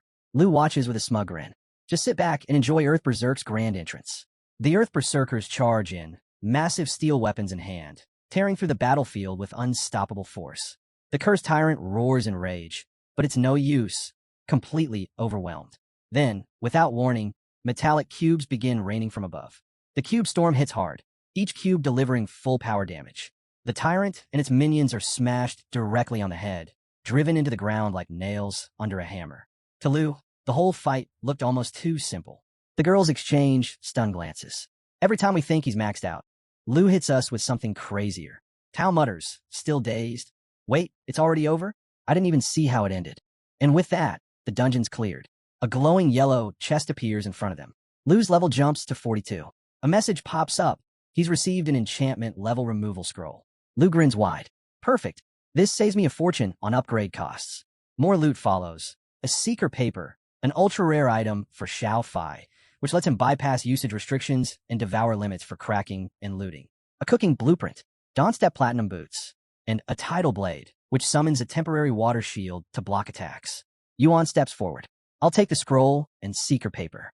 The rest, whoever needs it. He adds, we can grind this dungeon as many times as we need. Everyone will get their share eventually. The girls nod in agreement. Then what are we waiting for? Let's run it again. Back on the battlefield, a soldier rushes toward a figure standing at the teleportation gate. We've already sent units to track down the woman who escaped, he reports. The man nods, satisfied. Good.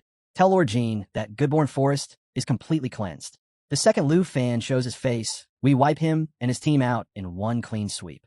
But before he can finish, a cold voice echoes from the shadows. No need. I'm already here. A wave of sinister energy erupts.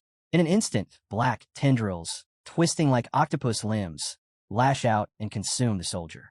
His body rots away instantly, falling to the ground in a pile of decay. The figure steps forward, eyes glowing with fury. Lufan, I'll kill you myself. The commander immediately bows. Welcome, my lord. The Dark Lord gives a quiet, chilling command. Make it look like the work of those ancient god worshippers. The Dinjin Nation must never learn it was us. The scene cuts to Zhao Zheng, frowning as he murmurs how odd it is that he can't get through to the guild. He quickly dials the Dragon Nation Border Defense Department, introducing himself as Zhao Zheng from Dragon Capital Academy. Without wasting time, he asks if Teacher Gu is still stationed at the Death Sand Sea camp. A sharp voice answers abruptly. Vice Principal Zhao, their camp's already been attacked. Zhao's eyes shoot open. What happened? The voice explains that the Taiji Nation issued a formal statement. Over the past 6 months, multiple heretic groups from different countries have launched assaults on Dragon Nation's camps. Zhao tightens his grip. How could that happen? The voice urges him to stay calm and keep the academy stable, assuring him that the department is still verifying the report. Meanwhile, in the Jin mansion within Taiji Nation, General Jin reclines with his foot casually propped on the table. He scoffs, questioning what exactly needs verifying and why the Dragon Nation doubts their word. He waves a hand dismissively. Just tell them the Death Sand Sea is in the middle of nowhere. Even with immortals, it'll take 10 days, maybe half a month, to reach it if they don't get delayed. Just then, a girl steps forward and announces that Dragon Nation has sent 2 letters. Jean raises a brow. Why the panic? What's in them? She bows quickly and apologizes, explaining the letters are from Hanfei and to Jean. Jin's expression hardens as he snatches the letters and begins reading. She continues. Hanfei is accusing them of failing to investigate the heretic attacks properly. To uncover the truth, he sent Tu Jin to take over the matter. Tu Jin has already deployed the Griffin Squad, now mobilizing at the border. Hanfei ends the letter by saying that if things escalate, he hopes Taiji Nation understands the consequences. Jin remains quiet, eyes scanning the letter. Then his glare sharpens. They're getting arrogant. This isn't a warning. It's a threat. They're saying if we try to stop them, it's war. A soldier hesitantly speaks up. Sir, the Griffin Squad, we're no match for them. Jin slams the letter down. We can't let anyone disrupt Lord Jin's plan. He immediately issues commands. Inform the Godslayer Legion. Send Li Tai to deliver a message to the National Guard hero. And deploy the Good Killer Legion to the border. By time, install the Griffin Squad. Jin is convinced that if they eliminate Lufan, all trails will vanish, leaving Dragon Nation no choice but to chase shadows among the heretics.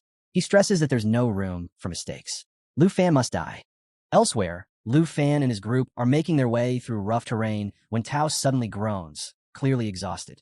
She complains about being both starving and drained after their time in the secret realm, suggesting they take a break to enjoy a proper meal. Lufan chuckles, teasing, if you keep dragging your feet, someone might just tie you up. Tao shoots him a glare. You mean tired, not tied up, genius. Their banter comes to a halt as they reach a desolate field, littered with corpses. Silence falls. The sight says it all. Jean steps forward to inspect the bodies, noting how their state is eerily similar to Charles, the man Lu had previously defeated. Their life energy sucked dry. Tao shivers. Could it be the heretics that worship the ancient gods? Lu shakes his head. There's no trace of divine energy here, but the aura feels just like Jin Chenghan's. Jin Yang's brows knit. That can't be. Jin Chenghan is already. A voice cuts him off, echoing through the battlefield, laced with mockery. Sharp as ever. Everyone instantly turns toward the voice. Jin Yang instinctively draws his blade, sensing danger. A man emerges, smirking coldly. But all that won't save you now. Lu Fan narrows his eyes. Jin Zaishi. He steps in front of Jin Yang. Don't act rashly. This guy's level 97, same as Jin Chenghan. He carries abyss energy. Qin jumps in, urgency in her voice. My father once knew him. He's the national guardian hero of Taiji Nation, Jin Zaishi. Lu's breath hitches. That would mean Jin Chenghan is his son. Just then, another voice scoffs from above. Park Jae lounges lazily on a tree branch, unimpressed. All this firepower for one kid, he sneers. He hasn't even hit his 3rd transformation. Don't tell me we're letting Li Tai handle him solo. Li Tai, the youngest among them and a Widowwalker fighter, stays focused. Don't take him lightly. This is the guy who took down the 9 Realms demon. Suddenly, the earth quakes beneath them. The girls instinctively step back, weapons raised. A hulking figure emerges from the cloud of dust. It's the beast, Choi Hun. He scoffs at the mention of the 9 Realms demon. So what if he beat him once? We'll crush him again. His eyes lock onto Lu Fan, licking his lips with a twisted grin. I hear this brat's got a real dragon. Let's see how its blood looks on my axe. The girls instinctively glance skyward as massive beams of light pierce through the clouds, casting an eerie glow over the battlefield. Descending through the light was a black-robed figure, silent, imposing, and crackling with thunder magic. His presence sent a jolt through the air, his aura heavy and grim. One of the men scoffed. Still the same, huh? The old black mage, mute, dull, and full of doom. Jin Yang leaned toward Lu Fan. These 4, they're on par with Jin Zaishi. Qin nodded grimly. No doubt about it. These are the 5 national guardian heroes of Taiji Nation. The air grew heavy with tension. All eyes turned to Lu Fan. Without flinching, Lu Fan stepped forward, voice cutting through the silence. So these are the heroes who massacred the camp, he said coldly. Good. Not a single one of you will walk away from this. A fierce green energy erupted around him as he prepared to summon his dragon. His voice rang out with a challenge. Come, national guardian heroes. Kill me if you dare, because if you don't, you'll join the souls you butchered. His aunt called out in alarm, pleading with him to remember they were all above level 90. Lu turned to his companions. Guard my aunt, he ordered. Whatever happens, I won't be holding back. Jin Zaishi let out a mocking laugh. Ignorant little brat.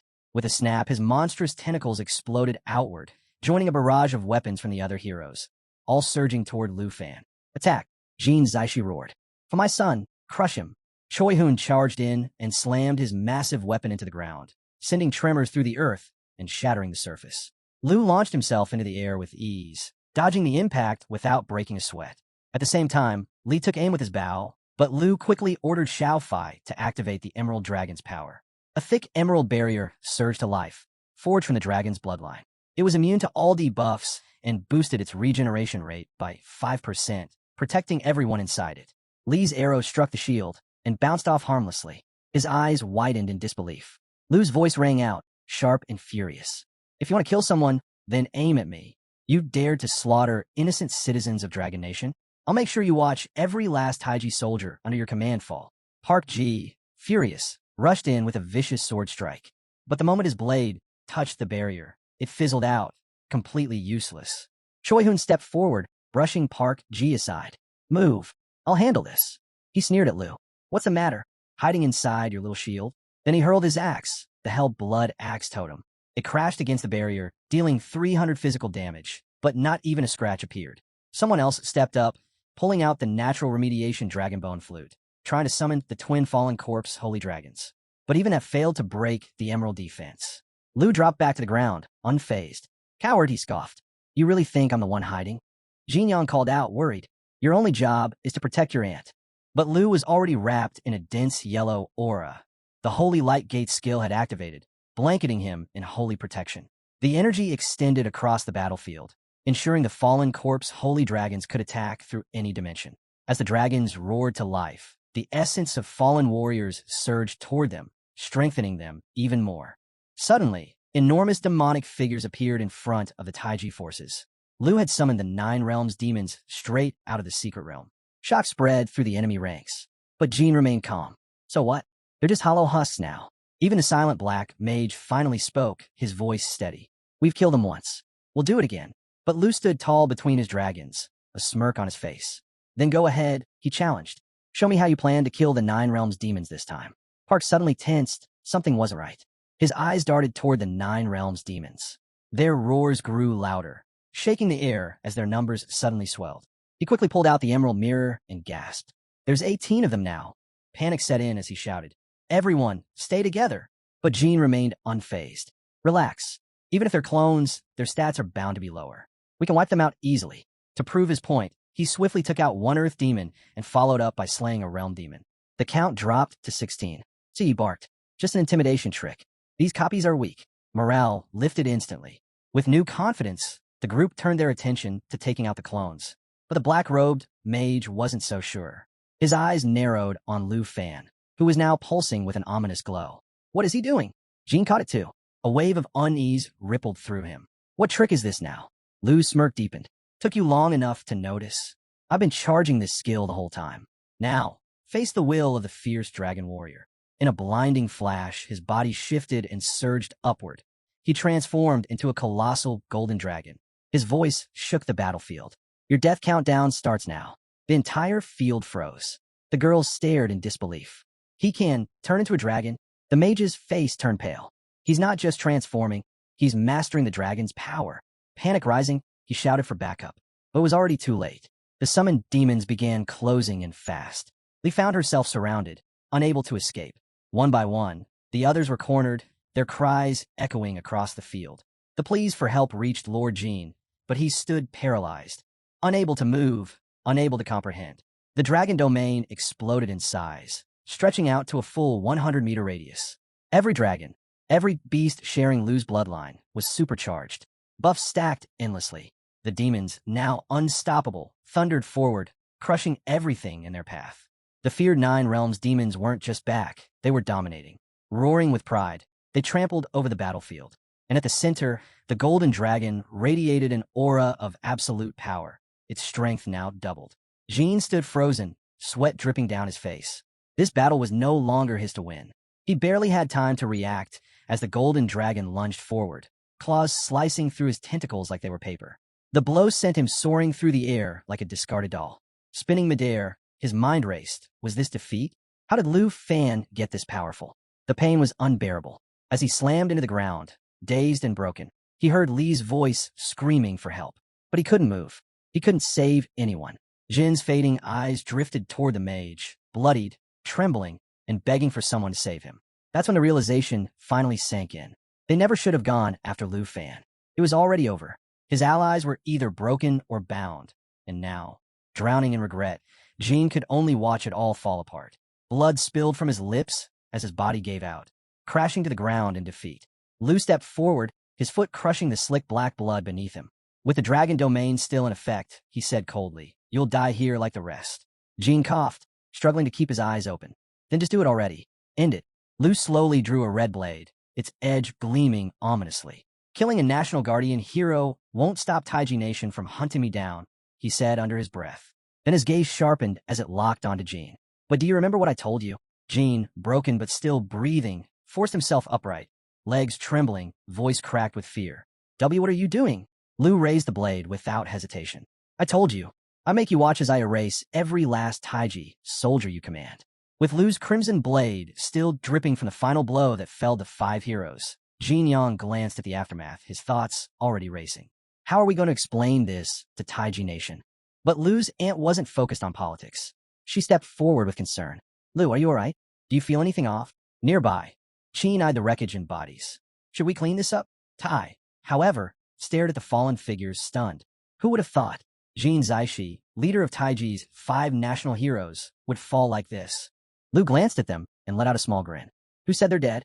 The girls turned to him, confused, until, to their shock, the 5 dead heroes began to rise. Lu's smirk deepened. "After what they did to my people, did you think I'd let them off that easy?" One by one, the heroes stood again, no longer defenders of Taiji, but something else entirely. Back on another part of the battlefield, a commander and his troops sprinted toward the portal. His mind raced. How many lords are waiting for us on the other side? As soon as he arrived, he dropped to one knee. "My lord, Jin Zion reports that the Dragon Nation has discovered the destruction of the teleportation array. Jinbei has already sent envoys to the border." But the lord didn't respond. The silence made the commander uneasy. "Am I too late?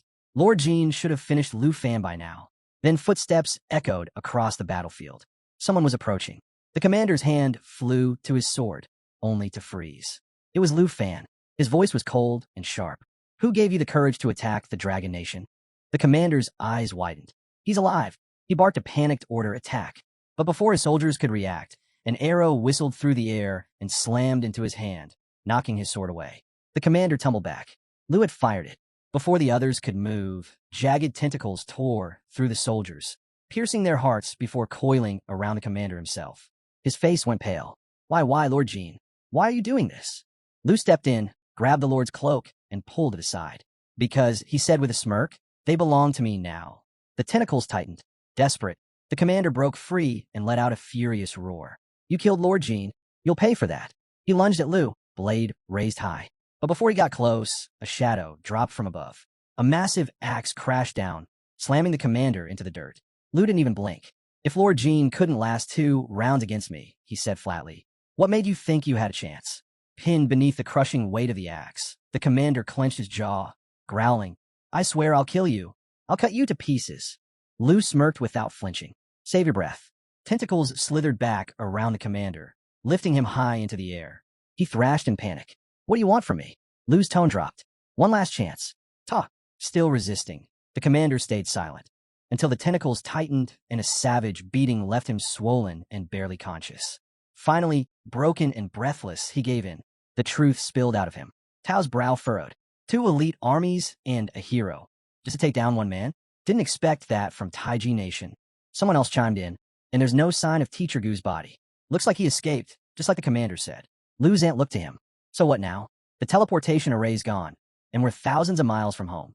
Jin Yang jumped in. "The God-slaying army isn't far. Maybe we regroup with Jinbei marquee forces at the border." Kim nodded.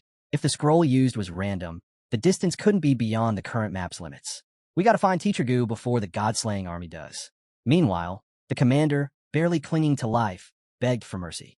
"Please, I told you everything. Let me go." But without hesitation, a tentacle tore straight through his chest. As he collapsed, eyes wide, he gasped, "You said you'd let me live, Lu stepped forward cold and unflinching. I said I'd let you go alive, but how could I honor Dragon Nation's fallen if I let you live? The scene cut to the god-slaying army's barracks. Inside the command tent, a high-ranking officer leaned back and sneered. By the time Dragon Nation's forces show up, Lord Qin will have already dealt with that brat. A soldier next to him frowned. Seriously? All 5 heroes fought together, and they still couldn't beat a second-level job changer. Neither noticed the figure looming behind them. Jin's lifeless body had already entered the room. One of the guards at the command center turned to face the enormous tentacles snaking through the air. For a moment, he hesitated, sensing an energy eerily similar to Lord Jin's. He tried to report it, speaking into his comms, only to be cut off when a tentacle suddenly speared through his chest. The room fell dead silent. Nobody moved. Then, the tentacles swelled, and in the blink of an eye, the guard's body burst apart into pieces. The others could only stare in stunned disbelief. Lord Qin, he just killed the commander, someone finally blurted out. He's lost it, another guard shouted. Run, get out of here. As panic set in and they made a dash for the exit, Lord Qin came crashing down. With a violent motion, he flung out the octopus-like limbs, impaling the fleeing guards one by one. A guard near the door turned back, spotting several others frozen in place. What are you doing? Move. Get out now, he yelled. But before he could take another step, his arm was sliced clean off. Blood splashed across his face as he staggered forward in a daze. He finally reached the exit, but what he saw made his blood run cold. The world outside the command center had already been overrun. Demons from the demon realm swarmed every inch of the area. The slaughter had begun. Turning around in horror, he saw Lord Qin tearing through his own men, ripping them apart without mercy. No one escaped. Every last one was cut down. And when Lord Qin finally stepped outside, the waiting demons greeted him like a comrade returning home. The scene cuts to the Taiji Nation, to Lord Qin Zion's estate, an enormous structure rising high above the city. Inside, Qin Zion paced furiously, trying to reach someone. When the call finally connected, he snapped, "Why haven't you answered?" A calm voice responded, "This is the Slaughter God Legion Command Center. This is Lord Qin Zion," he barked. "Get your men to the Death Seas instance immediately. Meet up with Lee. Tell him to contact me at once." Before the conversation could continue, a distressed voice cut in. Outside the base, there are 9. Then came a loud explosion. Silence. "Hey, what's going on? Answer me," Qin Zion shouted. But the line had already gone dead. His face darkened. Something had gone terribly wrong. Just then, a woman burst into the room. "General, urgent news," she said quickly. "The Examination God Legion couldn't stop the Dragon Nation. One of their elites is about to break through. They're heading straight for the Divine Bone Forest." Qin Zion went still, then his gaze sharpened. "Repeat that." Meanwhile, deep in the night along the Dragon Nation's border, a fleet of unmarked military vessels hovered silently in front of a massive mountain range. Not a sound, just quiet vigilance. Out of nowhere, the Dragon Nation's elite Griffin squad emerged. Their archers had already taken aim at the ships. Stepping forward, a seasoned warrior spoke loud and clear. "We're under orders to investigate the recent cult attack on our base. Stand aside." From one of the ships, a captain responded coldly. "You're trespassing on Taiji Nation land. Move an inch without clearance, and it's war." An officer nearby leaned in cautiously. "That's the Griffin squad. If we push them, we might not walk away." But the commander just smirked. "They're strong, no doubt. But if we take them down, our Extermination Guard Legion will outrank the other Trump Guards." He turned and gave the order. "Alert all units. If they make a move, we fire immediately." But the old warrior didn't back down. "The 3 elders and Marcus Jinbei have already sent formal notice to the Qin residents. If you stop us now, you'll be the one dealing with the fallout."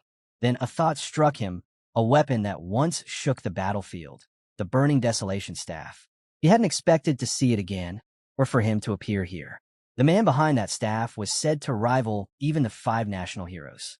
Not even the Examination God Legion could take him down. Still, the captain ignored the warning and barked, "Open fire." Mana cannons flared to life, releasing a storm of energy blasts toward the Griffin squad. 3 warships fired at once, filling the sky with searing beams. The Griffins scattered. "They fired first," the squad member shouted. "I'll cover you," the elder roared. "Push through to the strike zone. Don't hold back." With one mighty swing, he slammed the staff down. The shockwave tore the air apart. In an instant, the ship's advanced cannons exploded and fire consumed their decks. Metal twisted, hulls ruptured, and flames engulfed the fleet. The commander could only stare. One blow and all 3 ships are gone. His voice cracked as panic spread like wildfire. The staff spun back toward the Griffin squad, and a cloaked figure stepped forward, catching it midair. He raised it with ease, his voice echoing across the battlefield. "If you still think you can stop us," he said calmly, "then get ready for a bloodbath. Make your decision." By the next morning, news of the chaos had erupted across Jinyu City. Word spread fast. Something was attacking the Divine Bone Forest and the towns nearby. The culprits? Unknown creatures that looked more beast than human. Crowds gathered around public screens, stunned by what they saw. Massive creatures rampaging through cities, tearing buildings apart. Panic rippled through the crowd. "Wait, those look just like the 9 Realms demons from the National Trial," someone cried out. But that made no sense. The 9 Realms demons were locked away in a hidden realm, sealed off, never meant to be seen again. Only the 5 national heroes had ever encountered them, and they were supposed to be keeping them contained. Then the report dropped another bombshell. Some of the attackers resembled the national heroes themselves. That was all it took. The Qin residents declared a citywide lockdown within hours. The people were shocked. Fear turned to confusion, and confusion turned to speculation. "Are the heroes actually attacking us?" a voice shouted. "No way. Something's wrong. They're being controlled." Names began to echo across the city by you. Li Renying, once seen as legends, now possibly enemies. The panic wasn't just confined to Jinyu. In Tianzhou City, the reaction hit like a tidal wave. The same warnings, the same footage. But the public didn't panic. They revolted. Masses spilled into the streets with signs raised high. Their chants thundered through the city. "The 5 national heroes are traitors. Lockdowns won't protect us." Some even claimed the ceiling had been fake all along, a government cover-up. Tensions boiled over, and before long, a furious crowd had reached the gates of the Qin residence, demanding answers. We saw it. Footage of Li attacking the town. And those demons, there's no denying it. The guards struggled to contain the wave of protesters. Shouts came from all directions, demanding to know how the demons had escaped and why the Qin family was staying silent. One guard stepped forward, trying to speak over the chaos. He asked the crowd to stay calm and insisted that no official confirmation had been made about the hero's betrayal. He warned against spreading rumors. But it was too late. The crowd wasn't listening. Back in the devastated remains of the southwestern town, a lone figure walked through the shattered streets, silent among the rubble. From a flickering screen nearby, the chant of the angry crowd echoed through the static, blaming the Qin family for unleashing the 9 Realms demons. The anchor's voice rang out from a nearby screen, grim and steady. Current reports confirm over 10,000 casualties. Contact with the border garrisons has been completely lost. The 3 great legions are mobilizing to push back the incoming beast tide. The footage rolled on as the anchor urged the public to stay calm. "We ask all citizens to remain indoors and comply with the lockdown issued by the Qin residents. Evacuations around the Divine Bone Forest are proceeding in an orderly fashion. Please stay safe." The cloaked figure stood motionless, absorbing every word. Then he suddenly turned. He felt something approaching. Emerging from the shadows were massive earth demon beasts. At their head was Li himself. One of the beasts let out a low growl, its voice thick with threat. "By my master's command, all of you must die." The figure's eyes narrowed. "Still taking orders from Lufan? Huh? So he's fine after all. I was worried for nothing." He raised his staff and slammed it into the ground. Cracks splintered out beneath him. "It's not Lufan who's in danger. It's the entire Taiji nation." He launched into the air, hovering above the battlefield. If Lufan draws the wrong kind of attention, it's over. Even with dragons at his side, he's not ready. And I still can't take him down myself. Back at the Qin residence, Lord Qin stood at the window, watching the furious crowd below scream for answers. His secretary approached, voice tight. "The unrest is spreading. Even with both the Slaughter God and Extermination God legions deployed, people aren't backing down." Lord Qin didn't answer right away. His thoughts were elsewhere. He hadn't imagined Lufan would go this far, unleashing the 9 Realms demons just to get revenge. The heroes had once defeated those monsters. But now, with Baiyu and Lufan in command, what if they hadn't actually won back then? His fists clenched. If that was the truth, Then even the ruler of the Taiji nation wasn't untouchable. He turned sharply to his secretary. Alert the guards. Enforce the lockdown. Shut every protest down now. She blinked, startled. Wouldn't that be an abuse of power? He grabbed her chin, forcing her to meet his cold gaze. The ruler's gone. That means I'm in charge. Understand? She gave a shaky nod and hurried off. Left alone, Lord Jean adjusted his coat and let out a quiet, dark laugh. This lockdown, it's the perfect setup. I just need a new set of 5 heroes to kill Lufan. Then I'll wipe out the demons and erase the old heroes along with them. A grin crept across his face. I'll pin it all on Jean Zaishi and take everything for myself. At the edge of the Divine Bone Forest, a brilliant surge of blue mana shot into the sky, lighting up the horizon. Lufan stood with his dragons and companions, shouting at the top of his lungs. Abeo, stop messing around. But the little blue dragon wasn't listening. It roared wildly and slammed into the ground, letting off shockwaves of reckless energy. Even Lu had trouble keeping it under control. Out of nowhere, Abeo's level spiked, hitting 10 in an instant. Mana surged around it, crackling violently as it zapped the other dragons nearby. Kim growled in frustration. Abeo, get back here before I make you. But Abeo just kept roaring, blasting more energy into the air like it was playing a game. Kim shouted again, louder this time, but the dragon ignored him completely. Then, in a streak of lightning, Abeo launched a bolt straight at Tauzi. She barely managed to dodge, narrowly avoiding what could have been a devastating hit. Kim stared, stunned, as Abeo's form began to change. Its body expanded, growing larger, its shape twisting into something new. A fully formed dragon. Kim's eyes narrowed as he took in the scene. Don't tell me. Did it awaken its true dragon form at just level 10? His thoughts drifted back. This was just like what happened with Xiaoi. A massive blue dragon now filled the system screen. Abeo, fully transformed. Its stats were nothing short of outrageous. Abilities like Thunder Roar, Form Transformation, Jumping Thunder, Thunder Favor, and more were listed, each far surpassing the skill set of any other known dragon. Qin took a step back, voice tense. I've seen dragons transform before, but this pressure? Still not used to it. Tao nodded in agreement. It's insane. Lufan glanced at Abeo, a curious thought running through his mind. If both Abeo and Xiaoya gained form transformation at level 10, why did Abeo only have one dragon form? But then again, this single form alone was absurd. It gave him a 5-fold speed boost, unlocked the Dragon Language Forbidden spell, the Thunder Apocalypse skill with a 3.3 million power rating, and new area of effect chain move, Jumping Thunder. Lu chuckled. Just from a name alone, it might go toe-to-toe with Xingqian's Star Annihilation Light. And honestly, Abeo is the perfect name for a blue dragon like this. The system flashed again, revealing a skill labeled Thunder Fever, categorized as world-destroying. Under this effect, the Thunder Orb's power changed dramatically. Right now, Abeo wielded the Crimson Orb, a masterclass Thunder Orb. Lufan's brow lifted. Maybe boss-level orbs evolve with time? The Crimson Orb alone was terrifying. It boosted Abeo's Thunder skills by 50%, and every lightning strike generated a thunder barrier that electrified any enemy passing through. Suddenly, Xiao Fai twitched. Lufan turned. What is it? Before she could answer, a flash of deep purple struck the earth, and from it rose a divine bone revenant, pulsing with intense purple mana. Jin's voice rang out. That's an elite monster. Lufan just smirked. Xiao Fai and Abeo can take care of it.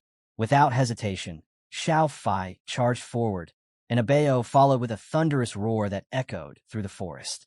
Lightning surged, blasting into the revenant and unintentionally stunning Xiao Fai with multiple strikes. The girls screamed for everyone to keep their distance. The lightning was wild, unrelenting, like divine punishment from the heavens. Is that red lightning? Someone shouted. Lufan's eyes narrowed. It is. All eyes turned back to Abeo, who was already deep in the fight. The crimson orb pulsed, and with every burst of magic, it fried skeletal giants rising from the ground. Lufan called out, Abeo, fall back. But Abeo ignored him completely. Instead, he activated Heaven Punishment Calamity, an advanced targeting skill, and began unleashing concentrated lightning strikes on every nearby enemy. His wings slammed down like hammers, shattering bones and skulls with overwhelming force. Ta could only stare, stunned. This isn't even a fight anymore. Then it happened. A rogue lightning bolt darted toward Qin, and she didn't see it coming. Just in time, Lufan lunged and yanked her out of the way, narrowly avoiding disaster. When the smoke cleared, the team looked at Abeo again. There was awe, but also worry. He's starting to lose control, someone muttered. Bao gave a dry laugh. Nah, he's just showing off now. Jim let out a sigh and nodded. He's out of control. If he keeps this up, we'll never find Teacher Gu. Just then, a sudden gust swept through the forest, swirling leaves and dirt into the air. Xiao Fai froze, sensing something unusual. Lufan tensed. He could feel it too. The dragons overhead started fleeing, screeching as they took off in every direction. Something was coming, and it wasn't small. The girls started panicking, eyes darting toward the sky.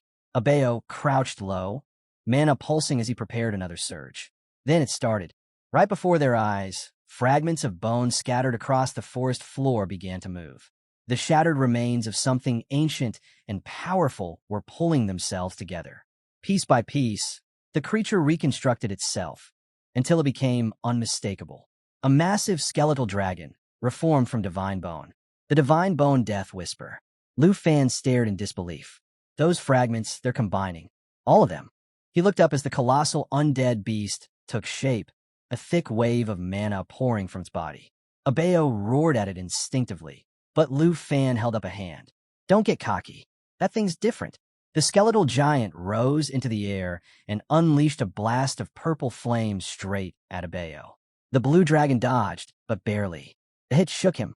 This wasn't like before. The girls fell into defensive positions, bracing themselves. The monster may have been bones, but it moved with deadly precision. Without warning, the undead dragon shot off, flying deeper into the forest. Its destination unknown. Jin, still holding Qin's hand, suddenly realized she was pulling away. Sorry, he muttered, realizing too late he'd held on too long. Abeo shrunk back down, clearly winded. Before he could recover, Xiao Fai grabbed him by the ears. Reckless, she scolded. You could have gotten us all killed. Jin glanced at Lufan. What was that thing?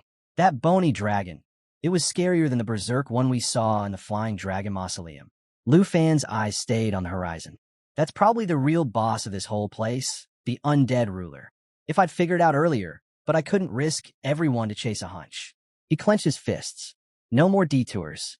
We have to find Teacher Gu. Now. Just then, Abeo's body pulsed with a faint glow. The dragon activated natural assimilation, and a paper charm appeared, floating on the breeze. Lufan's eyes followed its path. It drifted gently through the air, pointing in the exact direction the skeletal dragon had flown. As they quietly approach a swarm of dragons heading toward a towering skeletal dragon, the group watches in awe as it lets out a deafening roar, effortlessly ripping through the smaller dragons in its path. Lufan can't help but wonder, what are these dragons flying toward? Qin is mesmerized by the sheer spectacle. Even Tao admits she never thought she'd witness something as rare as a dragon migration. Despite the carnage, the dragons keep pushing forward, their remains torn apart midair. Lufan starts a question. What force could possibly be driving them to keep going? Eventually, the surviving dragons descend onto a slick, black mountain littered with avian skeletons. The moment they land, they collapse, too exhausted to move. Their magical compass begins pointing deeper into the heart of the mountains, raising suspicions about what might be hidden in the darkness. Blackhead notes that the paper dolls stop just outside the mountain. Could that mean Teacher Gu is in there? Tao chimes in, pointing out that the revenant dragons, those born of divine power, have merged into the mountain itself. Lu steps forward, telling everyone to stand back. He's going to carve a path through. Tao warns him to be cautious with no instructors around to help, but quickly reassures the group.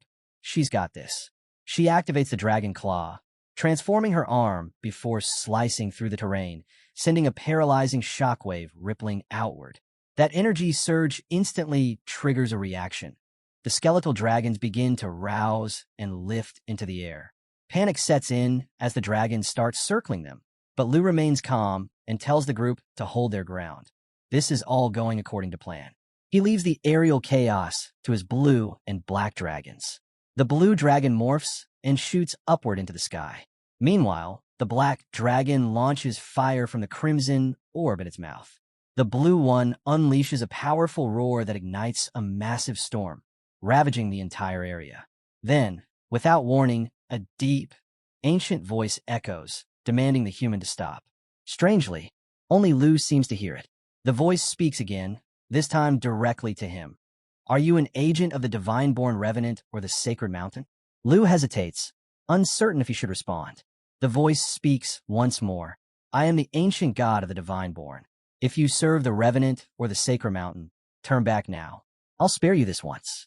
But if you disturb this place again, there will be no mercy. Only Lu is granted the privilege of hearing these words. Hearing the name through the system, Lu is struck by a strange sense of recognition. It stirs something deep inside him, like a memory tied to an ancient power, maybe a titan from the frozen northern realms. Could this really be the voice of the ancient god? The voice echoes again, sharper this time. Are you a servant of the divine bone? Then comes the warning. The ancient gods are losing patience. Zulu must decide quickly. But as Lu glances at the paper dolls, a realization hits him. That's why teacher Zulu hasn't left. If he turns back now, she won't survive. If I truly am Zawi, he thinks, then I need to activate the external guardian to protect them all. But is it resonant? Lu hesitates. Should he introduce himself first? Or answer straight away? The voice repeats, firmer this time. I am the ancient god of divine bone. If you're tied to the resonant or the sacred mountain, leave now. I'll grant you mercy this once. But disturb my stillness again, and I will not forgive you. Lu remembers the battle against Charles.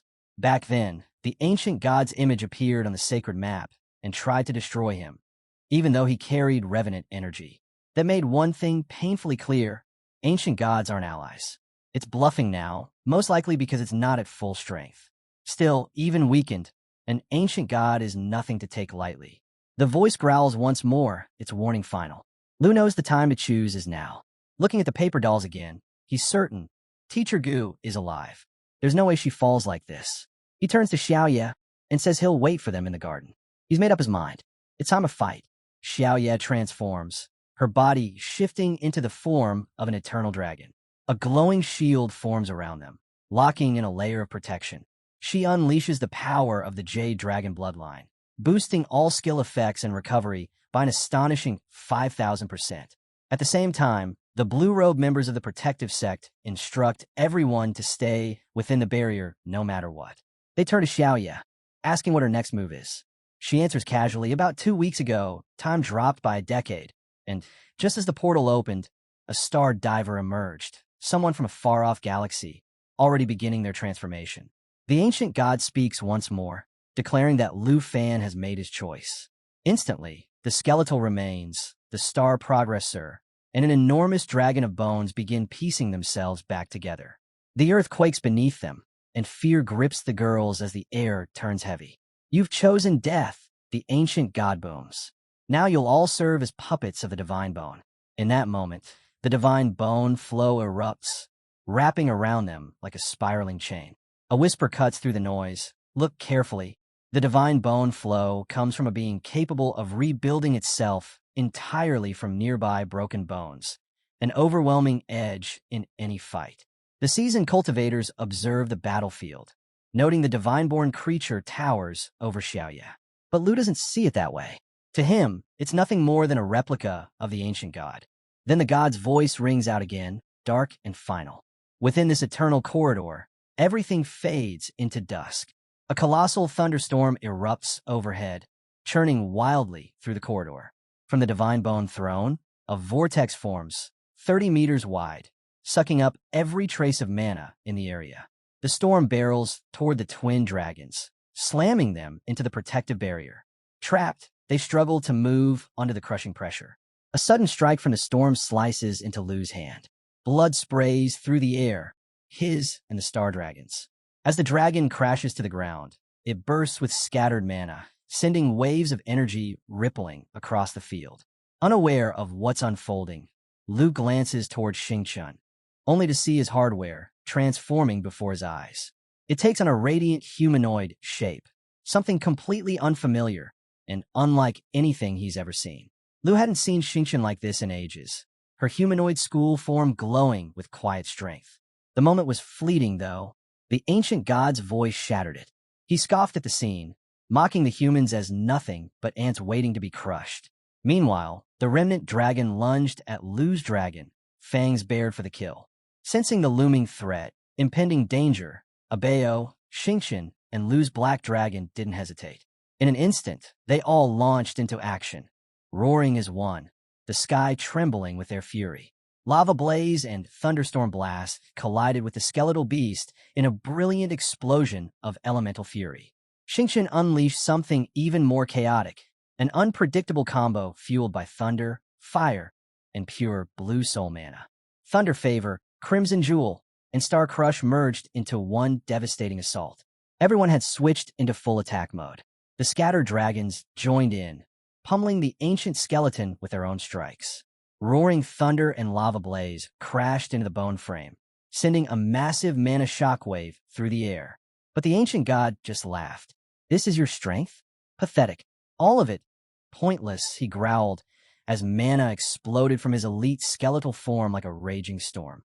Lu shouted to Xiao, "Activate the Emerald Mirror." But the skill didn't trigger. Something was wrong. Why won't it work? Lu asked, stunned. The ancient god answered coldly, "Fool. Before the gaze of the old gods, all illusions are meaningless." Yellow mana surged around Lu. He lifted his gaze, voice steady now, colder, sharper. "You really think you're untouchable?" he said. "You used bone reconstruction to fake divinity? Is that what you call godhood?" That's when he activated something hidden, an effect that suppressed the will of the fiery dragon warrior. A countdown began. "You don't even have a body left, just a soul clinging to ash," Lu added. Then his form shifted. A golden aura burst around him as he fully transformed into the Golden Dragon King. All his stats surged by 200. His black dragon roared, evolving into the blazing destruction dragon. Xiao wasn't far behind, entering berserk mode and merging with the black dragon to become a fearsome star dragon. Lu stepped forward, calm and resolute. "You want to see a true dragon?" he said. "Then here, I'll show you." But the ancient god just sneered. "Your pride will be your downfall," he declared. "Let the gods feast on your ignorance." He raised his arms wide, summoning colossal eternal tornadoes that consumed the battlefield. The storm slammed into Lu's dragons with terrifying force, draining their health in an instant as the wind howled like the wrath of heaven itself. Abeo, furious beyond words, erupts with a blast of mana and hurls himself into the fray. The star dragon soars upward, unleashing a crushing blow with Star Crush. Meanwhile, the destruction dragon spreads its wings wide, summoning 4 flaming tornadoes that spiral into the battlefield, setting the skies ablaze. Divine punishment rains down. Lightning lashes out in rapid succession, tearing through the dragons like they were nothing. But then the tide turns. Lu's voice cuts through the chaos. "You might have a dragon's body," he says, "but you'll never have a dragon's power." Without hesitation, he lunges forward and sinks his teeth into the elite skeletal dragon's neck. The beast roars in agony. The engine guard flares with rage. "You dare harm the supreme god?" he howls. Instantly, sharp fangs sprout from the dragon's bones, piercing outward in a violent retaliation. "You're a fool," the ancient god sneers. "Your fate is to fall into the endless abyss." The skeletal form pulses, enhanced by the bone reconstruction skill. Its jagged body forces the golden dragon to retreat momentarily. But Lu quickly analyzes the situation. The creature's strength lies in its ability to absorb nearby bones and heal. If that's the case, then the answer is clear. "Xiao, activate the dragon domain," he commands. A colossal eye materializes in the sky. Within its gaze, all dragon attributes get a 50% boost, while opposing dragon entities are weakened. Even more, the domain seals the battlefield. No one enters, no one escapes. For the first time, the ancient god falters. The realization sets in. Being cut off from outside bone sources is a real threat. At that moment, Jin steps forward beside his black dragon. Together, they form a massive, triple-layered fireball that pulses with heat. Jin's voice rings out, firm and cold. "Inside my domain, your tricks mean nothing." Speaking in the ancient dragon tongue, he triggers a lava surge that barrels straight into the ancient demon skeleton. The blast melts away parts of its frame, but the ancient god just laughs. "You think burning me changes anything? As long as bones remain in this world, I can always return." Even as his body liquefies, he grins. "But can you say the same? Let's die together." He lets out a blast of purple energy, a soul-ripping technique that devours life force. Every rune carved into the bones lights up at once, triggering a soul erosion wave that cuts down half of one's vitality in seconds. Purple souls rise from the ground, swarming toward Lu. Reacting fast, Lu summons the Eternal Guardian, an enormous shield that blocks the flood of corrupted souls. But the ancient god misses something critical. Behind him, unnoticed, the black dragon reappears, silent and poised to strike. With a surge of crackling mana, the blue dragon and black dragon roar in unison, releasing the devastating 330 million volt Heavenly Thunder world destruction technique. Thunderstorms explode through the sky, targeting the skeletal dragon with pinpoint precision. The power is overwhelming. Each strike slams down like judgment, nearly obliterating the ancient dragon's entire frame. What's left of its body crumbles, save for its glowing eyes. In its final moment, it lets out one last echoing cry. I will remember you and your dragons. One day, I will return and destroy you. Then silence. The colossal, god-tier skeletal dragon disintegrates, the battlefield still trembling from its fall. The sheer scale of the attack leave a lasting mark on Lu's entire dragon lineage. Lu takes a breath, eyes on Abeo. That skill is insane, he mutters, still processing the destruction. At the same time, a system message flashes. He's now level 44. Later, the group follows the paper doll deeper into a field scattered with bones. As they search, Tao suddenly calls out, urgency in her voice. Over here. They rush over, and there, half buried among the skeletal remains, lies Teacher Gu, exhausted, barely conscious, but alive. They hurry to Teacher Gu's side, all of them visibly worried. Lu kneels down, checks her condition, and after a moment, turns to the group. She's not in any life-threatening danger, he says, but she's fallen into a coma. The girls exchange anxious looks. Lu adds, since Shiao can't wake her up, we'll have to look after her ourselves until she recovers. Xiaoqiu lowers her gaze, guilt washing over her. I changed my class to Holy Light Judge, she says quietly. I can't heal anyone anymore. Lu's aunt gives her a soft look. Then don't dwell on it. Just help her drink some water, she says gently. As the others tend to Teacher Gu, Lu's attention shifts. He notices Abeo rummaging through the pile of bones, clearly looking for something. Moments later, Abeo holds something up. It's a glowing crystal, radiating with deep, pulsing energy. A divine stone crystal. Lu's eyes widen. That's probably the essence of an ancient god. He quickly snatches it, studying the legendary grade crystal in his hand. If it truly were a pure essence, it might have had the power to resurrect the fallen holy dragon. But judging by its form, the ancient god of divine bone must have failed to fully reconstruct itself. No complete essence was formed. Still, this crystal is no less valuable. It's one of the rare components needed to contract the Shadow Dragon King.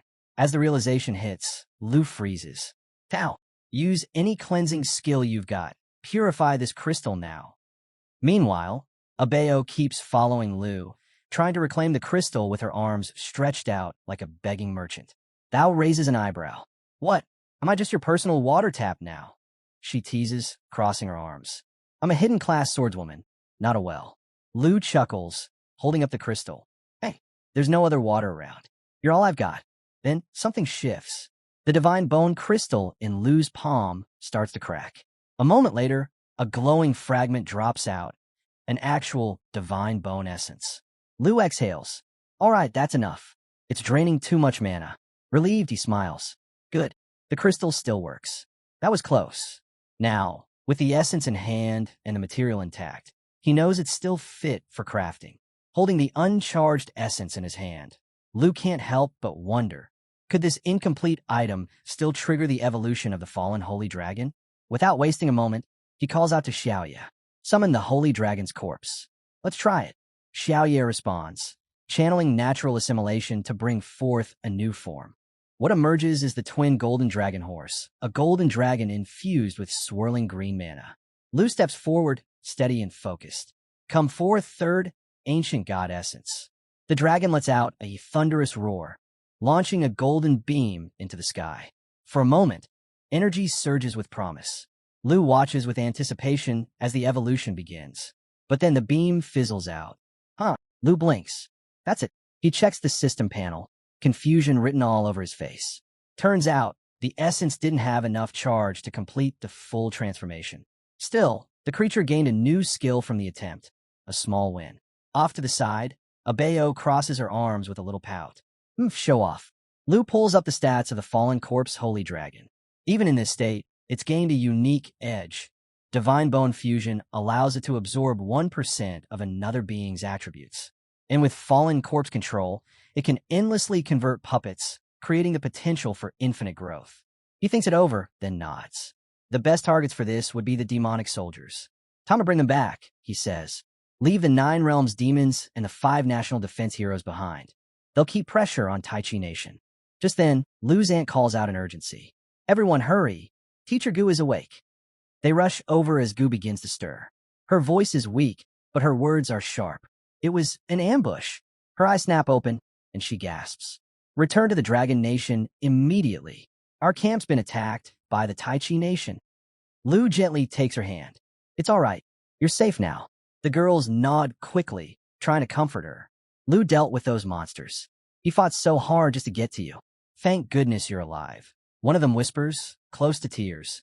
Qin turns to Lu, hesitant. If we head for the border, can we make it back to Dragon Nation? Jian bites her lip, looking unsure. It won't be easy. Taichi's armies are still lurking out there. Lu doesn't flinch. We'll be fine. Just stick with me.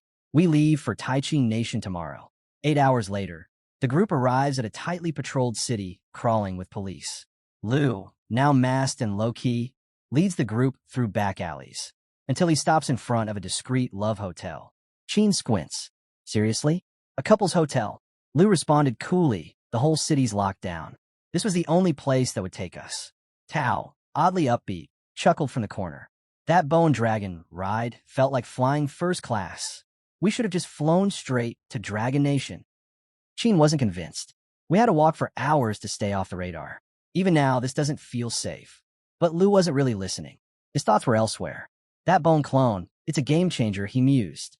The fallen corpse, Holy Dragon, fully puppet, with divine bone fusion. It just needs to absorb the demonic soldiers. That entire ancient god body is mine now. All its skills stay intact, and it's massive. Big enough to carry a full 20-person squad. His thoughts were interrupted by Tao's voice calling from across the lobby. She was standing at the front desk, smiling sweetly next to the tense-looking hotel manager. Hey, Lu, how do you want to split the rooms? The manager's eyes narrowed, clearly uncomfortable. You really shouldn't bring this many girls in without proper ID or clearance, he muttered, giving Lu a suspicious look. Lu stepped up quickly and sorted the room arrangements. We'll be gone before tomorrow night, he assured him. Just as they were about to head up, a news broadcast flashed on the screen behind the counter. Everyone turned to look. The Jin government had just released an official wanted bulletin.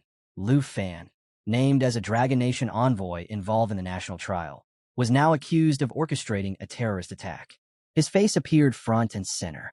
The hotel manager glanced from the screen back to Lu and froze, his expression shifting as recognition set in. The manager glanced from the screen back to Lu, squinting slightly. He hesitated for a moment, suspicion brewing, but ultimately shook his head, convincing himself it was just a coincidence. He handed over the keys. Lu took them without missing a beat and passed them to Jian. Get everyone settled, he said. When she asked where he was going, he replied without hesitation. I'm heading out to scout the Qin family's movements. I won't be long. Teacher Gu, resting nearby, had recovered enough to sit up and talk. Meanwhile, Tao and Qin tried their best to act normal, though their red faces gave them away. The Love Hotel's overly suggestive posters weren't helping. Lu turned back to Jian. You're in charge while I'm out. It'll all be over by tonight, he said calmly. As the girls headed into their rooms, the manager watched them disappear down the hallway, his face twitching with envy. Lucky guy. Definitely a player, he muttered under his breath. That same night, far across the city, near the Jin mansion in Taichi Nation, 2 guards stood on watch. I still can't believe it, one of them muttered. The 5 national defense heroes betraying us? His partner shrugged. Doesn't matter. Better to guard this place than be thrown onto the front lines. Just then, an explosion. The ground shook as the building behind them erupted in flames. Debris rained down. Alert, one of them shouted. The 9 realm demons have hit Tenshu City. Chaos followed. Emergency calls for reinforcements went unanswered. The Earth Demon charged through the streets, reducing everything in its path to rubble. The guards realized in horror. They were defenseless. Only 4 troops left in the entire city. In the heart of the mayhem, a single woman remained calm. Jin Xiuyan, once a top-tier Imperial Guard of the Qin family, now stood alone in front of the burning mansion. Her voice steady, she ordered an evacuation. The lords are still inside, in council. Their safety is my duty. Before her, 2 enormous monsters began their assault. She didn't flinch. And then, Lu appeared. He landed inside the mansion like a shadow, dropped from the sky. Xiuyan raised her sword, her tone ice cold. So it's just you and me now? You really are a sneaky rat. Lu's grin was relaxed. Took you long enough to find me. She didn't blink. You think you can get past me alone? That's madness. Flames erupted as Lu drew his sword, his gaze locked on hers. Then let's go crazy. Far across the city, inside the Qin family's heavily guarded office, tension filled the air. A man turned to Zayn, eyes narrowing. What's wrong? You don't think you can handle this? Zayn's expression was tight. Qinsheng might share the same bloodline, but giving up the Qin mansion and asking me to kill Lufan, that's not a plan. That's a death wish. You don't understand him. Not even Lord Qin ever could. Across the room, Qinsheng, once a loyal guard of the Qin family, snapped. Is this because I never became an abyssal glass? You and Lord Qin always looked down on me. Zayn's jaw clenched. He remembered the moment Lord Qin had stripped Qinsheng of his rank. How pitiful he'd looked, walking out in shame. I didn't care back then, Zayn muttered. I thought you came back to be a hero. But if you ruin everything now, or tip Lufan off, I won't let that slide. Qinsheng held firm. I'll face Lu myself. And I didn't come alone. I brought someone who can match him. Before either could say more, the building trembled violently. A massive demon from the 9 realms tore through the structure. Walls buckled, the ceiling cracked, and chaos erupted. Zayn's face went pale. It's too late, he muttered. Fine, I accept the plan. Send in the expert. But Qinsheng hesitated. I didn't plan for that monster. I came to fight Lu, not this. A crash shattered the windows. Something flew in. Qinsheng's so-called expert, now unconscious and tossed aside like a rag doll. Outside, above the blazing city, Lu hovered calmly in the air. If it's a fight you want, he said, voice echoing through the flames, then I'll make it quick. 1 move, 1 sword. How about that? Zayn stared up in disbelief. How did he get here? He turned to Qinsheng, furious. Where's that confidence from earlier? Qinsheng didn't answer. His eyes were wide with dread. Even Xiuyan, she fell. Lu extended his hand. Red mana spiraled around him, swirling with power. Another piece of the Qin family in front of me, he said coldly. Let me show you what the ancient god's body can do.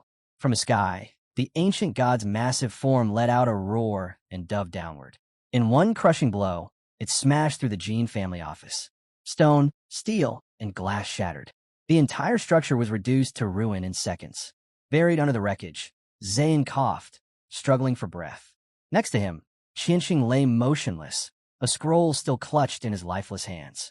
I can't die here, Zayn whispered. The Qin family still belongs to me. He forced his fingers around the scroll, beginning to open it, only for a sword to slash through it and drive deep into his chest. Standing above him, calm and composed, was Kim. This sword, she said, was always meant for you. As Lufan steps over Zion's lifeless body, he speaks without a trace of emotion. Turning to the spirit of Lord Qin he summoned, he declares that the Qin mansion has been reduced to ashes. You saw it yourself, didn't you? The once proud Lord Qin replies quietly. I saw everything. Lufan's tone sharpens. Only one left, Qin Zhu. Once I track her down, her fate will be the same. Then, without hesitation, he blasts into the sky like a missile. Mid-flight, he instructs Lord Qin to remain where he is so the townspeople can see the hero they once admired. He gives Bone Clone a final order. Raise what's left of the city. Out of nowhere, a flash of scarlet light splits the air, and a voice booms. Lufan. That's enough. The voice is unmistakable. It's his principal, just in time. He descends, his gaze fixed on Lufan. You've crossed the line. 1 moment later, and Tenshu City would have been wiped out. I'm starting to think you're a bigger threat than the Tai Chi nation itself. But Lufan doesn't flinch. Qin Mansion got what was coming. I meant to destroy every last brick. The principal is at a loss for words. Just then, someone else speaks up. thanking the principal for showing up when he did. He assures him that Teacher Gu and the others are safe, explaining that Xiaoqiu's search paper doll was the reason he found them. The relief doesn't last. The principal cuts him off, accusing him of using Xiaoqiu to lure him away while planning to carry on the destruction behind his back. He then demands that Lufan dismiss his summons and come home. He sees the weight behind Lufan's silence. He continues, I know what you're thinking, but chasing those people is not your fight. These kinds of powerhouses don't serve any nation. They work from the shadows, manipulating entire governments to move according to their will. He explains that the Tai Chi nation is simply the easiest to control, which is why those true power holders stay hidden there, pulling strings behind the scenes. Lufan lowers his head slightly, realization hitting. The G Mansion wasn't the enemy. It was just a front for those death transformation monsters. If he keeps going, he's just inviting something worse. The principal nods. Exactly. Your mission was to end what the Gene Mansion started. You've done that. If you keep pushing, you won't be dealing with local politics anymore. You'll be triggering a crisis only the Dragon Nation might be strong enough to contain. And you're not the kind of person who destroys just to destroy. Lufan lets out a long breath. A flicker of purple forms in his hand as his power surges. With a calm word, he activates his skill. A wave of energy ripples outward. Fallen corpse manipulation triggers. One by one, his summoned creatures vanish in bursts of light. Even the Earth Demon, mid-swing, disappears just before it could crush the last piece of the city. Turning to face the principal, Lufan speaks. Gene Mansion's finished. You've said your piece.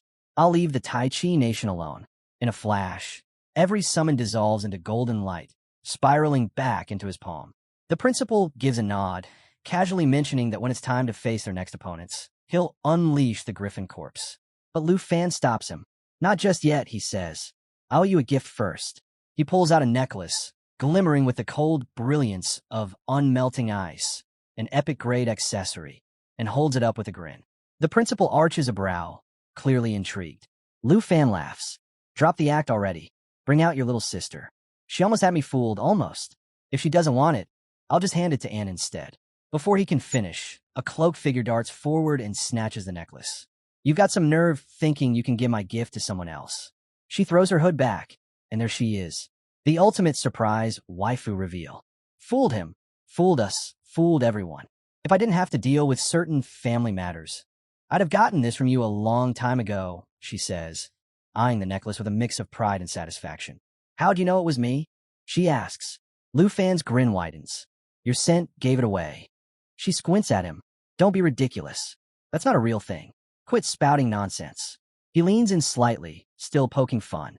It was just a hint, barely noticeable. Her face flushes as she swings at him playfully. You little punk, acting like some rogue. Just wait till we're back home. You're in for it. He chuckles. Might want to take the long way around. There's a couple's inn up ahead. She stiffens instantly, cheeks turning even redder. It's not like that. Everyone's just resting there, that's all. Trying to save face, she straightens up. Anyway, priority is getting everyone home. The principal's better at dealing with brats like you. The scene cuts to the western edge of Dragon Nation, inside the Long family estate. A scout from a Griffin Corps delivers a report. The border issue has been resolved. And even more surprising, the principal of Dragon City Academy personally ventured into the Divine Valley Forest to rescue trapped teachers and students. An unfamiliar man, seated calmly, chuckles as he sips his tea. I thought Gu Xian was too busy gathering forces, yet he still managed to play guardian. Beside him, a woman gently sets her cup down. The Huang family is so obsessed with protocol. If they keep dragging their feet, the Long family is going to lose a golden opportunity. Someone steps forward and lays down a teleportation scroll. I'll head to Dragon City myself. From across the room, another voice answers simply, understood. Back at Dragon City, Qin spots Tao, Z slacking and smirks. Teaming up with Lufan turned you into a total slacker. Huh? Tao shoots back instantly. Excuse me? I helped with the Griffin Corpse when we fixed the teleport gate. Jianing jumps in with a playful grin. Nah, you just couldn't wait to come back here. Qin laughs. Finally, someone who gets her sarcasm. But Tao just gives Jian a sidelong glance. Wow, corrupted already. You used to defend me. Later, the crew gathers around the principal for a chat. Tao remarks how everyone seems to have moved on, except Sister Xiaoxue. Still kind of shocked, honestly. The principal smiles gently. Please, Let's keep everything you've heard a secret. Even Teacher Gu only found out recently. Qin gives a thumbs up. Don't worry. You're young, smart, and stunning. Not surprised Lu's been thinking about you all this time. Tao gives a confident nod. Our lips are sealed. The principal waves a hand casually. Call me Wuxian if you like. Or senior sister. But when we're working, principal only. As everyone exchanges awkward looks, she changes the topic. Anyway, where's Lu? Jian answers. Upstairs. He's on a serious call. Right on cue. Lu descends the stairs, phone still in hand. Thanks for taking care of the tombstone arrangements, he says. Send my respects to the victims. They were family. They were friends. If they make it through the portal, we'll see each other again. He puts the call on speaker. Girls, this is Captain Lu Fei from the 78th Curriculum Corps. Lu Fei's voice comes through clearly. Just letting you know, Lufan personally arranged a tombstone for everyone who died in Divine Valley Forest Camp. He's also helping investigate the border attack. A squad mate chimes in. Not that we had to do much. By the time we crossed into the area, Lu had already resolved everything. Major props to Dragon City Academy's principal for clearing the way. The girls exchange confused glances, but Wuxian cuts them off before anyone can speak. No dumb questions. One of the officers asks how Lu has been holding up. Lu gives a small nod. It's been almost 6 months since we last saw each other. The scene cuts to a quiet graveyard, where a massive, unmarked tombstone stands in solemn silence. Lu's voice echoes in his thoughts, how those who died stayed behind to buy him time to escape, to teleport out. He hopes that with the fall of Qin Mansion, they've finally found peace. The voice on the phone breaks the silence. Come visit once everything with Taichi Nation is over. Suddenly, a new face appears on the screen. Someone even Lu Fei stands up to salute. Lu, caught off guard, asks, "Who's that?" The man responds calmly, "I'm here on behalf of our team leader to deliver the official investigation results. The report will state, the heretics launched an attack on the Dragon Nation camp, then targeted the Taichi Nation, which led to Qin Mansion's collapse. Meanwhile, the Griffin Corps and Dragon City Academy successfully rescued the survivors." One of the heroes in the room objects. "That's not right. You're shifting the blame for Qin Mansion's failure onto the heretics." Before Lu can respond, the principal steps in smoothly. This outcome works for everyone. It's the smartest play. Everyone goes silent, confused. The mysterious officer nods in approval. Exactly. This way, Lu avoids political backlash in Taichi Nation, and it lures the real heretics out into the open. Lu finally gets it. Appreciate the clarity. The officer returns the salute, then logs off. Elsewhere, the principal lounges in a warm bath, letting the steam rise as she quietly ponders. A gold badge officer saluted Lu, meaning he must hold the same rank now. So he has a gold badge, too. Back in the kitchen, the ants had enough of the serious talk. Let's shift gears. I'm starving. Time to cook. The girls cheer and rush to help. Lu walks over to the principal. What's on your mind? She responds casually, just thinking how everything changed so fast. Jean glances at Jian and says she'll help with the cooking too. Being ordered around by senior sister just feels strange. The principal smiles to herself. Maybe this whole decision wasn't so bad after all. Then, a knock at the door. Lu opens it, and there stands Andre, grinning ear to ear. "You think I wouldn't show up for you?" Lu bursts into laughter and throws his arms open. "You actually came all the way to Dragon Nation? Get in here." As soon as Andre steps inside, the scent of food hits him, and he lights up. The ant immediately recognizes him from Lu's stories. "Come eat with us," she says warmly. Now seated around the table, Andre launches into story after story about Lu, much to the girls' annoyance. One of them groans, "Just admit you want seconds already." The principal laughs. Sister Han's cooking must really be something. She's winning over foreign students now. But Andre grins and shakes his head. "Not a student. I'm here to invite Lufan to Snow Country." Lu raises an eyebrow. "Seriously?" Andre nods. "Here, let me show you." He pulls out an item wrapped in layered seals. An epic tier material corrupted with Shadow, Ice Energy. Shadow, Island Breed. Lu's eyes widen the second he sees the item. Shadow, Island Breed. It's one of the 3 remaining materials he needs to complete the Shadow Dragon King contract. Right alongside the ancient god crystal he already secured. Andre begins explaining. His family had taken on a commission to destroy the Shadow Spring, deep in the heart of Shadow Island. But the place is wrapped in dense black fog and crawling with vicious creatures. Only Andre made it out alive, carrying this one piece. The mission's still incomplete, which is why he thought of Lu. Mid-sentence, Andre reaches for the last chicken ball, but Lu grabs it without hesitation. "I'm in," he says, already fired up. Andre stares at him. "You're agreeing that fast?" Outside, a man in elegant robes walks calmly past the house. His appearance turns heads. Local girls whisper about his fancy look. Clearly, someone important. Back inside, Lu turns to the principal, practically bouncing. "I want to go to Shadow Island. I need to check out the Shadow Spring." She tries to answer with her mouth still full, ends up coughing, then clears her throat and nods. "If it helps you, of course it's worth it." Then another knock. The ant sighs.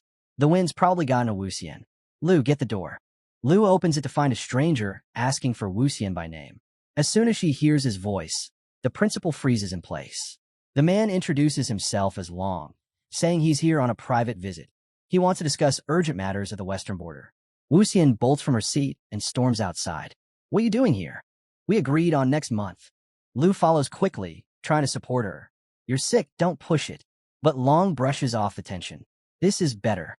Let's get to the point. If you bring the Yi family under the Long family banner, I'll help you take down Yuan. I'll even throw in Yin Mountain. After all, the Yi family still owes us." Wuxian glares at him, voice like ice. "You bastard." More blood trickles from the principal's lips, and Lu's concern spikes instantly. She waves it off, claiming it's just an old wound flaring up again. Lu narrows his eyes, troubled. How had he not noticed sooner? Then it clicks. That's right. Huang Strike left you with internal injuries. Something like that doesn't just heal in a month. His tone sharpens. In your condition, there's no way you can take on both the Long and Huang clans. You need to rethink this. Before she can respond, Lu cuts in with unwavering conviction. No need. She won't back down. That's when Long loses his temper. What a joke. Has the mighty He family really fallen so far that they're depending on some rookie to guard the seal? Oh, my bad. Should we be calling you the Dragon Nation's great hero now? The principal tries to keep Lu calm. Lufan, don't stress yourself. Conflicts between the Western families operate on a different level. Regular folks can't even comprehend it. But Lu doesn't budge. You've always had my back.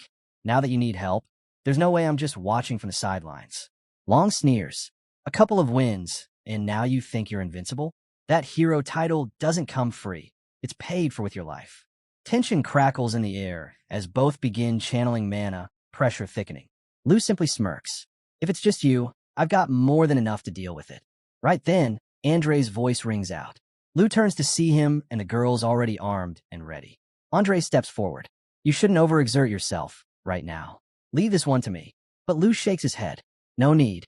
I've got something special planned. A little surprise for every Western clan. Out of nowhere, Xiao Yi bursts in, launching a sudden attack. Long reacts on instinct, summoning a ring of swords to shield himself. You dare mouth off to me, you worthless clown, he snarls. The principal quickly intervenes, reminding him of their pact. But Long brushes her aside. Relax. In just one MO, he doesn't finish. Xiao Yi lands a brutal blow to his chest, blasting him straight through the window of a nearby villa. Lu watches calmly. I told you to take it outside. Number 1 villa's still under repairs. Don't go trashing villa number 2 too. Long rises slowly, brushing off the dust as blue energy coils around his hand. His eyes gleam with rage. I was only going to scare you a little. But now, you've just made it personal. He shifts into an aggressive stance, sword radiating berserker fury. Above him, Lu hovers, red dragon blades circling in the air, ready to strike. What a coincidence, Lu says coolly. I've had a change of heart too. With a sharp command, Xiao transforms into her full black dragon form, unleashing her complete power and spirit. The ground trembles under her might. Long's expression shifts instantly, his eyes wide with disbelief. This is the strongest being alive, he mutters, stunned. Then he forces a twisted grin. No matter. Today, I'll slay a dragon and bring honor to the Long name. Lu casts Dragon Inspiration, sending a powerful surge through Xiao, her strength and attacks soaring by 30%. The oppressive force she exudes is enough to paralyze Long on the spot. He tries to move, but his body won't listen. His limbs shake violently, consumed by fear. This is real dragon power, he whispers, shaken to his core. Still, he grits his teeth. Anyone else would be begging right now. But I'm along. With a roar, he unleashes his blades. Dragon breaks the sky. But Xiao swats the attack aside effortlessly, shielding Lu without the slightest scratch. Long stares in disbelief. No way, not even a dent. Lu steps forward, his voice calm, cutting. Burn this into your memory. This is absolute power. Xiao rears back and unleashes a deafening roar. Long clutches his head in agony as the sound pierces through him. In a blink, her claws slam down, ripping through his defenses and drawing blood with terrifying ease. Lu stops right before him. Best keep your voice down. Her temper's worse than mine. Long lies pinned beneath Xiao's claw, helpless. Lu glares down. Didn't I tell you? Dealing with you wouldn't take an hour. He draws his sword, placing it at Long's throat. I'm letting you live, but not because I fear your clan. He steps back, his voice steady. Go tell the Long and Huang families. 1 month from now, we're coming to the west. Senior sister and I will finish this. That's final. Xiao Yi, show him the door. She's been waiting. With a single swipe, she sends Long hurtling into the sky like a rag doll, disappearing into the clouds. She snorts proudly, clearly pleased with herself. Lu turns back to the principal. Looks like we're tied together in this now. Before he can say anything else, she's already in front of him, gently grabbing his shirt, a soft smile blooming on her face. Acting on instinct, Lu gently told her, no need for all this formality between us. The principal, still caught in her emotions, suddenly felt a wave of guilt. Her mind drifted back, 6 months ago, during the He family's push into the unexplored western lands. The price had been devastating. 4 foreign elites, including her grandfather, were killed. The battlefield had been a wasteland, scattered weapons, blood-soaked soil, and fallen comrades everywhere. Amid the wreckage, a handful still stood tall, holding their banners high. She couldn't forget how the Long and Huang families, locals to the western region, pounced on the chaos like vultures. Their aim was obvious, to snatch the Yi family's remaining assets. She'd reached out to every ally she could find, but no one dared challenge the might of those 2 clans. At that point, she was ready for the worst, the complete collapse of the Yi family. Her only hope was to save as many lives as possible. As she shared the memory, Lu listened quietly, stunned. Your actions today might have seemed rash, she said softly, but thank you. I finally understand. I'm not alone anymore. Lu shook his head. No need to thank me. You were the one who trained me in strategy, found ancient scrolls for me, and crossed half the continent to save me in the Tai Chi Kingdom. And all that while hiding your injuries and dealing with the Yi family's disaster. Then his voice firmed. Now that the Long and Huang families are coming after you, there's no way I'd sit back and do nothing. Her heart warmed. She never imagined Lu, the student she once guided, would one day become her strongest support. Behind them, their friends exchanged glances, grinning at the sight, like a pair of birds chirping sweetly in sync. 1 month later, Primordial Forest. The heavens roared with thunder, lightning ripping through the stormy sky. This was their battleground, an ancient training ground granted by Old Han, hidden deep within the forest. A place built for one purpose, to prepare for war against the Western clans. Leading his crew inside, Lu and his companions plunged into non-stop battles, pushing their limits with every clash.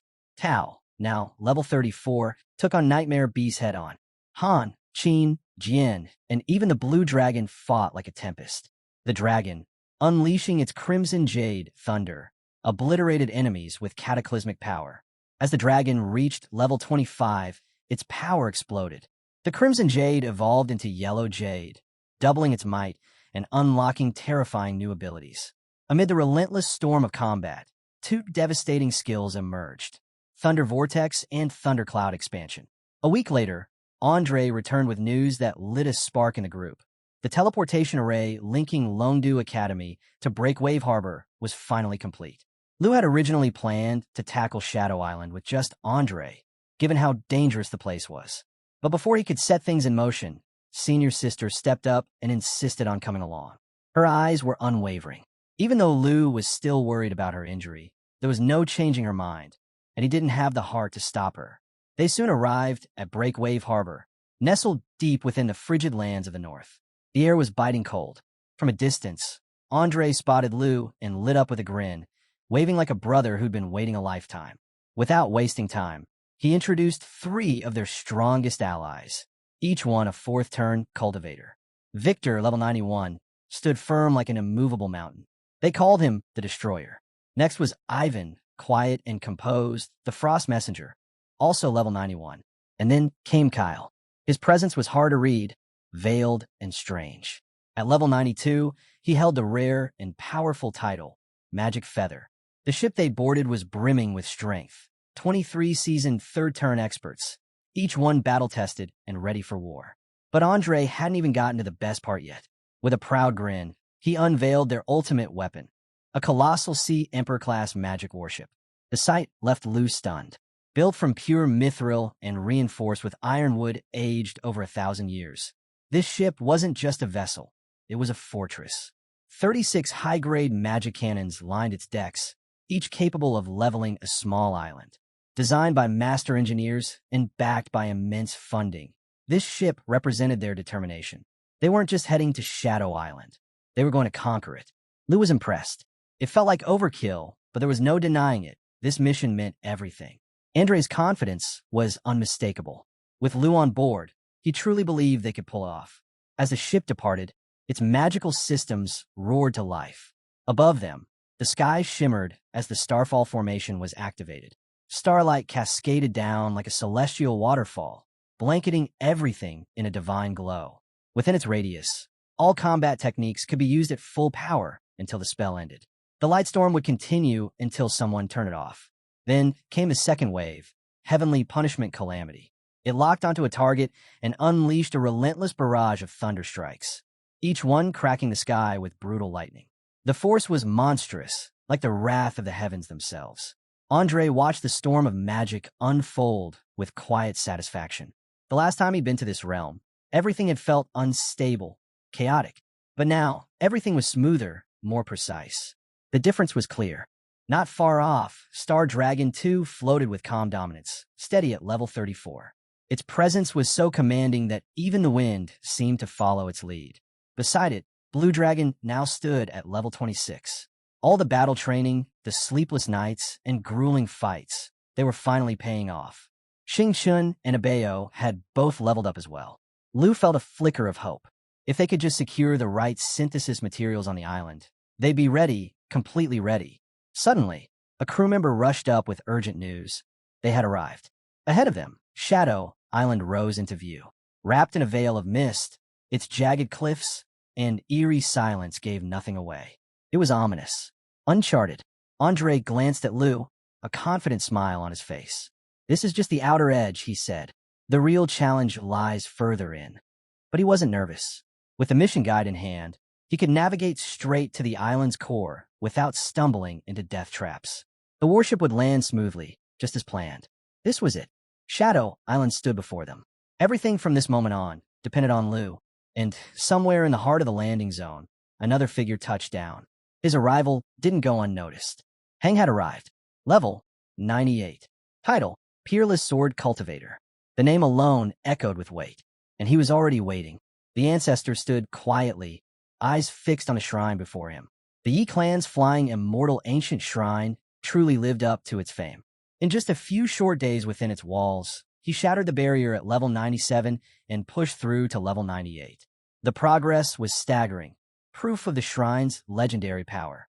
His thoughts drifted to the time he and the uncles had secluded themselves together for 3 days.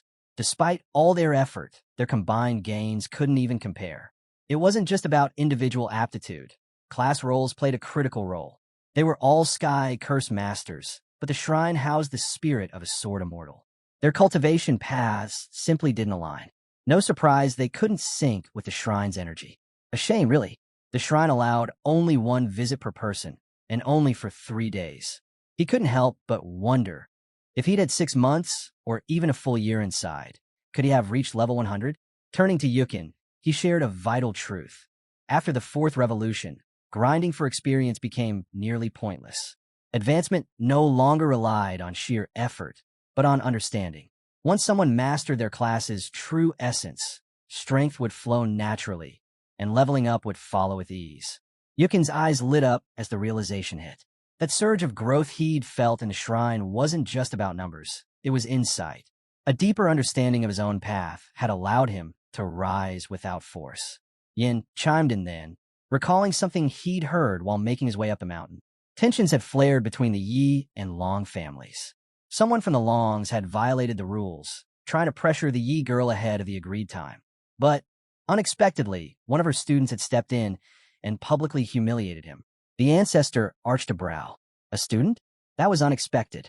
Even if the boy had reached the fourth revolution like Ling, he'd be hard-pressed to last more than a few moves against someone at that level. Yin clarified with a hint of awe. The student was only level 45. But he wasn't just anyone. He was the sole dragon tamer in recorded history. The same figure being hailed as the hero of Dragon Country. He'd conquered the national trial at level 45 and had even brought down Long Xing. The ancestor acknowledged the boy's impressive strength, but didn't shy away from pointing out the obvious. Without the dragons, the kid wouldn't have stood a chance. His confidence reeked of arrogance, sending a message to declare he'd return in a month to settle scores with the Huang and Long families. Bold. He even claimed he'd bring the Yi girl back with him. Clearly, the boy didn't understand the weight noble families carried. He was reckless, too ambitious for his own good. A meteoric rise like his often ended in disaster. Still, the fact remained, he had dragons. Multiple at that.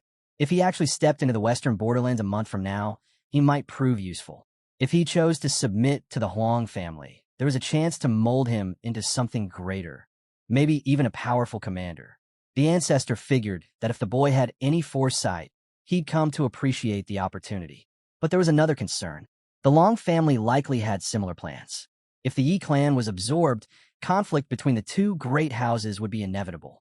Yin stepped forward and gave his word. If the Longs didn't cooperate, he'd remind them exactly what it meant to come from noble blood. Meanwhile, aboard the warship, doubts began to surface. Someone voiced concern about the plan. Taking too many people deep into Shadow Island would be dangerous. The outer mist was tolerable, but the deeper they went, the more it sapped stamina and drained life force. A larger party would only slow them down. Lu's choice to lead the charge was questioned. A few scoffed at the idea that a third revolution cultivator could call fourth revolution elites a liability. They argued that without a priest backing him, he wouldn't make it far. Lu responded coolly. His dragon could fill the priest role. That drew some chuckles. Dragons, they said, were meant for destruction, not support. Healing wasn't part of their design, but mockery faded into silence. Despite the skepticism, Lu's command was respected. The crew stayed behind on the warship, watching and waiting for his return. As Lu stepped into the mist, the toll was immediate. His limbs felt heavier, and the oppressive aura gnawed at their vitality. Then Xiao Fei acted. She released a vibrant emerald glow that spread across the group, coating them in light. 3 stacks of emerald blessing took hold. Debuffs vanished. Their strength surged. Each stack could absorb 1 direct hit. Fatigue dissolved. Power returned. Even seasoned warriors who had fought alongside top-tier priests were floored. None had ever seen support like this from a dragon. Everyone stood ready, powered up, and at their best. The team pressed forward, eyes locked on their goal, the heart of the island, where the shadow spring awaited. But just as they began to advance, Lu abruptly lifted a hand. He felt it. Something ahead was off. Something was waiting. Lufan spun around just as a shadow slashed through the air. A dagger, swift and silent, slicing from the darkness like a phantom's fawn. His body reacted before thought could catch up. A roll. The blade missed by a breath. He landed, steady and composed, drawing the dark bow in one fluid motion. This wasn't just a weapon. It didn't need arrows. It unleashed 12 enchanted shots on command, each one slicing away a fifth of the enemy's vitality. The bow wasn't just meant to kill, it was meant to warn. The land itself pulsed with ancient, forgotten magic. Even the air whispered of unseen danger. Lufan fired. The arrow screamed through the sky like a falling star. It hit. The earth shook. Flames burst through the grass. Smoke swallowed the clearing. And through the fire and haze, something emerged. A silhouette. Not quite man, not quite beast. It moved like death given form. Level 80. The Shadow Swordsman. Cloaked in black mist, every step echoed dread. Lufan could feel it. Raw, overwhelming power. Its first move was a shadow strike that always came from behind. Silent. Deadly. The second, a dark shield. 5 seconds of near-total invulnerability. The third, resonance. A 10-meter blast of shadow energy that devoured all in its path. Lufan tensed, ready to act, but voice cut through the rising tension. Andre. He rushed to Lu's side, chest heaving. He didn't sugarcoat it. The last time they crossed paths with this thing, the toll was high. Too many didn't make it back. His voice trembled as he explained. It shrugged off 70% of all attacks. Sword, magic bow, it didn't matter. And then, when you least expected, it would dissolve into black mist, silent, unseen, and lethal. The air went still, until she stepped forward. Senior sister. Her gaze calm, her dark red robes flaring with heat. Her smile wasn't kind, it burned. So this was the threat? A fire spear crackled in her grip. The ground blackened beneath her feet. Then, with a single leap, she soared upward. Her weapon ignited, then descended like a comet. The demon split in half, flames devouring its form. She hovered in the smoke, her spear shifting, blade, staff, flame. Each change fluid, each one an extension of her will. Then she froze. Something moved behind her. Dozens of glowing eyes blinked in the fog. Unblinking, piercing, alive. Andre's warning came fast. They never come alone. One appears, then the pack follows. The shadows surged forward, familiar and terrifying. His voice cracked with memory. He remembered that fight. They weren't outmatched. They were exposed. Read like a book. Weaknesses laid bare. They didn't win that day. They simply lived. Lufan finally spoke, his voice laced with shock. Not even a rank 4 could stop them. Andre met his gaze, calm and certain. Strength means nothing here. His voice dropped lower. That thing feeds on fear and rips apart the soul. Wu Lufan listened, unmoved. A faint smile crossed his lips. Where is it? He asked, then added. This time, it ends differently. He glanced at Xiao Fei and gave a slight nod. Call the Holy Dragon, he said. Xiao Chui rose into the air, dragon bone flute in hand. The atmosphere turned heavy. Light erupted from fallen corpses.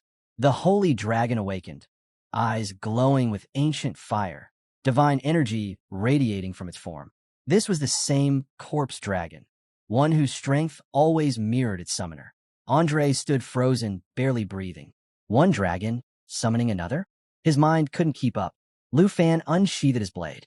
It shimmered with sacred light.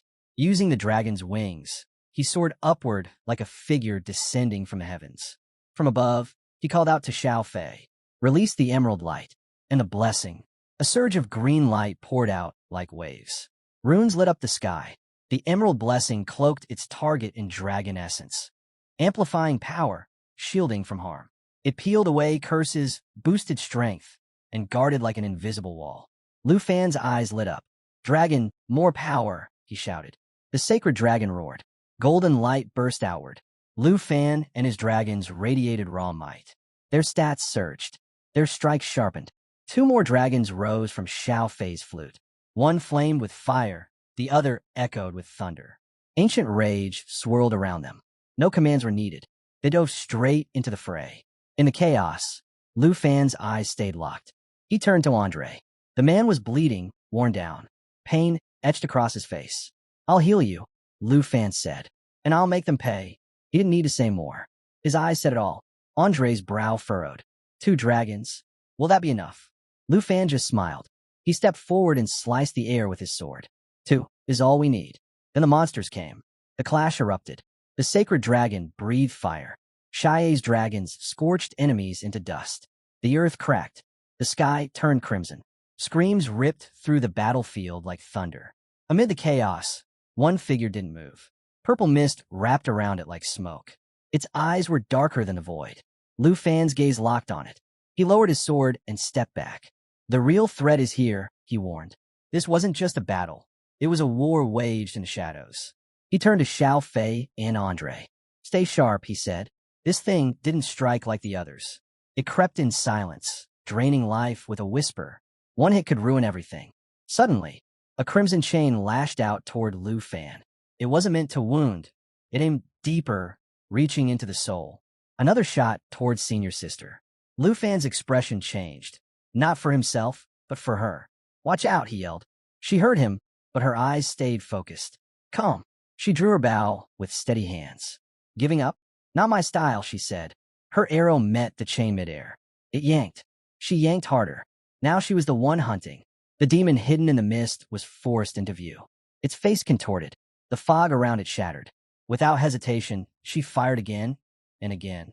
Every shot struck its mark. She never looked Lufan's way. They picked the wrong target, she said coldly. The demon lashed out, chains flying wildly. It tried to kill her. It missed. She moved like flame, fast, precise. Her arrow spun a circle in the air. Fire erupted. The demon was caged. The burning chains broke apart. The demon let out a final scream. Then, silence. Senior's sister stood alone, bow still ready. Her breath slowed. That was too easy, she murmured. Her brow furrowed. Was it me, she whispered, or the dragon's blessing? She scanned the darkness. The demon was gone, or maybe just hiding. A thought she didn't want to finish. Level 85 elite monsters used to be a real challenge. At least 2 heavy-hitting skills were needed to take one down. But now, they were getting wiped out with a single hit. Watching it from afar was one thing, but being in the middle of the action made the impact of the dragon buffs undeniable. Lufan had been advised to steer clear of the chaos at the western border. Someone had even floated the idea of sending Xiao Fei instead. They were convinced she alone could crush both the Huang and Long families. But things were getting out of hand. Senior's sister was too fired up, and even Xiao Fei looked uneasy. Lufan stepped in, calming her down and making it clear Xiao Fei wasn't going anywhere. It was never easy to keep a clear head with Xiao Fei around. But with the drop rate for Shadow Allura being so miserably low, they needed to farm way more monsters. The grind was getting on their nerves, but their resolve was only growing. The Shadow Dragon King contract blueprint turned out to be a legendary item, single use only. Crafting it required 3 rare materials: the Shadow Gleam Stone, the Ancient God Crystal, and large amounts of both Shadow Allura and Shadow Spring Water. As of now, they only had 17 of the 300 Shadow Allura needed, and not a single drop of Shadow Spring Water. Still, no one was panicking. The path ahead was crawling with monsters. They moved forward, following the trail that wound toward the Shadow Spring. A beastly roar rang out through the valley as they activated Divine Valley Fusion, an ability that let them absorb Shadow Swordsmen and convert them straight into attribute points. Nothing was wasted. Suddenly, the air shifted. Strange noises, wet, gurgling, hissing sounds, echoed from the darkness. It was like the shadows themselves had summoned backup. Lufan told Senior's sister to hang back and let him and Andre deal with it, especially with her still recovering. But she wasn't having it. With Xiao Fei at her side, there was no way she'd let anyone else take the lead. After 4 hours of relentless fighting, they finally scored another Shadow Allura. That brought their total to 72 out of 300. Eventually, they arrived at the island's core. Before them stood a colossal ruined city, almost the size of Shanghai. Giant gates loomed ahead, surrounded by rows of graves. But there wasn't a single monster in sight. No movement, just silence. They believed the Shadow Spring was hidden somewhere deep within the ruined city. But the moment they stepped in, something felt off. The air was heavy, almost hostile. Without warning, an invisible enemy launched a sudden strike. Senior's sister barely evaded it, and quickly thanked Lufan for stepping in to save her. But the attacker remained unseen, its presence lingering like a shadow. Lufan activated a protective barrier, stabilizing their health and buying the group a moment to regroup. Whatever it was still out there, watching. Lufan told Xiao Fei to activate her perception skill. The black dragon's energy surged, ripping through the veil of illusion and exposing every hidden threat in the vicinity. In an instant, the sky swarmed with enemies. More than 1,000 level 95 Shadow Death Singers emerged, all cloaked in stealth just moments ago. They came equipped with deadly skills like Shadow Stealth and Death Song, illusions that warp perception, and they hurled dark energy orbs that slowed everything they touched. Despite the numbers, the team didn't falter. With Lufan and the dragons backing them, they had no reason to fear. But something shifted beneath the ground. A different kind of monster was lurking below. It was lower level, yet unreadable by scan, an unknown element that couldn't be underestimated. Andre and Senior's sister volunteered to keep watch over the ground. Meanwhile, Lufan soared into the sky, aiming to clear out the Death Singers from above before pressing deeper into the ruins. The battle reignited. Lufan called upon the true body of the Flame God, unleashing waves of explosive force that scorched the air. As the fight raged, Xiao Fei stumbled across something wedged inside a deep crevice, a black wax-sealed letter. It turned out to be part of a hidden quest, directly linked to the underground creature they couldn't scan. Once again, Xiao Fei proved her value. uncovering a key piece of the mystery right when they needed it most. Lufan knew they'd have to deal with the Shadow Dredger eventually, so why not turn it into an opportunity for extra loot? He activated Volunteer *1 and triggered the Emerald Dragon bloodline. Immediately, all dragon-related skills were amplified. Every effect now doubled. 2 dragon auras were active, Black Dragon and Emerald Light. Together, they stacked 3 to 6 protective layers on allies, each one stripping negative effects and boosting all stats by 30% to 60%. They could even block entire attacks outright. Not even Void Break, a level 95 ability, could touch him now. Yet somehow, people were still underestimating just how far Lufan had come. The Dredger was still a distance away. Perfect. Lufan gave a signal to Xiao Fei Yi. It was time to prepare World Ender Roar. The Emerald Dragon bloodline surged again, doubling the effects for every Dragonkin on the field. At that moment, Xiao Fei cast Emerald Mirror on the fallen Holy Dragon. Normally, it would summon 2 to 4 copies, each with a fraction of the original's power. This time, 8 mirrors materialized, all locked and loaded. With everyone in sync, the team launched a devastating combo. World Ender Roar blasted through the area, softening up enemies and making them more vulnerable.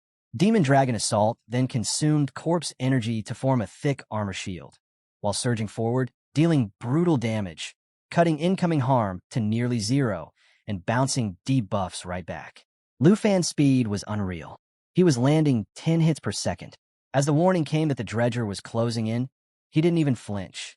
He unleashed Break 2, layering his weapon with Dragon Aura. 2 swift slashes followed, both crackling with dragon energy. His dragon partner moved as if they shared a single mind. Void Break and Snow Country Curse swept the field clean. Andre was still catching up by the time it was over. Then, the Shadow Dredger arrived. Level 90 and absolutely lethal. It activated Miasma Chrysalis, sucking in shadow energy to shield itself inside a cocoon. Before the group could react, it began raising the dead from nearby graves. The evolution process had begun. The ground glowed ominously. The first to rise was a level 85 Tide Walker Zombie. Then came a level 90 Blaze Walker Slash. And then the wave started. More undead climbed out of the earth, one after another. Lufan held his ground, shifting first into his black dragon form, then taking it a step further and unleashing the full might of the Doomsday Dragon. Beside him, Xiao Feiyoi began channeling a massive fire spell, while Xiao Fei transformed and activated Soul Sanctuary. The Emerald Dragon's second form came to life, releasing waves of radiant soul light. Once again, all Dragonkin saw their skills doubled. As Lufan soared through the air, Cataclysm ignited the path behind him, incinerating everything in its wake. The sky trembled from the force. She couldn't help but cheer. Massive explosions were always his thing. Back on the ground, the cocoon stirred again. Soul Sanctuary fully activated, and everyone bathed in soul light saw their attributes shoot up. Some even doubled or tripled. Every time they took a hit, they gained Aegis stacks. With 10 stacks, an explosion erupted, returning all absorbed damage in a single devastating blast. The added healing and shielding effects kept them going, but the dead kept rising. The Miasma Chrysalis moved into its second phase. Inside the shell, the Shadow Dredger was nearly invincible. Every time its health dropped below half, it sucked in nearby undead to restore itself. 9 seconds left. Then 2. The cocoon began to convulse. In one explosive burst, it shattered. What emerged was no longer the Dredger. The Shadow Dragon General had arrived, level 95, and far more dangerous than anything they'd faced so far. In night form, the General looked human, but its attacks were laced with both physical and shadow damage. Its spirit stats surged by 25%. In Dragonoid form, it transformed into a full dragon, striking with a deadly mix of physical and magical force. Strength rose by 25%. At low HP, it summoned Shadow Miasma, draining life from everyone around it. This wasn't a boss phase. It had been a trick all along. The real enemy had been hiding inside from the start. Lufan caught on immediately. No more deception, just destruction. He activated Thunder's Favor, and he shifted into World Ender form. The Thunder Jade morphed into Amber Jade. All Blue Dragon skills were now twice as powerful. When Amber Jade unleashed its final spell, it created a Thunder Zone. Anyone who moved inside would suffer increased damage. Lufan began issuing orders. Xiao Fei was to protect Senior Sister and Andre. She followed up with Emerald Mirror, casting it on a bow and Xiao Fei. Then Roar Eternal One began its transformation, becoming Emerald Dragon Lu. At the same time, Eternal Guardian activated, casting a massive shield beneath the entire party. Its strength scaled directly with the caster's health and recovery. Emerald Mirror activated once more, casting another wave of illusions. 2 to 4 duplicates were expected, but 8 mirrored figures emerged again, each carrying the same skill set, though at reduced strength. The blue dragon surged forward, charging its dragon energy. Before the enemy could even react, it was gone, obliterated in a single decisive blow. Lava burst followed, unleashing a fiery tide. A molten pool spread across the ground, trapping any remaining enemies. They sank slowly, burning with each passing second. Then came thunderous clouds. Storm energy swirled above as 3 bolts of lightning rained down in quick succession. Their force was tied directly to spirit stats, and anything hit was reduced to ash. What once seemed like an unstoppable foe was now nothing but smoke and silence. The ruined city's path finally opened. Lufan leveled up to 46. Black Dragon advanced to level 45. Emerald Dragon reached level 40. Blue Dragon climbed to level 27. And Guardian Flow awakened a brand new skill. Xiao Fei just unlocked a game-changing ability, an energy shield that lasts a solid 5 minutes. It cuts incoming damage by 30% and completely blocks all debuffs and harmful effects. At level 40, thanks to the Emerald Dragon contract, Xiao Fei can now use Guardian Flow, casting the shield on either himself or any ally. After reviewing the trait mechanics, Xiao Fei realized this skill works even better when used by Dragonkin. With its boosted effectiveness, the group no longer had to constantly restore Emerald Light to fend off the creeping miasma. Wasting no time, Xiao Fei activated Guardian Flow on the entire squad, surrounding them in a stable protective field. Then Lufan showcased his own newly awakened ability, and the impact was immediate. Everyone felt lighter, more agile, and fully shielded from status effects. The team moved effortlessly through the dense miasma, surprised by how completely it had lost its grip. Motivated by the success, they rallied around Lufan to help gather the needed materials. Meanwhile, the fallen Holy Dragon used Divine Bone Fusion to unleash a brutal new tactic. It could now consume its own summons and pets, reducing them to bone and absorbing 1% of their total stats permanently. With both dragons hunting down corpses, resources became easier to find. A teammate branched off to cover more ground and accelerate the collection process. Working as one, they quickly secured everything needed. But just as the fallen Holy Dragon prepared to absorb the powerful Shadow Dragon General, someone stopped it. They argued it was a waste to use up such a high-tier creature for minimal gains. The team agreed and instead chose to turn the Shadow Dragon General into a controllable puppet. Now resurrected as a level 95 fallen corpse, the Shadow Dragon General joined the fight with 2 powerful forms. In human form, it dished out physical and shadow damage, with a 25% boost to its spirit stat. In dragon form, it combined brute force with magic, gaining 25% more strength. When its HP dropped below 25%, it drained life from nearby enemies through its shadow miasma. With this addition, the roster now included the 9 Realms Demon, the 5 Guardian Heroes, the Divine Bone Avatars, and the Shadow Dragon General, all capable of challenging even 4th Revolution Masters. The next step? Feed the 5 Guardian Heroes to the fallen Holy Dragon and push its power even further. The team checked the rewards from completing the Shadow Dredger bounty and found a huge bonus, an epic grade enhancement scroll. This rare item could raise any piece of gear by 1 tier up to legendary quality. Their last scroll had already been used on a weapon, so finding another one was a huge win. Alongside the scroll, they also returned with a massive haul of Shadow Allura. They had gathered 397 units, nearly double the required 200. With a total count now reaching 569, they were more than stocked for any crafting tasks ahead. One teammate couldn't help but comment on their streak of good fortune and suggested using the scroll on the Soul Wings, which were already legendary. Another member backed the plan, pointing out that upgrading mobility was a smart tactical move. After using the scroll, the wings gained not only a sleeker appearance, but also enhanced performance in flight. The moment they were equipped, the difference was clear. Movement felt sharper and far more precise. Now upgraded to Wyvern Soul Wings, the item had no level restriction and its enchantment cap was gone. Stat boosts were impressive. Agility jumped by 356, Strength by 291, Spirit by 246, and Stamina by 234. The wings granted the soar ability, boosting flight speed and giving a 20% boost to all attributes while airborne. With upgrades finalized, the team took off toward the Central Palace ruins where the elusive Shadow Spring was rumored to be hidden. Their high-speed flight turned the journey into a thrilling race. One member eventually called out for the leader to ease up a bit. As they neared the target zone, everyone stayed sharp and watchful. To scout discreetly, one of them activated magic mimicry, a disguise skill previously used by Senior Sister to impersonate the school principal. A strange sound suddenly echoed from beneath the ruined palace, sharp and unfamiliar. The team exchanged glances, but no one claimed responsibility. It was clear they'd have to head inside to uncover the truth.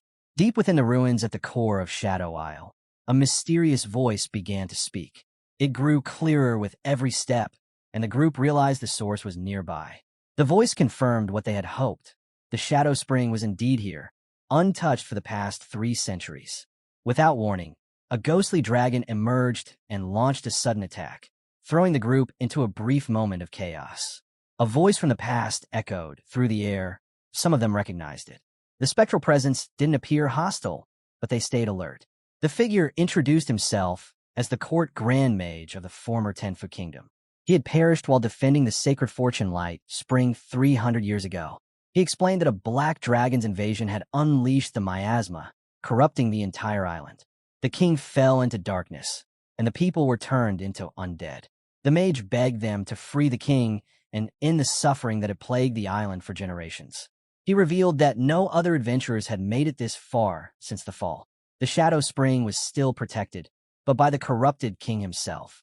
A new quest appeared, the Court Grand Mage's request. It told the tragic story of how Tenfu Isle had fallen into ruin and become Shadow Isle. The once noble king had been transformed into a monstrous half-dragon abomination, while the citizens were cursed into the undead. The Court Grand Mage's last wish was for the group to defeat the Shadow Dragon King and bring peace to the land. The promised reward: full ownership of the Tenfu territory. Heavy footsteps echoed from deep within the palace. The team tightened their formation. They knew this would be their toughest fight yet. Then the Shadow Dragon King emerged, a level 95 boss made from pure miasma. Its form twisted and massive, its every move spreading corrosive shadow energy. It didn't follow any predictable patterns. There'd be no easy win here. The final battle had begun. In this heightened state, death sentence becomes a devastating force. With a colossal greatsword, it strikes the target with pinpoint precision, delivering an unavoidable hit that deals 490% shadow damage. The only catch: it can be used once every 90 seconds. Dragon Roar follows next, echoing with the voice of a dragon and weakening all enemy stats across the board.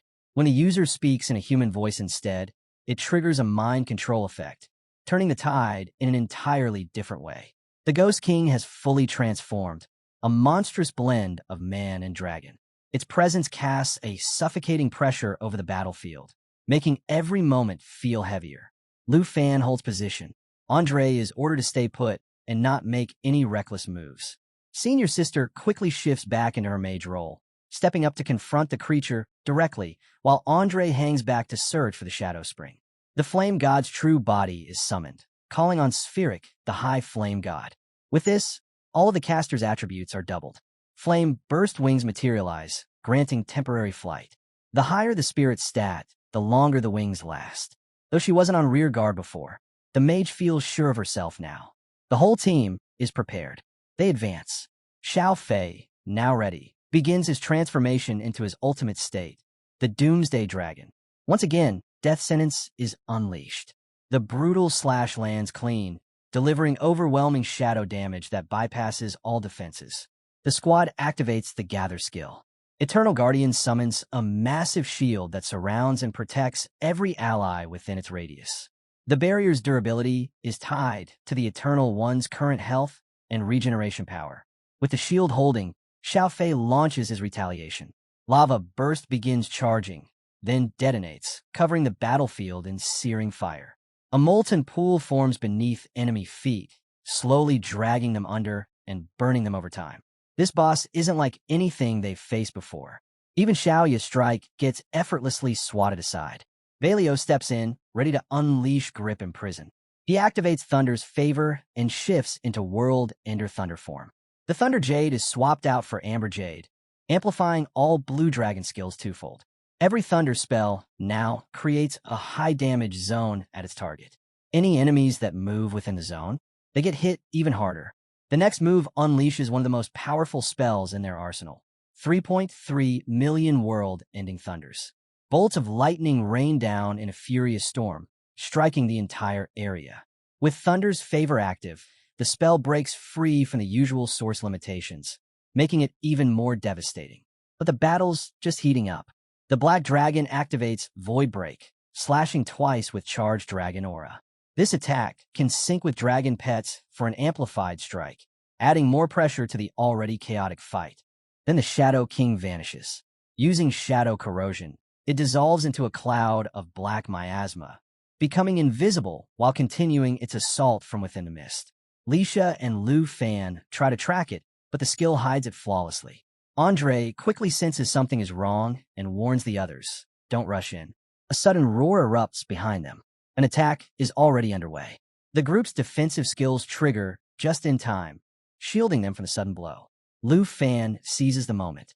He senses the Shadow Spring is close. As tension builds, Hug roars, shaking the field. Lufan doesn't flinch. He charges forward without hesitation. Miss E voices concern, but her worries are calmed. She casts Emerald Mirror, creating 2 mirror images of a chosen ally. Each copy can use the original skills at 30% strength. One image springs into action. The ambush lands on the decoy. Lufan emerges untouched. Even the team is caught off guard by how perfectly the illusion worked. Their coordination pays off in full. With a brief laugh and a breath of relief, they regroup and ready their next wave of attacks. Lufan begins charging Lava Burst and Judgment's Calamity. At the same time, Xiao Fei Fieri casts Guardian Domain, locking the enemy in place and preventing it from escaping into the miasma. Xiao Fio steps up to deliver the final blow. Dragon Domain expands across a massive 100-meter radius. Within this zone, all Dragonkin and Blood-bonded allies gain a 50% boost to every stat. Enemies suffer the opposite, 50% reductions across the board. Movement, teleportation, and summoning are sealed off completely. Lava Burst erupts again. A scorched pit opens beneath the Shadow King, pulling it in while flames deal continuous, punishing damage. Judgment's Calamity locks on, striking again and again with divine bolts of Heaven's Wrath. Each hit lands hard, pushing the boss toward defeat. The fight intensifies. Blue Dragon I reaches level 28. Blue Dragon 1 and Emerald Dragon 2 hit levels 28 and 41. Black Dragon 2 climbs to level 46. Lufan himself ascends to level 47. At last, resting atop the fallen boss's crown is the Shadow Gleam Stone. The contract with the Shadow Dragon King nears completion. The quest log updates. The Court Arch Request. The current objective: defeat the Shadow Dragonoid King and release the trapped souls. The mission isn't over yet. As the last traces of darkness faded from the dragon's remains, Lufan spotted something gleaming beneath its rotting scales, a crown. He picked it up, inspecting it carefully, just as he thought it could be broken down. But this wasn't some ordinary relic. It was the Shadow Glare Stone embedded within the legendary Shadow Crown. Right then, Vento materialized at his side. He explained that the crown once belonged to the king of the Tianfu Islands, a revered ruler from a time long past. Holding the crown in his hands, Lufan thought to himself, everything was finally coming together. Aside from Shadow Spring, every vital piece was now secured. And even better, there were leftover resources they could sell off for a hefty sum in dragon coins. The inventory listed it all: Shadow Stones, a God Crystal, Island Breach, and an impressive stock of high-grade gear. But before they could celebrate, Missy burst onto the scene, visibly upset. She demanded to know why no one had told her about the operation. Said it had terrified her. Andre stepped in quickly, trying to calm her. Lufan remained outwardly calm, but inside, his patience wore thin. He replied coolly that this had been their first time using mirror imaging on people. Things had moved fast, and they'd relied on visual cues to coordinate. He added that there would be a next time. Missy didn't look convinced. She stood still, visibly annoyed, but eventually gave a reluctant response. Just then, an elderly man stepped forward from the shadows, his expression filled with reverence. He bowed deeply, saying their actions had freed his king. Addressing Lufan as a hero, he confessed he'd waited years for this very moment. With great care, he extended a red sword toward Lufan. The system screen flashed. Shadow Greatsword, quest item, a relic symbolizing the rule of the king of Tianfu Island. The old man asked Lufan to take the sword and lead them out of the looming crisis. As Lufan took it, the man's voice turned soft, almost pleading. Hands clasped together, he said the sword was now in Lufan's hands so the spirits of the island could finally rest. He thanked him sincerely for returning Tianfu Island to what it once was. Moments later, the system updated again. New lore unlocked. The tale of the Dragon King and the kings laid to rest. Aldwin's voice echoed in the air, completing the ritual. He pledged his loyalty, vowing that the future of Tianfu Island now belonged to Lufan. A new system prompt materialized, revealing the link between Shadow Island and the freshly cleansed Tianfu Island. Down by the beach, two island boys stared at the clear skies in awe. The thunderstorm's gone. I can't believe it, one murmured. Must have been Andre and that dragon Tamer, the other replied, nodding slowly. The old man faced Lufan, his gaze respectful. This land is yours now. Lufan stood steady, hand tightening around the red sword. The interface blinked. Court Archmage request accepted, followed by territory system unlocked. He gave a faint, satisfied nod. I now own a territory. Missy smiled as she watched the interface update. Congratulations. Unlike me inheriting a family plot, you earned this from scratch. Lufan examined the newly accessible territory system. It offered steady daily resources, consistent income, monster regeneration, and a passive stream of experience. Tianfu Island was listed as a level 2 territory under region, Black Sand Sea. Now that the island was purified, Lufan started planning. Water, stone, and shadow stones were top priorities. Defensive traits like fog and thunderclouds had deactivated automatically. He could now open ports for trade, take on monster clearing jobs, or even develop Tianfu into a private sanctuary. But if needed, he could revert the island back to its shadow form, reactivating the storm systems and deadly fog to ward off intruders. Resources and monster behavior would adjust accordingly. He could also assign dragons and puppets to stay behind and grind experience on their own. With the island claimed, Lufan gained the territory teleport skill. The system pulled up a full rundown, the ability to open or close a portal to his territory anytime. Missy clapped her hands. That's amazing. It's safe and stunning here. You could bring the whole crew. But Andre didn't share her excitement. He looked uneasy. What about me? What should I do? Lufan turned toward him. Something wrong. Andre hesitated, then admitted. My mission was to destroy the Shadow Spring. But I only found one spring here, and it wasn't the Shadow Spring. Before he could say more, Missy chimed in, thoughtful. Maybe there's a hidden chamber somewhere. I'll help search. Lufan raised a hand to stop her. Hold on. Take me to the spring you found first. He reopened the system screen. If I'm right, I might be able to convert it into the Shadow Spring. Andre blinked. Convert it? What do you mean? Missy chuckled, tossing a glance at Lufan. Well, you're the owner now. Bet you've got a solution up your sleeve. As they made their way through the dense jungle, Andre spoke up, his tone a bit sheepish. My family controls a lot of land, but I've never had a territory of my own. They arrived at the spring. Lufan looked it over, surprised. I thought it'd be a minor spring, didn't expect something this big. Missy's eyes lit up. It's beautiful. Andre leaned in, curious. So, you're thinking of turning it back into Shadow Island? Lufan nodded. Exactly. If this is the right spring, flipping the island state will transform it into the Shadow Spring. Missy crouched beside the water, peering into the clear depths. Water this pure makes me want to jump in for a bath. Flustered, Lufan quickly waved her off. Please don't.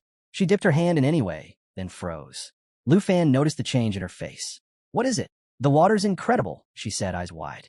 Just touching it boosted my attributes. Andre immediately reached in too, reacting with amazement. She's right. I feel it working. Lufan followed suit, placing his hand into the spring. Instantly, he could feel it too. The spring water granted a noticeable boost. A system message appeared in his mind, breaking down the effect. Each level allowed 10 seconds of contact, and during that time, all attributes increased by 3 to 30%, scaling with level. Missy's face lit up even more. This is insane. It means you can get stronger just by training near it. Before the excitement could settle, another prompt opened. Detailed specs on the Blessing Spring Water. Missy's entrepreneurial instinct kicked in. We need to tell Boss Tianhua. If we bottle this for trials, We could sell it for a fortune. Don't worry, I'll only take a small cut. Lufan raised an eyebrow. Let's not get ahead of ourselves. I'm not selling it. We need to help Andre finish his quest first. He tapped the screen again, and the Shadow Island interface surfaced. The dual nature of Tianfu Island and its shadow counterpart became crystal clear. Back on the beach, the two boys looked out at the shifting waters with concern. Why does the water keep changing colors? One asked, uneasy. The other's brows furrowed. Did something go wrong? Maybe Andre and the Dragon Tamer didn't succeed after all. The screen flickered, then updated. Storm mode. On. Thundercloud on. Miasma fog on. All island defenses were back online. Just as Andre lifted his blade, preparing to strike the corrupted spring, Lufan stepped in. Raising his hand, he called out, Xiao Fei, activate Guardian Flow. A new system panel appeared, displaying the spring's true nature. Once a sacred source of blessing, now corrupted by thick shadow energy. Instead of spreading light, it had started generating miasma. Andre froze. Wait, Lufan, I get it now. Destroying the shadow spring means destroying one of your key resources. Lufan remained calm. Don't worry. Once your quest is done, I'll have someone fix it. Missy chimed in with a grin. If we're fixing things, why not just rebuild the whole ruined city while we're at it? Andre looked at them both, clearly moved. You're too kind. I'll take responsibility for the repairs. Without another word, he raised his sword and brought it down. The corrupted spring cracked under the blow. Quest complete. As they stepped back, he gave Lufan a teasing grin. I'll turn this place into a resort for you. Just wait. Right on cue, lightning ripped through the sky, flashing like a curtain dropping on the chapter's end. Lufan stood still, lost in thought. The expedition to Shadow Island was complete, and what a journey it had been. He looked over his shoulder, casting one last glance at the land behind him. This trip was worth it. I gained a stockpile of synthesis materials, unlocked a territory, and became a lord. Andre's mission didn't just end with a sword swing. It brought big returns. Still feeling guilty about damaging Lufan's territory, he stepped forward and handed over a glowing item. A system window lit up in front of them. Skill book, Wrath of 10,000 Dragons. Requires level 45. The three of them stood there in silence, soaking in the calm after the storm. Lufan's mind drifted ahead. Only one step remained now, the repair of the Shadow Spirit Eye. And once that was done, the final key to forging a contract with the Shadow Dragon King would fall into place. As the scene shifted, Lufan remained silent, lost in thought. A full week had passed since he had claimed Shadow Island and transformed it into the serene, flourishing Tianfu Island. In that time, he had deactivated the island's defenses, allowing the puppet army to summon monsters nonstop, perfect for grinding levels. To make access easier, he'd also relocated the teleportation gate directly into Villa Number 2. Word spread fast. Friends and allies started visiting, drawn in by the island's beauty and peaceful atmosphere. It wasn't just a training ground anymore. It had become a destination. Lush, calm, and far removed from the chaos of battlefields, Tianfu Island was now the place everyone wanted to be. For Lufan, it was no longer just a territory. It was a haven for future allies to grow and relax together. But paradise still had its flaws. The Shadow Spring, damaged during Andre's quest, remained unstable. Until it was fully repaired, they couldn't harvest its precious waters. That thought brought Lufan back to its edge, where he now stood, staring down into the clear depths, lost in reflection. Suddenly, the water rippled, and from its depths, a massive golden dragon emerged. Its body glided through the spring with majestic ease. As it stepped forward, the ground trembled softly beneath its paw. Lufan, who had been swimming nearby, instantly froze. His head snapped toward the massive creature. The dragon's voice echoed with weight. So, this is where you've been hiding. Lufan's eyes went wide. Hey, hold up. Don't come any closer. Before anything could escalate, Missia's voice rang out. A hot spring? And no one told us? You scoundrel. She stepped forward too quickly and slipped. With a loud splash, she landed right on top of Lufan. He instinctively caught her. Careful, he said, trying to keep them both upright. Blinking in surprise, she stayed there a moment before muttering, It's really slippery. Still flustered, Lufan demanded, Why are you even here? With a mischievous smile, she leaned in. Your face is all red. Are you getting shy? Why no. It's just the hot water, he snapped back. Laughing, Missy pushed herself up and tapped her in her face. All right, I'll stop teasing. Good news. The Shadow Spring's fully repaired. Lufan's expression shifted instantly. Finally, he stepped out of the water, grabbed a container, and knelt by the edge of the spring. Carefully, he began collecting the newly restored spring water. It's done, he said softly. Everything's finally in place. Missy leaned in, curiosity sparkling in her eyes. So, what exactly have you been working on this whole time? Lufan didn't look up. You'll find out soon enough. He confirmed the final step in the crafting interface. Instantly, a system prompt appeared. Shadow Dragon King's contract. Confirm crafting? Yes or no? Without a pause, Lufan tapped yes. The spring water surged, spinning rapidly around the hovering item. Lufan's gaze locked onto it, excitement building. It's done. Missia's breath caught. Wait, is that a summoning scroll? Just then, Xiao Fei arrived by their side. Lufan wasted no time. He caught the scroll midair and held it out. Xiao Fei, eat it. Without hesitation, she gulped it down. Missy stared, stunned. Are you insane? Lufan chuckled. It's not just a one-time scroll. Once Xiao Fei absorbs it, it becomes her skill. She'll be able to use it forever. The system confirmed. Natural assimilation. Shadow Dragon King contractor skill acquired. Effect. Summons the Shadow Dragon King's blade. Level scales with user. Xiao Fei lifted off, power rippling through the air. Lufan pointed toward her. Now, show me your real form. Minutes passed. Missy stood beside him, scanning the sky. Lufan's brows furrowed. The summoning had clearly succeeded. So where was the dragon? He narrowed his eyes at the subtle lines on the system screen. Status. Contract complete. Power level. High agility. Extreme stealth skills detected. Hold on, he muttered. This isn't a glitch, it's hiding. Missy nudged him. Are you zoning out again? Did it work or not? Snapping to attention, Lufan gave the command. Release stealth. The air shimmered. A ripple of white and blue energy twisted together, warping the space above the spring. Then, with a sudden burst, a colossal dragon materialized. Its frame elegant yet intimidating, scales glowing with light, and blood-red eyes locked forward. With a thunderous roar, it shook the ground. Trees trembled. Pebbles rattled into the spring. Missy stood frozen, mouth half open. You're kidding. You summoned another dragon? And this one turns invisible? Lufan turned to her, a restrained smile tugging at his lips. Not just any dragon. He tilted his head slightly, eyes gleaming. Want to see what it can do? As the scene shifted, a thunderous cry shattered the skies. The dragon burred above, letting out a roar that rattled the blood-red heavens. In that moment, a system window blinked to life, introducing the Shadow Dragon General, a fearsome entity labeled at level 95. Its combat capabilities flashed on screen. Night form, dragon form, and the ominous shadow miasma. Another dragon pierced through the crimson clouds, declaring grimly, "This one's the boss of Shadow Island, second only to the Shadow Dragon King." Eyes blazing red like twin infernos, the enormous beast fixed its deadly gaze on Lufan. Most would crumble under the pressure, but not him. He let out a slight chuckle. Good, just what I needed to warm up. Then, under his breath, he muttered, "Shadow concealment." He vanished in an instant. A deep, guttural roar echoed as a burst of red mana erupted behind him. From within that chaos, a monstrous black dragon emerged, its crimson eyes burning with rage, its chest glowing faintly with a pulse of blue energy. The beast roared, "Intruders!" before slamming its colossal claw into the ground. The shockwave launched debris skyward, twisting gravity for a split second as the battlefield quaked. The dragon snarled and lunged forward, the glow in its chest intensifying. The roar that followed seemed to bend the very air. But Lufan stood unfazed, his gaze locked onto the creature, that same faint smile lingering. The dragon halted in front of him, fangs bared, clearly provoked but unable to shake him. Then, without warning, the red sky split apart, sliced by a flash of blinding white and blue energy. The beam came crashing down, slamming into the dragon's side. It howled in rage as green mana ignited across its body, scales shimmering violently.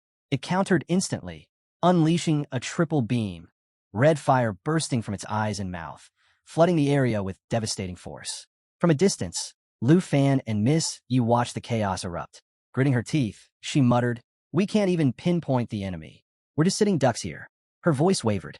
"This is madness." Lufan's eyes lit up. "Then let's tip the balance," he said calmly, casting Soul Perfection. Target, the Shadow Dragon King. The spell took hold. Xiao Fei staggered as a surge of energy crackled in the air. A new screen lit up. J Dragon 2's form switch. Light of Soul. Immediately after, another notification appeared. The J Dragon Bloodline. A rare trait that instantly doubled the effects of every skill used by dragons, and those bound by their blood.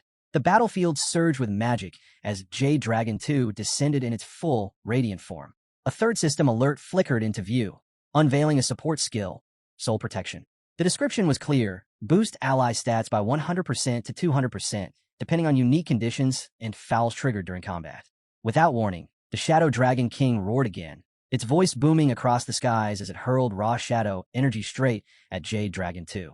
The force warped the space it traveled through, distorting reality itself.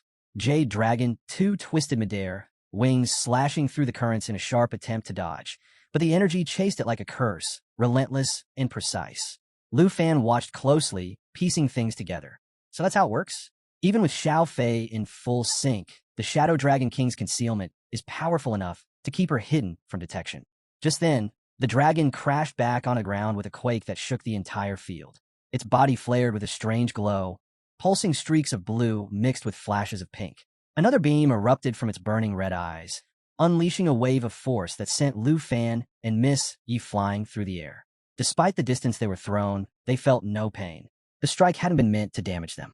Instead, the torrent of energy tore through the field and struck a lone ancient relic, a towering, rune-marked clock lodged deep in the earth. As the blast connected, a final system notification appeared. Shadow Cloak activated. Its effect? Immunity to all magical, physical, and formation-type attacks. Lu Fan stood, brushing off dust as he spoke calmly, turning all damage into nothing. That's what you call absolute defense. Now then, Shadow Dragon King, let's see your ultimate move. The beast responded with a low, guttural growl. Its massive body coiled, muscles tense, and a violent pulse of blue energy exploded from its core. The ground fractured under the pressure as waves of power radiated outward, shaking trees, stones, and anything not rooted deep enough to resist the force. Jade Dragon 2 stepped forward without hesitation. Lightly, it darted across the Shadow Dragon King's tail, each step precise. Right then, another system window opened. Shadow Assassination, a lethal technique that targeted enemy weak points, enhanced with a staggering plus 1,600% bonus damage. Missia's breath hitched as she took it all in. It's unreal. That's a level 95 boss, she whispered. Lufan glanced back, his tone casual. The Shadow Dragon King is built for assassination, optimized for single, fatal strikes. With Xiao Fei backing it, one-shotting a boss is nothing unusual. Missy blinked. One shot? From level 45 to 95? I'm level 96 with just over 8,000 base stats. That kind of power's just broken, she muttered, tightening her fists. Then her voice softened. Still, in 2 more days, I'll finally be strong enough to stand toe-to-toe with the 2 great factions. And with you by my side, that's all the confidence I need. Lufan met her gaze, his voice steady. As long as I'm around, no one will lay a hand on you. She gave a soft nod, a faint smile tugging at her lips. All right, but deep down, her mind was already racing. If you really pull this off, the Yi family will owe you more than just a favor. I'll make sure you receive something worthy. Our most sincere gift of gratitude. Time flew. In just 2 days, the scene shifted dramatically. They now stood on harsh, cracked terrain, a barren stretch of rocky ground with jagged hills scattered across the horizon. The western frontier. Lufan surveyed the rugged expanse, thoughts stirring quietly. 2 days later, just as we agreed, my senior sister and I arrived at the edge of the western frontier. Beside him, Missy remained silent, her gaze fixed on the distant lands ahead. After a moment, she murmured under her breath, barely audible, "Western frontier. I've returned." The skeletal dragon drifted soundlessly through the clouds as Lufan looked down at the vast landscape below. He glanced over at Missy and remarked how rich and breathtaking the land was. Now he understood why so many noble clans had made this place their home. Missy, steady as ever, replied that since the early days of the Dragon Kingdom, these noble families had been its backbone. In gratitude, the kingdom had handed over the resource-filled western frontier to them. She added that, to preserve their autonomy, the kingdom even avoided building cities in the region. Lufan raised a brow, unsure if that was the whole truth. He asked her directly. She met his gaze and nodded without pause. Then she elaborated. The Long family might look impressive to outsiders, but out here, they were at the bottom of the noble hierarchy. Deeper in the frontier, far more powerful families resided. Siba rank, a rank, some guarded by 4th-tier cultivators. And in those circles, even a 4th-tier expert barely registered. The dragon glided over endless mountains, its wings cutting through the clouds. Lufan stared into the distance, his thoughts heavy. He was beginning to understand just how little he truly knew. The power hidden in this land ran far deeper than he'd ever imagined. Compared to those elite clans, he was barely a speck. As they passed over the dragon's massive skull, Lufan spotted a faint gleam in its hollow sockets. Was it awareness? Malice? Whatever dark force had reanimated this beast, it had clearly noticed them. His mind sharpened. He reminded himself, this was exactly why he had to endure.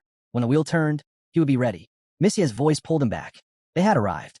Below them stretched a sprawling city, and she guided the dragon down toward the Yi estate. The landing was smooth, and soon they stood before a grand villa. She turned to him, serious. Are you truly ready for what lies ahead? If you have doubts, now is the time to leave. But Lufan didn't flinch. His voice was firm. With everyone already waiting, there was no turning back. If anyone should be regretting their choices, he said, it was the Hong and Long families. Missy gave a soft smile and reached out her hand. Let me show you where I grew up, she said. Lufan took her hand without hesitation and followed her lead. The scene shifted to the Hong family estate, where a massive martial arena pulsed with blue energy. At its center, a crimson stone structure phased in from a teleportation gate, then broke apart into glimmering fragments. Inside the ring, two men stood facing one another. One young, in black robes, dark hair flowing, and the other older, dressed in pristine white with hair to match. The younger man, Yu Tian, conjured red mana from a rose in his palm, his voice firm and self-assured. He spoke of his bloodline's superior techniques, though admitted that even after a month of stabilization, he still trailed slightly behind. The older man responded by summoning blue mana, calmly noting that despite being just level 98, Yu Tian had already shown the strength of an A-rank noble at level 99. A rare feat. He added that in another 6 months, Yu Tian would likely surpass him entirely. For someone from minor noble lineage, he said, Yu Tian was nothing short of extraordinary. If Yu Tian could reach level 99, their family might even break into the C-rank clans, a shift powerful enough to challenge the 9th family itself. Yu Tian's brow furrowed slightly at the mention of their ambitions, but he stayed silent. As if reading the change in mood, the elder spoke again, this time about a message from Miss Yi. Both turned as word came of her approach, and surprisingly, she wasn't alone. She was arriving alongside a young man, riding a skeletal dragon. Yu Tian raised a brow. A bone dragon? Not a black-scaled one. The elder confirmed it. That creature, he said, had tamed other dragons before. It wasn't just unusual, it was dangerous. Left unchecked, it would be a problem. Yu Tian's gaze sharpened. If that guy can survive out here in the frontier, where strength is the only currency, I'll bring him under the Hong banner. Out here, no one reports life or death to the dragon capital. The elder closed his eyes for a moment before continuing. The Long family, he said, would be arriving at the Yi estate soon. They were coming not only to demand resources and justice, but to propose a marriage to Miss Yi. These negotiations, he warned, could shift power balances. Yu Tian scoffed. The Longs haven't changed one bit. With that, he made up his mind. In 3 days, when the Long family reached the Yi estate, he would be there too. He'd take that chance to crush them both. The elder nodded, calling Yu Tian by name. With unwavering certainty, he declared that the western frontier would one day belong to their family. With that, both men stepped down from the arena, their decision made. 3 days slipped by. At the Yi residence, a maid knocked gently outside a guest room. She announced that Mr. Liu was waiting for breakfast. After another knock, she asked if Mr. Liu was inside. But the room was silent. The only signs of life were a neatly hung jacket and a softly glowing teleportation device humming in the corner. Far from the estate, on the sunlit shores of Tianfu Island, Lufan stood with Xiao Yi and Xiao Fai. A system notification blinked into view. His level had increased, and so had the levels of the Black Dragon, the Jade Dragon, the Star Dragon, and the Blue Dragon. He couldn't help but be amazed at how much they'd all advanced in just a few days. He started to wonder, was his strength now enough to shake the noble families with a decisive strike? His thoughts drifted toward Miss Yi. How were her preparations coming along? As sunlight danced across the waves, everything shifted.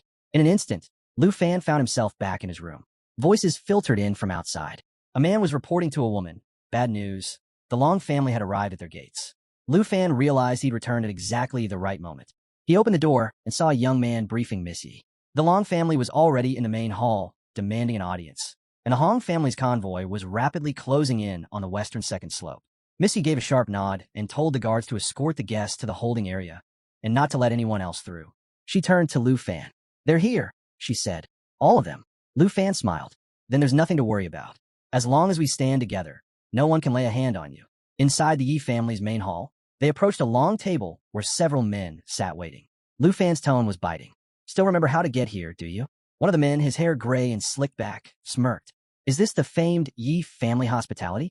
We've been sitting here, and not even a cup of tea. Miss Yi met his sarcasm with steel. After the way you behaved, it's a wonder you're even allowed past the gates. The man let out a cruel laugh. Please, even if we pissed on your doorstep, who'd have the guts to say a word? Another man stepped forward. I'm Long Eru, he said smugly. Second brother to Long Xing, 32 years old. Level 98. Diamond class, hidden profession. His voice was soaked in arrogance, every word meant to provoke. Long Eru stood tall, his voice loud and smug. The 2 months are up, he announced. We're here to collect what your family owes. But more than that, your betrayal won't be ignored. Long Xing gave everything to open doors for you. And this is how you repay him? Our patriarch is furious. Someone has to answer for this. Missia's eyes burned. Long Xing broke the rules and disgraced himself. We owe you nothing, and we're not giving anything back. Long Eru's grin widened. No need to get so worked up. There's a peaceful solution. Marry me. He spread his arms as if making a generous offer. You become Long Xing's sister-in-law. With our name behind you, even the Hong family wouldn't dare interfere. And if you feel like slapping me around first, well, I won't stop you. Missy raised her hand and pointed straight at him, her fury uncontained. From the back of the room, Long Xing let out a cold laugh. If you keep my brother satisfied, he sneered, maybe I'll even consider letting you off easy. Before Missy could say a word, Lufan stepped forward.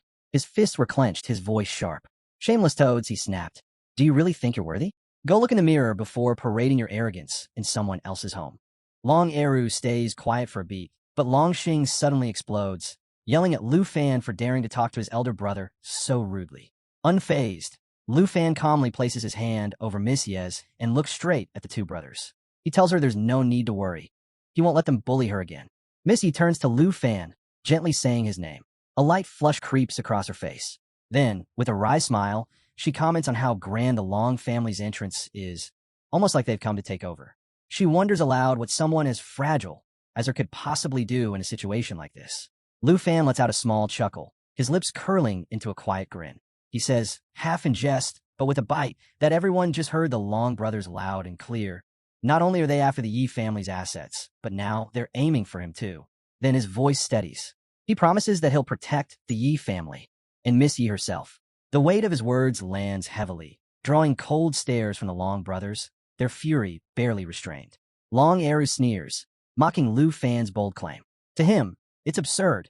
Just because Lufan's standing next to Missy now doesn't mean he gets to meddle in noble family affairs. But Missy steps forward, her voice sharp. She reminds them that noble families follow rules and rank. And as the current head of the Yi family, she declares that Lufan will be their representative in this matter. Her tone leaves no room for challenge. Long Eru's eyes narrow in disbelief. He demands to know what she means.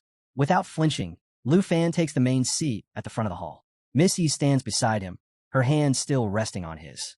She states it plainly. He is now the acting head of the Yi family, and she asks if that's clear enough for the Long family. The brothers immediately erupt in protest, outraged that she would hand the family over to an outsider. But Long Eru quickly cuts off his brother, ordering him to stay quiet. Just then, a system alert echoes through the hall, officially confirming Lufan as the new master of the Yi residence. Long Eru lets out a cold laugh, accusing Lufan of only daring to sit in that seat because Missy told him to. He scoffs that she's clearly blinded by her feelings for him. Lufan brushes the comment aside, his voice flat. Her feelings aren't the issue. What matters now is figuring out who in the Long family actually holds power, so he knows who he's really dealing with. Long Xing glances over at his brother, hinting whether it's time to call on their ancestors. But Long Eru, fed up, drops all pretense. He barks for everyone to clear the area. Even Long Xing steps back, caught off guard. Seething, Long Eru growls that whatever miss he feels for Lufan is no excuse for this public insult. He warns that he's done holding back, and if she dares to get involved again, he threatens she may not like what happens to that lovely face of hers. Missy moves to respond, outrage in her eyes, but Lufan gently stops her. Calm and steady, he tells her to let him handle it. Golden energy begins to gather around Long Eru as he readies himself. With a sneer, he offers Lufan a courtesy befitting noble blood. He'll give him a 3-count head start. But Lufan doesn't move. Still lounging in the main seat, he rests his head in one hand and says coolly, if he's still breathing after the count of 3, he'll step down from his role and leave the western frontier without a fuss. Long Xing, visibly tense, warns his brother to be careful. He points out that Lufan's black dragon has been silently tracking all their moves. Long Eru laughs it off, scoffing at the idea. He doesn't believe that someone like Lufan, a 4th-tier diamond monk with just 20,000 defense, could survive a few real hits from him. Raising his voice, Long Eru surges his energy higher and throws down his own wager. If Lufan is still alive after the count, the Long family will give back everything they took, including Cloud Edge Mountain. And now that Lufan's accepted the challenge, he says there's no need to hold anything back. Lufan simply lifts his hand, holding up 3 fingers. 3, he says, the countdown beginning. To everyone's astonishment, Lufan doesn't budge. He simply lifts 2 fingers, 2, still sitting in complete stillness. Long Eru's confident smirk begins to fade. Beads of sweat slide down his brow. In that tense silence, a memory hits him. Lufan once took 10 full-force blows from a Hong family elder without so much as a bruise. If he survives even one of his dragon strikes now, it could mean disaster. Lufan raises a final finger. 1. In that instant, the air around them twists. A chilling blue light flashes through his eyes, altering the entire energy in the room. Then it happens. A ripple surges invisibly through the space. The very air vibrates with force. Yet Lufan and Missy remain completely still, untouched by the unseen blow. To the watching crowd, it looks like nothing occurred at all. Long Eru tries to brush it off with laughter, calling it an empty trick. He mocks their stillness, sneering that Lufan froze from fear, and taunts Missy for placing her hopes on someone so useless. Missy opens her mouth, anger flaring, but Lufan gently cuts her off.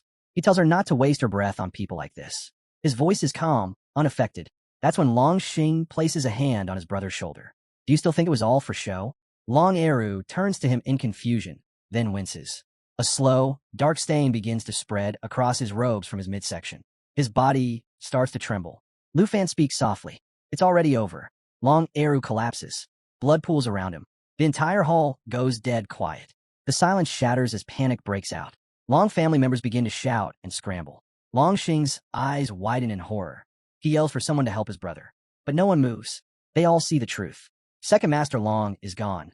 Dead in an instant, never even able to strike back. Long Xing stands frozen, his body shaking. He can't comprehend what just happened. Lufan never even stood up. How? Lufan remains seated, hands calmly clasped, completely unfazed. Cries of rage rise from the Long clan. They accuse Lufan of murdering their second master and demand justice. One voice booms above the rest, calling for Lufan's execution. But Long Xing steps forward, his voice sharp with warning. He tells them to back off, unless they're truly ready to die. Still, the uproar grows louder. More voices join in, shouting for Lufan's capture, insisting he must answer to the Long family. Missy turns to Lufan and says they should leave someone alive to spread the word. Lufan nods, telling her to go ahead. He'll handle the rest. As she moves to the side, Lufan lifts his hand and lets out a low whistle. What follows is swift and merciless. In the blink of an eye, Long family members begin to drop, one after another. No warning, no escape. Long Xing stands frozen, watching in horror. He stares at the trail of fallen bodies and mutters, almost in disbelief. Is it over? Are they all gone? Lufan stands from his chair and steps forward. His voice cuts through the silence. He reminds Long Xing that, by the Long family's own rules, their servants failed to follow orders. So, tell him, does he really still hold any power over them? Sliding one hand casually into his pocket, Lufan stops just a few feet away. His gaze sharpens. So tell me, he says coldly, who's the young master of the Long family now? And whose legs can't even hold him upright? Long Xing drops to his knees, pleading with Lufan to spare his life. He insists he was only following orders from his second brother. But Lufan coldly brushes him off, warning him not to touch him with those filthy hands. Missy stands by, watching in silence. Lufan then reveals he never intended to kill Long Xing. Instead, he has a task for him, just like before. He wants Long Xing to go back to the Long family and deliver a message. Relieved, Long Xing quickly agrees, thanking Lufan profusely for his mercy. As Lufan turns to leave with Missy, he lays out his demand. Within 3 days, the Long family must return all of the Yi family's resources and transfer every bit of territory to them. That's not all. Lufan also declares the Longs must offer yearly tributes and support the Yi family in every vote. The gods will follow the Yi family's lead from now on. Long Xing nods, agreeing to pass on the message. But Lufan isn't done. He warns that if the Long family refuses, he'll destroy them completely. I understand. Long Xing stammers, promising to repeat every word exactly. At that, Missy gives a sharp command to throw him out. The gods move without hesitation, tossing Long Xing to the ground. One mocks him, calling him a dog, and saying this is exactly what the Long family deserves. Lying on the ground, Long Xing clutches himself, mind racing. He wonders how anyone will believe the message he's been told to deliver. After all, Lufan killed his second brother and countless others without lifting a finger. People will want to know what kind of power Lufan used, but Long Xing has no answers. Lufan never even got up from his seat. One of the gods suddenly shouts at him to leave unless he's looking to die. The voice grows louder, snapping at Long Xing for ignoring them. Panicked, Long Xing bolts, yelling over his shoulder that there's no need to kill him and begging for mercy. The guards laugh behind him, saying it's good he knows to run. Another chuckles, noting that their reputation still packs a punch. Long Xing races through the area, his mind spinning. He suddenly recalls something and yells that his hunch was right. Just then, the system flashes a warning. Someone nearby has shadow concealment skills. He freezes for a moment, sensing a dragon-like presence trailing him. Eyes wide, he shouts that it's been following him this whole time. Without wasting another second, he dashes away at full speed. Half an hour passes. Out west, under clear skies and chirping birds, the focus shifts to the Hong family. Yu Tian leads his group toward the Yi family grounds. As they travel, one member brings up a report. The Long family had sent out dozens of third-tier servants earlier that day. He questions whether that's enough to stand against the Long family. Yu Tian dismisses the concern. To him, they're just low-level players, somewhere around level 60 to 70. Not worth worrying about. After all, Yu Tian himself is level 98. Suddenly, someone spots Long Xing in the distance and alerts Yu Tian. Long Xing, clearly shaken, catches sight of them and shouts that they should pick up the pace. The Hong family members snicker at his disheveled appearance, mocking the panic on his face. They joke that the noble family infighting must have rattled him hard. One scoffs at the Yuchan swordmaster's reputation, saying his level was always inflated and his stats never lived up to it. Another remarks that Long Xing doesn't even come close to matching their young master's level. But through it all, young Master Hong stays silent, studying Long Xing carefully. Then, without warning, he gives the order. Everyone is to head straight to the Yi family at full speed. His group is caught off guard by the sudden urgency, asking if it's really that serious. Yu Qian doesn't look back. Watching Long Xing, trembling in fear, told him enough. Something's off today. Floating ahead, he mutters that this visit may be far more challenging than he expected. Half an hour later, back at the Yi family's western frontier courtyard, two guards stand by the entrance. As Yu Qian and his team approach, one of the guards recognizes the group and murmurs that the Hong family's here to stir up trouble. The other guard turns around immediately, saying it's not their place to interfere. They need to report this to Miss Yi right away. Yu Qian steps forward calmly and halts the guards, telling them there's no need to bother anyone else. With a swift motion of his fingers, he kills one on the spot. Blood sprays as the guard crashes to the ground. The second guard panics, eyes wide with fear. He screams for Miss Yi, warning that the Hong family is attacking and trying to flee. Yu Qian raises his hand again, annoyed by the noise. Just as he prepares to strike, a wave of fire cuts through the air. He quickly blocks it, turning his eyes upward. Miss Yi descends from the sky, weapon in hand. She glares at Yu Qian, accusing him of openly killing people in broad daylight and calling him reckless beyond reason. Yu Qian lands calmly amidst the chaos. He shrugs off her words and declares that since the first blow's already been dealt, there's no room for negotiation. Without delay, he launches an attack at Miss Yi, warning the Yi family that anyone who dares defend her will be shown no mercy. The system flashes a notification, layered 7 kills detected. Miss Yi's weapon, infused with blue mana, is identified as an imbued melee weapon. Yu Qian lets out a mocking laugh at her choice of words. He draws his sword and rushes in, saying that no mercy is exactly what she shouldn't have said. Even as she defends herself, Yu Qian comments on her bravery, calling it impressive that she still stands after the wounds he once gave her. The system now identifies Yu Tian's blade, the White Jade Sword, a level 90 S-class weapon with piercing, illusion, and world light properties. The clash intensifies. Missy pushes herself to her limits. Yu Tian grins, saying she must have forgotten the pain after healing. And this time, he plans to remind her properly. A powerful strike launches Miss Yi into the sky. She recovers midair and leaps to a safer position, but the Hong family members close in fast, surrounding her. Yu Qian gives the order, attack. He wants her to remember what happens to those who oppose him. A few Hong members rise into the air, preparing to strike from above. Their goal is clear, wipe out the Yi family entirely. But before they can act, a new force crashes into the scene. Long Eru, the Long family's second brother, suddenly appears overhead, unleashing a massive blow that devastates the Hong members below. Everyone reels in shock, shouting and scrambling to understand what's happening. Yu Qian's expression shifts. One of his subordinates calls out, asking if that's really Long Eru. From above, Lufan watches the entire scene unfold. With his system tracking everything from the rooftop, he sees Long Eru's attack and smiles. Long Eru, gripping the heads of 2 Hong members, responds without hesitation. He declares that he's acting on Lufan's command. The system then reveals the level of the fallen Long Eru, level 98. The Hong family warriors aim their weapons at Long Eru, turning to Yu Qian with confusion. What's going on? One of them demands. Did the Long family turn against us? Yutian stares at Long Eru, stunned. Why are you siding with the Yi family? He asks, unable to hide his disbelief. Suddenly, Lufan's voice cuts through the tension. Standing off to the side, he lifts his head and mutters with a grin, another win for me. He gestures toward his system, which is feeding him real-time updates on the battlefield. The Hong family notices him. One of them points and asks, "Who is that guy?" Before anyone can respond, Missy calls out, "Lufan, Yutian sent me here to deal with you." Lufan waves her off casually. "There's no need," he says calmly. "You don't have to fight, and you definitely don't need to protect me." Yutian, clearly irritated, swings his sword. Blue mana bursts forth and surrounds Lufan in an instant. Dozens of blades hover around him. Yutian has unleashed the Fearless 9 swords technique. No matter who stands with you, the Yi family is finished. Yutian snarls. With a sharp command, the swords shoot toward Lufan. "You want death? I'll give it to you." Lufan doesn't flinch. With a smirk, he orders, "Shadow Dragon King, take care of it." The air tears open, and the Shadow Dragon King emerges. With the Shadow Blade technique, the dragon counters the attack, shielding Lufan completely. The system chimes in. The Shadow Dragon King now actively protects Lufan from all harm. Yutian's eyes widen. "A dragon? Where did it come from?" he mutters.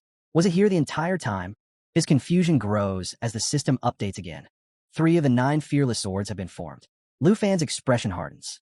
"You injure my senior sister," he says coldly. "Today, you'll pay for every wound you gave her."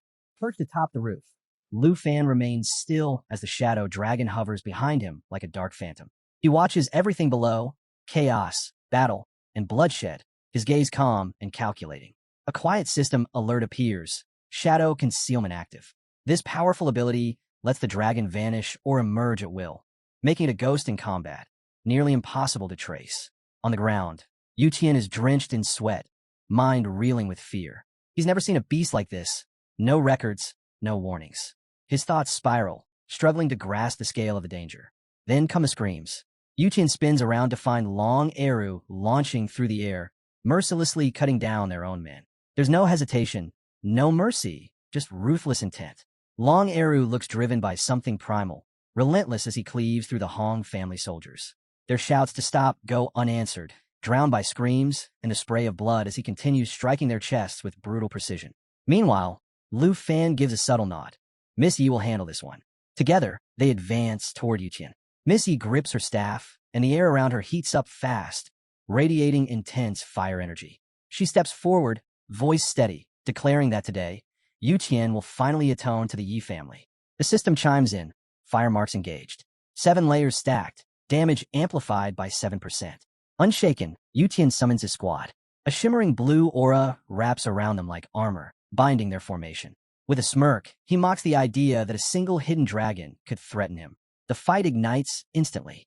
Miss Yi and Yutian clash as their squads erupt into battle. Miss Yi unleashes her Ice Squad diffusion technique, a rare blend of defense and attack, and it immediately counters Yutian's opening strike. The system flags it as a tactical success. Yutian snarls, determined to prove the dragon's so-called steel power means nothing. The system flashes. Sword light pierces illusion activated. He's wielding the legendary white jade sword. Level 90, one of the rarest. Dozens of jade swords manifest, orbiting Yutian in a deadly dance. With a precise motion, he aims his strike at Miss Yi and launches skyward. She holds her ground, gathering power to meet his descent. Lufan says nothing. He just watches, tracking every shift in aura, every twitch of movement as the battle unfolds. Power surges through the air as Yutian unleashes sword light pierces illusion.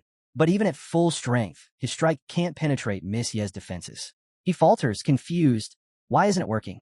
His eyes dart from Miss Yi to Lufan, searching for an explanation. Then, without a word, Lufan lifts his hand. The Shadow Dragon materializes behind him, its massive form emerging from the void. Calmly, Lufan addresses Yutian, calling his strategy clever, but ultimately useless. No matter what skill Yutian throws at it, the dragon won't be touched. At that moment, Missy channels double her usual power and launches a brutal strike. Her voice cuts through the chaos. This is payback for everything he's done. The blow lands clean. Yutian stumbles, clutching his side, crying out in disbelief. He never imagined she'd defeat him. Eyes blazing red. Missy tells him it's not over. She wants him dead. This is justice. Yutian glares at Lufan, seething, blaming the Shadow Dragon for turning the tide. If not for Lufan, he wouldn't be on the ground broken. Suddenly, he grips his sword tighter. Blue mana flares up around him, swirling like a storm. He growls a vow. If he's going down, he'll take them with him. Missy senses it immediately. The air shifts, the pressure thickens. That chilling blue aura, it's all too familiar. The system flashes an alert. Triple weapon fusion initiated. Above, blue mana surges into the sky, gathering at Yutian's sword, dark and ominous. Lufan narrows his eyes. Something's off. He suspects Yutian might not be aiming at Missy at all. This could be bait, a trap to force Lufan's hand. Then Yutian strikes, roaring for Missy to fall where she stands. Missy holds her ground. She's not backing down. This battle is hers to finish. As Yutian's power barrels toward her, the system records, Frost Sword Arise, slash. An elegant yet ruthless technique, built for precision and destruction. Lufan, silently impressed by the display so far, decides it's time to step in. He issues a command, and a Shadow Dragon King responds, launching itself straight at Yutian. But Yutian is ready. Blood trickles from his mouth as he glares at the beast, eyes burning crimson. With a wild swing of his blade, he activates Blood Sword Shackles. The system immediately registers the move. Its impact is brutal. The dragon's charge is halted mid-air, writhing in agony as glowing chains wrap around its form. Missy is visibly caught off guard. The system confirms. The dragon is bound. 29 seconds of immobilization remain. Yutian lets out a manic laugh. He admits he expected the dragon to get involved the moment he threatened Missy. The trap was set, and it worked flawlessly. The system flags Blood Sword Shackles as a high-level, tactical skill, perfectly executed. Missy shouts, calling Yutian a liar and a schemer. Behind her, Lufan remains still, analyzing every detail, planning his next move. Suddenly, Yutian leaps onto a massive mechanical bird, a rare tier mount as the system highlights, and tries to flee. Time to disappear, he shouts. But Lufan's squad is already on the move. A precision strike takes out the bird mid-flight, sending it crashing to the ground with Yutian aboard. His scream echoes as he slams into the earth, writhing in pain, barely able to stand. Lufan steps forward, mocking him. Did you really think I'd let you leave so easily? Before Yutian can answer, Lufan grabs him and presses the full force of his squad's energy to Yutian's neck. The power is suffocating. You thought the dragon was your only problem? Lufan asks coldly. You've forgotten who you're really up against. Panicking, Yutian pleads for mercy. He tries to invoke the rules. Noble family conflicts forbid killing. Outsiders aren't allowed to intervene. Missy cuts him off. Lufan's word is law in the Yi family. Yutian freezes. That revelation hits harder than any attack. Everything he assumed wrong. Scrambling to survive, he turns to Missy, begging for ceasefire. He insists his earlier threats were just heat-of-the-moment anger, not true malice.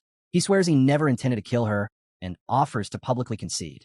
Lufan glances at Missy. This is your call. She steps forward, energy building rapidly around her. The Hong family holds you in high regard, she says, her tone sharp. She soars into the air, mana swirling as her aura intensifies. And I fell for the same trick twice. The system confirms. Fight mark active. 7 stacks. Damage boosted by 7%. Yutian begins to shake, paralyzed by fear. His voice cracks as he yells that the Hong family ancestor only wanted to welcome Missy as a guest. A last-ditch effort to save himself. But Missy doesn't flinch. Without hesitation, she hurls her weapon straight into his chest. The impact is final. Yutian drops lifelessly to the ground. She roars, declaring that the fallen members of the Yi family, those Yutian murdered, are crying out for justice. Now, he can join them in death. The system quietly tracks the fading fight marks, ticking down, 5, 4, 3, 2, 1, until the energy dissipates completely. Yutian's body burns under the weight of her final blow, scorched and broken among the trees. The battle is over. Missy calls out to Lufan. I'm right here, he responds, stepping up behind her. He wraps her in his arms and softly tells her the danger is gone. The Hong family has been dealt with. Beside them, smoke rises from Yutian's corpse, now crumpled in the underbrush. Lufan reassures her. There's nothing left to fear. Then, turning to Long Eru, he gives an order. Leave one survivor. Someone must carry the tale back. Long Eru nods and steps aside, letting one terrified follower crawl away, wide-eyed and shaken by the sight of their young master's charred remains. Lufan looks back at Missy. Feel better now? She pulls him close in a firm embrace. Yet feels amazing. Twin dragons wheel through the air above Lufan, their wings churning the sky as they circle their master. Below, the battlefield shifts. Fine ash hovers unnaturally in the air before gathering into motion, pulled by some hidden current. An unseen energy pulses in the air, dense, resonant, unmistakably spiritual. Bit by bit, the ash pulls itself together, molding into a figure. A moment later, the form is complete. Yuqian, standing tall and whole once again. His voice is steady, resolute, as he declares his allegiance to Lufan. He reveals that the oath was sealed by a powerful purple decree, binding his loyalty beyond question. Suddenly, the system panel appears before Lufan, listing Yuqian's attributes in detail: his strength, combat style, elemental affinity, and current level. Every stat confirms that Lufan has just gained a significant asset. Lufan narrows his eyes, clearly taken aback. He hadn't expected someone completely reduced to ash to return, fully restored, as if nothing had happened. He quietly categorizes the resurrection ability as dangerously rare, possibly outlawed. It's the kind of power that changes the rules entirely. His mind shifts to his current force. Among his top-tier, 4th-stage elite squad, Long dominates the field with impenetrable defense, crafting shields few can break. Yuqian, freshly added, brings raw offensive power and superb control. With both on his side, Lufan senses his team solidifying, dangerous, disciplined, and growing stronger. Overhead, his dragons continue their aerial patrol, sharp-eyed and alert. Lufan lifts his gaze for a moment, then shifts his thoughts back to recent losses, Long Eru and Han Yutian. He wonders if word has reached their clans yet. If it has, he doubts they'll stay quiet. Families of that caliber never let something like this slide. Far away, inside the Long clan's main estate, the mood is grim. The grand hall feels heavy as Long Xing steps forward, eyes fixed on the throne. There sits the clan's king, an ancestral powerhouse at level 98, known as the blood-free Heavenly Rider. The king demands answers. Without hesitation, Long Xing speaks. His voice doesn't waver. He confirms the worst. The reports are true. He explains how the dragon tremor technique struck with overwhelming force. So fast, so violent, that Long Eru never even had the chance to defend himself. He paints the scene with brutal clarity. Each strike from the dragon results in instant death. No time to react. Even third-stage cultivators collapse within seconds, unable to last a heartbeat against the storm. The room falls into stunned silence. Not a single elder speaks. The weight of Long Xing's revelation has shaken them all. The king, composed despite the tension, finally breaks the quiet, his voice low but steady, as he questions how someone from the Yi family could have even reached Long Eru, let alone killed him. Before anyone can answer, another elder cuts in, steering the conversation. He says the real threat isn't just the death of Long Eru. It's the message that came with Dragon Tremor. A brutal demand. The Long family must surrender their territories and all major resources within 3 days, or be wiped out. The king says nothing, lost in heavy thought. The tension in the hall builds. One voice finally dares to ask what's on everyone's mind. What are they going to do? There's no time to respond. A thunderous boom rocks the rooftop. Dust rains down from the rafters as the room trembles. Heads snap upward. Seconds later, the doors slam open. A figure storms in, his voice thunderous, filled with rage. Long Changkong. It's an elder from the Hong family. Eyes burning with fury, grief carved deep into his features. He doesn't wait for permission to speak. He demands answers. He's here for justice. His grandson, Han Yutian, is dead. Long Changkong's gaze sharpens. His response is laced with scorn. He calls the accusations foolish, mocks the idea that the Long family would ever side with the Yi clan. He scoffs at the Hong family's weakness, blaming them for their own failure to defeat Yi forces and now looking for scapegoats. But the Hong elder refuses to let it slide. His voice sharpens, accusing Long Eru of being behind his grandson's death, acting under the Ye's influence or even in partnership with them.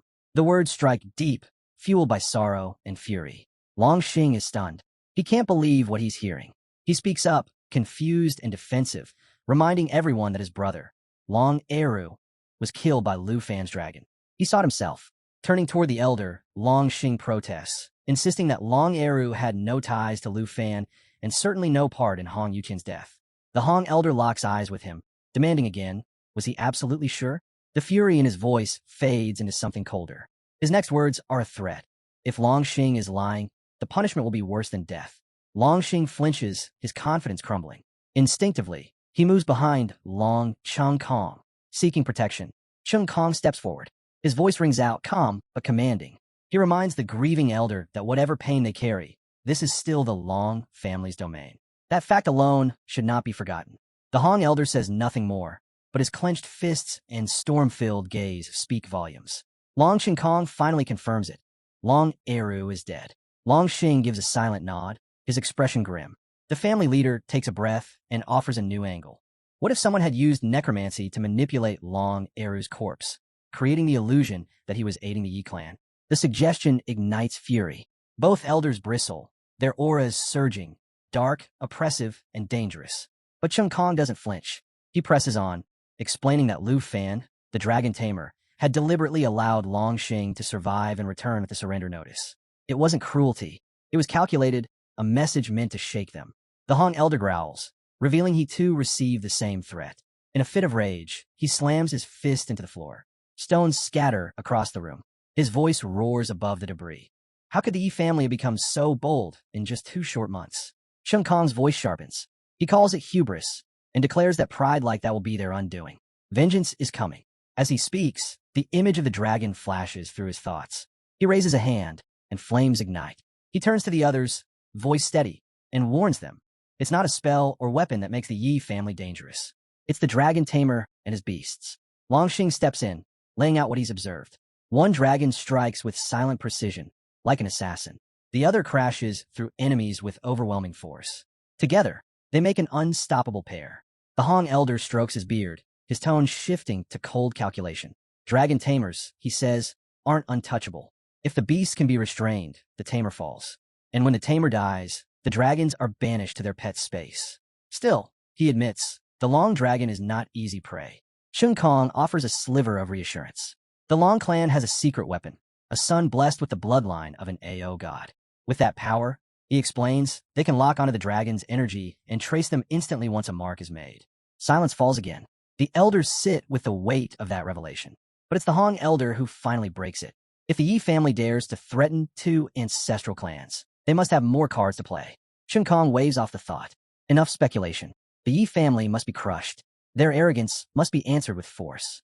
The power of Long and Hong will not be shaken by a single beastmaster. Then his voice softens just briefly. He confesses he once considered bringing Lufan into the Hong family. But when his eyes open again, all warmth is gone. Only cold resolve remains. Far from the tensions of the Long estate, dusk settles over the Yi mansion, the sky a deepening indigo. 2 guards stand casually at the gate, their stance relaxed, until the ground begins to rumble beneath their feet. One glances at the other. Did you feel that? Probably an earthquake, the second replies, uncertain. That hope fades quickly. A crow cuts through the sky, its caw sharp as the rising dust. From within the swirling haze, shadows emerge, blood-eyed wolves, dozens of them, snarling in unison as their claws tear into the earth. The guards snap upright. These aren't wild animals. It's the beginning of a beast tide. The pack moves like a single organism, driven by something far more primal than rage. Their howls echo like drums of war. The guards exchange a single look. No more waiting. They turn and run. The Yi family must be warned. War is at their doorstep. The aroma of freshly cooked rice and spicy dishes fills the air as Lufan and the young lady settle down for their meal. Just as they begin, a faint tremor ripples beneath them. Lufan's eyes sharpen. He leans in, voice low. Was that an earthquake? The young lady turns quickly, head tilted, trying to listen. But before she can speak, the room is interrupted by an anxious staff member who hurries in and whispers something urgent. There's trouble. The beast tide has started. She stiffens and repeats the phrase under her breath. Beast tide. Lufan's gaze meets hers. He nods. We need to check outside. Cut to the outside of the Yi clan's estate. Soldiers are already mobilizing. Weapons drawn, they stand ready at the gates. Darkness thickens, and from it, a pack of wolves emerges, their glowing red eyes cutting through the dusk. Above them, an old man floats in the sky beside a sky dragon.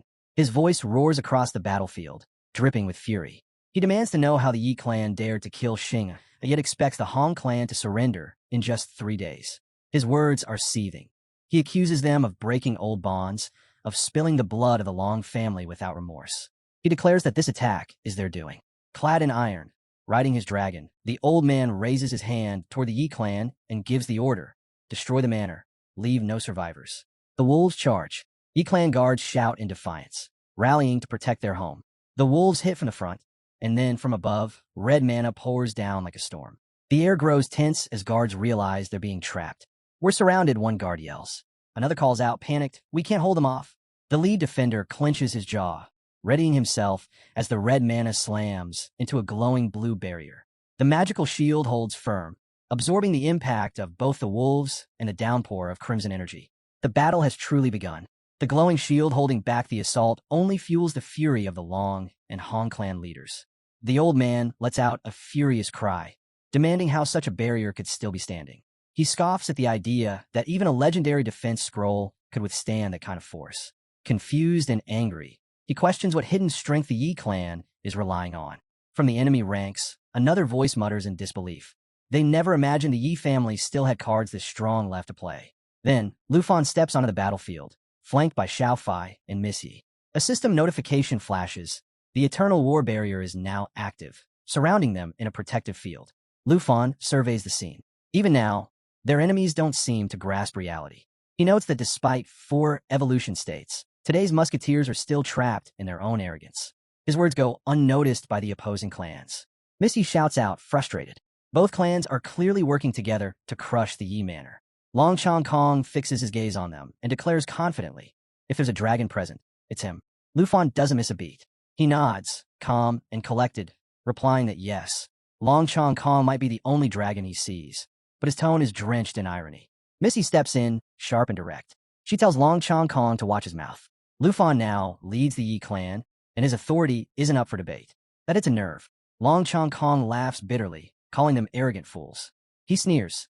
How can they still act so superior with just a few dragons?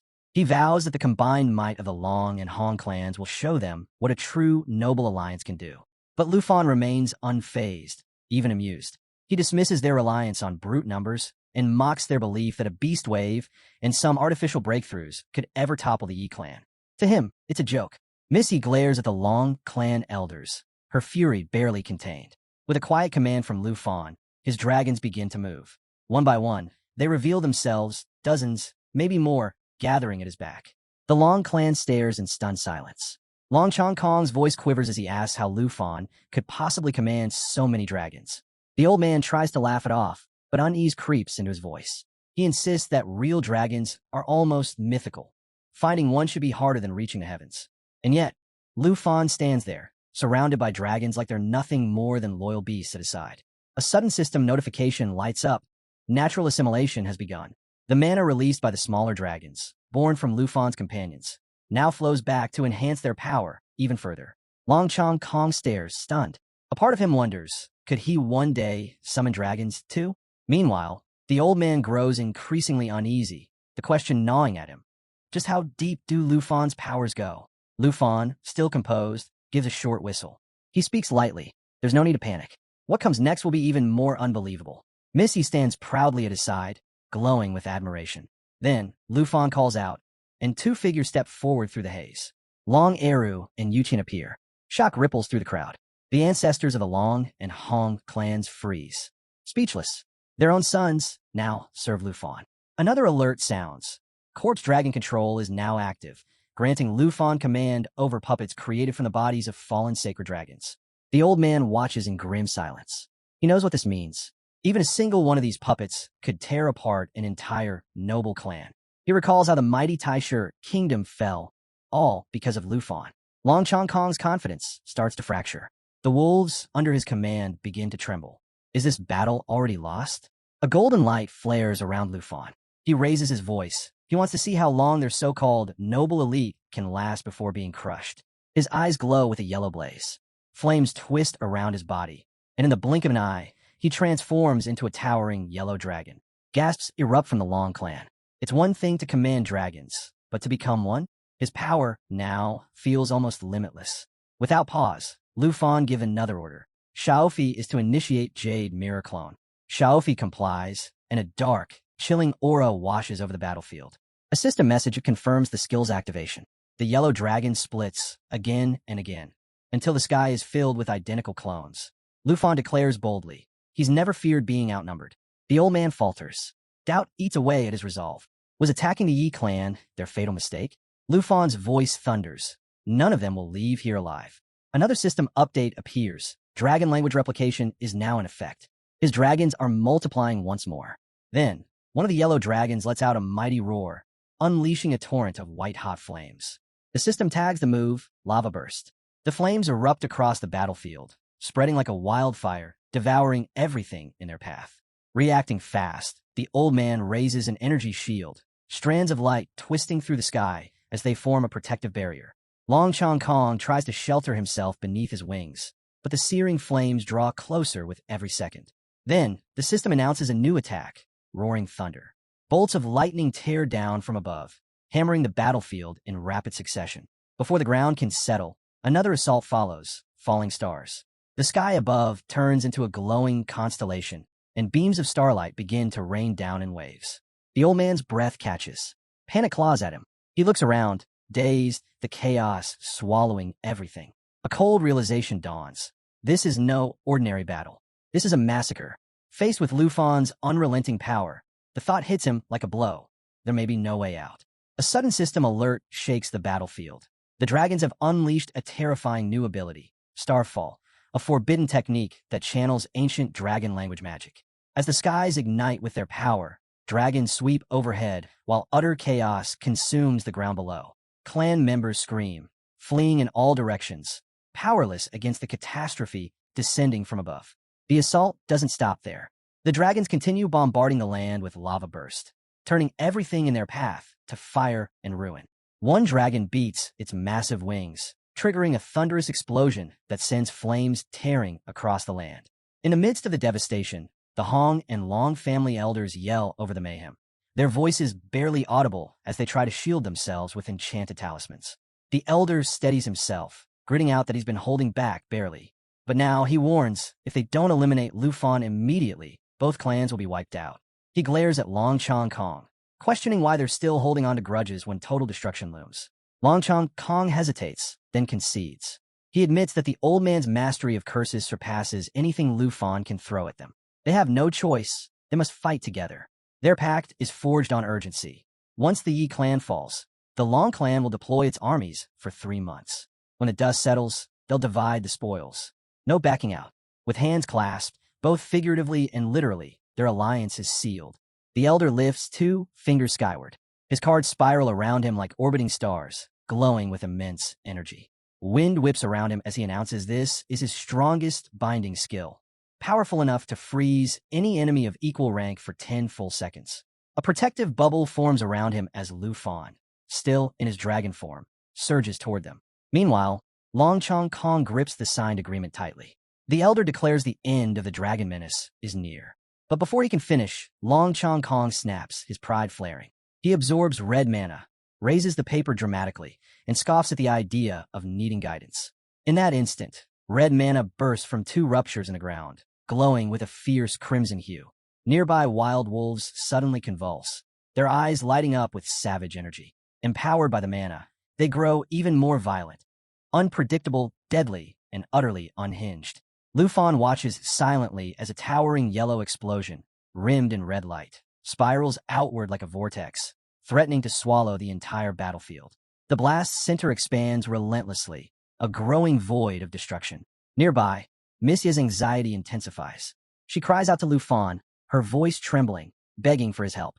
From a distance, Long Chong Kong sneers, full of smug satisfaction. He declares that a fake, shape-shifted dragon like Lufan couldn't possibly survive a direct hit from both him and the Hong clan's second elder. He scoffs, calling Lufan a dead rat, sure that the battle is over. But as all eyes remain locked on the glowing inferno, Lufan suddenly reappears, still in his dragon form. He steps from the haze completely untouched, calm, unbothered. Then comes the voice, deeper, colder, Lufan himself, taunting them. Did they really think they'd finished him off? Long Chong Kong stiffens, slowly turning. Lufan stands right behind him. The one they struck was nothing but a jade mirror clone. Shocked and speechless, Long Chong Kong can barely process it before Lufan's tail coils around him like a vice.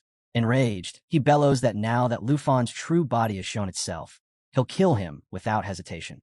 Fueled by fury, he unleashes a full-force attack. Elsewhere on the battlefield, Missy fights through the chaos, fending off the wild, enchanted wolves with a staff shaped like an arrow. Even while striking down her enemies, her thoughts stay locked on Lufan. She calls his name again, worry plain in her voice. Back at the clash, Lufan catches Long Chong Kong's assault with a single hand.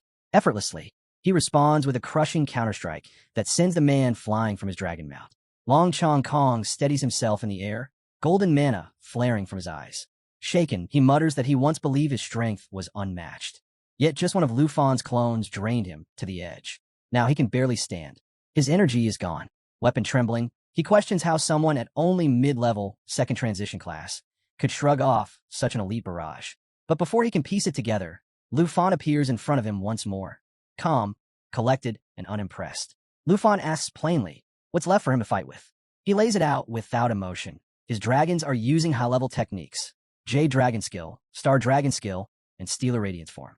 They're advancing to Blue Dragon level, and even his beasts have grown stronger. With icy mockery, Lufan looks him in the eye and asks, do you and your so-called allies have anything left besides broken bodies and fading courage?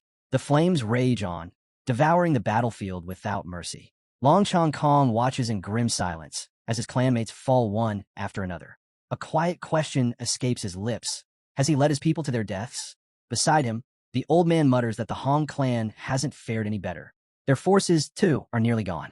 Without warning, Lufan appears behind them, his voice cutting through the burning air. He declares that from this day forward, the Western region will know the Long and Hong clans no more. The two elders freeze. Long Chong Kong's eyes suddenly blaze red with fury. He shouts that the Long clan will never fall without a fight. At that moment, the system flashes a warning. Life Flame Soul Burn activated. A forbidden skill. 50% chance of instant death. The old man follows suit, retrieving a strange relic from his robes and whispering a spell in an unfamiliar language. A green burst erupts from the item. The system confirms Vital Devour Elixir has begun. With their survival hanging by a thread, both elders throw everything they have into one final assault. Long Chong Kong roars that even if it means burning away his soul and lifespan, he will see Lufan destroyed. The old man aligns his magical cards into the air, presses a finger to his lips, and chants. The system responds. Heaven Comedy of 10,000 Talismans activated. The two launch a synchronized barrage, lighting up the battlefield in a storm of crimson magic and blood-drenched debris. Long Chong Kong charges again, and the old man shouts for him to sync their attacks. The cards orbit Lufan, snapping into intricate patterns, forming chains that twist and bind like a living trap. For a moment, it looks like it's over. The old man breathes heavily, eyes locked on the restraint spell. He believes they've done it, finally locked Lufan down. Victory feels within reach. But then Lufan speaks. Cold, detached. He says he came here to measure the strength of the Hong clan's elders, and that the result is deeply disappointing. With a single motion, Lufan shatters every seal, every chain, every magical construct around him. The barriers explode into nothing. The old man's expression crumbles. His eyes go wide. Horror creeps across his face. They hadn't restrained him, not even for a second. And now, the truth hits with terrifying clarity. Before this power, they are completely and hopelessly outmatched. Lufan completely lets go, his body igniting with untamed yellow flames. With a sharp voice, he announces it's his turn to move. Just then, the system sends out an alert. Lufan has activated the dragon language replication technique. On the opposite end of the battlefield, the old man doesn't hesitate. He throws up a wall of enchanted cards, sensing the threat in Lufan's sudden surge of power. He knows this next move might decide everything.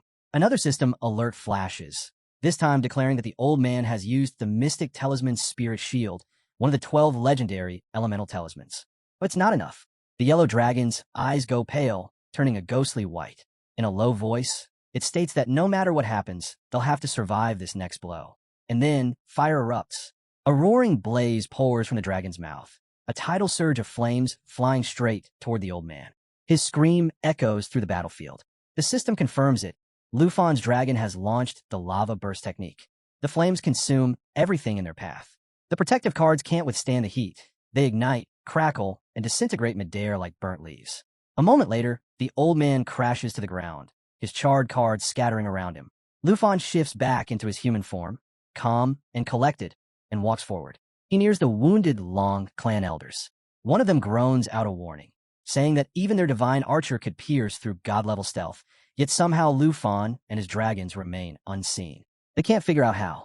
Lufan glances at the bloodied corpse of a Long soldier and gives a cold smile. If they mean the little bug lurking in the shadows, he says they're too late. His dragons have already located him. He's seen everything. He mocks them without restraint, and it hits hard. Long coughs up blood, shaken by how fast control is slipping through their fingers. The elder beside him barely manages to stay upright, his body shaking from the damage. Lufan's expression turns grim. He tells them the final message has already been sent. Hand over the resource transfer agreement, or face complete destruction. Judging by their silence, they've made their choice. He He takes a final look at them and says their downfall is their own doing. If they still have anything left to say, they can speak it in the afterlife. Long Chong Kong, battered and drained, spits out a last warning. Lufan may not fear the Long clan, but he has no idea what kind of powers are backing them. The old man lifts a shaking finger and declares that both their clans are under the protection of the Arc clan, a powerful Class A faction with level 100 elites who could wipe Lufan out without breaking a sweat. Lufan doesn't even flinch. He casually sticks a pinky in his ear and asks, half laughing, if they're done with the scare tactics. Long Chong Kong stares, clearly shaken by Lufan's complete disregard. The old man shouts again, pleading with Lufan to reconsider, warning him of the storm he's about to unleash. But Lufan just shrugs. If they're that proud of their so-called backers, he tells them they're welcome to go meet them in the afterlife. Yellow energy begins to surge at Lufan's feet.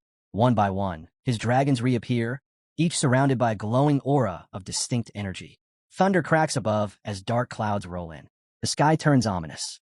The old man stares in disbelief. Lufan is actually serious about going all the way. A battle of no return. Lufan calmly replies that maybe someone from their precious Arc clan will show up, but only to witness their final moments. Now all of his dragons float behind him in a perfect arc, wings wide, eyes fierce. Long Chong Kong roars in desperation. If Lufan kills them now, he'll have the entire noble realm coming after him. Lufan's gaze sharpens. His eyes glow gold as mana gathers at his fingertips. He raises one hand, and with a steady voice, says this is exactly what he's hoping for. High above, mana of all elements begins to swirl and converge, lighting up the sky like a constellation. Lufan announces that he's been saving this technique, and today he'll finally use it. The old man watches anxiously, eyes narrowing, trying to understand what's unfolding before him. Is Lufan really about to merge all 5 of his dragons into himself? Before he can make sense of it, a massive white dragon appears behind Lufan, radiating pure energy. Lufan steps forward, expression unwavering. He declares that this is the perfect moment to test his new power on them. The system confirms. Wealth of 10,000 dragons technique activated. Lufan is now fused with all of his dragons at once. The white dragon releases a shining orb, which splits into countless smaller ones. These glowing spheres hover in the air, surrounding the Long and Hong clan ancestors. Their terrified screams fill the battlefield. They're completely trapped. Lufan lifts his hand and gives the order. A blazing blue beam erupts from the white dragon, launching the orbs forward. The ancestral leaders shout out in panic, swearing that the Ning clan will avenge them, but it's too late. The orbs slam into them, exploding on impact, carving deep fractures into the earth beneath their feet. Missy arrives at the battlefield, rushing straight toward Lufan. She calls out his name, clearly worried. Still cloaked in his dragonic aura, Lufan glances her way and asks if she's scared. She shakes her head. She's not afraid, just stunned. She admits she saw him fall earlier, and for a brief moment, thought he was gone for good. Her voice trembles as she continues. Before she could even catch her breath, Lufan was back on his feet, wiping out both the Long and Hong clans in one devastating sweep. Lufan turns to her and quietly says that protecting her was never just for appearances. Miss Ye's face flushes, and she quickly looks away, words caught in her throat. After a pause, she composes herself and states that with the enemy leaders and their elite forces taken out, the remnants won't last long. This, she says, is the perfect time to seize total control. Lufan nods in agreement and sets his sights on the Long clan's domain. Missy offers to finish off what's left of them. She rises into the air, her staff glowing brightly at her side, a fairy trailing just behind her. Lufan turns his focus to the maps, considering the Long clan stronghold. Could it be one of the sites marked on the 2 god-tier trigger maps? He spreads his wings and lifts into the sky. Mid-flight, the system chimes, 17 million Qi enthalpy technique activated. This unlocks the Stellar Code, a rare, celestial summoning path. His dragon companion's Star Dragon skill jumps to level 40, soaring close behind. Lufan scans through the system updates, taking in a flood of enhancements. As he expected, the Stellar Radiance form's earlier limitations were just a phase. Now, that barrier has shattered, unleashing a transformation capable of shaking worlds. Ahead of him, the white dragon forms an orb pulsing with electric power. Threads of mana light ripple outward, painting the sky in radiant patterns. The system confirms again, 17 million Qi enthalpy, now in full effect.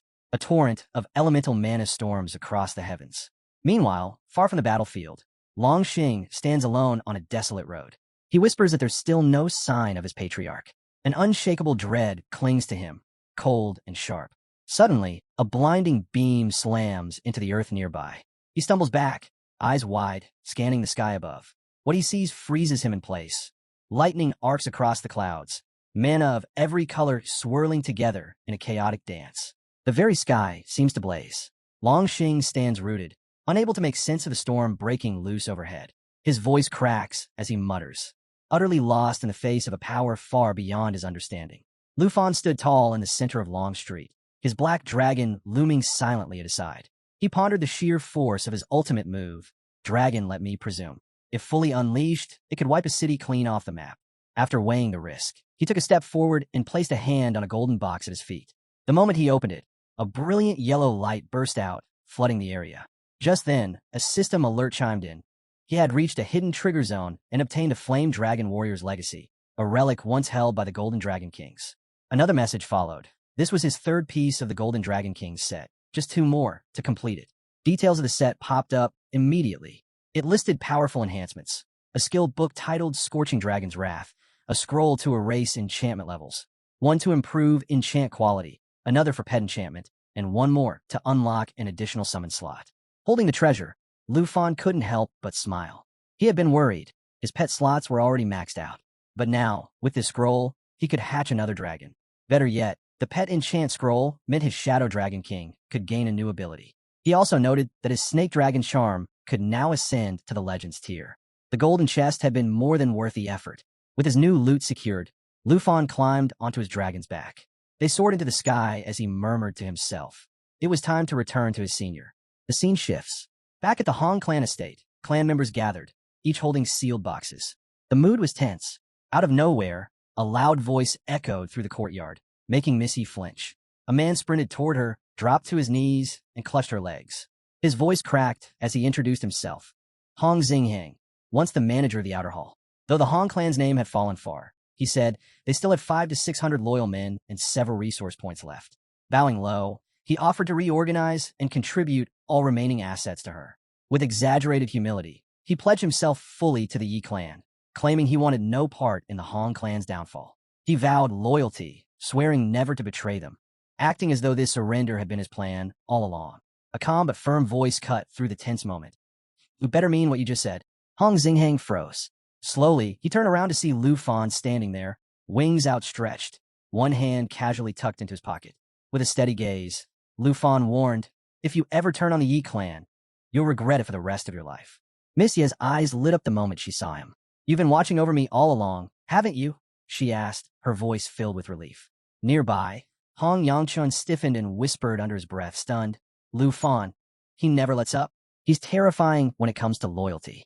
Lufan raised his hand, summoning a blue monolith that hovered in the air. Turning toward Missy, he spoke plainly. There aren't many Yi clan members left. Handling all of this isn't easy. Maybe it's best if I take over for now. This isn't just about fighting anymore, and the Hong clan won't be a problem. Missy looked at him, eyes soft, clearly agreeing without a word. Hong Yangchun stepped forward, lifting his arm in a solemn pledge. From now on, your words are law. I'll follow every order without question. Lufan folded his wings away and gave his first command. You've got 3 days. Merge every bit of the Hong clan's resources and show me something real. Understood. Hong Yangchun bowed quickly and dashed off to start his task. Missy watched him leave, then turned back to Lufan with a quiet smile. What about the Long clan? Is it settled? Lufan rubbed his hand thoughtfully. Most likely, judging by the destruction left behind, it's already over. Missy turned and beckoned him. Come with me. There's something I want to show you. Lufan followed, intrigued. She pulled out a bundle of documents. As she explained, his eyes widened. She had already prepared everything. He now had the authority to take control of all 3 clans.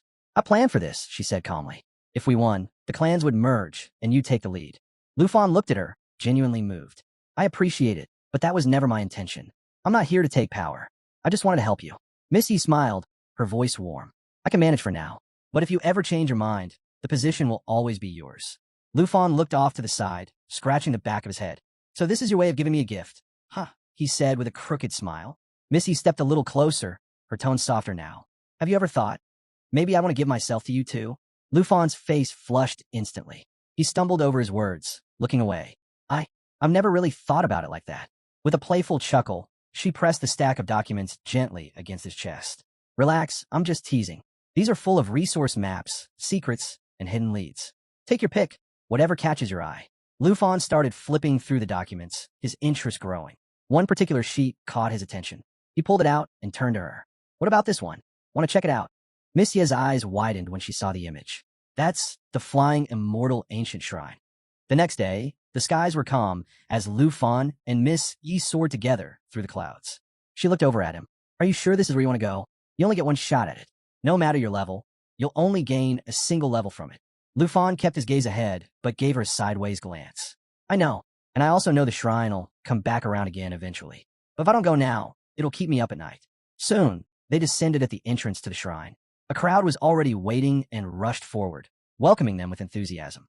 Some began praising the Yi clan and pledging loyalty, eager to impress. Miss Yi raised a hand. There's no need for showy words. If you're loyal to the Yi clan, you'll be rewarded. But betray us, and you'll face the consequences. To her surprise, every head nodded in agreement. No one dared push back. Lufan stepped forward and began climbing the shrine's stone stairs. Missy stopped just short of the gate. I've already used my entry once, she said softly, so I can't go in again. But don't worry, I'll be right here when you come out. Lufan turned and met her gaze. He gave a simple nod, then crossed the threshold. A system prompt echoed in his mind. Application zone. Entered. Inside, the space was silent, lit by a soft glow. A massive training dummy stood ahead, unmoving.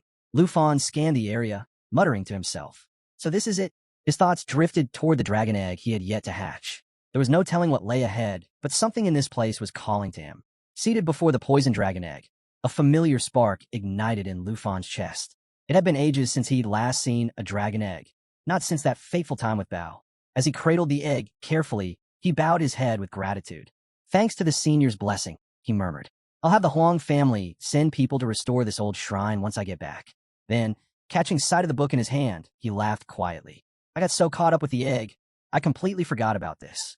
Turning his attention to the worn pages, he recognized the item as an explorer's notebook, once belonging to a seasoned wilderness adventurer. The cover was frayed, the pages yellowed and brittle, yet the tiny, handwritten entries inside were still readable. As he flipped through, one account caught his eye, an entry dated January 30th, year 589 of the Dragon Kingdom calendar. It told the story of 3 adventurers who had stumbled upon a wounded giant dragon deep inside Fallen Dragon Valley. One of them had perished in the encounter, but the remaining 2 believe his death had paved the way for something greater. They hoped to tame the beast and salvage the corpse of another dragon nearby for rare crafting materials. Confident in their strength as 4th-tier warriors, they prepared a taming scroll, only for everything to go horribly wrong. The dragon let out a thunderous roar that shattered their illusions in an instant. As poison gas flooded the area, they clung to vines, trying to escape the suffocating cloud. The narrator fled in terror, his skin burning and lungs choking from the toxins, while his teammates' screams echoed behind him. He admitted to leaving them behind, surviving only long enough to scrawl this final warning. Never enter Fallen Dragon Valley again. Never disturb the dragon that slumbers beneath it, a monster so powerful it rivaled a deity. The last words named the beast, devoured demon dragon abyssal. Lufan closed the notebook slowly, the weight of the story settling in. Then, his eyes lit up. He suddenly remembered something critical. The seed of the flying dragon divine wood. He'd obtained it long ago, during a hidden quest in the flying dragon mausoleum. Back then, the divine wood had already been overtaken by the devoured demon dragon's minions. At the time, he'd lacked the strength and the clues to move forward. But now, the path forward finally seemed clear. As he rolled out a fiery device, Lufan remembered something important. The summon slot expansion scroll he'd acquired earlier. That meant only one thing. He could finally tame a dragon. Behind him, four glowing summoning circles rotated, their light pulsing softly. From each one, dragons began to emerge. Facing a poison dragon egg, Lufan announced with pride, "Looks like we got ourselves a new member." Activating the scroll, a screen materialized, listing out the names and levels of the dragons.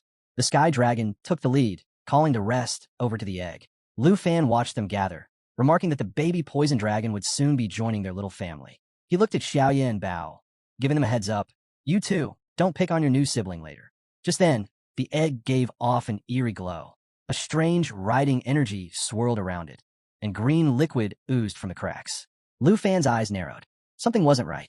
No baby dragon appeared, just thick poison gas seeping out. Xiao, nearby started gasping for air. Finally, the egg cracked open. Lufan immediately noticed the taming had worked. The contact slot updated with the dragon's info. Stats lit up on the screen: level, strength, agility, spirit, and stamina. He frowned a bit. Nothing impressive, except for the spirit stat, which stood out, though it was still short by about 1,394 points for what he expected. He kept scrolling and muttered, half to himself, "Wait, its passives are insane." One note caught his attention. If it takes lethal damage, its body dissolves and it revives automatically. Another said, anyone who touches it gets infected with poison. Lufan was stunned. So if it doesn't even need healing, it just comes back to life. That's different. At that exact moment, Bao smashed the last bit of eggshell and a green-scaled dragon sprang out. Lufan quickly warned Bao, "It's not food." The little dragon flinched and bolted. The rest of the group, including Lufan, stared after it. It squeaked like a frightened mouse, clearly scared of everything. To everyone's surprise, Bao gently chased after it, caught up, and softly said, "Got you." The tiny poison dragon let out a shy little chirp, unexpectedly cute. Lufan stepped in and gently lifted the newborn into his arms. Lufan noticed something odd about the newborn. Its body felt more like slime than scales, and his hand was now coated in green liquid. Still, he stayed calm. Thanks to his bloodline affinity, poison didn't affect him.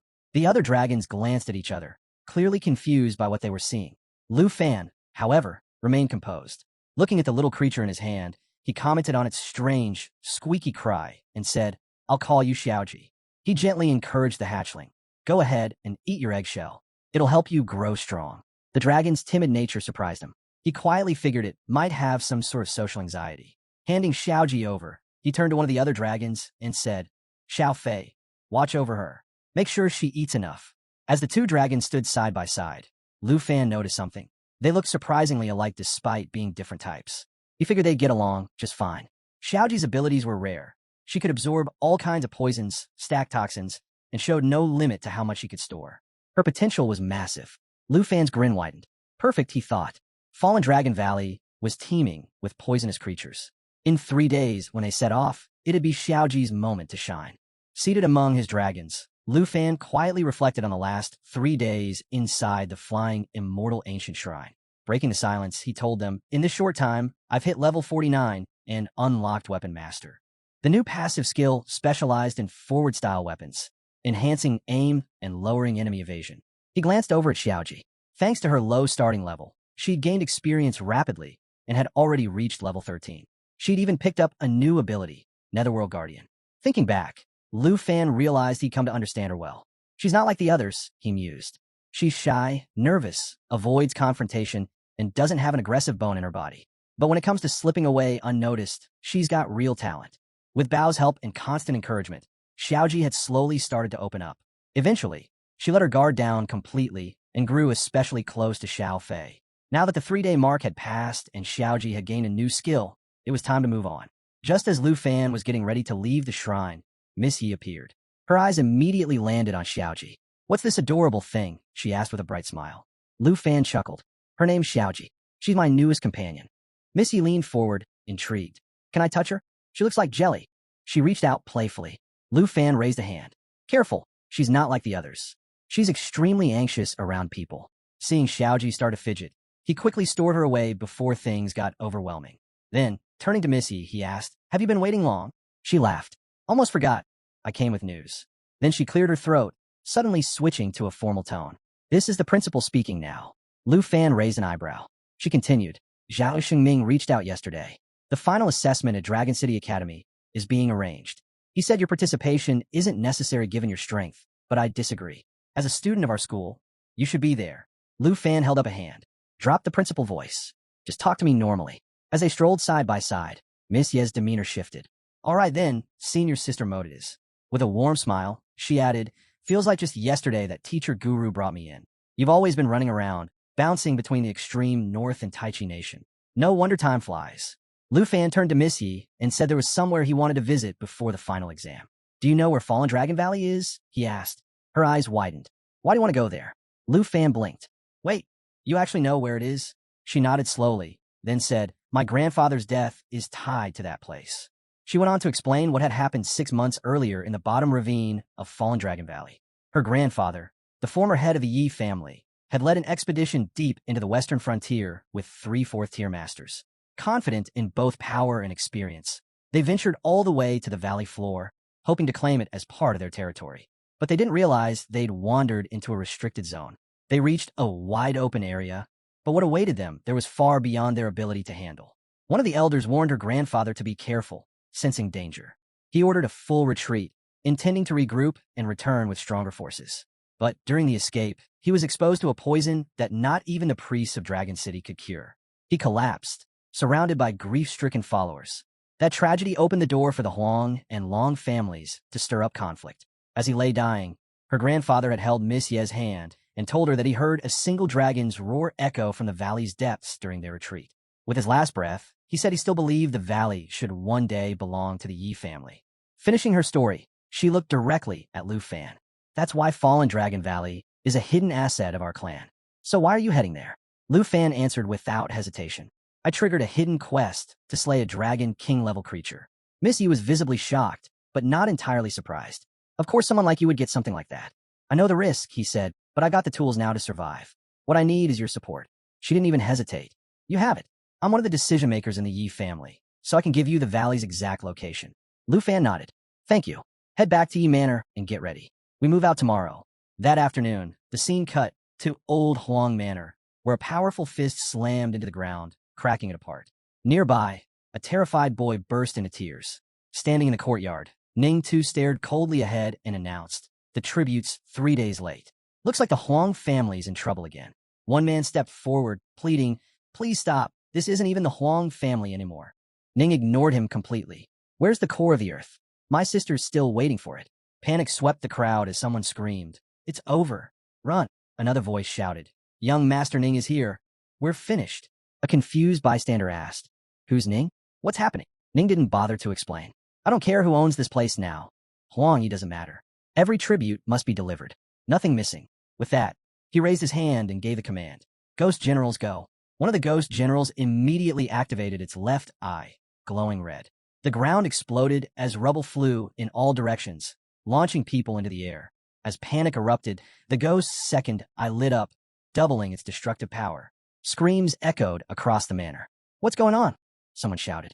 Run. Then came a third light, purple, shining from the ghost's eyes as the devastation reached a terrifying level. Ning chuckled from a distance. They're getting flattened like bugs. Just then, a man near the mansion staggered out, alarmed by the crashing sounds. What's all this noise? What's happening out here? The ghost pressed forward, tearing through everything in sight. But Ning's smirk began to fade. Something felt off. A chill ran down his spine. This is bad, he thought. It might be me who ends up in trouble. Elsewhere, a man stood frozen, eyes wide with fear. He hadn't even had time to warn the others. It was already too late. In a wild expanse of Fallen Dragon Valley, birds cut across the misty sky as Lufan made his way forward, step by steady step. Eyes fixed on a translucent screen in front of him, he thought, finally, these are the exact coordinates Senior Sister gave me. He had arrived in the western frontier's most dangerous and uncharted territory, Fallen Dragon Valley. This was a level 90 area, infamous for defeating even the powerful Yi family in their attempt to claim it. Setting his pack down gently, Lufan recalled the moment Miss Yi handed it to him the day before. The bag was filled with rare items her grandfather had gathered, scrolls, consumables, buff food, tools meant for surviving the unpredictable horrors of the valley. Though he had insisted she didn't need to go that far, she had been firm. Too many accidents have happened here, she'd said. You need to be prepared for anything. Lufan had looked at her seriously and apologized for not taking her with him. She had simply replied, when it comes to dragons, I'm not much use. My focus needs to stay on managing the growing tension with the Huang family. Before he left, she had given him one final warning. Be especially careful around the Dragon King. Not long after, another girl approached Miss Yi with an urgent update. The Huang family has officially transferred the Molten Core cavern to us. Huang Yingheng is already organizing resource collection. Miss Yi nodded. I'll visit the cavern myself. You help Huang Yingheng manage the operation and keep a close eye on him. The girl gave a sharp nod and turned to carry out her task. Meanwhile, back at the former Huang family estate, Ning sat casually in the guest hall. A man bowed low before him, delivering news that made Ning raise his eyebrows in disbelief. So, she's personally gone into the mine to gather or? Ning repeated, amused. A low chuckle escaped him. A clan master who mines her own resources and lets her former enemies manage the house? Now that's something. A maid walked in and offered him tea. He accepted with a smirk. Even third-rate clans still know how to be polite. He took a sip and leaned back. Fine, I'll give them a few more days. That'll give me a chance to meet this intriguing new clan leader myself. The man bowed again, clearly relieved. Back at the edge of Fallen Dragon Valley, Lufan activated a small, circular gadget in his palm. The device lit up, an all-purpose magnetic light, perfect for illuminating the darker depths of the valley. Just as he was getting ready to press on, Xiaoji suddenly popped out of the bag. He shot her a quick glance. Stay inside, he said, repacking everything neatly. Moving forward, Lufan thought to himself, with Xiaoji by my side, this valley's poison can't touch me. A small grin formed. Time to show what real dragon combat looks like. At his command, Xiaoye and Bao surged ahead, clearing the way with ease. Lufan kept his pace steady, standing at the center of the formation while his dragons tore through the terrain. Watching them, he thought, if Xiaoji had been my first dragon, I might have questioned whether dragons were really the apex creatures everyone believes them to be. Suddenly, Bao halted. The path had been confirmed. But right then, a venom slime emerged, level 85. The using creature launched an acidic mucus attack that rapidly weakened defenses. Lufan watched with disdain. Mindless creature. Let's give Xiaoji her moment. One of his dragons roared, unleashing a wave of fire at the slime. Lufan immediately ordered, Xiaoye, Bao, leave one alive. Flames raged, lighting up the field. Xiaoye pulled back, but Bao shoved another slime with his legs, visibly annoyed. Lufan stood firm and repeated, I need one alive. There are stronger foes ahead. Turning to Xiaoji, he gave a nod. Your turn. Absorb it. As Xiaoji stepped forward to face the venom slime, a dark shadow took form nearby. Glowing red eyes lit up as it hissed something twisted and vile. The venom slime pulsed violently, reacting to the presence and growing stronger. Lufan didn't flinch. Xiaoji, this is how you grow. Taking his toxin, you were born for this. You'll be the strongest dragonkin one day. He mounted another dragon and sent her forward. Without hesitation, Xiaoji soared ahead. As she neared the slime, she began to absorb the poison directly, swallowing the toxins into her body. Lufan watched with pride as her form shimmered, letting out a quiet cry. Her level ticked up, now 14. The venom slime's attack had spiked the air's toxicity, boosting Xiaoji's resistance tier and allowing her to unlock new stacking capabilities. The moment the tanks began to absorb the benefits of the enhanced toxin, Lufan raised his voice with genuine excitement. That was incredible. He stepped forward, lifted Xiaoji up with both hands, and smiled. You're strong and full of promise. Someday, you'll stand right beside your big brother and sister as one of the most powerful dragons the world has ever seen. Xiaoji shifted slightly in his grasp, letting out a soft, quiet sound as a faint haze of poison swirled gently around her. The scene shifted again, revealing a translucent screen flashing the next enemy. Phosphor Fire Moth, level 86. It thrashed its wings, sending waves of glowing powder into the air. The moment the powder caught the wind, it ignited, blanketing the battlefield in a fiery mist. Anyone caught in it was blinded for 6 seconds and became 45% more vulnerable to incoming attacks. Lufan stood with the others, eyes locked on the display. After 2 solid hours of combat drills, Xiaoji's clearly more in tune with the rhythm of battle, he noted. With that boost in confidence, the squad moved deeper into the valley. Xiaoye and Bao led the charge, clearing the path, while Xiaoji quietly harvested remains of fallen creatures, soaking up every bit of venom she could. Among the new dangers waiting ahead was the green-arm poison scorpion, level 87.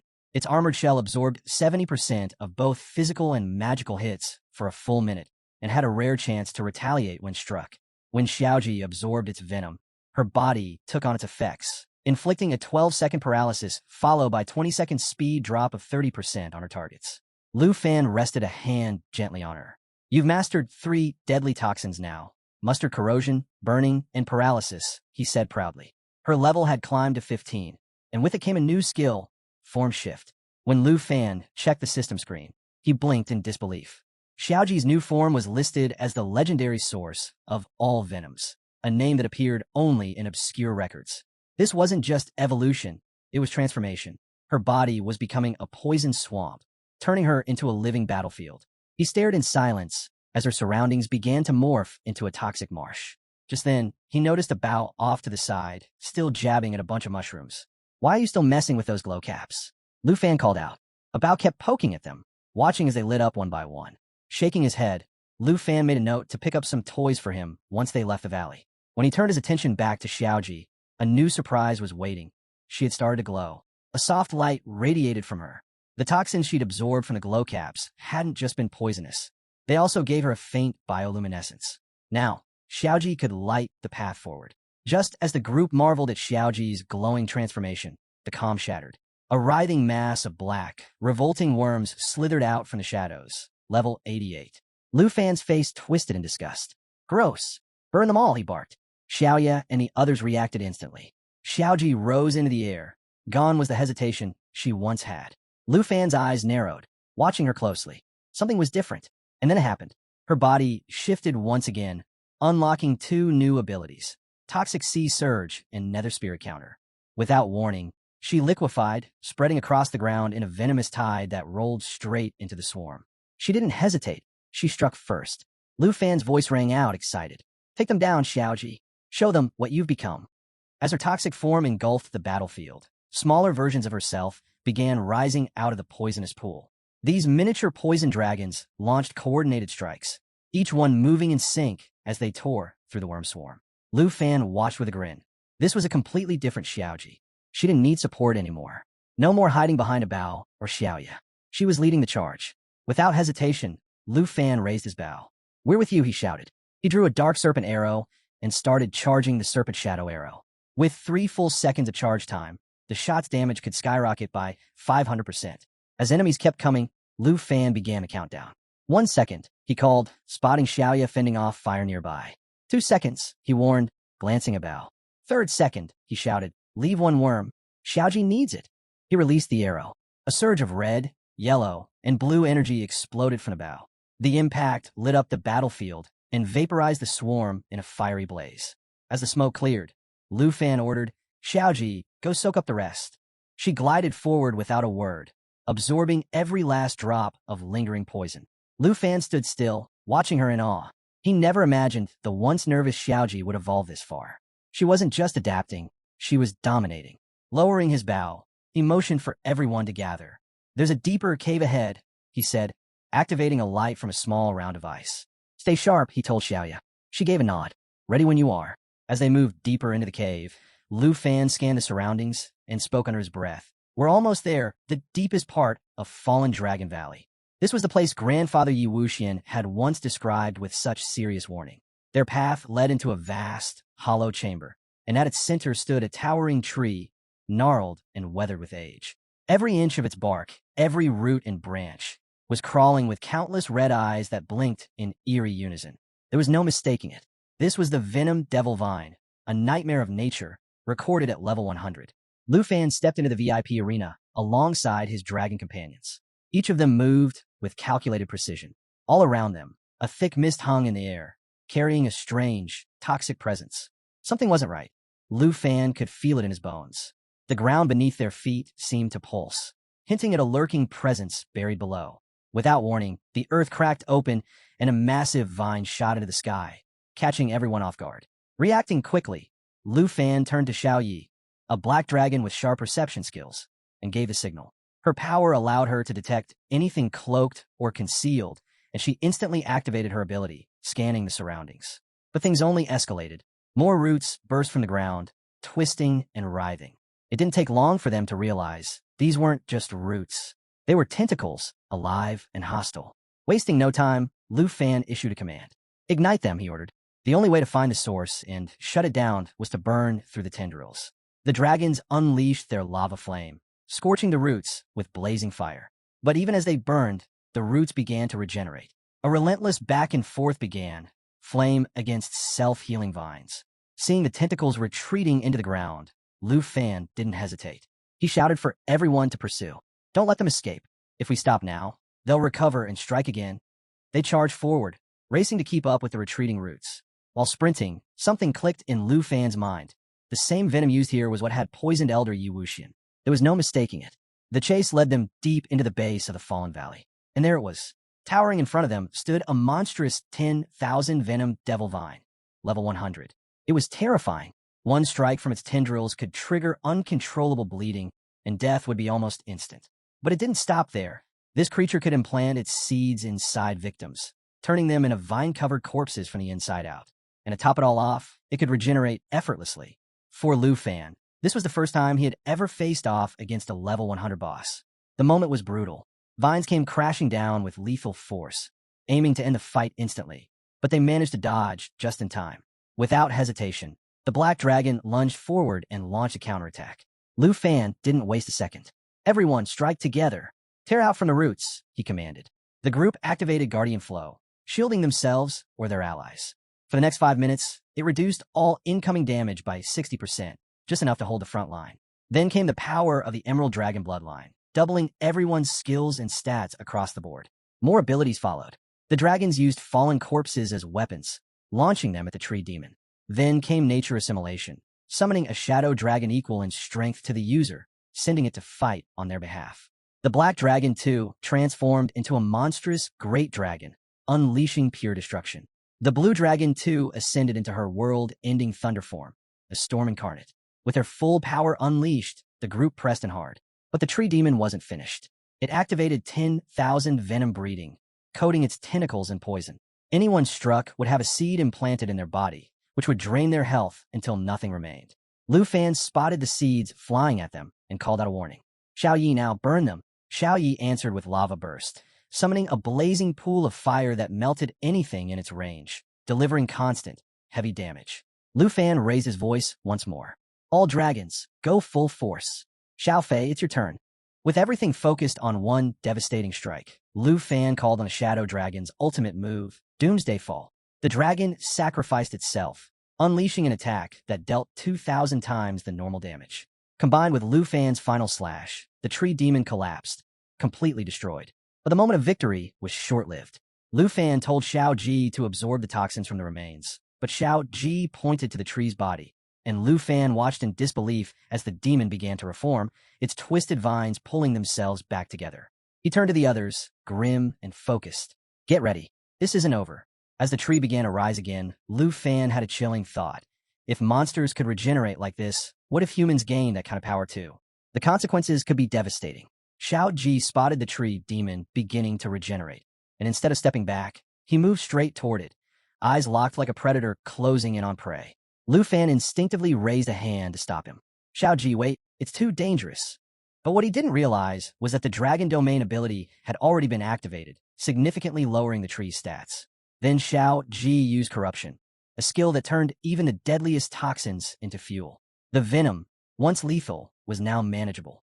The monster's power had dropped so low that Xiao Ji could handle it with ease. With the tree's resistance now weakened and its toxins within Xiao Ji's absorption range, he began draining it. Lufan quickly ordered the rest of the dragons to apply debuffs to the remains, making it easier for Xiao Ji to complete the process. Watching this unfold, Lufan was amazed. A level 15 dragon was dismantling a level 100 boss. "Don't rush it," he said. "Take your time. Absorb everything." Since Xiao Ji's method wasn't fast, Lufan and the others decided to take a break. They sat down nearby and pulled out the food they had packed. There wasn't much else to do. Only Xiao Ji could wear down a monster that could come back endlessly. Finally, once Xiao Ji finished absorbing the last of the tree demon, Lufan stood up, eyes set ahead. A thought crossed his mind. If Xiao Ji could handle that, then perhaps even the Dragon King wasn't out of reach. And with that, they continued deeper into the valley. Lufan crushed a level 100 boss deep in the Fallen Dragon Valley. But the real surprise? It wasn't him who landed the final blow. Xiao Ji was the one who brought the beast down. What stunned everyone even more was that he inherited the boss's signature skill, 10,000 Venom Devil Vine. A fearsome ability, and now it belonged to Xiao Ji, who was only level 15 at the time. Lufan was impressed. The potential was massive, but Lufan's mind was already racing. He wasn't just admiring Xiao Ji, he was plotting. That Venom Vine ability wasn't just powerful. In the right hands, it could become a nightmare for enemies. Perfect for torture when needed. As that thought crossed his mind, a wicked grin crept across Lufan's face. He couldn't help but imagine, if only he had that power, he might have been able to resurrect himself, or evolve into an even stronger puppet form. But that ability could only be absorbed by Xiao Ji. So instead, he praised him. Lufan looked at Xiao Ji and said, "You're not a rookie anymore. You're strong enough to stand on your own." Then with a smirk, he added, "Go on and shock your big brothers and sisters. Show them what you're made of." Fired up by the encouragement, Xiao Ji was ready to dive into his next battle. Lufan turned to the rest of the team. "We've wasted enough time here. Let's keep moving." With that, they pushed forward through the rest of Fallen Dragon Valley. Every thread in their path, gone in moments. Between flame burst and roaring thunder, their enemies didn't stand a chance. Even their dragon pets were unstoppable, tearing through anyone foolish enough to get in the way. But the real standout was Xiao Ji. He wasn't hiding at the back anymore. No more playing support. He was charging ahead, meeting danger face to face. And in just 2 days, he skyrocketed from level 15 to level 30. The team was floored. Not only had Xiao Ji leveled up fast, he'd unlocked 2 devastating new abilities: Poison Cloud Rain Summon and Poison Pool Trap. Eventually, they reached a high cliff, gazing down into the abyss. The final stretch of Fallen Dragon Valley lay just beneath them. Lufan didn't hesitate. With everyone fully prepared, he gave the order to descend. Before diving into the abyss, the team activated Shadow Mantle, cloaking themselves in darkness for 6 minutes. Next came the Emerald Dragon Bloodline, a power boost that doubled their abilities, made the dragons completely immune to damage, and significantly increased everyone's healing rate. To top it off, they cast Emerald Light, forming a protective barrier capable of blocking any incoming threat. With their defenses locked in, they descended. Lufan gave the word, "Stay sharp. We don't know what's waiting for us down there." As they reached the bottom, the scene took Lufan by surprise. It looked exactly like the one he'd seen in Xiao Ji's Netherrealm swamp. Below them, thick green liquid bubbled menacingly. The group hovered cautiously above the poisonous pool, ready for a fight at any moment. But strangely, there was nothing. No guardian beast.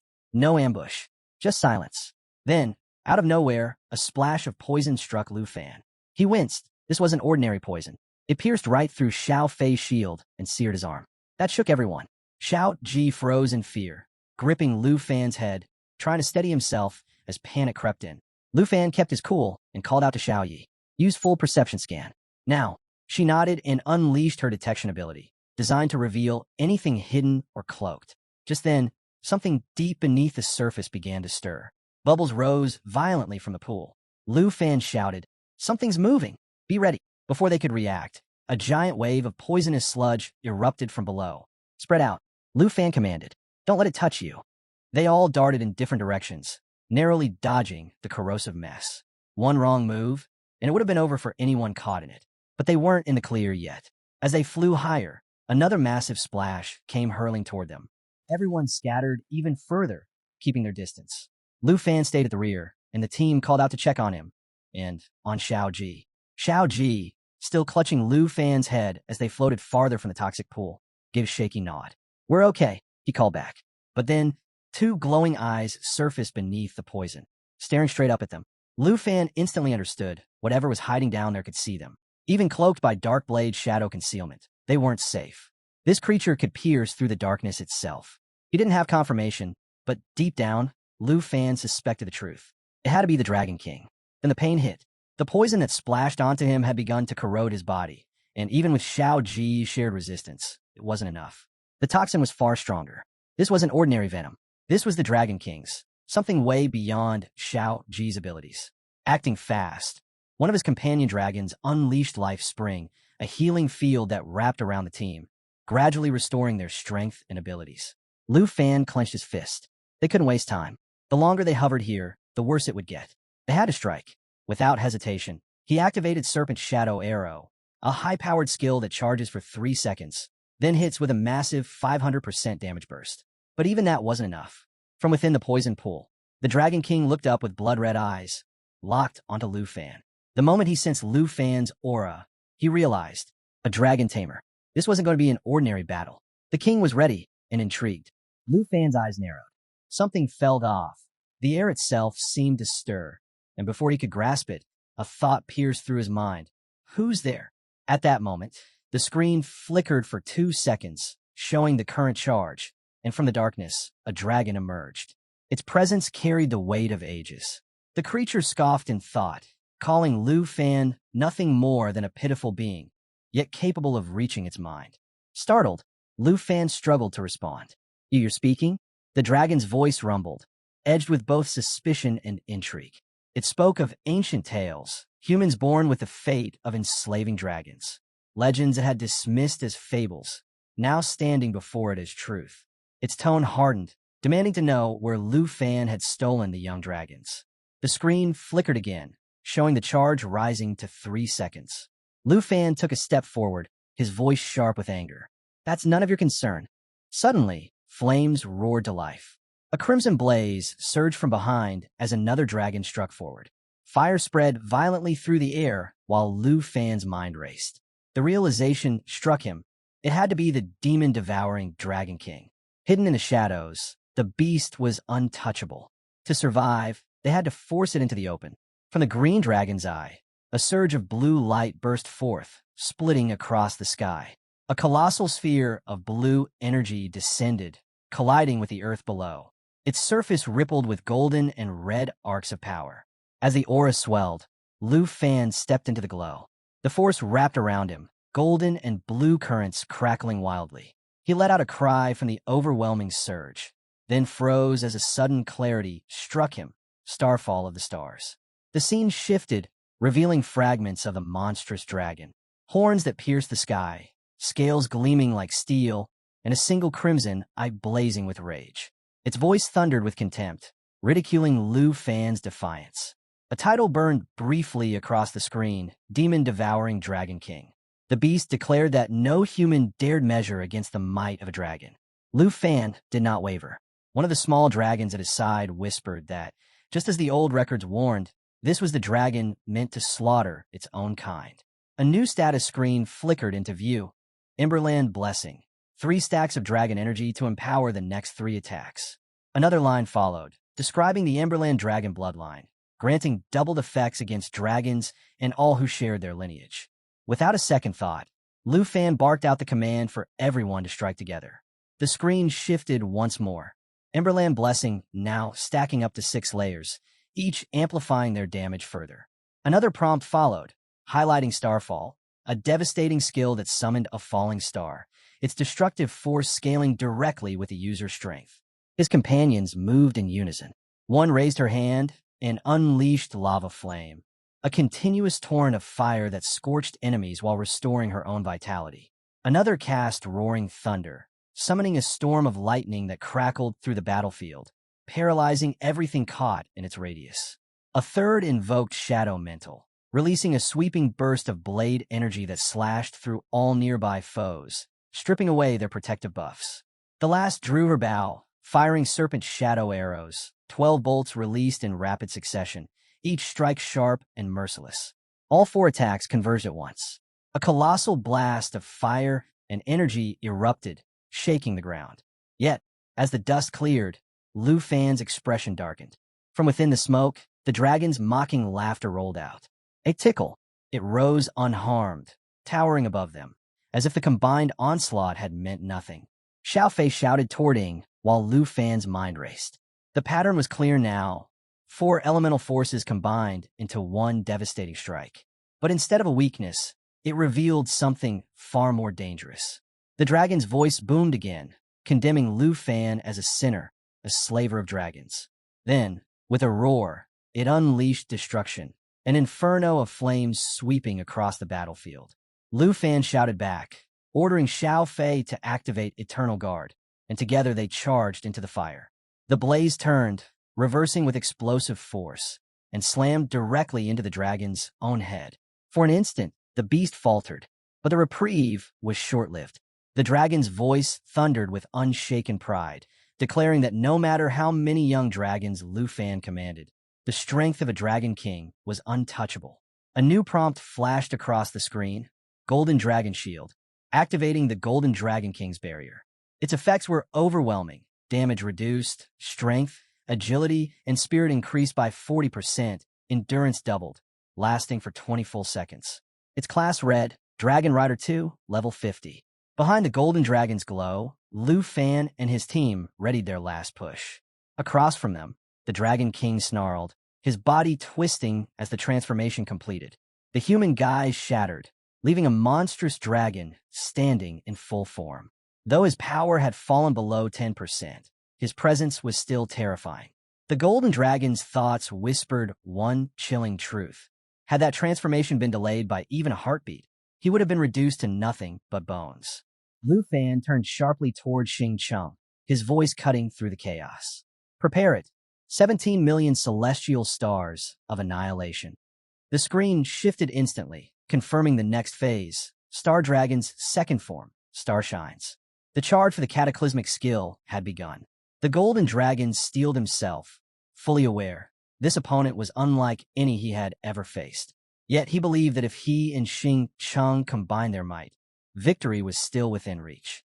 A new screen detailed the sheer horror of the 17 million celestial stars of annihilation, a divine core born from the Stealer Dragon, unleashing energy so apocalyptic it could reduce entire cities to dust. The Golden Dragon roared, voice carrying to the heavens. With the power of 10,000 stars, I'll cast you into the void. Energy surged wildly, a storm of colors erupting from the battlefield, violent and uncontrollable. The Dragon King opened his mouth to respond, but the onslaught left no room. He was forced into defense, straining under the oncoming destruction, clinging to survival behind a shield barely strong enough to endure. The Golden Dragon's gaze tightened, realization creeping in. What stood before him wasn't just the Dragon King's strength alone. This monster was drawing on the powers of the Golden Dragon King as well. The massive dragon fixed its gaze on Lufan, its expression unreadable. Then it spoke, calm, yet carrying a chilling weight. It admitted Lufan's strength was remarkable, but insisted their efforts were futile. With unsettling composure, it revealed it had consumed 13 dragons over its lifetime, including Dragon Kings, and now thanked them for presenting such pure-blooded hatchlings. The Golden Dragon stiffened, his voice sharp as he demanded what the creature meant. The giant dragon's reply was unwavering. After countless years, he said, he had finally accepted such a rare and priceless offering. Rage tightened the Golden Dragon's jaw. He could feel it, the enemy's bottomless reservoir of power. He warned his allies that the monster's magic showed no signs of draining. Worse, their one safeguard, Eternal Guard, had already been used. Now, they had no choice but to take the attacks head-on. A new prompt flickered across the screen. Fountain of Fire, a healing aura continuously restoring all allies. Together, they charged, shattering through the ice barrier. The giant dragon didn't flinch. His icy blue eyes followed their advance, calm and unshaken. "Do you truly believe you can endure what awaits?" he asked, voice echoing through the battlefield. Beneath them, the ice cracked and began to melt. The Golden Dragon pressed forward, his voice steady despite the weight of battle. Thanks to devouring resistance, the freezing effects had been halved. Without it, they would have already fallen. Yet he knew the truth. Their enemy's strength eclipsed theirs completely. If things continued, defeat was inevitable. Desperation crept into his tone as he cried out, "Xiaoji!" At his command, Xiaoji activated Grunt Poison, summoning the 10,000 Venom Devil Vine. The vine seed burrowed into the target, meant to drain health until it either exploded from within or rooted into the ground, binding the foe in place. For the first time, the giant dragon's eyes flickered with uncertainty. He stared at the vine with measured curiosity. What is this power? But before the thought could fully form, his roar split the air, thunderous and furious. The Golden Dragon quickly scanned the battlefield and realized the truth. The seed had failed to germinate. Just then, Xiaoji cried out. A sudden purple wave erupted, cutting through space itself. The giant dragon ascended into the air, unleashing a surge of violet energy at the Golden Dragon. His voice muttered darkly, "So, you've picked up the tricks of the vine as well?" Another screen appeared, displaying Devouring Source, a dark purple magic circle expanding outward, its purpose clear, to crush all surrounding matter and convert it into annihilation source power. Sensing the peril, the Golden Dragon roared out a warning. "It's absorbing energy. We must stop it now." At once, the screen lit up, displaying Dragon Domain. The battlefield itself shifted, expanding into a 100-meter zone infused with draconic power. Within its range, allied dragons and all beings of dragon blood surged with amplified strength, while enemies lacking dragon lineage grew weak, cut off from teleportation and reinforcements. The Golden Dragon wasted no time. "Xiaofei, activate Dragon Domain." Even under the crushing pressure of the enemy's energy, Xiaofei answered, releasing Eternal Guard. A new prompt followed, Emerald Dragon Bloodline. Its effects multiplied. All skills doubled for dragons and their kin, complete immunity to debuffs, and a staggering 5,000% increase in self-healing. As the violet wave closed in, Emerald summoned a massive shield, its absorption tied to the Guardian's health and recovery. The golden dragon pressed against the barrier, voice heavy with strain. This force, it's too strong. The shield won't hold. Just then, the screen blazed again. The black dragon transformed into its second form, Word Ender, while the blue dragon shifted in a thunder of destruction. At the same time, the charge sequence for 17 million celestial stars of annihilation initiated, pulsing with apocalyptic potential. Amid the storm of gathering powers, the golden dragon's roar shook the air. Everyone, unleash everything you have. The giant dragon tried to speak, but the barrage drowned out his voice. The screen revealed another skill, Supreme Shield, the divine barrier of the Golden Dragon King. For 5 seconds, it granted absolute immunity to all damage. Lava flame surged forward, burning enemies while restoring its wielder's vitality. Attacks poured in from every side of the battlefield, relentless and unending. A sequence of skills followed in rapid flashes. Poisonous dragon spikes, stacking 10 layers of venom onto the enemy. Jade of Radiance, empowering the blue dragon's spells and conjuring a thunder barrier to strike any foe that dared move within its reach. Shadow Breast, exploding outward in a storm of vine blades, slashing nearby enemies and stripping away every buff. Then it came, the final screen, 17 million celestial stars of annihilation. The Stealer Core ignited, splitting within itself again and again until it triggered the ultimate release. The battlefield trembled as the apocalyptic destruction star, born from 17 million celestial forces, descended to obliterate everything in its path. The giant dragon's body shook violently, his eyes wide as if unable to process the sheer force of the attack. The golden dragon roared, declaring that the enemy was gravely wounded and couldn't hold out much longer. A torrent of fire erupted across the battlefield, scorching everything in its path. Flames crawled over the shattered earth, and the enemy dragon's wings caught ablaze as it writhed in agony. For a moment, the golden dragon stared, uncertain, before muttering that it seemed the beast had finally vanished. But the silence didn't last. The ground split as green lava oozed upward, bubbling furiously until a piercing white light detonated from within. The golden dragon narrowed his gaze. Still not dead. The roar returned, louder than before, as the dragon rose again. The screen flared. Fountain of Life had activated, channeling a healing aura that restored the health of every allied target. Fury echoed in the golden dragon's voice. How long will you keep hiding? Another prompt followed. The charge for 17 million celestial stars of annihilation was still underway.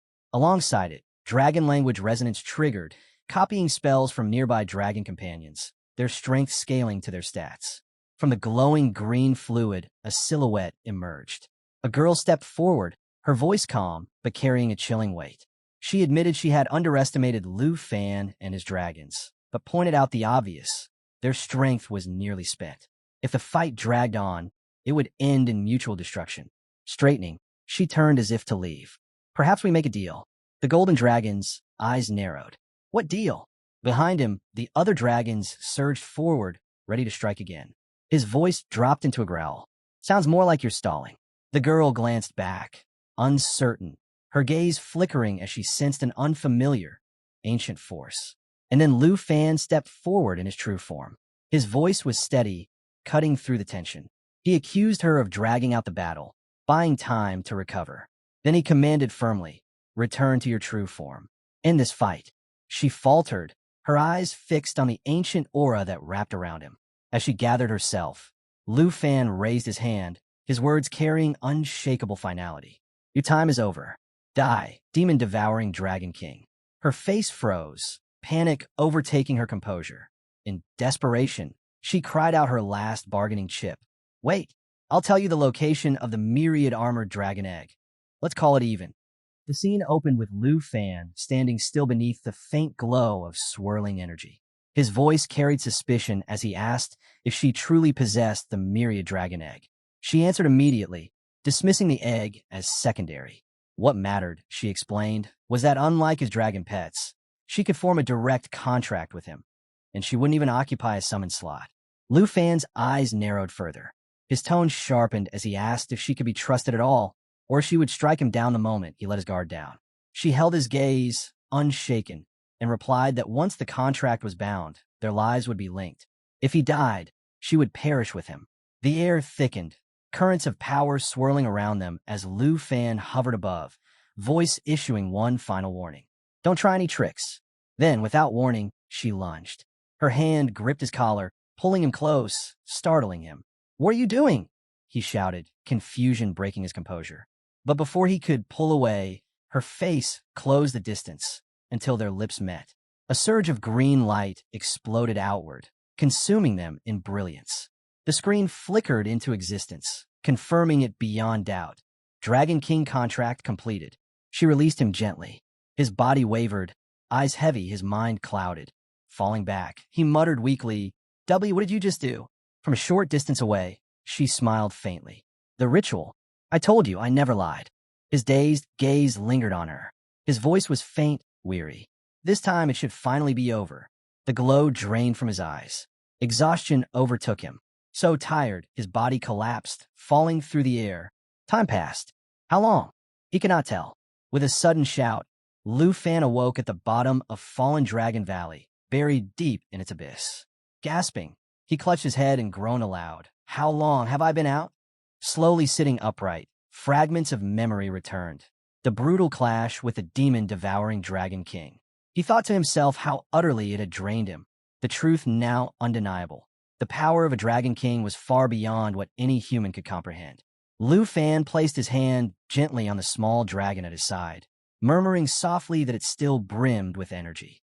With a steadier breath, he reminded himself that sealing the contract with the demon-devouring Dragon King before collapsing had been the only reason he was still alive. A voice broke the silence. From within the green fluid, the woman emerged once more, her tone calm as she noted he had already awakened. Lufan's eyes lingered on her without a word, his thoughts clouded. She lifted a portion of the swirling green liquid in her hand and, with quiet confidence, asked if he would consider teaming up with her, addressing him as Little Dragon Tremor. Turning away, Lufan refused and demanded to know why she had stayed concealed all this time. She rose slowly, unhurried, and questioned his mistrust. "We've already signed the pact. Our lives are bound. If you die, I die as well. With that contract intact, I am no danger to you." Lufan's reply came sharp and unwavering. He still suspected a hidden flaw within the contract, something yet to reveal itself. Feigning hurt, she claimed his suspicion pained her, though she wouldn't deny the possibility. Then she admitted the truth. She had only lost earlier because she had been severely weakened. By forging a contract, she could now draw strength from his pet space to restore herself faster. Shifting into her human form, she changed her outfit before continuing. "As thanks for helping me recover, the pact allows you to summon me 3 times. When enemies appear beyond your strength, I'll fight in your stead. A fair exchange, wouldn't you say? A win-win." Lufan nodded slowly, acknowledging the benefits, but his voice hardened as he declared she would first need to meet 3 conditions. Her brow arched. "Aren't you pushing your luck?" His gaze sharpened. "You only proposed this contract to save your own life. I won. The spoils belong to me." She fell silent, no rebuttal rising to her lips. Lufan pressed on. "Refuse, and I'll never summon you. Worse, I'll sever the contract entirely. And when I die, you vanish with me, never free again." The woman stayed quiet for a moment. Then her lips curved into a faint smile as her gaze sharpened. "What are your 3 conditions?" she asked. Lufan lifted a finger. "First, I want the pool of poison you've soaked in for years." She agreed almost instantly, remarking that the pool no longer held much use for her. Over time, she had relied on it for recovery, though it worked far more slowly than the healing she now gained from his pet space. Her eyes flicked toward him. "Do you want it for that little dragon of yours?" Lufan gave no reply. Instead, he gestured toward a nearby skeleton. "That," he said firmly, "was once my partner, the underworld Poison Dragon King. That pool was forged from his flesh and blood, infused with his Dragon King power." His voice grew heavier as he recalled the past. Years ago, a battle had erupted in this very valley. Himself, the underworld Poison Dragon King, and the myriad Armor Dragon King. That legendary clash became known as the 3-Dragon War, a fight so fierce it reshaped the land into what humans now call the Forbidden Zone, the Fallen Dragon Valley. Even now, he wondered what connection tied the Poison Dragon King to the baby dragon at his side. Her voice cut through his reflection, cold and unrepentant. I was the one who killed the underworld poison dragon king. Lufan's expression hardened instantly. The truth struck deep. Not only had she stolen the dragon egg, she had murdered her own partner. Betrayal layered atop betrayal. His suspicions were no longer doubts, but certainties. She looked at him evenly. What are your other conditions? Lufan extended his hand, a seed glowing faintly within his palm. Second, your blood. 1 drop, to awaken the seed of the divine dragon tree. She kept speaking, her tone even, though a heavier note slipped between her words. After a pause, she admitted she had never once imagined it, that those so-called inferior subdragons would one day possess the seed of the divine dragon tree. Her voice darkened into scorn as she added that for a dragon king, to depend on a human for revenge was nothing short of disgraceful. Suspicion flickered in her eyes as she raised a hand to her mouth, but at last she gave her answer. She accepted his terms. She allowed him to take the seed and fulfill the Poison Dragon King's wish, but with one request of her own, that when the time came, she be allowed to rend her target's flesh and devour that power for herself. Lufan's rejection was immediate.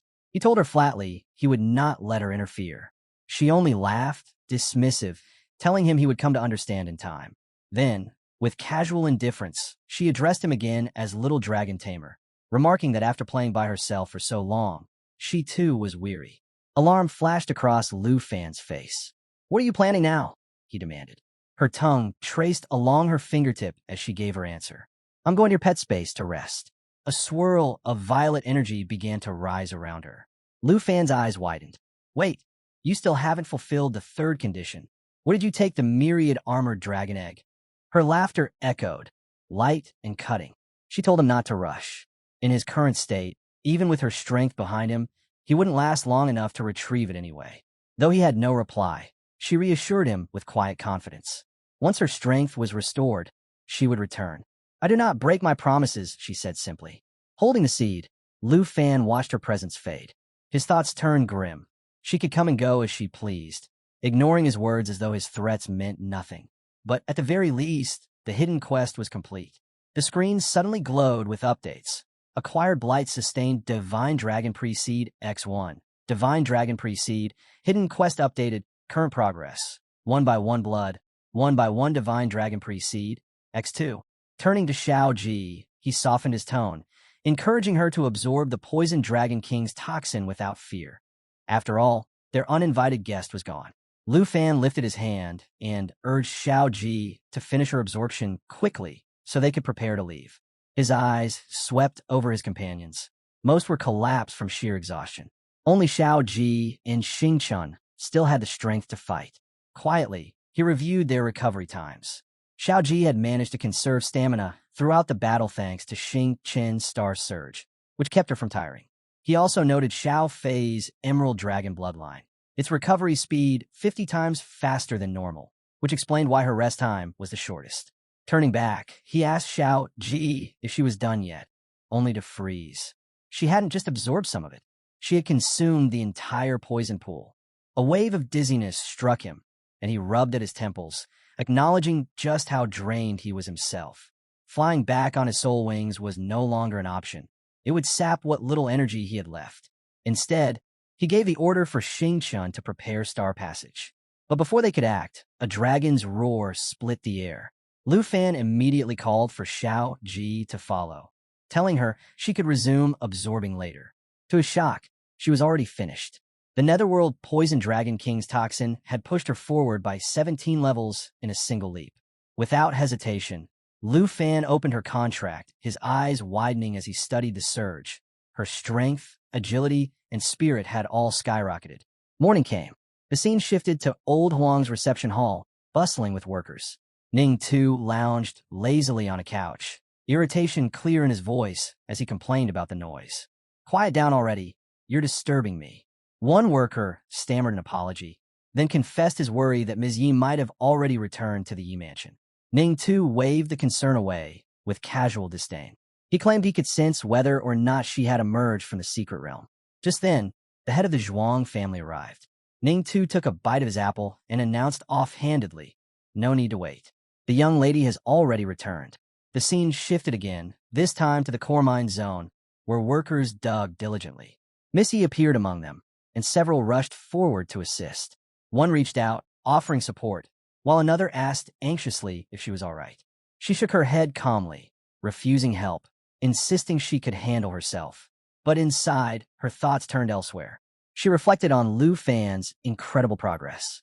Just half a year earlier, she had been the one teaching him the basics of melee combat. Now, she admitted to herself, if she didn't continue to grow stronger, she might no longer even be qualified to call herself a senior. Miss Yi lifted her gaze toward the heavens, a strange sensation pulling at her chest, as though someone far above was calling her. She rubbed her eyes in disbelief, trying to shake the feeling. It was then that Ning too appeared, arriving alongside the family head. Without warning, Ning drove his fist into the ground. The impact detonated in a thunderous shockwave, hurling every soldier in the area back as if they were nothing. Gasps echoed. One soldier, trembling, stammered out the truth. This man was a level 96, 4th-tier expert. The leader of the 3 clans stepped forward, lowering his head with respect as he greeted Miss Yi. Ning too closed the distance between them, his voice almost casual as he remarked, "It looks like you suffered quite a bit in the mine cave." Before she could answer, rough hands seized her. Zhuang Meng had taken hold of her, restraining her tightly. Miss Yi's voice rose with fury. "Who are you?" Ning too gave a slow, mocking introduction. He gestured toward her captor. "That's Zhuang Meng, head of the Zhuang family, and now my puppet." Then he pointed to himself. "As for me, I am Ning Tu, second master of the Ning family. I've waited many days to finally meet you." Miss Yi lay helpless on the ground, her thoughts racing. The 3rd-tier clans, had they come to avenge the Huang family? And who exactly was the puppet Ning had spoken of? Her questions were interrupted by the sound of hurried footsteps. A desperate man stumbled into view, dropping to his knees as he begged. "Master Ning, please. Let Miss Yi go. She must have already gathered enough earth cores. I'll hand them over. Just spare her." But Zhuang's grip only tightened around her neck. Miss Yi gasped, her voice breaking. "Is that it? All you want are the earth cores?" Ning 2 stepped forward, his words sharp and cold. "The Huang family merged into Yi, so now their tribute falls on your shoulders. But don't mistake this as punishment. Working under the Ning family gives you a chance to climb into the 3rd-tier clans. You should be celebrating." His voice dripped with mockery. The man beside her pleaded again, urging her to accept. Tears welled in Miss Yi's eyes, rage mixing with exhaustion. Days in the Earth Core cave had drained her completely. She couldn't even muster her full strength. Ning's aura pressed down like a storm. "Hand over the Earth Cores. Now, crawl like a loyal dog if you want the Yi family to survive." With just one finger, the Ning family could erase your bloodline from the Western Territory. The pleas continued around her, but Miss Yi was bound too tightly to resist. Her voice finally broke free, fierce with defiance. "The Yi family's possessions will never be yours." Zhuang, enraged, shoved her with brutal force. Cries for mercy rose again, but Ning only sneered. "Enough. I've no patience for this." He lifted his hand, and Zhuang answered by conjuring a torrent of fire. Flames erupted violently, the blast tearing through the area, scattering debris and sending the crowd into chaos. In the chaos, a final desperate shout cut through the air. "Miss Yi." But Ning's command was colder than the fire. "Ghost General, Crusher." The puppet charged. An explosion detonated, and from within the blaze, Miss Yi emerged. Her grip was firm around the 7-layered flame math impulse, her body trembling yet unyielding. Her eyes hardened as recognition struck. She activated the first layer, then the second. Each burned away, one after another. Through clenched teeth, she roared, "You're no different from the Huang family, only knowing how to crush others with force." With only one layer of the flame math impulse left, Ning Tu's laughter cut through the air. He ridiculed Miss Yi's righteousness, mocking her as laughable. "I've given you far too much mercy," he sneered. "Amusing, really." His gaze shifted to the Ghost General, a twisted smile curling his lips. "Continue playing with her." The last flicker of flame trembled. Miss Yi's eyes widened, her voice caught in her throat. Ning's cruel tone grew sharper. "Start by breaking her legs." Tears welled in her eyes, but she fought to keep them from falling. And then, just as the moment threatened to end her, the air shifted. A figure appeared out of nowhere. Miss Yi's gaze shot upward, stunned. Who are you?" The boy stepped forward, his voice calm and steady. "Don't worry. I'm here now." Recognition flashed across her face. Relief swept through her chest, though shame tugged at her. In such a miserable state, being seen like this stung. Still, she whispered her thanks, her words trembling. "You came just in time. I was truly in danger." The boy gave a simple reply, his tone carrying quiet resolve. "I don't know the full story, but I've seen enough. It's time someone taught Ning a lesson." The story cut away, flashing back to an earlier moment within the Yi family garden. A young girl raced through the corridors, her panicked shouts filling the halls. "Something terrible has happened," she cried. She explained to the crowd that Missy had left her in charge of guarding Huang Ingxiang, but members of the Ning family had arrived, demanding tribute. They had taken Huang and were now heading straight for the mines where Missy had gone. A young man named Lu clenched his fists. Without hesitation, he swore to help and dashed off toward the mines. Back in the mine zone, Missy coughed weakly, her body trembling. Looking up at Lu, she whispered hoarsely, "So that's why you appeared at the perfect moment. I nearly died, ambushed after draining all my strength." Lu didn't hesitate. Xiao Fei. In an instant, Xiao Fei appeared at his side. Lu instructed her to heal Miss Yi while he handled their enemies. Xiao Fei activated Fountain of Life, waves of rejuvenating energy washing over Miss Yi, restoring her fading strength. As she recovered, Miss Yi forced out a warning. "Be careful. That giant, he's a puppet, just like your fallen corpse puppet." Ning two-stepped forward then, his twisted grin cutting through the air. "So, you're the one. The dragon tamer who ambushed me and wounded my puppet." His voice dripped with mockery as his eyes narrowed on Lu. "Do you even understand the consequences of provoking someone like me?" At once, the air trembled. A fierce aura erupted from Lu, rolling outward like a tidal wave. The screen lit up, dragon aura, black dragon, its shadowy presence coiling and surging around him. He didn't move. He didn't waver. His eyes locked onto Ning, unblinking, cold as steel. And then, with the weight of his aura pressing down on everyone present, he spoke a single line, sharp, chilling, and absolute. "I know exactly what happens when someone dares to hurt her." The battle shifted to the heart of the core mine zone, where Ning sat high upon the shoulder of his towering puppet, Zhuang, as they soared through the air. His voice dripped with arrogance as he scoffed. "A mere grade D noble family dares to stand against me?" On the ground below, Lu stood firm, his eyes locked upward, anger burning within them. Ning's sneer widened. "You're only fit to be one of my puppets." His laughter echoed cruelly before he barked the order, "Ghost General, crush him." The massive puppet obeyed instantly, swinging a colossal fist down at Lu with a mocking laugh. But just before the strike could connect, a brilliant white light exploded outward. The air shook as Lu's body shifted, transforming in an instant into a golden dragon. With one clawed hand, he seized the puppet's punch and stopped it cold. Ning froze, speechless, his smirk vanishing as he stared at the impossible sight.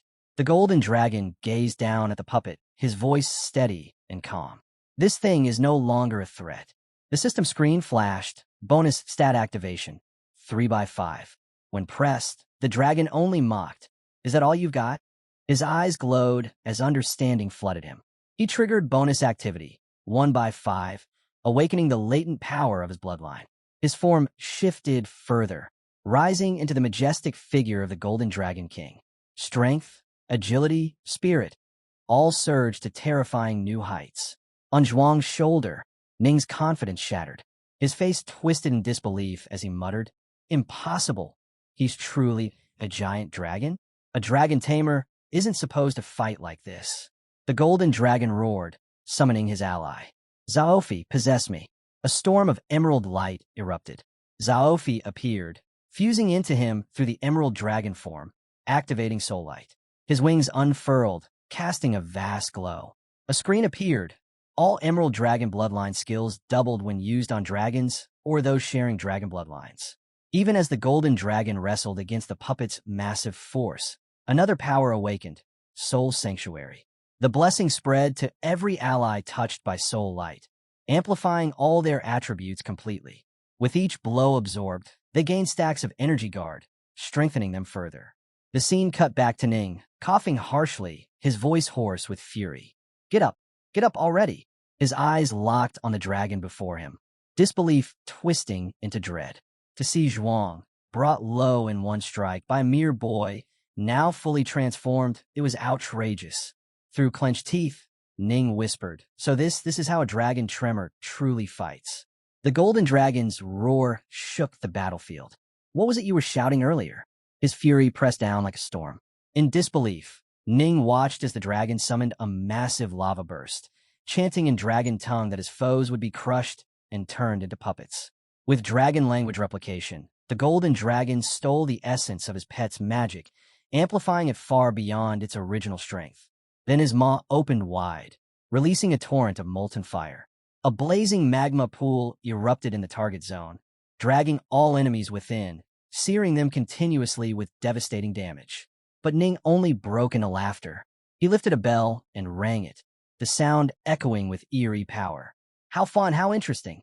The ghost general stirred, its eyes flashing crimson as fire ripped through its body. The golden dragon's voice dropped to a stunned whisper. "That's impossible." Ning's mocking laughter cut through the chaos. "Surprised? Even a dragon can't touch me. My puppet will never allow it." He spread his arms in triumph. "Zhuang has entered Phase 2. Level 100. The golden dragon's growl rumbled deep. With rage boiling over, he lunged, claws extended. "I've heard enough noise."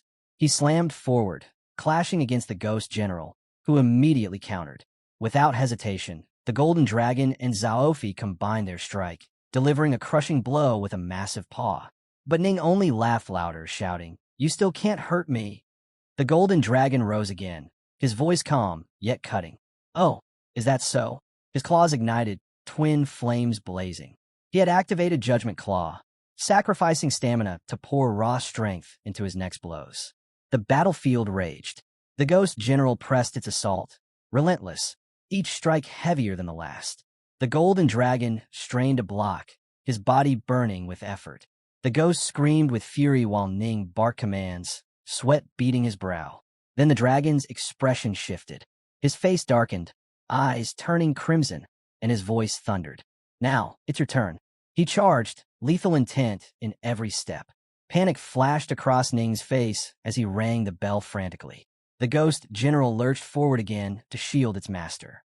But one use of Judgment Claw still remained. The golden dragon struck clean, catching the ghost just as it turned.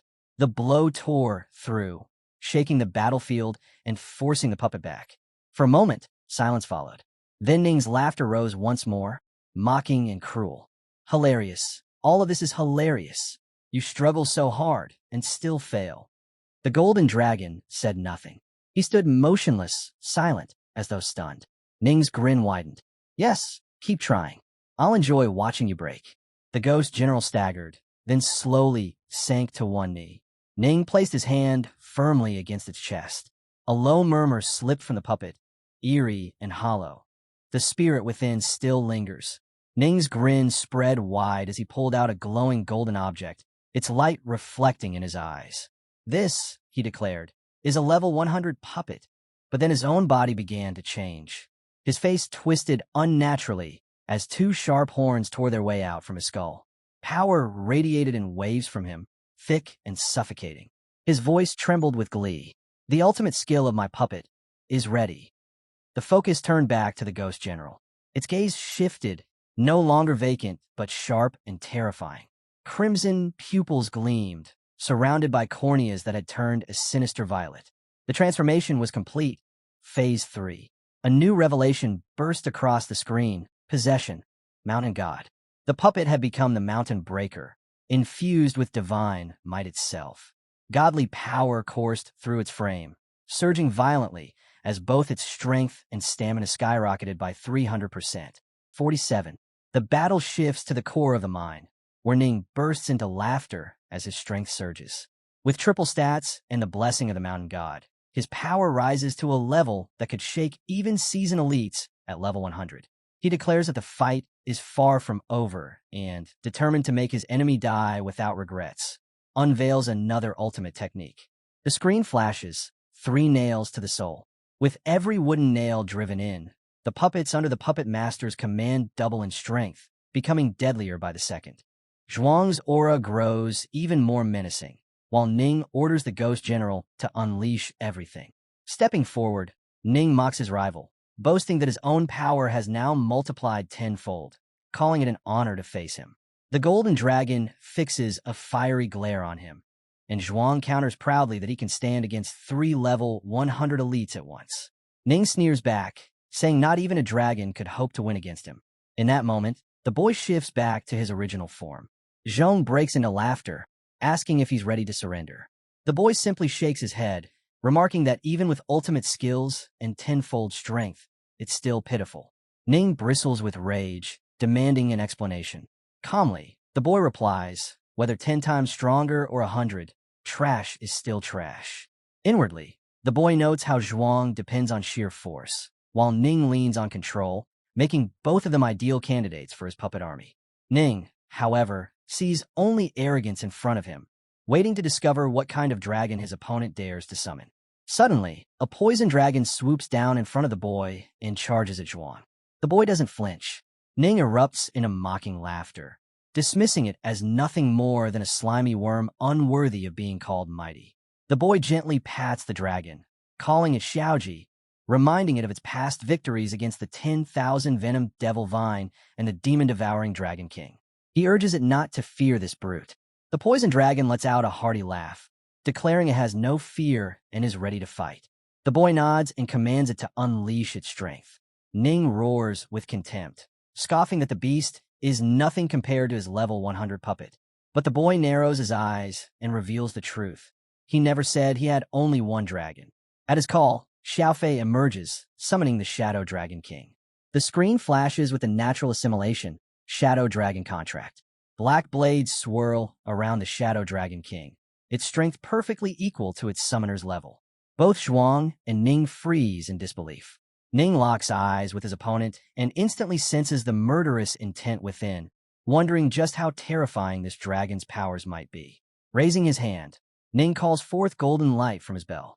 The display reveals the unbreakable protection bell, a guardian shield hovering above him. He orders Zhuang to move at once and tear their enemy apart. But the moment Zhuang charges, his strike slams into a glowing barrier, halting him in place. The veil shimmers, revealed to be curtain poison, a spell cast by the Poison Dragon King.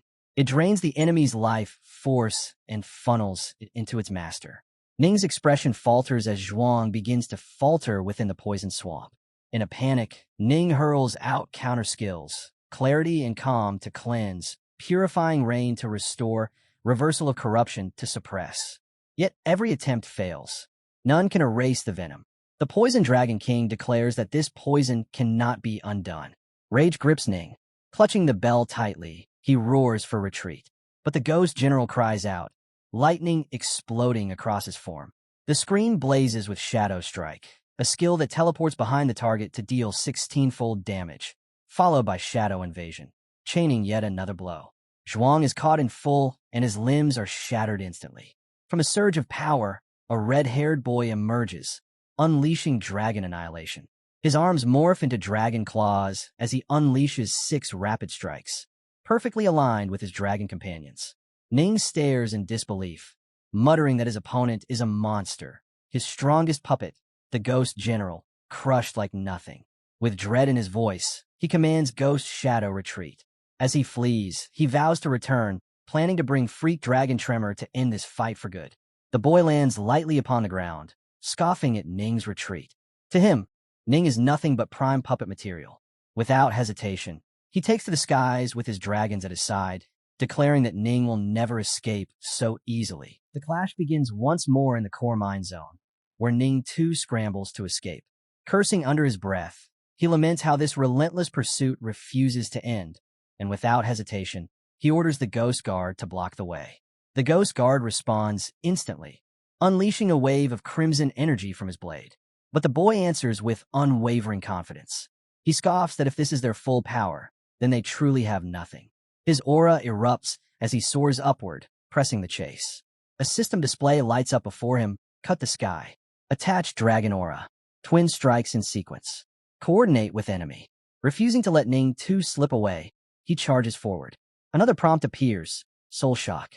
While in Soul Light mode, he continuously gathers Dragon Aura, 1 to 2 layers each second, then releases all at once, up to 60 layers. Charging sequence begins. His voice steady. The boy commands Xiaofei to finish the enemy. At once, Xiaofei surrounds him in a surge of green light. The system registers the buildup. Soul shock. 8 layers accumulated. Ning 2 sneers, dismissing it as worthless. But his mockery vanishes the next instant. The black dragon descends, striking with overwhelming force, a torrent of crimson power exploding outward. Ning 2 reels in disbelief. The display flashes Shadow Strike. Instantly teleporting behind the target, it tears into the weak point with 16 times the usual force. Before he can react, another effect triggers Shadow Invasion. After landing damage, an additional strike crashes down for 20% more. Ning 2 screams as he is hurled to the ground, battered and broken at the boy's feet. Bloodied, he pleads desperately, crying that he does not want to die. The boy stands above him, cold and unmoved. He remarks on how pathetic Ning 2 looks, reduced to begging like a stray dog, when moments ago he strutted with such arrogance. Almost, he says, he misses that pride.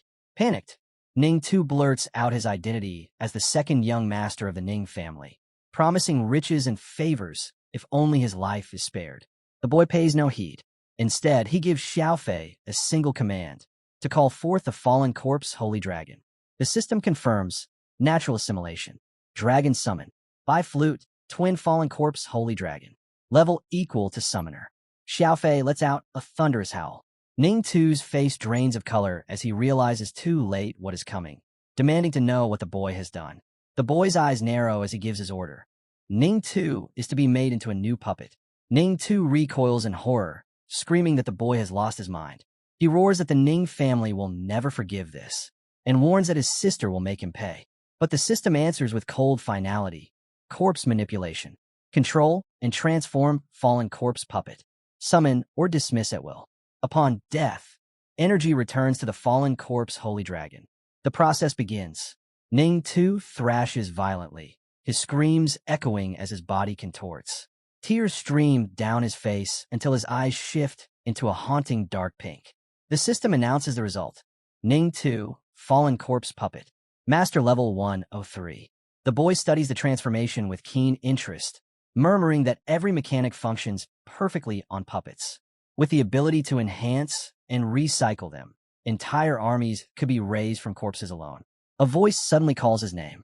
He turns to find his senior sister standing nearby, watching with a mix of surprise and approval.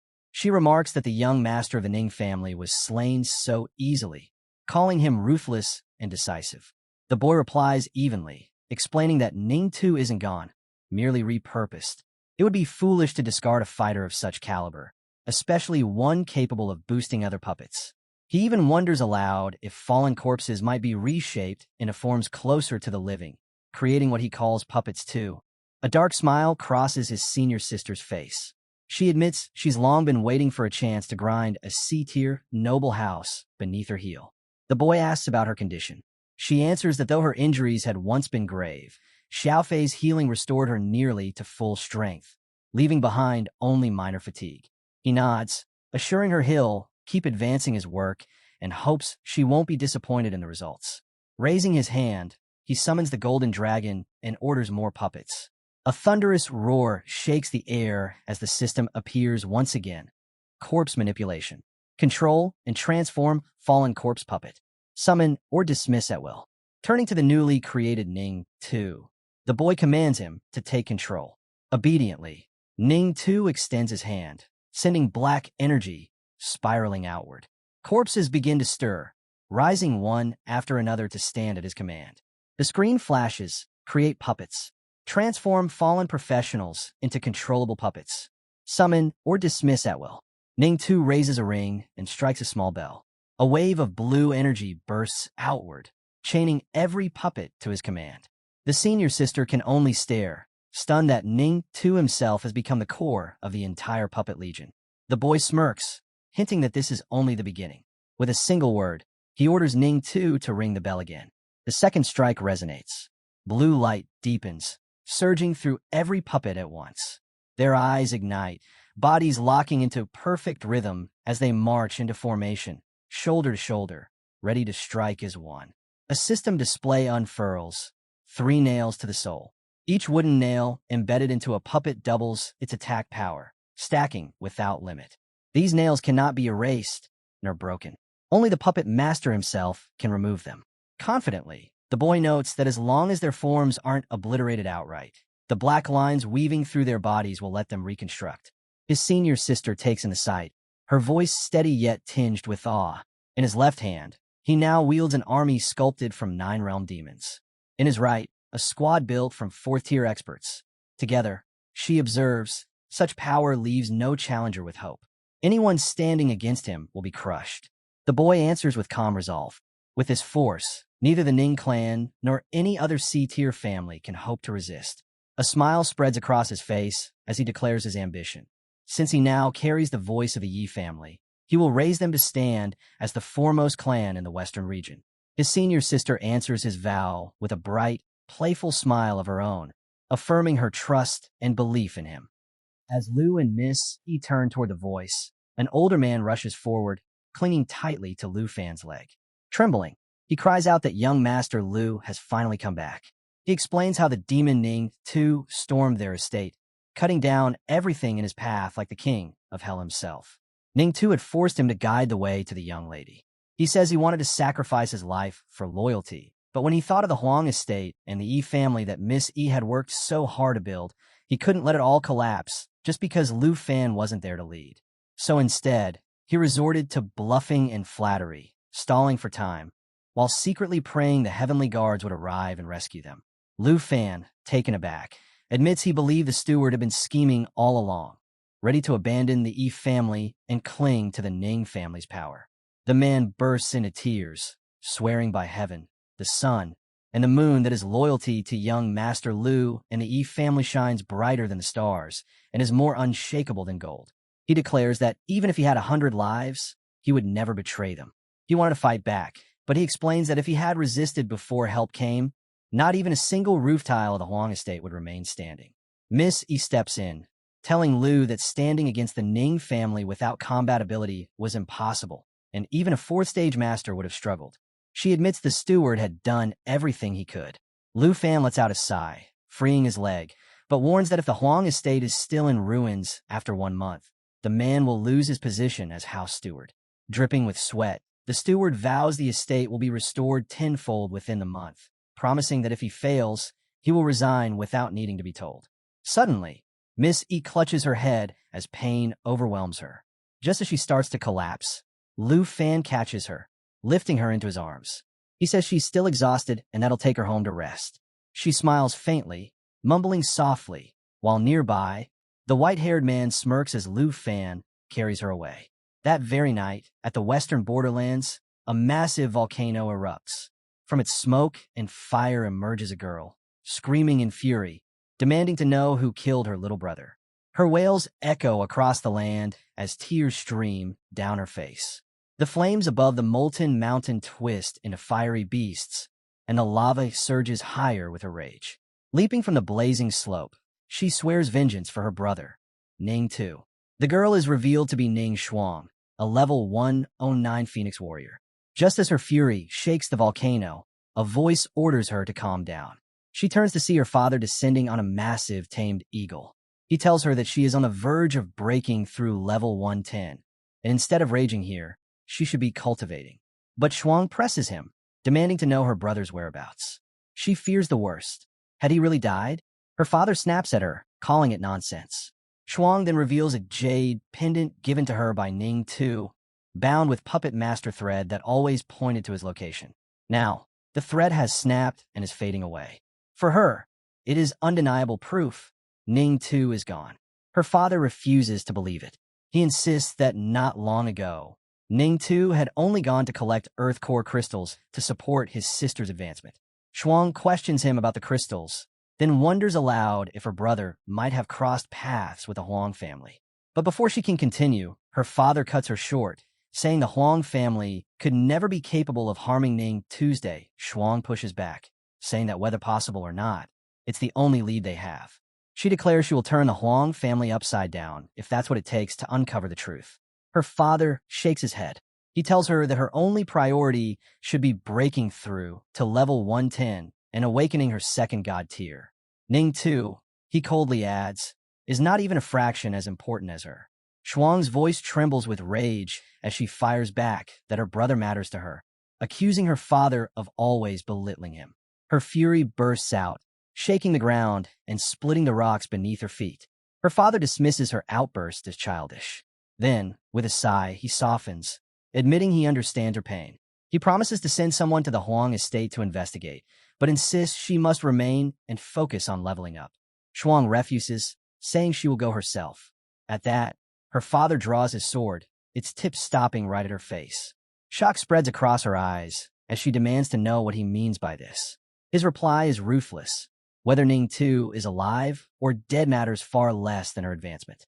He commands her to enter the Divine Ruin's secret realm and focus on what truly matters, the clan. He even goes so far as to say that perhaps it would be better if Ning Tu was dead, so she would stop clinging to him and finally stop failing the clan's expectations. Shuang's fist trembles as she clenches it tight. Her voice cracks with fury as she shouts back, asking if the clan is really more important than his own children's lives. She leaps forward, driving a punch at him, pleading for his forgiveness even as she strikes. Her father simply slashes his sword in a swift arc, evading effortlessly. The blade grazes her, and blood bursts from her hand. She freezes in disbelief, stunned by both the wound and her father's unshakable resolve. Her father's eyes narrowed as he tightened his grip on the sword. He sneered that her wings had hardened if she dared to strike at him, and with a flick of his wrist, another blade appeared in his hand. He declared that perhaps it was time to remind her of obedience with a proper lesson. Blood already trickled from her hand, but Shuang clenched her teeth, readying herself to stand against her own father. Before the clash could explode, a sharp voice cut through the air. A man wearing glasses called out, urging Uncle Ning to calm his fury. He swooped on a hawk, landing nearby. Ning Shuang's father studied him for a moment before asking if he was Luo Lishio. Descending from his mount, Luo confirmed his identity. He announced that he had come to escort Shuang to the divine growing secret realm, but added that it was clear father and daughter shared a powerful bond. Shuang remained silent. The hawk he rode was revealed to be a mechanical rear-grade bird mount, and he asked lightly why such a sudden conflict had broken out. Ning Shuang's father lowered his sword, saying that since Luo was already betrothed to Shuang, he was no outsider. There was no need to conceal anything. He explained bluntly that Shuang had lost sight of her priorities, defying the family's orders because she refused to let go of her conviction that Ning Tu was dead. Holding her wounded arm, Shuang pressed forward, insisting that she was not mistaken. Luo stepped closer, soothing her, urging her to be cautious. But she shook him off and shouted that no one could stop her. She would go to the Shuang estate herself to find her brother. With a heavy sigh, Luo removed his glasses, saying that this was exactly the problem. He confessed that he already knew Ning Tu's fate, but had planned to tell her only after she advanced beyond her current level. Shuang spun toward him, tears falling, begging for the truth. Was her brother truly gone? Was the Huang family responsible?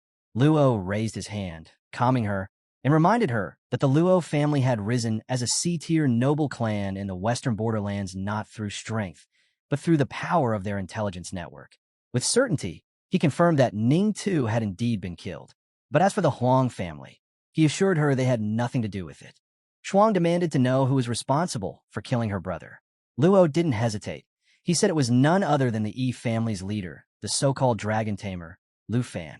Shuang froze in disbelief, muttering to herself, trying to figure out who this Lufan even was. Her father's face darkened.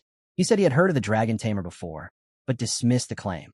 Lufan might own dragons, yet he was under level 50. How could someone like that possibly kill Ning Tu? He warned Luo not to spout nonsense. But Luo stood firm, urging them to trust in the Luo family's intelligence network. He explained that Lufan had already helped the Yi family subdue both the Huang and Long clans. Their investigation suggested he possessed as many as 8 dragon pets, and worse, he had needed only 3 of them to cut down Ning Tu. Her father's eyes widened. He demanded to know how such a low-level man could possibly obtain 8 dragons. Luo replied that they had dug into every piece of information about Lufan. His record was filled with victories and impossible feats, yet the method by which he acquired the dragon eggs remained a complete mystery. Hearing this, her father admitted that if even the Luo family couldn't uncover the truth, then Lufan was indeed extraordinary. Shuang, however, was trembling with rage. Flames crackled across her head as she roared that it didn't matter how special he was. Lufan had killed her brother, and she would have his life. She pressed Luo for his location, demanding he tell her immediately. But her father barked at her to be silent. He forbade her from going anywhere except the Divine Ruins, saying that he himself would take care of the matter of his son. Shuang glared back, accusing him once again of not caring about Ning Tu at all. At that moment, Luo stepped forward, urging both sides to calm down. Standing before the blazing hill of lava, he said he had a plan and asked them to hear him out. After a pause, her father admitted that Luo's proposal made sense. It would not delay Ning Shuang or Ning Chuang from entering the Divine Ruin secret realm, and at the same time, Ning Tu's death could be avenged. Luo then turned to Ning Chuang, asking his thoughts, though Chuang remained silent. Chuang, however, cut in, agreeing that they should follow Luo's plan. She even offered to provide the secret realm teleportation stone. But before anything else, she vowed she would meet this dragon tamer face to face. 2 days later, at the Yi family garden in the western borderlands, Lufan asked Miss Yi if she was truly certain about not returning to Dragon Capital with him. She shook her head and said no. She was on the verge of reaching level 97 after coming out of the Earth Core lava, so her priority was to advance further. On top of that, she had the Ning family's diary to study, which meant she couldn't leave for at least another month. She handed him a small item, telling him to take it and seek out the Qin family. She had already arranged everything. What she gave him was a teleportation scroll, an epic-grade consumable capable of instantly transporting the user to a chosen location. Lufan asked why it had to be the Qin family. She explained that traveling one way from the western borderlands to Dragon Capital would normally take 2 days, and a single scroll couldn't cover that distance. But the Qin family had an enhancement master who could enchant the scroll, turning it into a 2-way portal locked to a fixed location. With a playful tap on his nose, she teased that if only the Starlight portal ignored distance, she could have saved herself the expense. As he accepted the scroll, Lufan commented that even if she set up a portal between Dragon Capital Academy and here, she would still need to wait a full month before she could go. She stared at him silently for a moment, then suddenly placed her hands on his face, catching him off guard. She told him that the weight of the family rested on her shoulders, and she couldn't allow herself to slack off. A month, she promised, would pass quickly. Lufan noted that by then, Dragon Capital Academy's exams would be over and he might be heading back to Jiang City with his aunt. She poked his nose again and said that was fine. Even if he wasn't in Dragon Capital, she was already planning to visit his hometown. Lufan smiled and agreed. She added that he should take some equipment with him to give to everyone, since it could help during their finals. He sighed, saying it was far too much. The scene then shifted. Far away, Ning Shuang sat cross-legged, performing a strange ritual with a leaf. Suddenly, her eyes snapped open, and with a voice sharp as fire, she declared she had found him. Her words unmistakably aimed at Lufan. Above the western borderlands, the sky suddenly split apart as strange energy rippled through the air. A crimson aura seeped out, spreading like a storm cloud. Lufan narrowed his eyes, watching closely as the energy condensed into the form of a colossal hawk that screeched sharply, its cries shaking the land below. Both he and Miss Yi lifted their heads, staring at the massive figure. Yi frowned, wondering aloud if a powerful beast had somehow broken into their territory. Lufan shook his head. He explained that it wasn't a beast at all, but the manifestation of a class changer, a summoned avatar. Almost immediately, the hawk went silent, lowering its head to stare directly at them. Yi muttered that even as an avatar, its aura was terrifying. The hawk then spoke, its voice echoing across the skies. It demanded that Lu, the dragon tamer of the Yi family, step forward. Lufan realized instantly that he was the target. He quickly grabbed his arm, warning him to wait. She was certain this was the Ning family's doing, sent to take revenge, and rushing headfirst into it could make things worse. Lufan brushed her off calmly. Since they had come knocking, he said he would meet them. He unfurled his dragon wings and rose into the air, telling Yi to stay behind, protect the Yi estate, and make sure none of the servants came out. As he ascended, she called out for him to be careful. He reassured her with a steady voice. There was no need to worry. The avatar's fiery gaze locked onto him. "So you're Lufan?" it said, before introducing itself as Ning Shuang, eldest daughter of the Ning family. Without hesitation, She demanded to know whether her brother Ning too had been slain by him. Face to face with the blazing hawk, Lufan answered plainly. Yes, he had killed Ning Tuesday. Then he added coolly, and what of it? Do you have a problem with that? The hawk's form shuddered violently as her fury ignited. With a roar, Ning Shuang accused him of courting death, and fire surged from her avatar in a sweeping blast. Lufan darted aside, flames bursting past him, and shot back that it was the Ning family who had first acted tyrannically. And now, after their arrogance, they dared to come seeking revenge? He scoffed that she hadn't even come in her true body. She was the one courting death. Ning Shuang sneered that her avatar alone was enough to burn him and the entire estate to ash. With that, she slammed her fiery power down toward the ground below. Miss Ye's expression tightened. She realized the danger instantly. Shuang's level was too high. Even her avatar could incinerate everything here, and if her true body descended, the devastation would be unimaginable. Facing her directly was reckless. She knew she had to get Lufan out of here before it was too late. Lufan didn't flinch under the blazing sky. Instead, he said calmly, Senior, did you hear that? That arrogant avatar actually thinks it can wipe us out. Miss Ye's eyes darted to him. What are you planning? She asked quickly. Lufan smirked. She's been charging one skill all this time. In my view, one strike is all it'll take to erase this avatar. As he spoke, a portal opened beside him, and Xiao Fei, his emerald dragon, stepped out. From the other side, Shuang narrowed her eyes. So this is one of your 8 dragons? Lu said this one was only support type. She let out a laugh, sharp and mocking. What a joke. You'll pay for my brother's life. She raised her hands, flames swirling around her. In an instant, the avatar summoned a blazing skill, world-burning flame. It gathered Phoenix fire into a searing sphere, glowing like a miniature sun, preparing to crash down and obliterate everything within range. The sheer energy promised devastation, but it required 10 full seconds to complete its charge. Before it could land, Lufan gave his command. Xiao Fei, block it. The emerald dragon lunged forward, unleashing Eternal Guard. A shimmering shield of pure vitality spread wide, wrapping around every ally in range. Its regenerative force surged, creating an impregnable barrier. The system interface flickered before Lufan. Emerald Dragon Bloodline. All skills doubled. Immune to all debuffs. The blazing world-scorching attack slammed into the barrier. But when the smoke cleared, Xiao Fei stood tall, unshaken. Not a single flame had pierced through. Shuang froze, stunned. Impossible, she blocked it. Lufan snapped his fingers. In the same heartbeat, his black dragon materialized in a blur of shadow.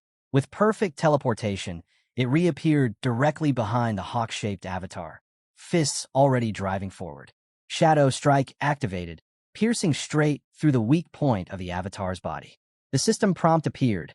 Shadow Strike triggered. Bonus attack activated, plus 20% damage. The avatar's form shuddered violently, fragments breaking apart. Shuang's eyes widened. Too fast. His dragons are too fast. Her gaze locked on the black dragon. That one. This must be the one Lu said killed my brother. Another system message glowed. Shadow Concealment. Dragon may enter or exit concealment at will. Concealed state unaffected by damage or detection. The hawk's body twisted as the avatar began to dissipate. With her form fading, Shuang's voice echoed in the air. You truly are a legendary dragon tamer. Worthy of your name. Lufan's reply was cold. And you thought an avatar alone was enough to avenge your brother? You underestimated me. Shuang's voice sharpened in return. Don't be too proud. My revenge has only just begun. I will kill you, but not today. Lufan hovered in the air, eyes narrowed, saying nothing as the last of the crimson energy dispersed. Shuang's fading voice lingered, vowing that next time she would come herself to settle things. When the avatar finally dissolved, something remained behind. A divine ruined secret realm teleportation stone. Lufan caught in his hand and studied it closely.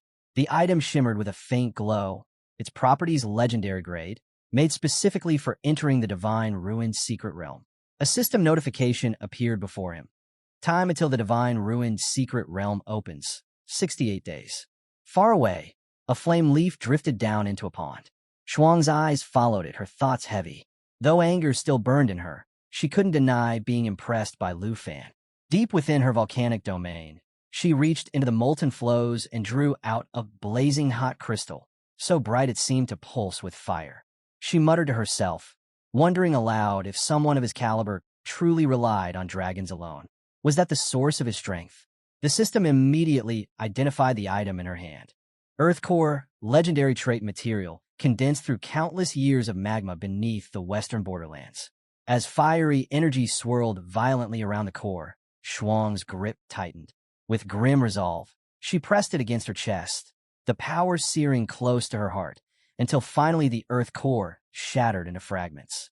Her voice cut through the lava's roar, sharp and unwavering.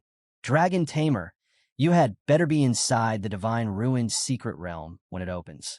Clutching the Divine Ruin's secret realm teleportation stone, Lufan scanned the glowing system text carefully, his brow furrowed. Was this stone meant to be his ticket into the realm when it opened next? Just then, Miss G descended beside him, wings beating lightly in the air. "What's wrong?" she asked quickly. "Did Ning Shuang say she'd be coming here?" But before he could answer, she shook her head, reassuring him. "No, she won't. Not yet." Lufan tilted his head. "Then do you know what kind of place this Divine Ruin secret realm really is?" Miss G's response came without hesitation. "It's one of the western borderlands' most mysterious realms of fortune. It only appears once every 50 years. I don't know all the details, but I do know one thing. Its teleportation stone is ridiculously rare, only dropping by chance from monsters in these lands." Lufan turned the ore-like stone over in his hand, the faint light reflecting in his eyes. "So this could sell for a sky-high price, and yet Ning Shuang wants to use it to pull me into a duel?" Miss G's tone turned sharp. "Then don't accept it. Once the realm opens, it won't just be her. Many nobles will gather there, most of them on the verge of their 5th advancement. The danger will be 10 times greater." As it descended to the ground, a low voice brushed against Lufan's ear. "Don't listen to her. You must go." Startled, he turned, but no one was there. Then realization struck. The voice came from within. It was his dragon.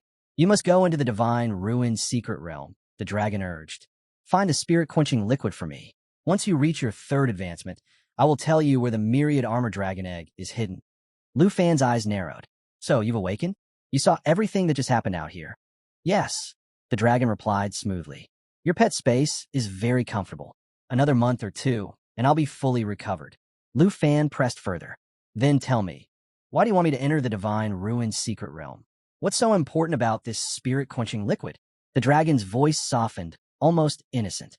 "That realm is said to be where a god once fell. Treasures beyond imagination are buried inside.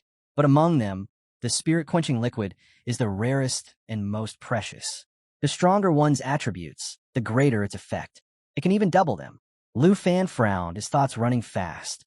It sounds like an advanced version of the Fountain of Blessed Light. If what she says is true, then combining that with the spirit-quenching liquid would push my attributes through the sky. His dragon caught the look on his face and tilted her head. "Tempted, aren't you?" she teased. He exhaled slowly. "If she's willing to trade the location of a myriad armor dragon egg for it, then this spirit-quenching liquid must be ridiculously hard to obtain." The dragon shifted, her form striking graceful, almost playful poses. "That woman didn't send her true body. She used an avatar because she plans to lure you into the Divine Ruin secret realm. There, she can use the realm's restrictions to kill you." Lufan's eyes narrowed. "What restrictions?" She leaned in. "Once inside, you can't summon your beasts or use weapons. You'll have to rely solely on yourself." His heart sank. "So the puppet army I prepared is useless? Entering the secret realm would be walking straight into Shuang's trap." The dragon stepped closer, her tone turning soft. "Don't be afraid. You still have the Golden Dragon King set. Its transformation skill is enough. And even if I'm not in your contact slot, you wouldn't be able to summon me there anyway." She reached out, brushing her hand across his cheek. "And I don't want you to die." Lufan's voice hardened. "That insane woman is out for my life, and you're pushing me straight into her hands. Don't forget, if I die, you die with me." She widened her eyes innocently. "Why are you still suspicious of me? I could never harm you." The air shifted suddenly. A green glow filled the space, wrapping around them like another dimension. Her voice echoed in his mind. "Remember, the spirit-quenching liquid. After your 3rd advancement, I'll guide you to the myriad armor dragon egg. The offering of the myriad armor dragon king will raise you higher than any other dragon could. Lufan stood silent, weighing her words. She added one last whisper. When that time comes, even that woman may no longer be your match. He clenched his fists. Is the myriad armor dragon truly as powerful as she claims? But then another thought struck him. Summons can't be used in the divine ruined secret realm. Even if I tame it, what good would it do me inside that place? A voice called out to Lufan, but he didn't respond, lost in thought about what the demon-devouring Dragon King might truly be planning. The voice came again, sharper this time, and finally Miss E pressed closer, snapping him out his daze. What are you spacing out for? She asked. He blinked, returning to reality, and heard her say that since Ning Shuang wasn't coming, they should hurry and set off. If they delayed any longer, they would miss the final exam. Lufan replied that he was coming, though inside his mind ran a different current. No point in drowning myself in questions now. What matters is leveling up, reaching my third advancement before the divine ruined secret realm opens. Only then will I have the strength to tame the myriad armor dragon, obtain the spirit-quenching liquid, and maybe, just maybe, defeat Ning Shuang. The next day at noon, the scene shifted to Dragon Zia Capital Academy. Students filled the grounds, moving about casually. Lufan, flying fast toward the school, arrived late, delayed by his clash with Shuang. By the time he landed, the final exam assembly had already finished. Looking around, he sighed at the familiar sight. It was the same setup as before, the new student assessment arena. And this time, it was the format he disliked most, 5 versus 5 battles. That meant he had to find teammates. Still, with his arena ranking, he knew he could form a team without much trouble. As he mulled it over, someone bumped into him, muttering for him to be careful. Raising his head, Lufan froze. It was Teacher Gu. He quickly apologized, bowing slightly, shocked to see him healthy again. A male teacher at Gu's side remarked that he had thought Lufan wouldn't return for the exam at all. Lufan greeted them politely, asking after Teacher Gu's health. Gu smiled, assuring him he had fully recovered. He added that he owed it to Lufan and the others. If not for them during the vaccination incident, he might have lost his life in the line of duty. The male teacher immediately scolded him, telling him not to speak such ominous words, then turned to Lufan. Since you're back, you'll need to form a 5-person team for the assessment, he reminded him. At that moment, a young man in the distance raised his hand, calling out to the students. He introduced himself as a level 31 dual swordsman from Class 9 and asked to join up for the final assessment. But before he could finish, a girl behind him snapped that he wasn't welcome. He had harassed Jianing at the start of the semester. Others quickly joined in, telling him to leave. They then spotted Lufan and hurried toward him, smiling warmly. Everyone's back, they said with excitement. Lufan looked at the familiar faces and couldn't help but feel a rush of energy. In the group, a staff-wielding girl named Qin stepped forward with a smile. It's been a long time since we last saw you. We thought you weren't even going to show up for the final exam. Beside her, a pink-haired girl named Taozi pouted playfully. Yeah, and you didn't even bother to say hello when you got back. Lufan chuckled, apologizing. He explained that time was short and he wanted to surprise them. Then Jianing, the black-haired girl, spoke up. With you back, plus elder sister Han, we now have exactly 5 people for a team. Taozi's eyes lit up. Perfect. With Lufan on our side, we could just relax and still get good grades. Lufan shook his head and teased. Sounds like I came back just to be your laborer. Before the laughter could continue, the glasses-wearing teacher coughed. I haven't even finished explaining the assessment rules. Teacher Gu waved him off with a smirk. Let the young ones enjoy their reunion first. Taozi grinned. Don't worry, Lufan. We won't dump all the work on you this time. While you were away, Jianing made us grind dungeons and train hard. Now we're not scared of facing challenges on our own. Jianing nodded. It's true. Xiao and Taozi's strength is now close to Qingyun class level. Hearing that, Taozi sighed in relief. Qin turned to Lufan. By the way, are you looking for Jean and Shun? His face darkened as he glanced behind him in silence. Taozi explained, they've been missing since returning from the Paki Kingdom. No one knows where they went. Lufan muttered under his breath, disappointment clear. They can run, but one day, I'll kill her. Breaking the tension, Taozi clapped her hands. Enough of that. The assessment starts in 3 days.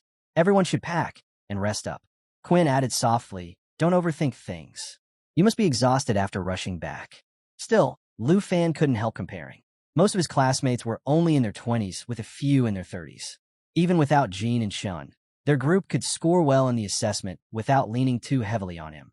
Just then, a voice rang out across the grounds. Anyone else want to join?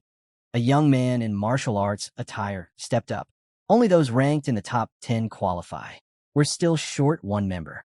Lufan's gaze sharpened. Two figures stood with him, looking oddly familiar. Taozi scoffed. That's Fang Yun from the Pavilion Group, always showing off. The system displayed their names, Jiang and Jing. Qin frowned. I thought they'd gone quiet after being humiliated for spreading rumors. Didn't expect them to be bold again. Lufan dismissed them coldly. Not worth worrying about. Just then, another figure's voice rang out. I'll join. The armored giant, carrying a sword the size of a wall, moved forward, asking if they truly had the strength to claim first place. He made it clear, if they could, he'd join them. But if not, he had no interest. He wasn't looking for teammates. He was after victory. Jiang froze when he saw the man. With narrowed eyes, he reminded him that he had once extended an invitation to join Fengjun Pavilion, only to be turned down. The man responded bluntly. If not for the Academy's restrictive rules, he would have accepted. For now, though, he'd consider a temporary alliance, just for the sake of the assessment. From the crowd, someone muttered in confusion, wondering who this guy was since he hadn't shown up during the freshman assessment. Qin explained, it was Meng, a transfer who arrived during the national trials. He was from a military family, raised under strict discipline, and had enlisted from a young age. Because Lu wasn't around at the time, he had never seen him before. But for the rest, Meng's strength was already unquestioned. Taozi added that Meng had been storming through the arena rankings, sitting on an unbeaten streak of 132 matches. He had even defeated Jiang himself, along with Jiang Feng, who held third place. His next fight was supposed to be against Jianying. Jianying, however, simply said she had never participated in the rankings. Still, she guessed Meng wanted to use the final assessment as his chance to challenge her. Our hero thought quietly. If Meng had really toppled Jiang Feng, then his strength was undeniable. Qin then urged them to follow her, certain Jiang would side with her. But our boy answered that they'd see for themselves soon enough. If their strength was proven, Meng's involvement wouldn't even be necessary. Taozi smirked, promising that she had a big surprise waiting for him when the time came. Suddenly, Jing burst forward in a panic, telling Jiang he had spotted Lufan in the crowd. Jiang was floored, staring in disbelief as he realized it was true. He blurted out in shock, wondering when Lufan had returned. Meng frowned, puzzled at why everyone was so shaken. Whispers spread instantly, players muttering in disbelief that Lufan was really back, even though none of them had noticed his arrival until now. Jiang let out a long sigh and told Meng the truth. Lufan was a dragon tamer, the top of the Qingyan class. If he had really returned, then their shot at first place was already gone. Meng's eyes darkened at the words. In the next instant, he exploded in fury, his roar shaking the air as he demanded how they could surrender without even putting up a fight. The sheer force of his voice made many around them flinch, their bodies trembling under the crushing weight of his presence. He shouted again, reminding them that he had chosen to stand with them only because he respected their strength. He was here for one purpose, first place. So where was the boldness they had shown just moments ago? Then someone noticed the insignia on his chest. Gasps followed as the crowd realized what it meant. The crest of the blood-clad army. Whispers spread like wildfire. The blood-clad army stood as the most formidable force in the nation's dragon military, ranked just below the 4-grade army ministry itself. And Meng, who was only a couple of years older than them, bore the mark of 3 blood blossoms, proof that he commanded 100 soldiers. Meng's voice carried with pride as he spoke of his past. Since childhood, he had been stationed at the borders, clashing against the relentless peace tides. He had enlisted early, earning his combat profession in blood and fire, rising through corpses on the battlefield. His ambition was clear. He would become the youngest creative general, a shield for the nation. The system's prompt then rang out, confirming his identity, Berserk Blood Wolf Swordsman. The title alone drew sharp breath from the crowd, the reality sinking in. Meng wasn't just a student. While they had trained in classrooms, he had grown stronger on real battlefields, fighting tooth and nail to survive. Meng declared firmly that he had no choice but to claim first place in every assessment and graduate early. His duty was to return to the blood-clad army. Stretching out his hand, he demanded an answer. Did they have the confidence to defeat Lufan? For a moment, Jiang froze, caught between doubt and hesitation. But then a thought struck him. If a man like Meng, who had walked through countless battles and lived through death itself, were willing to stand with them, then perhaps Fengjun Pavilion truly did have a chance to rise again. With resolve settling in his chest, Jiang finally clasped Meng's hand, welcoming him into the team. A wave of cheers erupted around them, voices shouting with excitement. They hailed Brother Meng's unmatched strength, declaring that the rise of a new number one was about to begin. Even with the team's cheers still echoing, Jiang couldn't shake the unease in his chest. He warned them not to get carried away. After all, Lufan wasn't just anyone. He was a hero of Dragon Country, someone who had stood out during the national trials. Meng only let out a short laugh, his lips curling into a smirk. He thought to himself that his own path was enough to put Lufan to shame. Yes, he had heard of him back during the trials. Lufan had plenty of dragon pets, sure, but in Meng's eyes, that was nothing more than flashy decoration. Lufan had never set foot on a true battlefield, never charged against an enemy line. What Meng wanted now was simple. He wanted to measure for himself just how strong Lufan really was. The scene then shifted to Dragon Capital Academy, inside Villa Number 2. Tauzi's eyes sparkled as she stared at the brilliant armor laid across the table. She exclaimed that it was far too powerful. Qin agreed, noting that its attributes were so impressive it could carry someone well into level 50 or 60.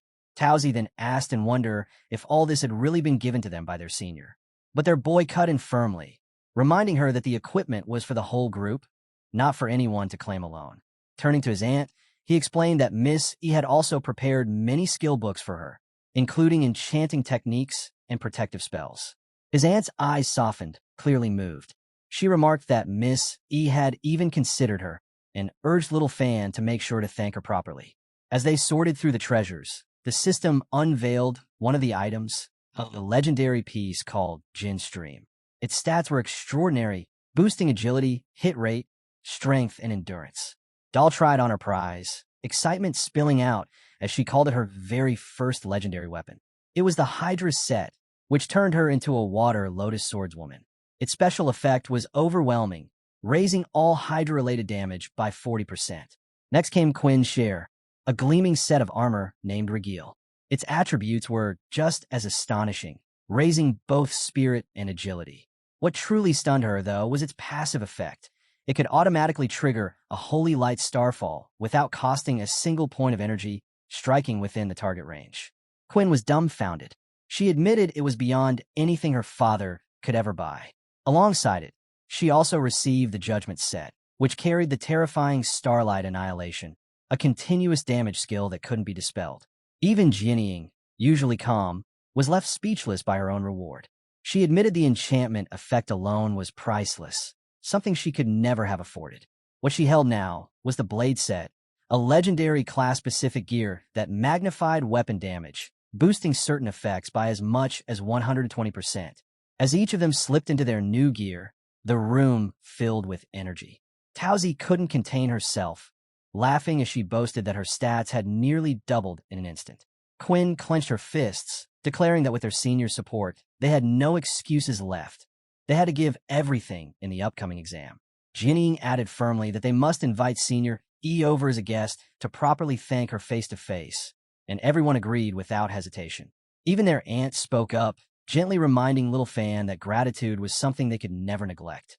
Our boy nodded, explaining that such a visit might only be possible in about a month since Miss E was tied up with family matters. Just then, he caught the faint presence of someone drawing near. His aunt let out a small sigh, noting that by then the exam would already be finished and they would likely be on break. A knock echoed at the door. When he opened it, a broad figure filled the doorway. The man introduced himself as Marizov from the Snow Country, sent by young Master Andre to take charge of the renovation project for Lufan's territory. Our hero couldn't help but admit that Andre had moved far quicker than he imagined. In such a short span, he had already sent the famous Snow Country architect, Marizov, straight to him, blueprints for Shadow Iceland in hand. But what truly shocked him were the designs themselves. The plans included epic-grade Shadow Diamond crystal cannons, placed all around the island. Their range blanketed not only the Iceland, but the nearby seas as well, powerful enough to wipe out even a Force Advancement Master in an instant. Their resort had essentially been transformed into a fortress of war. Still, he thought with a faint smile, that wasn't such a bad surprise. As he relaxed, the girls continued to tease one another in good spirits. Before leaving, Morozov added one last detail. The teleportation array linking Dragon Capital Academy's dungeon hall directly to Shadow Iceland would be completed in just 3 days, exactly when the final exam was set to begin. Hearing this, Tauzi immediately volunteered for the task. She declared it settled, promising that unless they stumbled into an overwhelmingly strong opponent, Lu wouldn't need to step in at all. She vowed that this time they would prove the results of their hard training. Our hero agreed. He told them that unless a truly formidable enemy appeared, there would be no need for him to interfere. He was more than content to sit back and let them take the spotlight. But before the big day, he wanted to give them one last push. He personally honed each of their skills. Tauzi was trained in Dazzling Holy Light, a wide-area attack that not only dealt massive damage, but also applied a burning effect, lowering enemy resistances by 20%. Jining learned the earth-splitting skill, its mountain-shaking effect unleashing a devastating 320% physical damage strike. Qin was drilled in Water Prism, a technique where she slashed to summon 4 streams of water that locked onto a target, trapping it while cutting movement and attack speed for 8 seconds. With their new skills sharpened, he then led them out for real combat training. The results spoke for themselves. Tauzi advanced to level 38, Qin reached 39, Aunt Han climbed to 30, and Jining gained the most, breaking through to level 40. As for him, even with just a little effort, his progress had surged to 50%. 3 days passed in a blink, and the Dragon Capital Academy arena was packed as the final exam officially began. The announcer called for number 8, and our hero found himself wondering who their first opponent would be. Tauzi tightened her gloves, grinning as she said it didn't matter. Whoever showed up, they'd crush them all the same. The team stood side by side, ready for battle. Just then, a small voice called out. Someone timidly addressed him as Great Lufan, asking if he could take a photo together. Startled, our hero turned to see a nervous student fumbling with his phone. The boy explained that he had watched the Trial of the Nation livestream, found it incredible, and had since become a fan. Lu smiled, agreed, and let the kid snap a selfie. Afterward, he asked if there was anything else. That's when the boy revealed he was contestant number 8, their opponent. With that, he hurried off, assuring Lu that he knew his limits and would forfeit. Tauzi quickly objected, calling after him. She reminded him that the exam wasn't only about rankings, but also combat performance. If he forfeited without fighting, he might be forced into a makeup exam. The boy turned back, shaking his head. He admitted he understood, but insisted it was pointless. No matter if 50 or even 100 joined his side, none of them could touch Lufan. For him, stepping into the arena meant instant defeat. Tauzi patted his shoulder with a smile, telling him not to panic. She promised she wouldn't let him be eliminated instantly. He would still have a chance to fight. The boy blinked in surprise, but after a moment, nodded and returned to his team, nervously asking his 2 senior sisters whether they really had to go through with this. Soon, Tauzi and Qin entered the arena, facing the 5-man team across from them. Tauzi raised her voice, telling them to stop stalling. The match was on. At the signal, the opposing team charged forward. The mage began chanting a spell, while a bespectacled fighter lunged ahead. Tauzi shouted to Qin to get ready. Qin responded instantly, channeling energy that shimmered in gold as she buffed Tauzi's strength. She declared she would hold their enemies in place. With a sweep of her hands, Qin cast light, domain imprisonment. Walls of radiant energy surged up, enclosing the enemy team in a 6 to 7 meter radius. In an instant, all 5 opponents were completely trapped inside the glowing prison. Tauzi wasted no time. She rushed in, sword raised high, remarking coldly that her opponents had already missed their only real chance. She unleashed abyssal coagulation, driving her blade down as countless condensed water needles burst out in every direction. The 5 trapped players were instantly riddled with piercing water damage, unable to break free. Qin glanced toward the chubby boy among them and offered a soft apology, saying the fight was about to end. With that, she soared into the air, her staff blazing with radiant yellow energy that spilled across the battlefield. It was none other than Starlight Annihilation, a devastating spell that summoned holy light to rain down, blasting every enemy in range while branding them with a holy burn effect. The arena erupted into chaos. Smoke billowed, armor shattered, and when the haze cleared, Team 8 lay completely defeated on the ground. The audience was stunned. Many blinked in disbelief, muttering that they had only glanced at their phones for a second. And in that moment, the two girls had already crushed all 5 players. Gasps filled the stands as they asked aloud, were Lufan's teammates always this terrifying? His lineup wasn't just filled with beauties, but every one of them fought with overwhelming power. Even Lu himself admitted he hadn't expected them to perform so fiercely. His aunt quickly gave credit to Jianying, saying it was thanks to her guidance. But Jianying shook her head, saying the results belonged to everyone. This was the fruit of their endless hard training together. Meanwhile, at Sanguei Jin Pavilion, Jiang turned to Brother Meng with an idea. Why not make their team permanent? He confessed they had always admired the blood-clad army, and after graduation, they hoped to follow Meng's path.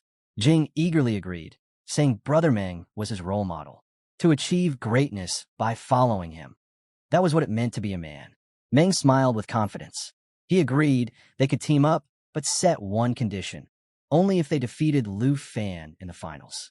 If they managed that, he promised he would personally recommend them to the blood-clad army. As they made their way to the arena, the stands buzzed louder than ever. Spectators were still raving about what they'd witnessed. 2 girls had just obliterated 5 opponents in seconds. It was unheard of. Bets started flying that Lufan could claim this year's championship without even stepping onto the stage himself. At that moment, the system highlighted the details of light domain imprisonment. 6 radiant walls rising in a target area to form a holy barrier with a radius of 7 meters, locking enemies within. The crowd was in awe, praising the spectacle. Cheers rose for Tao as well, marveling at her sword strikes that burst into deadly streams of water, cutting down everything in their path. From the stands, Meng's gaze sharpened as he watched the battle come to an end.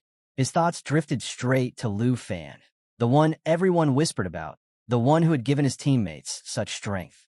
A cold scoff escaped him.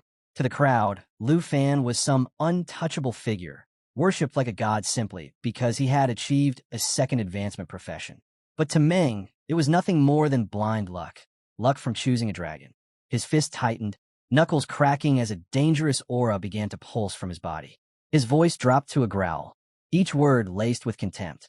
A real warrior wasn't made through gifts or chance. It was carved from mountains of corpses and seas of blood. Energy rippled violently around him as he muttered his vow. He would be the one to shatter that so-called divine light. He would rip away the halo that surrounded Lufan with his own hands. 6 days later, the arena battlegrounds roared with noise as wagers flew across the stands. Many backed Lufan without hesitation, calling him the god who had dominated the secret realm of the nation. How could someone like that possibly stumble in a school exam? Others, however, threw their silver on Meng's team. Just yesterday, a leaked video had gone viral. Meng had dismantled a 3rd advancement master in under 5 minutes, leaving broken bones scattered on the ground. His power was real, and no one could deny it. When the two teams finally faced each other, murmurs spread like wildfire. To everyone's surprise, neither Lu nor Meng stepped in for the opening round. That left 3 girls against 4 men. The crowd scoffed, whispering doubts. Could 3 girls really hold out against 4? Some sneered outright, saying fielding a lifetime profession was the same as dragging a weak link into battle. Lu stood quietly off to the side with his aunt, watching. On the opposite side, Meng never once looked away from him. Jiang sneered, mocking that if Lu refused to fight, he wouldn't be able to hold onto his #1 title. Lu answered calmly, telling him to prove himself instead. The reply struck like a slap. Jiang's face darkened with fury. He barked at his men not to end the match too quickly. He wanted everyone watching to see Fengjun Pavilion's return to glory. His teammates nodded in unison, ready to carry out his command. Taozi burst out laughing when she heard his boasts, asking her friends if they caught that nonsense too. Qin's voice turned serious, reminding them not to let themselves be looked down on. At Teacher Gu's signal, the match began. Taozi instantly cast Abyssal Coagulation, filling the air with a storm of razor-sharp water needles. Qin followed up with Starlight Annihilation, her holy light tearing down like a meteor shower. At the same time, Jiang Xin unleashed Mountain Shaking, a brutal strike that blasted 210% physical damage across a wide radius. The enemy team reacted fast. Jiang shouted for them to scatter, and they darted apart just as the arena erupted in explosions, smoke engulfing the battlefield. Tauzi frowned, thinking they had slipped away. But Qin's voice cut in sharply. She warned Tauzi to be careful. An ambush was coming. In the very next heartbeat, pink cords whipped through the smoke, binding tightly around Jiang Xin. A sorcery imprisonment, holding her locked in place for 5 whole seconds. The girls exchanged glances and understood immediately. Jining was their target. An archer drew on Tauzi from the flank, while Qin faced down a charging swordsman. Jiang pounced on the opportunity. Smirking, he taunted Jining, pointing out that with the imprisonment shackling her, she couldn't move an inch. Once she fell, he declared the outcome was already sealed. He unleashed Shadow Strike, 1,000 Phantom soul-rendering kill. Shadow energy surged as 16 Phantom clones burst forth in just 1.5 seconds, forming a deadly cross-slash that howled toward Jining. She still had 4 long seconds left in the binding. Jining showed no trace of panic. Instead, she asked calmly, "Is that so?" The simple words stopped Jiang cold, his confidence wavering. Meanwhile, Qin's Starlight Annihilation bathed the swordsman in searing radiance, burning away his strength with continuous holy damage. Tauzi moved swiftly, casting Water Prison to lock the archer in place. With 2 enemies neutralized, the field narrowed until only Jiang remained standing. Sweat pricked at Jiang's brow as his team crumbled around him. Jining's imprisonment still had 3 seconds left, but time was running out fast. Snarling, he yanked out his dagger and decided to strike down Qinjing first. Then, without warning, a storm of blades rained from above like falling flowers. Jiang froze, eyes widening in disbelief as countless phantom swords pierced into the ground around him. It was the 1,000 Swords special effect, something he hadn't even seen coming. He twisted and rolled aside, just in time to avoid a killing blow, but the shock left him reeling. Ow!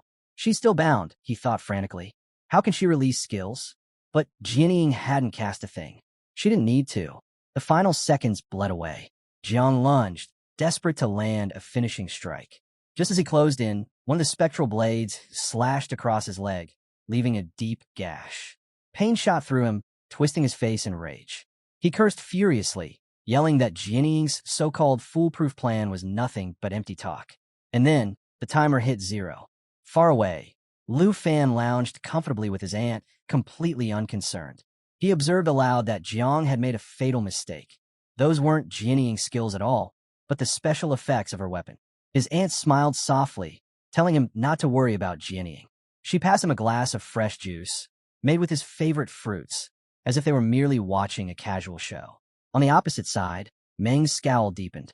He watched the fight with clear disdain, muttering that this so-called match was nothing but trash, a pathetic dogfight unworthy of his time. Back on the battlefield, the pink chains shattered into fragments, and Jining finally stood free. Power surged around her as she lifted her twin blades onto her shoulders, her aura pressing down like a storm. Jiang felt a chill crawl up his spine, fear sinking deep into his chest. In a final gamble, he cloaked himself with mana and launched Shadow Strike, replicating his body into 16 phantoms. They rushed in from every angle, blades crossing at blinding speed to overwhelm her. But Jining didn't flinch. She raised her swords and declared with certainty his efforts were useless. In the arena battleground, the fight was being carried on between the protagonist, Lufan's team, and the Mengjia team. As the Mengjia team was attacking, and in them was Jin Fengyun, who was furious, but Jining from the Lufan team attacked them with Frigio Water Sword. It was an excellent quality weapon of level 29, and the special attack it held was Frost, which deals with ice elemental damage and reduces the target's movement speed by 30%. With that move, now Jin Fengyun was on the ground, wrapped in ice. Still, the attack was not stopped. Lufan, another team member, came to attack her. She used Abyssal Coagulation, a condensed, countless water needles to bombard the target from all the directions, dealing massive water, elemental piercing damage to all targets in the range, significantly reducing their attack speed and defense. There was a splash of water all around the arena with that move while the audience sitting on the seats were pumped up. They had never seen such thing. Few of them were even calling Jining and other very strong. And also they were all curious to look Lufan into the fight, because he was just sitting behind and watching his team members fighting. They were all curious that when were they going to move and make a move. While Meng Jia's team member wanted Meng Jia to show his true power and get into the fight, Lufan was now pumped but was too arrogant. He was sitting and smiling at everyone, but when he saw Meng Jia making a move, he finally decided to join them. Meng Jia pulled out his sword and went in charging into the enemy. He even pushed back his team members so they wouldn't get hurt in the way. He was number 3 and was a level 40 Berserk Blood Wolf swordsman for the Blood-clad Army 3rd Order. While the main character was getting ready to fight, his Annie was there too, and she was offering him food to eat, but he told her that she didn't need to do that for him. They would go and do groceries after the assessment was over, and they would have a good meal tonight. Her aunt was looking at him and asked him if she was not feeding him with good food until now, but he told her that he meant that tonight they will have a victory feast. While the judges were looking at him, getting ready, Guhan and Zhao Xingming were talking about him, that Lu Fan was finally going to enter the fight and make his move, and it was quite a wait to see him to fight. As they discussed also about his previous fight, that when Lu Fan fought Fengyan Pavilion, he absolutely terrified the entire crowd. Meng Jia was not going to stop. He called Lu Fan an arrogant person and shouted at him, saying him a dragon tamer, and wanted him to get out into the fight. Without wasting a second, Jianing came in flying and called Meng Jia that he had to face her before going towards Lu Fan. She used her same attack from before from the Frigio sword. She tried to slow down Meng Jia. She even used another attack on him and made her more strengthened just to stop him. But Meng Jia used his army berserker great sword on her. It was an epic quality weapon of level 34. It dealt with 340% physical damage, and 34% of that damage was sent to the enemy in the surrounding area. Meng Jia told her that he wasn't interested in her and wanted to fight Lu Fan, but she was not going to stop there. She used another attack, Harma Flame Scythe, which was a burst-type attack attribute that could be switched between fire and dark elements. And each life reaped permanently increases the Harma Flame Scythe attack power by 0.1%. But that was not where she stopped. She even used Myriad Flowers. It was an attack with level 20 quality in which 1,000 Swords Featherfall splits into 1,000 Myriad Flowers, each with 10% of the original attack power, dealing area of effect damage before reverting to its original form. But as she was attacking, another enemy came into her way to stop her. It was Jian Fengyun. She said that she was her opponent and Jianing attacked her wasted. But then Taozi went into the fight with Meng Jia. She stopped him head-to-head with her sword, but Meng Jia said to her that she thought that she was worthy to fight with him. Qin Ke and Jianing also tried to help her to stop Meng Jia. They were all arrogant and wanted to have the opponent for themselves. It was just a selfish fight for them. But then Lu Fan came in between and stopped them. He appreciated everyone for performing well in the fight.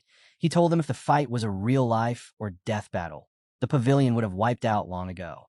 Taozi was still holding back Meng Jia, but he was quite heavy and stronger than her. She was getting pushed back, but arrows came toward them and stopped them from colliding with each other. They were arrows of the serpent, and they were 12 arrows of the serpent. Lu Fan had fired at Meng Jia. Lu Fan ordered Jian Ying and Taozi to fall back and protect Annie with Qin Xiao, while Meng Jia told Jian Fengyun to get back, as the fight would get intense, and she could get hurt in friendly fire.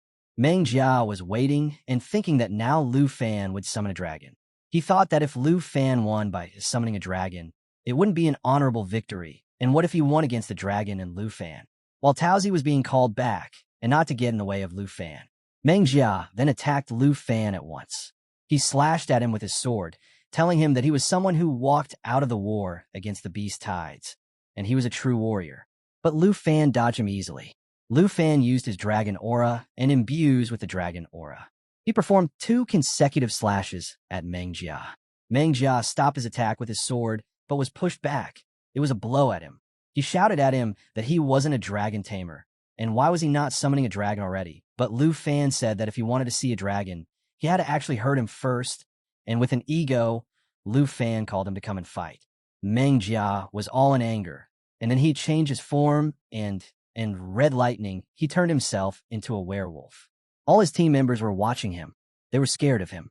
They didn't think that he would do that so quickly, but now Meng Jia had unleashed his werewolf form. Werewolf transformation happens when a Berserk Bloodwolf swordsman activates their werewolf bloodline, allowing them to enter or exit werewolf form at will. The physical attack power and defense power increased by 750%, and for every second after the transformation. The final damage dealt increases by 1%, but as the fight carries on, their sanity and will automatically exit the transformation when the stamina is depleted. Meng Jia charged at Lufan and told him that now he would tear him apart. Lufan was quite surprised. He had never thought that Meng Jia would be hiding his true strength. He thought that it would be his class's unique traits. Lufan again used his arrow serpent attack on him, but this time they were useless, and Meng Jia looked at him. Now the real fight was going to get started, and things had already heated up a lot. In the Dragon Capital Academy arena, the fight between our main character and Meng Jia was turned into a big deal. After getting pushed back by the protagonist, Meng Jia was enraged, which caused him to change his form and turn himself into a werewolf. Now, Meng Jia was way stronger than before. While he tried to tear Lufan into pieces, our main character casually dodged him and flew into the air with his wings on his back. Lufan was getting curious as he knew Meng Jia would not be able to control his form and said to him that he needed to turn back to normal. And if not, Meng Jia could lose his sanity and turn into a mindless beast that kills anyone on sight. Lufan charged his skills and tried to push him back, but it was not enough. Meng Jia was already getting out of control. The only thing he was focusing on was to tear him to shreds at any cost. But as his mind got lost, he attacked his own team member. Meng Jia slashed into Jiang Fengyun and cut open his body and threw him to the ground, while he came running towards others. One of them made a force field, also a sorcery protective wall, that creates a protective wall in front of the user that cannot be passed through by any physical entity, which lasts for 15 seconds around himself and others, leaving Jiang outside to get attacked again by Meng Jia. Everyone in the audience was watching the scene, and now they were shouting that Meng Jia had gone mad and was attacking his own people. There was a wave of terror in their eyes. Many of them decided to get out of the arena to save their lives. Many in the audience were blaming the teachers for not stopping the fight, because if they do not react fast, Jiang Fengyun is going to be mauled to death. Gu Han, one of the judges, told Vice Principal Xiao to stop the assessment as Meng Jia had lost control. But Vice Principal Xiao told her that Lufan was still making a move, so they should wait. Lufan was charging up his arrows again. He decided to stop Meng Jia before he got out of control. He shouted at him saying that he will be the one to defeat him. He then attacked him with his Leaping Thunder skill. It was Dragon Language Replication skill, which could replicate and cast a dragon pet's Dragon Language magic skill, and its power was determined by the user's own stats. Now, there was only one bolt of lightning that continuously jumped between 10 enemy targets, and with each jump, the damage increased, and with that single move, Meng Jia was hit with the most powerful attack and was roaring in pain. Not only him, all the team members of his were also getting attacked with the same move continuously. First, the attack damage was only 30%. In the second jump, it was doubled. In the third, it was tripled. In the fourth, it was 4 times as powerful. As it was jumping in the whole arena and harming the enemy, the audience started to run outside the arena, as they thought that if such attack hit them, they would die.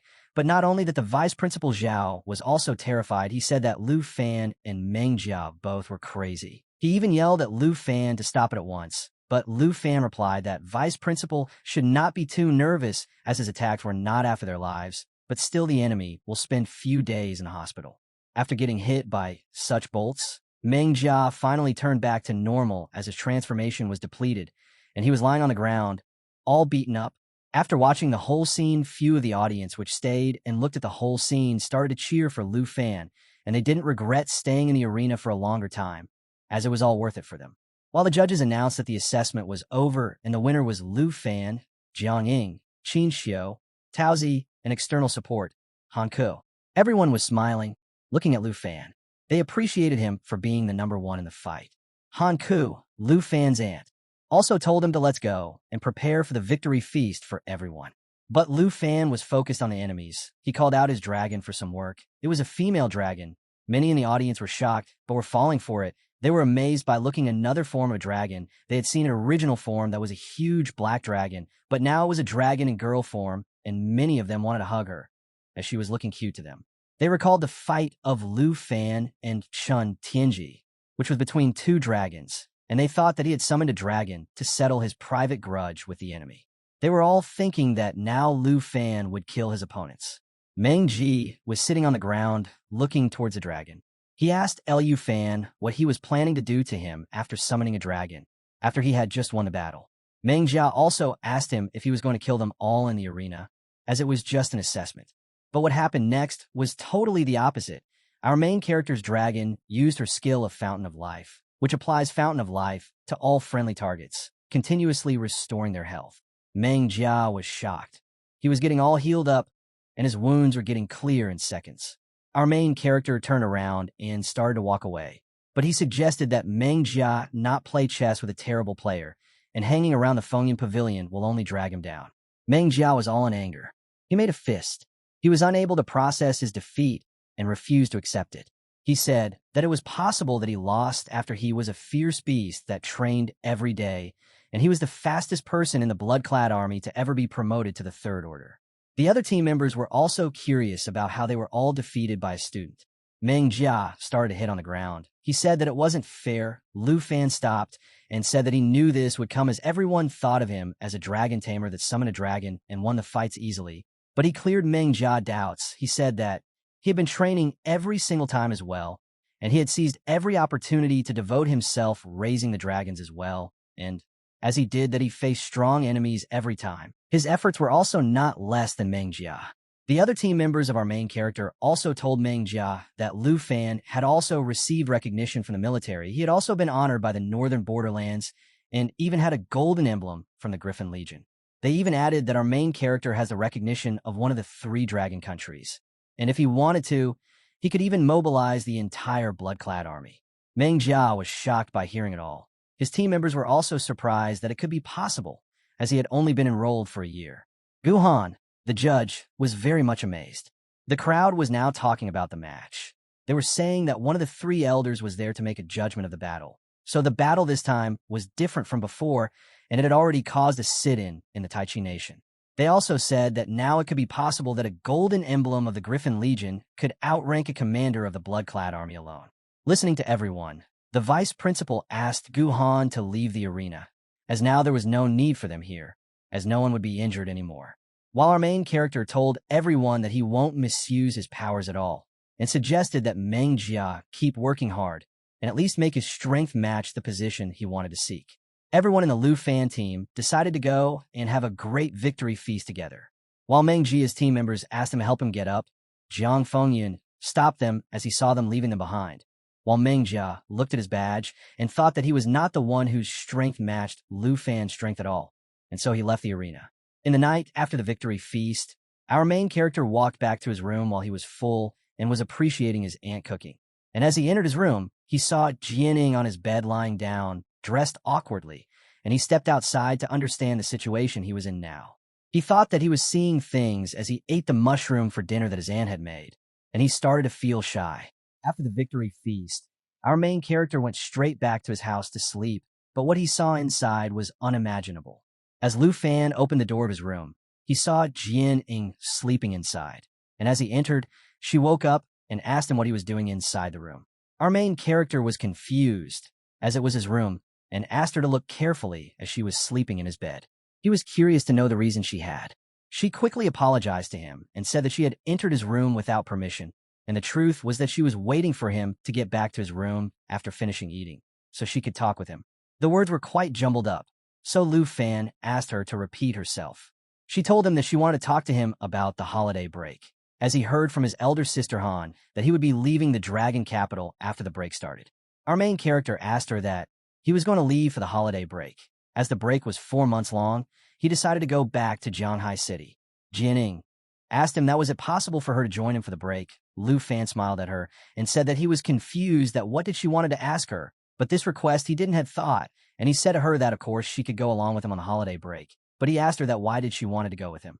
She told him that she had no place anywhere to go back to. She told him about his family, that it was once amongst the most prominent in a border city in the Yunnan province. But when the beast tide came, the entire city was turned to nothing but rubble. While she told the story, she was thinking about her huge beast she saw in her city turning into nothing. She continued with her past. Her family sent her to Dragon Capital, and then she returned to the border city in Yunbei province to fight the beast tide. They all fought until that last moment, but none of them survived. She said that this only happened 2 months before she enrolled, and as she was the top scorer of Yunbei province, there is no home left for her now. After finishing her story, she thought that she would be a burden on him and said that she knew the request she was asking was a lot, and she turned the request down as she said that it would be fine for her to stay here during the break, as she would do some level grinding or something else to spend her time. Jianing was quite pulled towards her. He grabbed her shoulder and called her name, and said to her that no one was meant to be alone, and together they would go to Zhanghai City together, and it would be their new home. Listening to our main character, Jianing, face was visibly emotional. She thanked him for being with her. On the other side, deep within the Xingu forest on the border of the Taichi Nation, the ground was torn apart, and skeleton dragons came outside of it. They were saying that divine bones should reshape and destroy the dragon Tamer. Now on the screen, there was a notification about the travel schedule. It said that the news was urgent as Taichi Nation was struck by a large-scale snow tide attack. It said that all flights to Taichi Nation were suspended until the problem was solved and advised the passenger to get to the ticket counter for further processing. While there was chaos, our main character, Hanku, and Jianing were sitting and watching the announcement. Hanku thought that there would be wrath from both man and heaven.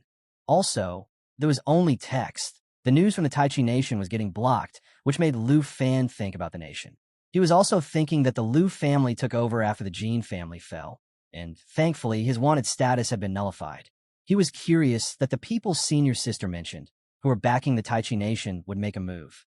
While our main character had thoughts and doubts, Hanku calmed the air by telling them that it was none of their business, as it had been a while since they were getting back to Zhanghai City. So, they should be ready.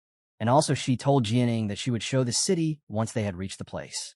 But still our main character couldn't be calmed. He was worrying about the situation, but he was making himself calm by telling himself that he needed to enjoy the holidays. While they were getting ready to travel, Tianshou City was on fire. Everywhere in the sky, haunted skeletal dragons were attacking the city and killing everyone. The only way to stop them was to do what they asked. So the leader there came with his guards and told them that he had brought the 2 people they had asked them to bring and begged the dragon to be merciful towards them.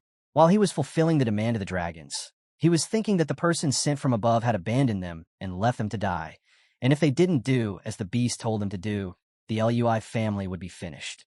The guards quickly went and brought the 2 people asked, as the guards came back holding 2 people, one male and the other female, with their hands chained so that they could not run. The girl saw the huge skeleton dragon and got scared. She asked what the situation was and even said that the Qin family was imprisoned by the Lui family. So what more did they want from them now to do? The leader of the Lui family quickly said to the dragon that he had brought the person he was looking for and told him that these were the only dragon tamers in the entire Taichi Nation. The boy was confused as he heard a dragon tamer. He was chained and was not able to move a bit, and even could not even resist the situation he was in. All he was thinking of was a chance to run from the place. Suddenly, a dragon came in front of them, and he shouted to the girl, calling her the princess, and wanted her to run with him, but the skeleton dragon killed that other dragon easily, calling him a lowly subspecies of dragons. There were waves everywhere the guard were trying to protect the leader as he was old. The skeleton dragon told them that it's not worthy of being called a dragon at all, and this was not the one he was looking for. He told them that if they were not able to find the person he was looking, then they were not of any use for him, and the other lowly dragon corpse was lying on the ground with blood all around. The guards quickly picked Lord Louis and started to run away to retreat as the skeleton dragon started to destroy the place. The girl saw the skeleton dragon coming towards her, and she shouted Chun Tianji and requested him to get her out of there. While the boy Chun was confused about how he was a dragon tamer, a useless thing for the skeleton dragon, and yet he was the only one to end up in this state. He was fully angry, but suddenly he remembered that he could be in this state because of the protagonist.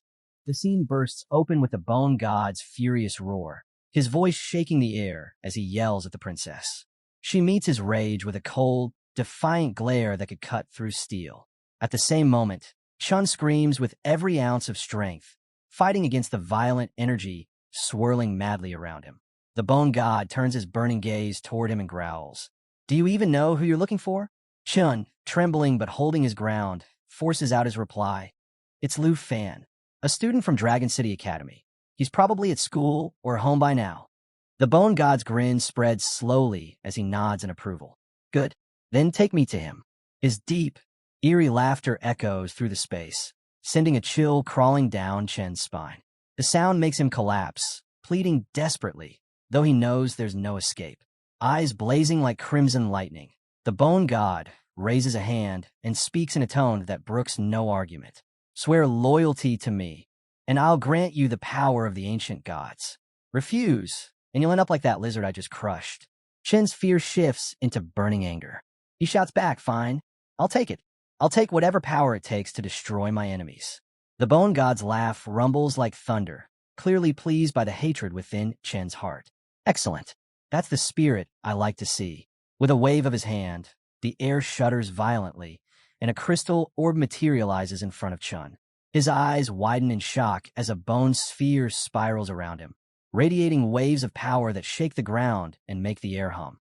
The bone god stands firm, exuding authority as a glowing screen appears, displaying Qin's level shooting up to 110.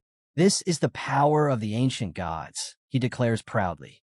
"From this moment on, you are God Bone, slave level 110, Dragon Tamer stage 4. His voice turns cold and sharp. "You belong to me now. I'll rest within your pet space until Lufan is found. Fail me, and I'll erase you in an instant." Transformed, Qin kneels, his face filled with fierce determination. "Thank you, Lord Bone God. I'll find Lufan for you. I swear it." Not far away, the prince watches in disbelief, fear gripping him as he realizes the man he once commanded now serves an ancient god. The bone god's laughter fades as he vanishes into the air, leaving Qin standing tall, fists clenched, power surging around him. "From now on," Qin mutters with a dark smile, "no one will ever look down on me again." The tension spikes as the Lord steps forward, demanding answers. His voice booms through the hall as he glares at Qin. "What deal did you make with the ancient god? And why did the beast tide suddenly stop?" But Qin stays completely calm, his tone icy. "I promised to help him accomplish his goals. We've formed a binding contract."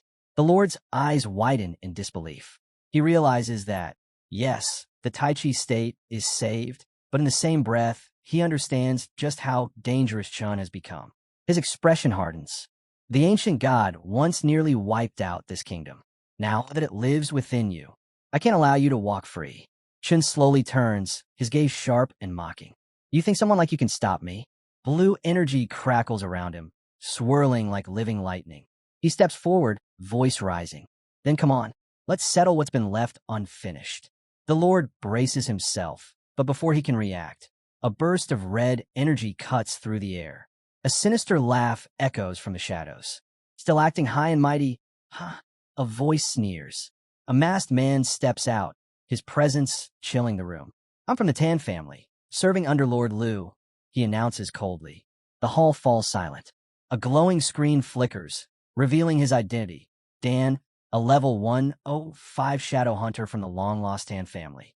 The Lord trembles, his face pale as he finally understands the truth. He's been nothing more than a pawn, and the Tan family, thought extinct for 100 years, has been lurking in the dark all along. Dan smirks. "Qin, why fight me? Join us instead.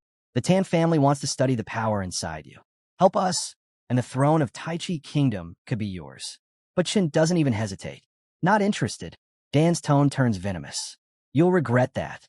He lashes out, sending chains of red energy whipping through the air. "This power belongs to the Tan family," he roars. Qin dodges in an instant and counters, his movements a blur. With a sudden flash, Dan's body jerks, struck clean from behind by the Godbone Dragon Spear. Blood splashes across the floor. Dan's eyes widen in shock, his voice shaking as he stumbles. This can't be." The Lord shouts in disbelief. A kid just defeated a level 100 warrior in one blow. Hidden nearby, the princess gasps, unable to believe what she's witnessing. Qin lowers his spear, smirking. "So this is the mighty Tan family? Pathetic." For the first time, he feels it, the pure, intoxicating thrill of true power. The Lord sinks to his knees, despair written all over his face. His voice trembles as he mutters, "It's over. The Tan family's champion is dead. Everything's finished." Qin's eyes narrow, his expression turning cold and merciless. He fixes his glare on Lord Lu, his voice low and cutting. "Do you remember what you did to me? The torture, the humiliation? I haven't forgotten a second of it." He takes a step forward, his tone dripping with vengeance. "Now, I'll return the favor and offer you as a sacrifice to the ancient gods." Lord Lu's body shakes uncontrollably. He drops to the floor, his voice cracking as he pleads, "Wait, it wasn't me. I had no choice. It was the Tan family's orders. I was just their messenger, nothing more." But Qin doesn't even flinch. His expression stays cold as he raises his hand, divine energy swirling around it like a living storm. You can beg all you want. It won't save you. The air hums with power as Qin's hand begins to glow, bones shifting and reshaping under his skin. The light intensifies, flooding the room with a pale radiance.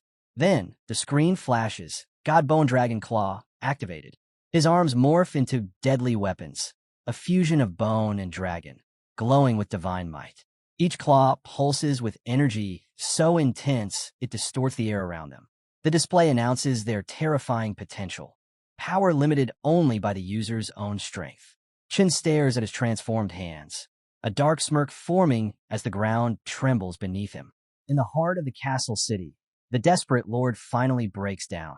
His voice trembles as he drops to his knees, begging for his life. Please, Qin, if you hadn't come, we'd never have gained this kind of power. I swear, I'll behave, I'll do whatever it takes, just let me live. But Qin's expression stays cold, unmoved by the pleading words. His claws glow faintly as divine energy ripples around him. Begging won't change anything, he mutters.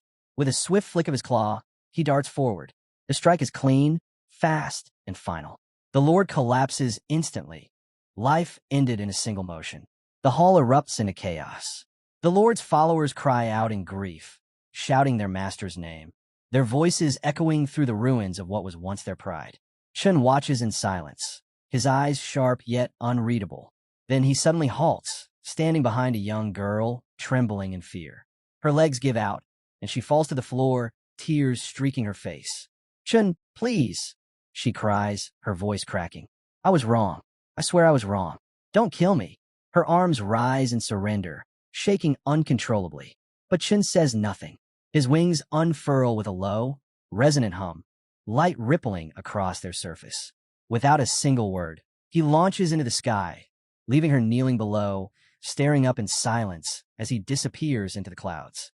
The scene shifts to Zhanghai City, bathed in warm afternoon light. Uncle Ge greets Lufan with open arms and a wide smile. Well, look who it is. It's been ages. You've come a long way, kid, he says with genuine pride. He chuckles heartily, boasting, back in my day, I crushed opponents left and right. Some even lost their nerve before the fight started. But those dragons you've got, now, that's something else. Lufan gives a modest smile. Thanks, Uncle Ge. You're still as lively as ever. A glowing screen flickers beside them, showing Uncle Ge, level 29 warrior, chief steward of the Qin family. Lufan's eyes soften as he recalls how Uncle Ge once led his first secret realm expedition. It feels good to see an old ally again. Nearby, Miss Han glances toward Jianying, suggesting with a smile, don't worry so much. Let's move into Jianshan Garden. It used to be Xiao Fan's place, even if we never lived there. Xiao Tao sighs softly, her thoughts drifting to her parents. I wonder if they still miss their little cotton-padded jacket. Trying to lift the mood, Xiao Qiu grins. Come on, let's throw a Manhan banquet to celebrate. We all need something fun. Their laughter fades as breaking news flashes across the screen. The beast tide in Taichi country has officially ended. Reports claim that Lord Lu fell heroically in battle, sacrificing himself to protect his people. Xiao Tao blinks in surprise. Wait, that's it? No destruction? What a disappointment. Miss Han shakes her head. The Taichi rulers keep changing. Maybe that kingdom really is cursed. Lufan pauses, half smiling. Maybe I'm the one bringing the curse. He falls silent, remembering his senior's warning that somewhere in Taichi, a hidden 5th-level expert still waits in the shadows. The scene transitions smoothly to the Qin family villa, where a sleek car rolls to a stop in front of the gates. Uncle G steps out, his tone respectful as he announces, We've arrived, young Mississippi. Xiao Qiu blinks in surprise before spotting her father and Uncle Tao waiting outside. Her face lights up instantly. She dashes forward, calling out joyfully, Dad. Xiao Tao isn't far behind, running straight into her father's arms. Dad, I miss you so much, she says, her voice trembling with emotion.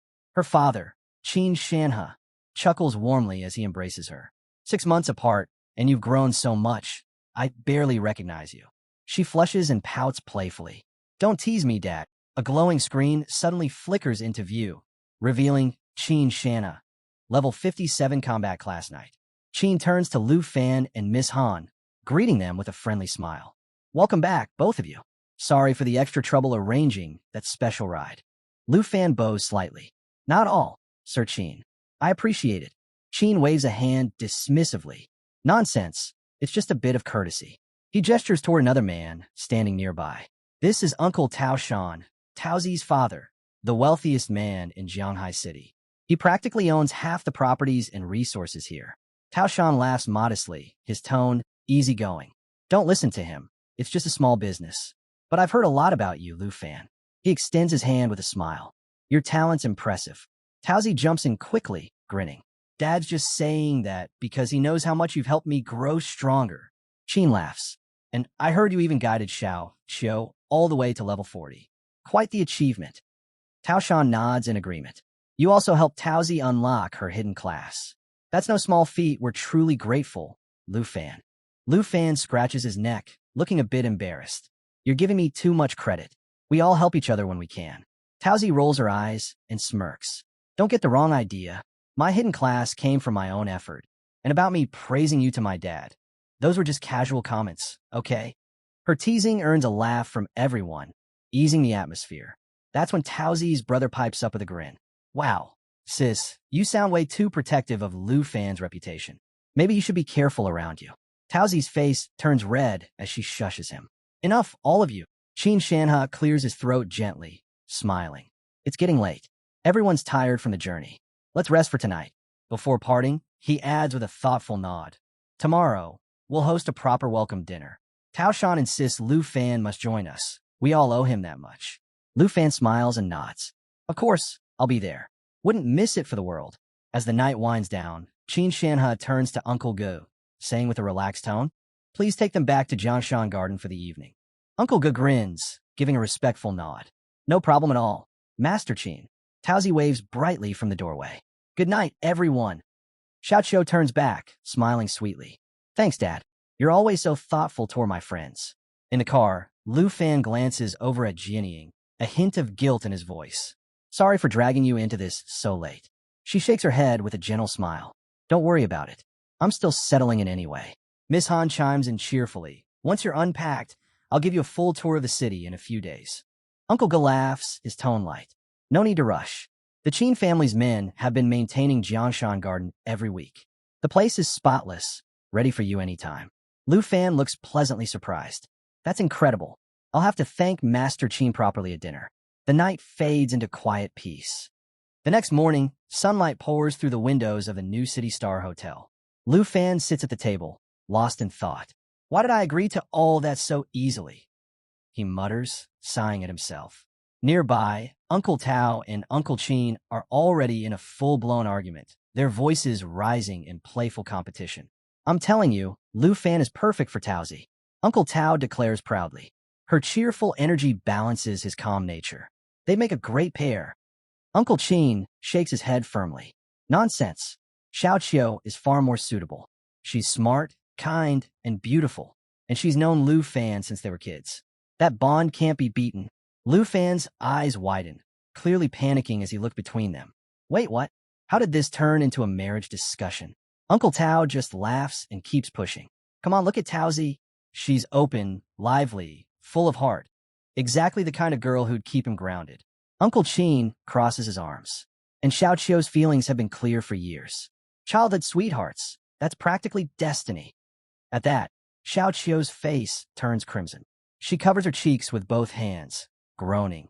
Dad, please stop talking. Both fathers continue to bicker good-naturedly, while Lufan slumps deeper into his chair, utterly lost. Then, with a cheerful chime, a holographic screen flashes in front of everyone. Marriage matchup event. Taozi, bright and charming daughter of Jianghai's wealthiest tycoon.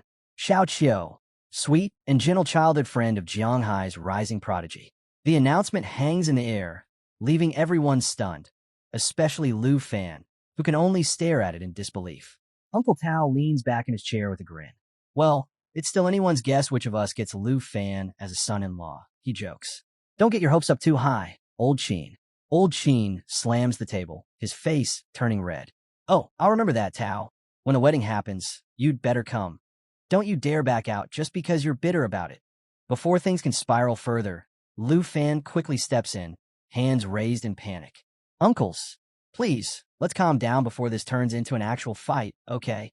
Sitting nearby, Miss Han lets out a small laugh.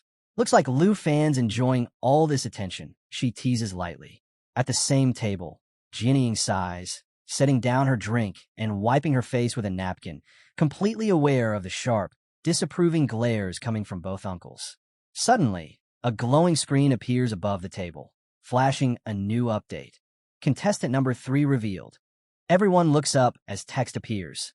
A mysterious and elegant beauty living with Jiang and Lufan has entered the matchup. The entire table goes silent for a moment. Uncle Tao's eyes widen.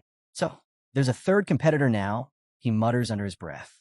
After a moment, he exhales and says, fine, let's call a truce for now.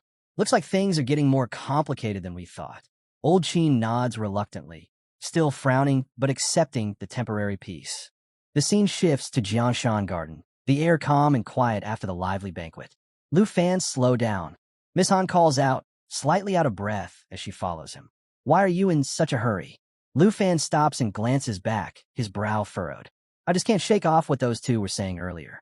It's been bugging me. Jinnying smirks teasingly. Oh, you sure you're not secretly happy about being fought over like that? Lufan shoots her an unamused look. Can we not start that again? Let's change the topic. Before anyone can respond, a familiar voice echoes behind him. It's been a while, hasn't it?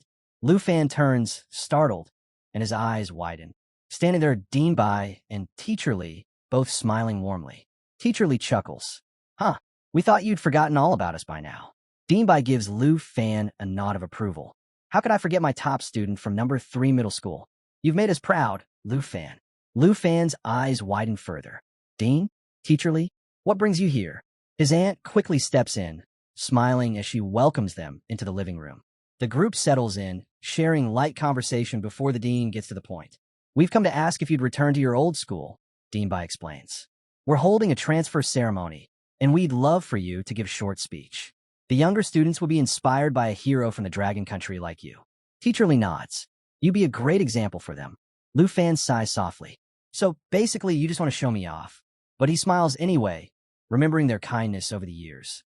All right, I'll do it, but only if it's short. I got training to focus on. Dean Bai raises an eyebrow. Training? Lufan nods confidently. Yeah, my goal is to hit level 60 and unlock my third job within the next 2 months. The two teachers exchange impressed looks, clearly proud, and just a little stunned by how far he's come. Teacher Li couldn't hide his admiration, saying most graduates barely reached level 30, and he never expected Lufan to aim so high so soon. Lufan thanked him, but quickly asked everyone to keep things quiet. It was a personal arrangement. The dean chuckled and assured him their lips were sealed. Before Lufan could add anything more, Teacher Li wrapped it up, reminding him to report to school in 3 days. The following morning, Lufan's phone buzzed. It was Uncle Tao. Still groggy, he answered, only to hear Uncle Tao teasing him about keeping secrets and acting all formal. Before Lufan could respond, Uncle Tao mentioned something was already on its way to him, then hung up without another word. Puzzled, Lufan stared at his phone, wondering what was going on. Moments later, another call came in, this time from Uncle Qin. He calmly explained that a shipment of experience crystals was being delivered and told Lufan not to worry. The Qin family was fully supporting his leveling efforts. Lufan was stunned. Experience crystals weren't cheap, and honestly, they didn't compare to grinding in secret realms. But when his screen displayed the stats, each high-quality crystal granting 150 experience points, he realized both uncles must have found out about his plans and gone all out, sweeping up every crystal they could find just to help him. When the delivery finally arrived, 2 enormous crates stood before him. He was speechless. Clearly, his old school still had some deep connections. As grateful as he was, Lufan couldn't bring himself to accept something that valuable, especially knowing both families were already trying to tie him closer through their daughters.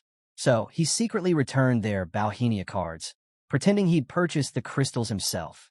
Over the next few days, Lufan devoted himself to consuming the crystals while leading others to Shadow Island to clear out the respawn monsters. Bit by bit, his level climbed to 53. After finishing the last crystal, he finally hit 54. Though pleased with his progress, he couldn't help but wish those massive crystals had been enough to reach his real target. The day of the big event finally arrives, and number 3 middle school is alive with energy. Students fill the halls, whispering and laughing, saying the whole school's gathered for a special guest. Rumors swirl that it's none other than their legendary senior, Lufan, the dragon tremor himself. The excitement peaks when the dean steps up to the podium, calling for silence. The moment he announces Lufan's name, the auditorium erupts in cheers. Applause echoes through the room as students stare in awe at the man who once studied in the very same classrooms. Now a hero they can barely believe stands before them. Meanwhile, miles away in Jianghai City, Qin strolls through the streets, glancing around. He admits it's got a bit of the same vibe as Gingja City, but compared to Dragon City, it's dull and lifeless. Beside him, the Godbone's voice cuts through the air, asking if he's sure Lufan will show up. Chun smirks and replies that tearing the city apart is the fastest way to make that happen. The Godbone's tone turns cold. It warns Chun that one wrong move could end badly, but also promises immense power if he succeeds. When asked how he feels about turning a small city into chaos, Chun doesn't hesitate. He says it doesn't matter. More destruction just means Lufan will come faster. The Godbone lets out a sinister laugh, clearly satisfied with Chin's ruthless answer, and sets their plan in motion. Within moments, the sky darkens. Flames rise, and a wave of scorching heat sweeps through Jianghai. Panic spreads as people run in every direction, the air thick with smoke and fear. Chun stands still amid the chaos, watching without emotion. To him, they're nothing but insects. All that matters is power, power granted by the Godbone. He doesn't care about Tai Chi, the Dragon Country, the dragons, or even Lufan. As far as he's concerned, everything else can burn. Jianghai City descends into chaos. People run in every direction, their terrified voices echoing through the streets. Someone shouts, asking if it's an earthquake, but another points upward, yelling for everyone to look at the sky. Lufan narrows his eyes, scanning the horizon. He mutters to himself that while there's one enemy on the ground, there are thousands more above, and this battle will prove it. His gaze sharpens as he wonders if the figure before him truly hails from the Tai Chi Kingdom. Not far away, Chun Ren stands tall, his expression filled with fierce determination. He believes this is his moment, the chance to rise above everyone. With a burst of arrogance, he roars at Lufan, daring him to face the might of an ancient god. Gasps ripple through the crowd. Someone cries out that the altar of prevention and control has activated, and another voice follows, trembling with realization. The beast tide is coming. Fear spreads like wildfire as screams fill the air. The dean wastes no time, shouting for the students to head underground, ordering them to move fast. High above, Lufan shoots into the sky, cutting through the clouds as he speeds toward the god's bond. His pulse quickens. He hadn't expected this confrontation to come so soon. The thought crosses his mind. Could the defenders of Jianghai truly be facing the rebirth of the ancient bone god? On the ground, the city defense units spring into action. One commander yells to stop the threat before it reaches the residential zones. When Lufan appears, they try to push him back, telling him to find safety. But he stays calm, pulling out the golden griffin emblem. The commander freezes, quickly bowing and apologizing for his mistake. Lufan tells them firmly to prioritize evacuations and to make sure the squads stay spread out. Grouping together will only make them easier targets. The soldiers nod and rush off to carry out his orders. Watching them go, Lufan's thoughts darken. Summoning the demon from the 9 realms could wipe out the threat, but it's far too destructive. Too many innocent lives would be caught in the crossfire. Instead, he decides his puppet teams will split up and attack from different angles. A communication alert flashes. Lufan answers immediately, telling the dean to stay inside until the beast tide passes. The dean acknowledges, reminding him to keep himself safe. Lufan exhales sharply. The realization hits him. The Godbone clone has managed to forge a new body and has already reached Jianghai. His expression hardens as he recalls the forbidden mana, the unforgivable force. He orders Xiaofei to summon the corrupted holy dragon. Moments later, a glowing screen materializes in the air, revealing the skill, natural assimilation.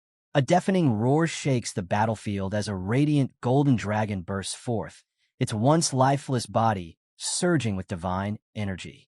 Xiaofei releases a surge of mana, spreading it across the land, and before their eyes, the fallen corpse dragon rises, its power now equal to Lufan's own. Lufan's puppets surge to life at his command, their movements sharp and precise.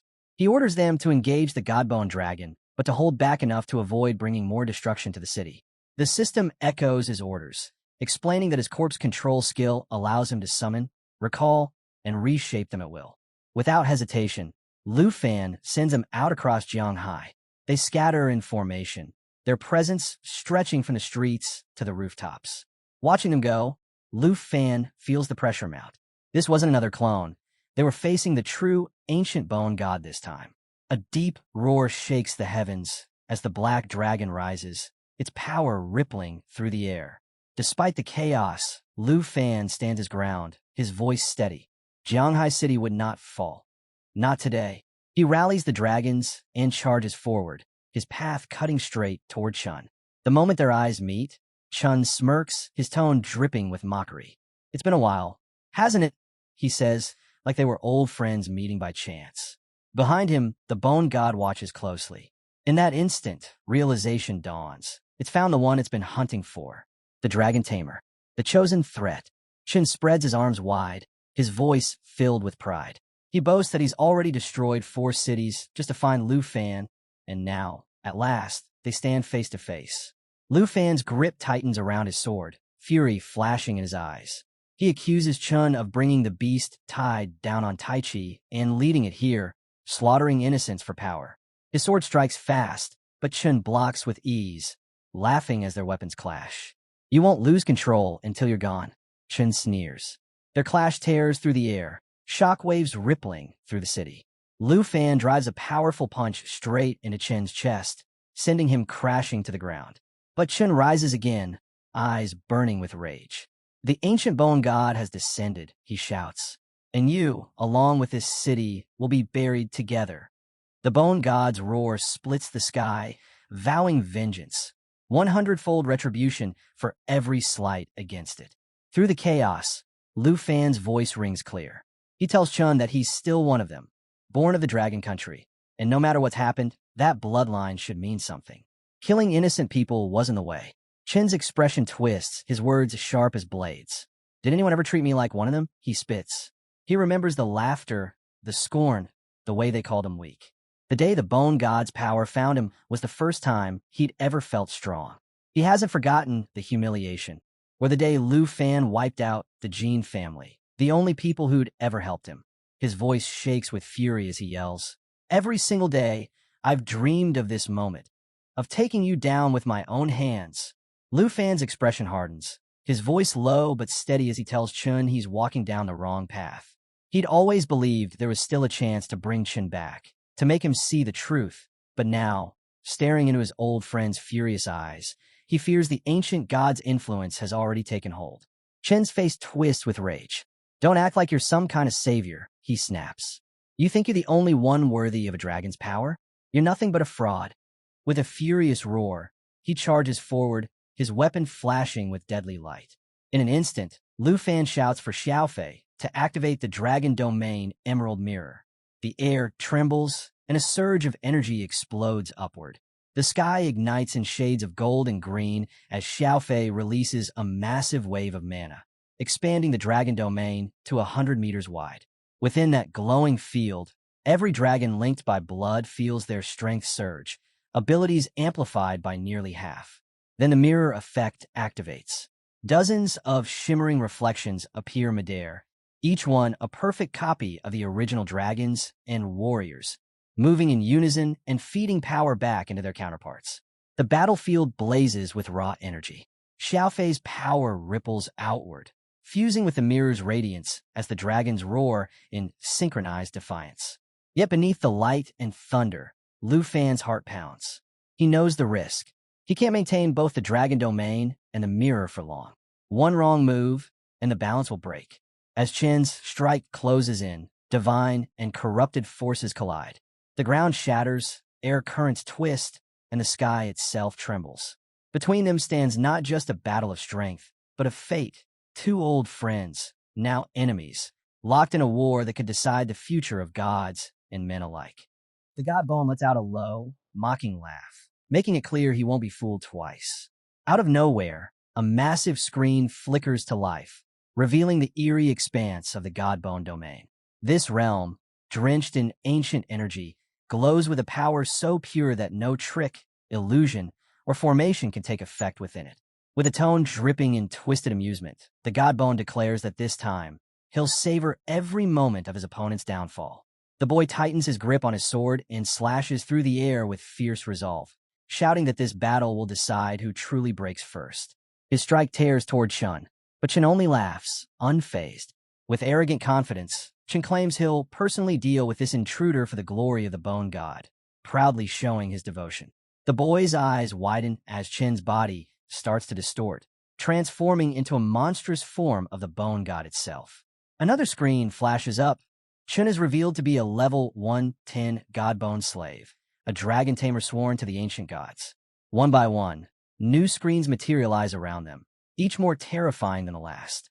The boy watches warily as the first displays Roar of Doom, an attack so fierce it crushes defenses and weakens anything it touches.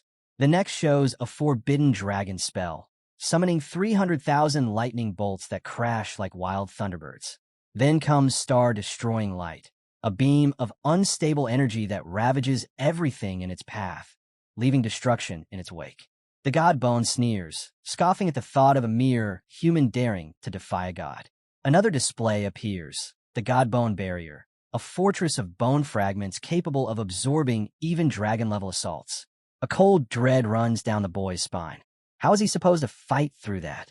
The Godbone's laughter echoes through the domain, reminding him that his dragons are already drained, and the true danger stands right before him. The boy's thoughts darken as he senses the overwhelming force radiating from both Qin and the ancient god. Their combined power is suffocating, far beyond anything he's ever faced. The Godbone continues to taunt him, calling him a worthless speck before divine might. It boasts about unlocking level 100 god skills, abilities no mortal could withstand. The screen then bursts into light, revealing the Godbone's silver glow, a power that turns bone shards into gleaming armor, boosting strength to terrifying levels. The boy feels the weight of despair closing in, but he refuses to yield. He calls out to Zoe, demanding a way to fight back.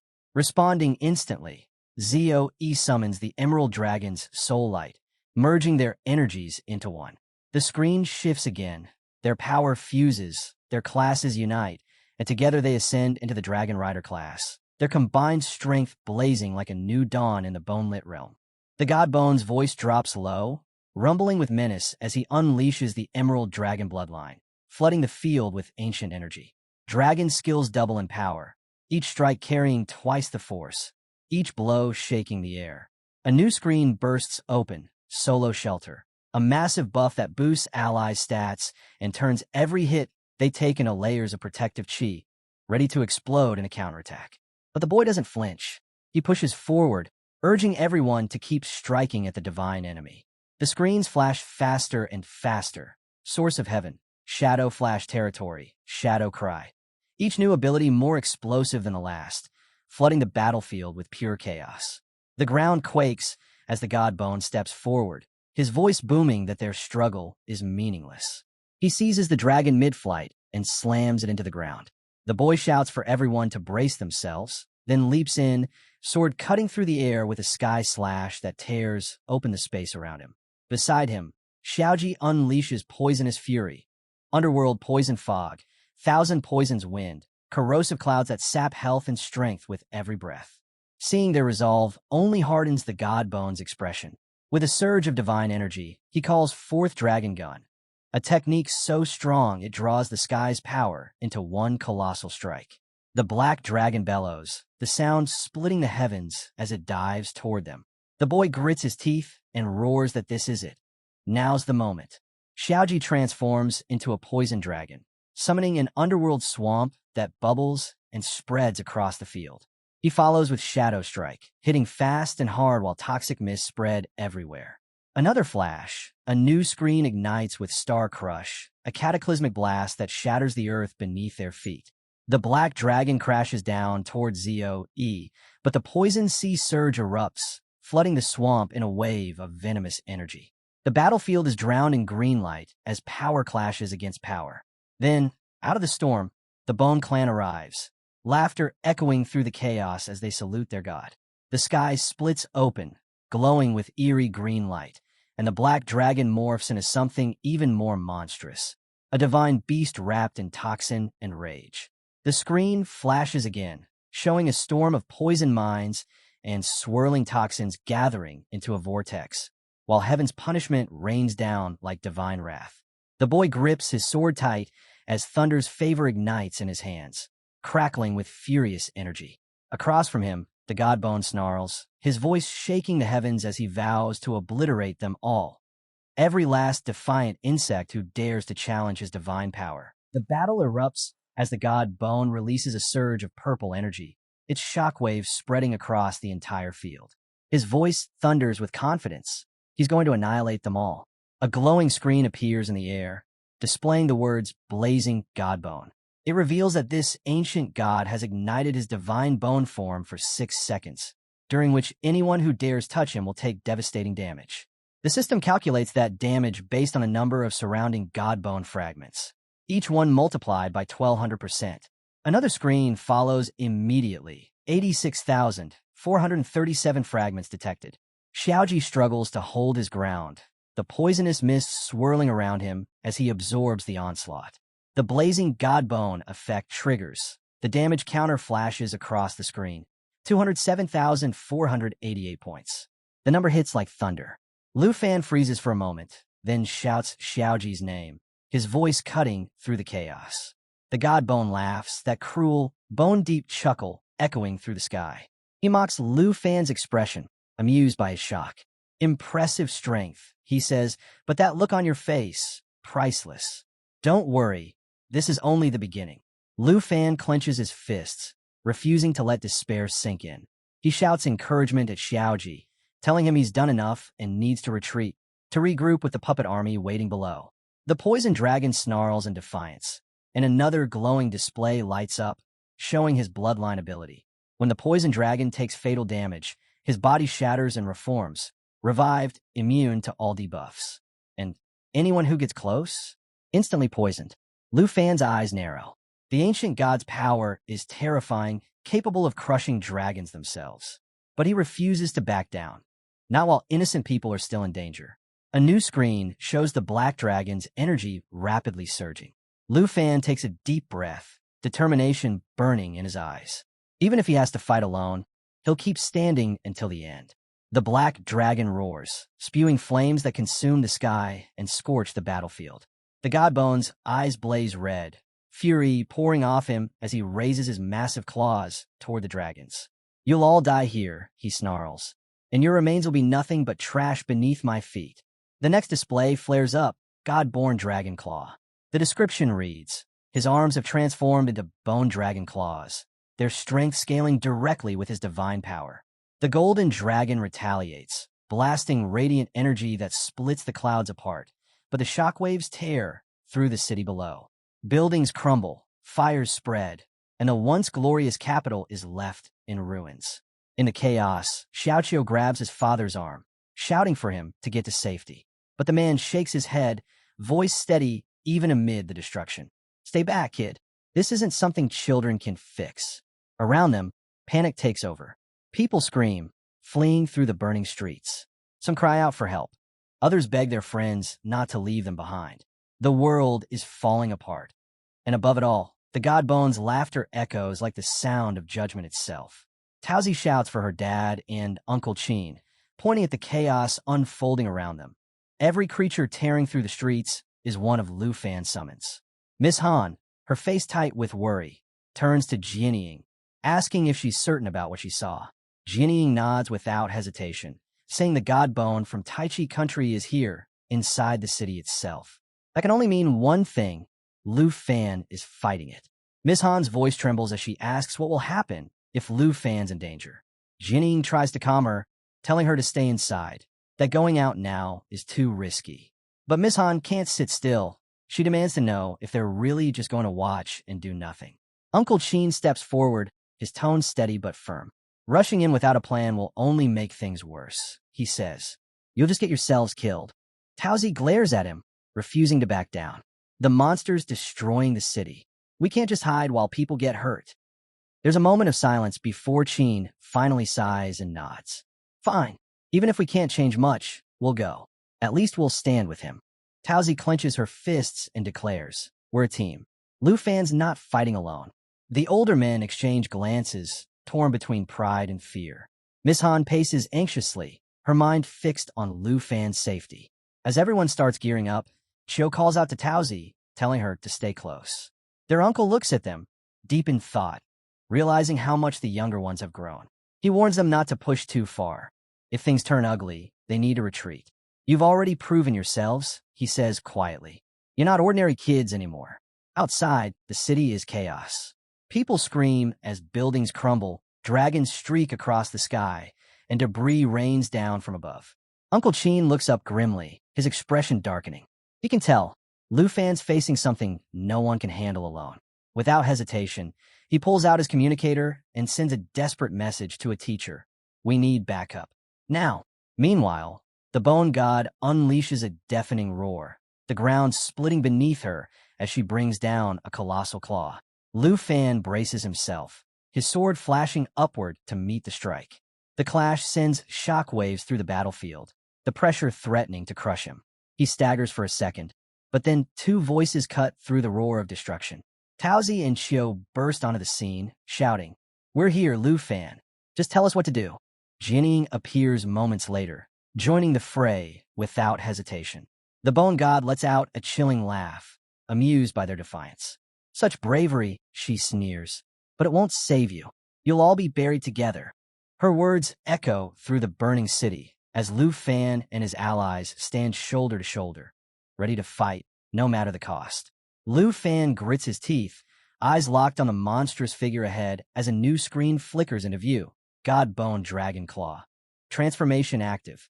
The towering deity raises its massive claws, the air trembling under the sheer force of the motion. Before the strike lands, the Black Dragon and Xiaofei let out twin roars that shake the skies, releasing a surge of combined dragon energy that collides head-on with the incoming blow. Another glowing display appears. Emberland Dragon, second switch, eternal. The battlefield hums with fiery power as the transformation spreads through the air like a storm. Stay back. Lufan shouts over the chaos. You'll be crushed if you get too close.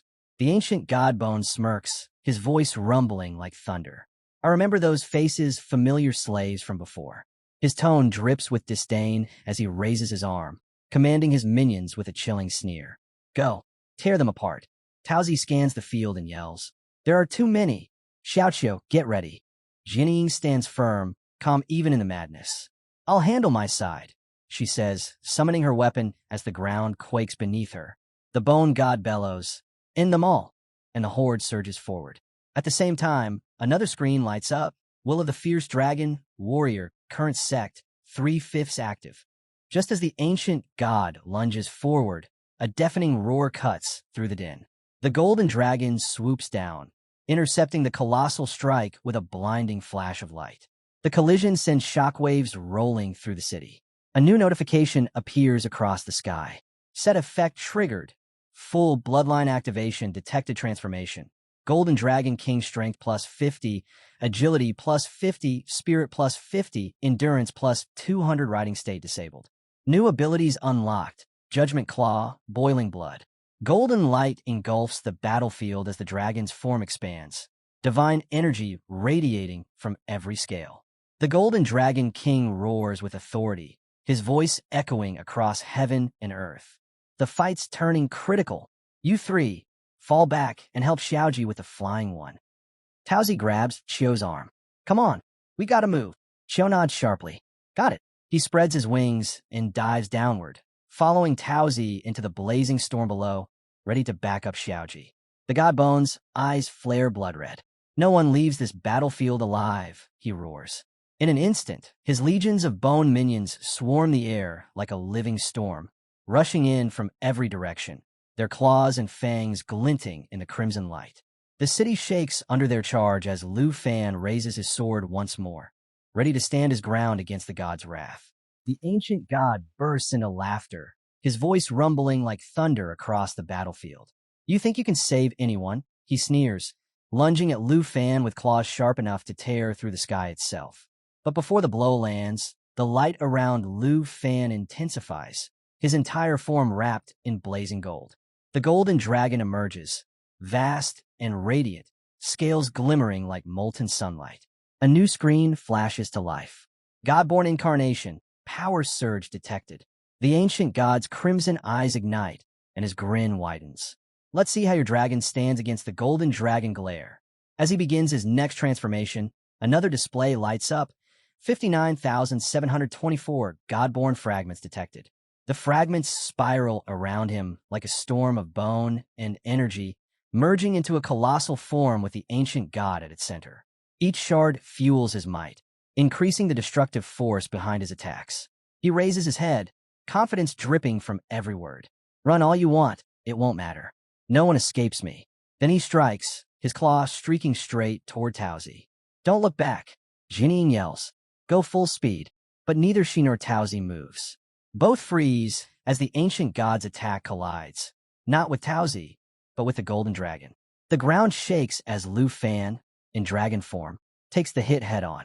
The dragon's deep voice bellows through the chaos. This ends here. I'll stop him. Meet up with Xiaoji now.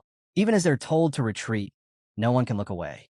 The sight of Lufan standing against the god's overwhelming power keeps them rooted in place. The ancient god raises his claw again, his tone mocking. Come on then, dragon. Show me your strength. Let's see if that form means anything at all. He slams down another strike, so fierce that the earth splits and shock waves ripple through the city. The crowd's cries echo as Lufan falters under the pressure. Lufan, they shout, panic breaking through the noise. Just before he falls, Lufan roars a single name, Xinshin, and from the distance, Xiaoya and Abeo cry out in unison, their voices merging with the sound of the storm. Then the air shifts, static crackling, light bending.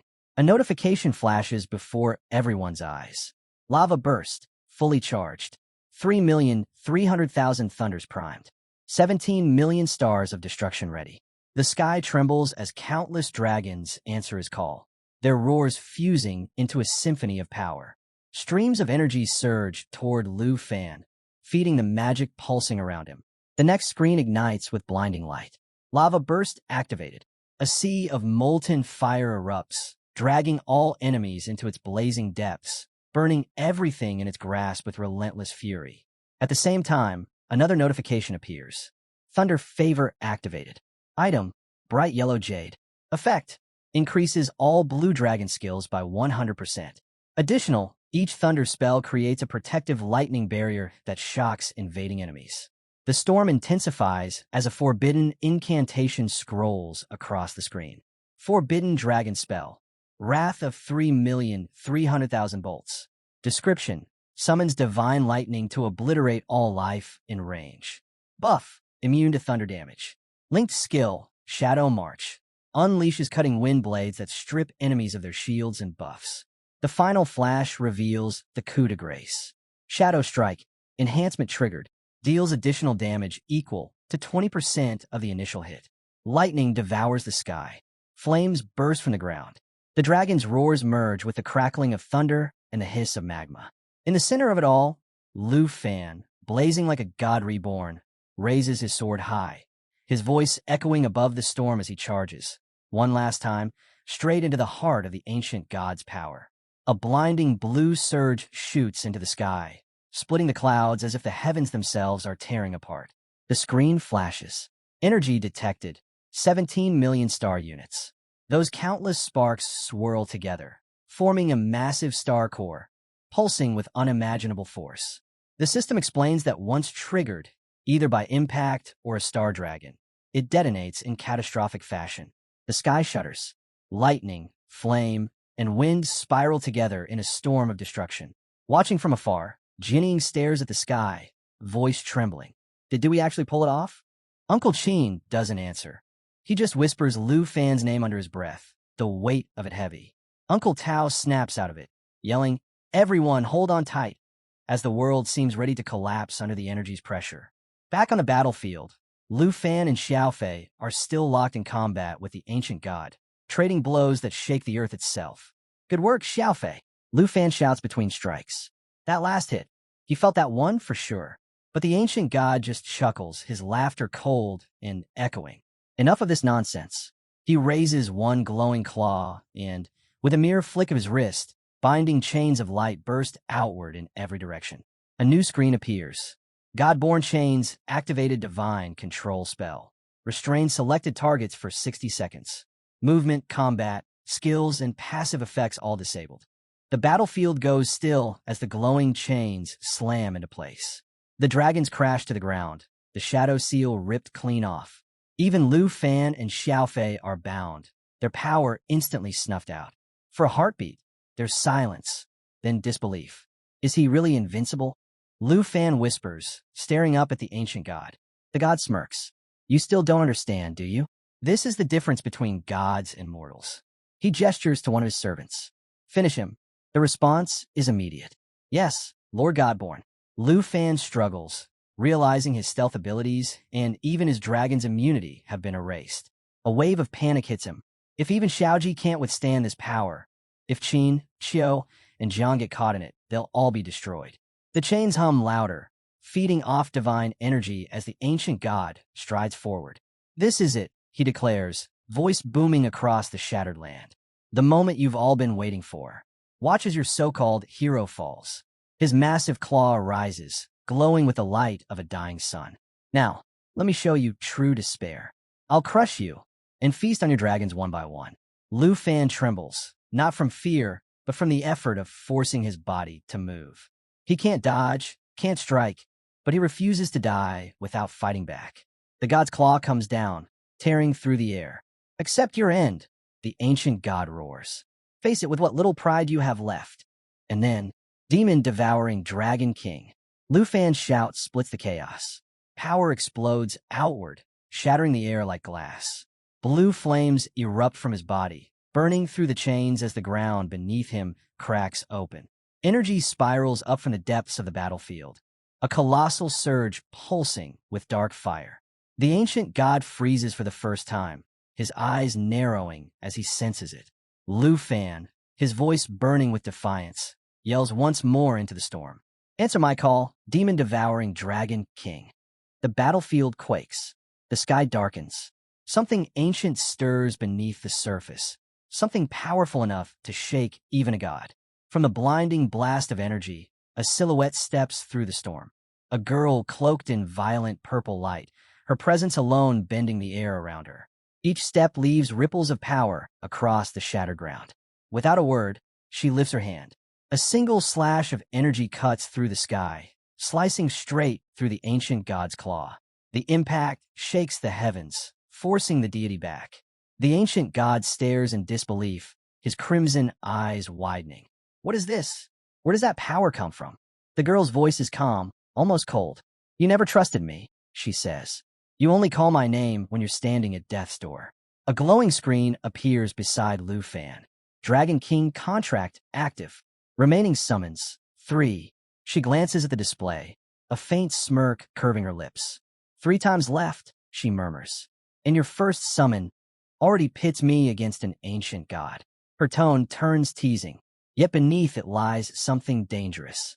How typical of you, Lufan. She exhales softly, the purple aura flaring brighter around her.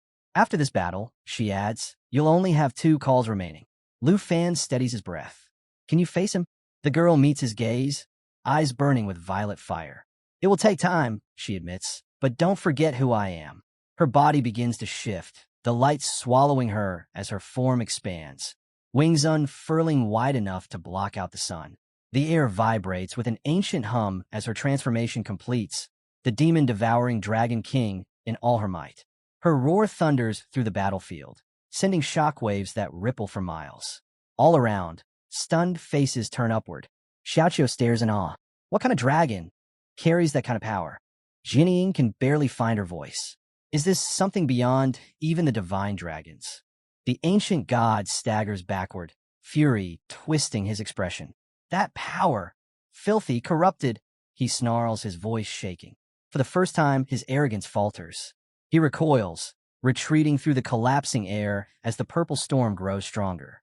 The entire battlefield goes silent. Dragons, soldiers, even the wind holding still, as two divine forces stand opposed. One, an ancient god, born of creation.